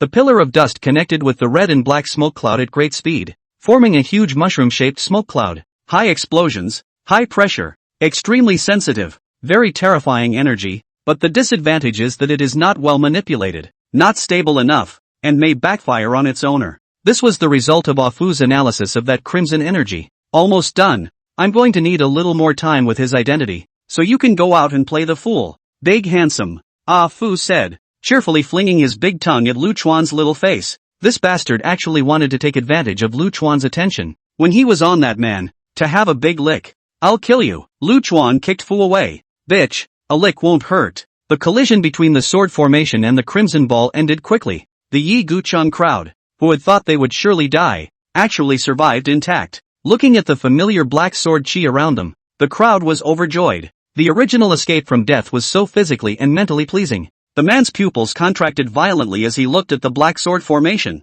This sword chi was actually able to fight against his own crimson storm, which was something he hadn't expected. Come out. The man suddenly turned his head sideways and exploded into the shadows not far away. It turned out that the interaction with Afu had caused Lu Chuan's aura to spread out a bit and was captured by the man. Aya, don't be so grumpy. Lu Chuan cupped his voice and returned in a conspiratorial manner, walking slowly out of the shadows. Looking at Lu Chuan, who had the appearance of a noble gentleman, the man's vigilance was pulled to the extreme. This guy had been hiding here for who knows how long, and the fact that he hadn't realized it made the man a bit unacceptable. Who is the visitor? The man's eyes narrowed slightly as he began to take the teenager in front of him seriously. Changshan Zhaozilong, Lu Chuan subconsciously replied back, reacted and then hurriedly changed his words. No, I'm your father. Oh, hearing this, the man but could not help but laugh. Do you know who my father is? Who is it? Isn't it me? Lu Chuan cutely and lovingly cocked his head. Ha! The man laughed, and suddenly struck out in a violent rage. Above the man's fist, wrapped in that kind of bursting crimson energy, it came straight at Lu Chuan. Junior Master, be careful. This fellow is superbly strong, completely surpassing the half-step emperor realm. Yi Gucheng hurriedly opened his mouth and reminded up. Got it. You guys go first. Lu Chuan followed the man's example and wrapped sword energy around his own fist. Boom! The black fist clashed with the red one. Just that collision actually caused another mushroom cloud to rise into the air. The crowd's scalp looked numb, and the idea of giving Lu Chuan a hand was instantly gone, so they directly skipped. Next, Lu Chuan and the man threw a few more punches at each other. This realm, strangled by the two forces, no creature, at this point, dared to approach this place. The man was the first to back away, his fist vaguely aching. On the contrary, Lu Chuan had a bland face and did not show any discomfort at all. In this hard-hitting test, the man fell short. Who the hell is your excellency? Your power definitely doesn't belong to this world, the man said while craning his neck. Fine black scales instantly crawled all over his body. The black scales shone with colorful hues and looked extraordinary. By the looks of it, he's going to get real. I'm your father. Didn't I tell you just now? Lu Chuan cheerfully returned. Humph. I hope your strength is as hard as your mouth. A long crimson sword suddenly appeared in the man's hand. The long blade was bright and colorful, as if it had just been dipped in blood. A sharp, slashing intent rolled and swept out from the long blade. The surrounding space, which seemed to be unable to withstand the force, emitted an ear-piercing buzzing sound. Good sword. Lu Chuan was still literate. I'm afraid that this blade was refined in an extremely special way, just like his own sword. Since it's a good blade, you'll try to see what's good about it. The man's long blade slashed horizontally. His bizarre crimson energy formed an extremely condensed blade chi. When the blade chi first formed, it was no more than a foot long. However, this play opinion winds up, and by the time it reaches Lu Chuan, the blade gas has already spanned out dozens of meters in length. The moment the blade chi was about to touch him, Lu Chuan suddenly drew his sword. With a simple and unadorned chop, a half-moon sword chi rose up and directly chopped through the blade chi. Yes, the man's pupils shrunk slightly as he raised his sword to slash. A hundreds of meters long blade shadow appeared and came down on Lu Chuan's head. Is it fun? Lu Chuan casually waved his sword, cutting away the shadow of the blade. I'll give you one more chance to make a sword strike. If it's still a test like this, then you can go to hell. Lu Chuan's eyes narrowed slightly. Without the previous lethargy, at this time the eyes of the essence of light burst. The man's heart shook slightly when he heard this, and then violent anger surged through his heart. What arrogance and hubris this is. No one but his own old man had ever dared to talk to him like that. The man's black hair danced wildly as a terrifying crimson storm swept up within his body. The crimson storm that erupted this time wasn't even on the same level compared to the previous one. If the crimson storm just now was a drop of water, then this outbreak was the equivalent of an ocean. A red storm that went straight up into the sky. The dim sky before dawn was dyed as red as blood. You will pay for your arrogance. 6 paths to unity. Red wheel. Put. The man's extreme move rose at first, and heaven and earth resounded with the sound of a heart beating in general at this moment. A huge red roulette wheel appeared behind the man. Above the wheel, there were 6 blackened holes, each representing the 6 paths of reincarnation. The hole looked as if it could suck out a person's soul with one look. The man hovered in the center of the wheel, as if he were the Yama in charge of the wheel of life and death, looking down on all beings. Fake reincarnation 6 paths. Don't be influenced. The real reincarnation 6 paths are only found in your hometown. What's going on? I'll tell you later. The little pusher is so ambitious that he actually evolves reincarnation in his own Tao, not knowing how to write the word death. Ah Fu appeared beside Lu Chuan, gabbled a few quick words, and disappeared again in a hurry. How could Lu Chuan be affected? He was just curious for a moment and stayed for a while. You like reincarnation? Then let's see if you can ferry this evil ghost of mine. Lu Chuan violently plunged his kill into the earth, his pupils turning a bizarre fiery red color at this moment. Sword 9 Trickster Ghost Red Hair. The Knight's Sword Stance. Ghost Road. Descends into the world for the first time today. Lu Chuan's hair grew wildly at extreme speed the moment the sword stance took off. A head of black hair, too, transformed into a color like fire. The red hair extended all the way to his heels before stopping. A large number of red ghost lines appeared on Lu Chuan's face, and his clear eyes became cloudy as a murderous and tyrannical aura gushed out. Lu Chuan, at this moment, transformed into a real evil ghost that only knows how to kill. At the same time, the long sword stuck in the ground, trembled. The sword chi transformed into a blazing red color, and the earth was melted by the sword chi, turning this part of the earth and sky into a magma hell. Let's sneak away. It's the Ghost Road. When the kid gets excited about killing, he'll slaughter us in the process. But it's a big no-no. Ah Fu, who was watching from afar, carried the 9-tailed sky fox and led Yi Gu Chang and the others, and took refuge. Lu Chuan stood on top of the magma hell, his red eyes lifted up to look at the reincarnation plate in the sky. Those weren't human eyes anymore. There was no emotion in them. There was only the desire to kill. When the man saw Lu Chuan's appearance, both his body and mind involuntarily trembled. Ghosts are really evil ghosts, but is one's reincarnation really reincarnation? That's something you have to try to find out. The man was also a person with a resolute mind, and the effects of Lu Chuan's Ghost Road did not last long for him. Evil Ghost Road. The man swung down the long knife in his hand, and a hollow in the wheel of reincarnation disc behind him came violently to life. This hollow detached itself from the reincarnation disc and smashed down on Lu Chuan head-on. The wailing sounds of thousands of severe ghosts resounded in the hollow, terrifying the hearts and minds of the people. At this time, outside of the dojo in the city of Fubo, there were 2 men and 1 woman who were drinking tea and talking in a tea house. These 3 people all had an internalized divine light and a transcendent aura, and they were not ordinary people at first glance. I've told you that you can't enter the dojo, or else your life will be in danger. This Chi Shu guy just won't listen. Alas, the young man sitting at the top, playing with 2 pieces of turtle armor in his hands, sighed softly. The woman on the side, her good-looking eyebrows wrinkled. No one should be able to threaten Chi Shu. How could they account for the great evil trigram? The young man shook his head. It's blurry. I can't see it with my 9 heavenly calculating eyes. Something is covering it up. The woman was surprised in her heart when she heard this. The 9 heavens calculating eye was claimed to be able to calculate the past and the future, and even avoid the supervision of the heavenly Tao. There were actually people who could conceal themselves to such an extent that the 9 heavens calculating eye couldn't even figure it out. Serves you right for dying. Wouldn't it be nice to have less people fighting for that imperial throne? On the other side, the man in fancy clothes flirted. The young man shook his head. Death definitely can't die. His old man is still around. It's impossible to let Chi Shu die so violently. You guys drink. I'm going out for a walk. The man in fancy dress got up a little bored. The young man frowned. Gong Sun Wen Rong, I'll give you a heads up. Don't touch that red-blooded little girl in the city, or I'm afraid you won't have any crumbs left. The man in the fancy dress listened with his eyes darting, and eventually sat back in his seat helplessly. What do you take me for? A horny bastard? What am I doing touching a little girl? The man in Chinese clothes muttered in dissatisfaction.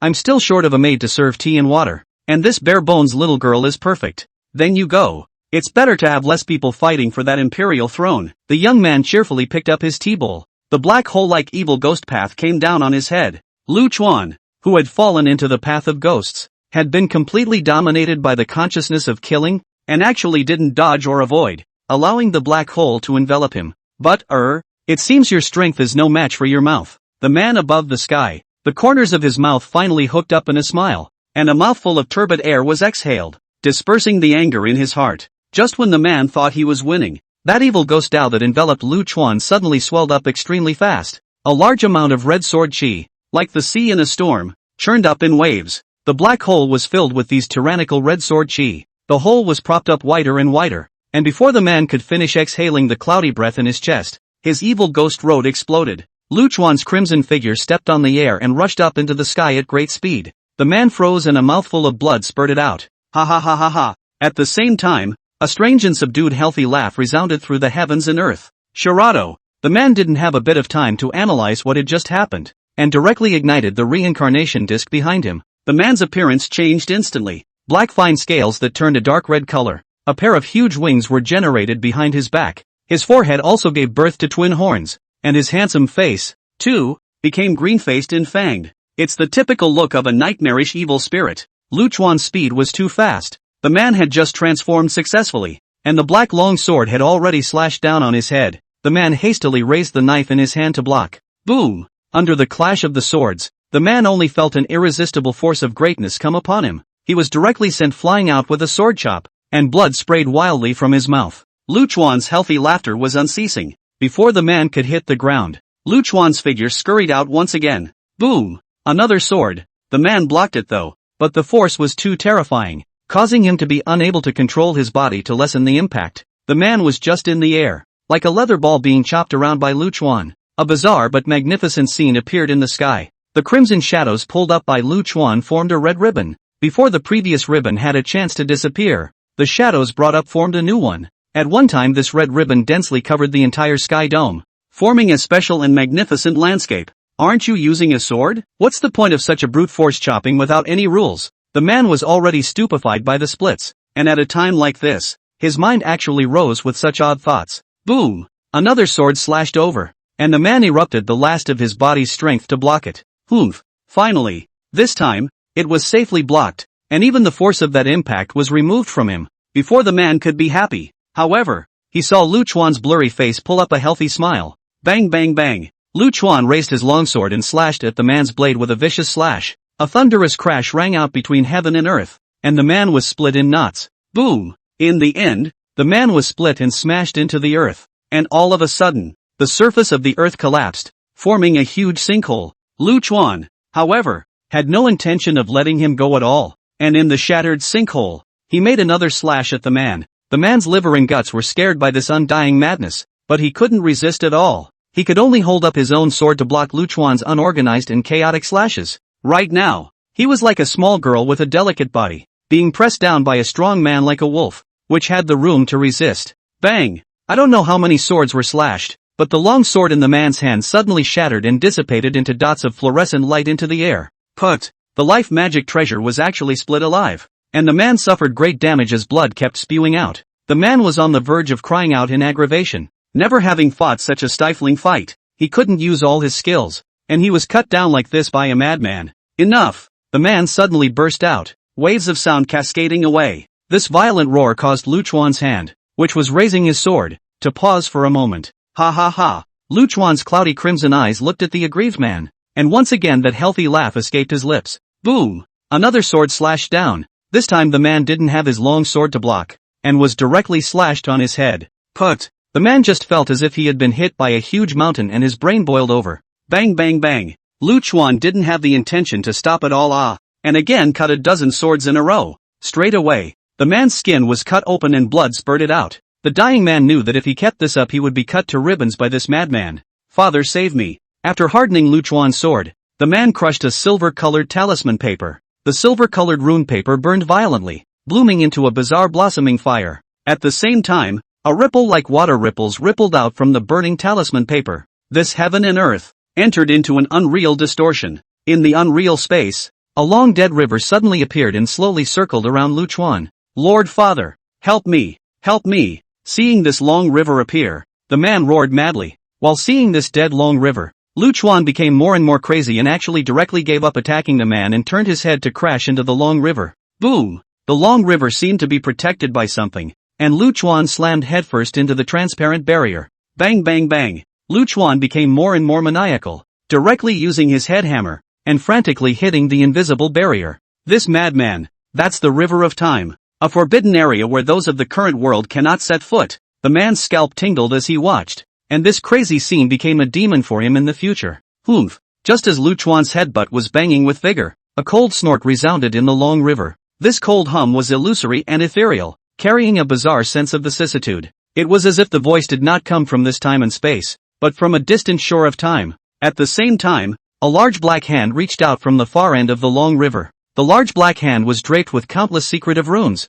and black lightning twisted around it like a snake. The truly great terror was revealing itself with the appearance of this great hand. The heavens and the earth wailed, and the sky rained scarlet blood. Ga ga ga. Lu Chuan see this big hand, but instead is no more and more excited. Healthy laughter have changed the accent. It's you crazy man, we'll see you again. That illusory and ethereal voice sounded again, and by the sound of it, it seemed to recognize Lu Chuan. Then the big black hand probed out of the long river of death and grabbed the man into his hands. The man was grasped in the palm of his hand by large black hands. Lu Chuan's brain suddenly cleared up at this time, and he stopped hitting the transparent barrier and turned to kill the man. Just as the man was about to enter the long river of deadly silence, Lu Chuan's sword had already arrived in front of him. The man was so scared that he almost shat himself and actually burned up his life essence to raise a shield. However, Lu Chuan's goal was not to take his dog's life at all, but the golden dragon seal above his right hand. A blazing red light flashed, and the sword chi split the runes above the large black hand, then caused the man's right hand to separate from his body. The man couldn't care less about the golden dragon of chi luck now, and in the midst of calling out to the heavens, he finally entered the long river of deadly silence. With that, the long river began to become illusory and eventually disappeared into this distorted space. Oh cool! Lu Chuan followed suit and lifted the ghost road. After the violent outburst just now, he only felt his whole body relaxed and happy. Little master won't be so excited about killing that he'll kill us together. Or we'd better walk a little farther. The line of people watching from afar were jittery when they saw Lu Chuan's earlier maniacal appearance. Don't worry, the ghost road is meant for him to use to vent. And once he's done, he'll automatically return to normal. Ah Fu was old and unperturbed, but in his heart he was playing a small game. After this outburst, you shouldn't be sick for months to come, and your nature will be much gentler, so you'll have to find a chance to get a few licks in. When the crowd looked at Ah Fu's perverted smile, they all couldn't help but shiver and retreated a few steps in unison. Your grandmother, what kind of bad ideas are you having? Lu Chuan suddenly appeared and kicked Fu away. Bitch, Ah Fu's exasperated voice came from far away. This trip to the dojo was a great success for Lu Chuan. With 8 Chi Luck golden dragons in their hands, plus the one in Yi Gu Cheng's in their hands, the 9 golden dragons were all alive. Silly roe deer, your hand is returned to you, and the Chi Luck golden dragon is brought back to the clan with you. After dawn, Lu Chuan began to divide up the Chi Luck golden dragon. Lu Chuan only needed 5 in total, and the more could be divided among others. The ability of the Chi Luck golden dragon was more than just a simple opportunity to become an emperor, but it was also related to the rise and fall of the race. If a golden dragon of Chi Luck existed in a race, then that race would definitely see the emergence of great Chi Luckers who would lead their clansmen to prosperity. He. Xiao Lingling took her broken hand and giggled happily. With this Chi Luck golden dragon, in the future, the spirit race could grow stronger without having to live the kind of fearful days that they used to have. The crowd looked at Lu Chuan with eyes full of admiration.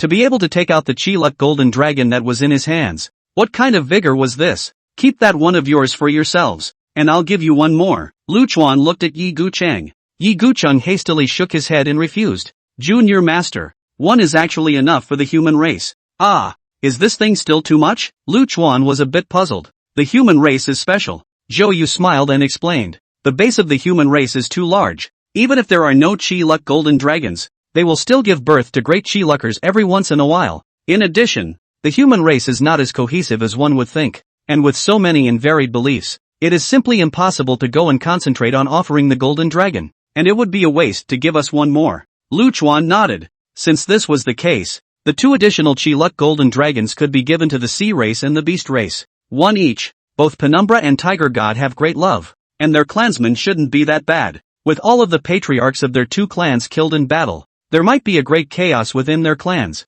and if there is a Chi Luck golden dragon, it should be a good solution to this problem. Lu Chuan talked about the idea for a bit. After all, he was also a human race. If the golden dragon was given to other races at that time, causing the human race to be weak, that would be a big bad thing. No harm done. The beast race resides in the 100,000 mountains, and the sea race is in the sea, and has always been well away from us. Zhou Yu nodded and continued. What Brother Zhou said is very true. Zhuge Ming took over. Even if a great Qi Luck person emerges from their two clans, it's impossible for them to threaten our human race. Aha! Lu Chuan nodded. That's for the best. After the stuff was divided, it was just a matter of waiting for the shura to close. The crowd began to discuss again. That big black hand just now. That feeling of pitch-black despair still makes the crowd a little scared even now. It's just that the people's speculations are limited to their own eyes, and the conversation goes on and on. On the contrary, it was Afu who called Lu Chuan aside while the crowd was discussing. That man just now,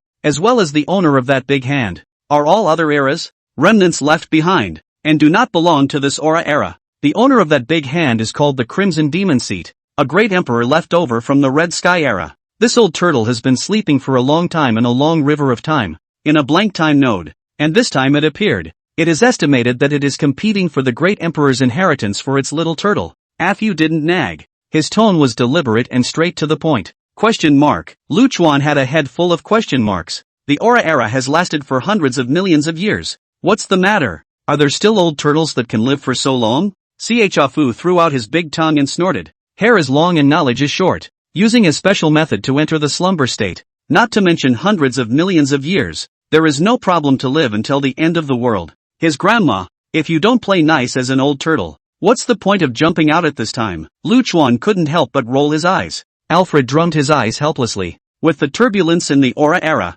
it's probably time to replace the Great Era. This is just where it's at, and there will only be more and more old tortoises in the present world in the future. This group of old men, it is estimated that they all want to make a fortune in the Great Era change, and even the ambitious ones may well want to become the avenue of the entire era. Remnants of the former dynasty. Come one old man to kill one. Yuck! Lu Chuan spat viciously. He. Don't worry, the next big time belongs to you alone. No one can come and get a piece of the pie. Ah Fu fluttered his big tongue with bravado. Pity. In the end, it was so close by a fraction of a centimeter that it could have licked Lu Chuan's little face, and could only lament in its heart. Lu Chuan didn't notice Afu's small movements and suddenly remembered something else and asked. Alas, just now, I heard that old turtle sound as if he knew me. What's going on? And what about the long river of time? In my memories, there is also such a long river. Alfred rolled his eyes in dismay. What else could happen? When you had a seizure, you went to the long river of time to sneak around. It almost made history rewrite and caused the long river of time to backfire.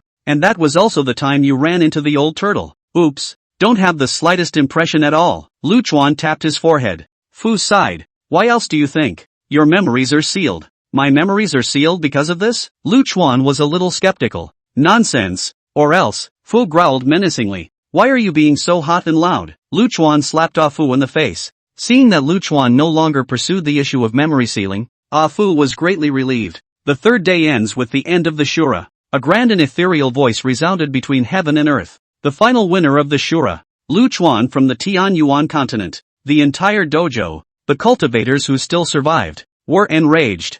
Lu Chuan, the Tianyuan continent? Are you sure this isn't a joke? Leaving aside the question of what kind of god this Lu Chuan person was, in that bird-like place in the Tianyuan continent, did he deserve this kind of honor? I protest. The Tianyuan continent is barren and scarce in terms of aura. Even cultivators of the divine Tao third realm rarely appear. How could any cultivator from there possibly win? That's it. There must be something shady going on. I demand a do-over. Also, my human race has not seen a single half-step emperor realm. This is not in line with common sense. You must be targeting our human race, and I'm asking for a do-over as well. Protest you spicy next door it. Do not serve to the old man to hold. That grand and ethereal voice suddenly became a shrewish scoundrel, directly greeting the protesting cultivator's own mother. The more I think about it, the more angry I get. What the hell are you guys stepping on? You dare to question me. The voice of the shrewish scoundrel continued. Split your asses. As the voice fell, a large amount of green-colored divine thunder appeared above the zenith.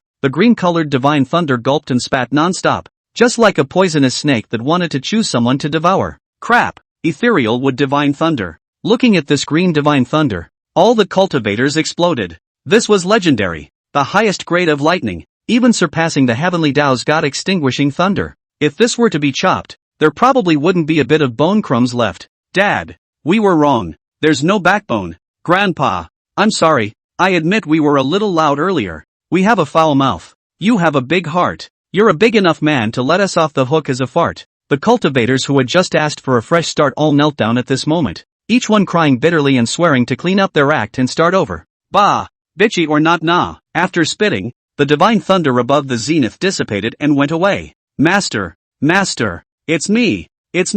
At this moment, the nine-tailed sky fox ran while chasing after the direction the voice came from. She was full of joy and anticipation. However, after the voice faded, it never moved again. The nine-tailed sky fox ran off her shoes and fell many times, yet she was full of concern. She had only one thought now, to meet the person who was on her mind. Eventually her ordinary human body made her hold out, and her chest cavity ached as if it had exploded. Black blood came out of his mouth, unceasingly. She never could keep up with her master. Not before and not now. Because of his own incompetence, the nine-tailed sky fox fell to the ground and bit his lip in death, not even noticing the blood spilling out. Well, it's just a divine sense, not the man himself. Lu Chuan came to Nine-Tail's side and used his sword chi to clear away the poisonous gas that had erupted from her body. If you do it again and let the gas explode, you'll really be dead. I miss him so much. I can't help myself. Wow, Nine-Tails said, holding back her sadness and trying not to cry. Lu Chuan gently rubbed Nine-Tails' head. Well, don't you want to go back to his homeland and see it? And if you die, you really won't see anything. Lu Chuan's warm palm gradually calmed Nine-Tails' emotions. Just then, a beam of golden light descended from the sky and enveloped Lu Chuan. Lu Chuan's entire body suddenly disappeared. The scenery in front of him changed, and Lu Chuan arrived in an elegant small courtyard. On the stone bench in that gazebo in the small courtyard, there was a man squatting with his back to himself. Undershirts, pants, flip-flops. The undershirt is yellowed and has 2 holes in it, so I don't know how long it's been worn. The big fancy pants were a favorite of the skaters on that street. Hair drooped in greasy strands. With this look, it's too recognizable. Isn't it Lu Chuan's dilettante hometown? Yo, little homie, ha ha ha, our place is really talented. At this moment, this greasy man turned his head and playfully greeted Lu Chuan. Only then did Lu Chuan get a good look at the appearance of the man who was claimed to be the first fierce man ever. There was nothing wrong with the looks, and they were, shall we say, very handsome. Most characteristic of all, the corners of his mouth, which were somewhat slightly downward, even when he smiled, carried a trifle of bitterness. Old folks meet old folks. Lu Chuan was also of a jumpy nature and waved his hand cheerfully. A shot in the back. Ha ha ha. The two men uttered the latter sentence at the same time, joyfully. After laughing, the two of them sat against the gazebo, blowing in the breeze, and for a while they were actually silent. I had left something behind, but after seeing you, I thought about it. In the end, it was Irura who was the first to break the silence. It's your inheritance, right? Why did you forget about it? Lu Chuan was a little curious. Look at my face. What's written on it? Lu Zi brought his bearded face to Lu Chuan. Dirt. Lu Chuan looked at the face and couldn't think of any other adjectives at all. Bah! What's scruffy? A nice young man, why can't he talk? Lu Zi spat in dissatisfaction. Invincible. Invincible. Can't you see that old me has the word invincible written all over this face? Put. Lu Chuan stifled a laugh and shook his head. It's really fucking hard to tell. Damn white boy. Old me is so handsome and dashing. Can't you see that? Lu Zi bristled and continued. You and I are on the same path. You and I are invincible. Why do we need to borrow another person's path? Hey, you're quite good at putting gold on your face. Lu Chuan cried and laughed a little. Arya nodded with a smile, after which his expression suddenly became serious. It's a relief to see you. There's a lot of stuff I haven't had time to take care of before I leave, so I'll leave it to you. Ha, Lu Chuan didn't have the heart to say, being my free labor, too lazy to talk to you about any great reasoning. Anyway, when it comes to that step, you will naturally deal with it. Lu Zi was also a sprightly person, not bothering with words at all. There's still a bit of time. Is there anything you want to ask? Of course. Lu Chuan hurriedly cleared his throat. How do I get home? I want to go home? When you enter the Emperor realm, you'll naturally have the ability to go back. Lu Zi tapped his forehead. Go back. Must go back. Hometown involves many things. The most important is the 6 paths of reincarnation left behind by Emperor Pangu. According to the time, almost recovered. You said a bunch of nonsense. Lu Chuan rolled his eyes. Lu Zi laughed. Hey, you still want to cross dimensions without entering the Emperor realm? You little white boy really dare to think. Okay, second question. Where have you been? Lu Chuan was somewhat curious about this question. Errol pointed to the sky. Higher up. Higher up? How high? Lu Chuan somewhat wanted to strangle this bastard. Saying it was the same as not saying it. As tall as a 3-story building, Arya returned playfully. Ha ha. Lu Chuan couldn't help but laugh as well. A lot of things are gradual. You're not qualified to know those things until your strength is up, said Lu Zi's figure began to fade. The way to become an emperor would be at the Starry Sky Ancient Road. Remember not to be soft-hearted and kill all the guys who enter the Ancient Road. By the way, why are you so pretty for a big fucking man? None of your business, Lu Chuan returned ferociously. Ha ha, none of your business. Lu Zi followed Lu Chuan's example and even pinched an orchid finger as his figure completely dissipated amidst the laughter. In the tea house in the city of Fubo, the dust has settled. The demon seat, his old man, made a move, and Chi Shu's life was saved. Ha ha ha, Chi Shu, this pitiful thing. I don't know what expression that old undead of the demon seat is wearing right now. The man in Chinese clothes had a face of gloating. What about us? Wait or what? We should leave too. If we don't, I'm afraid we'll be in danger of losing our lives too. It's time to leave the great world of vastness and go to other great worlds to look for the opportunity to become an emperor. I'll see you on the Starry Sky Ancient Road. The 3 people in the tea house with the superb temperament left Fubo City when Lu Chuan won the top prize. It was also on this day that the Great Emperor contract, which protected the vast world, officially expired. This meant that a truly chaotic world was coming, and the 10,000 worlds and heavens would have countless pairs of eyes on Lu Chuan. At the same time, Lu Chuan's news was sent back to the Tianyuan continent at the fastest speed possible. The Tianyuan continent also had great chi luck transferred to this barren land because of Lu Chuan, and the aura began to gush out in a big way. In particular, in the Bright Moon Pavilion, a spiritual spring appeared in the small courtyard where Lu Chuan had lived. The spiritual chi that erupted from the spring actually turned into substance and began to nourish the entire mountain gate of the Bright Moon Pavilion.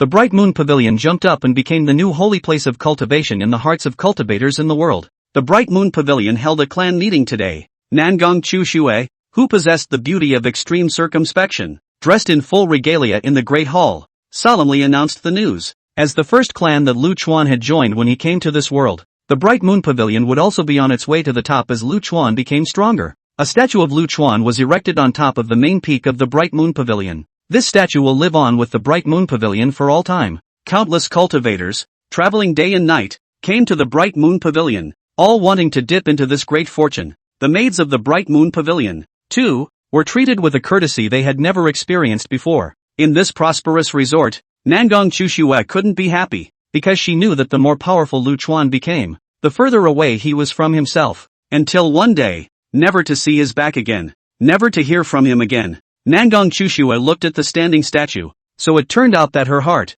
too, had long since followed Lu Chuan out of here. A high-pitched dragon's roar resounded throughout the entire volcano city. When Lu Chuan walked out of the dojo, the golden dragon of chi luck on his body showed a shocking vision, and the golden divine light shot up into the sky. Lu Chuan didn't stay in Fubo City and gave the 2 chi luck golden dragons to Yi Guchang, asking him to send these 2 chi luck to the sea race and beast race. Lu Chuan was leading a skinny donkey, on which sat a sickly beauty, and a silly girl followed beside her. Lu Chuan walked away under the watchful eyes of Yi Guchang and the others. The next time I hear from Little Master, I'm afraid it will already be the time when I become an emperor. Yi Guchang looked at the sky and inwardly blessed Lu Chuan from the bottom of his heart. Yeah, but we've kind of wasted a trip this time. Joe, you couldn't help but flirt. It's not bad. It's not a loss to be able to make the acquaintance of a person like Little Master. The couple from the Heavenly Pond also bid farewell to the crowd. They are going to travel the world again and stick to their original intention to do what they can for the stability of this continent. Tonger, we should also go back.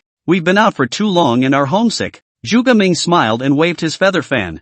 Zhao Tong silently stood behind Zhuge Ming, the man of few words, who had never been like this. Brother Zhuge, is Western Shu still fighting with Great Wu? Zhou Yu asked loudly. The world of prosperity and chaos are both coming, so let's not fight in the nest. Zhuge Ming's voice faded away. Zhou Yu, the dojo is closed. Shouldn't you honor your promise as well? A beauty came in a graceful manner as she smiled at Zhou Yu. On the side, Yi Gucheng scowled at Zhou Yu. Let's go. Go home and get married. Zhou Yu blankly glanced at Yi Gucheng and graciously took the woman's hand. You also promised me that the day of your marriage would also be the day you disbanded the Qiuhong Tavern. Sure. He's gone? Sun Rinxue arrived at the city gates. She was unlucky not to have seen the last of him. Yi Gucheng looked at the disoriented young girl and nodded helplessly. He knew that people like Lu Chuan would not be trapped by love, much less stop themselves for someone. will I be able to see him again? Sun Rinshue's eyes were misty with tears. I don't know. Yi Gucheng smiled and shook his head. But I know that only the stronger you are, the closer you will be to him.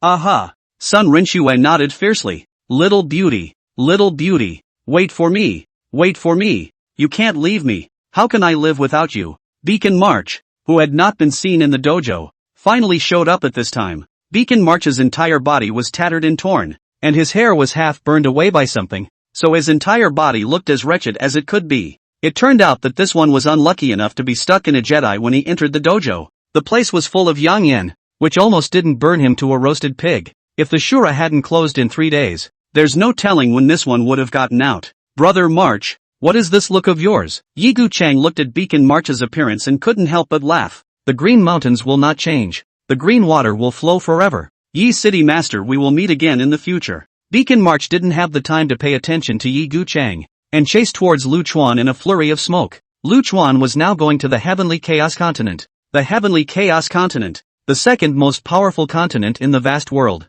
That continent, just like its name, stood out with the word chaos. If it wasn't messed up, I'm afraid that the first throne of the Hautian continent would have to be given up. The 100 races were mixed together on the Heavenly Chaos Continent, which was also a paradise for casual cultivators. The Celestial Rebellion continent is full of gold, and there are money-making businesses everywhere. If you are bold and strong enough, you can always make a name for yourself in this lawless land. Lu Chuan now needed to find a large amount of spirit stones to fill up his realm, and the Heavenly Chaos Continent was the richest and best place to make money. At the same time, that was Xiao Lingling's hometown, and as she was related to the matter of the wood origin, Lu Chuan had to go and investigate. The spirit race resided on the colorful Moon Island near the southeast of the continent. The island was shrouded in mist all day long and protected by natural boundaries, so overall the spirit race's settlement was relatively safe. But there weren't many resources on the island, and every once in a while, the spirit race would send people to the mainland to exchange resources. This is the only chance for spirit hunters to capture the spirits. When Xiao Lingling, the stupid roe deer, met the spirit hunter because she sneaked out to play, if he hadn't encountered 9 tails, the grass would probably be 3 feet high in his grave by now. Because of their frequent arrests and killings, the spirit race is rather xenophobic and may treat outsiders rather poorly, so don't have a seizure when you wait. 9 tails took the lead in giving Lu Chuan a precautionary shot, lest this guy storm the stupid spirits later. Don't worry, it's just a bunch of fools. If they dare to be rude to the little beauty, I'll split them. To the side, Beacon March tapped his chest hard. Why Beacon March followed Lu Chuan was actually quite simple. Because this fellow was the groundbreaking snake of the Heavenly Chaos Continent. With him following him around, many things could be done very well. It was because of this reason that Lu Chuan let this pervert tag alone. You stay away from me, or I'll blow your dog's head off. Seeing Beacon March talking and about to move towards his side, Lu Chuan warned viciously. Ha ha ha ha. Beacon March scratched his head awkwardly. Brother Donkey, the little beauty's character seems to be much gentler. Why is that? Beacon March was unable to mooch off of her, and came over to Afu's side again. If Beacon March had dared to move up like that the other day, she would have definitely gotten a few slaps on the wrist. Not only did he not get slapped today, Lu Chuan's tone was not as fierce as in the past. You know shit. Alfred fluttered his big tongue in a sassy manner. Ghost Road is supposed to be a sword move used to vent, and after Ghost Road my doll's personality will be infinitely closer to normal, which is a very good opportunity. Ga ga ga. Beacon March is listening to the 2 eyes. Hey, wouldn't that be a chance? Pa. Before Beacon March could finish his sentence, he was kicked out by a hoof from Afu. Bah. Afu spat fiercely. Also do not take a piss to look at themselves. What virtue? Also dare to hit my family doll idea. Cheap seed. Oh brother Lu Chuan, I'll treat you to a delicious meal later. Xiao Lingling led the way in front, turning back from time to time to talk to Lu Chuan. These days, this stupid roe deer always tried to get on top of Lu Chuan, and because of that he hadn't been beaten up much. Chatting away, a patch of mist soon came into view. Before they even got close to the mists, a few little dots rushed out of the mists and stopped Lu Chuan and the others. These little people, each only the size of a fist, with fluffy beast ears and small tails, looked a bit like cat illusion spirits. They were all dressed in cute little floral dresses, carrying little steel fork-like weapons and looking dorky and nerdy. 7 little fortunes, a spirit conjured up by the sunrise of a July day, is warm, sweet, but a bit bubbly. The 9-tailed sky fox introduced Lu Chuan to the origins of this group of little ones. The 7 of them together, with a strength of roughly 2 peak annihilation realm strengths, usually patrol the misty periphery and are responsible for chasing away outsiders approaching Colored Moon Island.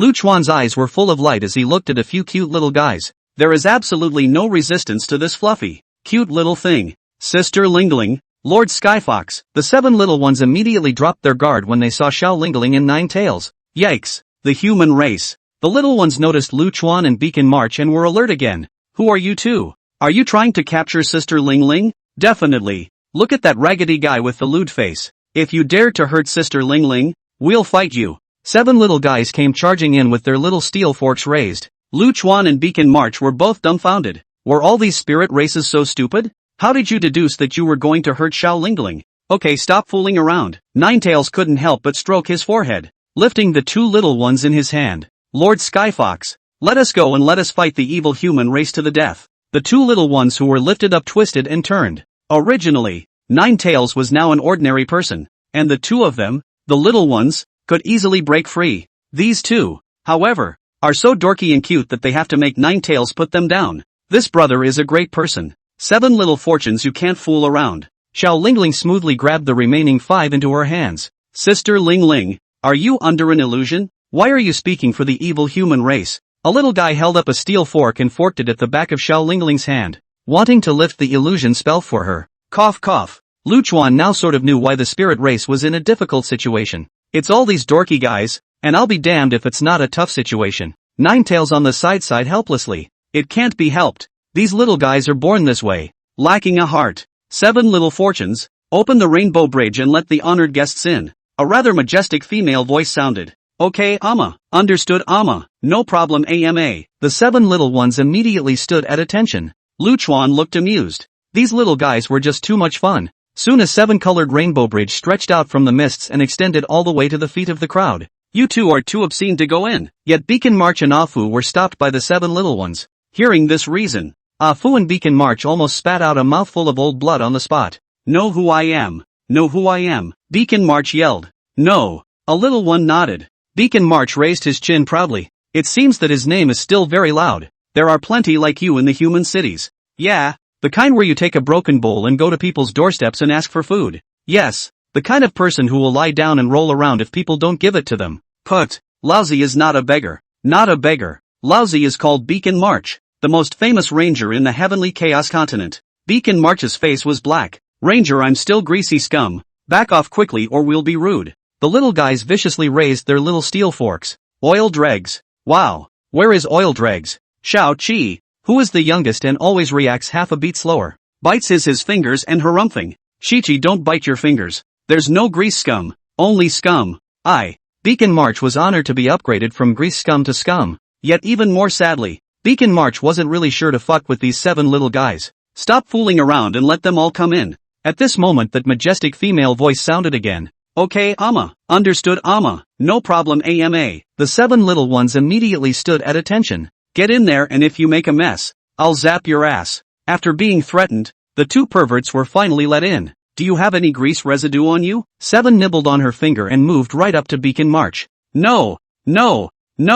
I'm scum. Bah. I'm a ranger. Ranger. Beacon March was a little delirious. Hey, scum. How smooth it sounds. On the side, Fu bared his big lips with a gloating expression. What breed are you? A mutant dog? The little ones turned their attention back to Alfred. It's so strange how I've never seen it before. Look at its eyes. It doesn't look too smart. Yes, looks stupid and evil. Dog.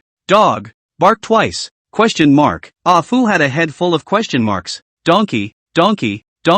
Old man is a donkey. Entering the island, Lu Chuan realized that there was something else here. The island was lush, with foliage the size of a house, umbrella-sized mushrooms, and the scent of unknown flowers in the air. Everywhere there were all kinds of unnamed critters, each alert and mischievous, with a great deal of aura. A path spread out from underfoot and disappeared at the end of the view. Under the warm spring sun, it is peaceful and restful, as if you have come to a fantasy fairy tale world. The appearance of Lu Chuan and the others broke the tranquility. The people are coming. The people have entered colorful Moon Island. Run for your lives. All sorts of little animals and people, scrambling about, and some with little bags on their backs ready to bolt. Lu Chuan cried and laughed a little, and at the same time, he was a little heartbroken. Just as the entire island was in a state of chicken flight, located in the center of the island, a huge banyan tree suddenly came to life. Countless roots reached out from the earth and bound the terrified little ones, tenderly. Well, Don't fool around. This is our honored guest. A gentle female voice rang out, and the cock-a-doodle-doo island finally regained its tranquility. Amma is not actually a spirit. She is a tree demon that has lived for countless years. Ninetails looked at the sky-high tree in the distance with eyes full of admiration. Spirits are originally rootless floating weeds. They are born all over the world, and their usual fate is to become supplements for cultivators. Amma's presence gives these clueless little ones a home and a harbor they can rely on. Originally, Amma had the chance to become an emperor a million years ago, but she gave up that chance for the sake of these little ones. The nine-tailed skyfox shook her head as she spoke and sighed deeply. Now that Amma is too old, she spends most of her time in a deep sleep, and it's very rare for her to have any waking moments. Lu Chuan nodded his head straight as he listened, and even Beacon March, who had never been serious, was in awe. Beacon March understood how much courage it took to willingly give up the chance to become an emperor. Lu Chuan and his group followed the path and came to the huge banyan tree. As you can see, the banyan tree had dried up and died in many places, and the whole tree looked listless. I'm sorry, my state really doesn't allow me to show myself anymore. Forgive my rudeness. That gentle female voice rang out. No harm, no foul. Lu Chuan smiled and nodded, sitting cross-legged under the banyan tree. Lord Skyfox, see you in peace. Then that gentle voice greeted Ninetails again. Lord Dragon Tree, see you in peace. Ninetails gave a curtsy. Lord March, see you in peace. Then it was Beacon March again. Greetings. Beacon March hurriedly saluted the big tree, not surprised that the tree knew his name. This kind of existence that had lived for countless years, it wasn't difficult to know anything. Greetings, my lord. It ended with a greeting to Fu. Hello, it's been a long time. I can't believe you're still alive. Fu nodded gently. A useless body, living in the world. Let your honor laugh. The gentle voice laughed somewhat self-deprecatingly. What? You guys know each other? Lu Chuan was a bit confused. Fu nodded. It's a long story. I'll talk to you about it when I have time. Ah ma, look what I brought back. Xiao Lingling came up at this time. She placed the golden dragon seal on the back of her hand and happily waved it in front of the large tree. I know, so naughty all day. Big Tree was a bit annoyed. Hey, Xiao Lingling spat out her tongue in some embarrassment. Ling Ling, take the guests out for a walk. I have some things to say to the little male. This little male is obviously Lu Chuan. The crowd was also sensible, and without waiting for Xiao Lingling to speak, they all got up and slipped away towards the distance. Only when the crowd had walked away and Lu Chuan was the only one left did the big tree continue to speak. First, I would like to thank the young gentleman here. You're welcome. Lu Chuan waved his hand. Is there anything you need to say to me alone? I'm going to die soon, and I want to see these little ones of the spirit race have a new protector before I die, and I want you to come and protect the spirit race. Big Tree didn't nag, and directly stated his purpose. Regarding life and death, this old banyan tree didn't seem to care much, and its tone was light. I'm going home. I have my own things to do. Lu Chuan shook his head and refused Big Tree's request. It's not a conflict. The big tree smiled gently. Ah, no conflict? Lu Chuan was a bit confused. Well, there's no conflict, the big tree answered softly. Just need to find the origin of wood. The little ones are all spirits born from heaven and earth. They have an innate affinity for the origin. They just need to be housed in the origin. It is not a conflict for you to take the origin and take these suffering children back to your homeland with you. Lu Chuan's eyes jumped as he listened, but eventually he shook his head. No, I know what kind of virtue I am. It's impossible to do well in this matter. How can we know unless we try? The big tree pleaded up softly. I'll give you a big gift if you promise. Lu Chuan shook his head. Protecting for a moment, but not for a lifetime. Only self-improvement is the only way out of the predicament. There's only so much I can do to create a relatively peaceful cultivation environment for the spirit race before I leave. Well, okay, it's a deal. Big Tree agreed readily. Ha, a mouthful of old blood almost didn't spurt out of Lu Chuan, feeling like he was being counted by this old goblin. Your Excellency is not angry. The big tree laughed softly. I'll tell the Gongzi the whereabouts of the origin of wood right now. In fact, with Lu Chuan's past temperament, if he dared to snub him like this, he would have been furious. But no matter what, Lu Chuan couldn't afford to lose his temper with this big tree in front of him. The origin of wood. In the land of boundless spring colors, the astral compass will lead you there. As Deshu said, a delicate compass appeared in Lu Chuan's hand. This is also considered my gift to your son for meeting you. This heavenly star compass can be used as a guide in the endless starry sky, and will be useful when he returns to his hometown in the future. Then I'm not polite. Actually being able to navigate through the endless starry sky. Lu Chuan was a bit nonchalant to accept it. At this time, Lu Chuan did not realize the value of this small compass. This celestial star compass's navigation and treasure hunting ability.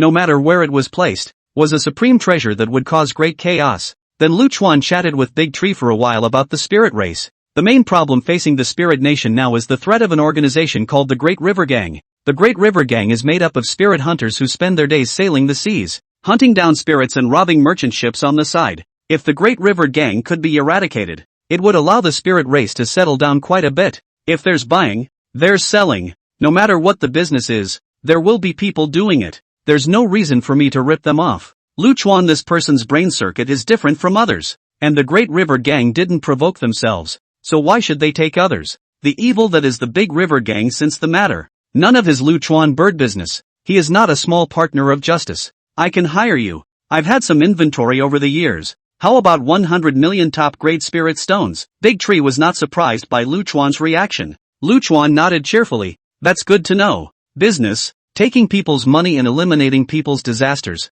It's very reasonable. After taking over the business, Lu Chuan didn't stay long, and after learning the usage of the heavenly star compass, he left the colorful Moon Island with a few people. Because of the search for the origin of wood, Xiao Lingling had to follow as well. A line of people with the time of arrival is not much different, except that there is more than 7 small blessings in the youngest. The little nerd who bites his fingers all day and asks people if they have greased eggs. Since Xiao Lingling had told the 7 little fortunes about Lu Chuan's heroic deeds, these simple little ones had become Lu Chuan's little fans. This news spread rapidly throughout the entire colored Moon Island. Lu Chuan received many gifts, such as dried fruits, flowers, and a whole lot of beautiful stones. As for little old 7, he was actually hiding on the 9-tailed sky fox and followed him out. Moreover, this little nerd's aura was not even detected by Lu Chuan. It wasn't until we got to land that the little guy was discovered by the crowd because he was snoring in his sleep. Little old 7, how did you get out? Xiao Lingling lifted up the little guy with a look of crying.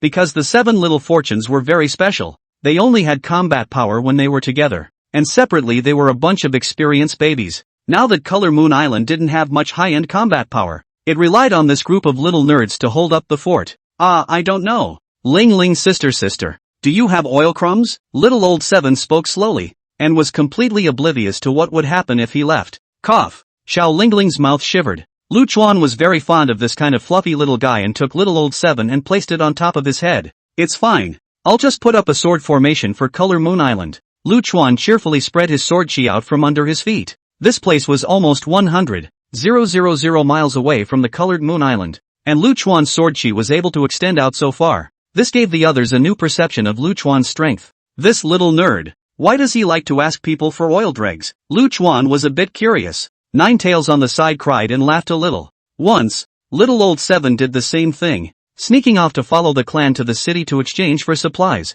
He ended up running into people's private houses to look for food, and that time he ate someone's oil dregs and couldn't stop thinking about it after he came back. Lu Chuan listened to the straight music. This is completely childhood did not live well. Eat a diesel oil residue will not forget. Go, brother will take you to eat sugar gourds. Lu Chuan took a few people and started to sneak around the street, buying strings of sugar gourds for a few girls each in the meantime. Woo woo sugar gourd rub. Little old 7 was happy with the sugar gourd that was a cut above him. His eyes were full of little stars. 9 Tails and Xiao Lingling plus a sledgehammer. One person holding a skewer of sugar gourds. Licking is also not happy. Ah Fu and the 2 perverts, Beak and March, were so anxious because they didn't have any candy canes that they almost went to grab the ones in little old 7's hand. As a result, he was rewarded by Lu Chuan. A slap white subsided. The group of spirit hunters from the Great River Gang are all considered street rats in this lawless land of the Heavenly Chaos continent because of their hunting of the spirit races, and they hardly ever live on land. Beacon March was wearing a panda eye and looked at Lu Chuan with a grimace.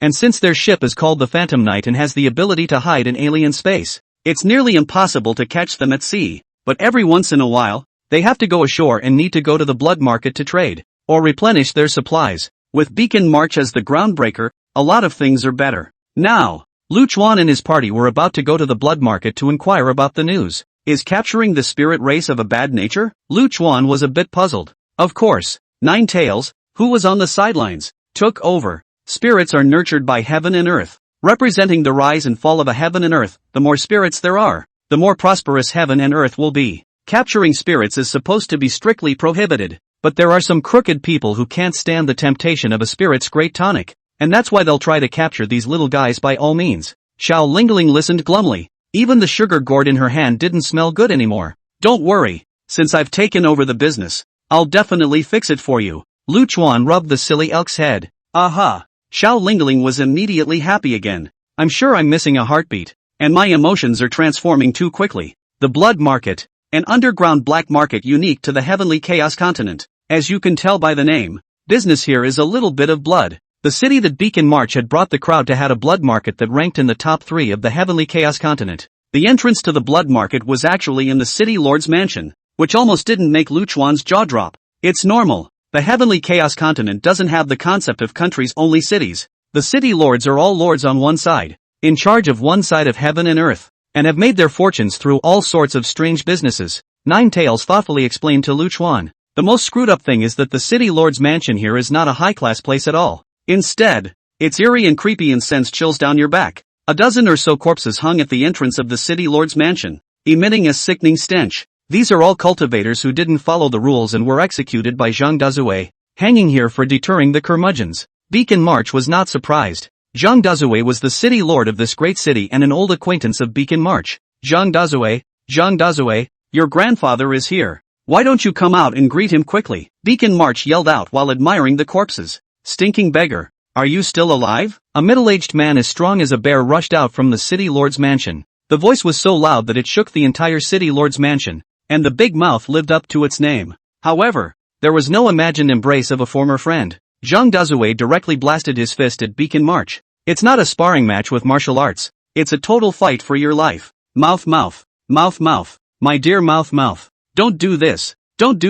Beacon March had no intention of fighting, and while woefully dodging attacks, she cried out in a meaty voice. Mouth your ass. You old liar. Zhang Dazue's nose was crooked with anger. Ugh. What do you think the two of them are feuding about? Lu Chuan. Several people squatted to the side and speculated while knocking down small snacks. Lu Chuan was originally delicious. Xiao Laoqi and Xiao Lingling are considered to be with the right person this time, and their mouths haven't stopped since they entered the city. The nine-tailed sky fox chewed on beef jerky and said cheerfully, the feud between these two guys is quite famous throughout the entire Heavenly Chaos Continent. An old liar and an old reckless man. Before they became famous, the two of them used to be partners, plying their trade in the Heavenly Chaos Continent. It seems that in one of the deceptions, he lost his hand, and Zhang Dazue was arrested, and as a result, Beacon March didn't care about the others and just slipped away. This led to Zhang Dazue being imprisoned for close to 100 years, and when he got out he's been hunting down Beacon March. This dead pervert deserves it. Lu Chuan was straight up happy to hear it. Zhang Dazue, you can have your way with me, but do you want to have your way with big business? Beacon March was beaten by the chickens and dogs, and had no choice but to let out a roar, which really shook the furious Zhang Dazue at once. You stinking beggar, what business can you have? Returning to his senses, Zhang Dazue sneered. Just as he was about to attack again, Lu Chuan's voice rang out. It's not with him, it's to do business with me. You? Zhang Dazue twisted his head to look at Lu Chuan and couldn't help but sneer. A chi condensation realm gigolo? Just in time to introduce you to a soft food job. Going or not? I'm Niet. I've got this violent temper. Lu Chuan jumped up and slapped his head at Zhang Dazue's big slap. Zhang Dazue still wanted to fight back, but the result was a direct slap on the head, and on the spot dizziness and brain matter boiled up. Chi condensation realm, right? A white boy, right? Eating soft rice, right? Lu Chuan reached out and slapped Zhang Dazue a few more times, making him spin around like a gyroscope. Don't smoke it. Don't smoke it. If you smoke it again people will be stupid. Zhang Dazue was in tears from the pain. And the next time the broken mouth for you to tear. Lu Chuan disliked his hand and wiped it on Zhang Dazue's clothes. When Zhang Dazue recovered, Beacon March then talked to him about the purpose of this time. What? The Great River Gang? You want me to die? Zhang Dazue shook his head straight as he listened. Although the Big River Gang was a street rat, that didn't qualify everyone to shout at them. Although Zhang Dazue had a bit of power to be able to break up with the Great River Gang for a bit, he was not willing to take the risk. Those sons of bitches are famous for their ruthlessness. If they can't finish it all at once, and can't get rid of the roots, then they won't want to live a peaceful life in the future. You're stupid. It's not like you have to do it. Beacon March really wanted to smack this bastard twice more. His brain was always half a beat slower. Only then did Zhang Dazue wake up as if from a dream. Stinking beggar. You mean that I only need to do something to assist?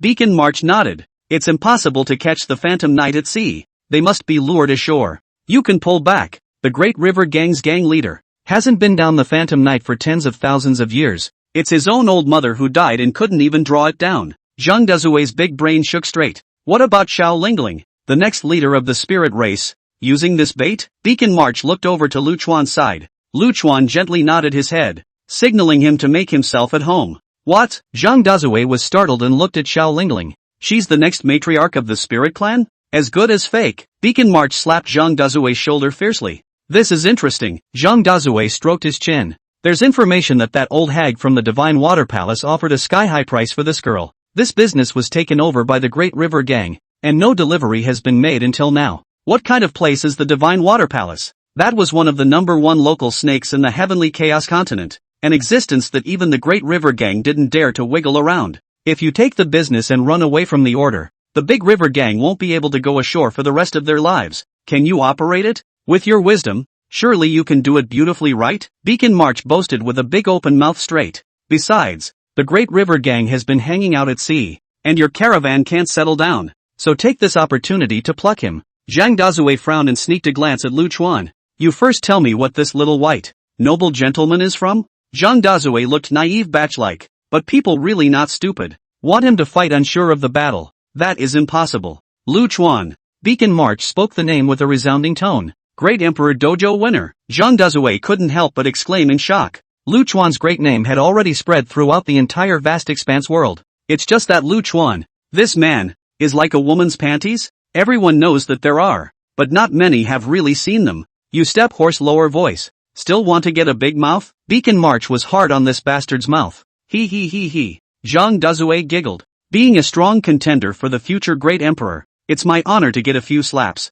I'll take this job. Knowing that there was Lu Chuan, the great god, Zhang Dazue agreed painfully. Just in time. The Great River Gang has 2 of their minions coming to Blood Market today. The next step is preparation, which is going to be delegated to Xiao Lingling. Xiao Lingling was silly, but knowing the importance of her role in this incident, she agreed very quickly. Beacon March and Zhang Dazue took Xiao Lingling to prepare. Now they just need to wait for the news. Not going to the Blood Market for a stroll? Ah Fu asked cheerfully. You're now blessed with great chi. It's easy to pick up the pieces. Bang! Ah Fu received a hard blow on his head. Shop your grandma's leg. Idle you. By the way, how did you meet Amma? Lu Chuan asked as he out his melon. It's been a long time. Let me tell you briefly. Ah Fu wagged his big tongue. That old tree spirit, don't look like he's dying now, but he used to be a ruthless character. A character who is half a step short of becoming an emperor. This half a step is not half a step to the emperor realm. This half a step short of her is capable of slaughtering the heavens.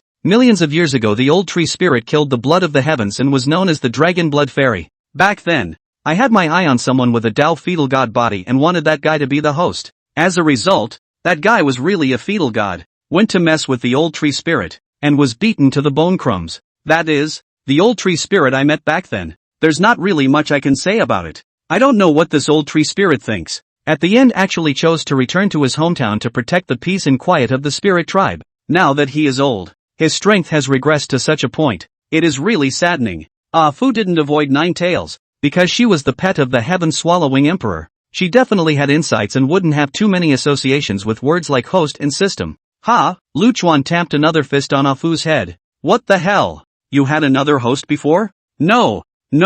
Ah Fu hurriedly swore at the corpse at the entrance of the city lord's mansion. You're definitely my first host. All those stupid cunts in the past were all dead goods just after I took a fancy to them. That's more like it. Lu Chuan nodded in satisfaction. Emotional cleanliness. What a stinker. Fu couldn't help but spit out a comment. No, Lu Chuan suddenly reacted. You're damned destined to kill your host. You're a sweeper, aren't you? Lu Chuan thought about what had happened to him, and it was outrageous that this bean batch was able to get the dimensions wrong and imprisoned himself for 100,000 years. Shoo. Alfred whistled, cocking his head to the side. I'm so cute. How could I possibly be a spoilsport? I believed you. Lu Chuan jumped up and gave Afu a beating. Nine Tails on the side looked dumbfounded. This head is broken. Really no problem? After waiting in front of the city lord's mansion for about an hour, Lu Chuan received a message from Beacon March. The Great River Gang had agreed to trade with Zhang Dazue, but the location chosen had to be on the Phantom Night. Being careful is a good thing,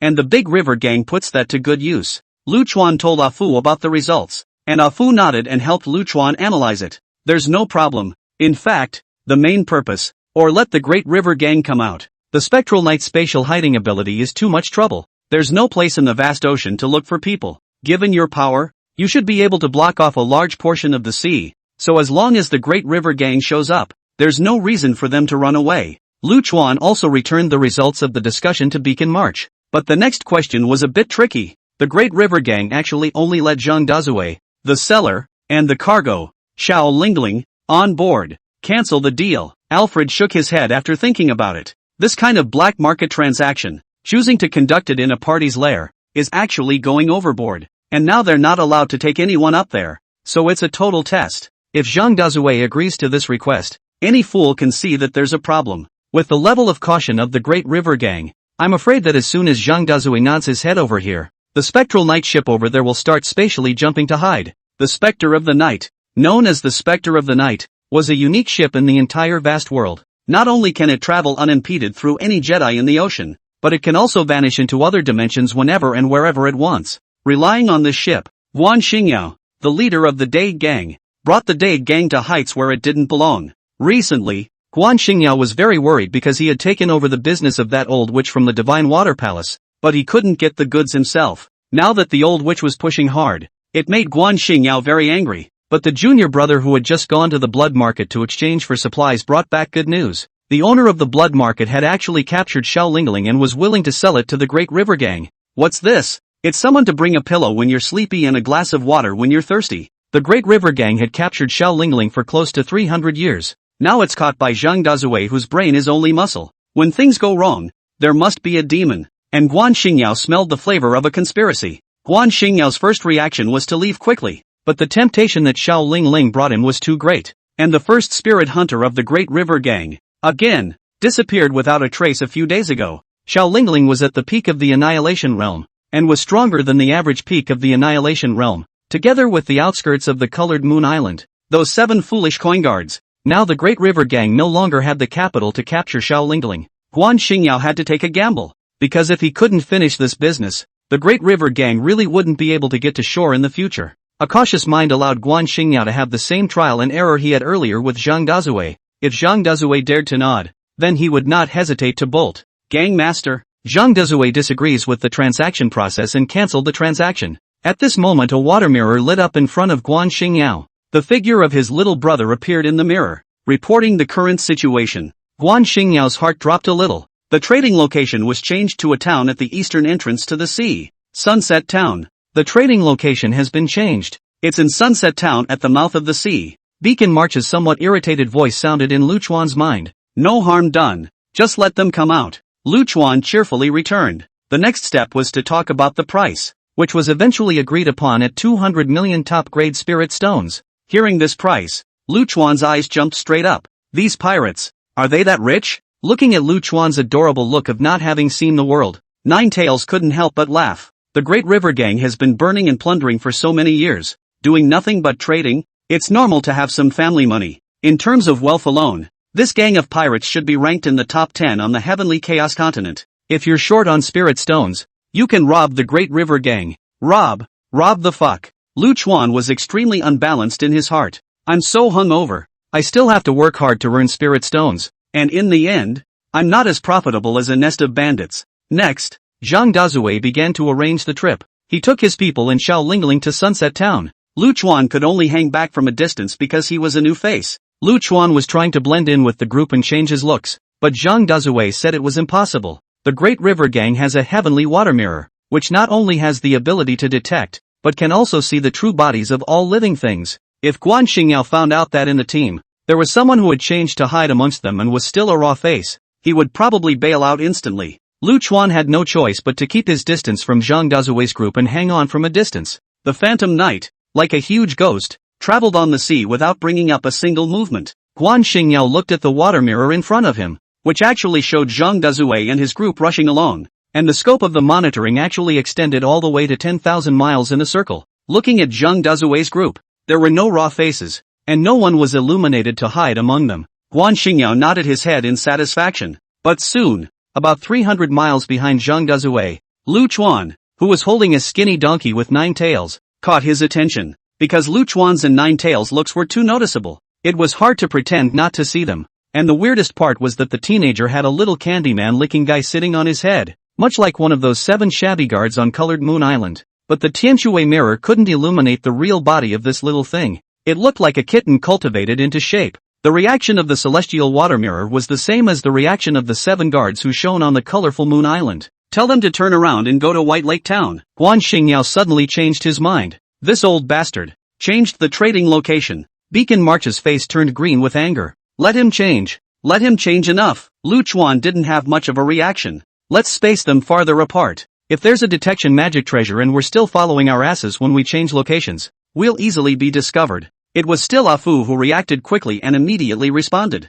Zhang Dezue's group arrived at White Lake Town, but then received a message to reroute to Remnant Wind City. Zhang Dezue was patient and led the people to Ruined Wind City for another night. However, just halfway there, Guan Xingyao changed his place again. Explode, scold him and cancel the deal. Ah Fu gave Zhang Dezue an idea. I fork your fork. Zhang Dezue put up his finger and raised it fiercely to the sky. Guan Xingyao, you old bastard. I know you can see it. I'm not going to play anymore. I'm going to go directly to trade with that old demoness from Divine Water Palace. Bye-bye. Fuck you XXXX. Zhang Dezue lived up to his nickname of Big Mouth and was a good scold. Taking Guan Xingyao as the center radiation, he greeted the women of his family one by one. Guan Xingyao, who stayed in the Phantom Night, was scolded and his face turned green, but this also made him completely let go of his heart. This was how Zhang Dezue, a guy full of muscles, should react. And that pair of people and demons with superb temperament didn't reappear after changing locations. Go to the town of Whitehorse and we'll trade there face to face. Guan Xingyao chose another inlet to the sea as the final trading place. Whitehorse Town under the darkness of the night. Eerie tranquility. If not strange light fragrance wafting in the middle of the town. The whole town seemed to have fallen into a deep sleep and not a sound came out. It's too quiet. Before even stepping into the town, Beacon March was keenly aware of the abnormality. Zhang Dezue told his men to stop advancing and looked at the shadowy town. Given Guan Xingyao's virtue, he's definitely going to do a handful of blackmail. What should we do? Go in or not? Beacon March tapped his forehead. It shouldn't be too obvious to mess up. After all, Guan Xingyao needs Xiao Ling Ling very desperately. If he messes up he'll lose more than he gains. I'll take Ling Ling inside, and you and your men will stand guard outside, ready to receive me at any time. You want to leave me behind again? Zhang Dezue raised his fist viciously. Beacon March cried and laughed a little, looking at the reckless man in front of him, thinking of something from the old days. Actually, after you were captured that time, I brought my men to rescue you, but it failed and everyone died. Ha, then why are you still alive? Zhang Dezue snorted. Beacon March was suddenly speechless. Yes, why was he still alive? That's it. Beacon March was somewhat disinterested and led Xiao Lingling into the town. Don't you dare leave me behind. Zhang Dezue grunted and followed. Beacon March was furious. You're always like this. You never just go along with what you want. In the beginning, if it wasn't for you being bent on having your own way, that single business would have come to fruition and there wouldn't have been the things that followed. You old son of a bitch. Zhang Dezue's lips trembled as he was scolded, wanting to retort. However, at this moment, a faint fragrance drilled into his nostrils. Oh no! Dark scent. Beacon March instantly realized something. However, it was still too late. The true essence in his body had already gone out. It was as if the huge true essence in his body was wrapped in something, falling into a sticky and no longer moving situation. Get out! Beacon March used her last strength to kick Zhang Dezue out of the town. Crap! Zhang Dezue, who was flying in the air, cursed hatefully.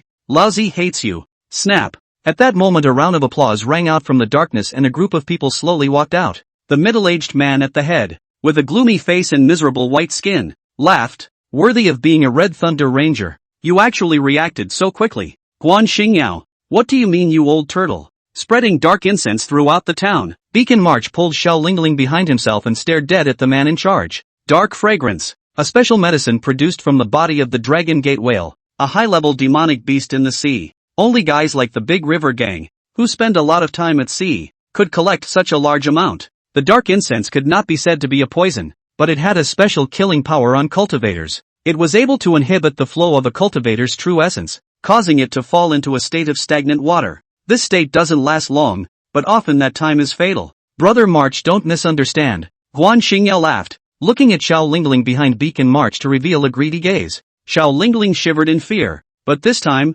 she didn't flinch and met Guan Xingyao's gaze. Alma was old, and if she continued to be so cowardly, the fate of the Spirit Clan would only get worse in the future. Growing up is sometimes just a matter of moments. It's just a little trick to ensure one's safety. Guan Xingyao tugged at the corner of his mouth as a delicate ring appeared in his hand. 200 million top-grade spirit stones, not a penny less. Brother March can inspect it. Guan Xingyao tossed the ring towards Beacon March. This situation has now been made foolproof. And Beacon March's guess is not wrong. Guan Xingyao temporarily has no intention to eat black. Everything is just to ensure their own safety. Mirror Flower Water Moon. Beacon March took the ring and sneered at Guan Xingyao. The Guan Xingyao in front of him wasn't a real body either. It was just a duplicate of a doppelganger with a divine ability called Mirror Flower Water Moon. This guy is cautious to such an extent. There is really no one else. And it is definitely not a coincidence that the Great River Gang has survived until today. But Beacon March knew that Guan Xingyao's real body must be watching this place from a place not far away.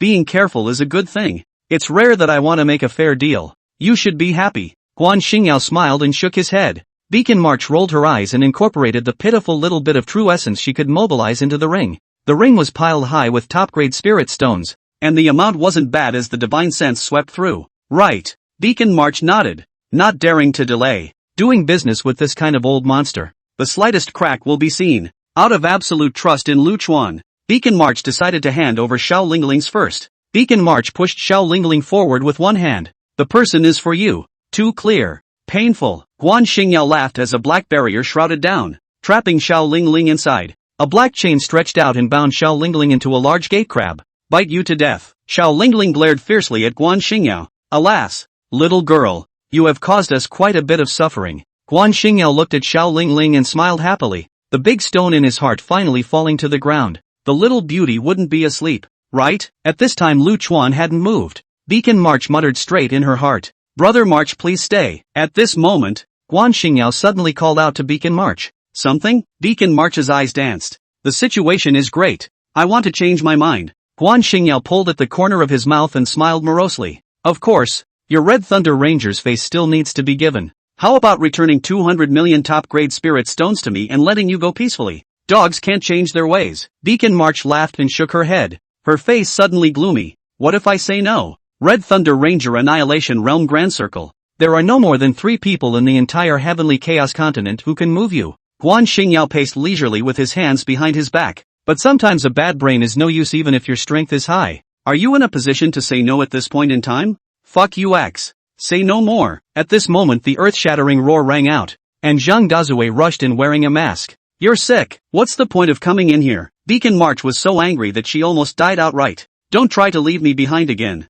Motherfucker. Zhang Dazue spat viciously. There's no point in covering your nose. The dark scent is able to seep through your skin. Beacon March was really fed up with this pig brain. Is it? Vomit. Zhang Dazue had not finished his words, only to feel his stomach turn over and vomit on the spot. He was not as strong as Beacon March, had poor resistance to the drug, and showed signs of discomfort. It's really hard for Brother March to have a pig-brained brother. Guan Xingyao mocked with glee. Since Zhang Dazue is also in the game, I can reluctantly take over your blood market. Listening to this tone, it looked like he didn't intend to let these two get out alive. The big picture is in hand. However, Guan Xingyao looked at the Beacon March. I do not know why there is always an ominous premonition in my heart. This premonition, an intuition he'd honed through 1,000 lives and deaths. The corner of Beacon March's mouth always carried a sneer if nothing else. Shouldn't a normal person kneel and beg for forgiveness in this situation? You're laughing? Guan Xingyao's brow furrowed. What's worth laughing about? Did I laugh? Beacon March's eyes narrowed slightly,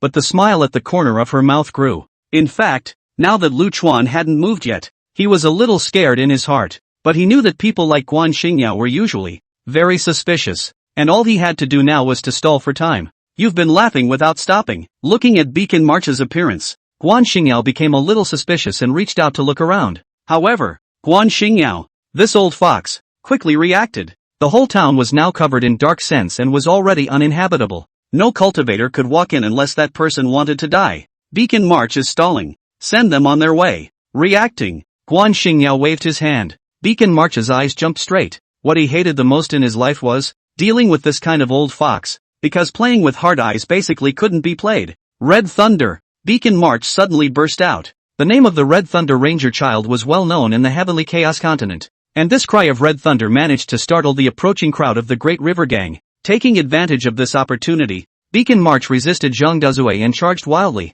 Zhang Dazue's heart was both touched and remorseful, touched by the fact that the friendship of so many years is still there, not diminished by misunderstandings and the passage of years. Regretfully, if he had been more obedient and stayed outside, he, Guan Xingyao, would not have dared to be so unscrupulous in laying his hands on him. Old beggar. Sorry. Vomit. You put me down. Vomit. Zhang Dezue vomited as he spoke. Shut your doggy mouth, will you? Beacon March was so angry that she really wanted to throw this dog bear out. A whistling sound struck with a blinding stream of light. Boom! The stream of light accurately stabbed on the ass of Zhang Dezue, who was carried on his shoulder. For a time it was blood soaring and pain in the heart. Do you fucking flying swords have any accuracy? Vomit. Towards people's asses. Vomit. Have no sense of public morality. Zhang Dezue couldn't help but growl in pain and anger. As soon as the words fell, several more streams of light rushed in. Although the true essence could not be mobilized, Beacon March's punching and kicking skills were still there, directly swinging Zhang Dezue round.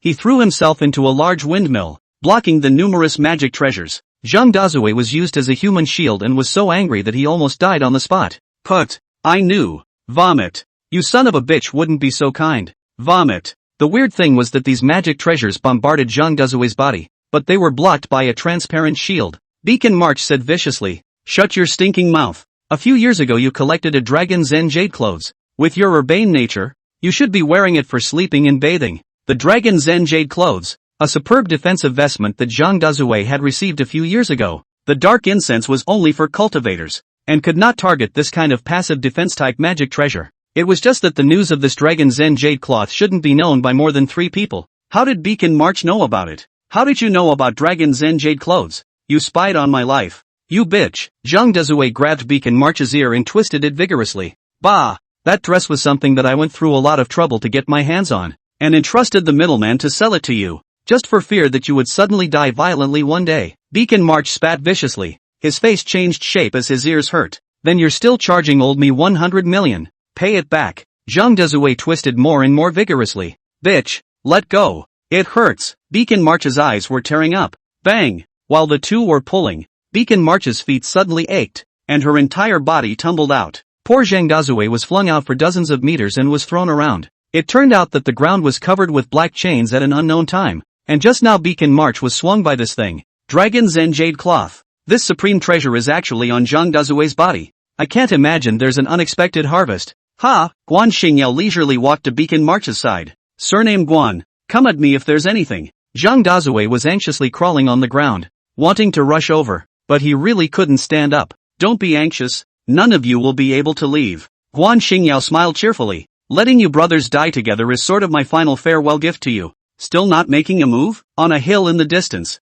Lu Chuan and Nine Tails were watching the events unfolding in the town. Seeing that Beacon March was about to hiccup, Nine Tails got a little anxious. The knot in both of these men's hearts is almost untied. Lu Chuan nodded with a smile. Nine Tails rolled his eyes. After watching the drama here for so long, just to let this Beacon March and Zhang Dezue untie their heart knots? Really idle you. Lu Chuan didn't say anything more because explaining friendship between men to a girl was a troublesome thing. Lu Chuan was willing to wait for a while for this friendship. It's time for the pretty boy to come out. Lu Chuan took a step onto Wafu's back and picked up Nine Tails in the process. Nine Tails' mouth corners straight shivering. This goods really do not realize. What is called men and women are different, charged the old man. Lu Chuan slapped Afu on the head. Afu excited nostrils straight white air. Lu Chuan has not sat himself for many days. Alfred tore his voice like a broken gong, howled dryly, and rushed toward the town at full power. In the middle of the town, Guan Xingyao raised a soul destruction nail, about to end Beacon March's life. However, a voice sounded out of nowhere, and even after he had gone to the underworld, he had trouble forgetting this voice, often waking up in his nightmares. Robbery. Men stand on the left. Women stand on the right. Misogynists stand in the center. Spirit stones, magic treasures all handed over. With the sound, Guan Xingyao saw a strange image. A noble gentleman, holding a magnificent beauty and riding a skinny, bony donkey, just brayed and rushed over. It's arrogant. It's wild, but it's also anticlimactic.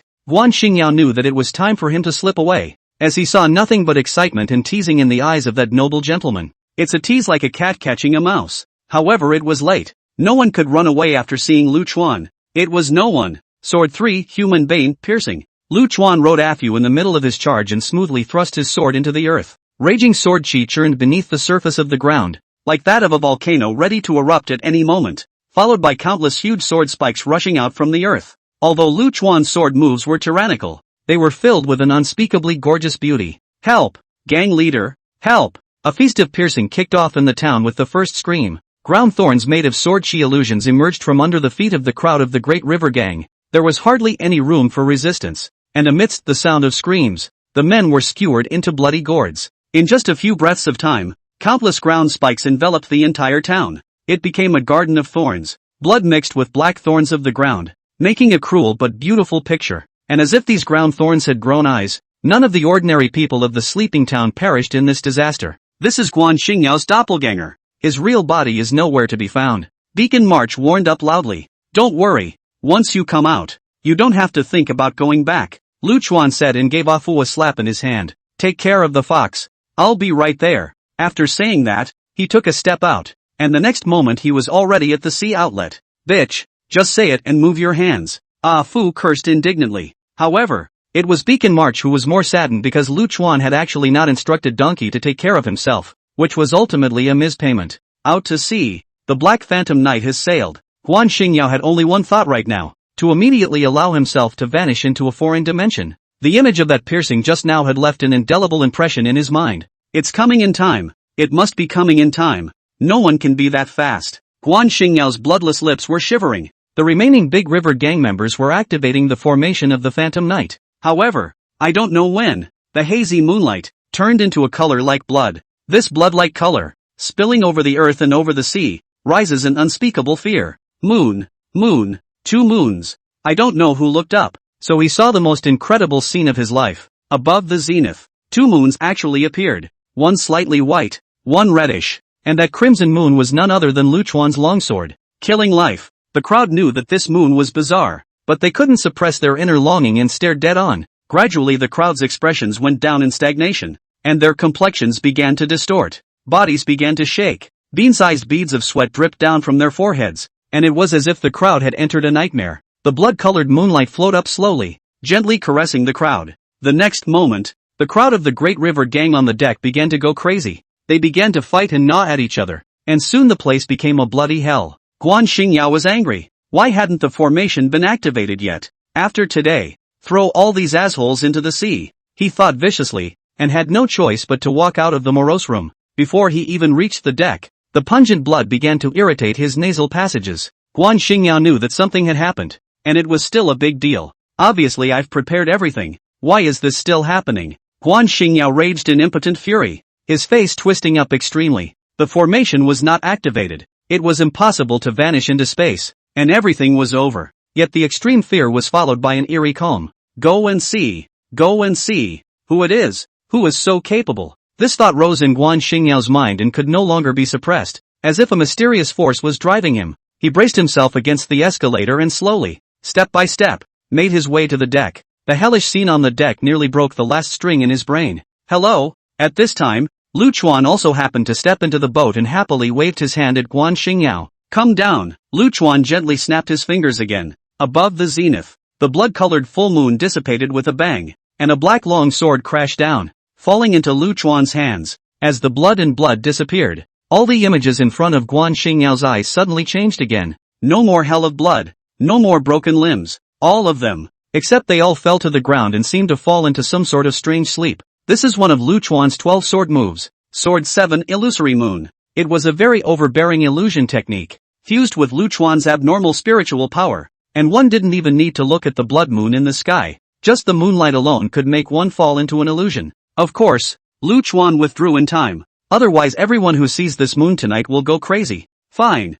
Guan Xingyao wiped his forehead with a hand that couldn't stop trembling. Not so good. Lu Chuan waved the slayer in his hand. Sword Chi stormed up, and in the blink of an eye the crowd of the Great River gang on the deck, who were caught in the illusion, were killed to death. Lu Chuan smiled playfully, without any psychological burden at all, as if he had just killed hundreds of chickens with his hands. No, if you kill so many chickens at once, your heart has to be diabolized. But Lu Chuan doesn't have this situation at all. What are you doing? Guan Xingyao didn't react for a moment until the pungent blood hit his nostrils again. You killed all of me. Why? What do we have against each other? Ha? Lu Chuan tilted his head adorably and looked at Guan Xingyao with some bewilderment. Someone paid for your life. How much? I'll pay double. No, 10 times. I'll pay 10 times. Buy back my life. Guan Xingyao roared hysterically, confused. If I kill you, the stuff is mine too. Lu Chuan swung his sword and Guan Xingyao's head shot up into the sky. Before the blood-braced head could hit the ground, Lu Chuan wrapped it up with his sword chi.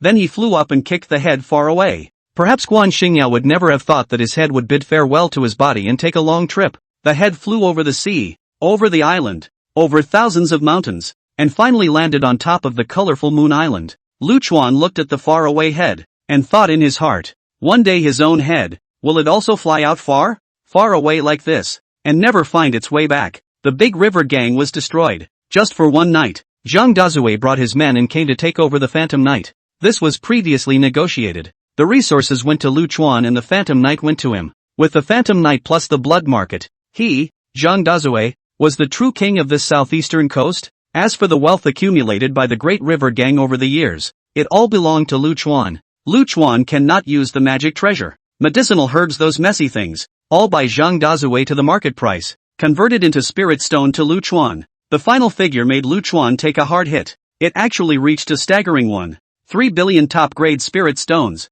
In fact, this number is quite normal. The Great River Gang has been running across tens of thousands of years, and has done an unknown number of no-budget deals, so it is not surprising that there is so much accumulation. Right now, Lu Chuan had accumulated almost around 1.5 billion spirit stones. With 800 million to go, Lu Chuan would be able to reach the 9th realm, directly approaching the 3rd realm of the Divine Tao. Lu Chuan didn't directly use up the spirit stones, but saved them. Prepare to save up enough spirit stones and find a quieter and more comfortable place to cultivate. The Phantom Knight sailed into the open-mouthed harbor, leaving behind only the empty sea and the blood that had not yet dispersed. The calm sea suddenly stirred. It began to gurgle and bubble, like that boiling water. Blood, blood, how fresh. A low and greedy whisper rang through the sea. Then a bizarre, full-bodied figure shrouded in blood rose from the sea. This figure pinched a few spells, and the blood that had merged into the sea was actually drawn out by him in its entirety. The blood came together and eventually coalesced into a thumb-sized ball.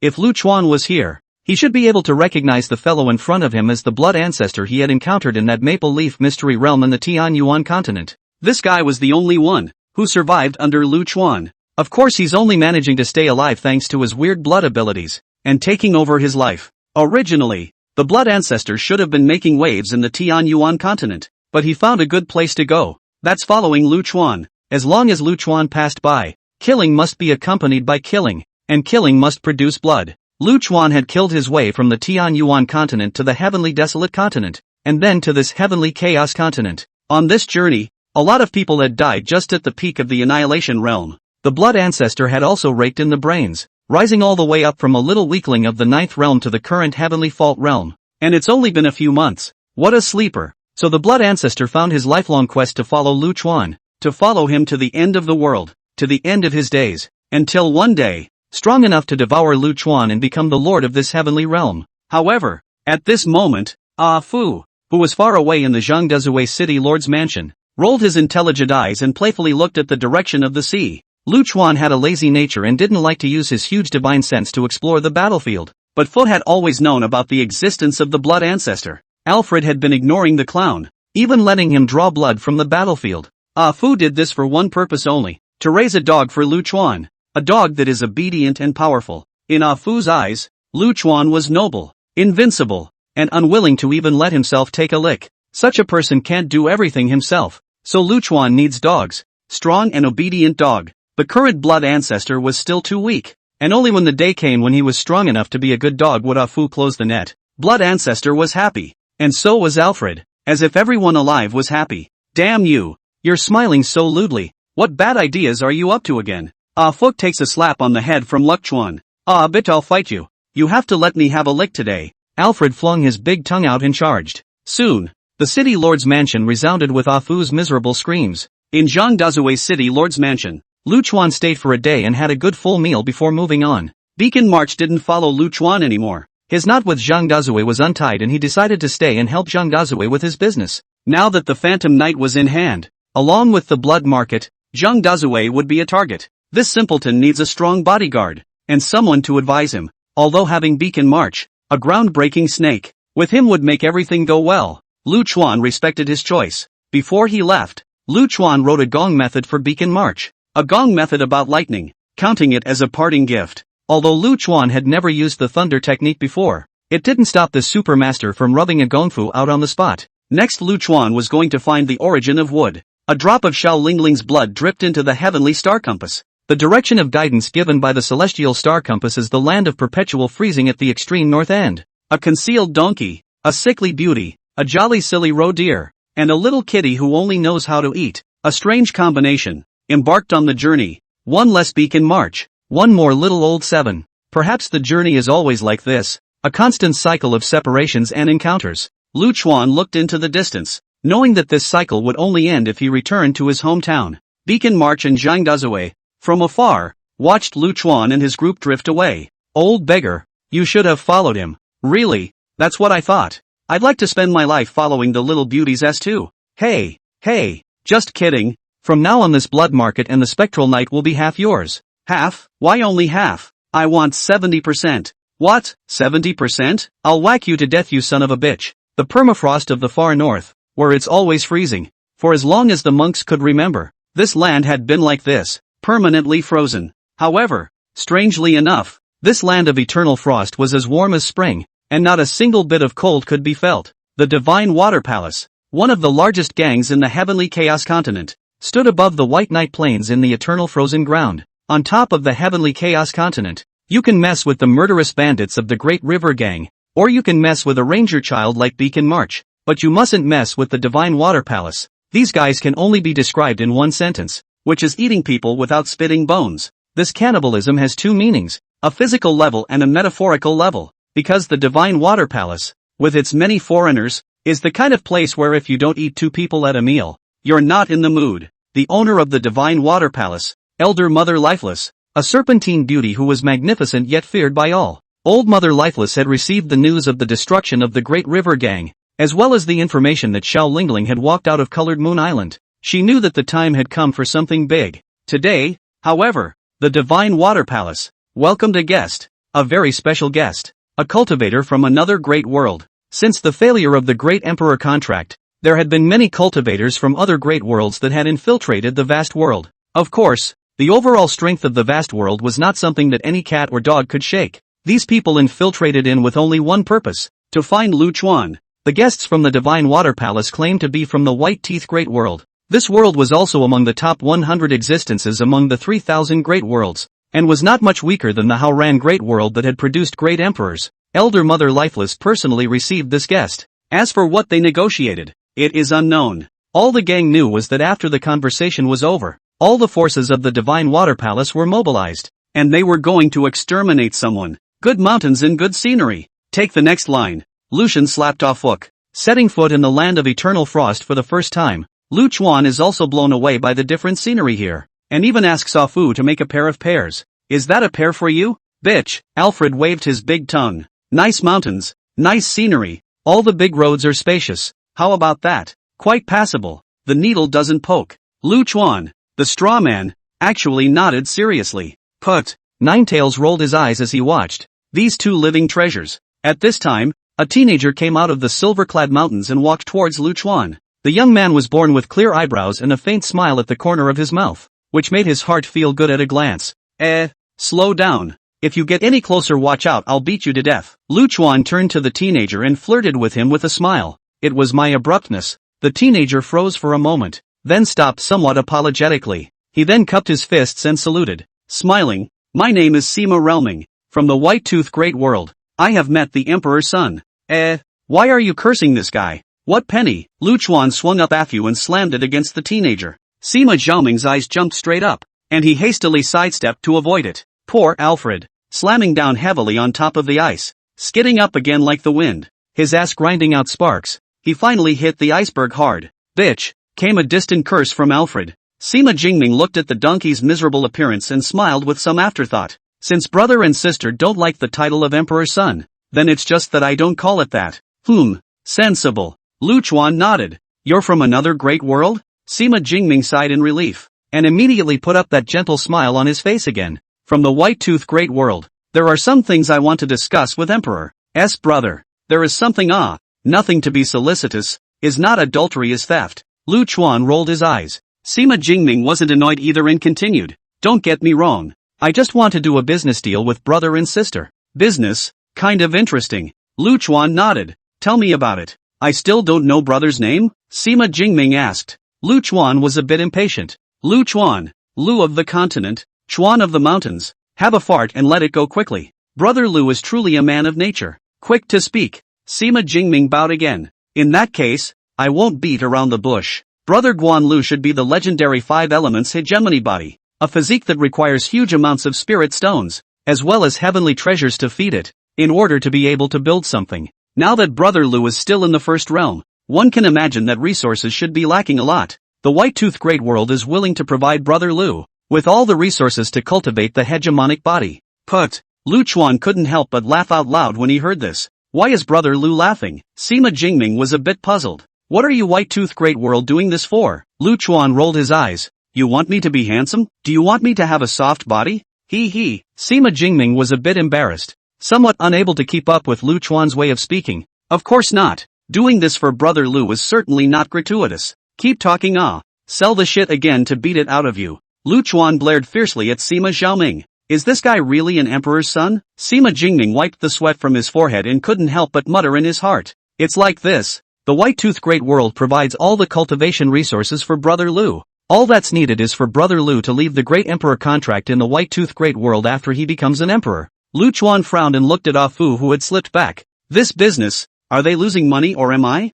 Alfred drummed his eyes with wisdom. I can't say. It's just a matter of getting what you want, depending on how you consider it, but purely in terms of value. Taking a Great Emperor contract in exchange for just a few resources is vastly worthless. Of course, their White-Tooth Great World is also betting on it. If you don't become an emperor, everything will be for nothing. Sima Jingming hurriedly took over. What this donkey brother said is very true. Shut your mouth. Lu Chuan rolled his eyes. Donkey, does the Great Emperor contract matter? Ah Fu thought for a moment. For weak worlds, the Great Emperor contract is an irreplaceable protective boundary, and for powerful worlds it is dispensable. But there is one thing, where there is a Great Emperor's contract, it will leave behind the opportunity to become an emperor, and that is the most valuable. Forget it then. Lu Chuan shook his head. This business is off the table. Sima Jingming was a bit anxious. Why? Lu Chuan waved his hand and lost interest. I got the opportunity to become an emperor in the vast world, and it's natural for me to leave this here after becoming an emperor.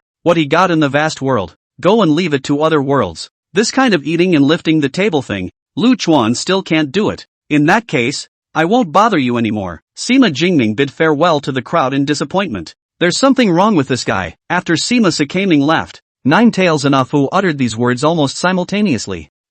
Lu Chuan was a bit bewildered. Quite a nice kid. Handsome. Polite. Nothing wrong with him? He gave up too quickly. Nine Tails shook his head, disagreeing with Lu Chuan. Sima Shangming gave up too quickly, expending a great deal of time and energy to come to the vast world. Isn't it a bit too childish to give up this business just because of a few words from Lu Chuan? That's right. He gave up too quickly. Ah Fu also nodded. But there's another important reason. Why did Sima Shangming choose you? A little first realm rookie? In the 3,000 great worlds, the places that had the qualifications to become emperors were by no means just the vast expanse great world. Worlds that had once given birth to great emperors, as well as those old turtles in hiding, all had the ability to get great chi and the qualifications to become emperors. Even if the White-Tooth Great World doesn't have a great fortune to be born and they don't have an emperor's son, but if they want to bet on a treasure, they wouldn't go so far as to choose you. A little one-realm rookie. Can you talk? Can you talk? In case people figure I'm handsome, Lu Chuan slapped Ah Fu hard.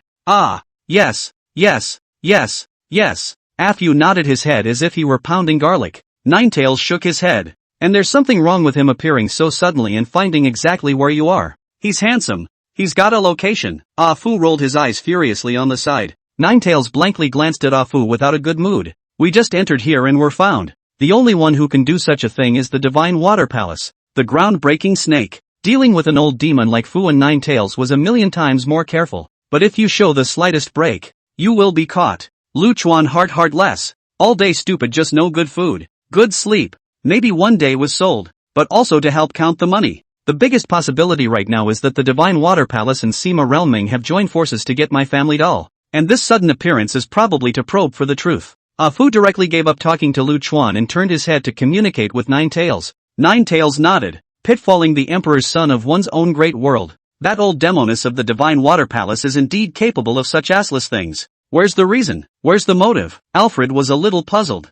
If Sima Shangming is doing this for the Golden Dragon's chi luck on Lu Chuan's body, then what is the old demoness from the Divine Water Palace doing this for? If there wasn't enough benefit, That old hag from the Divine Water Palace wouldn't have been able to come against an emperor's son. The secret of the frozen land. Ninetales laughed at this point. Slightly. Lu Chuan tongue wagged. Smile more. It's just too nice and hot. Not a decent one. Ninetales gave Lu Chuan a blank look. Secret. What secret? Alfred's intelligent eyes bulged out some more. It was connected to the heavenly Tao. And theoretically speaking, as long as the heavenly Tao knew about things in the vast world, it should also know. But the land of eternal frost, it really can't find any secrets. Once Master brought me here. Ninetales was a little lost in thought for a moment as he recalled his former past. Master said that there is an object subdued underneath the eternal frozen ground that could be the missing realm artifact of the great world of vastness. Boundary where? What the hell? Can you eat it? What a mess. Lu Chuan couldn't help but mumble. Ninetales tapped his forehead somewhat helplessly, thinking about how to explain to this simple-minded fellow. Take a divine weapon as a comparison. Ninetales thought for a moment. If divine weapons have the characteristic of being unrepeatable, then boundary weapons have the characteristic of being unique. Boundary artifacts are things that appeared along with the formation of the world and have existed since the beginning of the heavens. Boundary artifacts should be equivalent to the world will, formed as one thing, which is different from the heavenly Tao that changes from time to time. Boundary weapons don't usually appear, and only when the world suffers an extinction will they appear to carry out salvation. Crap. This is bull. Lu Chuan was listening with great interest when the story was told. Ninetales really wanted to give Lu Chuan 2 strikes. This hangdog look was really exasperating. But the boundary artifacts of the vast world, according to the master, have never appeared in the Aura era. Once when the heavenly devil invaded, the world was in turmoil and the boundary artifact remained silent. But in the end, it was the master who stepped in and cleaned up the heavenly devil. Later, in order to investigate the whereabouts of the boundary artifact, the master came to the eternal frozen ground, where the fluctuation of the boundary artifact was present, but it was very weak. Master guesses that either the boundary artifact is damaged to seal itself, either that, or there's an incredible existence that's messing with the vast world, suppressing the boundary weapon. Ah, this? Lu Chuan scratched his little brain. Why didn't Lu Zi, in the first place, get the boundary weapon out? Ninetales shook his head, because Master is unsure of which situation the boundary artifact is in. In case it's a boundary artifact repairing itself, I'm afraid that there will be an accident if I get it out for someone else. Moreover, at that time, the master had already used the Great Emperor contract to protect the great world of vastness, so whether or not there was a boundary artifact was actually of little significance. Fu nodded. If that's the case, it should make sense. In order to obtain the boundary artifact, the old demoness joined forces with other great worlds to trap and kill the Emperor's son. Then that means that the people from the White Teeth Great World have the ability to melt the permafrost here. Ha ha ha ha. Alfred laughed strangely. What are you laughing at? Bitchy. Lu Chuan slapped Ah Fu. Didn't eat nah. Bigger. Ah Fu mocked and continued. The permafrost layer here is infinitely close to the power of the origin of water, and the only way to melt the ice is to use the origin of fire. Lu Chuan's eyes glistened as he listened. It means that the person from the White Tooth Great World has the origin of fire in his hands. Ah Fu nodded. The probability is high. If there is no origin of fire, I'm afraid that the only way to smash the permafrost layer is to use their own boundary artifacts against each other. But the probability of such a situation is not high. And with your chi, all favorable people and things will gravitate towards you. You need the 5 elements origin now. So odds are that someone from the White Tooth Great World has the origin of fire in their hands. Hey, this is not a baby that sends equipment. Lu Chuan rubbed his fists. If Old Mother Lifeless was there and heard the speculations of these 2 old demons, she would probably hate to strangle Sima Jingming, because her dealings with Sima Sakaki did. Sima Shangming used the origin of fire to melt the layer of permafrost and help her control the realm weapon. And Old Mother Lifeless helped Sima Jingming by seizing the Golden Dragon's Chiluk from Lu Chuan.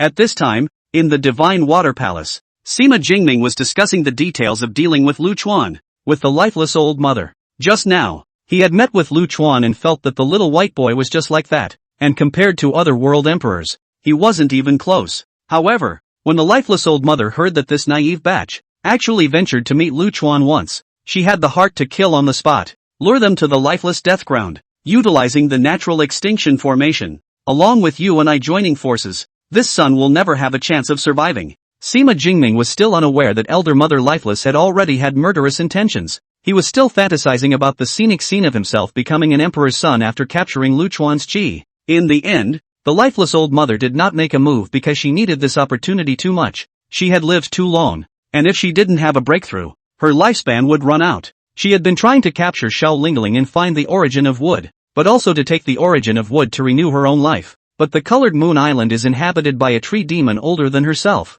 and she doesn't dare to do it herself, so she can only let Day help capture it. Now that the Great River Gang was overthrown, Xiao Lingling was following the Emperor's son, and that pesky nine-tailed heavenly fox was following as well. There wasn't much of a chance of capturing Xiao Lingling anymore. Now Sima Shangming had come with an opportunity, and although he had made an unforgivable mistake, the lifeless old mother had decided to put up a fight. As long as she got her hands on the boundary weapon, she would have a chance to break through. Now a half-step Emperor realm lifeless old mother, breaking through further, not only would her lifespan increase substantially, but she would also have the ability to go for the position of that nebulous great emperor. But how to introduce Lu Chuan into the lifeless land of death was considered the biggest problem right now. However, they thought too much because Lu Chuan himself would dive in head first. If you want to pick you, the safest way is to lure you to the lifeless death ground and utilize the natural Jedi formation. Nine Tails is not only beautiful, but also has a good heart. She quickly surmised that if Elder Mother Lifeless wanted to trap Lu Chuan, the safest way would be in the lifeless death ground, the land of lifeless death, located in the northernmost part of the land of eternal frost, the abyss of extreme night. There, the demon winds are perennial. The demon winds are fierce to the extreme, cultivators below the third realm of the divine principle. As long as they are scraped, it is the end of the form of the bones. Even if a divine Tao third realm cultivator entered, they simply wouldn't last long. Besides, the canyon is arch-guarded by a natural Jia formation. Going in is a death sentence, and it's said that the bottomless canyon connects to a bizarre world. The existence of the absolute array was to prevent those unnameable beings from coming to the vast world. Go to the land of lifeless death. Lu Chuan made a decision. Instead of waiting for someone else to draw you in, it's better to drill yourself in automatically. What do you mean by confidence? It's called confidence. His brain circuit, why is it different from others? Looking at Lu Chuan who was rushing along in a hurry, Nine Tails had a head full of question marks. I've been kicked in the head by a donkey. What else can I do? Ah Fu puffed out his eyes in anger. You kicked him? Nine Tails was a bit confused. From the point of view of the usual performance of only getting beaten up, it should be impossible for Fu to kick Lu Chuan. Metaphor? You know, it's a metaphor. Fu was so angry that he wanted to jump up and give Nine Tails a hoof in that cute brain. Nine Tails covered her small mouth and laughed delicately. Just kidding. Such a big reaction. Ah Fu pulled his big mouth. Is it fun? I just don't like you girl. Making a wife for my family's doll is a no-no. Nine Tails spat viciously. I yuck. Old lady rare nah. And as Lu Chuan traveled to the lifeless Jedi, the information was accurately transmitted back to the Divine Water Palace. The lifeless old mother and Sima Jingming were both a bit bewildered. They were still agonizing over how to lure Lu Chuan to the lifeless Jedi without arousing suspicion. Now Lu Chuan was heading straight to the extreme night abyss, which was really unexpected to the two of them. Probe and report again. Elder Mother Lifeless was a little uncertain in her mind, not knowing what the Emperor's son was trying to do. However, after a whole day had passed and Lu Chuan and his party had reached the edge of the extreme night abyss, Old Mother Lifeless dared to finalize it. You guys just stay here. After a day and a night of rushing, Lu Chuan had already reached the outskirts of the extreme night abyss. Looking far away, a dazzling aurora borealis flashed above the distant zenith with an indescribably eerie feeling, and there was the sky above the extreme night abyss. Running around these days, Nine Tails was in a very poor state. Because of the sealed body, she was only a little stronger than an ordinary person, and couldn't withstand such a high intensity of tossing and turning. Nine Tails' face was full of fatigue, and his lips were dry and cracked without any blood. In this situation, she couldn't be allowed to follow her into the extreme night abyss anymore. Lu Chuan was full of apologies, only focusing on rushing and ignoring Nine Tails' physical condition. Settle things here and I'll take you to the underworld to find the antidote. Well, good. Nine Tails smiled now, not saying much, just nodding softly. You take care of little old Seven as well. Lu Chuan caught little old Seven, who was eating fried cake on top of his head, and handed it to Ah Fu. Take her. Ah Fu gave Lu Chuan a meaningful look. Ha! Lu Chuan raised his palm. Ugh hi. Don't do it. Ah Fu jumped out of the way in a hurry and said seriously. You're a great chi-luck person now. Anyone who appears beside you is useful. Lu Chuan frowned. It seemed like this was really the case. Beacon March had helped him draw out the Great River Gang, and Xiao Lingling had brought him to find the origin of wood. Take it with you. She is transformed by the rising sun and is the nemesis of this extreme night environment. Ah Fu's tone was filled with worry and concern, because he had to take care of Nine Tails and Xiao Lingling. Ah Fu couldn't follow Lu Chuan. No matter how powerful Lu Chuan was, he was still a child who needed his company in its eyes. Good thing too. Lu Chuan nodded. Looking after a little one was not a big problem. Lu Chuan tucked little old Seven into his arms. Who are you? Why are you eating fried cake? I'll strangle you. Sledgehammer, who was hung over in Luchuan's arms, was woken up and yelled that he wanted to fix little old Seven. Dull little old Seven held up his little fist and pinched it with Sledgehammer. Luchuan's eyes jumped straight. This little old Seven looked cute and dull. Move to really not save the light. Luchuan caught the sledgehammer out and put it on top of his head. Fighting again. No wine burps. No snacks to eat. The words sort of strangled the two little ones, and they were instantly quiet. Brother Luchuan, my heart is beating so hard. It seems like something is calling me. At this moment, Xiao Lingling looked blankly at the aurora borealis at the distant zenith. Her state was a bit off. What's wrong? Luchuan went up and touched Xiao Lingling's forehead. It was hot to the touch. The wood origin. The wood origin is calling her. Ah Fu bared his large plate teeth and laughed at this moment. If the silly road deer didn't perceive it wrongly, then the wood origin is in the extreme night abyss. If Elder Mother Lifeless knew this news, she would probably spew 10 pounds of old blood on the spot. The wood origin that he had searched for countless years was actually right under his nose. Quickly take Ling Ling away. If she returns to her origin, I'm afraid she'll never come out again. Seeing that Xiao Lingling was in a bit of a trance, Nine Tails anxiously hugged her and shouted, Big handsome guy, we'll leave first. Take care of yourself. Ah Fu didn't dare to delay, carrying Nine Tails and running away in a puff of smoke. Only after seeing Ah Fu walk away did Luchuan slowly depart. As Luchuan stepped into the shrouded confines of the extreme night abyss, a sense of treachery arose. Luchuan just used his sword chi to protect little old Seven and Sledgehammer, while he himself let go of his mind to feel this treachery. Gradually, as if the heart was controlled by some kind of monstrosity, a large number of colorful and unnameable vortexes appeared in front of the eyes. These vortexes swirled slowly, seeming to incorporate the soul and the flesh. Kind of interesting, Luchuan smiled, actually indulging in this weird feeling a bit. Still open to the mind. Slipping forward. Not long after, a piece of rotten meat appeared not far away, slowly approaching. The piece of rotting flesh was about the size of a private house, something like an octopus tentacle, but covered with eyeballs that were only the whites of the eyes. The demonic eyes flashed with an eerie light, and an unintelligible whisper and murmur rang through the mind, sickening and maddening, and Luchuan couldn't discern the true color of the rotten meat. It was like scarlet blood mixed with black mud, and the dim light tried to shine on it, suffusing it with a black brightness. Let's call it a black brightness. This feeling was just too weird, and it even matched very well with Luchuan's abnormal spiritual world. Luchuan once again indulged in the edge of this would-be madness, feeling it greedily like an addict. The long feeling finally made Luchuan understand what the weird whispers were trying to say. Traveling to the bottom of the abyss and unlocking the seals is probably what it's all about. Bah! Who the hell are you?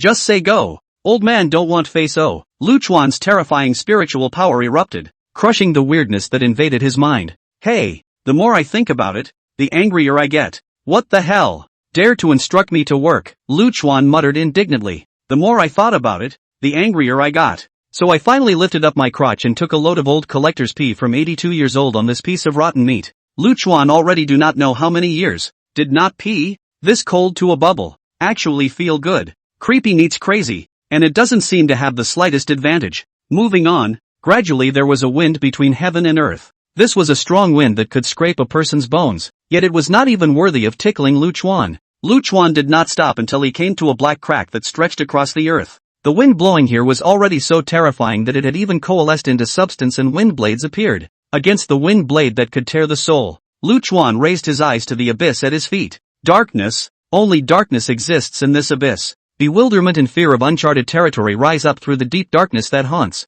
This darkness wraps around and eats away at what little courage remains. It's like a chaotic uncharted world. No sky, no earth, no sound, nothing. What's even more devastating is that even when you shout, you don't get a single echo. No one can walk here. No one can stop here. Yet standing in front of it was an invincible man, one who had never been defeated in his lifetime. This darkness, this fear, was not even a toy to Luchuan. The corner of Luchuan's mouth hooked up in a faint sneer, and he gently snapped his fingers. A strand of sword chi that was darker than darkness catapulted out, and the sword chi crashed into the abyss, quickly disappearing without a trace. Meanwhile, little old Seven, who was hiding in Luchuan's arms and eating fried cake, poked out his little brain. The little guy looked at the thick darkness, and on his innocent face, an undisguised disgust actually surfaced. Yada yada yada yada. Little old Seven vigorously held his breath. Soon little old Seven body lit up a little bright. This bright full of vitality, like that rising sun. This bit of brightness wrapped around Luchuan, dispelling the cold and gloom, and actually felt a bit of warmth. Looking at little old Seven's suffocating little red face, Lu Chuan couldn't help but laugh. With his own ability, he certainly didn't need this brightness. But Lu Chuan didn't reject the little guy's kindness. Gently tapping little old Seven's head, he took out a piece of craft candy and stuffed it into the little guy's hand. Little old Seven's mouth watered happily, hugging the cowhide candy and burrowing back into Lu Chuan's arms. After waiting for a while longer, the sword chi never sent back a message, which made Lu Chuan a little surprised. Lu Chuan's sword chi was of chaotic attribute, and unless it dissipated naturally, nothing should be able to devour it. But now this sword aura did disappear. It seemed that there was something so extraordinary below the abyss that one needed to go down and see it for themselves. But right now, the two old Inbi, Divine Water Palace and Sima Jingming, hadn't appeared yet. Although these two were not worth mentioning, it was better to play it safe now that Alfred wasn't around. Lu Chuan covered his surroundings with his spiritual power to prevent being probed.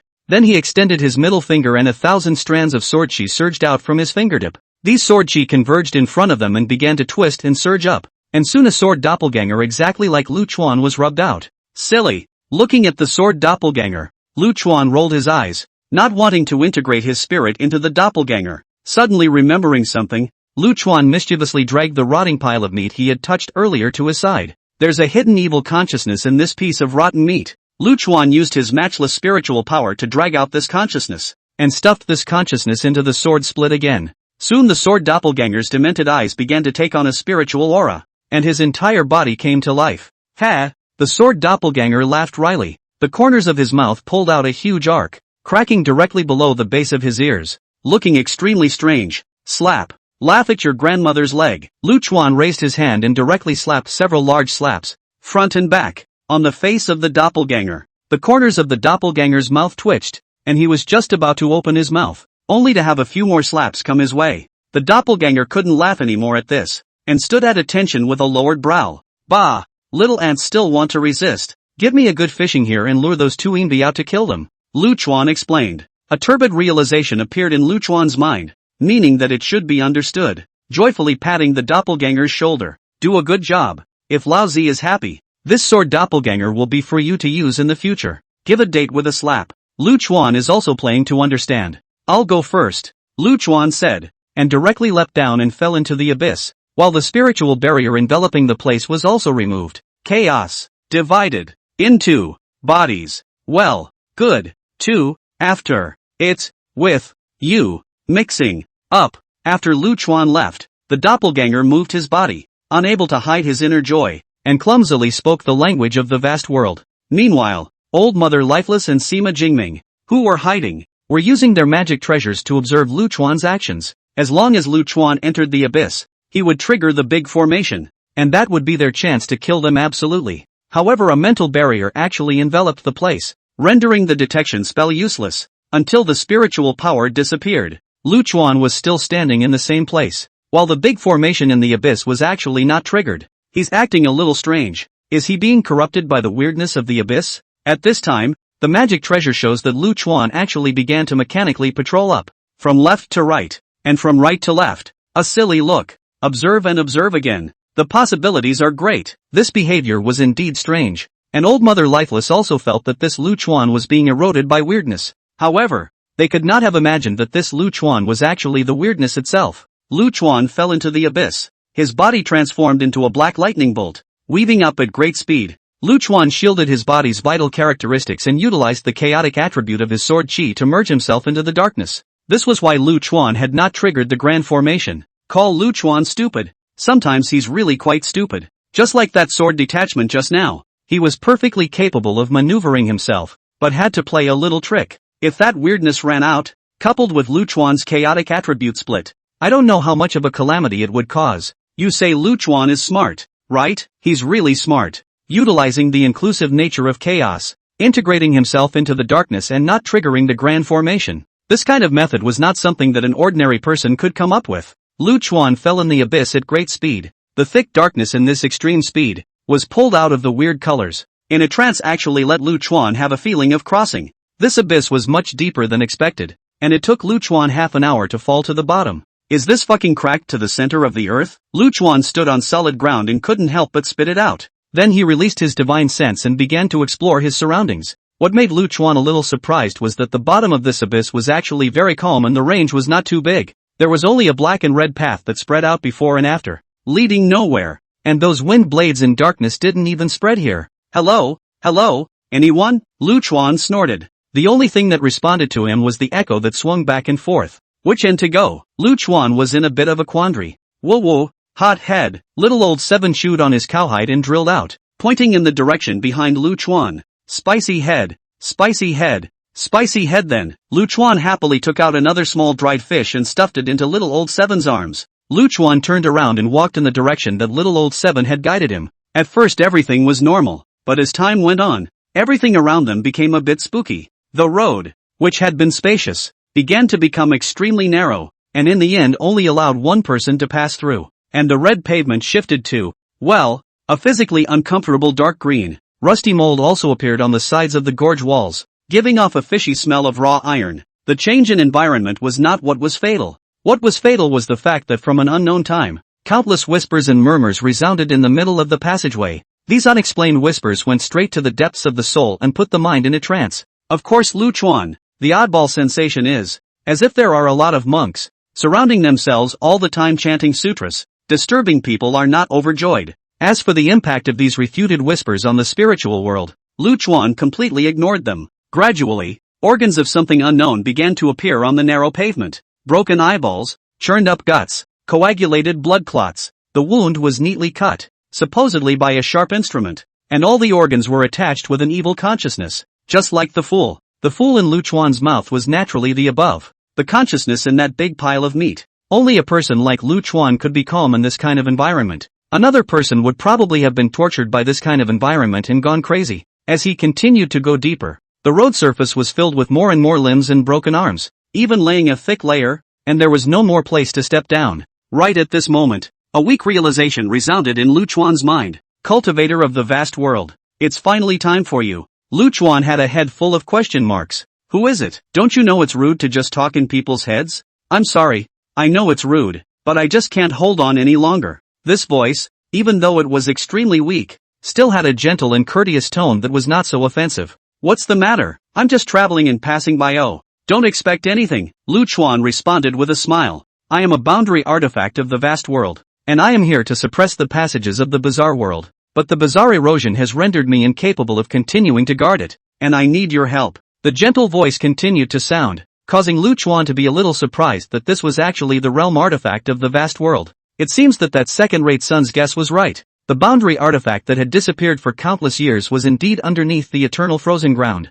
What wasn't right was that the boundary weapon wasn't self-repairing, nor was it being suppressed. Rather, they are here to guard the passageway from the bizarre world to the present. Hey! Your selflessness is admirable, but my ability is limited. Lu Chuan wasn't a fool. It wasn't something that could be fooled in a few words. The voice of the boundary vessel sounded once again. You are a great chief fortune. This chief fortune has guided you here, and there is something you need here. Wood origin. Lu Chuan thought about it and realized that this was the only thing he needed. That's right. I used the majestic life force of the wood origin to support myself, but the onslaught of the bizarre world has become more and more powerful over the years, and there's nothing more I can do. I can only detach a spirit in the origin of wood and send her to the outside world to find the divine destiny. The genie will find the man of destiny according to the engraving of fate and will guide him here. That stupid roe deer. Right. Lu Chuan thought of Xiao Lingling and had already believed a large part of the owner of the voice. Lu Chuan thought about it for a bit longer and negotiated a deal with the boundary vessel.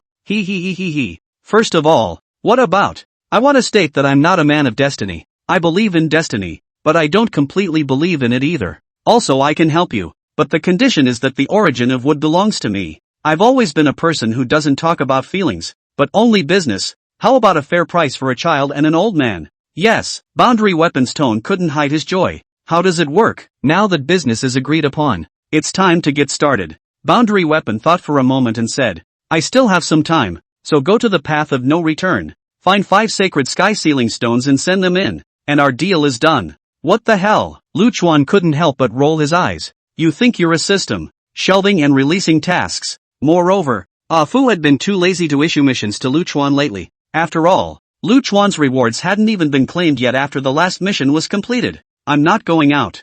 I'm too lazy to run back and forth. Lu Chuan happily rejected the boundary vessel. For a moment the boundary vessel went silent. Lu Chuan was a bit amused. Oops, change your mind. Why do we have to keep sealing it? Creepy can come in. We can go over there too. Come on, you send me over there. Kill it clean. Won't everything be solved? Coughing. Boundary Vessel was probably startled by Lu Chuan's words and coughed twice. That world is full of unnameable and incomprehensible creatures that a cultivator can't handle. Ha! Lu Chuan tilted his head adorably. Who said I'm a cultivator? I'm actually a swordsman. Does this make any difference? Boundary Vessel was a bit bewildered. Of course, as a swordsman, I am invincible. Lu Chuan raised his chin proudly. No more nonsense with you. Either you send me to the bizarre world, or I'll grab the wood origin and run away. Choose one for yourself. In fact, Lu Chuan had no sense of propriety. He could have grabbed the origin of wood and run, but to a selfless Boundary Vessel, no matter how shameless Lu Chuan was, he couldn't do something so assless. Boundary Vessel was completely speechless by the whole thing. Do I have a choice? It's only agonizing when you have a choice. And it's only when you don't have a choice that you can throw your weight around. Lu Chuan laughed and flirted. Yet this seemingly flirtatious sentence was extremely meaningful. Handsome. I never thought I could say such philosophical words. Lu Chuan couldn't help but flirt with his hair in a flirtatious manner. Put. The Boundary Vessel was probably amused by the tart, and actually laughed softly. I'll send you there, and I'll leave you a passage back. But the passage can only exist for 3 days. Any more and I won't be able to hold out. No. You keep your strength and get well. Lu Chuan rejected the Boundary Vessel. Either I kill all the opposite side, or the opposite side kills me. There will be no third result. Either result does not require a return channel. Lu Chuan does things, always leave no room for error. Can be solved at once, will never leave any follow-up. Good. Bring the origin of wood with you. The majestic life force will help you. Boundary Weapon was probably also tired of being here and wanted to take advantage of this opportunity to fight. The origin of wood is the gentlest origin. Don't deliberately resist him. A bit of green drifted out of the darkness as the words of the Boundary Vessel fell. This green color is not the kind of dark green that makes people physically sick with a deathly aura. This green color is vibrant and full of energy and life. Soon this little bit of green color entered Lu Chuan's body under the guidance of the boundary artifact. An unspeakably exuberant vitality swam up in the meridians. Lu Chuan could feel that little green it, happily traveling through his solid meridians. Everywhere it passed, everything was renewed and re-emerged with the vigor of the firstborn. He seems to like you a lot. This is the first time I've seen him so happy. The Boundary Vessel's tone was a bit sour. Hey, there's no way. Too much charm is just like that. Lu Chuan boasted shamelessly. I'll send you in. I'll still leave the passage open for you. If you can't handle it, hurry back. Saying that, a distortion appeared in the air in front of Lu Chuan. The twisted air gradually formed a black hole-like passage, and a wave of unnameable fear struck violently. Close it. Seeing as you're not in great shape either, don't waste your energy. Lu Chuan took a step into the passageway and disappeared into this world. The sky is gray. The earth is gray. The sea is gray. Everything is gray and depressing and radiates endless despair. That's the bizarre world. Empty world. Can't see a bit of life. Everything is dead and terrible. But Lu Chuan knew that something was watching him. Not far away. In the middle of the dark gray sea. Let's see what the hell you guys are. Lu Chuan didn't make an immediate move because he wasn't sure if what Boundary Vessel said was true or not. Even though the Boundary Vessel was a bit more believable, Lu Chuan had always done things with his own judgment and would never be swayed by others. If these shenanigans, they are not intruders, then destroying the living beings of a world without asking for a reason is really punishable by heaven. Although Lu Chuan wasn't afraid of the wrath of heaven, still, this is the kind of thing that must be treated with caution. With one step, Lu Chuan had already arrived above the calm sea. Come out and talk. Lu Chuan looked down on the sea, condescendingly like a judge who controlled life and death. As the words fell, the calm sea reacted. The entire surface of the sea was soon like boiling water, violently churning up, and a huge funnel formed in the center of the boundless sea. The surrounding seawater madly rushed into that funnel. A sudden burst of grandiose singing resounded throughout the world. Look up, the sky is high. The night is falling and the stars are filling the sky. The feast is no more. The end is near. Break through the cage and awaken the gods. Returning strong, blood fills the earth. In his name, reinventing the era. It is a chant and an invocation. As the believer calls upon his supreme Lord, the gray sky is not there. The stars rise up, and when you look up, you can see the majesty and magnificence of the cosmic river of stars. In contrast to this beauty and magnificence, a wave of endless despair and fear rose from the sea beneath his feet. Fear is the oldest and strongest emotion. Yet Lu Chuan couldn't feel the fear because the lack of emotions made him never experience such emotions.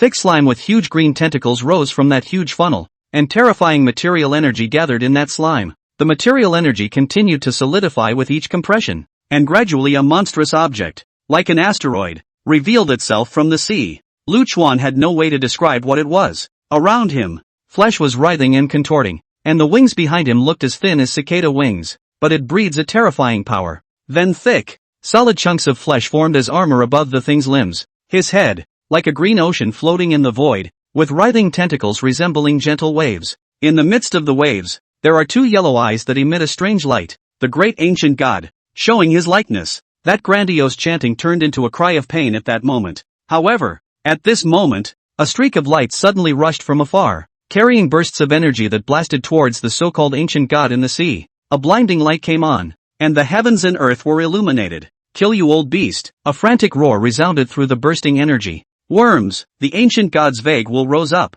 defying everything. Boom! In the next moment, the tentacles around the ancient god swung gently. The space was extremely compressed and deformed, like a chaotic blade, scraping up an intense storm. That figure, as small as dust, was swept up by the chaotic blades and was about to be sliced into pieces. "Come!" Lu Chuan struck out at this moment, a wisp of sword chi swirling over and pulling the tiny figure to his side. Hao Lianchong had entered the bizarre world with the determination of certain death. He was a cultivator of the primordial willow great world. The primordial willow great world, among the 3,000 great worlds, was an unimpressive existence. It was also because of this that not many people cared about the birth and death of the primordial willow great world. 300 years ago, the bizarre world broke the passageway and managed to invade the Hatsuyanaji great world, and the entire great world was contaminated. All the cultivators were slaughtered and all the civilians who dared to resist were also killed. Now the Hatsuryu great world, where only those obedient and faithful believers remain, has become a place of doom.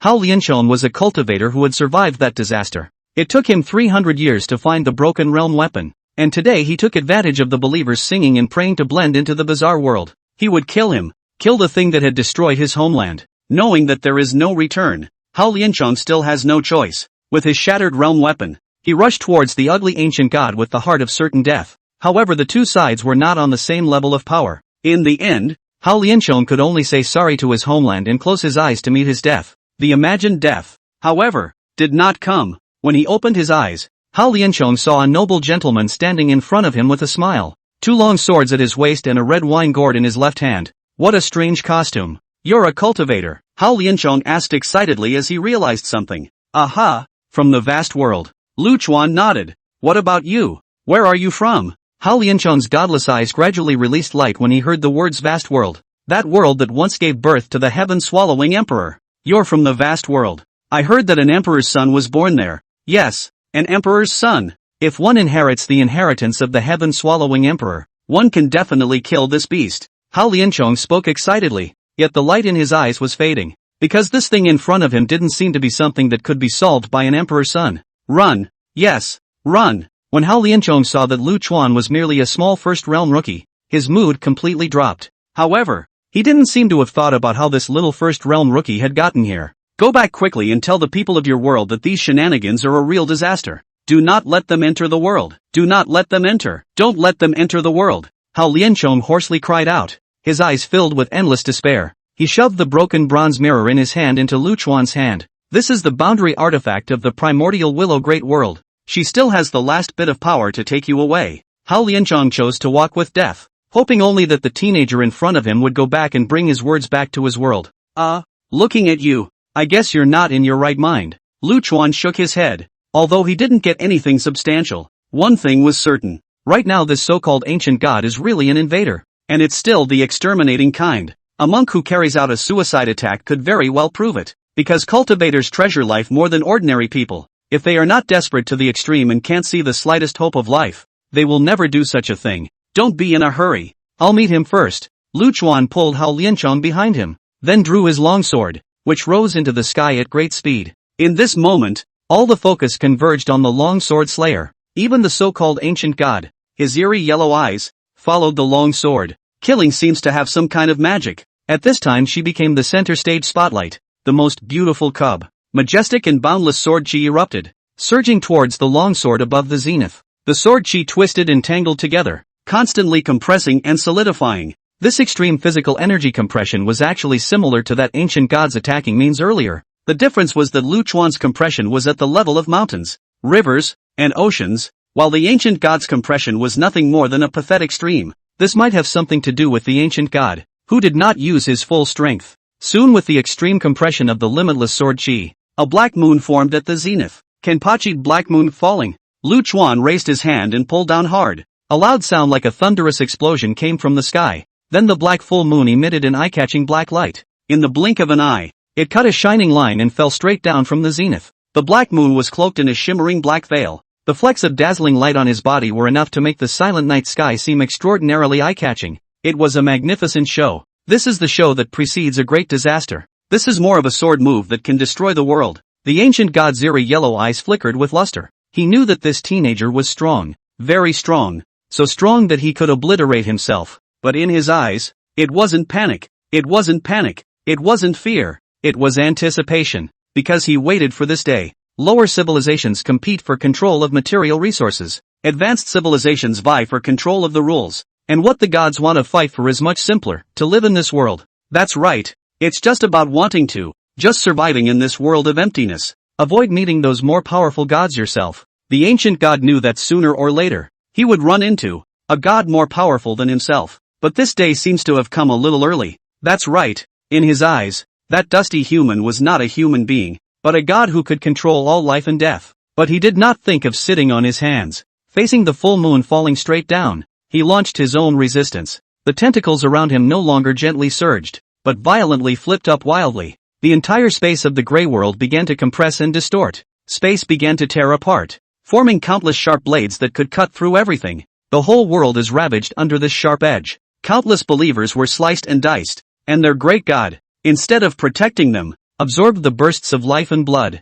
Then these sharp blades soared wildly, forming a terrifying spatial storm that rolled towards the falling black moon. As the endless storm of sharp blades approached the falling full moon, the surrounding time began to trap the full moon like a chain. The body of the full moon that was bursting with endless power went down one moment and up the next. It seemed as if time, in the body of the full moon, was constantly resetting itself. At the same time, a powerful, nauseating spiritual force swept in and went straight to Lu Chuan. This spiritual power, dry and sharp, rushed straight into Lu Chuan's spiritual world. But Lu Chuan's vast and boundless spirit world was simply fearless of this dry and sharp spirit power and kept devouring it. But this also made Lu Chuan unable to care about the falling black moon. The falling black moon, under the incessant pull of space and time, actually exploded halfway. Lu Chuan's sword move was actually cracked. It was blocked by the ancient god's trinity of time, space, and spirit defenses. Click, click, click. Heaven and earth went violently quiet at that moment, and all sounds disappeared. All that was left was the piercing sound of Lu Chuan's nerves turning his neck, because the sword move was broken. Lu Chuan had an attack. Lu Chuan's spiritual world set off a violent storm, and a tyrant was awakening. Hao Lianchong, who was behind him, looked at Lu Chuan's appearance and felt his soul trembling, screaming, and begging for help. Hao Lianchong's soul was telling him to run fast. This extreme feeling of fear was 10 million times stronger than when facing that ancient god. At this moment, Hao Lianchong felt that this teenager was that truly great trickster. Lu Chuan turned back and smiled at Hao Lianchong, healthy and friendly. Bang! Suddenly Lu Chuan kicked on Hao Lianchong's stomach, and directly kicked this unlucky person out. In fact, Lu Chuan is protecting him. Before his own consciousness is burned out by anger, he will send him away. Boom! In the next moment, a monstrous sword chi surged out from Lu Chuan's body. These sword chi went straight to the sky. The stars are obscured and the world is plunged into eternal darkness. 1, 2, 3. The sword chi at the zenith began to manically compress and condense. The black full moon began to form continuously. Eventually, dozens of black moons actually appeared above the zenith. The dome of the sky was crammed full, as if it were the spring train, no longer leaving a gap. What a magnificent view it is. Smash me! Lu Chuan, who had lost his wits, swung down his hand fiercely. Dozens of full moons with whistles came straight down. At the same time, Lu Chuan recalled the slayers, pulling up a brilliant stream of light in the air and rushing towards the ancient god. The single biggest wrong thing the ancient god had done in his life was to break Lu Chuan's sword move. Lu Chuan is a very proud, even conceited person. How could that proud heart be calmed by an ugly maggot who called himself a god, cracking his own sword moves? Berserk completely controlled Lu Chuan's mental world, and now there was only one thought: hack the hell out of him. This is a classic symptom of psychosis. Mania. Ah Fu never fights back or curses in order to prevent Lu Chuan from having an attack, in case he irritates Lu Chuan. Moreover, some time ago, Lu Chuan had used the ghost road to vent his energy that had nowhere to be released, and should be in good spirits for a very long time. If Ah Fu knew that there was something so ungrateful in this world that irritated Lu Chuan, he would not have let Lu Chuan in even if he was dead. Lu Chuan's figure broke through space and reached the ancient god almost in an instant. Compared to the ancient god's body that was as huge as an asteroid, Lu Chuan was so small that it was almost negligible. Yet it was this dust that at this moment staged a scene of god-slaying. Lu Chuan, who was in a state of madness, had already forgotten all of his sword moves, leaving only the simplest of slashes. It was also because of the simplicity that the speed of the sword in Lu Chuan's hand had reached an unimaginable point. A simple swing of the sword pulled up a black crescent sword chi that was thousands of meters long. The speed of this crescent moon surpassed the limitations of the rules of time and space, and the defense of that trinity around the ancient god was instantly dismantled. Until this moment, the ancient god knew that he was wrong. Dead wrong. He should not have resisted. He should have met his death so calmly. However, it was too late. Lu Chuan had already begun to dismember his body. Strikes without any pattern. Swings that were simple to the point of deprivation. Yet each sword swung out was so furious that it made everything tremble. This was because Lu Chuan in this state would not be able to control the sword chi and would only mobilize it to the maximum. The ancient god's gigantic tentacles were chopped off sword by sword. Thousands of tentacles were chopped clean off in just such a moment. The most terrifying thing was that these sword chi changed from a chaotic attribute to a strong corrosive attribute. The ancient god wanted to sever its limbs and reborn. Yet every time a new tentacle was just generated, it was melted by the corrosive sword chi. All of his abilities could not keep up with Lu Chuan's speed. Even a large-scale time storm would be broken in an instant. He knew he had come to the end of everything. Chopping off all the tentacles of the ancient god, Lu Chuan began to disintegrate the ancient god's body again. The raging sword chi in the sky was like a scalpel in the hands of a doctor. Precise but not elegant. With each sword chi, a piece of flesh from the ancient god's body was sliced off. The intense pain spread, making him want to go crazy. Yet he couldn't do anything but watch the chunks of his flesh flying around. And at that moment, the dozens of full moons falling from the zenith were only halfway there. The sword shadows were so wide that they brought up monstrous amounts of blood and flesh. Lu Chuan was like a tireless monster, frantically dismembering the ancient god. Finally, when the body had been dismembered and only the head remained, the ancient god finally collapsed. His proud heart of god, the will that he thought would never collapse, crumbled in this extremely cruel execution. A bit of blinding bright light lit up in his skull as he was about to blow himself up while he had the last of his strength. Yet he overestimated himself. In the face of the maddened Lu Chuan, there was no living being that possessed the right to choose how to die. Lu Chuan once again increased his speed, and before that bit of bright light completely exploded, he shaved the flesh and blood of the ancient god's massive head cleanly. Eventually all that was left was a skeleton, and those eyes of utter terror. In the end he didn't even have time to finish blowing himself up. Ga ga ga. Lu Chuan's throat issued a healthy laughter. Until this moment, the heart of the anger finally dispersed a lot. And at this moment, the wood origin within his body began to swim wildly, exuding a cool and majestic life force. It wanted to pull Lu Chuan back. A little bright light rose in his chest. Little old Seven held back his little red face, and with all his strength, he burst out with the warmth of a sunrise. Two majestic strands of hope and vigor called out to Lu Chuan at this moment. However, they had no idea that there was no way to pull Lu Chuan back after he became ill. Only when the venting is over does it return to normal on its own. These two powers, of course, were not completely useless, at least allowing Lu Chuan to temporarily return to normal. In this instant, Lu Chuan realized that there were two hidden things in the huge skeleton of the ancient god. Origin runes. Lu Chuan recognized what this was at a glance. It was actually the origin rune that had appeared in the volcano city. Lu Chuan grabbed the two runes into his hands with extreme speed. An aura of madness and destruction passed out from the runes and began to invade Lu Chuan's spiritual world. However, the origin rune didn't even think about it. The spirit it invaded was far more powerful than the madness and destruction it conveyed on its own. The spiritual energy transmitted by the origin rune was instantly devoured. Meanwhile, the flickering runes quieted down. A bizarre scene also appeared at that moment. The ancient god who had lost his origin rune, the only pair of eyes that remained, suddenly regained clarity at this moment. His eyes were confused, and soon this confusion turned to self-blame and remorse. It was as if he had been having a long nightmare. When the nightmare finally woke up, do not go near the runes. It will bring misfortune and disaster. The sober ancient god issued a warning. I'm willing to meet death, and while it won't make up for the mistakes I've made, I have no other way. Lu Chuan pulled the corner of his mouth, his eyes full of mockery. Mistakes have been made, whether active or passive, and you should take responsibility for them.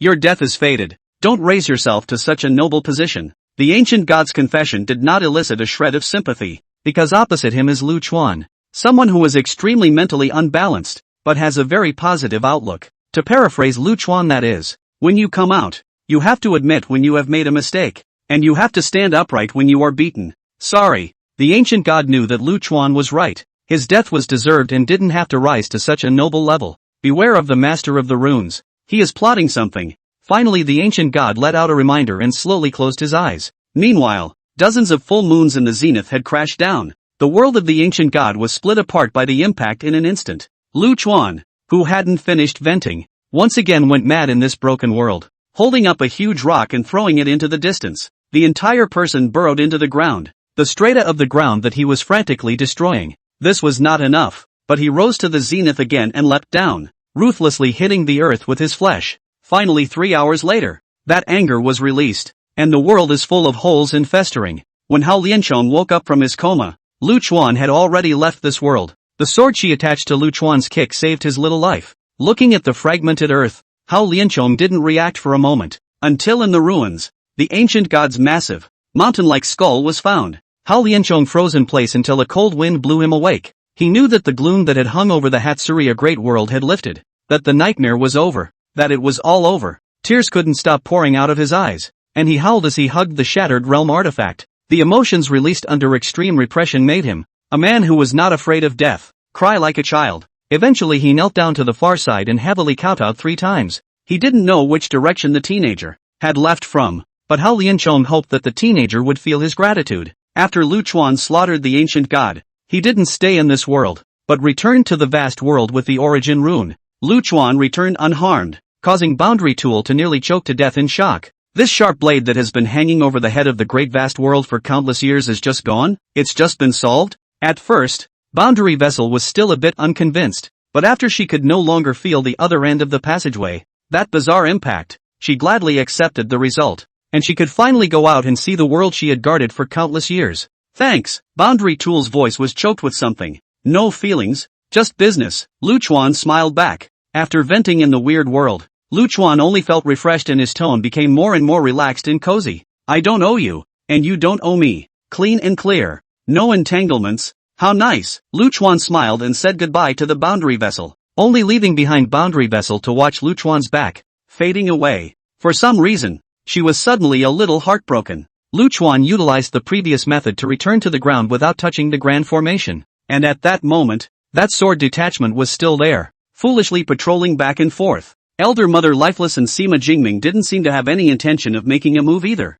Looking at that fool of a sword detachment, a wave of disgust rose in Lu Chuan's heart for no reason, because it reminded Lu Chuan of the man called Hao Lianchong. It is these shenanigans that ruin a great world and all one's thoughts. Lu Chuan's mind moved slightly, and the sword detachment collapsed with a bang, and the weird one that was attached to it was also crushed by the sword chi, completely dissipating into the world. Unlucky Bazaar, just now also fantasized about following Lu Chuan in the future to eat fragrant and drink spicy. At this moment, the lifeless old mother and Sima Relming, who were observing the place, realized that there was suddenly an additional Lu Chuan, immediately realized that something was wrong. The stupid Lu Chuan just now was just a diversion. However, what they couldn't figure out was that silly doppelganger that they couldn't tell the difference. The lifeless old mother knew that she should leave. Lu Chuan's doppelganger was just a blindfold, and her real body must have already passed under the extreme night abyss, going to that horrible place without triggering the Great Formation. Such an existence was beyond her knowledge. Do it. This is the last chance. The lifeless old mother took out a jade bottle,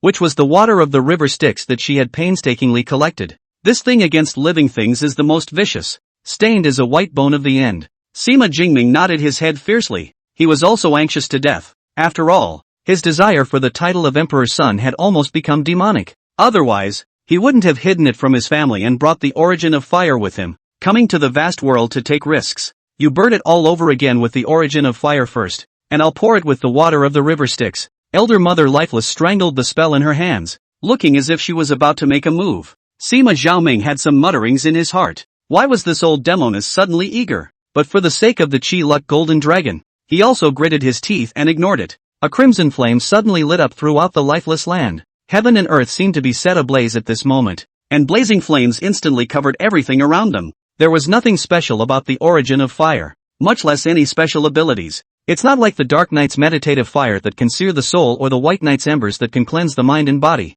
The origin of fire was ordinary blazing fire, but it could blaze to the point where it could vaporize everything in an instant. The fire enveloped everything. The air was scorched and distorted, and all that was visible was vaporized in an instant. Only the roaring sound of the origin flame remained between heaven and earth. The Sima family's use of the origin flame has reached the point of purity. Looking at the flames that burned the sky and boiled the sea, Sima Zhaoming couldn't help but feel smug. However, the lifeless old mother beside him was transformed into a puddle of water at this moment. Split. Put. Sima Real Ming's mouthful of old blood almost spewed out on the spot. He knew he had been set up by old Mother Lifeless. That old demon woman should have slipped away when, herself, she released the origin of fire. Sima Sakaiman's eyes bulged, anger causing his eyeballs to begin to fill with blood. However, he soon couldn't get angry anymore, because a figure, holding the origin flame, appeared not far away. It's Lu Chuan, the black chaotic sword chi, forming the shape of an eggshell, isolated the roaring origin flame.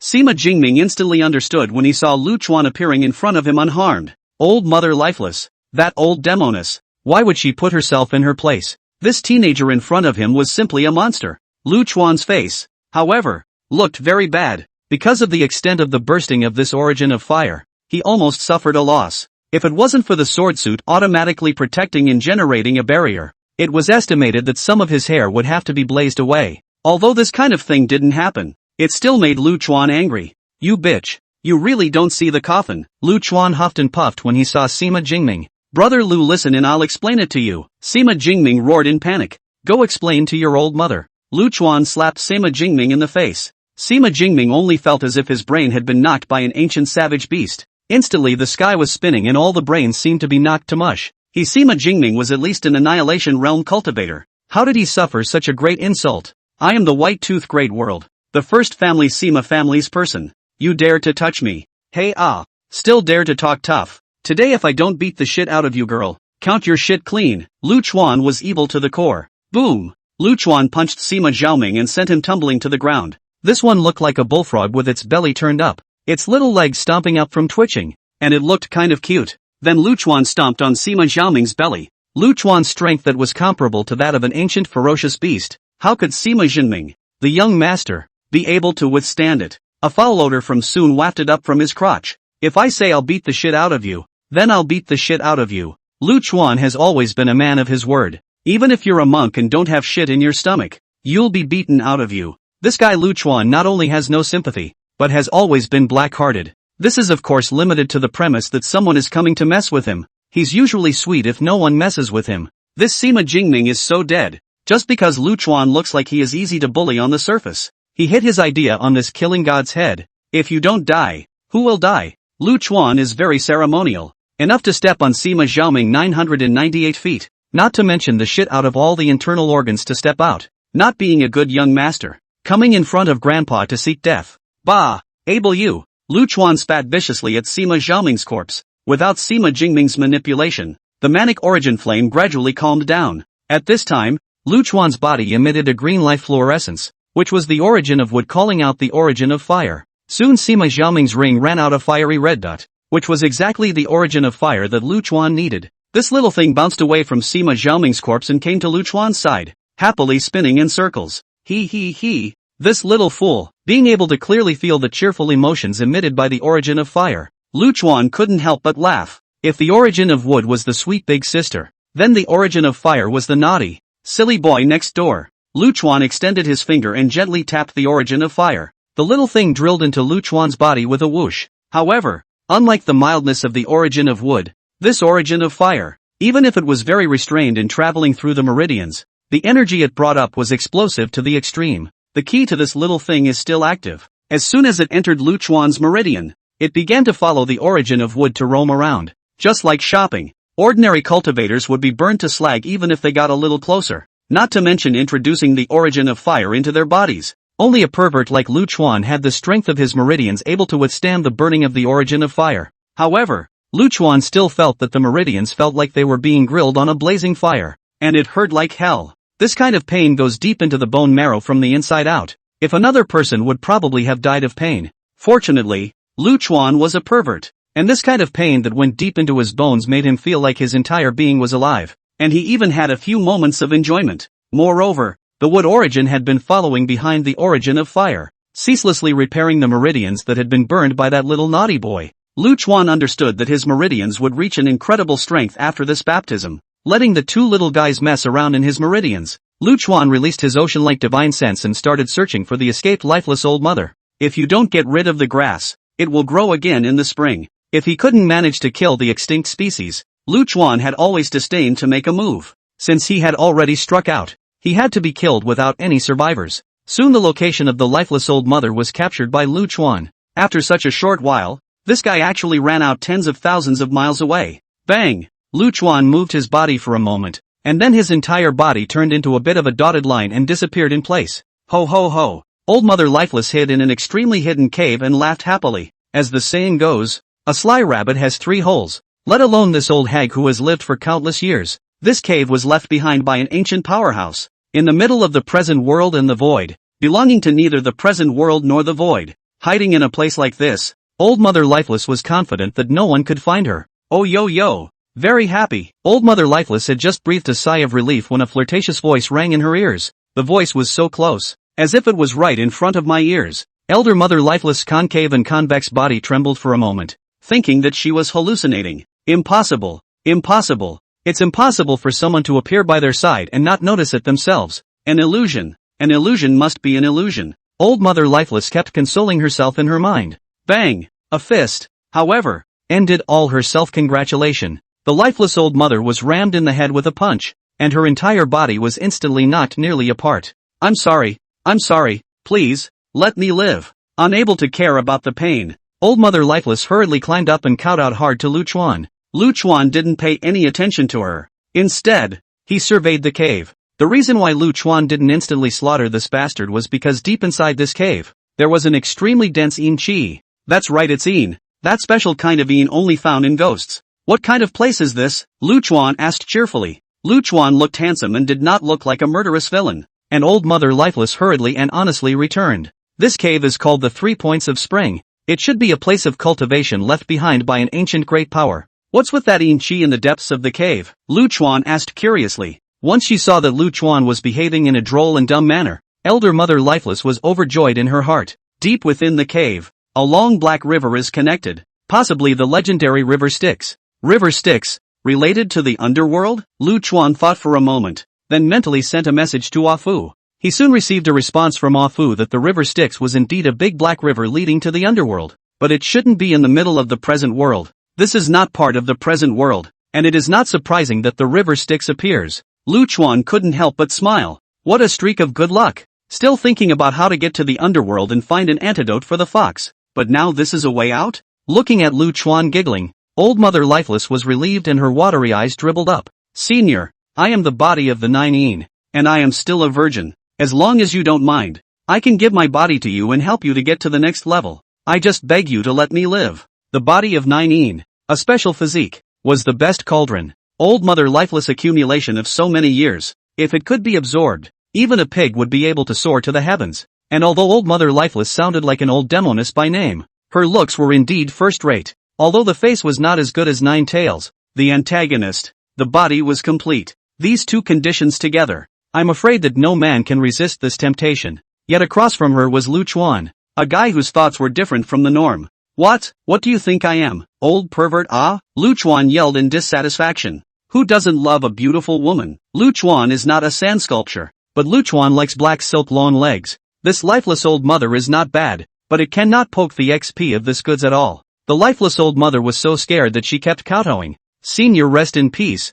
Senior, rest in peace. The young woman only seeks a ray of life. How come you weren't such a wimp when you were counting on me? Lu Chuan rolled his eyes as a dash of sword chi rushed out from his fingertips. The head of the lifeless old mother was instantly cut off. Lu Chuan was still afraid that her death would not be complete enough, so he used his sword chi to stir up her meridians and internal organs again. After slaughtering the lifeless old mother, Lu Chuan informed Afu to have them come over. Afu, this thing is running really fast. Lu Chuan this side descended a message. Just took out the snacks of the little old 7, as well as the sledgehammer's wine. This grandson then arrived carrying 9 tails and also Xiao Lingling. Slightly, Afu threw out his big tongue and rushed to Lu Chuan. Quickly let me Kong. Are there any injuries? Have you let any bitch take advantage of you? At that moment, Ah Fu's big tongue was only 0.001 centimeters away from Lu Chuan's little face, and after a quarter of a column of incense, the owner of this tongue will be beaten into a pig's head, because a bit of Ah Fu's spittle was thrown into Lu Chuan's face. It was just a bit of spit,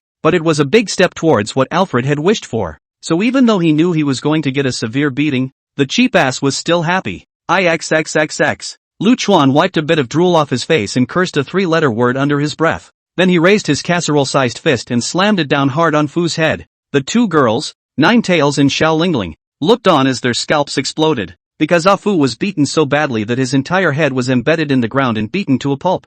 Bitch ass. There's a next time. I'll shake you out. Lu Chuan, who had finished taking out his breath, gave a vicious warning. He. Dare next time. Because of this improvement, Fu didn't care about the brutal beating at all, and even laughed shamelessly. Lu Chuan hated his teeth, but this thing was bound to himself, so there really wasn't much he could do with it. Right. Analyze this thing for me. Lu Chuan slammed the origin rune he had gotten in the weird world onto Ah Fu's face. Ha! The origin rune. Or the activated state? Ah Fu was a bit surprised and swallowed the 2 runes in one bite. Soon, Alfred showed signs of being on top, eyes bulging up, covered with blood, more and more wisdom, bared his big lips and exposed his big teeth, his whole body trembling violently, a look of going to see God. Pa! Ah Fu suddenly spat out the swallowed rune in one gulp, his face changing drastically. Don't ask why Lu Chuan could tell the face of a bitchy donkey, just fucking see it anyway. Crap nigga.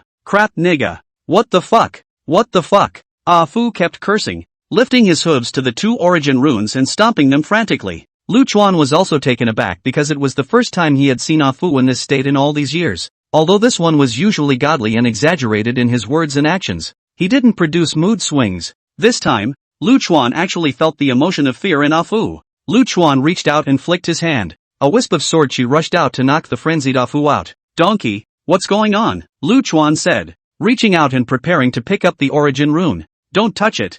I just got caught by a big guy when I was analyzing it. Ah Fu finally came back to his senses at this time and hurriedly stopped Lu Chuan. Lu Chuan is a bit of a good guy. That is, he listens to advice. It won't be like a douchebag who has to do what he's not allowed to do. Realizing the seriousness of the matter, Lu Chuan did not hesitate and mobilized a large amount of sword chi to seal the 2 runes on the ground. You first use your sword chi to cut off all connections between the runes and the outside world, and I'll give you the Great Black Coffin sealing technique. Ah Fu jumped over and directly opened the quest for Lu Chuan. Ding! Special mission open. Mission description: cut off the 2 origin runes, all contact with the outside world. Reward: the Great Black Coffin sealing technique. The mission is as simple as it gets, with only a handful of instructions. Ding! Mission accomplished. Quest reward: the Great Black Coffin sealing technique. May I ask if the host will receive the reward? Because Lu Chuan had, just now, cut off the link between the rune and the outside world. The task was in a state of completion as soon as it was released.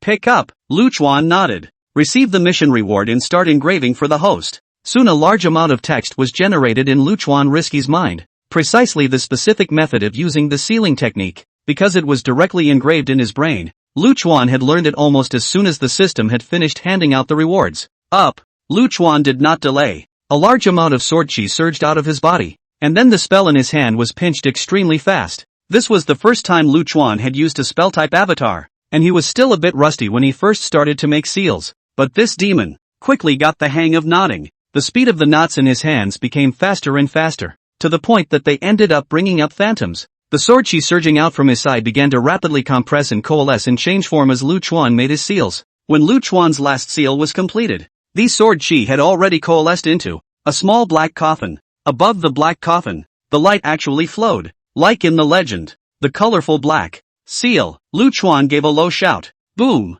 The small black coffin smashed on top of the 2 origin runes, wrapping them up. Such a little bit big coffin was so powerful that it almost shook down this cave. Wow! After the small black coffin wrapped around the origin rune, it directly rose into midair. The surrounding space began to appear in a slashed state, and behind the slashed space, a black void was revealed. In the void, 9 black chains only as thick as a thumb stretched out. On top of the black chains, they were covered with bizarre runes, emitting heart-pounding fluctuations. Soon these 9 chains bound the small coffin in the air. Shun! Lu Chuan waved his hand fiercely, and a huge black ghostly hand reached out from the void that had been cut open. The black ghost hand gripped the small coffin and pulled it directly into the void. Finally, space returned to normal and everything calmed down. Up until this point, the two girls were still in a state of confusion, not knowing what had happened. Phew, his grandma scared me to death. Ah Fu also finally breathed a huge sigh of relief at this time. What's going on? Who caught you? Lu Chuan asked with a frown.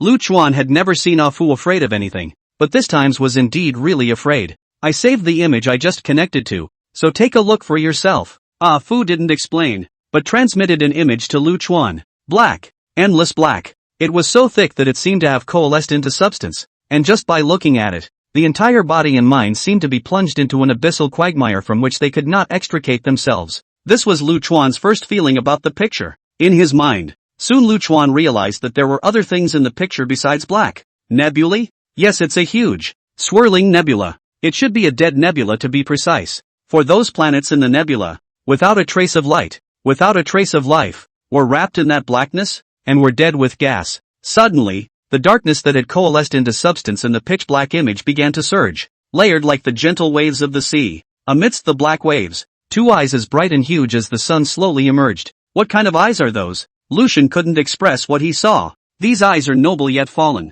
holy yet dark, and full of opposing contradictions. The eyes were as if they were those of a schizophrenic with two extreme opposing personalities in his body. Lu Chuan looked at these eyes, and these eyes were also looking at Lu Chuan. In the midst of the confrontation, these immense eyes sent out a message. It was a storm of chaos and destruction that raged in Lu Chuan's heart. But this image, which was clearly intercepted by Fu, shouldn't have an effect on him. Lu Chuan opened up his oceanic spiritual world and let his epileptic spiritual power fight against this chaos and destruction. This process, which lasted for 10 long minutes, until those eyes slowly disappeared. You will be a faithful believer, and I am waiting for you in chaos and destruction. This was the last message that those eyes conveyed to Lu Chuan. What the hell? What the hell? Lu Chuan wiped the beads of sweat from his forehead. The mental confrontation just now had actually stretched Lu Chuan a little. Although spiritual confrontation was not Lu Chuan's strong point, Lu Chuan's huge and maniacal spiritual world was not something that any cat or dog could come and touch.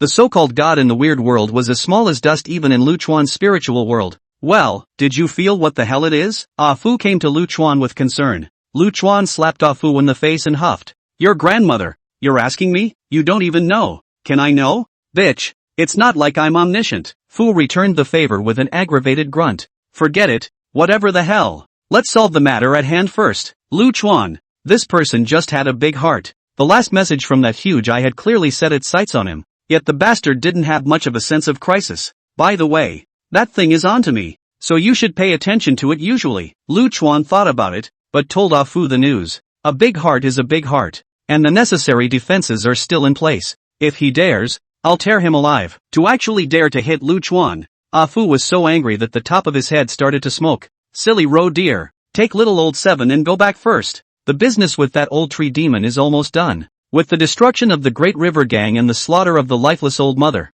the living environment of the spirit race should now be greatly improved. The rest of the way is up to them. Can I follow brother Lu Chuan? Xiao Lingling's eyes watered and she rubbed her eyes fiercely. Lu Chuan rubbed Xiao Lingling's little brain and laughed. You are the future of the spirit race. You have your own things to do. What's the point of following me? Xiao Lingling was silent. She had grown up and was no longer that willful little girl. She knew the responsibility on her shoulders. Lu Chuan handed Xiao Lingling another small storage bag. It was loaded with snacks that were swept up in Fubo City, and with little old Seven's meal size. Eating non-stop every day would be enough for several years. And the storage bag ensures that the food doesn't spoil and you don't have to worry about diarrhea. You let go of me. You let go of me. Seeing that Lu Chuan didn't want himself, little old Seven hurriedly jumped to the top of Lu Chuan's head, dead grip a handful of hair, and said that he wouldn't let go. Whoa, little old Seven puffed his fleshy cheeks and made a sound to scare Lu Chuan. Lu Chuan cried and laughed. This little one was inviting and rare, and he was willing to take her with him.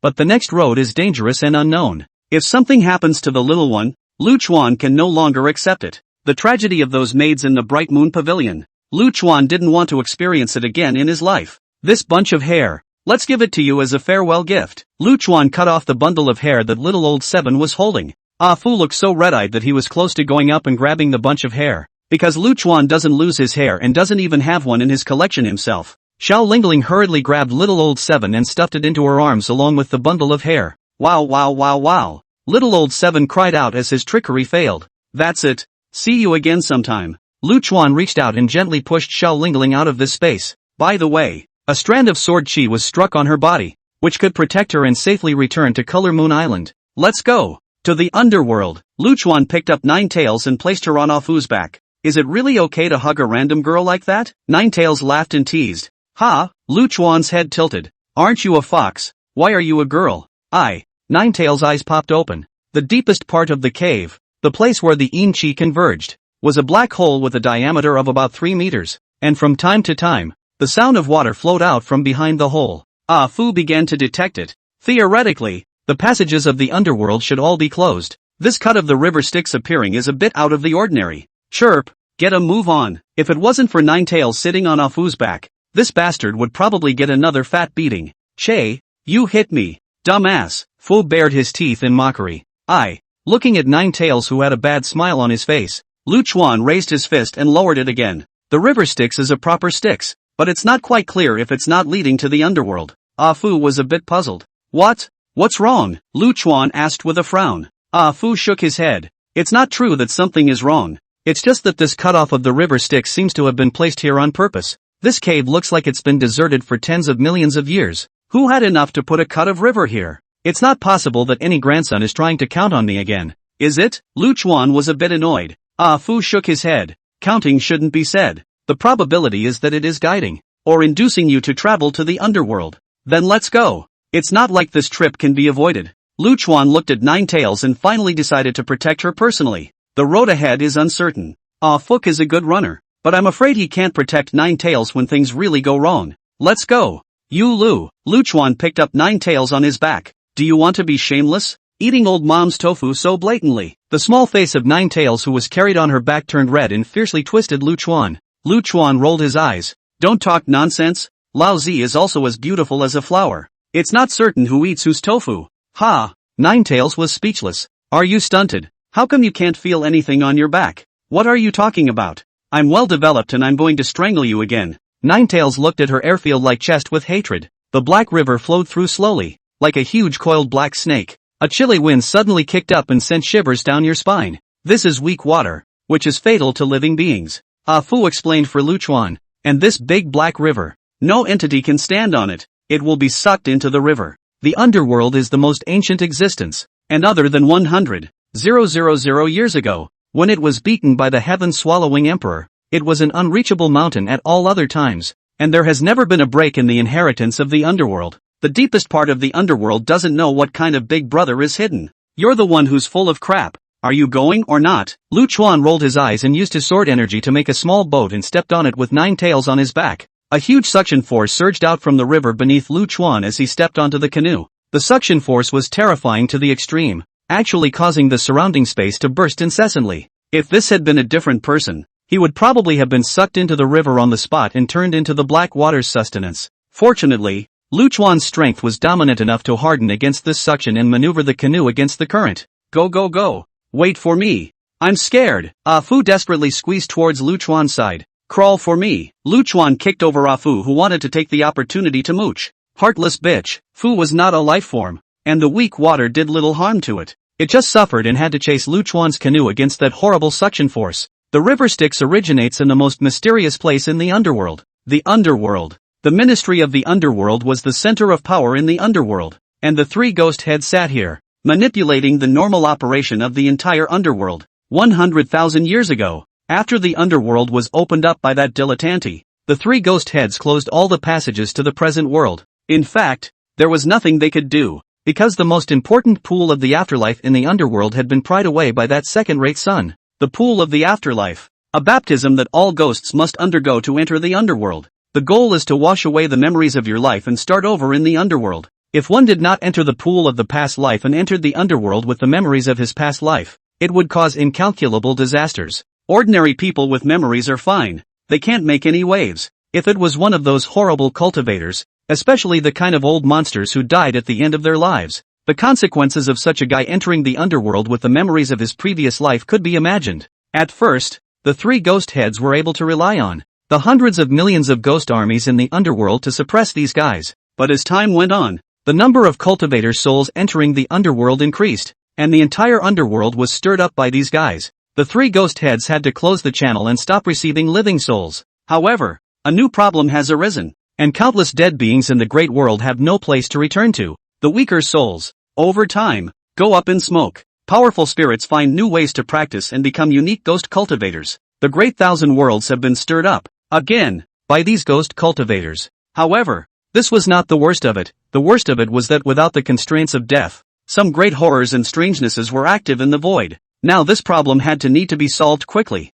or both the present world and the underworld would be in bad luck. In the ministry of the underworld, in the ghost capital Wonderland, the three ghost heads had a rare gathering today to discuss things. In the center, the head of the ghost with a full beard, broad mouth and red face, and more scary than a ghost, was called the head of the white fallen ghost. In these tens of millions of years when the underworld emperor was not out, most of the things in the entire underworld were taken care of by the white fallen ghost head, who even had the right to mobilize the entire underworld's army. Will this work? The white fallen leader looked at the other two ghost leaders and sighed deeply. Located on the right side of the head of the white fallen ghost is a demonic-looking woman, a long blue dress, set off the body swaying. She was the head of the heavenly Zephyr ghost, the one in charge of criminal law, second in power only to the white fallen ghost. The heavenly Zephyr ghost head sighed along with him. What can we do, now that both the underworld and the present world are about to explode? If we don't resolve this, we'll all be finished. Feasible. The last scholar-like teenager was named Een Ghost Head.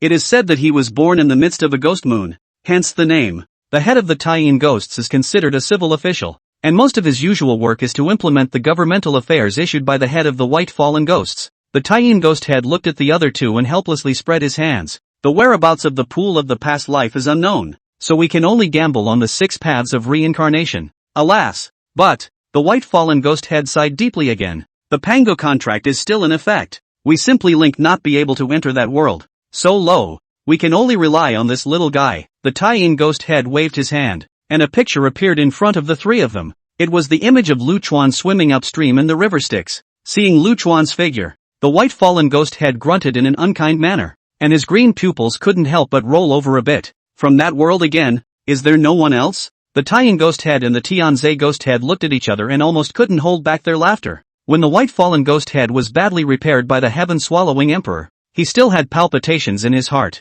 This is the only candidate. The Taiyin ghost head shook his head and continued. Through these days of observation, personality-wise, this teenager named Lu Chuan is a bit worse than the heaven-swallowing emperor. Put. The white fallen ghost head almost spewed out a mouthful of old blood. Why didn't you mention this earlier? And now that people have been introduced to the underworld, you're just saying it? The Taiyin ghost head shrugged. Would you still agree after mentioning this? You little bastard. The head of the white fallen ghost was sweating coldly in a hurry. It was even worse than that second-rate character of the heaven-swallowing emperor, and he didn't dare to imagine what kind of scene it would be like to face such a person. Old bye. Be at ease. Be at ease. The Taiyin ghost head smiled and comforted. Although he has a bad personality, this teenager is a very nice person to talk to, so as long as you don't mess with him, you can basically be at peace with each other. And compared to heaven-swallowing emperor, his old man's hobnailed, shrewish, rogue character, this teenager, though irascible, has a bottom line. Phew, Whitefall finally breathed a sigh of relief. If another scoundrel comes and tosses the underworld, how can he still have the face to see the underworld emperor? He can only cut himself to thank for his sins. Have you thought about how you're going to talk to him? Whitefall asked. The Taiyin ghost head nodded. Now the little one is short of the 5 elements of the origin of water and the origin of gold. The origin of water is in the river Styx. We can give it to him. The origin of gold is on a fallen great completion hegemon. We can help him find it. In short, whatever he lacks, we'll give it, using all of our resources first to help the little guy enter the Emperor realm. If he can't enter the Emperor realm, everything is a mirror and empty talk. I just don't believe that lifting the power of the underworld can't lift this little guy. Lu Chuan went up against the river Styx, but gradually realized that the state of Nine Tails was a little less normal. Hi. Fox, what's wrong with you? Feeling that Nine Tails' breathing was gradually weakening and her body was rolling, Lu Chuan hurriedly asked. At this moment, Nine Tails was sweating profusely and his heart was palpitating. No, I don't know. It feels like something is affecting the toxins in my body. Nine Tails stuttered, his eyelids getting heavier and heavier. The 9-pin Black Lotus is nearby. Fu finally caught up with Lu Chuan, and one look at Nine Tails showed him where the problem was. Lu Chuan hurriedly stopped and asked with a frown. Wasn't it poisoned? Why was it affected by the 9 Black Lotus original strain? The 9 Pillars Black Lotus is originally a great poisonous creature. I guess it has already cultivated its way. Nine Tails has its toxins in its body, so it's not surprising that it's been affected by it. Ah Fu twisted his head and looked east, but this place hasn't officially entered the territory of the underworld. The 9 Pillars Black Lotus can't go out of the underworld. Someone should have intentionally put the Black Lotus here. Someone wants to poison you. Cough. At this time, Nine Tails coughed violently and coughed out 2 large mouthfuls of black blood, which sprayed on Lu Chuan's neck. Feeling the warm blood flowing on his neck, Lu Chuan was furious. Yes. Sorry for dirtying you. Nine Tails wanted to wipe off the blood on Lu Chuan's neck, yet it was as if there were 1,000 pounds in his hands, and he could not lift them. Nine Tails was in Fubo City earlier. The toxin in her body had erupted once, and now it erupted again. If she couldn't find an antidote this time, the fox would really be gone. Find me Find me Where is that broken lotus flower? Lu Chuan roared. In an instant, epileptic spiritual power swept out like a hurricane, instantly wrapping this space that was in the middle of the present world and the underworld, in the middle of the seam. Treadmill, I have to kill you all. Seeing Lu Chuan angry with signs of an attack, the frightened Ah Fu quickly persuaded him. Don't be in a hurry. There's still time. The Sky Fox has 9 lives. It can't die for a while. Put. Before Ah Fu could finish his sentence, Nine Tails sprayed out another large mouthful of blood. At this rate, not to mention 9 lives, even 900 lives would not be enough. I can't find it. Maybe the 9-pin Black Lotus was placed in an alien space. Dash to the underworld. Dash to the Ministry of the Underworld to get the antidote. Ah Fu couldn't scan the location of the 9 Black Lotus, so he could only come up with this plan. Fox, hold on. I'll take you to kill you now. Lu Chuan's entire body's sword chi erupted. This time it was a complete outburst, and this space, along with the river Styx underfoot, was instantly churned to pieces. Lu Chuan transformed into a black thunderbolt and roared away. Ah Fu, however, did not follow for the time being. Instead, he was now in the broken space, thinking, this place doesn't belong to the underworld. Those guys from the underworld can't get through. But to be able to make the river Styx turn around and come to this space, that should be a right that only those 3 guys from the underworld department have. They are deliberately guiding Lu Chuan into the underworld. They should have something to ask for. And those fellows, having suffered from the heaven-swallowing emperor 100,000 years ago, are not so unmemorable as to come back to provoke an invincible person. The most important thing is that Lu Chuan has no grudge against them, so there's no need to go through so much effort to booby-trap them. But how was the Black Lotus put over again? When that thing withers as soon as it leaves the underworld? Someone should be framing the underworld ministry, trying to lure Lu Chuan over. It seems that the underworld isn't peaceful either. Ah Fu didn't know what pattern the underworld was in now and how the forces were divided, so he could only analyze up to here. We can't let people use us as a gun. We have to calm my doll down quickly. Cough. 9 tails of coughing more and more intense. Every cough on the spray a mouthful of blood. Is the blood cattle cannot block so a spitting method. Nine Tails' consciousness was becoming more and more blurred, and in a trance she seemed to see the figure that her heart was yearning for. Father, I miss you so much. She wanted so much to call her father to his face like that, yet it never materialized. At the end of her life, she finally accomplished this wish. Cold, quiet, down, come, do not, rush to the ministry of the underworld, kill innocents indiscriminately. With the last of her strength, Nine Tails fiercely grabbed Lu Chuan's shoulder. Someone is setting up the underworld ministry. Don't fall for it. Nine Tails was so smart, and the most important thing was that she had once come here with the heaven-swallowing emperor, and she knew some of the conditions of the underworld ministry. Those 3 giants of the underworld ministry couldn't possibly do such a brainless thing. However, the furious Lu Chuan, like an out-of-control truck, did not listen to Nine Tails' words at all, and only cared about smothering his head in charging forward. There was only one voice in Lu Chuan's mind, and that was that he couldn't let Nine Tails die just like that. If you have the opportunity to do so, take my ashes back to father's hometown to see. Nine Tails no longer had the strength to persuade Lu Chuan, and could only voice his last wish. Nine Tails placed her head on Lu Chuan's shoulder and gently pressed it against Lu Chuan's cheek. She was cold and only Lu Chuan could give her some warmth. Lu Chuan felt a bit of coolness cross his cheeks. It was Nine Tails' tears. Feeling the coolness, the furious Lu Chuan suddenly calmed down and froze in place. Control your anger. Don't let it go to your head. There's no way the underworld ministry would do such a thing. Someone is framing the underworld ministry. Ah Fu rushed to Lu Chuan's side at this time and loudly persuaded him. Lu Chuan stopped his forward rush and carried Nine Tails, who was on his back, into his arms. wanting to use his own body heat to warm her up a bit. Yet the passing of life doesn't stop with an outburst of emotion. Ninetales had already lost consciousness, and his body was gradually becoming cold. Luchuan clenched his teeth tightly and poured out all his strength to suppress the violent anger and grief that curled up in his heart. Longing for life, strong enough to let Secren sheath this longing. Ah Fu looked at Luchuan's appearance and yelled with heartache. Ah Fu knew that if Ninetales really died here, I was afraid that Luchuan would have a complete seizure, and the entire underworld would have to be buried with her. Something like this can't happen again. Luchuan let out a deep breath and removed the white long sword at his waist. Sitting down cross-legged with Ninetales in his arms, he stuck his long white sword in front of him. Luchuan wiped off the blood at the corner of Ninetales' mouth and straightened her messy hair. After doing so, Luchuan let out a long sigh and looked towards the white long sword. Come out if you want to, and if you don't this time, don't ever come out. Fu was dumbfounded that this was a threat to Secren. When he thought of seeking Rinzhong, that sword spirit whose temper was so stubborn that it was comparable to an old ox.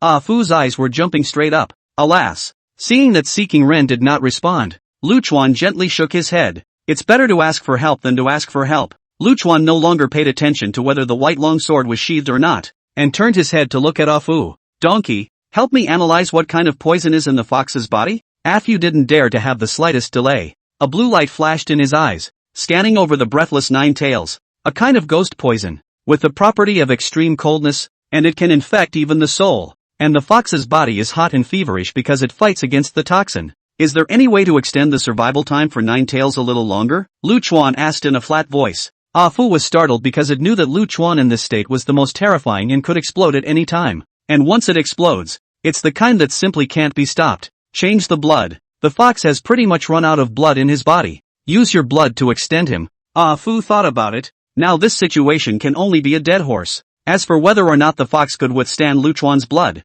it was up to her. Begin. Luchuan did not delay and directly slashed the aorta at his wrist. Blood spurted out. And then Rukawa slit Ninetales' wrists. Blood type test for me, Luchuan reminded. Ah Fu's eyes shivered, too anxious to actually forget such an important thing. Grandma, you have to trust science in the end, Fu even teased in passing. Then two blue curtains of light were bared in Ah Fu's eyes and shot on top of Luchuan's gushing blood. It's so panic-inducing. It doesn't really need to be converted to work. You are originally a chaotic attribute, compatible with everything. You just need to control the amount of blood. Ah Fu said so, but Luchuan was still uneasy. His own blood was too overbearing. The fox would probably not be able to withstand the violent body and die. For the sake of the fox's safety, Luchuan still asked Ah Fu to convert the blood type. After making the preparations, Luchuan carefully maneuvered the blood and entered Ninetales' body. Operate while heading towards the underworld, Fu reminded. The underworld ministry should have been framed. And with this suddenly happening, they're probably more anxious than we are. Now they must have someone to send the antidote over. And we're heading towards the underworld as well. So odds are we'll run into each other halfway. Good. Luchuan nodded. And instead of changing his posture, he lifted a whole block of ground underneath him and rushed to the underworld ministry with Ninetales in tow. Ugh. Why are you so stubborn? After Luchuan left, Ah Fu looked at the white long sword that was left behind and sighed deeply. Whoever is not a saint can't make mistakes. You always hold on to the past. Always can't get over that hurdle. Why bother? The white longsword stuck in the ground chimed softly. Ah, yes, yes, yes. Alfred rolled his eyes wide and wondered what he had heard. You are originally a special product of Luchuan's ideology. If he abandons you, you will soon dissipate. And let me tell you, your so-called compassion and great love doesn't mean shit sometimes. Going forward, Luchuan's path will become harder and harder, and the things he encounters will become more and more terrifying. You want a compassionate, matronly person to deal with that stuff. Are you thinking your master won't die fast enough? Your so-called kindness and compassion is impotent cowardice if it can't grow teeth. To be honest, when Luchuan split you up, I was against it and should have just annihilated you. I'd rather Luchuan kill until the mountains of corpses and the stars are silent than to see him die somehow because of your so-called love. Alfred squirted, which was a relief. To go or not to go? Do we really want to stay in this shithole and go up in smoke because of our master's abandonment? Bang! The white longsword suddenly rose up from the ground and viciously smacked Ah Fu's buttocks. Hey! Say a few words to you and still lose your temper. Isn't it good for you to learn from the sledgehammer? Relax and eat. Sleep. Eat. Sleep. The sky is falling, there is a big one to take the top. The burst of blood transferred into Ninetales' body, and the effect was a bit better than expected. Ninetales' dried up body from blood loss gradually plumped up, and she slowly opened her eyes. But the horrible toxins, however, are still at work. The blood that Lu Chuan had just transfused to Nine Tails was quickly squirted out in a few mouthfuls, and because of the impact of Lu Chuan's blood, the situation inside Nine Tails' body was getting worse and worse. Don't. It's useless. Nine Tails wanted to stop Lu Chuan. However, she was having trouble keeping her eyes open. How could she still have the strength to stop Lu Chuan? It's fine. You can't die. Lu Chuan smiled and manipulated the blood more carefully. Do you cough like me? So hard to save me? Nine Tails asked flirtatiously while coughing up blood. She didn't seem to have much fear in the face of death. Like it? Of course I like it. Such a good-looking girl. How can I not like it? Lu Chuan gently gave Nine Tails a sideways glance, lest she choke herself on the blood she coughed up. I don't like you. You're too good-looking. If we go out together, people might say I'm keeping a gigolo. Nine Tails' face suddenly flushed and his spirits improved a bit. Even his speech was coherent. Returning light. Lu Chuan was startled in his heart, and the violent anger that had been suppressed, at this moment, once again recoiled back. Taking a deep breath, he gritted his teeth with an effort so hard that the texture of the muscles in his cheeks was clearly visible. A little white boy is not bad. How honorable to take it out. Lu Chuan smiled, hoping to give Nine Tails some comfort. Ha ha. Nine Tails couldn't help but laugh happily. She knew that Lu Chuan was just coaxing himself. He didn't like himself, or he didn't like anyone, but that didn't stop Nine Tails from being very happy. Lu Chuan raised his eyes and looked at the gray sky and earth in the distance. Judging from the location that Ah Fu had sent to him, it would take at least 2 more hours to reach the Underworld Department. Even if someone from the Underworld Ministry had brought the antidote and rushed towards the side, it would take at least an hour or more for the two sides to meet. But there was no way Nine Tails could last that long, and Lu Chuan didn't have that much blood to transfuse to her. Now Lu Chuan, because he had delivered too much blood, was already showing symptoms of blood loss. You can't die. If you die there will be too many people to bury you with. You shouldn't want to see that. There is really no way Lu Chuan, at this time, can only threaten up. You're scaring me. It's not like I'm intimidated. Nine Tails rolled her eyes in dismay. Suddenly Nine Tails' hand fiercely grabbed Lu Chuan's wrist, blocking the wound from which blood spurted out. Do not let your anger control you. Do not make infinite killings because of my death. Those were the fox's last words, and with those words her hand drooped limply. Just at the critical moment when Lu Chuan was about to storm out, Ah Fu's voice rang out. Big handsome guy, take the sword. A white stream of light rushed at great speed. Lu Chuan raised his hand and caught it precisely. It was the white long sword seeking benevolence. A warm breath came from above the sword, dispelling the gloom and anger in Lu Chuan's heart. And in that instant, Lu Chuan's pupils appeared to change incredibly. No longer just feverish like the previous 2 times. This time Lu Chuan's pupils began to change shape. Soon, an elaborate pattern of petals was formed. There was fluorescent light flowing amongst the petals of that flower, filled with infinite vitality. The sword suit on Lu Chuan's body also changed. No longer a white background with black stripes, but completely transformed into a pure white color. And the long black hair suddenly turned white like snow. Lu Chuan's entire body has turned into a white color, becoming the brightest star. The world in front of Lu Chuan's eyes began to change. The world blurred, and it was as if a layer of water mist had been covered in front of his eyes, becoming hazy. In a haze, Lu Chuan saw a brand new world. The Nine Tails in front of him actually stood up, and his body didn't have the slightest bit of injury, as if everything was as good as new. Yet the Nine Tails in front of him was so illusory, so unreal. Lu Chuan instantly reacted that this was the soul of the Nine Tails. Suddenly a black cloud, spreading over, enveloped Nine Tails. Then Nine Tails bent over in pain and coughed violently. This is the toxin of the 9 black lotus. The mayfly's eye has been opened to see the root cause of all life's deaths, and cut off these very roots with seeking ren. Ah Fu's voice rang in Lu Chuan's ears. Anxious, because the mayfly's eye could only capture the source of death in a split second. If Lu Chuan couldn't catch this opportunity, then Nine Tails would really be dead. Lu Chuan fiercely gripped his hand onto the hilt of the sword, and a fluctuation like the pulsation of life surged up above the clean white sword. Following the frequency of this surge, Lu Chuan's wrist snapped. This stubborn sword was finally pulled out by Lu Chuan at this moment. Brilliant white light exploded on Lu Chuan's body. An illusory shadow appeared behind Lu Chuan. The figure was a woman-like, quiet and serene. She opened her arms and gently held Lu Chuan in her arms. Life is as short as a shooting star in the night sky. Life is as humble as dust in the sky. And how short-sighted we are. Like the blind feeling the elephant in the dark sky. Always think that today is long and tomorrow is forever. Always think that you are strong and that the summit is the peak. Always an extreme squandering of limited time, trampling through the vastness of the universe. Be in awe of life and value it so that we can find our true selves. Go on. Innocent people should not be punished. She should not have to face this painful death so much. The woman's voice resounded in Lu Chuan's heart. like a spring thunderbolt exploding. Luchuan closed his eyes and swung the sword in his hand. A streak of white sword she rushed out, cutting straight through the nine tails. There was no heavenly collapse, no thunderstorms, only the warmth of a gentle breeze. This smear of sword chi penetrated Nine Tails' spiritual body, taking away those black toxins attached to her body. Finally, Alfred let out a long breath. It's a good thing this guy wasn't stubborn to the end, or who knows what would have happened. Everything returned to calm. All the abnormalities in Luchuan's body dissipated and disappeared. And the woman also disappeared. Luchuan looked at his empty right hand and was a bit puzzled. Hadn't he pulled out his sword? Now, however, how the sword was in his left hand and did not seem to have been sheathed. Stream of consciousness. Stream of consciousness. Seeking benevolence is a stream of consciousness sword drawing. You will naturally understand when you become familiar with it. First let's see how the fox is doing? Alfred hastily reminded up. Luchuan then came back to his senses and hurriedly owed to Nine Tails. However, all that was left on the floor was a pile of clothes, and Nine Tails had disappeared. Puff! Luchuan, a mouthful of old blood directly sprayed out. This horse, even dregs are not left? I thought it was possible to save people. Why are they just gone? Take it easy.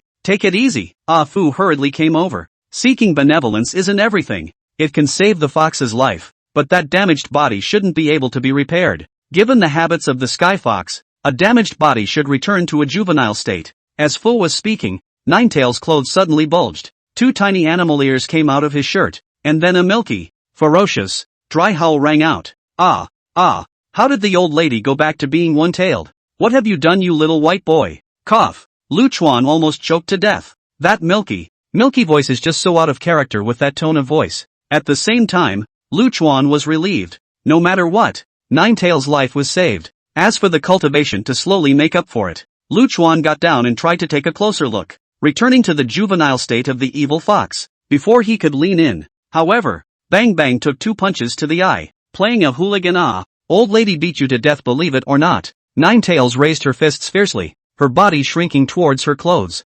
Sorry, forgot you didn't have any clothes on. Luchuan scratched his head a little awkwardly and flicked his fingers, and a set of black sword dresses was put on little Nine Tails. That's more like it. Little Nine Tails gave Luchuan an old-fashioned blank look, then looked at the little dress she was wearing and nodded with satisfaction. Only then did Luchuan lower his body and go to take a closer look at little Nine Tails. It doesn't matter if you don't look at it. This look almost didn't give Luchuan blood. Returning to its juvenile state, Nine Tails was only about 40 centimeters tall. Not only do they have animal ears, but they have a chubby bun face. The hands and feet were also white and fat, attached to the body like lotus roots, and there was a, larger than the body, fluffy white tail behind the butt. The little ears twitch every now and then, and the big watery eyes are soulful, cute and soulful. What are you looking at? What's there to see? Little Nine Tails raised her fist menacingly. Hey! Luchuan laughed, suddenly reaching out and lifting the collar of little Nine Tails. Bitch, let go of my mother. You want to die, don't you? Little Nine Tails' little arms and legs kept shaking up in the air. From now on, you can sit here until your strength is restored. Luchuan cheerfully placed little Nine Tails on his shoulder. Hey, are you being responsible for my old lady? Nine Tails grabbed a lock of Luchuan's hair and pulled it hard. Of course. Luchuan nodded. Although the poison was detoxified, you became like this now. It was something I didn't expect. The responsibility should be mine.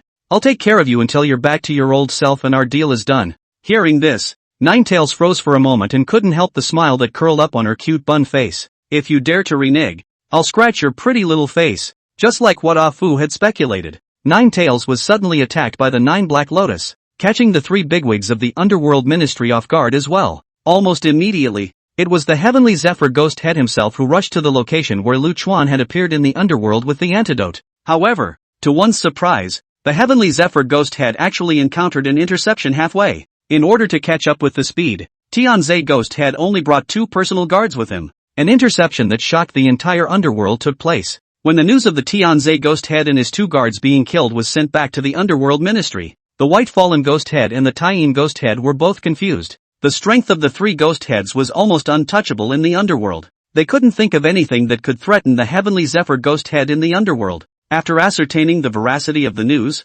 both men slumped in their chairs almost simultaneously. The strangest thing was that the news of the death of the Heavenly Zephyr Ghost Head was actually passed on in the first place. They had no time to block the news. The entire underworld received this horrifying news almost immediately. The underworld was now in chaos, and the Ministry of Punishment, which was run by the head of the Heavenly Zephyr Ghosts, was the first to be in turmoil, because there were countless evil spirits suppressed here. Without the deterrence of the Tianze ghost head, these things began to start a riot. If we let these guys run out, the entire underworld would start another bloodbath. There were 2 large armies of guards stationed at the river Styx that also suddenly disobeyed orders and headed straight for the Styx ministry. The 2 remaining ghost heads knew that the havoc against the underworld had begun. Put the army on alert. I'm going out of the city to meet up with the little guy. There can't be any more surprises. The white fallen ghost head seemed to have aged a lot in an instant, and his entire spirit was a bit shriveled. The Tianze ghost head, who had worked together for millions of years, was gone when he said he was gone,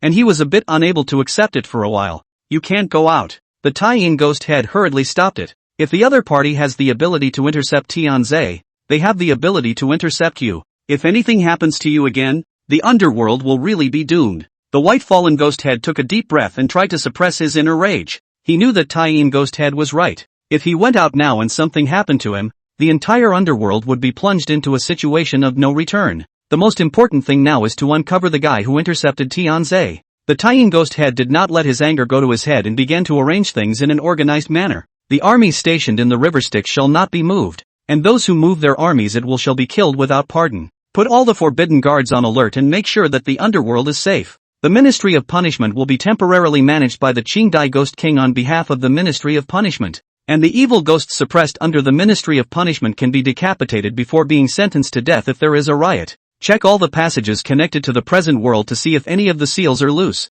The order was quickly conveyed, but news of the 2 armies marching towards the underworld was also sent back. The big battle is imminent. It can't be the gang of ghost cultivators in Tianshui City who are causing trouble. They don't have the ability to infiltrate the ghost army. The Taiyin ghost head looked at the white fallen ghost head with a face full of worry. Tianshui City, a large city where ghost cultivators gathered. Ever since the heaven-swallowing emperor moved the pool of past lives 100,000 years ago, uncontrolled ghost cultivators were born in the underworld. These ghost cultivators are unchecked and work against the ministry of the underworld all year round. The ranks of these ghost cultivators continue to grow, eventually forcing the underworld to close all passageways to the present world. That's what stopped the ghost cultivator army. The catastrophe of subverting the underworld. After tens of thousands of years of suppression and negotiation, the Ministry of the Underworld ultimately gave these ghost cultivators a piece of feng shui treasure land, allowing them to go their own way. The condition was that they were not allowed to take one step out of Tianshui City.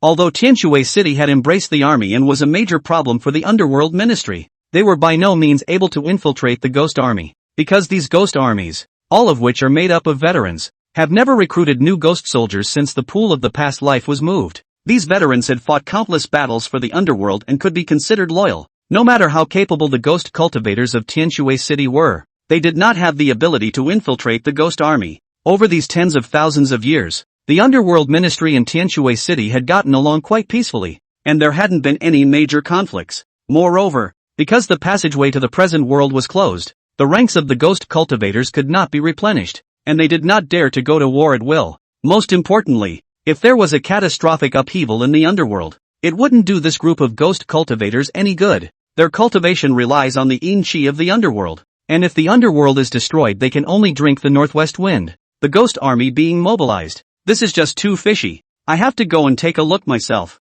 The white fallen ghost had finally decided to make a trip out. Anyone can go out. You can't. The Taiyin ghost head was in a rare moment of strength. The ghost army has been turned. This definitely needs to be clarified. I'll go and take a look, said Taiyin ghost head's body covered with a layer of black soft armor. You take away 1/3 of the forbidden guards, and I'll take care of the rest. The white fallen ghost head stepped forward and patted the Taiyin ghost head's shoulder fiercely. Take care. Although the 2 men were superior and subordinate in their positions, they were usually brothers who drank and bragged together. The 2 men's eyes glazed over a bit, as they wondered if this take care would be the last goodbye. Take care. The Taiyin ghost head nodded. That's right, be sure to take care of protecting that little guy. The Taiyin ghost head suddenly remembered something. There's only one possibility for the other side to have this kind of violent reaction once that little guy enters the underworld. They're in fear. Messy.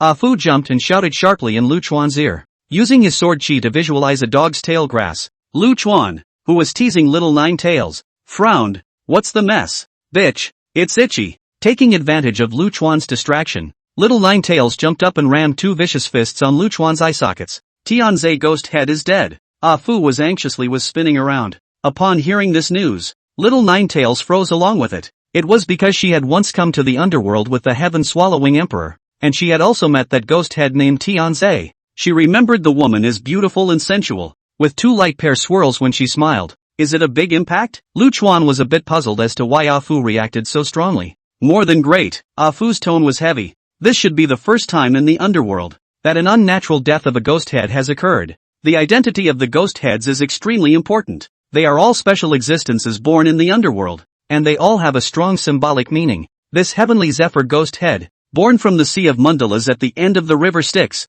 represents the end and cycle of death. The death of the heavenly Zephyr ghost head represents the shattering of the cycle. Not only is the underworld going to be in chaos, I'm afraid that the present world will also be affected. The ghost head shouldn't really die. It will only return to the place of birth. Little Ninetails was a bit puzzled. That's the problem. The Tianze ghost head is dying, not returning. Heck, this is a big deal. Stop spinning. Spinning makes me dizzy. Lu Chuan slapped Fu on the head. I'm not in a hurry. Ah Fu glared at Lu Chuan Doubt in an unfavorable manner and asked, what should we do now? Is it to leave the underworld? Or to help deal with it? Leave? Lu Chuan's voice raised an octave as he yelled out in dissatisfaction. Why should I leave and uncover the old Inbi who was counting on me? Ah Fu let out a long sigh of relief, fearing that Lu Chuan would return to the present world without turning his head. Luckily, those retards had counted on Lu Chuan. Or else with the bastard's nature of doing more than he wanted to, I'm afraid he really wouldn't care about this. I don't know much about the specifics. For now let's just go to the underworld ministry and talk about it. Ah Fu's eyes darted around, not knowing what the hell he was thinking. Lu Chuan knew at a glance that the bastard wasn't holding back any good farts, but Ah Fu wasn't going to harm himself, so he didn't bother to ask about it in detail. Lu Chuan took Little Ninetails and ran furiously all the way towards the underworld department. On the way, Ah Fu analyzed it again for Lu Chuan. To be able to fuck up the ghost head in the underworld, this isn't a master that can be dispatched with a couple of random sword slashes. You have to be careful. And as soon as you came to the underworld, this happened. And on the surface it looks as if it's aimed at those three bigwigs, but the real purpose could be you. Shattering, shattering, shattering, there's no end to it, is there? Lu Chuan rammed his fist on Ah Fu's head, directly blowing this noisy thing out. Bitch, for whom is lousy laboring? Ah Fu's exasperated voice came from far away. Along the way, all kinds of ghosts were fleeing, passing through a few ghost towns. Almost all of them had 9 out of 10 rooms, and the situation was worse than expected.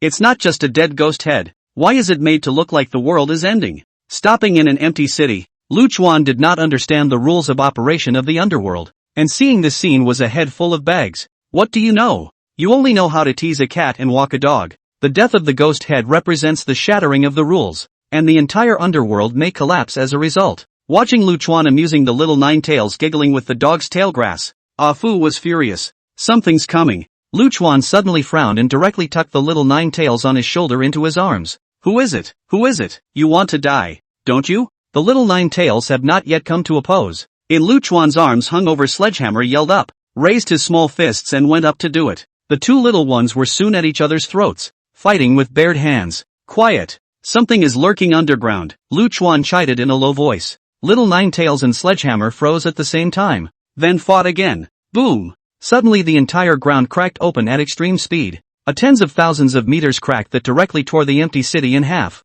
Purple light erupted from the cracks, enveloping all of visible heaven and earth. Cold, desperate, trembling and dirty. These were Lu Chuan's first feelings towards this purple glow. Then look at the two little guys, Little Ninetails and Sledgehammer. No longer have time to choke, directly hiding into the arms, shivering up. Ninetails was the heaven-swallowing emperor's pet and had seen great scenes, but at this moment, he was afraid like this. Sledgehammer, needless to say, inherited Lu Chuan's character, almost catching whoever hammered the master, but now it is afraid to cuddle with Ninetails. Bang! Suddenly a huge purple tentacle stretched out from the crack and came straight at Lu Chuan. What is this thing? Lu Chuan drew his sword and churned through the drawn tentacles. Where's the analysis? Where's the analysis? Fu yelled anxiously. It's actually in the database and can't match this thing. That means the owner of this tentacle could be a completely new species. At that moment, in the crack, the tentacles once again extended. Not one but countless. The eyes were instantly filled with raging tentacles,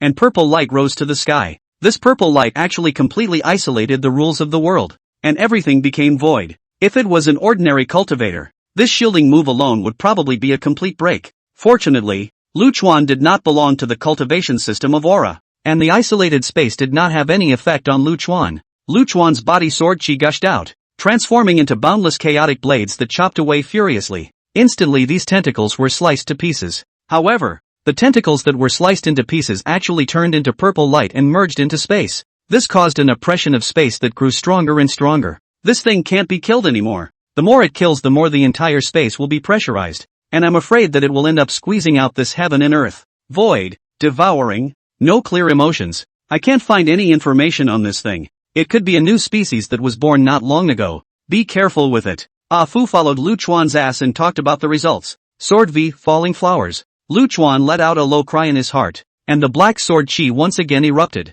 The sky-covering sword chi shot straight up into the sky, dipping the purple color of the zenith into black. Go! Lu Chuan shouted out Ah Fu. Then his entire body turned into a black stream of light and rushed into the distance. And at that moment, a large number of tentacles once again surged out of that crack, chasing after Lu Chuan. Lu Chuan's speed was so fast that he ran out tens of thousands of miles in an instant, leaving the tentacles that covered the sky behind his butt to eat dust. It came directly to the border where the purple glow enveloped it. This purple glow has the function of a boundary. Be careful not to cause a chain reaction. Alfred analyzed it again very carefully. Boom! However, Lu Chuan violently broke through the purple barrier and charged straight out. Hey, did you listen to me? Demolishing the house so violently won't solve the problem. Fu yelled in dissatisfaction. And at that moment, Lu Chuan's sword stance had already erupted, frightening Ah Fu to hurriedly slip out after him. Above the zenith, the black sword chi that polluted the entire zenith began to show bizarre changes. The sword chi transformed into countless small black flowers and fell down towards that huge crack,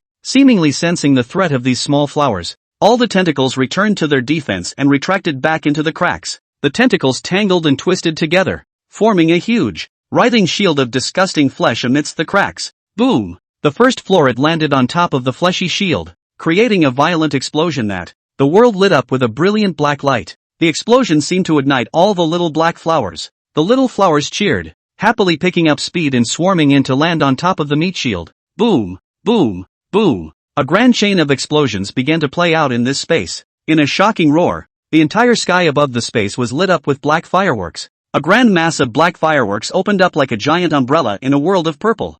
Humph! Trying to run. Sword 1 Heavenly Gothic Huagai. Lu Chuan did not leave, but stood outside the purple barrier, observing while channeling sword chi to his little flower. A huge black shroud descended from the sky, ruthlessly covering the area shrouded in purple light. The purple tentacle that tried to escape was directly shut down. The explosions continued, and as long as Lu Chuan didn't stop the supply of sword chi, the chain of explosions triggered by the small black flowers would never stop. Purple tentacles that twisted up wildly in the explosion. A mournful howl rang out along with the non-stop explosions. The howl was dry and hoarse, as if someone was scraping a chalkboard with their fingernails, and goosebumps rippled all over one's body as one listened. What the hell is this thing? Ah Fu's head was numb as he listened, his eyes never more cautious. This kind of purple energy was beyond its cognizance. It was something that had never appeared before. For the sake of Lu Chuan's safety, it must find out what the hell this thing is. Make an opening. I'm going in to get a sample. Ah Fu held his head high and came in front of Lu Chuan. The bastard looked like he was going to die with emotion,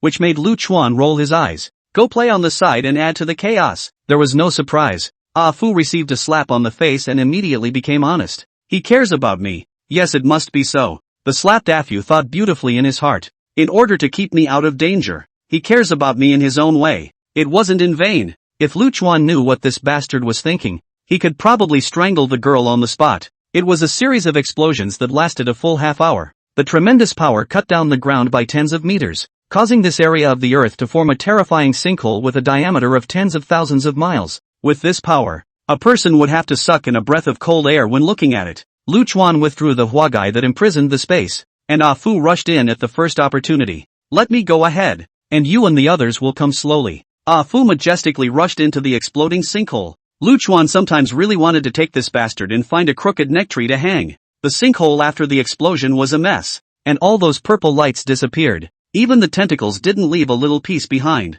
In the end, it was still Ah Fu who was enough of a thief to sense a different kind of fluctuation before the huge crack that had been filled in. Here, there's something down here. Ah Fu greeted Lu Chuan. Be quiet for me. What a ruckus. Lu Chuan gave Ah Fu a slap before he used his spiritual power to envelop this place. Sure enough, Fu was right. There was indeed something down here. Without saying a word, Lu Chuan directly shoveled the place with his sword chi. and eventually found a fist-sized, diamond-shaped thing that looked somewhat like a demonic beast's inner core. That's it. Fu stepped forward and swallowed the thing in one bite. Lu Chuan's head was filled with question marks, and he suddenly grabbed Ah Fu's neck. Bitch ass. Spit it out for me. Spit it out for me. Ahem. Fu coughed violently twice, and suddenly his entire donkey body froze in place. Then Ah Fu's entire body began to convulse. The wisdom of the eyes gurgle up, foaming at the mouth, a look of going to meet the king of hell. Nima. I'll let you damn well shove everything into your mouth. Lu Chuan was also startled and lifted Ah Fu's hind legs to shake them off dead. Finally, under Lu Chuan's violent shaking, at the cost of Ah Fu's bones falling apart all over his body, the diamond-shaped inner core was shaken out. So weird. Try again. Alfred quickly recovered and looked at the purple kernel that had fallen to the ground and stuck his big tongue out again. Calm down for me. Calm down. Lu Chuan caught Ah Fu's tongue. Viciously, he wrapped his tongue around Alfred's neck twice before pulling hard. Phew, the world is finally quiet. Lu Chuan picked up the diamond-shaped kernel. At this time those purple rays in the kernel, but has disappeared. Tried to integrate his spiritual energy into it, yet there was no response either. Lu Chuan's head was filled with black lines, and he was so angry that he kicked on the head of Ah Fu, who rolled his eyes at the side. Don't be angry. Even if I give it to you in the first place, your brain won't be able to analyze anything useful. Ah Fu shamelessly came to Lu Chuan. So have you analyzed anything yet? Lu Chuan really wanted to beat this asshole to death. No. Alfred bared his large slate teeth in a reasonably straight face. But it's not completely unproductive. Seeing that Lu Chuan had a tendency to get angry, Ah Fu hurriedly added another sentence. If you can't say 1, 2, 3, you don't want to have a good day today. Lu Chuan viciously raised his sleeves. 1, 2, 3, say it. Ah Fu cheaply bulged his eyes. Put. Lu Chuan was infuriated for a moment. And of course there was the aftermath of giving Nine Tails a blood transfusion. Don't be angry. Don't be angry. Seeing Lu Chuan keep shaking his head, Ah Fu was startled. It's true that I can't analyze this thing. There's no comparative samples in the database at all. And what even I can analyze? It's the same for anyone. But there's something to be gained. By connecting to the kernel just now, I see a big guy. The big guy? Lu Chuan rubbed his temples and frowned fiercely. It can't be the owner of the pair of eyes in that dead nebula in the image you intercepted earlier. Can it? No. Ah Fu shook his head and said in a serious tone. I can tell you very responsibly that these two big guys are definitely not the way to go. Those eyes from earlier, which brought death and destruction, were delivered with a clear emotion. And the big guy behind this purple thing is the one that doesn't transmit a single emotion. Cold as a rock. What a mess all this is. Lu Chuan muttered in dissatisfaction. Ah Fu said helplessly. The information is too little. I can't figure it out. Let's go to the Underworld Ministry first, and see if that side can provide some intelligence. Shortly after Lu Chuan left, a figure appeared in the sinkhole. This figure had a slender figure and looked like it should be a young girl of a wonderful age. The young girl's entire body was covered with a layer, purple as skin, of outer armor, and even her head was wrapped up tightly. As this layer of purple skin kept wriggling, the mask covering the woman's face was slowly opened. Beneath the mask was a pretty young face. This face, however, looked as if it had gone through vicissitudes and appeared tired. Are you the one who can end it all? She looked up at Lu Chuan's faraway direction and murmured softly. The earth trembled, and amidst the smoke of exploding earth and wolves, a black iron rider approached quickly. 13,000 miles from the underworld, Lu Chuan met up with a cavalry. This cavalry was the elite of the elite at first glance, and just the killing intent of the battle formation that flowed out unconsciously gave people chills. The forbidden guards of the Underworld Ministry, under the orders of the White Fallen Ghost Head, have come to receive your excellency. The Ghost General in the lead gave a respectful salute to Lu Chuan. Without waiting for Lu Chuan to react, this cavalry quickly changed formation and arched Lu Chuan in the center. Ooh-hoo! A cool, bold horn sounded. A huge humanoid war spirit surfaced above the cavalry and protected Lu Chuan. Ha ha ha ha. Seeing this situation, Alfred laughed his ass off. Handsome, they're treating you like a baby. Is the baby bad? Lu Chuan rolled his eyes and took little Nine Tails out of his arms and started teasing again. With the escort of the cavalry, the road that followed was quite peaceful, and finally arrived safely at the underworld. The Ministry of the Underworld was a lofty and gigantic city, bigger than any city Lu Chuan had ever seen. Looking at the black city wall that towered over the clouds like it was separating the world, Lu Chuan was tisk tsk. Look at your unseen appearance. Ah Fu shook his head proudly and explained to Lu Chuan. The Underworld Ministry is a place that has been formed from the beginning of the birth of the underworld.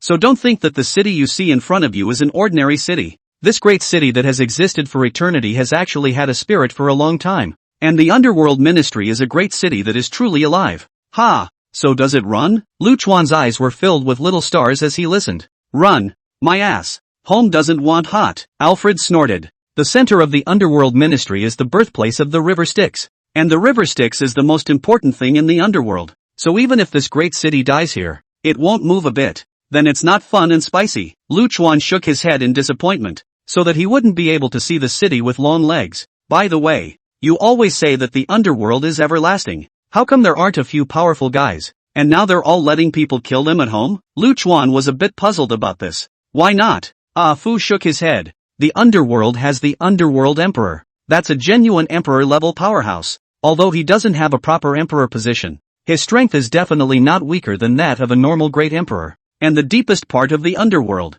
in a place called Cloud Deep, hides a super old Inbi, the god of the underworld. God of the underworld. That's a cool name. Lu Chuan's eyes were glowing as he listened. You can pull it off. Fu didn't have the heart to crook his mouth. The god of the underworld has always shunned the world, and has only assisted Emperor Swallowing Heaven against the outer regions 100,000 years ago. Originally this old Inbi was supposed to leave, but in the end he stayed for some unknown reason. If this one does come to you someday, you'll know what it means to have a headache. Oh, then it's better not to come to me. Lu Chuan puffed out his cheeks a little fearfully. Little friend. Little friend. This time the sound of a bold voice rang out, and all the cavalrymen knelt down at the same time. He saw a burly man with a full beard and a red face and a broad mouth come striding in. The white fallen ghost head. The actual head of the underworld now. Ah Fu muttered. Lu Chuan, however, was a bit confused and asked, is the little friend calling me? Is this ugly thing serious? Put, said Alfred, barely sputtering with joy. Called you a little friend is to give you face. White abortion ghost head at least have 10 million years old. You that a little bit of age is not enough to others zero. Did not call you embryo even good. Bang! Ah Fu received a heavy blow on his head. And then he heard Lu Chuan's vicious voice. Old age bull. Living for so long and still being such a dish. What's there to show off? Bah! Bitch! You think everyone is as demonic as you? Ah Fu rolled her eyes in exasperation. Hello little friend. My name is White Fall. And there's no need to be polite. Just call me brother bye. White Fallen Ghost Head greeted Lu Chuan in a self-congratulatory manner. Lu Chuan listened to the evil and smashed his head against the White Fallen Ghost Head. Who the hell are you? Do I know you? As soon as you come up here, you're a brother before a brother. Socialite, aren't you? Long Nima is more scary than a ghost. When lousy brother. Beautiful you. Don't. The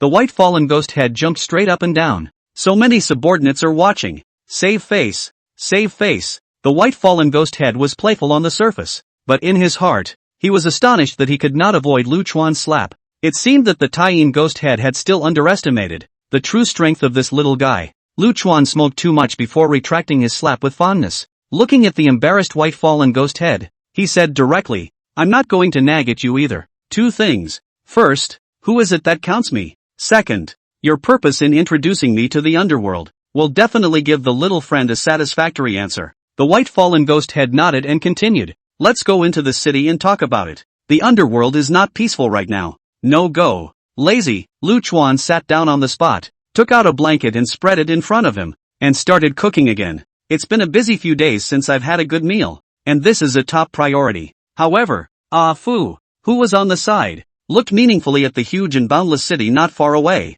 Lu Chuan's mayfly eye had been completely opened, and he could see the root of death in everything. The mayfly's eye was Lu Chuan's companion divine pupil, the kind that came with him at birth. This kind of eye could allow Lu Chuan to see the source of all fading lives, and could even foretell the death of life. And seeking benevolence is also a stream of consciousness created on the basis of the mayfly's eye. At first Lu Chuan actually said it was an ordinary city. For Lu Chuan, who had mayfly eyes, it was impossible for him to not see that this was a living city. In other words, it was possible that Lu Chuan had seen the death of the great city of the underworld in the near future. With the bastard's pissy nature of doing more than he wanted to, he certainly wouldn't want to go in there and cause a scene. The White Fallen Ghost Head could only smile awkwardly when he saw that Lu Chuan didn't give any face. Little friend, we didn't figure out the first question either, so we'll have to wait for the Taiyin Ghost Head to come back and give you an answer. I can answer the second question, though. Then answer the second question. Lu Chuan disdainfully bristled, sliced a thin slice of ham, and placed it in front of Little Nine Tails.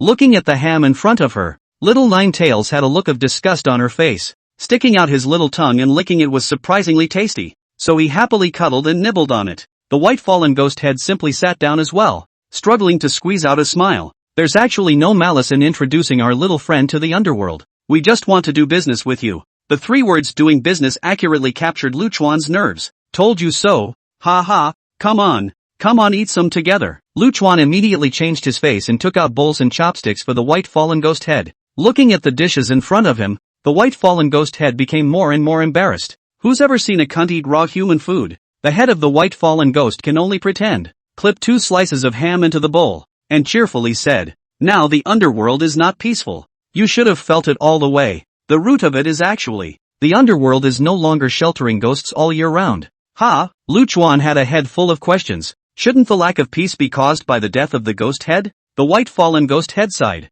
his eyes sad. This is just a trigger. The problems that have been deposited over tens of thousands of years have only exploded together through the death of the heavenly Zephyr ghost head. The ghosts of the present world are piling up, but the underworld doesn't dare to receive them. So if this goes on, all of them will be finished. White fallen ghost head said, no longer able to strain the smile on his face, his eyes full of sighs. Luchuan, however, was a bit confused and looked back at Ah Fu and asked, "Ghosts? I didn't see a few ghosts in the vast world?" Ah Fu thought for a moment. Maybe it's because of the influence of the great emperor's contract that these creatures can't grow in the great world of vastness. It makes some sense. Luchuan came to a realization. Suddenly his head tilted and looked at the head of the white fallen ghost and said, "There's no use for you to talk to me about this. It's none of my business. And if you don't talk business, I'm leaving." Put. Cough. The white fallen ghost head barely spat out a mouthful of old blood. And truly afraid that Luchuan would pat himself on the back, the white fallen ghost head hurriedly said, "The only thing that can solve this problem right now is the 6 paths of reincarnation that may exist in your hometown."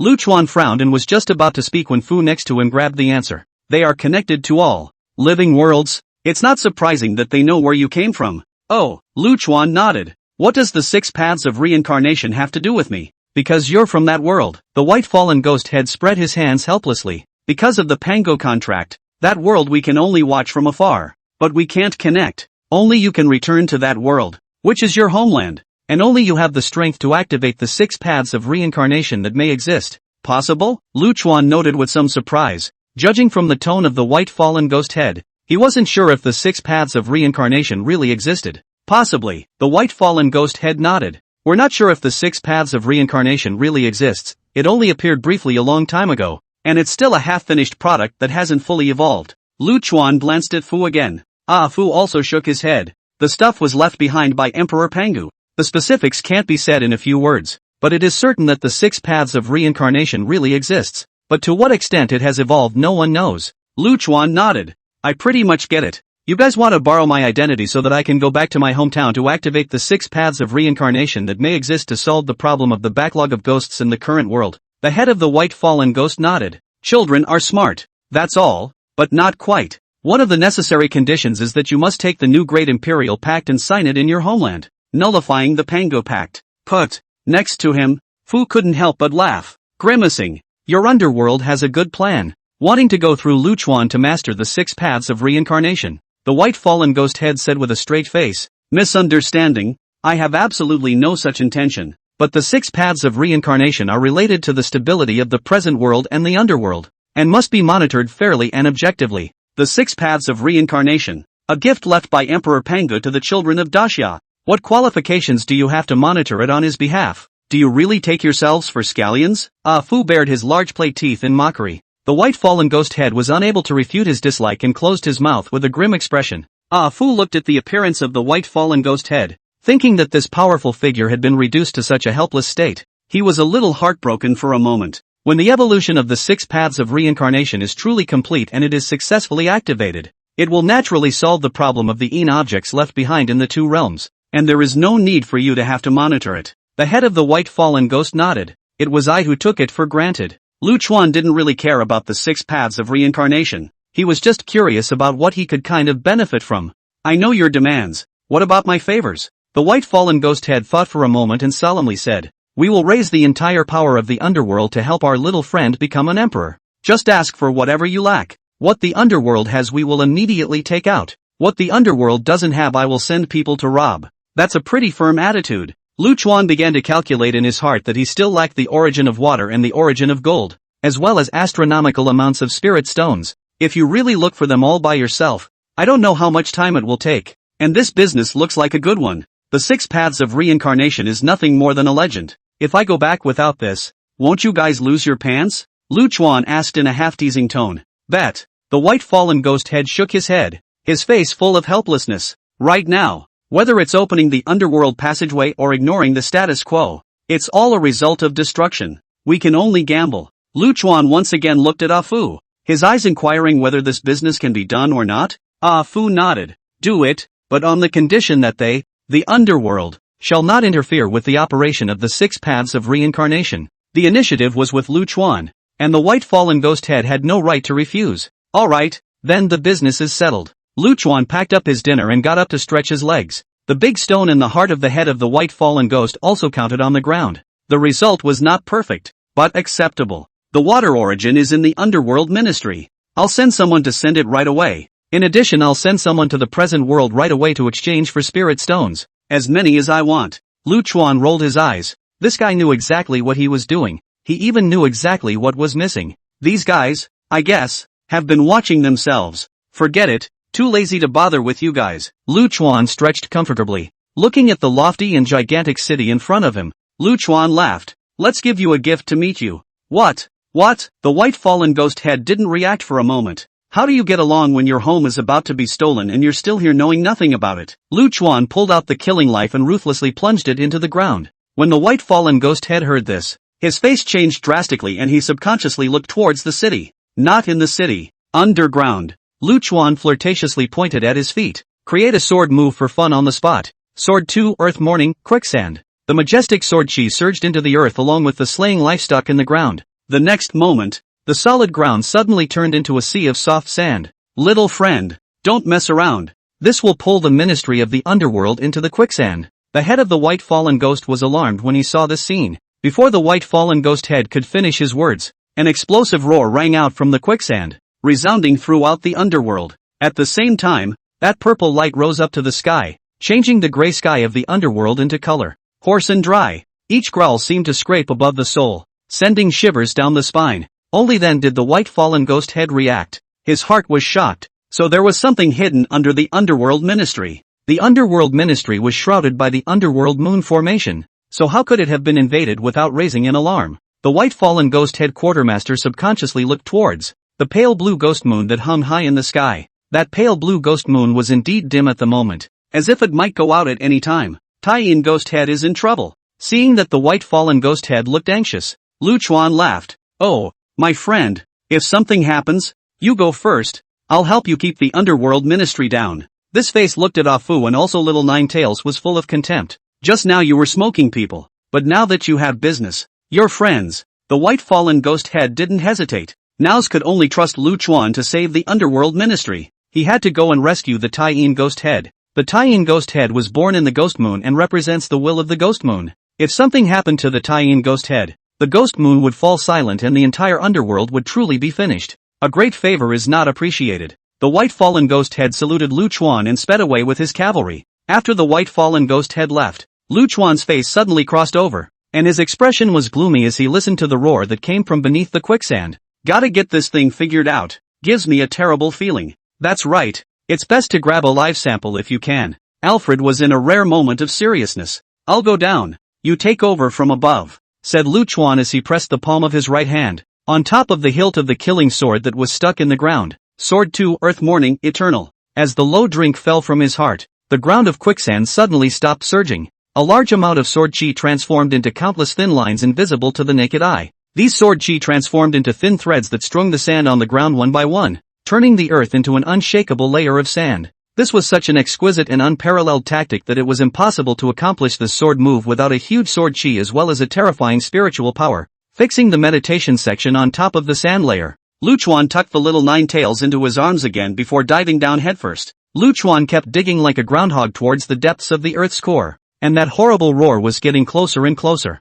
I don't know how much deeper I went, but the air around me was getting hotter and drier, and the quicksand was having less and less of an effect. Lu Chuan's body suddenly became empty underneath him, and the whole person lightly pranced a few times and landed peacefully on top of the blazing ground. Looking up, the place was actually an underground hollow with no visible edges. A large amount of magma formed a red river that flowed slowly, and the pungent sulfuric smell washed over one's head. In the depths of the darkness, that roar continued unceasingly. A flurry of purple light, like breathing, gulping and gulping. What the hell? Lu Chuan couldn't help but frown. Looking at the environment of this place, it doesn't look like a natural formation. Those few people in charge of the underworld department also had big hearts, and they didn't even notice that there was such a big thing under their homes. What made Lu Chuan even more strange was that his own quicksand couldn't affect this place at all. Why did that growl go on and on, conveying an emotion that was not only dry and violent, but also agonized? It can't be giving birth, can it? Screaming so miserably, Lu Chuan casually teased, and his entire body turned into a flash of black light rushing into the depths of darkness. As he approached the roar, his surroundings changed radically. The walls of the cave were covered in purple, what looked like rotting flesh. There were countless, cocoon-like things hanging from these walls of flesh. These cocoons kept trembling, and something seemed to be gestating inside.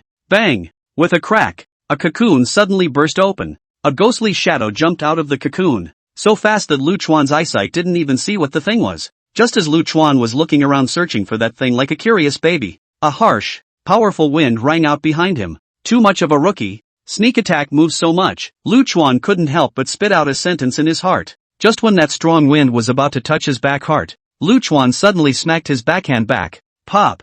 An ear-splitting sound of a big forced fight rang out, and a blurry figure was jerked out and flew away, ruthlessly hitting the purple wall of flesh. Lu Chuan took this opportunity to see what the hell it was. The thing was small, about the size of an adult, with sharp 8 bony legs, something like a large spider, but instead of a spider-like body, the thing had a round mouthpiece that was covered in fine teeth. All in all, it's just a big mouth with 8 legs and it just looks a bit gross. Moreover, the physical strength of this thing was somewhat unexpected by Lu Chuan. Slapped in the face by himself and still alive and bouncing, the big mouth monster that was jerked away, to hanging on in the wall of flesh, quickly moving up. That big disgusting mouth kept emitting a burst of ear-piercing screams. The entire hollow boiled violently with this cry.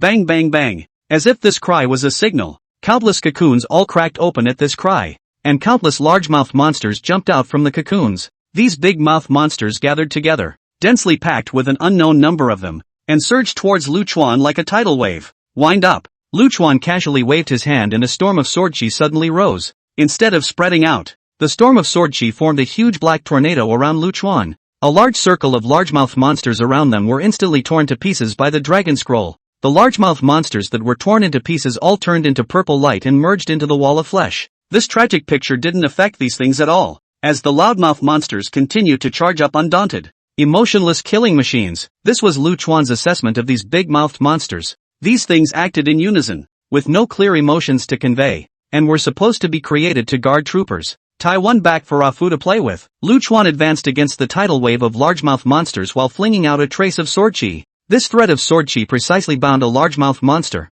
Lu Chuan let go of an opening and pulled hard, and the unlucky man was pulled into the center of the tornado. The thing was alive and kicking, and struggling hard to be tied down. Lu Chuan used his sword chi to tie the dude up into a hairy crab. Before the big-mouthed monster could quiet down, the thing suddenly exploded with a majestic energy blast. Nima, blowing up your own truck, huh? Lu Chuan rolled his eyes and flicked the dust off his body. Then the same method was used to pull in another unlucky person. Before the unlucky bastard blew itself up, Lu Chuan used his spiritual power to invade its brain, trying to control it. However, what connected to the spirit world of the loudmouth monster was actually something else. A dazzling purple color tore up with Lu Chuan in the big mouth monster's mind. This smear of purple spiritual power was not as powerful as imagined, and was killed by Lu Chuan in 3 or 5 strokes. Soon Lu Chuan mastered the body of the big mouth monster. Strange. It feels like it should be strong. Why is it a little weak? Lu Chuan muttered, dragging the big mouth monster, which was tied up as a hairy crab,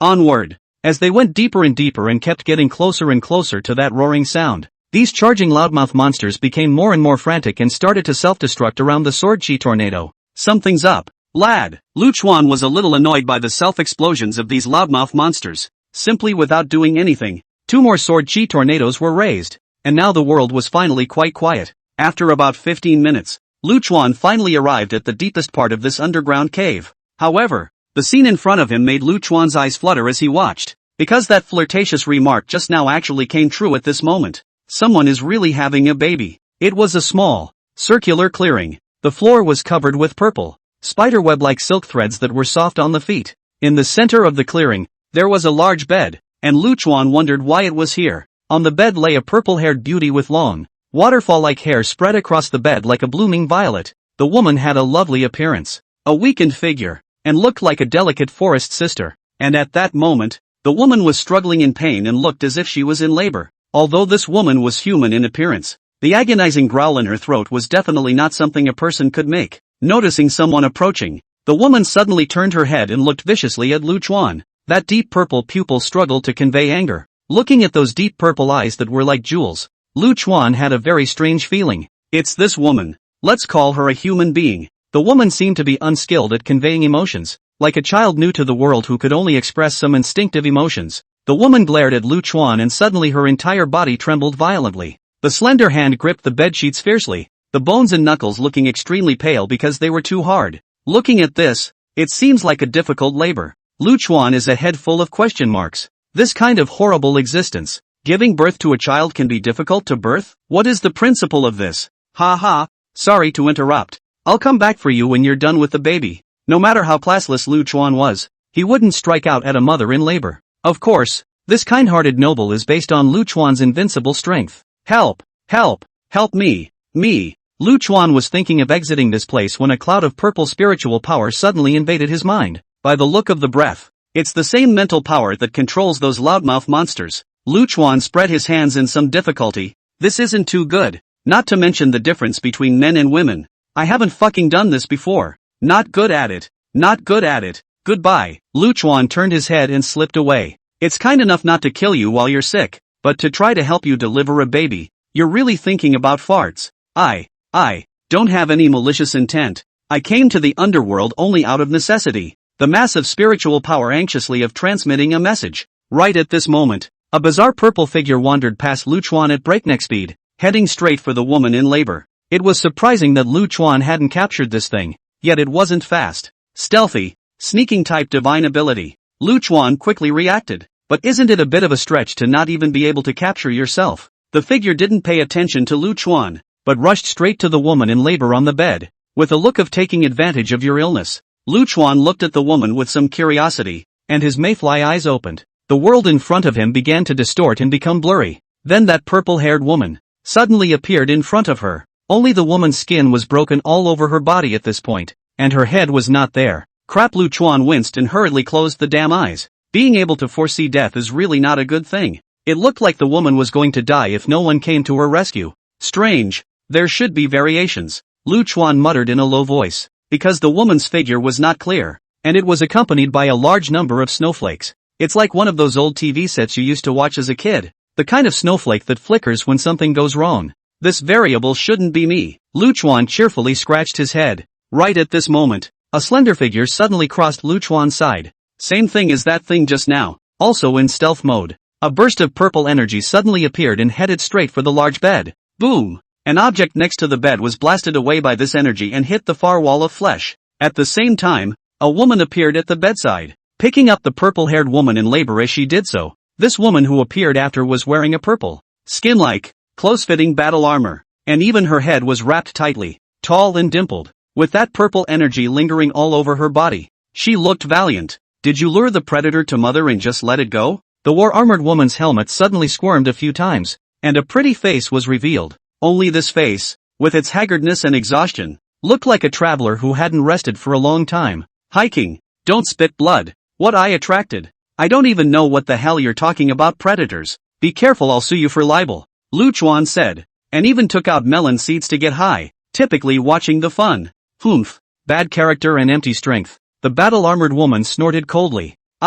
Lu Chuan was almost choked to death. How could he see that he was a bad character? While it was true that he had some bad character, it wasn't so obvious that it was obvious from the moment you met him. Move. The chief is coming. The purple-haired woman grabbed the war-armored woman's arm tightly and spoke weakly. The battle-armored woman's pupils snapped shut, covering her face with her helmet once more as she rushed upwards at breakneck speeds, holding the man in her arms. Lu Chuan looked straight and shook his head. You think you wear a mountain armor? Here from the ground do not know how far. At least is also tens of thousands of meters. Can top rushed out counting you, bully. The purple skin on the back of the battle-armored woman wriggled up and spread out 8 fleshy wings. A large amount of purple energy erupted from the fleshy wings, crazily pounding up the cave wall above. The figure of the battle-armored woman quickly disappeared into the cave. Put. You really belong to the pangolin? Lu Chuan watched as a mouthful of old blood almost didn't spray out. Going in the wrong direction. There's something above your head, Lu Chuan cheerfully shouted. Boom! A loud sound came from the passageway above that had been punched out by the battle-armored woman,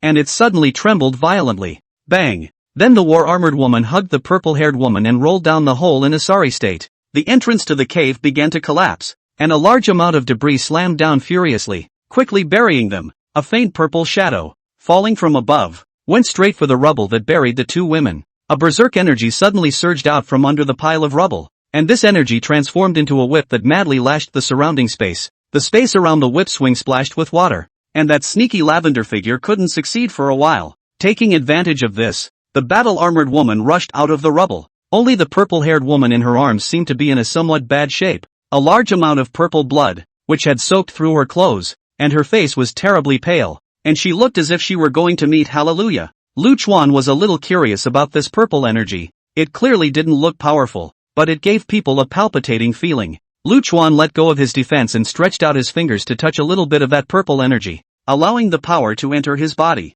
Through personal experience, finally Lu Chuan knew why this thing gave people a palpitating feeling. This purple energy actually had the ability to assimilate, or contaminate. The strand of energy that entered the meridians actually began to pollute Lu Chuan's strength and even his flesh. Lu Chuan stirred this force, but his expression was grave. Though the thing doesn't do much for you, and that's because you're too powerful. But what about to others? That's a jinx. Needless to say, as long as this purple energy spread out, it could pollute and assimilate a world in minutes. Bang! In the midst of her thoughts, the battle-armored woman suddenly flew up, hit the wall hard, and rolled down to Lu Chuan's feet in a good way. Lu Chuan stomped on the war-armored woman's head and asked with a gloomy expression, "What the hell are you guys? This purple energy, why does it have such a strong ability to pollute and assimilate?" The battle-armored woman wanted to struggle to get up. However, she found that the foot that was stepping on her was like a rock that could not be shaken at all. Bang! The air exploded. And at this time, the mauve figure that had sneaked up on him chased after him.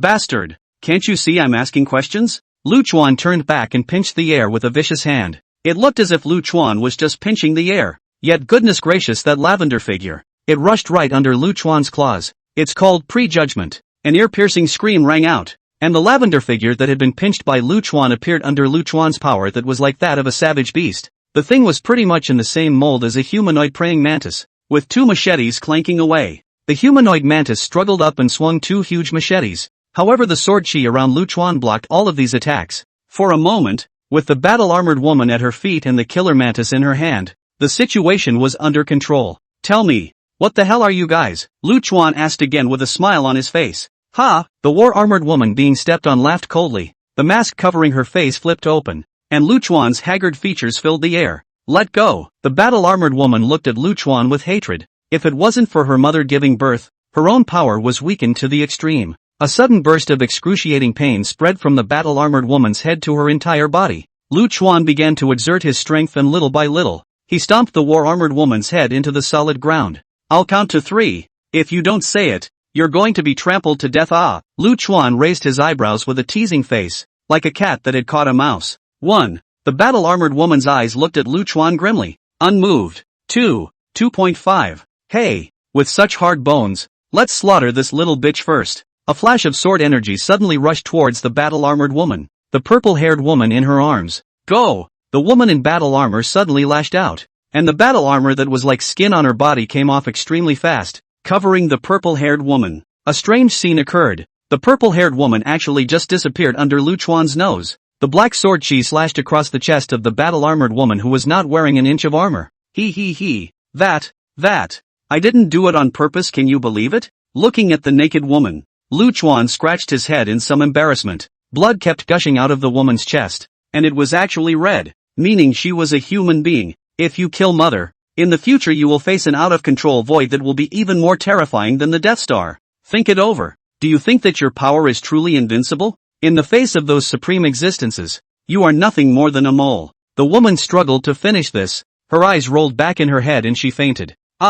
This. Lu Chuan scratched his head in some bewilderment. Is it nice? Little Ninetails suddenly jumped up and scratched at Lu Chuan's small face with both claws. Well, it doesn't look good at all. Ha. Lu Chuan covered his face and hurriedly draped the naked woman in sword clothes. Humph. Bitch, your eyes are on someone's chest. Little Ninetails chattered indignantly. Then it's not like you don't have one. Lu Chuan rolled his eyes and crushed the neck of the humanoid mantis he was choking in his hand, then carried the unconscious woman, right hand pulling the hairy crab prepared for Fu, leisurely toward the distant point of fluctuation. I didn't. The old lady would have none. Little Ninetails looked at her chest. For a moment it was evil from the heart. Anger grew from the guts, and he came at Lu Chuan's pretty little face a few more times. It hurts, little bitch. The purple-haired woman was teleported thousands of miles away under a cave. However, she didn't have the strength to escape anymore, and could only lie on the ground, struggling in pain. A man with a tall figure suddenly appeared beside the purple-haired woman. The man's entire body was shrouded in purple energy,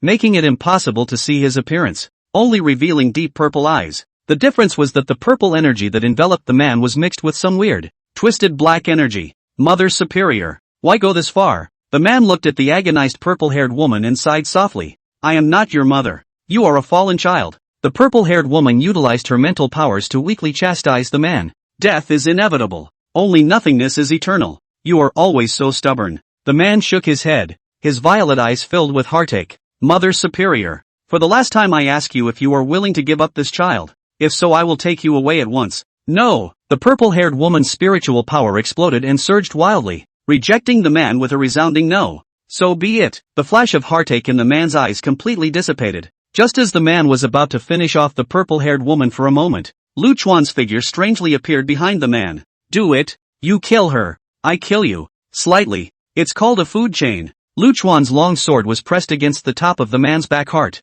Ha ha ha. Your name is Lu Chuan. Right. The man laughed happily. This was probably the first one. The guy who could still laugh after being held against Lu Chuan's sword. You even know the name? Been watching me for a long time? Lu Chuan smirked back. While using a bit of force in his hands, the tip of the killing sword against the man's back heart seemed to stab in a bit. It's hard for someone like you to go unnoticed. Being held against Lu Chuan's sword, the man didn't care, and there was even a bit of leisurely banter between his words. Lu Chuan bristled with some annoyance. Why pay attention to me? I'm just a salted fish who wants to go home. I'm not in the mood to ask about life or death. Ha ha ha. The man couldn't help but laugh. When power grows to a certain level, you can't stay out of it. The more power you have, the more you know, and the more you know, the more responsibility you carry. You and I are putting aside this platitude. Lu Chuan rolled his eyes with some impatience. Be quick. You kill her. I'll kill you. I haven't eaten my lunch yet. For me, such an exchange is not appropriate.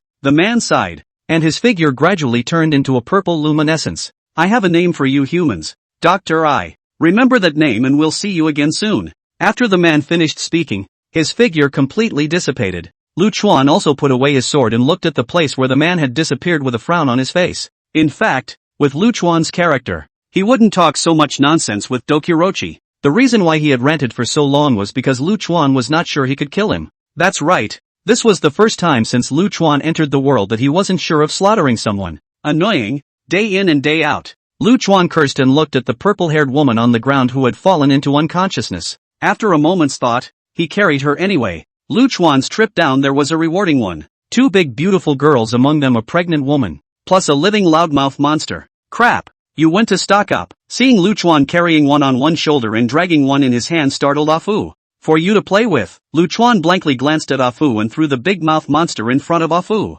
Looking at this oddly shaped thing, Afu's eyes jumped. This isn't good for the mouth either. Why don't we change it? On this one, love to play not to play. People 2 girls. You give swallow bar and spit it out is what is going on. Lu Chuan righteously rejected Afu. Well, it's bad luck that I met you. Looking at the big mouth monster with open teeth and claws, Afu's heart crossed, his big mouth split into 4 petals, and he gave it a bite to swallow. Lu Chuan looked straight disgusted. You girl, in the future that big mouth away from me. Bitch, who am I fighting so hard for? Afu topped it off and stopped caring about Lu Chuan and started analyzing. Lu Chuan placed the 2 unconscious women on the ground. Looking at the pregnant woman with a big belly, Lu Chuan made a mistake, and he didn't know how to deliver a baby. I'll do it. Little Ninetails volunteered and raised her little hand. You're not even as big as one of their Naija. Delivering their babies. Come on.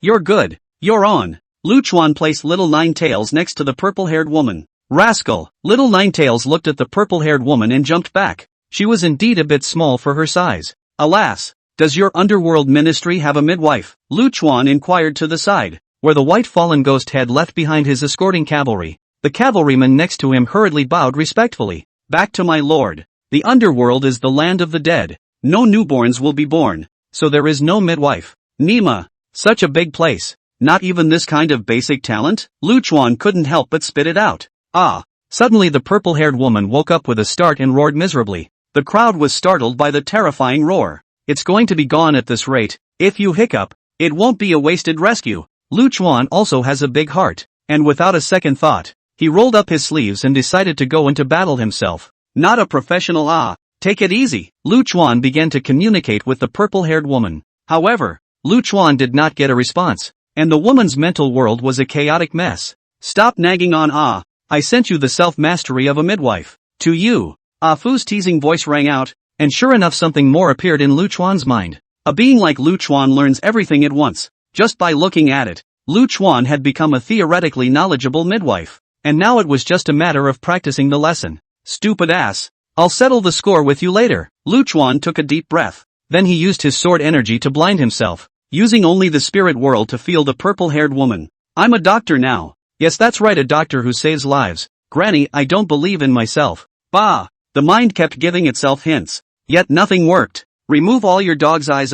Don't jeopardize the girl's clean name. Put up a fight. Go. Luchuan bent his body with his heart. Take a deep breath. Inhale. Exhale. Ouch crikey. Don't you fucking grab me. Ouch ouch ouch. Yeah, that's it. Strangely enough, the purple-haired woman who had been stuck in labor was rapidly improving when Luchuan began to deliver the baby. The purple-haired woman's consciousness began to return, and even her screams weren't as miserable anymore. See, a brain. Come on, push. Your grandma. Harder. Sis, haven't you eaten? At this time, Fu also finished analyzing the big mouth monster and came over. Ha ha ha. Looking at Luchuan blindfolded, sweating profusely, with his arms scratched blue and purple, he couldn't help but let out a pig-like laugh. You must receive it well. This child was born in response to fate and has a great connection with you. No one else has the ability to make this child come out except you. Ouch. This time still want to whip me. Save it, you Lu. TSK,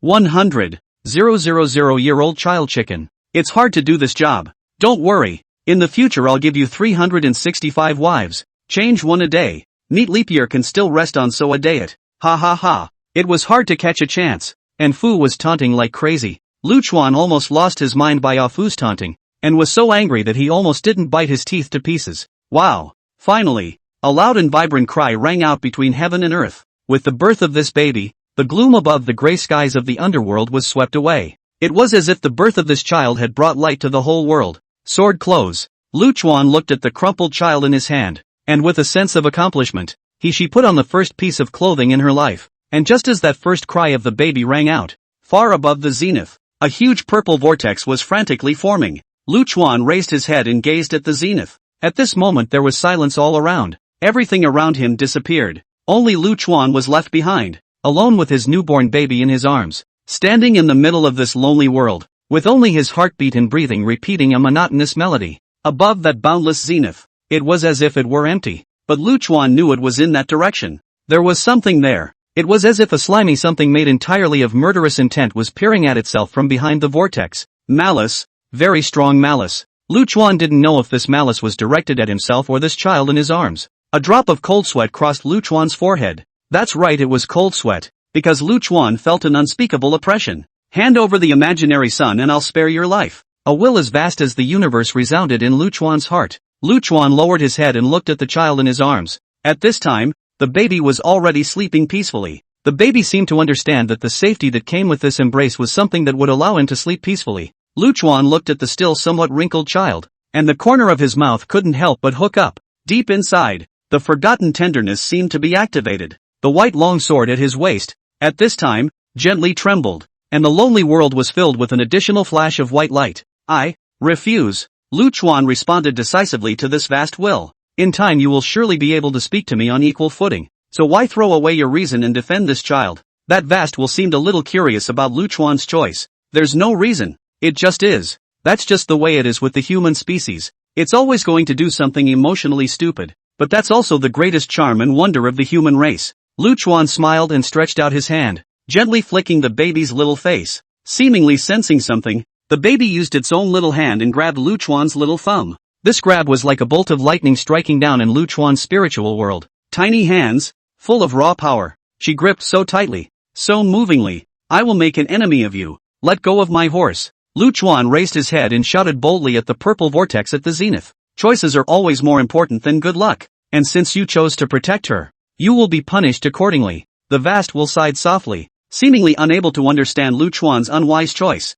Click! A tiny crack rang out between heaven and earth. Raising his head again, he saw that the entire dome of the sky was already covered with cracks like a spider's web, and the entire dome of the sky seemed like it was going to break apart in the next moment. Purple fluorescent light, following the endless cracks, spread up crazily. Lu Chuan's hand, at this moment, was also on the hilt of Seeking Ren's sword. There was no choice to kill, because Lu Chuan understood in his heart that killing would have no chance of winning. White, vibrantly bright light erupted as Seekren slowly sheathed his sword. A woman's silhouette appeared behind Lu Chuan and gently embraced Lu Chuan and the child into her arms. I will protect you until extinction. The woman's soft voice rang out, warm like a mother's murmur, and white light rushed up into the sky. The white light, and the purple light, two utterly opposing forces, met in midair. These two forces, which were strong enough to tear apart the underworld, began to frantically collide together. There were no fear-inducing explosions, no earth-shattering collisions of the great Tao. There's just annihilation.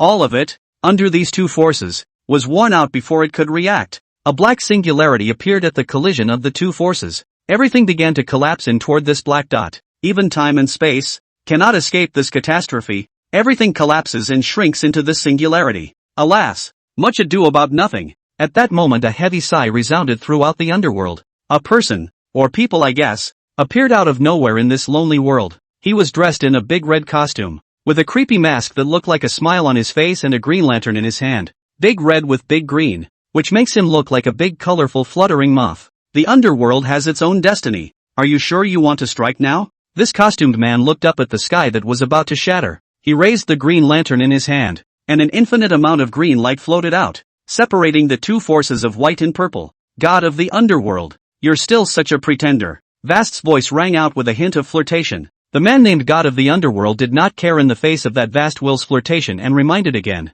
Everything has a fixed number. It has not yet reached the point in time when your void will be powered up. Have you considered it clearly if you force your way out now? Oh, what is a fixation? The vast consciousness snorted. The fixed number, the number of man, is fixed but changeable. The God of the underworld patiently explained up. But you have to understand that the evil consequences after the change. Can you bear them? Interesting, interesting. Then I want to try it. Suddenly the zenith rumbled and shattered away. And behind the shattered zenith was a purple barren world. This purple world is empty, lonely, and deep, as if it were eternal. Boom! A loud bang shattered the tranquility of this purple world. A purple thunderbolt that looked like a giant dragon appeared. Then the loud noise began to intensify, and countless purple dragons danced wildly. A large purple hand reached out from the depths of that barren world. Shadows loomed over both worlds, and destruction was in the air. Everything was as small as dust under this great hand. However, under the shroud of this large hand, Lu Chuan's grip on the sword became more and more steady. Lu Chuan smiled, closed his eyes, and began to breathe rhythmically. Phew! Suck! Phew! Suck! As Lu Chuan breathed, the entire underworld actually resounded with a rhythmic pulsation. This pulsation echoed Lu Chuan's breath, and the world was going to lend Lu Chuan all its power. Little fellow, don't be impulsive, you can't contact him head on. Let me do it. The God of the underworld stopped Lu Chuan. Then he took out a golden paper. Great Emperor's decree. Vast's voice was a bit surprised. Wrong. It should be the decree of the heaven-swallowing emperor. The God of the underworld cherished the golden paper leaves and lifted them up. It's him. Is he still taking care of this rotten universe? The vast voice was filled with respect for the heaven-swallowing emperor. For the last time, the God of the underworld looked into the distance. His eyes filled with intense sadness. You should know well who it is that pollutes the void, and who is the real enemy. Don't make things difficult for these two little guys anymore. There is no way back for the body. Vast voice, some sad long sigh. The next time I see you again is you die and I live. Slowly all the visions all disappeared and the world cleared up again. Become an emperor quickly, or you're just a fish in a pond. The God of the underworld glanced at Lu Chuan and cautiously admonished him. Then his figure dissipated. You're teaching me things. Lu Chuan raised his middle finger at the faraway God of the underworld. Yet there was no response. Only the clamoring wind. The appearance of the God of the underworld saved the crisis for the time being. At the same time, it also made Lu Chuan realize the saying that there are people outside the sky. those two little bitches have woken up. Quickly go ask what's going on. At this moment Afu came over. Bang bang bang. Before Afu could react, he was stomped into the ground by Lu Chuan and beaten up madly. Soon, the miserable screams of Afu resounded between heaven and earth. My name is Bai Iha, from the void, and this is my mother, the embodiment of the void, Bai Reed. Perhaps remembering that she had been looked at by Lu Chuan earlier, a blush rose on the gaunt woman's face when she made her self-introduction. I apologize for my earlier rudeness. The woman named Bai Iha bowed deeply to Lu Chuan. Lu Chuan did not care much and waved his hand, handing the child in his arms to Bai Reed. After all, she was the mother of the child, and it wasn't a good idea for her to keep hugging. White Reed looks like a very soft woman, and there are not many words. The child was with someone else, and she only dared to anxiously pull the corner of Bai Iha's coat and look at Lu Chuan in a pitiful manner. White Reed took the child. This instant the whole face smiled. Well, the matter has also been settled for the time being. You should also tell me what I want to know. Lu Chuan looked at Bai Iha with inquiring eyes. Of course, I'll tell you everything you want to know. Bai Iha nodded solemnly. What the heck is a void? Lu Chuan thought about it and began to ask the question in order. The void is simply the same as the starry sky you are in. A large realm, Bai Iha said, sitting down somewhat tiredly. Lu Chuan nodded and looked towards Afu who was sulking not far away. Fu rolled his intelligent eyes in dismay, but eventually nodded, confirming Bai Iha's statement. Lu Chuan had already gotten through to Afu, who had previously gotten some basic information about the void from the big mouth monster. The reason why he even asked Hikichi in such questions was in case she lied to herself. Second question. Why are you invading this universe? This was the question Lu Chuan was more concerned about. Because the void is polluted. Bai Iha let out a helpless, bitter laugh. It seems like it started 100,000 years ago, when your universe suddenly gave birth to the unfathomable will of death. A will that passed through the rift and invaded the void, contaminating the entire realm. Lu Chuan frowned. What had happened in the era of the heaven-swallowing emperor 100,000 years ago? What kind of sins did that second-rate son commit? Mother was also born at that time. Sensing the crisis of the void, the will of the void materialized to solve this disaster. Bai Iha looked towards Bai Reed, who was teasing the child, and the corner of his mouth couldn't help but hook up. It shouldn't have been resolved. Otherwise you wouldn't have come to the underworld. Lu Chuan was a little curious. Bai Iha nodded. That unfathomable will to die cannot be fought at all. We could only leave the void and come here to take refuge. And what about the child? Where is the child's father? Lu Chuan raised an eyebrow. I don't know. Bai Iha shook his head. The child was born suddenly and without a father. Lu Chuan's eyes fluttered for a while. This motherfucker can still be automatically fertilized. So magical? She was originally the embodiment of will, and sensing an unsolvable disaster, she automatically gave birth to the child of destiny. So it's understandable. At this moment Afu interjected. Just you're smart. Lu Chuan rolled his eyes. That's right. Old me knows everything about astronomy and geography and everything. You think it's like you, a violent maniac? Afu bared his big lips and sneered.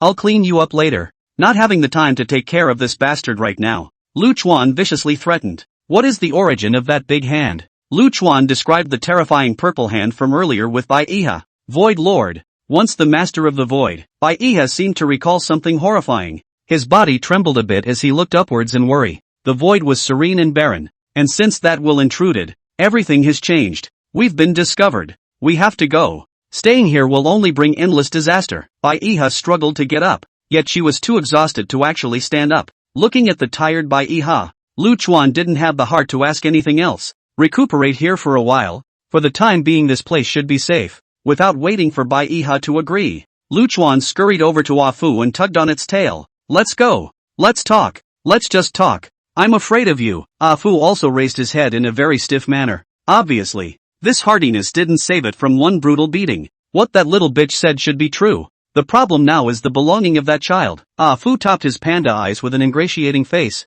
That hardness gone. A child? Lu Chuan frowned. What's that kid got to do with it? You're stupid. Afu really wanted to pry open Lu Chuan's brain to see if it was filled with tofu dregs. Think about it. Why would a tainted void creature come after this child even across dimensions? Afraid? Lu Chuan was a little unsure. That's right, minion. They are afraid. They are afraid of this child growing up. Fu nodded with satisfaction, pleased with Lu Chuan's growing intelligence. To put it nicely, this child was born in response to fortune, and to put it harshly, this little guy was born in response to a calamity. This child, in the future, is an indispensable player in the fight against the void. You'd better bring her with you. Lu Chuan's eyelids jumped straight up. What's it got to do with me? I'll be damned. They beat the living hell out of each other. I just want to go home. And you want to stay out of it? Fu snorted. Not to mention the fact that you just offended the Void Lord. It's the simplest point. You've already entered the world, plus your strength is too strong. Countless eyes will be staring at you. Even if you have no intention of fighting, those existences will obliterate you without reason. Simply because you might threaten him. As the saying goes, when you're armed with a weapon to kill, can you promise to always be blind to everything? Fuck. Lu Chuan gave a vicious middle finger to the sky. The top priority now is to enter the Emperor realm. Or else there will be no qualifications to talk to those existences, on equal footing. I always feel that you're leading me by the nose. Are you damned if you're counting on me? Lu Chuan looked at Ah Fu with some suspicion. Whoever I count on, I won't count on you. Ah Fu looked at Lu Chuan with a deep look on his face. After so many years, don't you understand my feelings? That's true. Lu Chuan nodded non-committally. I've been so good to you. Since this, Alfred suddenly flung out his big tongue. Let me lick it. Bang bang bang. Half an hour and 3 brutal beatings. Alfred had broken the record today. It wasn't long before the white fallen ghost head returned safely to the underworld ministry with the Taiyin ghost head. The Taiyin ghost head looked to be in a bit of a bad state, but luckily there was no fear for his life. Seeing that the underworld ministry was intact, the white fallen ghost head's lifted heart was finally put down. Coming in front of Lu Chuan, he bowed deeply. Little mister kept my underworld ministry intact. A great favor that I will never forget. Bah! The little kid has turned into Mr. Little? Lu Chuan spat viciously. He. It's just a name. Little sir, don't need to take it to heart. The white fallen ghost head was a bit embarrassed. Lu Chuan didn't bother to count, and opened his mouth. I've done the work for you. It's your turn. Hurry up and send the stuff. The white fallen ghost head nodded. The origin of water will be presented immediately. The origin of gold has already used all of its intelligence to look into it. And as for the number of spirit stones, I'd also like to ask little mister to give an approximate figure. Lu Chuan thought for a moment. I can only estimate the amount of spirit stones up to the 9th realm, which is roughly more than 3 billion upper grade spirit stones, and there is no exact amount further up the divine path 3 realms. The head of the white fallen ghost is listening to the eyes jumping. This fucking is a bottomless pit. The resources consumed by the 5 elements hegemony body were also too horrifying. No wonder there were not a few great achievement hegemony bodies from ancient times to the present. The white fallen ghost head pondered for a moment, gritted his teeth and simply went out on a limb. Don't worry little mister. I will lift the entire power of the underworld to provide you with all the resources. But it will take some time. During this time you'll be living in the underworld department. How? How long will it take? Lu Chuan frowned. Desire for speed is not enough. Ah Fu did understand Lu Chuan. It should be the previous Void Lord that had irritated him, causing Lu Chuan to be a bit anxious. In fact, you don't have to be presumptuous. A great realm lord like the Void Lord is a phoenix-like existence. As long as you don't run into this kind of existence, you're still invincible. Bah! Lu Chuan spat towards Ah Fu. You have the nerve to say that. All day long you said that Lao Zi is truly invincible on Earth. But now it's good. What kind of things are popping up? Slightly. Seeing Lu Chuan's saliva flying towards him, Ah Fu had a maniacal face. The big tongue flicked out and rolled the spit right into his mouth. Smells good. Put. All the people around looked directly sprayed out. All looked at Lu Chuan with a strange face. Do you usually play this sick? Lu Chuan almost didn't die of disgust by this bastard. Rushed up and beat him again. Can't be in a hurry. Rice should be eaten one bite at a time. The road should be taken one step at a time. A big step. Click. Easy to pull the egg. Ah Fu, who had a bruised nose and a swollen face, persuaded Lu Chuan bitterly. Right now, the first priority is to find the rest of the origin of gold. Everything else can be done a little later. You stepped on a horse. Where did you see that I was in a hurry? Lu Chuan raised his palm and gave another violent beating. 5 beatings in an hour. And Alfred has bragging rights again. In the end, Lu Chuan listened to Ah Fu's advice and temporarily stayed in the underworld ministry. Lu Chuan began to practice his sword art once again. It had been a long time since he had practiced it since the sword art transcendence. Lu Chuan's sword practice was very special, practicing what was actually the most basic sword art. Little Ninetails looked amused and found a small wooden sword herself and practiced along with Lu Chuan. However, after only 3 days, Little Ninetails was a bit tense. Does this daily repetition of such basics work? Can you change it? Don't you get tired of practicing basic sword arts every day? Little Ninetails asked as she carried her wooden sword with a puff of air. Lu Chuan disdainfully skimmed his lips. What the hell do you know? This basic sword technique is a mishmash that Ah Fu extracted from countless sword techniques. Don't look at the simple 108 stances, but you can basically evolve all the sword stances you need. What little Ninetales didn't know was that Lu Chuan's ability to achieve what he did today, in addition to his demonic-like talent, was also related to his almost paranoid personality. Lu Chuan is so paranoid that he must do something to the extreme before he stops. Lu Chuan had once practiced this basic sword art for a full 30,000 years. After 30,000 years of swinging his sword without stopping, Lu Chuan became a master swordsman like no other before or since. This was why Lu Chuan was able to rub his hands together in sword strokes anytime, anywhere, and all the variations were in these 108 basic sword techniques. Makes some sense. I choose to sleep. Little Ninetales had a jumpy and lively personality, and couldn't stand such a boring sword practice, so she directly gave up. Little Ninetales doesn't practice, but some people do. Iha found Lu Chuan and actually wanted to worship him as a teacher. This was because the void creature's means of attack were very monotonous. Sneaking, stealth, plus bursts of purple energy. There were no subtle moves. In the past, Iha didn't care about any stances, but after being brutally beaten by Lu Chuan a few days ago, she realized the importance of stances. Stances, in Iha's opinion, were a rational distribution and application of one's own power. I'm so hung up. It's better to forget about worshipping the master. If you want to learn, just follow me to practice, and ask if you don't understand anything. Lu Chuan didn't have the heart to teach his disciple. Iha didn't stalk him either. Since he was able to follow the practice, it was a very good result. At first, Iha was just like little Ninetales, practicing with confusion and numbness, but gradually, she realized the subtlety of these 108 sword strokes. Shacking, fighting, attacking, and defending. These 108 sword stances encompassed almost all the needs of combat. You're fast and can sneak. It's best to make a breakthrough in speed. As the saying goes, all martial arts under the sun can be broken. Only speed is not broken. Speed is power. Your kind of purple energy has the ability to devour and contaminate, and you have to create moves that best suit you based on your own characteristics. Lu Chuan's mindset of not teaching specific moves, but rather imparting ideas, has actually surpassed most instructors. Of course, the premise is that the students who accept this concept must be extremely talented, and a different pig than to come. The head of the key cannot create their own things. It was obvious that Iha definitely belonged to the category of being an outstanding talent. After practicing with Lu Chuan for a month, Iha created his first move that was uniquely his own. Watching Iha in the sneaking state, precisely dividing the purple energy into countless fine points, forming a special sword chi that looked like a rainstorm, Lu Chuan was very pleased, and actually had some sense of accomplishment in his heart. You cannot focus on in shape. Shape can be changed. When you are against the enemy, you must examine the situation, find the point that is most favorable to you, and amplify this point with moves. This is the fundamental of undefeatability. Simply put, it's a live hand-rubbing sword stance. The difficulty of creating such moves on the spot is unimaginable. The situation on the battlefield changes rapidly, and how difficult it is to accurately seize that point in your favor. Only a demon like Lu Chuan could do it with his hands. Lu Chuan had stayed in the underworld department for 3 whole months, and had also brought Iha to practice swordplay for 3 months. Iha's gains were naturally needless to say. With such a master teaching him, coupled with his own superb talent, his strength was skyrocketing, and Lu Chuan got what he wanted, which was peace in his heart. It was only when practicing the sword that this serenity came as promised. Lu Chuan had been in a posture of crushing anything and anyone along the way, and it wasn't until the appearance of the Void Lord that this invincible posture was broken. Lu Chuan is a very proud man, proud to the point of conceit kind. He will not allow someone to stand on his head and look down on him. This pride made Lu Chuan's heart not so calm after facing the Void Lord.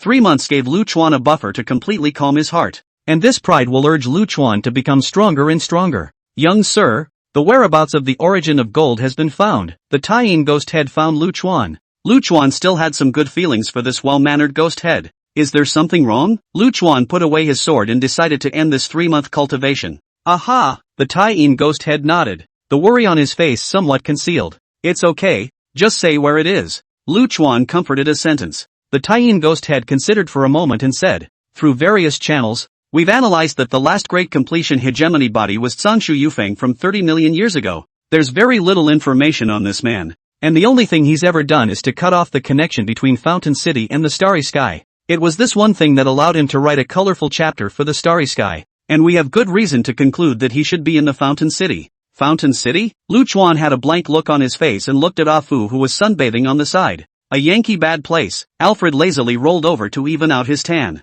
How bad is it? Lu Chuan was a little curious. Ah Fu looked at Lu Chuan. Pondering how to put this in the simplest words and still make this guy with a poor IQ understand. Against the Qing dynasty to restore the Ming dynasty. You should know these words. Ah Fu looked at Lu Chuan and bulged his intelligent eyes. What the hell? Lu Chuan's eyes widened. You've even studied history? What do you know? You're going home later. There's no harm in me learning more now. Fu rolled his eyes in disdain. Bah! How many years have passed since then? And you're still fighting against the Qing dynasty and restoring the Ming dynasty? Lu Chuan rolled his eyes without any humor. The passage of time in the main realm. Halfway through his sentence Alfred screeched to a halt and hastily snorted. Time is the best friend. Ha ha ha. It was a good thing that Lu Chuan didn't notice Fu's muttering, because Bai Yihe came to him to practice his sword. After explaining the situation, Bai Yihe didn't mean to delay Lu Chuan and directly returned to practicing his own go. What did you just say? Lu Chuan stared back at Ah Fu. I said, anti-Qing and Ming is a metaphor.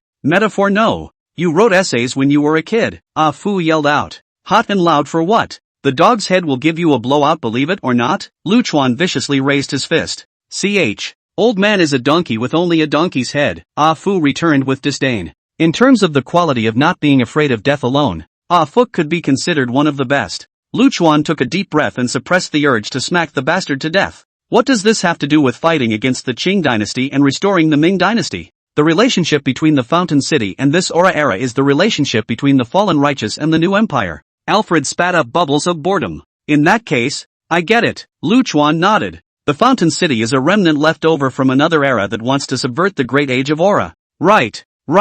Alfred nodded, a look of relief on his face. Actually, I guess, the Fountain City has long since changed its flavor. From the initial group of resentful women who were not willing to see their time overthrown, to thieves who stole the great Tao. By the way, these bandits have another name, called saints. Ha! Lu Chuan was confused as he listened. A saint? Fu nodded. Saints. That's basically what ordinary people call them. These goods will descend on worlds where the heavenly Tao is weak and use something like faith to steal a world's chi and thus achieve immortality. The world that has had its luck stolen will enter the age of ending. The lucky ones will still be able to turn their heads and develop technology, and the unlucky ones will be waiting for natural and man-made disasters to wipe out the world. I don't know that longevity is nothing but wishful thinking of cowards who are afraid of death. There is no longevity in the world. Ah Fu couldn't help but let out a long sigh as he said this. Kind of interesting. Lu Chuan scratched his head. Where is the Fountain City located? Hell no. Fu rolled his eyes. The Fountain City isn't fixed to a certain place. It's said to be a dead galaxy that was refined and the city sailed through the endless stars forever.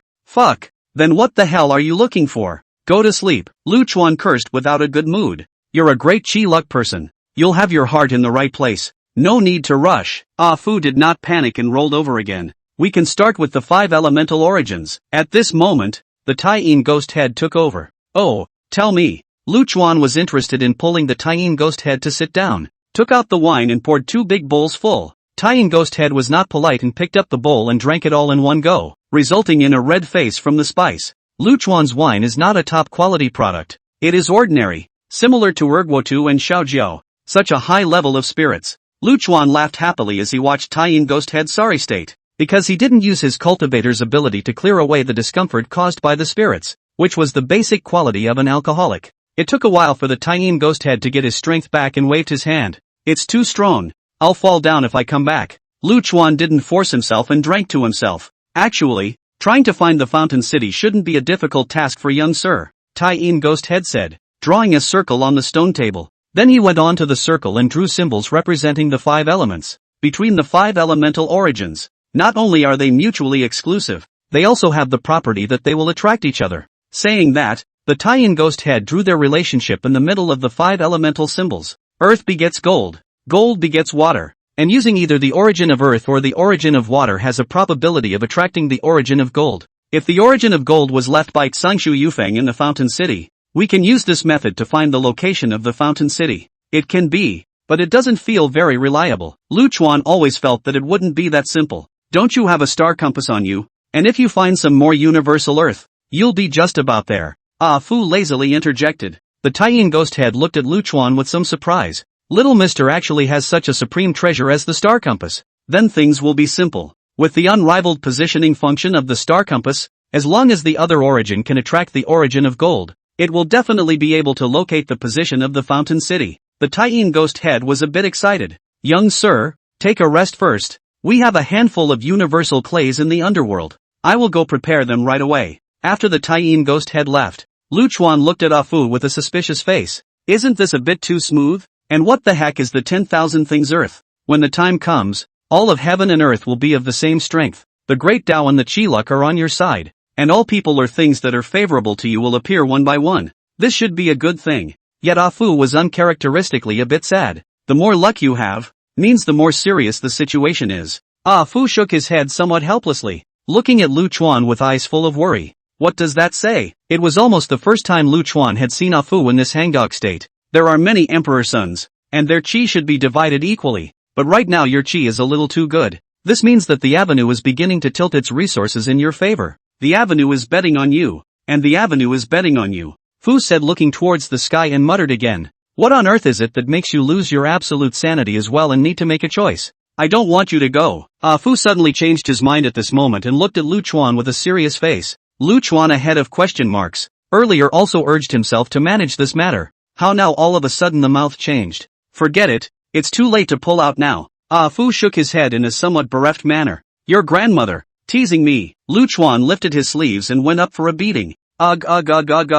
Have a conversation. Don't move your hands. Use some force. Haven't you eaten? The so-called universal earth is the first cupped earth in the world and the origin of all life. And the 5 elements origin is also born from the universal earth. With panda eyes, Ah Fu pitifully explained to Lu Chuan. This thing is a true supreme treasure. And I'm afraid that only realms like the underworld, which have never been broken, have so little in stock. Good guy. What virtue do I have to be able to use this kind of thing? As Lu Chuan listened to Ah Fu's explanation, he himself felt that he was overly lucky. That's right. It looks like things are a lot more serious than expected. Alfred rubbed his butt and flipped over to continue basking in the sun. That's right. While there's a bit of free time, go to the gourd and take out the origin of earth. If this wasn't said, Lu Chuan almost forgot about it. Ah Fu admonished. Be careful when you go in. There's no telling what kind of things are imprisoned inside the earth prison. Kill them if you can. And if you can't, try to receive him under your command as a wage earner as well. You're not going in? Lu Chuan was a little confused.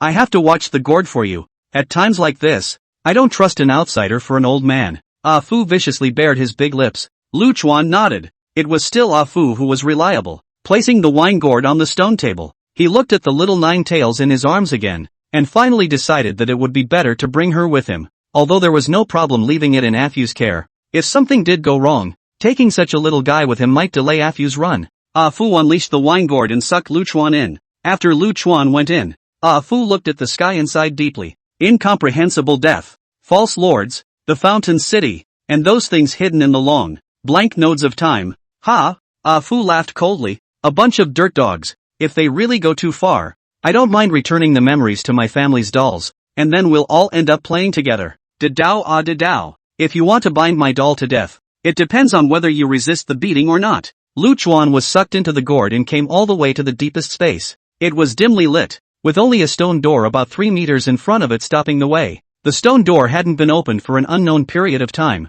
and the pattern on it was already a little hard to see. Mottled. Hello? Lu Chuan knocked on the stone door and greeted with a few flirtations. No one. Then I'll come in. Oh. Lu Chuan organized his clothes with great poise and pressed his hand on top of the stone door. The little 9 tails picking at Lu Chuan's shoulders, looking at his white eyes straight up, with the master of the same, are mentally ill late-stage patients. Lu Chuan was just about to launch his force to push open the stone door, when suddenly the stone door actually moved on its own. Rumble. The low sound of opening the door rang out, and this earth prison, which had been dusty for an unknown period of time, slowly opened at this moment. A dim light drilled through a crack in the stone door. This light reflected the mottled shadows and shadows, as if it took Lu Chuan through time and space to the ancient and vicissitudes of the ancient times. The stone door opened completely, and Lu Chuan raised his eyes. Behind the stone door was a dark passage. The passage stretched on and on, leading to nowhere.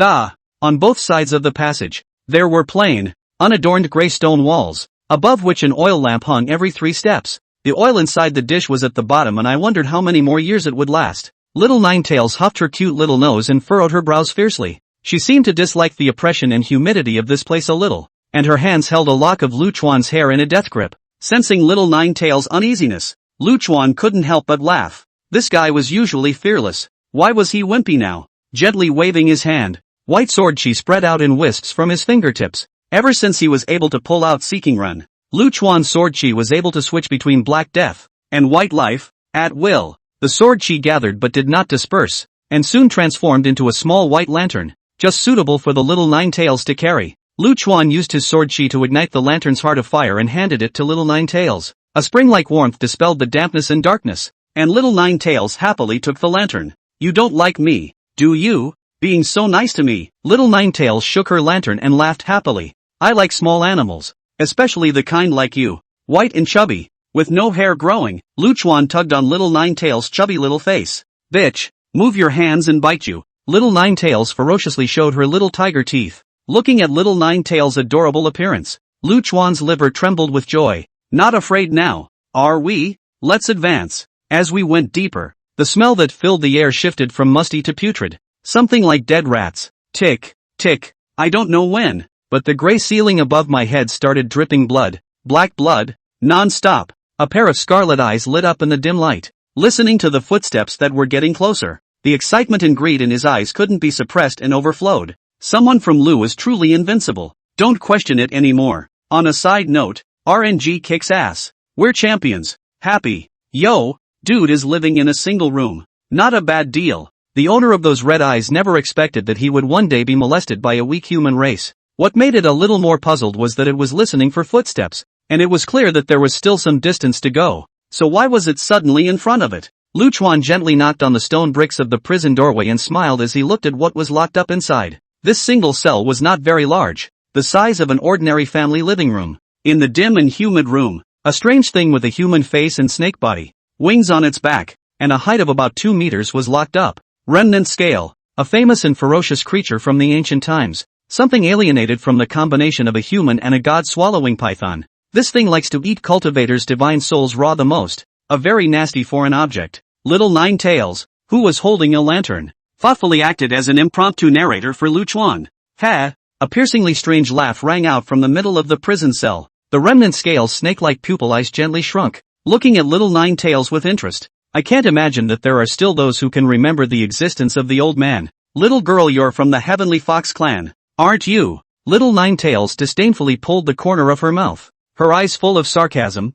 It's none of your business what clan my mother is from. Anyway, it's all better than this human demon thing you are. Broken Scale's eyes shivered, but soon this anger was forced down. It looked at Lu Chuan and tried hard to squeeze out a kind smile on its face. Little brother, can we make a deal? Good. I'm a person who loves doing business with people. Lu Chuan nodded cheerfully. Seeing Lu Chuan agreeing painfully, Stumpy Scale was a bit puzzled instead. Do you know who I am? Stumpy Scale asked with some uncertainty. Don't know, and don't want to know. Lu Chuan had a chat, touching here and there with a curious baby look. Looking at Lu Chuan's absent-minded appearance, the corners of Broken Scale's mouth were twitching. Are all the human races so brave nowadays? Or is his own reputation long gone? Little brother, let me out and I'll teach you the highest level of our phase techniques, guaranteeing you a step to heaven. 1 step to heaven? Lu Chuan tilted his head with some curiosity. 1 step to heaven? Then why did you even climb into this prison cell? Ahem. Stumpy Scale was a bit embarrassed and could only cough twice.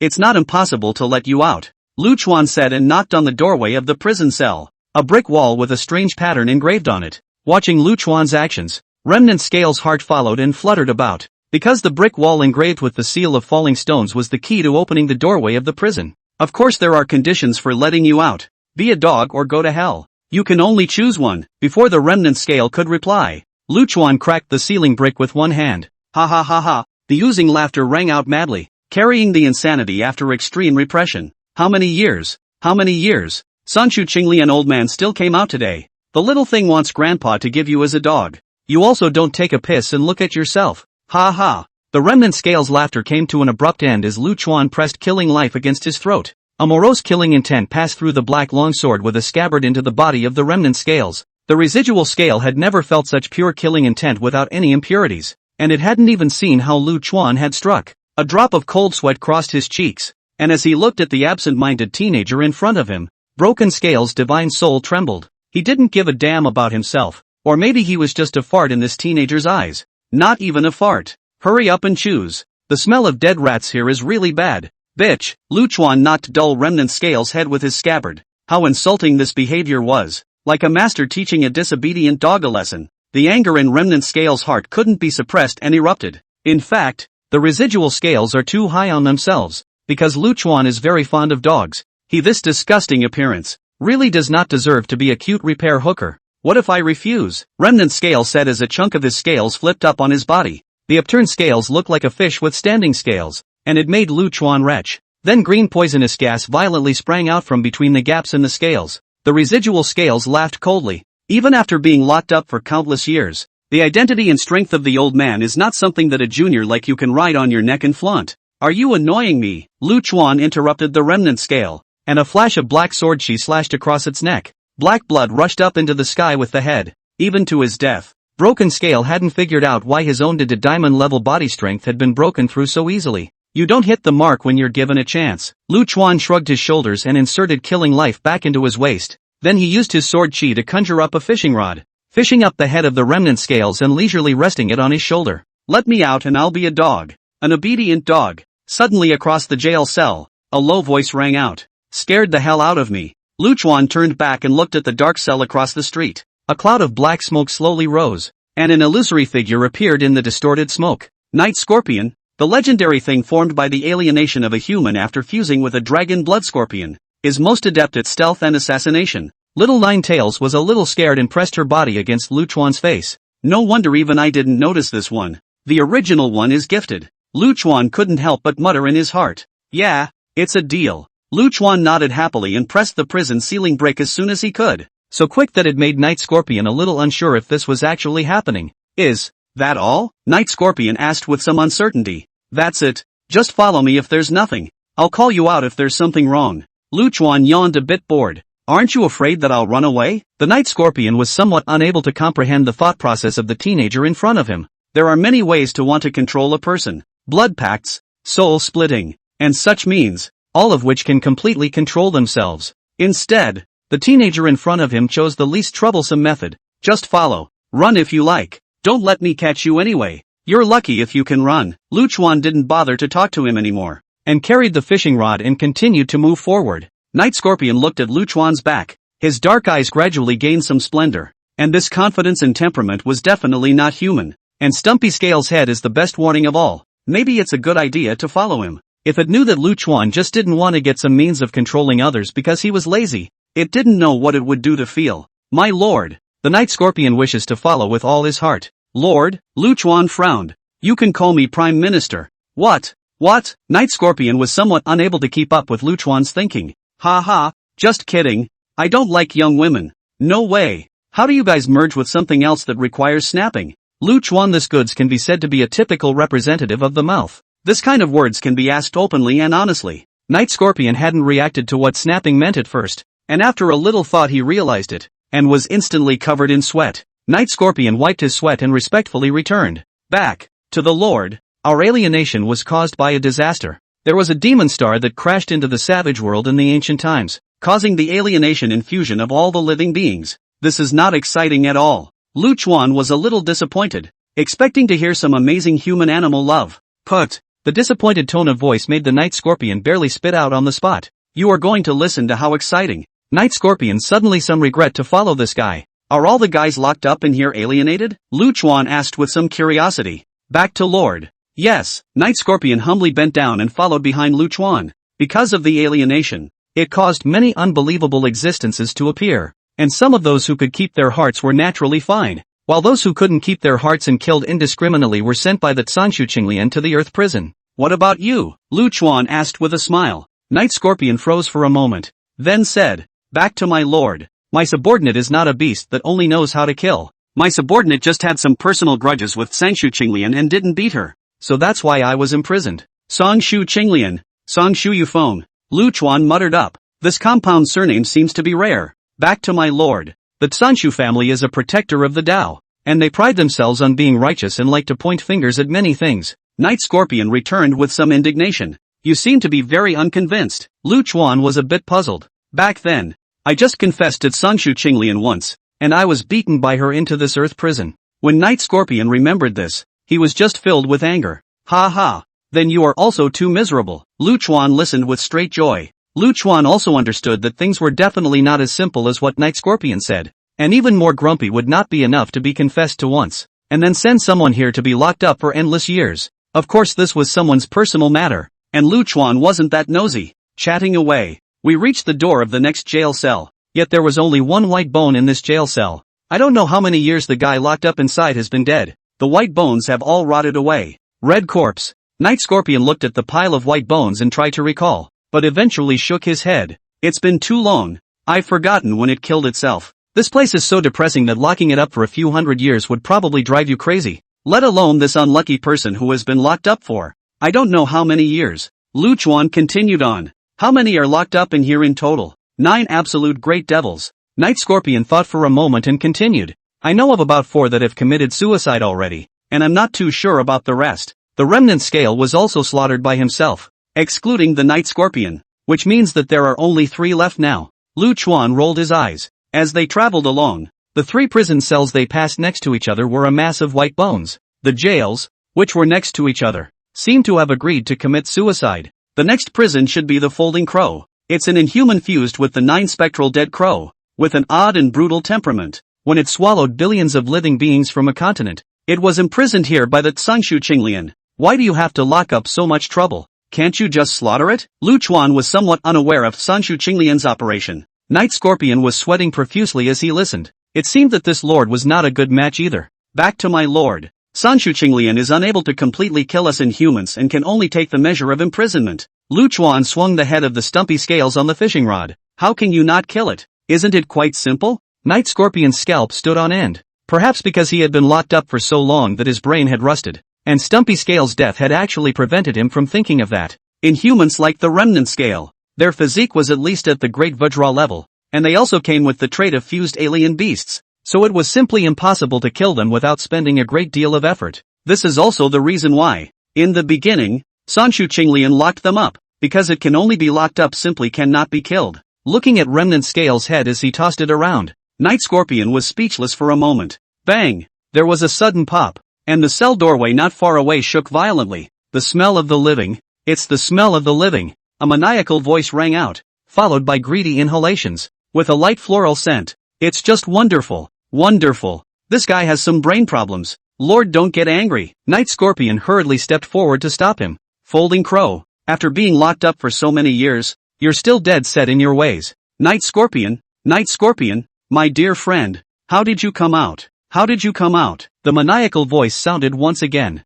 Behind the prison was a dark, humanoid creature. It had the head of a man and the body of a raven, with occasional black flames that gulped around its body. It was so bald all over that it looked like a cockerel that had lost its feathers. Hurry up and let me out now. Let me out. My dear friend. I'm so hungry. Folding Crow's pitch-black pupils burned with a raging black flame. This look is quite special. Lu Chuan wandered over to the entrance of the prison cell and couldn't help but smile as he looked at the large cockerel that had lost its feathers at the entrance. Meat, meat, meat. Folding Crow saw Lu Chuan, lost his last sanity, and frantically shook the air cell door. However, the cell door seemed like it had taken root, and no matter how mad the Folding Crows got, it just wouldn't budge. You recognize it? Ha! Lu Chuan looked at the Night Scorpion. Recognize? A dear friend I grew up with. Night Scorpion nodded. Let it out. You tell it the rules. If it doesn't make sense, go to hell. Before the Night Scorpion could object, Lu Chuan broke the ceiling brick with a punch. Meat,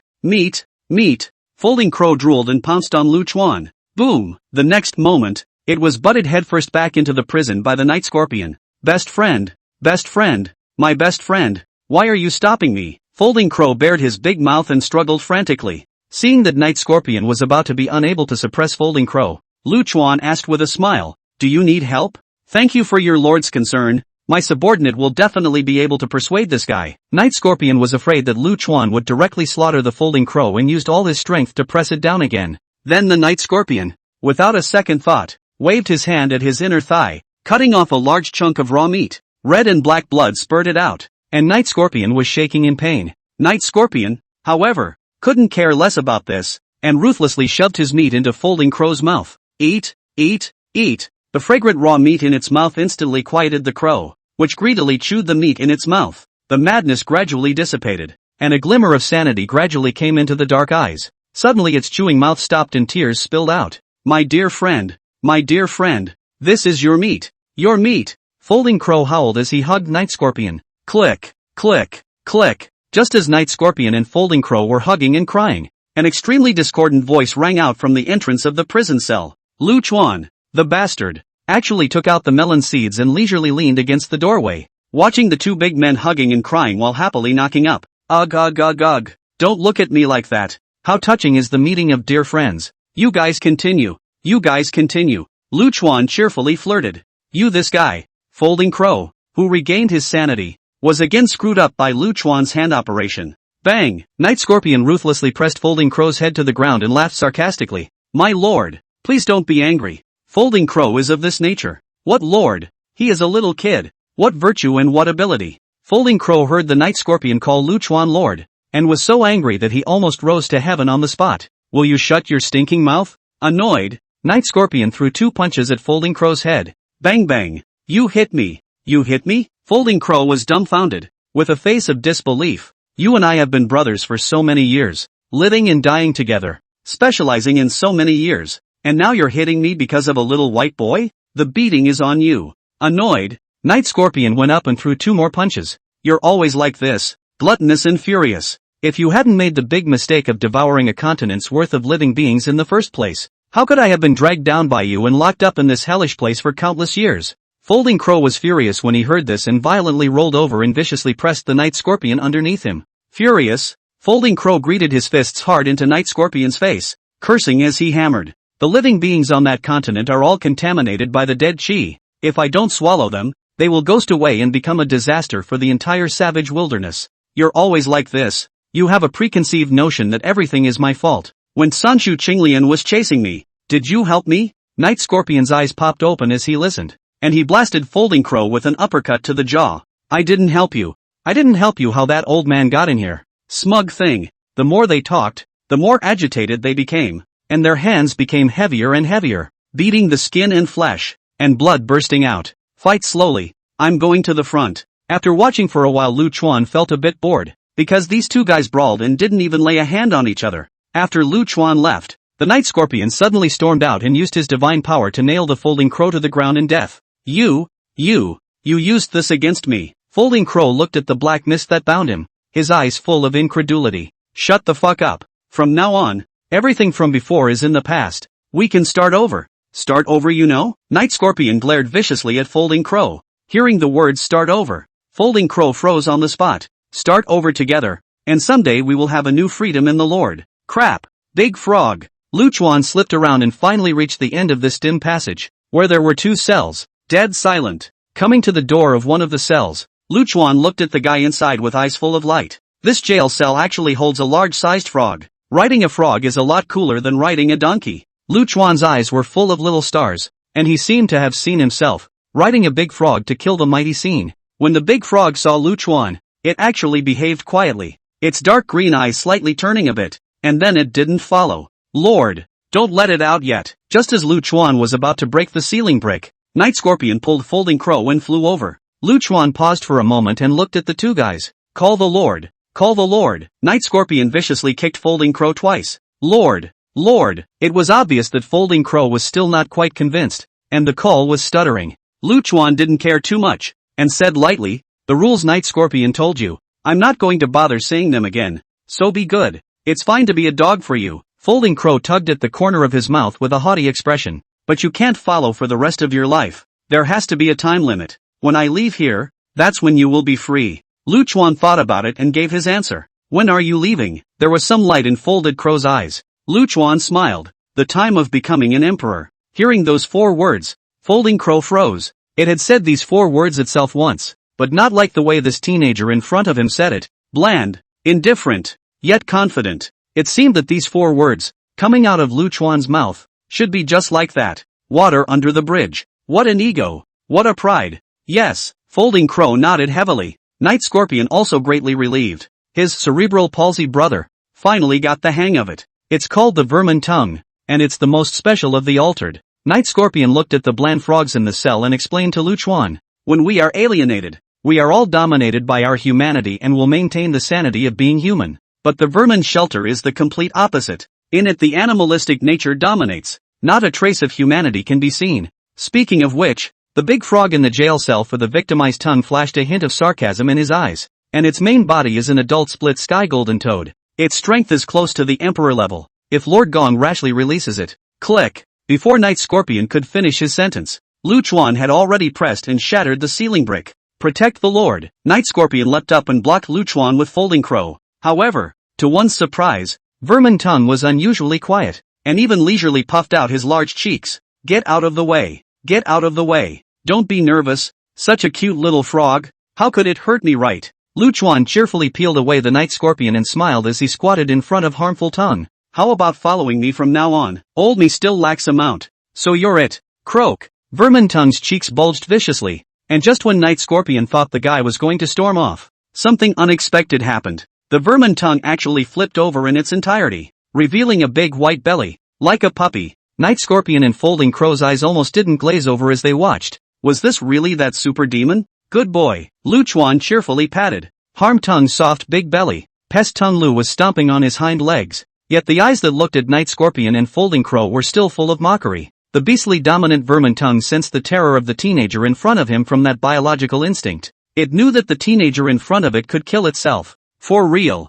Tell it the rules, so it doesn't make a mistake in the future. There's no chance of a second chance with me. Lu Chuan got up and nodded at the Night Scorpion with a smile. The Night Scorpion's heart chilled, remembering the unlucky remnant scale again. While Night Scorpion was explaining the rules to Harmful Tongue, Lu Chuan slipped to the deepest part of the passageway and walked towards the door of the last cell. The atmosphere instantly quieted down, and the three Night Scorpion guys looked at Lu Chuan in unison. What kind of look is this? What for? Lu Chuan was a bit strange. Lord, how about the last one? Let us forget about it. Night Scorpion swallowed, his voice somewhat uncomfortable. Folding Crow followed suit and nodded. Ning, that's right. This guy is most sinister and venomous in nature, and likes to stab people in the back. Quack, Harmful Tongue called out, not knowing what it wanted to express. Just looking at Lu Chuan with eyes full of little stars. This was something that the Night Scorpion hadn't expected, and Vermin Tongue had actually been a good boy. Vermin Tongue's eyes only had Lu Chuan in them, and his biological instincts made him submit to the strongest.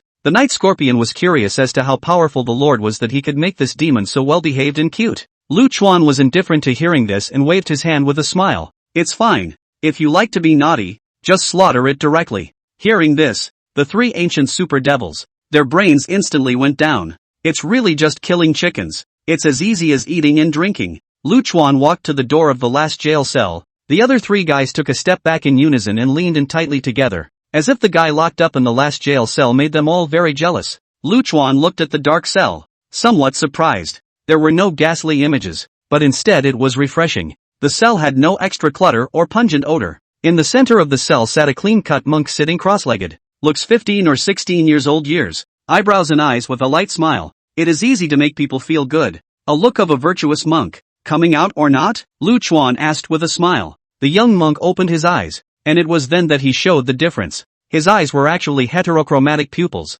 one golden and one pitch black. One is full of divinity and the other is full of magic. The young monk smiled softly and nodded. Lord, think twice. Night Scorpion and Folding Crow rushed up and blocked Lu Chuan. Quack! Pest Tongue also jumped over and blocked in front of Lu Chuan, staring viciously at the little monk. No big deal. Lu Chuan frowned. Lord, rest your anger. Night Scorpion and Folding Crow hurriedly knelt down on one knee. This son is called the Devil Buddha, a monster formed by the fusion of the Great Zen sect and the First Day Demon, and its devilishness is just as strong as its divine nature. Back then, it was the one that plotted the first bloodshed in the savage land, causing tens of billions of living beings to be annihilated, and Sanshu Qinglian also fell because of the sealing of it, and finally ran out of strength. At the mention of Sanshu Qinglian, Night Scorpion's voice trembled a little, his eyes full of heartache. Its fearsomeness does not lie in its strength, but in that unrivaled patience. When it planned that bloodshed and lay dormant for a full 3 million years. Quack! Vermin Tongue seemed to agree with Night Scorpion's words and gave a weak cry.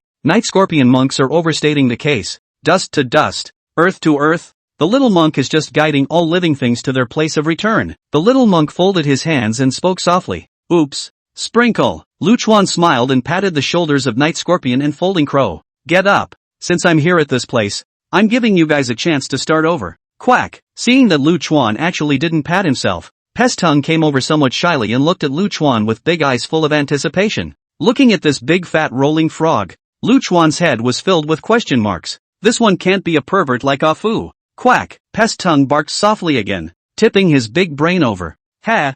Ha! Lu Chuan had no choice but to gently pat Harmful Tongue's head. Only then did Harmful Tongue pop back up in contentment, and once again confronted the demon Buddha. This watched the Night Scorpion and Folding Crow dumbfounded. The absolute devil turned into a shy little girl. Who would have thought it? Letting you out, the rules let Night Scorpion talk to you. Lu Chuan smiled and cracked the ceiling brick. In an instant, the black fog, the cries of the Night Lords, and erupted at the same time. Also around the Harmful Tongue, also rushes out colorful streams of light. The three ancient demons were ready to kill the devil Buddha on the spot as long as it was the slightest bit out of place. You all think too highly of the little monk. There's no need for that. The devil Buddha walked out with a light breeze. It clasped its hands together at Lu Chuan, bowed deeply, and finally stood silently behind Lu Chuan. Alright, we're all family from now on. There's no need to fight with swords. Lu Chuan cheerfully let the three Night Scorpion guys drop their defenses. Seeing that the devil Buddha was still honest, Night Scorpion and the others then lowered their guard.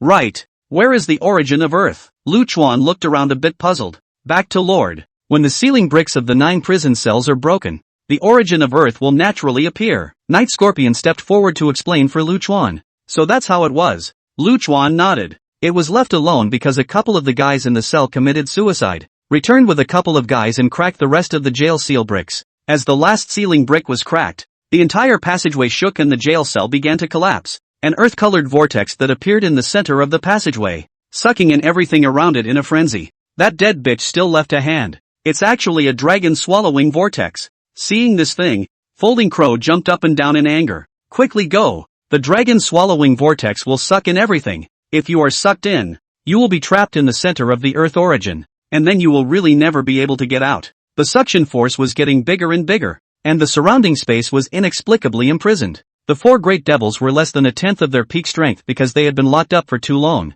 Faced with the suction force that affected even space, some were caught off guard, and one was absorbed above the ground in a sorry state. Lu Chuan detected the origin of Earth in the center of the dragon-swallowing vortex at this moment. Seal. Lu Chuan pulled out the killing life and stuck it hard into the ground. The black sword Qi, with killing life as the center, spread out at great speed, forming a huge black formation that covered the dragon-swallowing vortex. If Afu was here, he would definitely recognize the runes on top of that black formation, as they were the sealing spells of the Great Black Coffin. Lu Chuan had actually applied it to his sword stance and had eliminated the step of pinching. What a sick creativity and talent! As the seal increased and the dragon-swallowing vortex gradually quieted down, the 4 great devils finally breathed a sigh of relief. The way they looked at Lu Chuan's eyes changed once again, raising his hand to suppress this terrifying formation constructed with the origin of Earth as its core. Even in the barbarian age, they had never seen such a figure. After suppressing the dragon-swallowing vortex, the next steps were simple.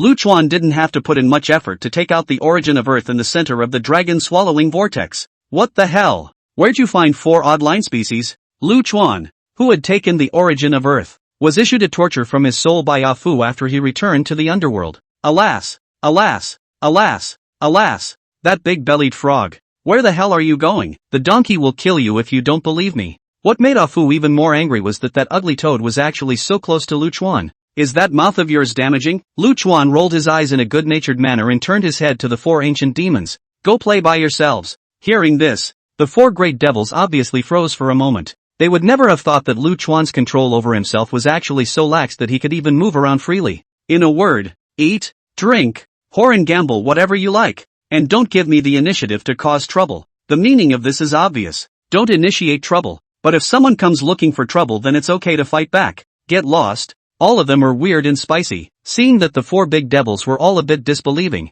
Lu Chuan impatiently waved his hand. Ha ha, I'm going to get the pussy. Folding Crow was the first to jump up, then slammed heavily on top of the ground. It pressed its face hard against the ground, rubbing all the way through with sparks and lightning, its mouth chattering. The real Earth, the fresh air, how wonderful the flower world is. Ha ha ha ha ha, my dear friend, let's go kiln shopping. Night Scorpion had a head full of black lines and subconsciously looked at Lu Chuan's reaction. As a result, Lu Chuan didn't care about Folding Crow's crazy behavior at all. Sitting on the stone bench next to him and drinking a small wine, quack, Pest tongue shyly rubbed against Lu Chuan's hand, and after Lu Chuan's consent, it leaped up straight into the sky. It's been too many years since I've been so spontaneous, and just being able to bounce around freely makes the vermin tongue squeal with joy. The devil Buddha was the most restrained, and after making a bow to Lu Chuan, he then faced the west and made a pilgrimage 3 steps at a time. Even though it was acting extremely restrained, the slightly trembling body of the Devil Buddha still betrayed its agitated mood. The Night Scorpion left last, but instead of following the folding crow, it spied on the Demon Buddha along the way. Night Cultivator, are you so wary of little monk? After calming down, the Devil Buddha once again resumed that bland demeanor. Night Scorpion looked at Devil Buddha expressionlessly and said coldly, "The Lord is jumpy in nature and acts out of character. I just don't want you to do anything out of the ordinary to annoy the Lord and involve us in losing this hard-won freedom. Much to be concerned about. The young monk has already gone through the purgatory of the ages and will naturally cherish everything now." The Devil Buddha folded his hands, his brows lowered in a bland and calm demeanor. "This is best." Night Scorpion put down an expressionless sentence and left the magic Buddha. "The Lord smells good. Find a chance to eat him." Eat him. The Night Scorpion had just left, and the Devil Buddha instantly changed his appearance. From being a virtuous monk-like man, he transformed into a sultry young woman. This is the demonic nature of the demonic Buddha, that first day of demonic personality. Soon, a struggling expression surfaced on the demon Buddha's demonic face. The face kept shifting up quickly between the monk and the heavenly demon, and they seemed to be fighting for control of the body. In the end, monk won the tug slightly. Amit Ba. After recovering, the Devil Buddha bowed deeply in the direction of where Lu Chuan was. "Tramp, that stinking frog. I'll skin it sooner or later." Ah Fu's eyes bulged in anger. "Egu, what kind of medicine have you taken wrong?" Lu Chuan mocked as he sipped his small drink. "My baby, my poor baby." Ah Fu came to Lu Chuan's side and dryly howled with a sniffle and a tear. "I know you've had a hard time all these years, but anymore you can't, at least not as a human being. Think anything of a big frog. I'll count your shit as clean if I don't beat it out of you today." Lu Chuan was up in a rage, pressing down on Ah Fu and hammering him. Hey, actually okay la. These four big devils, although the long hot eyes, but the strength is definitely over the top. They are all the topmost combatants under the great emperors, and when they recover, they will be able to help you with some things very well. Ah Fu, who had taken a beating, changed his tone and was appreciative of these four ancient great devils. "Bitchy or not nah," Lu Chuan muttered without any good humor. Without waiting long, the Taiyan ghost head found Lu Chuan with the 10,000 things earth. Lu Chuan took out the star compass and transferred two more, which were associated with the origin of gold, from his body. Looking at the two five elements origin, the Taiyan ghost head's eyes were filled with envy. Each of the five elements origin was a supreme treasure amongst supreme treasures. Getting one was a great fortune, and Lu Chuan had now collected four whole. This also proved sideways that Lu Chuan was the person who was added to the heavenly destiny, and if he could successfully become an emperor, the solution to the problems of the underworld would be just around the corner. The next thing was for the Taiyan ghost head to do exactly that. Taiyan ghost head was busy for another half a month. During this period, the four great devils also returned to Lu Chuan's place one after another, except for Folding Crow, whose face was white, whose feet were weak, and whose legs and stomach were cramped. The other three were refreshed and shimmering. In addition, Lu Chuan had also been in the underworld department and had found a large number of heavenly treasures for these four great devils to use to restore their strength. Now these four guys, they're pretty much recovered. What surprised Lu Chuan more was the strength of these four guys. They came from other eras, and their strength was not easy to estimate. But one thing was certain, it was completely above the annihilation realm, and the physical strength of each fellow was extremely terrifying. These are four very qualified vicious dogs. Found the location of the Fountain City. Finally, Taiyan Ghost Head brought good news. It also confirmed his suspicion that the origin of gold was indeed in the Fountainhead City. The location where the Fountain City stays now is in the frightening Phoenix world. The Taiyan Ghost Head took the star compass and placed it in front of Lu Chuan. The star compass had been completely activated at this point, and in the soft white light that lit up, there was a roadmap of starlight. "Didn't you say that Sangshu Yufeng cut off the connection between the Fountain City and the stars? Why would they still descend above the world?" Lu Chuan was a little confused. The Taiyan Ghost Head was a bit helpless. This matter is only recorded in the ancient books. The ghosts don't know exactly what the situation is. Ah Fu, however, sensed that something was wrong. The Fountain City dares to descend above the Great World? Are these remnants suffering from insanity? The heavenly Tao of the Great Worlds are all on the strong side. They're not capable of stealing the Great World's chi. Let's go over there and take a look. Lu Chuan stretched his back and greeted the Night Scorpion in passing. Call them in and go out on a mission. Night Scorpion was very excited. This was the first time he had done something for Lu Chuan. He must do it beautifully to prove his worth. "My lord, we're all here and ready to go." Night Scorpion's efficiency made Lu Chuan very satisfied. Taiyan Ghost Head's scalp tingled as he looked at the four old devils gathered together. These guys, picking out any one of them, were all existences that could turn a world upside down. Now that the four are together, there's really no telling how much trouble they'll cause. Right now one could only believe that Lu Chuan would be able to suppress these four old devils, or else he was afraid that it would trigger another catastrophe of the heavens. The Taiyin ghost head calmed down and nodded gently to Lu Chuan. Young sir, I will now open the passageway from the underworld to the great world of the surprising phoenix and send you there. My lord, the harmful tongue can ignore space and make a jump without having to go through so much trouble to open the passageway. Night Scorpion interjected at this time. So awesome? Lu Chuan looked at the big frog beside him with some surprise. Quack! Seeing Lu Chuan looking at himself, Pest Tongue shyly turned his head and barked happily. The Night Scorpion respectfully replied, "This is the Rift Heavenly Golden Toad's racial innate aptitude." When Sanshu Qinglian used all her means in order to capture it, she even found the #1 expert in spatial aptitude at the time, jumping thousands of worlds, and was exhausted before she managed to catch it. Good, bull. Lu Chuan cheerfully patted the big brain of the vermin tongue and praised it. With this big bean batch, it's so convenient to go wherever you want to go in the future. Lu Chuan was the first to jump onto the back of the harmful tongue, and the big guy even thoughtfully puckered his butt to make his back even more flat, so that Lu Chuan could sit a little more comfortably. Ugh, what are you waiting for? Come up here. Seeing the three Night Scorpion guys standing still, Lu Chuan greeted them. Night Scorpion laughed a little awkwardly and pointed at the victim tongue. It doesn't seem to be very friendly to us. After Lu Chuan came up, harmful tongue changed his mouth completely. Its huge mouth hooked up in a smirk, and its large colorful eyes were filled with mockery. It's like you guys come up here and try it out, and the old lady's shit will beat it out of you. Ha ha, then you guys take the passageway. I'll see you in the surprising Phoenix world. Lu Chuan waved his hand cheerfully. If Lu Chuan forced Pest Tongue to bring the three Night Scorpions, Pest Tongue would definitely not refuse. But Lu Chuan didn't do that. Respecting the good and bad of all living beings without being antagonistic is the only principle Lu Chuan deals with. Quack! Lu Chuan's behavior caused Pest Tongue's big eyes that were touched to be covered with a layer of mist. The harmful tongue opened its mouth and spat out three colored bubbles, covering the three Night Scorpions. Bang! The harmful tongue began to flare and leapt straight up into the sky with three colored bubbles. The surroundings began to recede as if they were a walk in the park, eventually even connecting into a white line. This big frog is just too cool and hot. The great world of the surprising Phoenix, the most backwardly ranked place among the 3,000 great worlds. One of the greatest features of this world is the extremely large number of mortals. It was not known when, but many literary and martial arts temples had appeared in the great world of the surprising Phoenix, and the temples were dedicated to literary and martial arts saints of unknown origins, and these enshrined saints of literature and martial arts really do manifest themselves sometimes. This has resulted in these saintly temples being so incense-rich that they have long since surpassed the wonders of the native ones. Qing'an City was the capital city of the Great Dragon Empire and the most prosperous city in the great world of Amazing Phoenix, where the largest saint temple was located and enshrined the largest number of saints. A few strange guys appeared on the streets of Qing'an City today. A handsome-looking nobleman, a large frog, a small monk, and two half-human, half-animal guys. There's no other team besides Lu Chuan's group that would be in this look. Go play by yourself, and gather some intelligence on the way. Lu Chuan's orders were always so casual. After the four old devils dispersed, Lu Chuan finally didn't have to accept those strange gazes. Didn't the Fountain City descend into this world? Why can't I feel it? Lu Chuan was a bit puzzled. Fook has been very angry for a while now lately, because that big frog is just too hateful, and Lu Chuan has the beginnings of moving on. What do you think a public restroom is? Blatantly placed above the sky dome.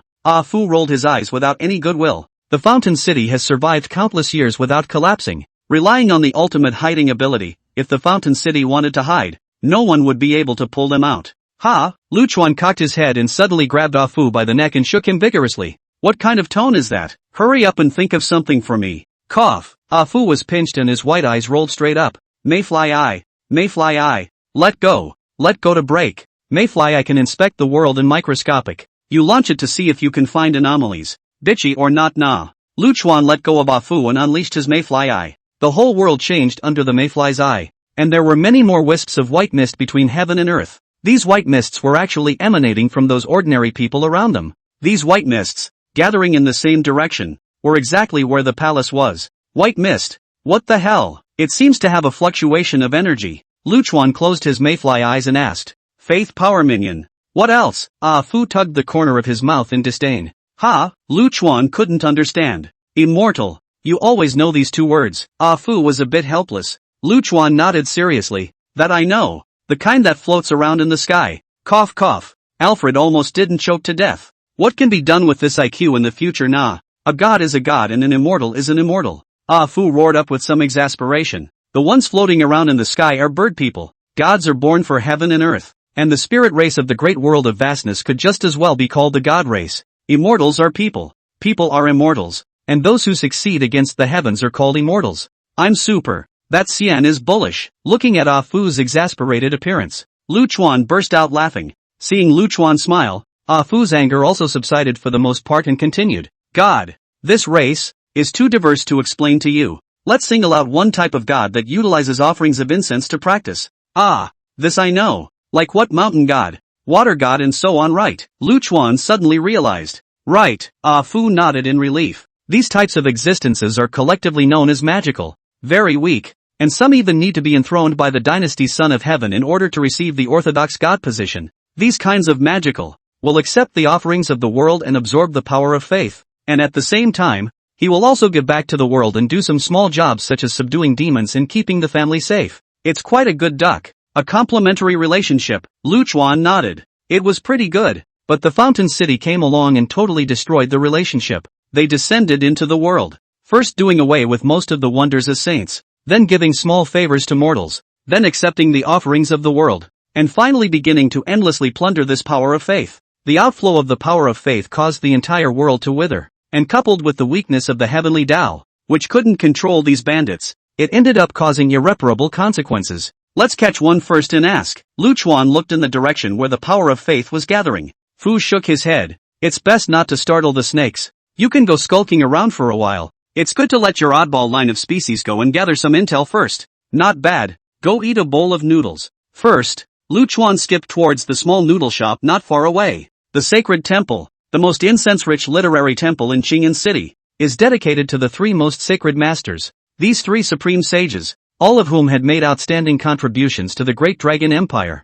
were enshrined here after their deaths. A young man with a cute little girl sitting on his shoulder and a flamboyant demeanor, leading a skinny donkey, walked into the grand hall. Seeing the teenager, the temple priest greeted him warmly, the folds of his face piling up with him. This kind of teenager at a glance, is which the noble family out, traveling in the mountains. As long as more good words, the reward money is naturally greatly have. As for the lead donkey in, that is the freedom of others. On this temperament so appearance is very reasonable, is not it? Burp. Lu Chuan burped fiercely as he had just eaten 2 pounds of noodles alone. A proper big rice bucket. A smell of stench hit his face, causing the temple priest to cringe. But good business skills made Temple Wish's this point of unhappiness immediately disappear, and his face piled up that smile that could putrefy people to death again. Sir, inside please. Yo, business is quite skillful. Stretching out his hand, Lu Chuan threw out an ingot of gold and pointed out the 3 gold statues enshrined in the main hall with great disrespect. Come introduce Grandpa to what these 3 are.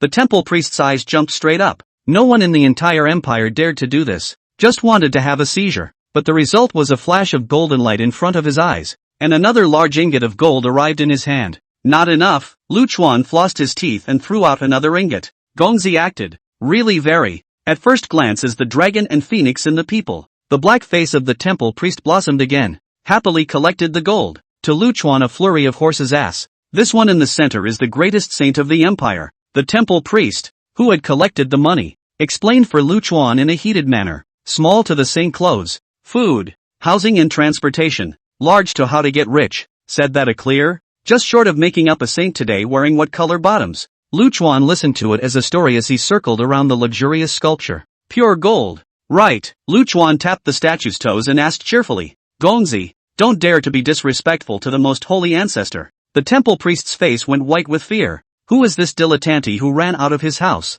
Oops. Sorry. Too vigorous. Lu Chuan gently exerted his force and actually broke the statue's toes off. Put. The temple priest trembled. His brain buzzed. And all of a sudden the whole world sky turned up. Desecrating the statue of a saint is a capital offense. And he, the temple priest who looks after the statue, will have to follow the bad luck. Sure enough, it's pure gold. Your grandmother, rich and powerful. Lu Chuan looked at the toe in his hand, his eyes full of little stars. The crowd around them, who had come to offer incense and prayers, looked dumbfounded. Snap. When the temple priest came back to his senses, Lu Chuan actually broke off the statue's entire foot. Now that's not a capital offense. That's a fucking death sentence. Madman. Madman. The temple priest roared up with a blue face and rushed all the way out of the hall, disappearing into the sea of people. If you don't run now, when will you wait to be beheaded? Crap. There's something about this hanging hair. Looking at the slinking temple priest, Lu Chuan couldn't help but laugh. If this goes to track and field, it's going to come back with a couple of championships. Blasphemy against the most holy ancestor. How dare you? Come and arrest me. Soon a group of government soldiers rushed into the hall and surrounded Lu Chuan. Lu Chuan was a bit strange and glanced around. How come I don't see any cultivators? This world is almost spoiled to the end times. Where are there any bullshit cultivators left? Ah Fu rolled his eyes in dismay. Lu Chuan shrugged. I said why I couldn't feel the aura. I thought it was because the feng shui of this place was bad. Chatting like this as if no one else is around. Simply rampant to the extreme. The leader of the army is furious. Take it down for me. Slow. Lu Chuan suddenly burst out. His big beautiful eyes looking around. Do you guys know who I am? The army head sneered and looked up and down. Seeing that Lu Chuan was obviously a man, but he was born beautiful to the core. Could it be the child of some big shot in the dynasty? The military head muttered up in his heart. No matter who you are, daring to desecrate the most holy ancestor is a capital offense. The military chief chided up in a cold voice. But in his mind, he was already thinking about how to settle this matter peacefully. Don't know who I am and you're still so hungover. Psycho. Lu Chuan rolled his eyes and suddenly took out a small hammer, then hammered at the statue in full view of everyone. Stop. The military head looked brain bleeding. You can still find a reason to excuse yourself by breaking off the statue's paw, but now you're taking a small hammer to it, and it doesn't make sense anymore. Pure gold. Take and save up.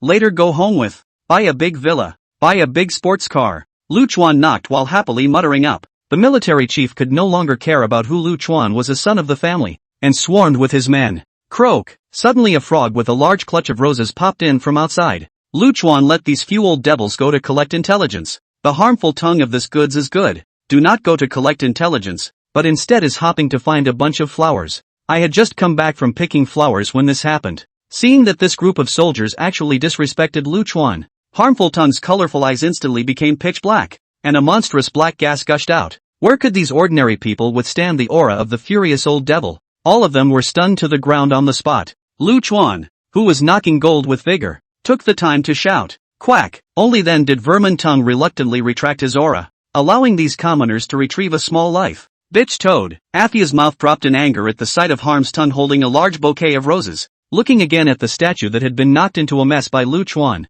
Fu couldn't help but sigh. Ugh. I knew it would be like this. It was hard as hell to get this one to not hit the hay. This statue was a prop for collecting the power of faith. You must have been known to those guys already if you knocked this. Now Alfred would just have to hope that the people of the Fountain City were greedy. As long as they're greedy, they're bound to send someone here to watch. And as long as they come, there's still a chance. Stinky Toad, get ready. As soon as the people from the Fountain City show up, you follow them. You only get one chance. If you can't catch them, you'll be expelled from the team. Ga ga ga. Alfred looked at Harm's Tongue and seemed to find a good reason. Fountain City. A mysterious place that had existed for countless years. A gathering place for the remnants of other eras, and a demonic city that had become tainted. The Fountain City was a supreme treasure refined from a dead nebula. A most powerful flying artifact capable of traveling through the heavens and the worlds at will. The entire Fountain City was surrounded by a circle of stars, which were dotted with stars. The river of stars that looked so beautiful. If you went to feel it carefully,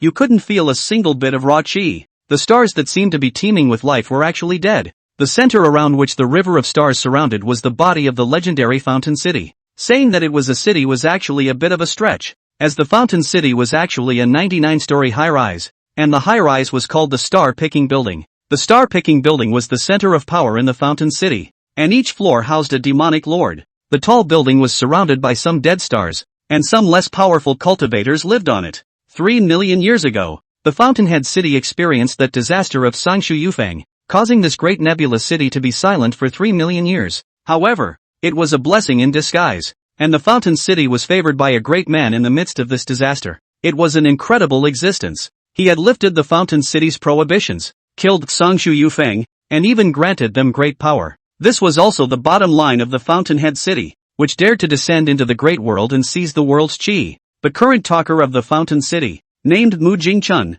was a relic who had survived from the barbarian era to the present day. Like Lu Chuan's 4 Qi Xing species, he was also a living being after being alienated. Mu Jingchun stood on the topmost floor of the Star-Picking Building, surrounded by the dead, silent and empty starry sky. The distant stars seemed to be within reach. Raising his eyes, he looked at the very top of the Stargazer's building, where a white withered bone hung. The owner of this white bone had a resounding name in life. Sanshu Yufeng. The corners of Mu Jingxuan's mouth hooked up in a little smile. Only by living long enough could he really laugh in the end. The frightening Phoenix World's magic weapon has been destroyed. Should we leave? A low voice rang out. I know. Mu Jingxuan didn't turn around, but only frowned slightly. There was only one person who had the guts to come to the highest floor of this star-plucking building. The previous star-plucking building director? Liuzi. Ever since Mu Jingxuan had thrown himself into the arms of that incredible being and gained unimaginable power, this place was up to him, and his fists were always the cornerstone of everything, and it was a pain in the ass for Ren Liuzi,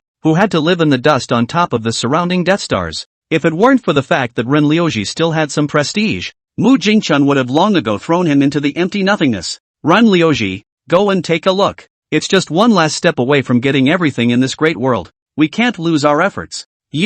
Ugh. Ren Liuzi's weathered face was filled with exhaustion and written with helplessness. He was already tired, and his existence was older than Mu Jingxuan. Such a long time of meteoric existence had worn him out, but ridiculously, he still wanted to live. Ren Liuzi tried to persuade up. The sky has been abnormal in the last few months. Several unprecedented demonic stars hidden in the void have all appeared. I'm afraid there will be heavenly ripples. It's better for us to avoid the wind. Mu Jingxuan couldn't help but laugh. Ren Liuzi, haven't you accepted your new identity yet? I'm not discussing with you. This is an order. The corners of Ren Liuzi's mouth twitched, but in the end, he could only nod helplessly. Lu Chuan couldn't help but smile as he took the rose held in Harmful Tongue's mouth, because growing up, it was the first time to receive flowers from the opposite sex, although the other party was a big frog. But that didn't stop Lu Chuan from being very happy. Quack, quack, quack. Pest Tongue happily spun in place. On the sidelines, Ah Fu's acid was fermenting, and his heart was irritated to the core.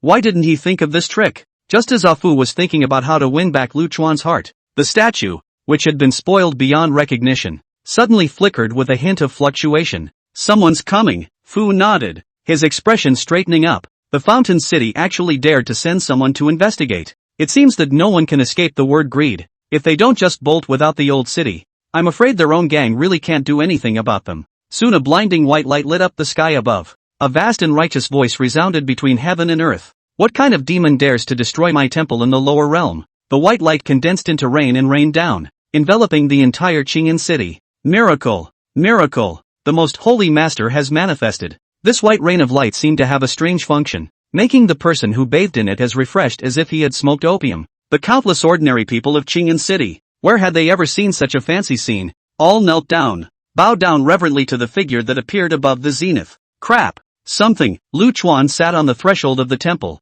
picking at the withered leaves of the rose in his hands while cheerfully flirting. I poo. A bunch of cheap bastards, using demonic techniques to control the minds of ordinary people, disgracing his family's ancestors. Ah Fu spat disdainfully. As the rain of white light became denser and denser, the illusory figure began to approach the temple. At the same time, countless ordinary people in Qing'an city, in order to catch a glimpse of the saint's appearance, rushed here from all directions like a tidal wave. Harmful Tongue also disappeared into the other dimension at this time, ready to find a chance to follow the people of the Fountain City. Cultivator? The figure approached quickly and descended outside the temple. This person was none other than Ren Liuzi, who had come to check on the destruction of the magic weapon. At this moment, Ren Liuzi's entire body was bathed in white holy light, and it did look a bit sacred. Been waiting for you for a while. Lu Chuan raised his head with a smile and looked at Ren Liuzi. There's no need to get excited. I just want the origin of gold. As for what you guys are doing, I don't have much interest. You're from another great world,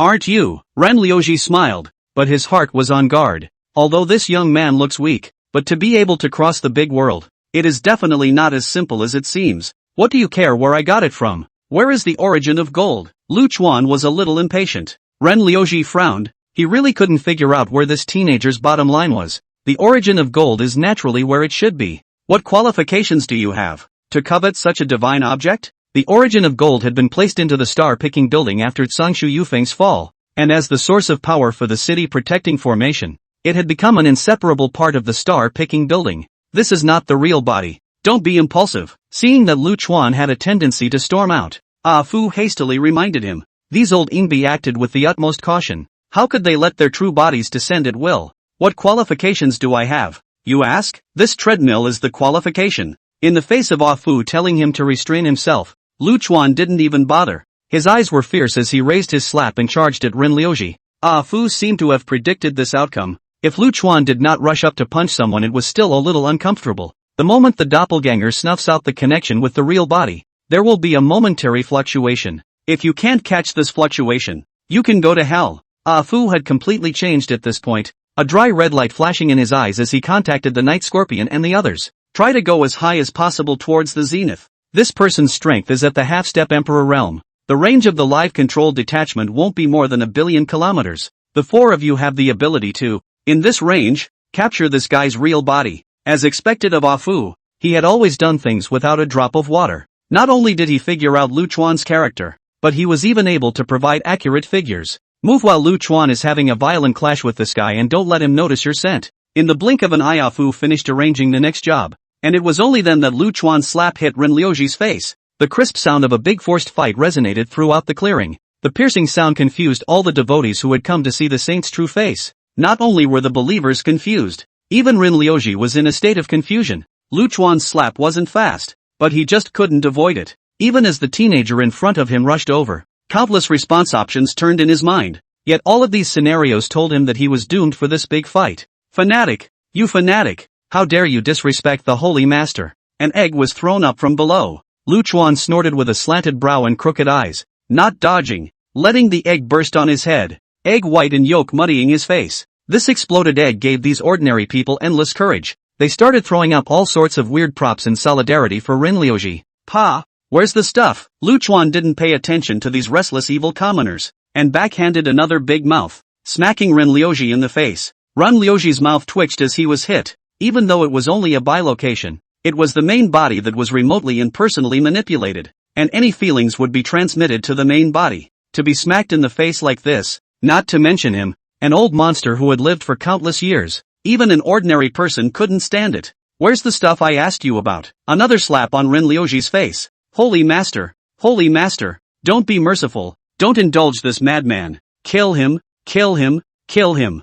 Seeing the god in his heart, actually like to be beaten without fighting back, the restless crowd roared madly. The sound was continuous, shaking the surrounding houses incessantly. The countless power of faith gathered into a small stream and surged into Ren Liuji's body. Ren Liuji felt strong and just wanted to resist, however Lu Chuan raised his palm again. Power of faith, huh? Lu Chuan once again smacked down hard on Ren Liuji's face. Staying dead. Ha! Like to get personal, don't you? Like to play with flowers, huh? Lu Chuan just slapped and slapped, not even giving Ren Liuji a chance to speak. During this time, 4 hidden shimmering lights rushed towards the sky and quickly disappeared, only to be beaten not to fight back. The bottom of the believers cannot stand. The heart of God actually suffered such blasphemy. A few bold rushed out. They swung their fists to find justice for the god in their hearts. Lu Chuan squinted at the few people who had rushed up and bared his teeth in a smile. Bang!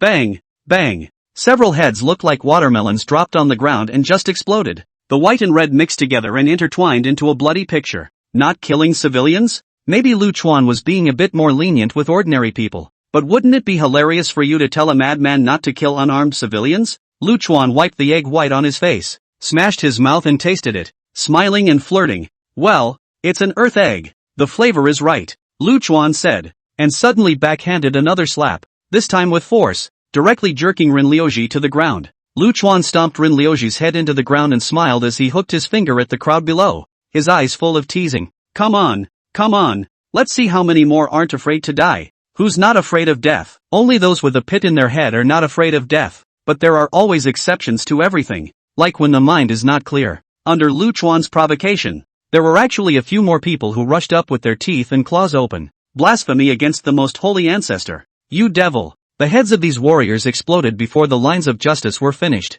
Hot brain matter shot out, drenching the believers below. Ouch! Not so good. Come on, kneel him. Isn't this your faith? Your God? Beg him. Maybe he'll have a little burst of the universe and jump up and beat me to death. Lu Chuan stepped on the paw of Ren Liuji's old face and gently crushed it a few times, afraid of trampling the bastard to death, and did not dare to use too much force. Holy Master, get up! Holy Master, get up! Seeing this highly insulting scene, the devotees could not help but cry. Poor, weak gods. TSK. Lu Chuan smiled and shook his head, gently snapping his fingers. A scene of human and divine indignation appeared as a large number of heads began to explode in the crowd below. In an instant, the gathering of believers turned into a slaughterhouse, and these unlucky people were the ones who had thrown things at Lu Chuan earlier. With Lu Chuan's vindictive, crazy and insane character. Thinking that just because you're a child, a woman, or an old man, you'll be spared from death? It's simply not possible. Come on, keep throwing. Weren't you hot just now, trying to find face for your god? That kid, what are you doing with that rock? Throw it. Guess if I'll let you go just because you're a kid. Ha ha. Come on. This big brain. Aim it. The woman who was spared the disaster came up and slapped the child hard, then picked up the child and exited the crowd. It was as if this was a signal, and the dense crowd began to fade away like a tidal wave. Damn. Bitchy or not nah.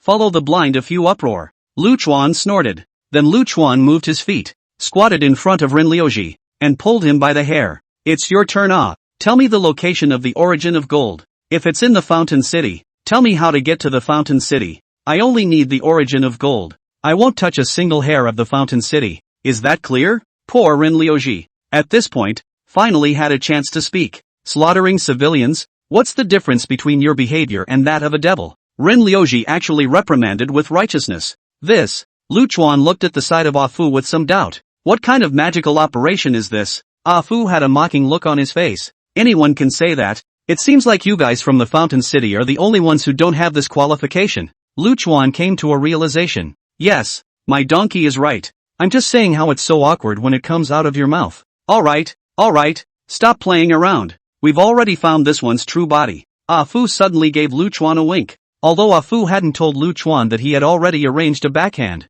but Lu Chuan just knew that even if he messed around here, Ah Fu would take care of everything. Giving you a chance doesn't work. In Rinliuji's perplexed eyes, Lu Chuan slapped the doppelganger's head. Wait a minute. Pick some vegetables for dinner later. Lu Chuan is not even in a hurry. In the side of the garbage, pick and choose up. The little nine tails sitting on his shoulder, looking at the joyful Lu Chuan, his eyes jumping. There was a new realization about the nastiness of Lu Chuan's character. Ah Fu bristled a bit helplessly. All generated such a virtue. What else can be done? The moment the doppelganger was slapped to pieces, Rinliuji understood that his position was exposed. However, it was too late, as Rinliuji, who was hidden above the celestial dome, was just about to make a move, when the demon Buddha arrived in front of him. While looking at this young monk with clear eyebrows, Rinliuji's heart was beating violently like a drum. His strong desire to survive told him to quickly get away from this seemingly benign person. Rinliuji turned around and tried to break out in another direction. However, a black mist just so strangely emerged from the space. A pair of dark eyes lit up in that black mist with a bit of teasing. At that moment a crow with bloodshot eyes stopped in the other direction. The raven transformed into a ball of black flames, and a wild man emerged from the flames. The man looked at Rinliuji and licked his lips. Yo, still running, my dear friend. This guy can be eaten. Right. The Lord does not allow people to eat. These days every day to eat animals. The old man's mouth is faded out a bird. Shut the fuck up. Night Scorpion glared fiercely at Folding Crow. My dear friend, are you confused? I'm a crow's mouth, not a dog's mouth. Folding Crow seriously retorted. Night Scorpion wanted to strangle this, the guy who only thought about eating all day, pulling down the entire team. Renliuji's scalp exploded. What kind of demons and devils were these? Each and every one of them had the kind of monstrous chi and blood of savage beasts, as well as the paper strength of a half-step emperor realm. Renliuji's legs and stomach trembled as he subconsciously rushed towards the last unoccupied direction. The Night Scorpion trio, however, were mockingly looking at the clown-like Renliuji. The breakout was not blocked in any way, yet Renliuji's heart sank to a low ebb, knowing that there must still be guys he couldn't see guarding in this direction. Bang! Renliuji was right in thinking that he quickly hit an invisible wall. Quack! An angry shout rang out, and the figure of Harm's tongue gradually revealed itself. Not only does the vermin tongue pull full spatial ability, but its hiding ability is second to none, and its skin can change at will, blending perfectly into any environment. The pest tongue was bumped, the anger is cheeks straight drumming, their own icy clean body. How can let a small insect touch? If it wasn't for the fact that this man was wanted by the Lord, I guess the harmful tongue would have eaten him alive on the spot. Seeing this huge frog in front of her, Renliuji completely lost her thoughts of escaping. I'll say everything. Just please leave me alive. Renliuji raised his hands in a very sensible manner, his voice trembling as he spoke. Your life and death is decided by the Lord. Being honest now can result in less physical pain. Night Scorpion raised his eyebrows, his tone slightly teasing. Lord? Renliuji really couldn't figure out what kind of heavenly figure would be able to take in such a demon. Was it the teenager with the bad personality? No way. Absolutely not. Live or die. Pry his mouth open.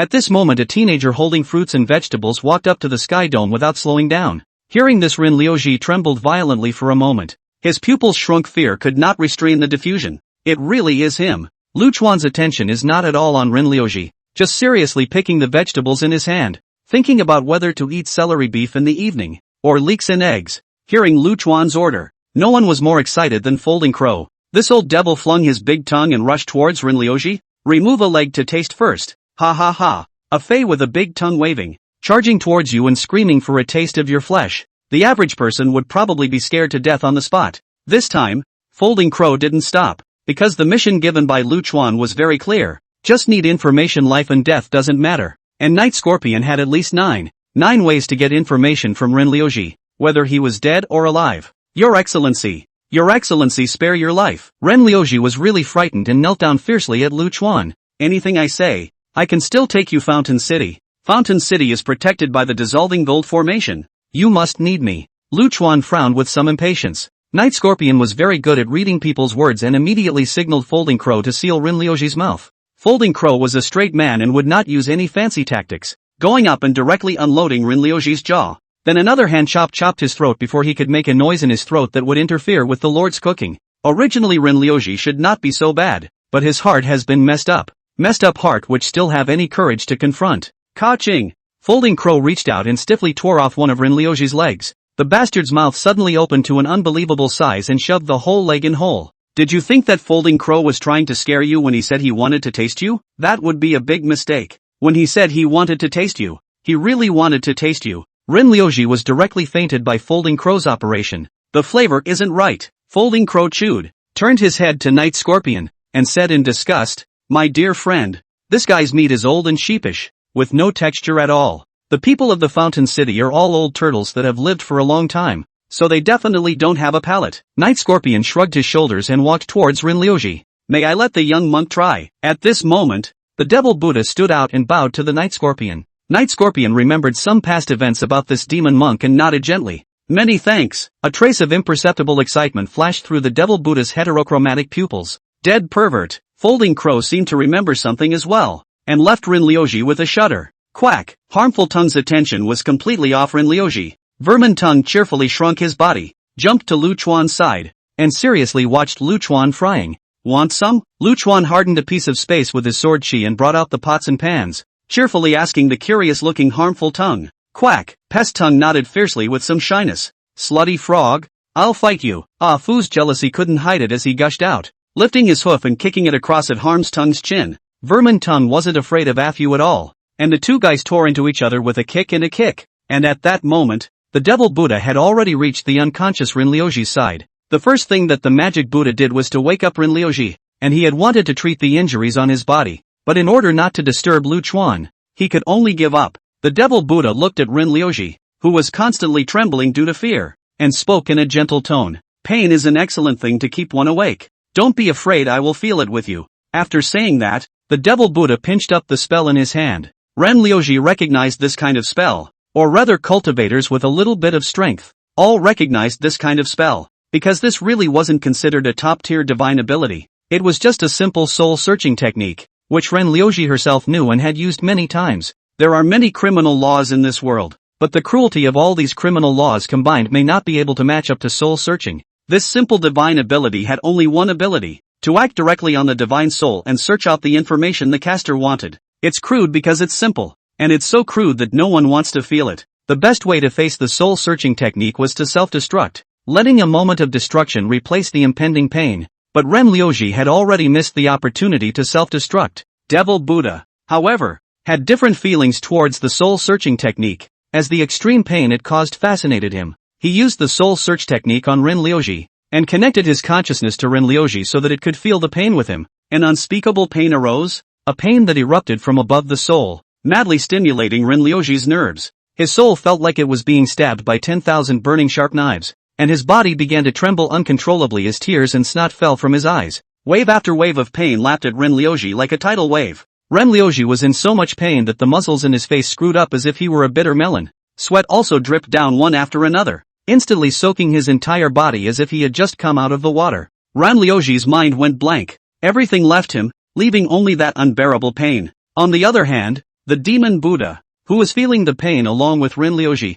was much more restrained, though the pain from the depths of his soul stopped his body from trembling. But he wasn't in pain, and an uncontrollable glow of excitement lit up in his heterochromatic pupils. Dead pervert, the folding crow in the distance shivered as he watched. Night Scorpion skimmed his lips. This guy's infamous reputation of liking to search souls was already known to no one and no one in the barbarian era. Crap, playing so perverted? Luchuan couldn't help but spit out the words as he fried the vegetables while looking at the magic Buddha. And Afu was still in a chokehold with harmful tongue, not caring to analyze for Luchuan why the demon Buddha was doing this. It took half an hour for the execution to come to an end. Originally, a normal soul search would only end in a minute or two, but this pervert actually extended the time to half an hour. Rinryoji had already lost his spirit and soul, leaving only a body that was curled up like a bird prawn because of the pain. Luchuan's last rib soup has already started. Looking at the magic Buddha towards himself, lifting the soup spoon and pointing at this pervert. Alas, you girls stay away from me.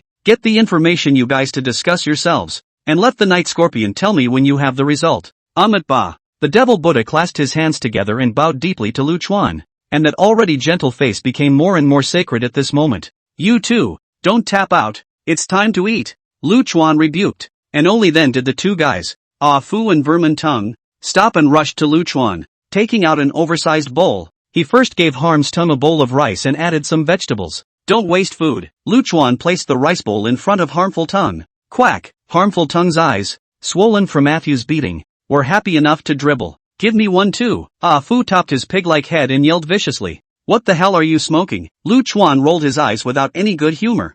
Fu never used to eat. If you want to eat, you should go to your own feast. Raising you little white-eyed wolf for nothing. Forgetting me, the old man. When you have a new person, Fu almost didn't pass out from anger. Didn't treat you as an outsider before I let you serve yourself. It was good that little Nine Tails interjected, making Fu's mood instantly beautiful. The Fountain City is docked in an alien dimension, and we got a way to get to the Fountain City from Rinryoji. Luchuan ate his meal while listening to Night Scorpion's report. The whereabouts of the origin of gold is also available, but the situation is not optimistic. The origin of gold was integrated into the Fountainhead City's protective array, and has become inseparable from the Fountainhead City. Is there a way? Luchuan asked with interest. Yes, Night Scorpion nodded with certainty. Use the means of painting the skin to infiltrate the Fountain City. As long as you go in, everything will be fine. Okay, you operate yourself. Luchuan was happy to be free, and this shirking of his hands made him understand the game. Night Scorpion was happy that Luchuan was able to give himself the utmost trust,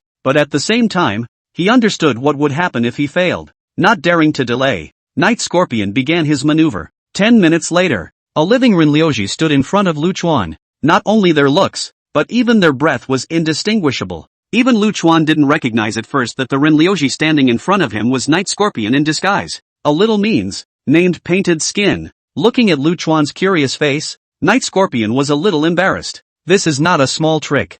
Fu, who was eating and drinking on the side, rolled his eyes. This skin painting is the topmost camouflage aptitude. Because it's too cruel it was lost a long time ago. I can't imagine that you still have it. Skin painting was a divine ability that required a complete human skin to activate, and could simulate all the victim's behaviors, even divine soul fluctuations. It wasn't too much of a stretch for Afu to call it the topmost camouflage aptitude. It doesn't matter if it's cruel or not. Existence is reasonable. Night Scorpion laughed awkwardly. How are you going to get us into the Fountain City? Luchuan asked as he washed the dishes. Night Scorpion looked towards Harm Tongue and laughed. Beauty, lend me your bubble. Hearing the name, Pest Tongue's liver fluttered with joy and he opened his mouth to spit out a colorful bubble. Just hide in this bubble. To enter the Fountain City we need to pass through 3 lines of defense. The first 2 lines of defense can be hidden from the world by using painted skins and bubbles. And the final dissolving gold formation, we need to forcefully break through. From the information we received, the strength of the dissolving gold formation is such that the 4 of us can join forces to tear open an opening. But the opportunity is only momentary. After putting Luchuan and his party into the bubble of Harmful Tongue and making preparations, Night Scorpion took out a small black box. This was the thing that he got from Rinryoji, and it was the only thing that could contact the Fountain City. A bit of black light rushed out of the small box and disappeared into the deep silent starry sky. Before long, the space in front of Night Scorpion began to tear up irregularly, gradually forming a black vortex. The Night Scorpion didn't hesitate and plunged headlong into the vortex. The scenery in front of him shocked the Night Scorpion. Even though he had seen the coarse and wild beauty of the savage land and the exquisite and elegant beauty of this era, The scenery in front of him still made the night scorpion unable to resist marveling. A belt of starlight snaked away, forming a scaly, glittering river of stars, in which countless stars twinkled. After the star river, there were a large number of dead stars, and these gray stars had the absolute calmness after death. And in the very middle of this scenery is a sky-high building, gorgeous and magnificent, elegantly standing in the center, like the most beautiful one under the spotlight. In fact, by this point, it could all be over, because as long as Lu Chuan saw the exact location of the Fountain City, then this legendary city, it would never have a chance to escape. But Lu Chuan didn't jump out and let Night Scorpion continue to operate. Respecting the labor of those under you is also a necessary quality for being a leader. Night Scorpion gathered himself and stepped into the River of Stars. The River of Stars protected the outer perimeter, which was the first line of defense of the Fountain City, and the stars inside appeared to be disorganized, but it was a very complex defensive formation. If you take a wrong step, it will immediately cause the formation diagram to show an alarm. Night Scorpion carefully traveled between the stars, the simulation ability of the painted skin allowing him to walk through this first line of defense without any danger. Just after leaving the Star River, several streams of light rushed out from above the distant stars that surrounded the star-picking building, stopping in front of the Night Scorpion. This is the second line of defense for the Fountain City. Human inspection. For Night Scorpion, this line of defense was much simpler than the River of Stars just now. Under the extreme disguise, even if Rin Liuji his old mother came, it was impossible to recognize her. Passing the inspection, the Night Scorpion stood before the last line of defense leading to the star-picking building, the dissolving gold grand formation. Everything in the Fountain City was set up for survival, and this dissolving gold formation sounded like an offensive formation, but it was actually in existence like a demon shining mirror. The existence of the dissolving gold grand formation was to prevent anyone from utilizing extreme camouflage to blend into the Fountain City. This grand formation could be considered the natural enemy of all camouflage aptitudes. A fake is still a fake. And no matter how much the disguise resembles it, it is still not the original. Do it! Night Scorpion didn't have a moment's delay. Since he had already formulated the final strong assault combat, there was no need to step into the dissolving gold formation with luck in mind. Folding Crow, Harmful Tongue, and Devil Buddha immediately appeared from the space bubble. The four of them joined forces and blasted at a point of the dissolving gold formation. These four guys, who hadn't seen any scene before, had no rusty sluggishness. Even though it was their first time working together, the full force of the four terrifying fellows who surpassed the half-step Emperor realm caused a small opening to appear in the dissolving gold grand formation. And with a flash, this opening began to close up at great speed. No matter how fast this opening closed, it would be enough for Night Scorpion and the others, because time is the best accomplice, as long as there is a time lag. The vermin tongue can jump across space. The vermin tongue's large tongue curled around the rest of the three, and his figure violently disappeared into thin air. A dead star lit up with a surging red light. Mu Jingchun froze for a moment as he looked at the illuminated star. He couldn't remember how many years it had been since the star of this warning had been illuminated. 3 million years? Or 2 million years? After the dumbfoundedness, there was a huge panic, because Mu Jingchun understood that the people who had the ability to sneak into the Fountain City were all at least at the level of Sangshu Yufeng back then. He, on the other hand, was unwilling to face at Sangshu Mikado once again. Run! This was Mu Jingchun's first thought. Yet he quickly laughed to himself. Running was so habitual that he'd forgotten that he wasn't his old self anymore. Now even if there were 10 Sangshu Yufengs, they would still have the confidence to take them down. Mu Jingchun smiled, and two mysterious runes flashed in his eyes. Don't misunderstand. There's nothing malicious, just asking for an item. Facing the cultivators rushing from above those Death Stars, Lu Chuan smiled and waved his small hand. Asking for something? Ha! You're still the first one to come in here and ask for something. Lu Chuan didn't chime in, but instead frowned at the top of the star-picking building. In that instant just now, Lu Chuan felt the fluctuation of the origin rune. That thing has been here, and it has the stench of death. Fu's eyes narrowed. The thing in Ah Fu's mouth was naturally the big guy that he had felt earlier. From the origin rune, divine souls grayed out, black aura enveloping them. These cultivators are tainted by death. Ah Fu's eyes lit up with a red light and swept over the cultivators. Pretending to be a god and daring to come here to act recklessly. Then we'll have to see how much weight your excellency has. Hearing Fu's words, the cultivators mocked disdainfully. 3,000 against 5, plus a donkey, and the advantage is on your side any way you look at it. Even if Sangshu Yufeng comes back to life. So what? The Fountain City is no longer the Fountain City of old. I'll leave it to you guys. I'm going to the roof. Lu Chuan smiled and snapped his fingers. Lord, can we eat it? Folding Crow shouted excitedly. Whatever, if you don't mind the bad taste, Lu Chuan responded. and his entire body suddenly rushed up, heading straight for the roof of the star-picking building. Ga ga ga. The remaining 4 guys, with red eyes, happily looked at the thousands of cultivators on the other side. Does this look like a vulnerable party to you? The 3,000 cultivators of the Fountain City laughed along with them, laughing at how insouciant these 4 inhuman guys were. Yes, just smile, keep it pleasant and the meat will taste better. The folding crow suddenly transformed, blazing black flames that swept up like a tsunami. In the black sea of fire, a pitch-black raven slowly appeared, and the monstrous demonic chi, like a heavenly river breaking its banks, surged out furiously. At the sight of this scene, all the laughter came to an abrupt end. They had never seen such a dense demonic aura before. It was something that could only be possessed by how many living beings had been slaughtered. Let me taste it. Folding Crow let out a strange laugh and detached from the black flames. His body turned into a stream of light and rushed towards the crowd. Instead, the scarlet tongue of a human protruded from the crow's beak. With a roll of this scarlet tongue, dozens of cultivators were caught in its mouth. Crunch, crunch, a piercing chewing with the sound of bones breaking, a sound that made the livers of all the cultivators crack. It turns out that this beast really does eat people, and it wasn't kidding when it said it tasted it. The brutality of the folding crows is beyond imagination. A mouthful of dozens of cultivators. That is, eating a buffet is not such a way to eat. Coupled with the fact that these people weren't considered to be the elites of the Fountain City. Under the oppression of this horrifying image, the entire heart of the army instantly disintegrated. They wanted to go to the Starcatcher's house to ask for help. However, what stood in their way was a huge frog. The big frog's colorful skin was even more eerie in this atmosphere. Vermin Tongue gave up on the idea of cannibalism. It hadn't been such a picky eater before, but now the Lord doesn't seem to like eating these bugs, loves the house and the harmful tongue, and intends to change his eating habits. The pest tongue gurgled and spat out a large number of bubbles, which oppressed the space, and spatial cracks kept appearing around it. The ghastly wind whistled in the crack, and the eerie and gloomy laughter continued unceasingly, not knowing which bizarre space it was connected to. A few unlucky eggs were sucked in by the spatial rift and didn't even have time to struggle, disappearing in an instant. Space banishment. I don't know who shouted this, and then fear spread like a plague. Banishment, one of the topmost spatial aptitudes, banished a person to an unknown realm from which it was almost impossible to return. It is a punishment, a double punishment over the spirit and the flesh. No one wants to be banished into the unknown to embrace that eternal solitude. The way to the star-picking tower was blocked by this big frog, so change direction. That kindly little monk didn't seem so scary. The panicked crowd broke out in the direction of the Devil Buddha. The Devil Buddha laughed happily. A golden light spread under his feet, which spread out into dozens of strands.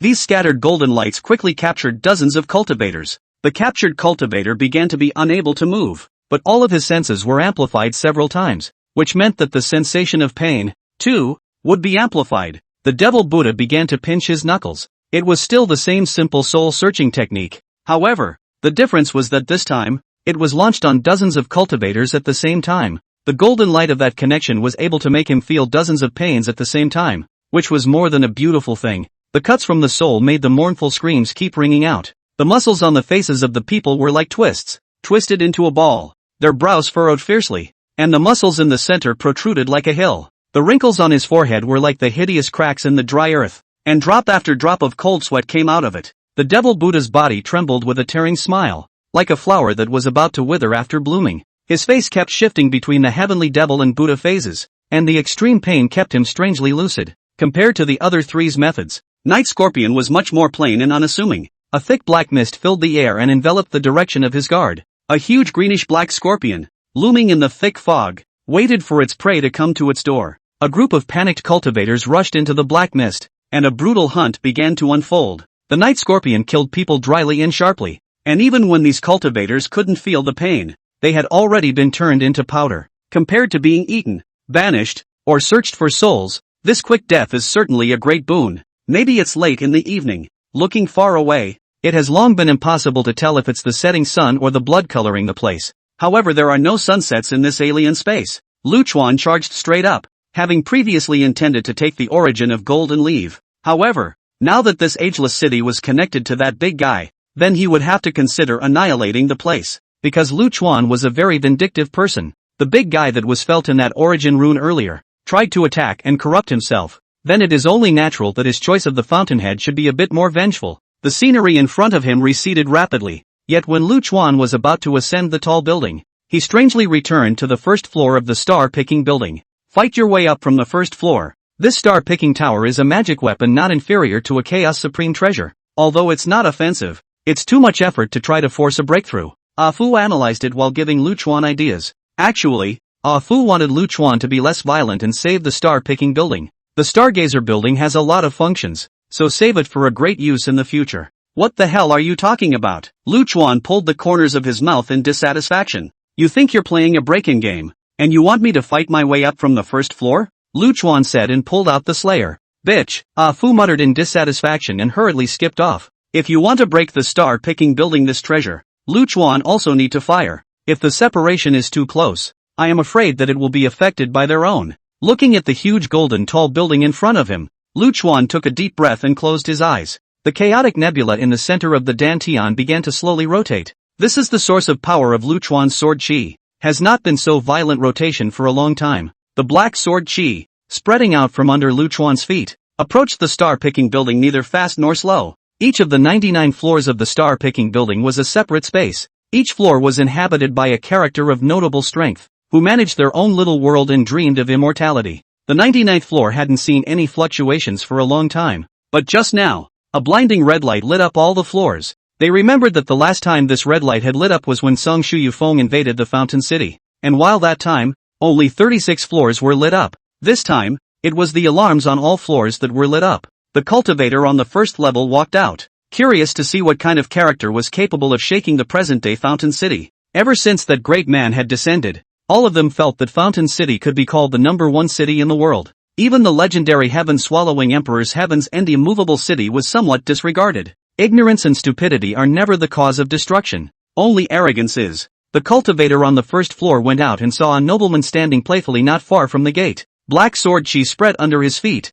and the sword chi wasn't raging. However, the sword chi, which wasn't raging, instantly struck his soul. His soul began to tremble just by looking at the sword chi. It was an unspeakable feeling of tyranny, pure killing without a trace of impurity. It is because of purity that you can reach the extreme. He realized he was wrong. Dead wrong. Why did you walk out? He was beginning to regret it. Yet the only thing that didn't exist in this world was a regret pill. The black sword chi had slowly crawled over. That's right, it crawled over. So slow. So languid. However, he couldn't move. His body and mind were imprisoned in that black sword chi. He had never seen such thick sword chi before. So thick that it seemed to fill every corner of the world. The sword energy crawled up his body. Slowly, gently as if it were a lover's kiss. It was too late to feel the pain. And the sword chi, which seemed to be gentle to the extreme, digested him whole. It wasn't a bloody scene, but the distant Ah Fu's scalp tingled as he watched. There was even a moment when it thought that Lu Chuan remembered the dusty sword move.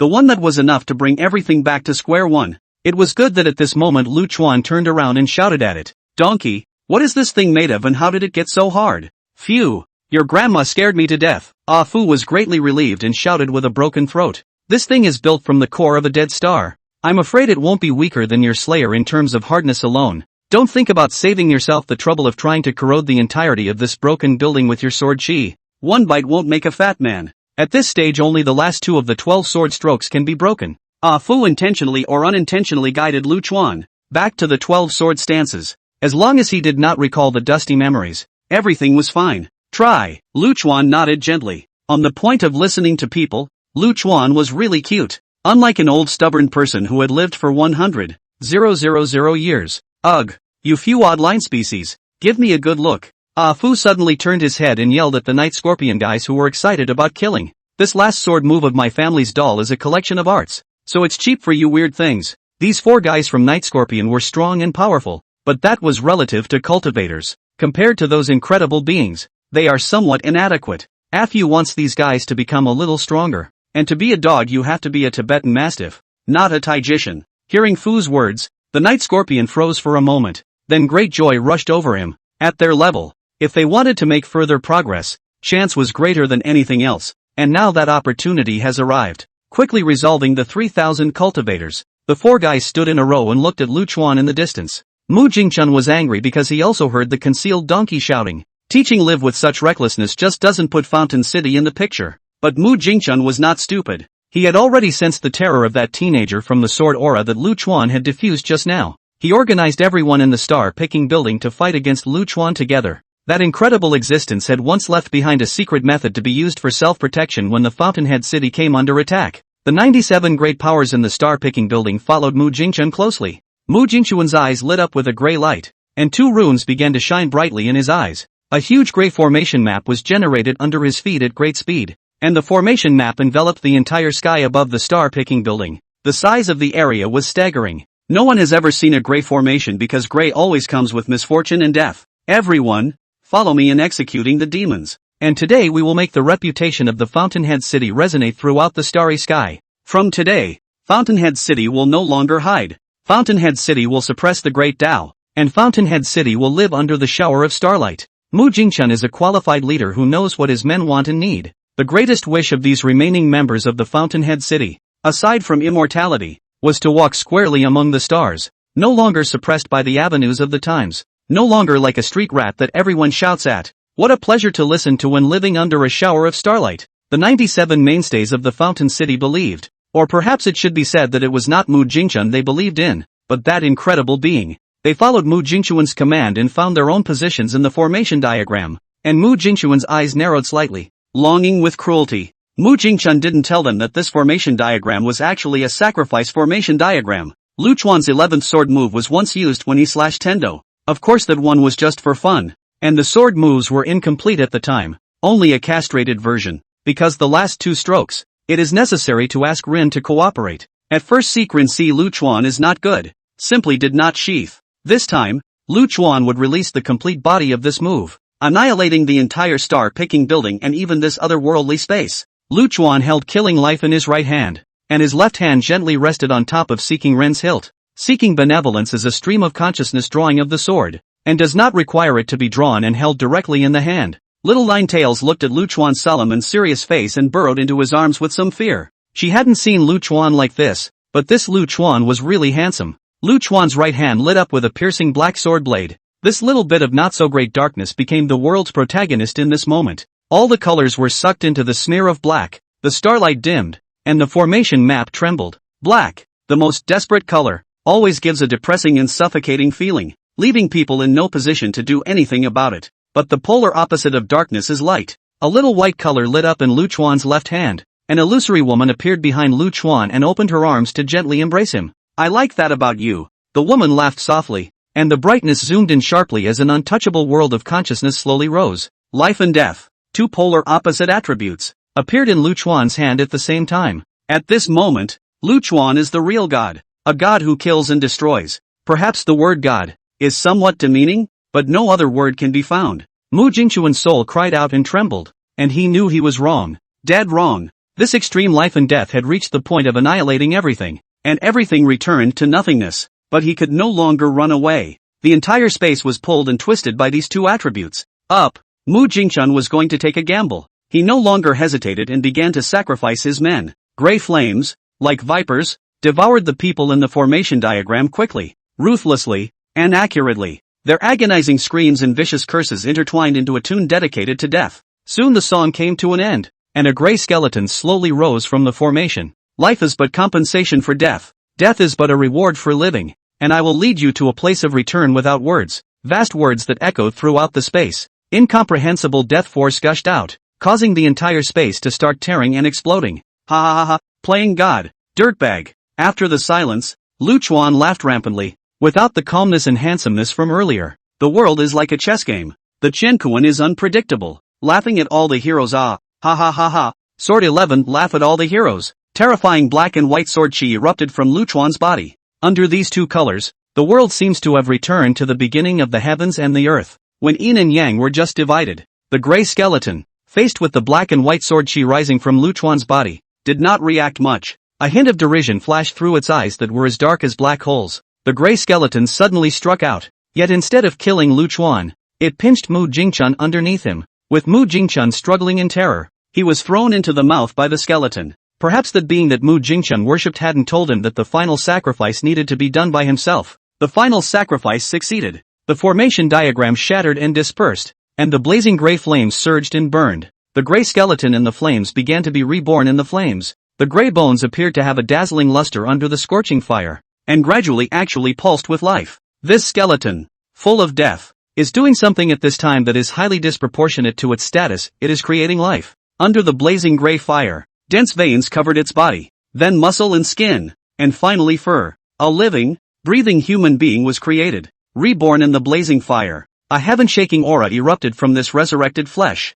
This aura did not carry a trace of demonic evil, and there was even a kind of vastness and majesty that topped the sky and the earth. This topsy-turvy vastness grew stronger and stronger, and suddenly a large number of gray chains stretched out from the shattered space around them, binding the resurrected flesh firmly. That spurt of vast chi also came to an abrupt end. The transition between life and death has reached the point where it is done at will. The resurrected skeleton, with a hint of confusion in his eyes, had a strong look of disbelief on his stoic face. But soon, he found his target, the teenager standing with a sword. Be careful. This is a fallen great emperor. Ah Fu looked at the resurrected man and suddenly remembered something. His donkey face turning iron blue. Tong Shirxiu, the third great emperor of the Aura era, fell on the path of conquering the great darkness. Bastard! How dare you desecrate the great emperor's corpse like that? Ah Fu cursed in anger. Upon hearing Ah Fu's curses, a flash of clarity flashed through the eyes of the reanimated corpse, as if it had remembered something. The chains that bound him began to grow strong, tightening, and that bit of clarity quickly disappeared, to be replaced once again by that confusion. Open! The resurrected corpse suddenly let out a violent roar, and the already broken space around it completely collapsed under this violent roar. Pieces of shattered space came off like mirrors smashed on the ground. Run! This is the great emperor's means of conquest. Ah Fu turned his head and yelled at Night Scorpion and the others. This group of old greaseballs, where do they need Ah Fu to remind them? In the moment when the corpse resurfaced, they knew that the big deal was not good, and they had already made preparations to run away. Now they were just waiting for Lu Chuan to give the order to drive at full power to leave this hellish place. But Ah Fu is not Lu Chuan, and the order to escape did not take effect. Even though death had swung its scythe and lunged with teeth and claws, the four of them still stood still. Cold sweat soaked through their shirts and their legs and stomachs began to tremble. But they knew that they couldn't run until Lu Chuan gave the order. Just run and then, no more. Go! Finally Lu Chuan's unsavory voice rang in their ears. Quack! With a roll of its large tongue, the vermin tongue directly swept the other three into its mouth and quickly left the space with a single jump. Night Scorpion and the others left on the front foot, and on the back foot a gray field, centered on the resurrected corpse bones, spread out at great speed, instantly enveloping the world. This was not a half-assed realm like the Annihilation Realm. This was a complete, with its own unique avenue, the realm of a great emperor. The gray field flickered with special runes that flashed brightly. That splintering sense of oppression that made everything tremble. Juggle with him. This skeleton has half the power of a great emperor. Ah Fu gave Lu Chuan an idea. Then juggle. Lu Chuan smiled. The next moment white life, and black death, merged like water and milk. Two extremely opposing attributes, indistinguishable from each other, entangled and intertwined. They begin to dance and sing in a world where everything is eclipsed by the black and white colors. In the gray field, those special runes couldn't suppress the black and white either. They were like that nascent sunrise, passionate. Lu Chuan raised his left hand, and in that seemingly empty hand, he had actually pulled out Seeking Rune. The black slayer in his right hand was also raised at that moment. The invisible sword, and the visible sword, gently touched together, and a black and white cross-shaped sword chi was generated at the point of collision. When this cross sword chi appeared, it was not enthusiastic, and even looked a bit lazy, lazily drifting forward. The great wasteland. The resurrected corpse bone faced this lazy cross sword chi and fiercely blasted down. A coarse world of yellow sand appearing above his right hand. A world's worth of power just slammed into it unobstructed, roughly and effectively. In the face of this blasting move that carried the power of a world, that cross sword chi suddenly exploded into life. The cross sword chi was like a balloon filled with water, and the attack of the resurrected corpses was the sharp needles that punctured the balloon. The cross sword chi shattered with a loud bang, and the black and white sword chi splashed around. It splashed into the fragmented pieces of space and flowed into the smashed down world of yellow sand, as if it were a blooming flower, bewitching and eye-catching. Lu Chuan stopped striking, but put away his sword, tucked his hands into his sleeves, and turned around. This laid-back look, like an old farmer who's had his fill and is out for a walk. Lu Chuan didn't need to look any further, as his domain was incomplete because the skeleton had just been resurrected. Incomplete fields have weaknesses, and what Sword 11 was best at was finding all the weaknesses of the other party, then magnifying that weakness infinitely, and finally destroying the other party. The splashing black and white sword chi adhered to the gray field like a dog's skin. Gray flames flared up around the furious resurrected corpses and bones, wanting to burn away these sword chi with weird attributes. These scattered sword chi, however, disintegrated into countless miniature cross sword chi under the blazing fire. There are some cross-sword chi that are so tiny that they cannot be seen or even felt. The sword chi drilled into the bodies of the resurrected corpses and bones, into the special runes that were flickering, and into everything that could be drilled into. In that unseen microcosm, these tiny crosses of sword energy went on a rampage. They attacked the unseen cracks in the bones, the incomplete Tao in the runes. Those cross-sword chi looked like happy smiling faces. One by one they bounced merrily, disintegrating everything in the unseen world. Lu Chuan turned away, dashingly and calmly. But what an insult this gesture was to a once supreme being. Even though it had no sense of itself, the indelible pride remained. The resurrected corpse bone roared with fury, and with a slight buildup of strength it was about to charge at Lu Chuan. However, as soon as his right foot took its first step, the outstretched leg just disappeared so inexplicably. Yes, indeed it is gone. Not broken or blown up, but gone. It was completely disintegrated by those cross-sword chi, disappearing completely and utterly without leaving a trace. The disappearance of this leg seems to be a sign of annihilation. Star-picking building, incomplete realm, resurrected flesh, all of it began to return to nothingness. The resurrected corpse raised his hand and watched as the arm vaporized and dissolved before his eyes. And at that moment, those great chains were no longer suppressing him. The moment his head was about to dissipate, his eyes returned to clarity. Beware of the darkness, and even more so of the light. He returned to nothingness completely after leaving behind such a headless sentence. It all ended so suddenly, and Gen X's instantaneous killing power reached an unbelievable point. Returning to the void of space, only dead silence remained. A bit of golden light slowly lit up in the nothingness. The origin of gold. This thing is actually perfect. Lu Chuan smiled and beckoned. The origin of gold actually jumped and came to Lu Chuan, fluttering happily around him. The five elements' origin is everlasting. It must be a flawless existence. What's the big fuss about it? Ah Fu huffed, somewhat disdainful of Lu Chuan's surprise. You stepped on a horse to understand the end. Lu Chuan put the origin of gold into his body and viciously gouged out Ah Fu. Right at this moment, a set of white jade-like corpse bones slowly fell from the top of the dissipated star-picking building, gently rippling up in the nothingness. Alfred looked at the bones of the corpse that had been saved from disaster with respect in his eyes. Because only perfection from the inside out,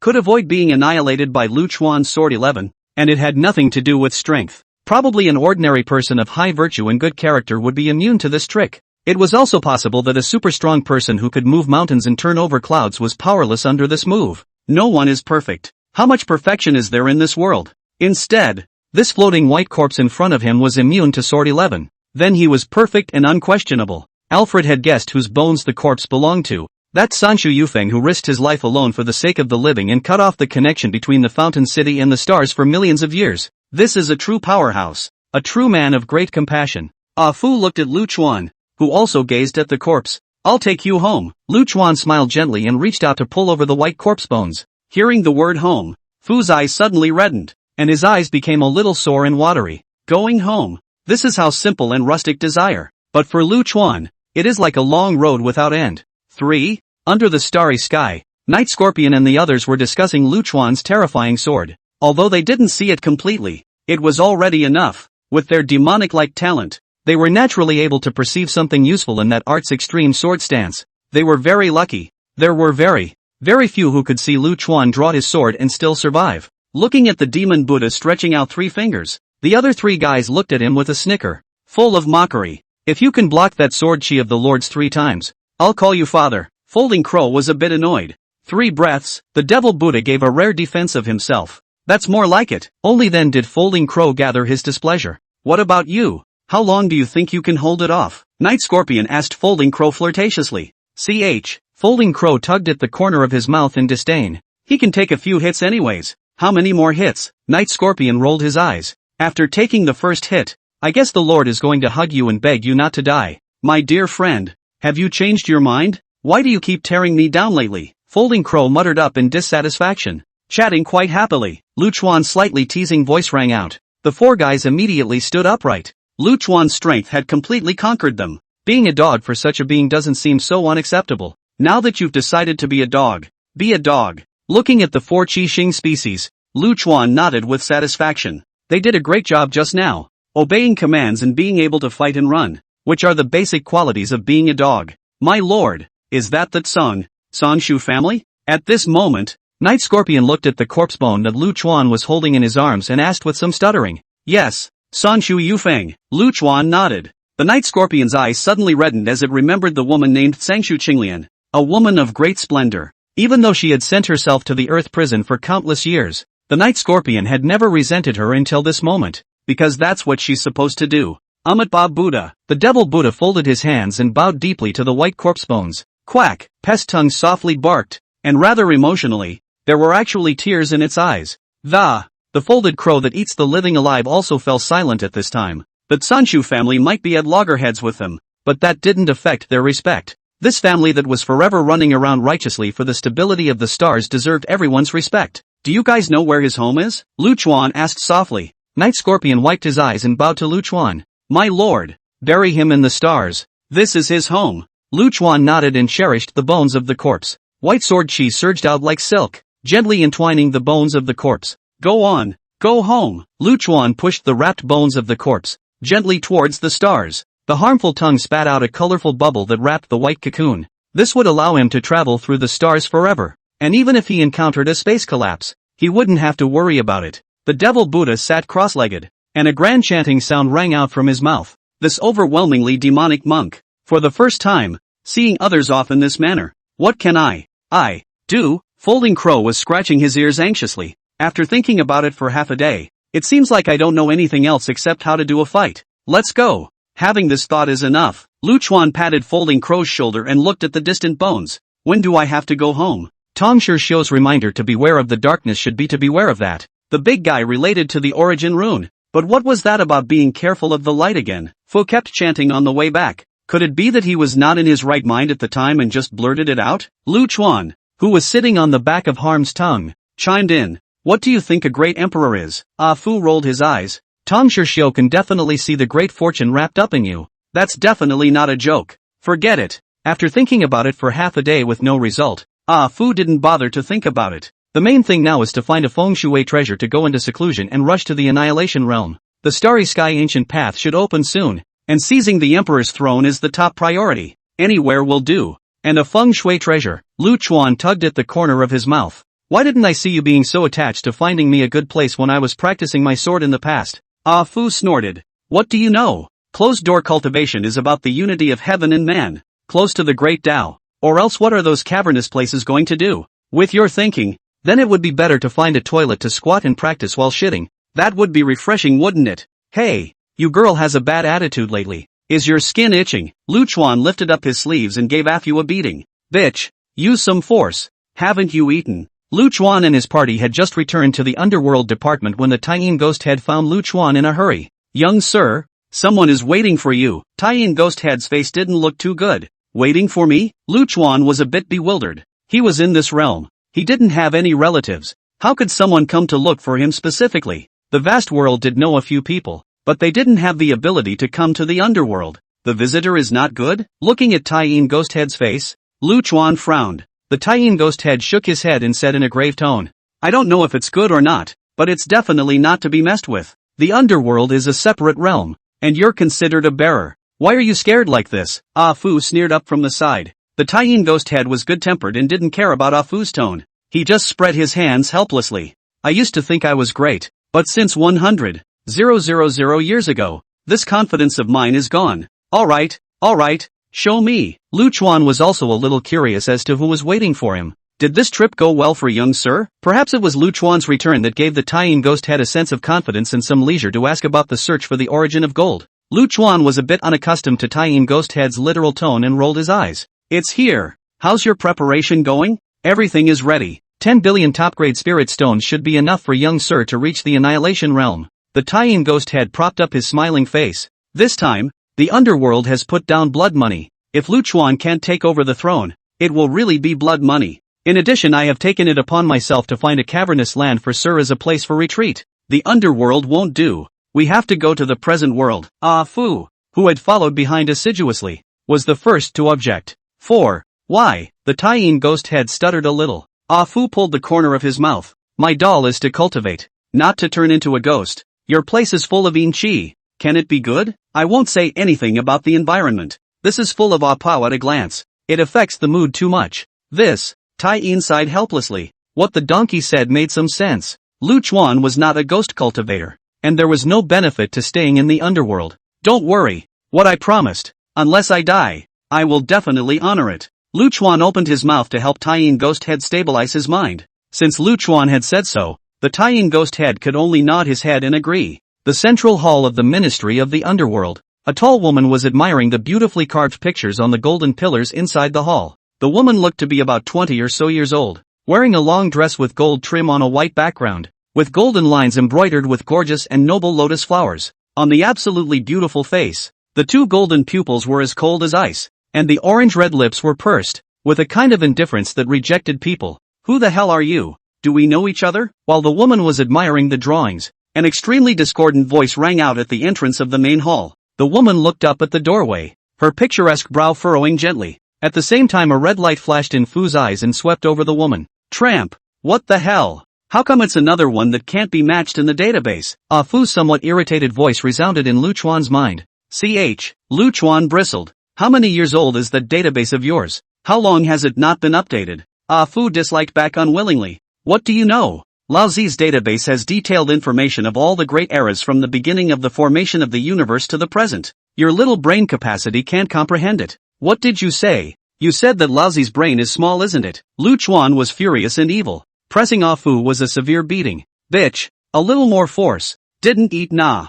Fu topped his ragged brain with a face of stubbornness and defiance. The Taiyin Ghost Head who followed at the end wiped the sweat from his forehead. Is this man and donkey always so spirited? It's like a fucking headshot. Directly ask, not on the line. Scanning and analyzing all day long. You girl is still addicted. After beating Fu, Lu Chuan was refreshed. Dear. Looking at the temperament of the gorgeous cold woman, Lu Chuan flicked his tongue and asked in a flowing manner. Beauty. Where do you play? What do you call it? What do you look for me? How much is the circumference? Threw the detailed report up. It really is a lineage of rogues. The woman suppressed her anger and faintly said. My name is Ji Qinglin. From Shangshi Huating. Shangshi Huating? Lu Chuan tilted his head adorably and couldn't help but spit out. Why does it sound so much like the name of the neighborhood next door to my house? You're here to sell the building, aren't you? I'm not buying it. I'm poor as hell. Cough. Ji Qinglin almost didn't choke to death. Is there something wrong with this bastard's brain circuit? Taking a deep breath, Ji Qinglin suppressed the urge to whip someone.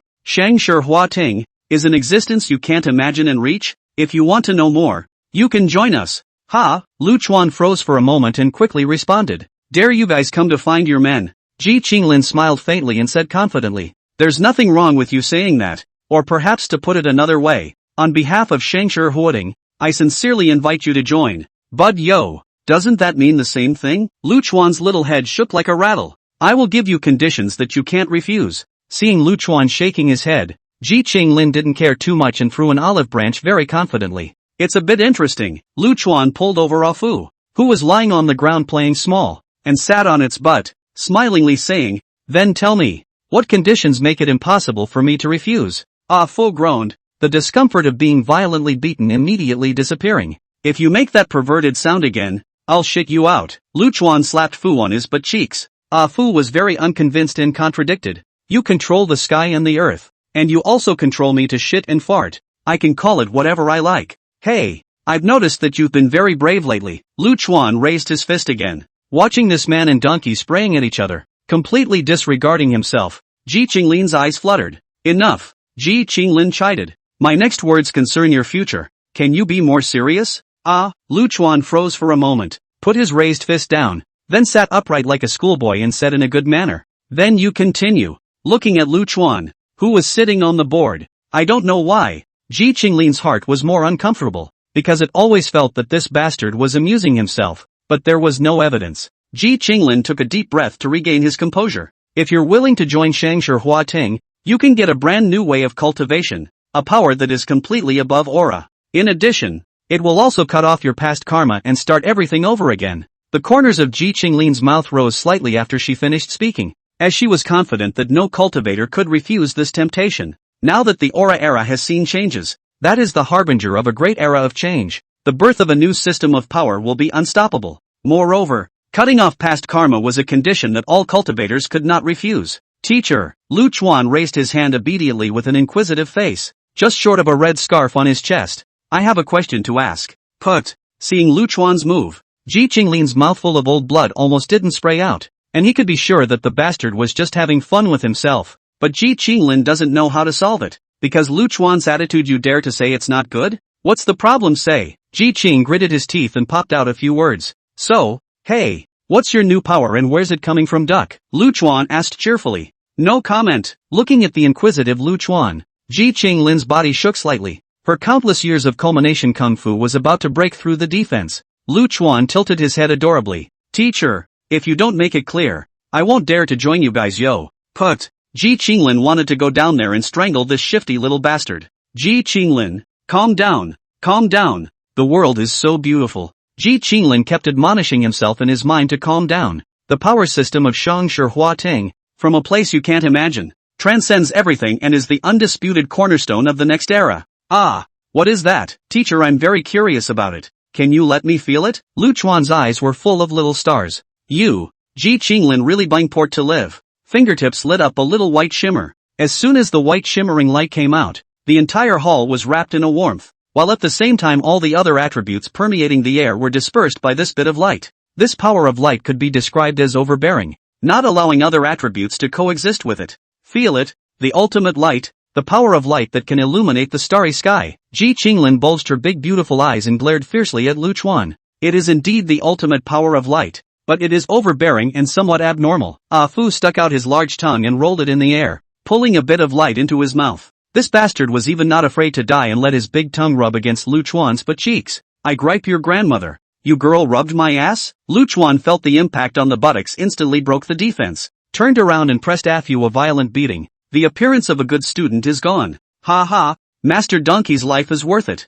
Fu waved his tongue rampantly with an expression of unfulfillment. Yet it was Ji Qinglin who broke the great defense. Looking at the one person and one donkey who fought into a ball, Ji Qinglin could no longer hold it in. Enough, are you listening or not? Have you put Shangshi Huating in your eyes? Go you! Lu Chuan jumped up and kicked Fu out of the hall. He. Of course I'm listening, but your conditions aren't generous enough. Lu Chuan shook his head with a smile and continued. Your sincerity isn't enough. It's not quite appropriate for this condition to find a strong lackey like me. Ji Qinglin could see that this guy was completely making fun of himself and had no idea of joining Shangshi Huating. Even he was inducing himself to light up the power of light. Thinking about this point, Ji Qinglin's heart finally regained its calm. Since you have no intention of joining Shangshi Huating, I won't force you any further. You're just one of many options. Then good riddance. Don't blame me for being ill-tempered if you appear in front of me in such a condescending manner again. Lu Chuan finally revealed his mouth. Ji Qinglin really wanted to slap this little bastard to death at this moment.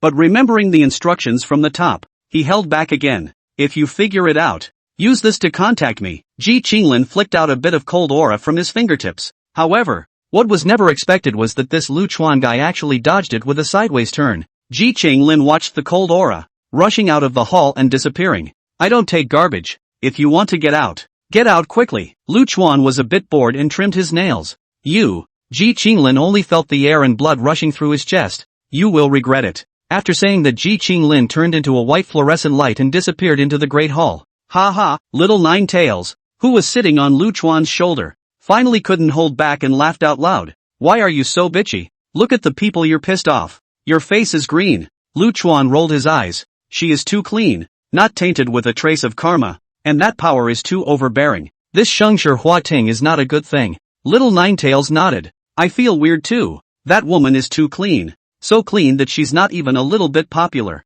In a person's life, no matter which item of life, old age, sickness, death, clothing, food, housing, and transportation, he or she has to intersect with other people. And as long as there is an intersection, there will be cause and effect. Clean to the point of not having a speck of dust. No one can do that. Brightness. Extreme brightness. It seems that what Tong Shishil wants us to guard against should be this Shangshi Huating. Alfred ran back happily, his big tongue lolling out and spitting out a bit of white light. This light power is indeed super strong. Perhaps even your chaotic attribute can't do anything to it. ?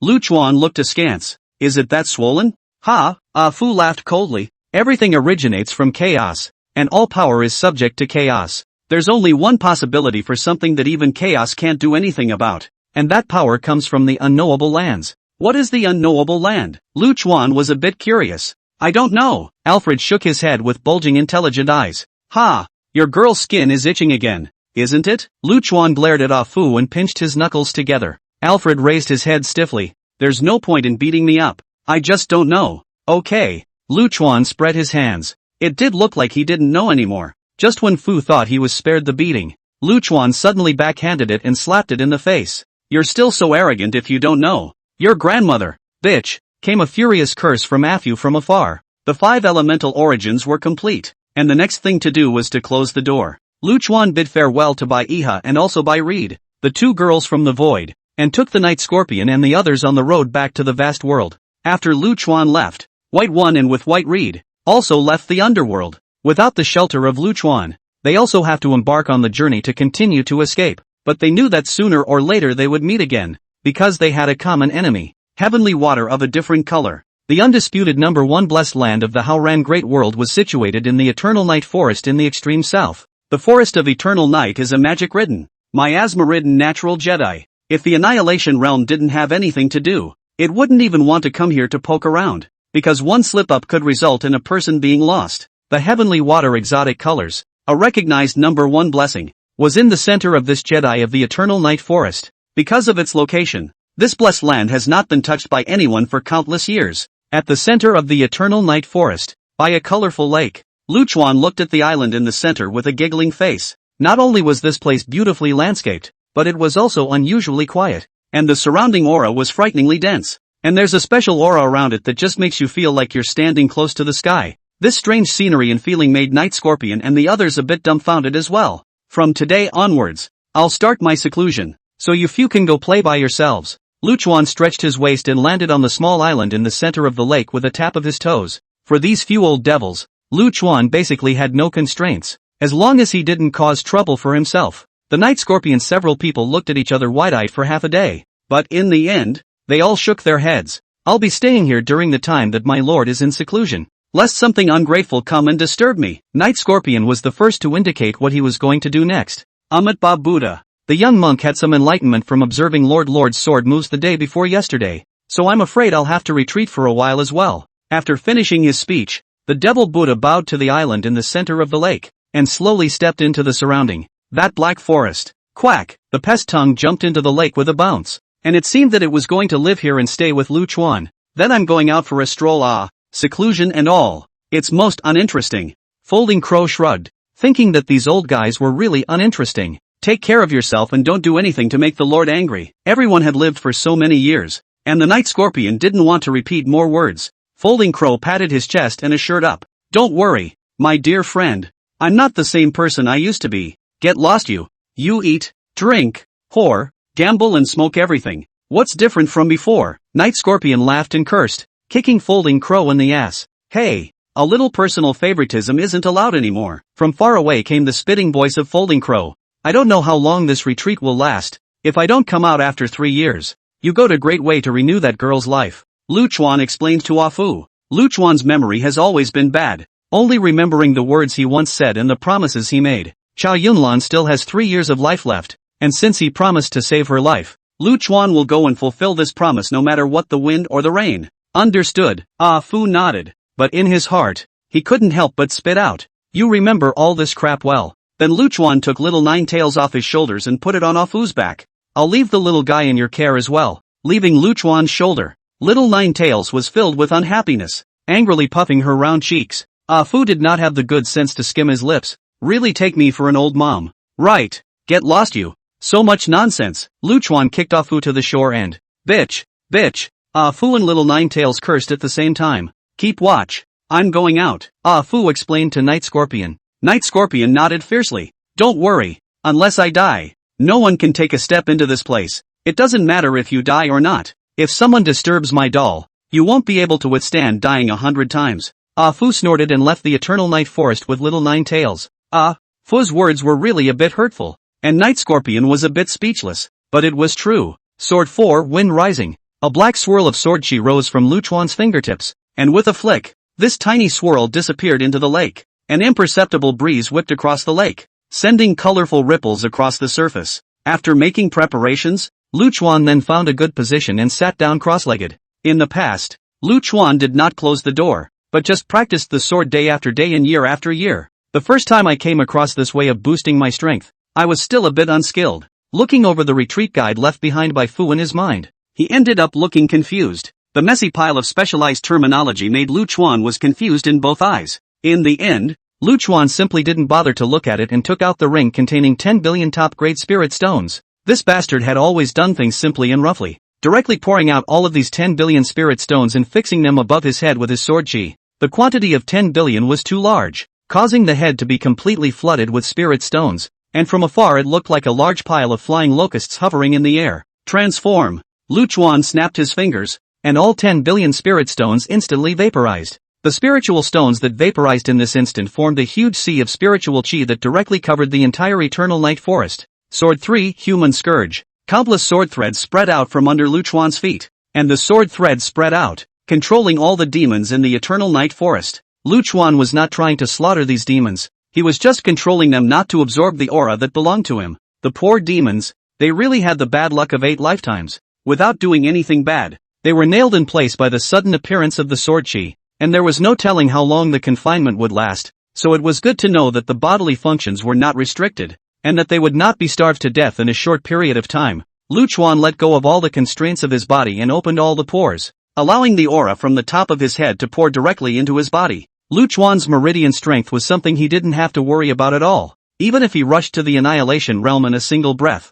it wouldn't be a problem at all. Lu Chuan opened all the limitations of his body and allowed the sea of materialized aura above his head to pour into the meridians of his body. The moment the first strand of aura entered the body, the 5 elemental origins in the body came alive. A few little ones began to channel and fight for the aura that entered their bodies. At the same time, spirits of various attributes between heaven and earth began to appear one after another, drilling into Lu Chuan's body. These spirits found their respective corresponding origin attributes, and under the leadership of the origin bosses, they began to swim up in Lu Chuan's meridians, which were like oversized highways. The sharpness of the origin of gold, the vigor of the origin of wood, the gentleness of the origin of water, the explosiveness of the origin of fire, and the thickness of the origin of earth. Lu Chuan's meridians became a pot of 5 flavors of soup, with all sorts of flavors mixed in. It was a good thing that Lu Chuan's meridians were perverted enough. If it were another person, he would probably have been vaporized the moment the 5 elements origin moved. The 5 elemental origins with their respective minions charged through Lu Chuan's meridians, forming a 5-colored ribbon. At first, the origin of gold was the most majestic, leading all the way, and the gold color in the 5 color bands was particularly piercing. This caused an imbalance of power, and the impacted Lu Chuan's meridians deformed wildly, bulging everywhere. If this situation was left unresolved, and in the end, the origin of gold was allowed to sit on one attribute and not be properly restrained, the consequence could be to tear the body's owner into pieces. Cool. This kind of pain that was very humanly tolerable. Yet it refreshed Lu Chuan. Extreme pain brings extreme sobriety. Magic Buddha and Lu Chuan are somewhat similar. Both are able to keep their minds clear in the midst of pain. The difference was that Lu Chuan was not as perverted as the devil Buddha, who would actively pursue this extreme pain. The origin of gold went all the way to the top, but was soon ousted by the ill-tempered origin of fire again. Bang! The origin of fire actually hit the origin of gold so hard that it almost caused the origin of gold to have a car accident and hit the railings of the highway. The origin of gold was a representation of sharpness, the ultimate in killing power. When had he ever suffered such a loss? Returning to his senses, he led his minions into a fight with the origin of fire. The inside of the meridians instantly exploded into a paste. Lu Chuan's pain was that his face had changed shape, and his sword suit had long been drenched in sweat. This pulpy situation didn't last long, and soon the gentle origin of water rushed up, separating the writhing origin of gold from the origin of fire. The wood origin, which followed closely behind, began to command its little brother to repair Lu Chuan's burned and scratched meridians. The origin of earth, on the other hand, like an old master, did not compete and followed slowly at the end with his little brother. Boom! When the 5 elements origin finished running for a week, a heaven-shaking power erupted from Lu Chuan's body. This power actually shot straight up into the sky, dispersing the white clouds at the zenith and swirling an overbearing aura to the extreme. Breaking through, high risk brought high reward. The 5 elements origin only ran for 1 week, and Lu Chuan broke through from the first realm to the second realm. Of course this method, only Lu Chuan, the dilettante, dared to play like this, not to mention the destruction of the body by the 5 elements origin. It was the sea of aura that had condensed into substance that dared to absorb it like Lu Chuan did, and it would be burst in minutes. This rapid breakthrough was similar to what Lu Chuan had thought. With his high physical strength, he was definitely able to rush to the 3rd realm of the divine path in one go. The 5 elements origin ran through a circumference, completely still warmed up, and charged up again with its own minions in the meridians. After the second lap, Luchuan's dantian formed a colorful chi mass, which was a sign that he was going to enter the chi high realm. But Luchuan's dantian had another force that exploded to the extreme. The Sword Chi Nebula. The immensity of the Sword Chi Nebula was completely beyond the ability of the freshly formed Origin Chi Si to contend with. Even though Luchuan strongly restrained the nebula, the aftershocks emitted were enough to cause the weak Origin Chi Si to collapse.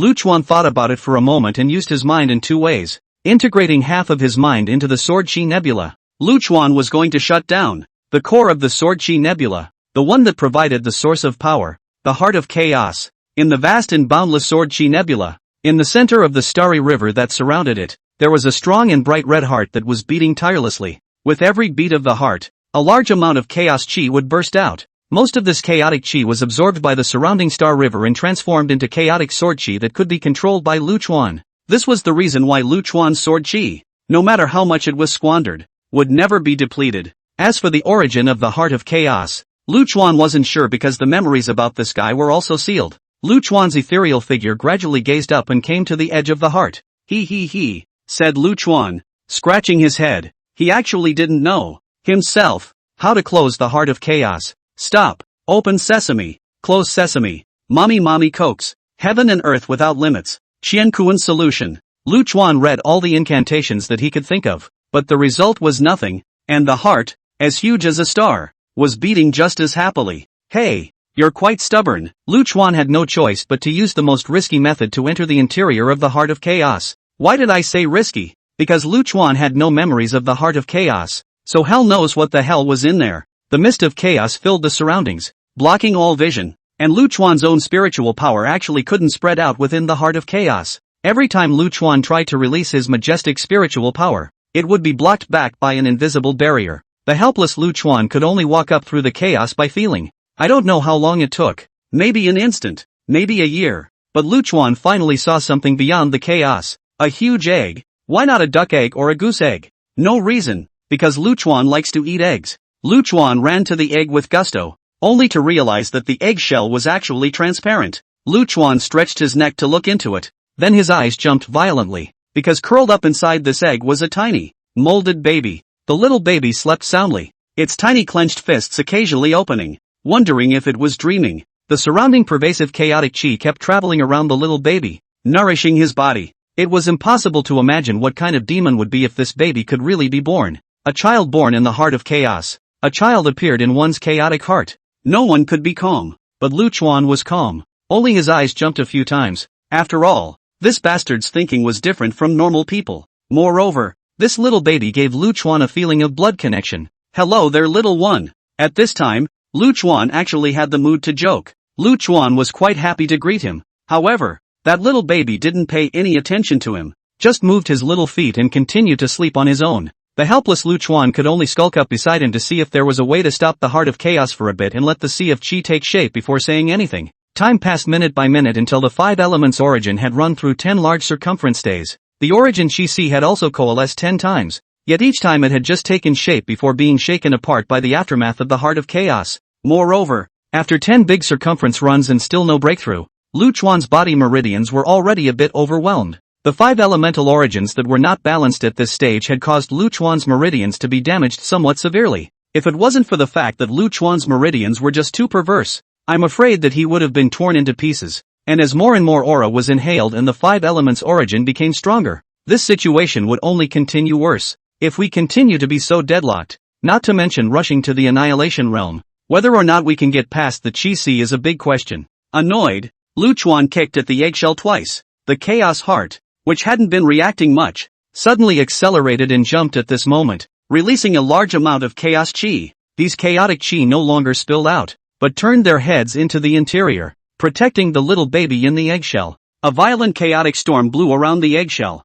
and countless large and small vortices formed to suck Luchuan into them. However, this was originally Luchuan's territory, and the chaos storm was not lethal to Luchuan. Only the suction of those vortexes was a bit troublesome. At the same time, Luchuan also sensed that the chaotic chi was no longer overflowing, so he kicked the eggshell even more happily. While tossing and turning in the whirlpool, he raised his big feet and kicked them up in succession. The heart of chaos had no time to spare in order to protect the baby, which allowed the sea of chi to take shape. when the five elements origin ran through the 13th great circumference. In the Dantian, A complete origin Chi Si finally appeared. with the complete formation of the Chi Si, Luchuan also finally breathed a sigh of relief. Only when the Sea of Chi was finally fixed and wouldn't be shattered by the aftermath of the Heart of Chaos did Luchuan put down his big feet. Bitchy or not, nah. I have to kick you a few times before you listen. Luchuan gave a middle finger to the eggshell and left the interior of the Chaos Heart. As for who the little baby inside is, that's something you'll have to ask Alfred. Luchuan merged his split divine sense into one and looked inward at the origin Chi Si that had just been formed. Unlike the chaos of the Sword Chi Nebula, the color of the origin Chi Si was exceptionally striking, with the unique colors of the five elements. Moreover, because of the five elements origin providing the operating power, the strength of this Chi Si was terrifyingly abnormal. Luchuan didn't directly break through the third realm, but continued to reinforce his Chi Si. In order to raise the strength of the Chi Si to the point where it could defend itself during the chaotic heart's tremors. It was not until this moment that Luchuan was considered to have entered the true state of seclusion, abandoning all senses of the outside world and completely integrating his mind into the interior of his body. Outside, Luchuan had already entered a state like an old monk in meditation, only that he didn't know how long this state would last. Luchuan began to mobilize chaotic sword chi into his meridians to repair the two stingers, the origin of gold and the origin of fire. Also poke and prod at the origin of earth to get this boss to screw up faster. At first, these two pricks were still a bit unconvinced and fought hard against the chaos sword chi head-on, but after a few rounds of venomous beatings, they were finally honest. 3 months later Luchuan had finally gotten the five elements origin to the point of balance. The five little guys were finally able to move in unison and roam through the meridians, and Luchuan didn't have to endure that perverted pain. Luchuan kept raising the strength of his Chi Si, utilizing the huge aura sea above his head to make it grow rapidly. Luchuan stayed in the third realm for a very long time, breaking through the third realm after a whole year. At the moment of the breakthrough, the entire vast expanse world seemed to be shaken. A terrifying vision appeared above the distant sky dome. Above the zenith there were hundreds or thousands of giant mountains that occupied the entire sky, and the mountains were surrounded by immortal chi, and occasionally one could catch a glimpse of legendary beings walking among them. This was a truly auspicious vision, and all the cultivators of the vast world understood that this world would once again give birth to an amazingly talented person. After passing the third realm, the next Luchuan, like a rocket, furiously broke through. The center of the aura sea above his head formed a huge vortex that began to crazily pour into Luchuan's body. Fourth realm, fifth realm, sixth realm. Luchuan's realm soared wildly all the way to the peak of the ninth realm, and the next step was the third realm of the divine Tao. At the Tao 1 realm, one needed to feel the great Tao, make affinity with various rules, and find the one that best suited one's own Tao rules before progressing all the way. At this moment, Fu was bringing the little nine tails with him, roaming above the sky dome. Last year, Fu took little nine tails to a mysterious place.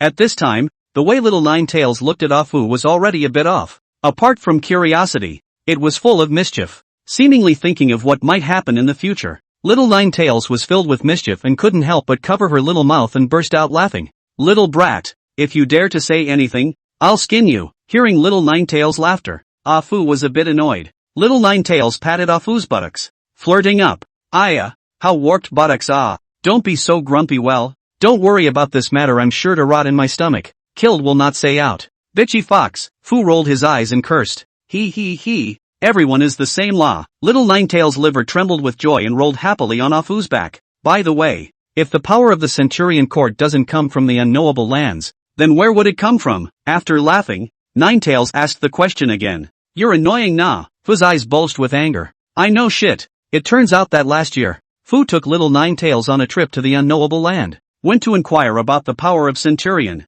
if it came from there. The result, however, was a big disappointment. The power of light in the Centurion court did not come from the unknowable lands. And what's even scarier is that Centurion's hand has reached into the land of the unknown. The unknowable land, which already had a considerable number of old monsters, had joined the Shangshi Hua Ting, which was not good news for Luchuan, who had offended the Shangshi Hua Ting. By the way, what are you doing bouncing around in the sky? Little Ninetails was a little curious. Find someone. Fu was a bit impatient. You're very noisy, do you know that? Can you shut your cute little mouth? Oh, okay. Little Ninetails squinted happily. When the vision of Luchuan's breakthrough appeared, red light shot out from Fu's eyes and swept across the sky. Soon, a blurry cloud appeared in front of Fu, and on top of the cloud sat a lovely yellow-skirted girl.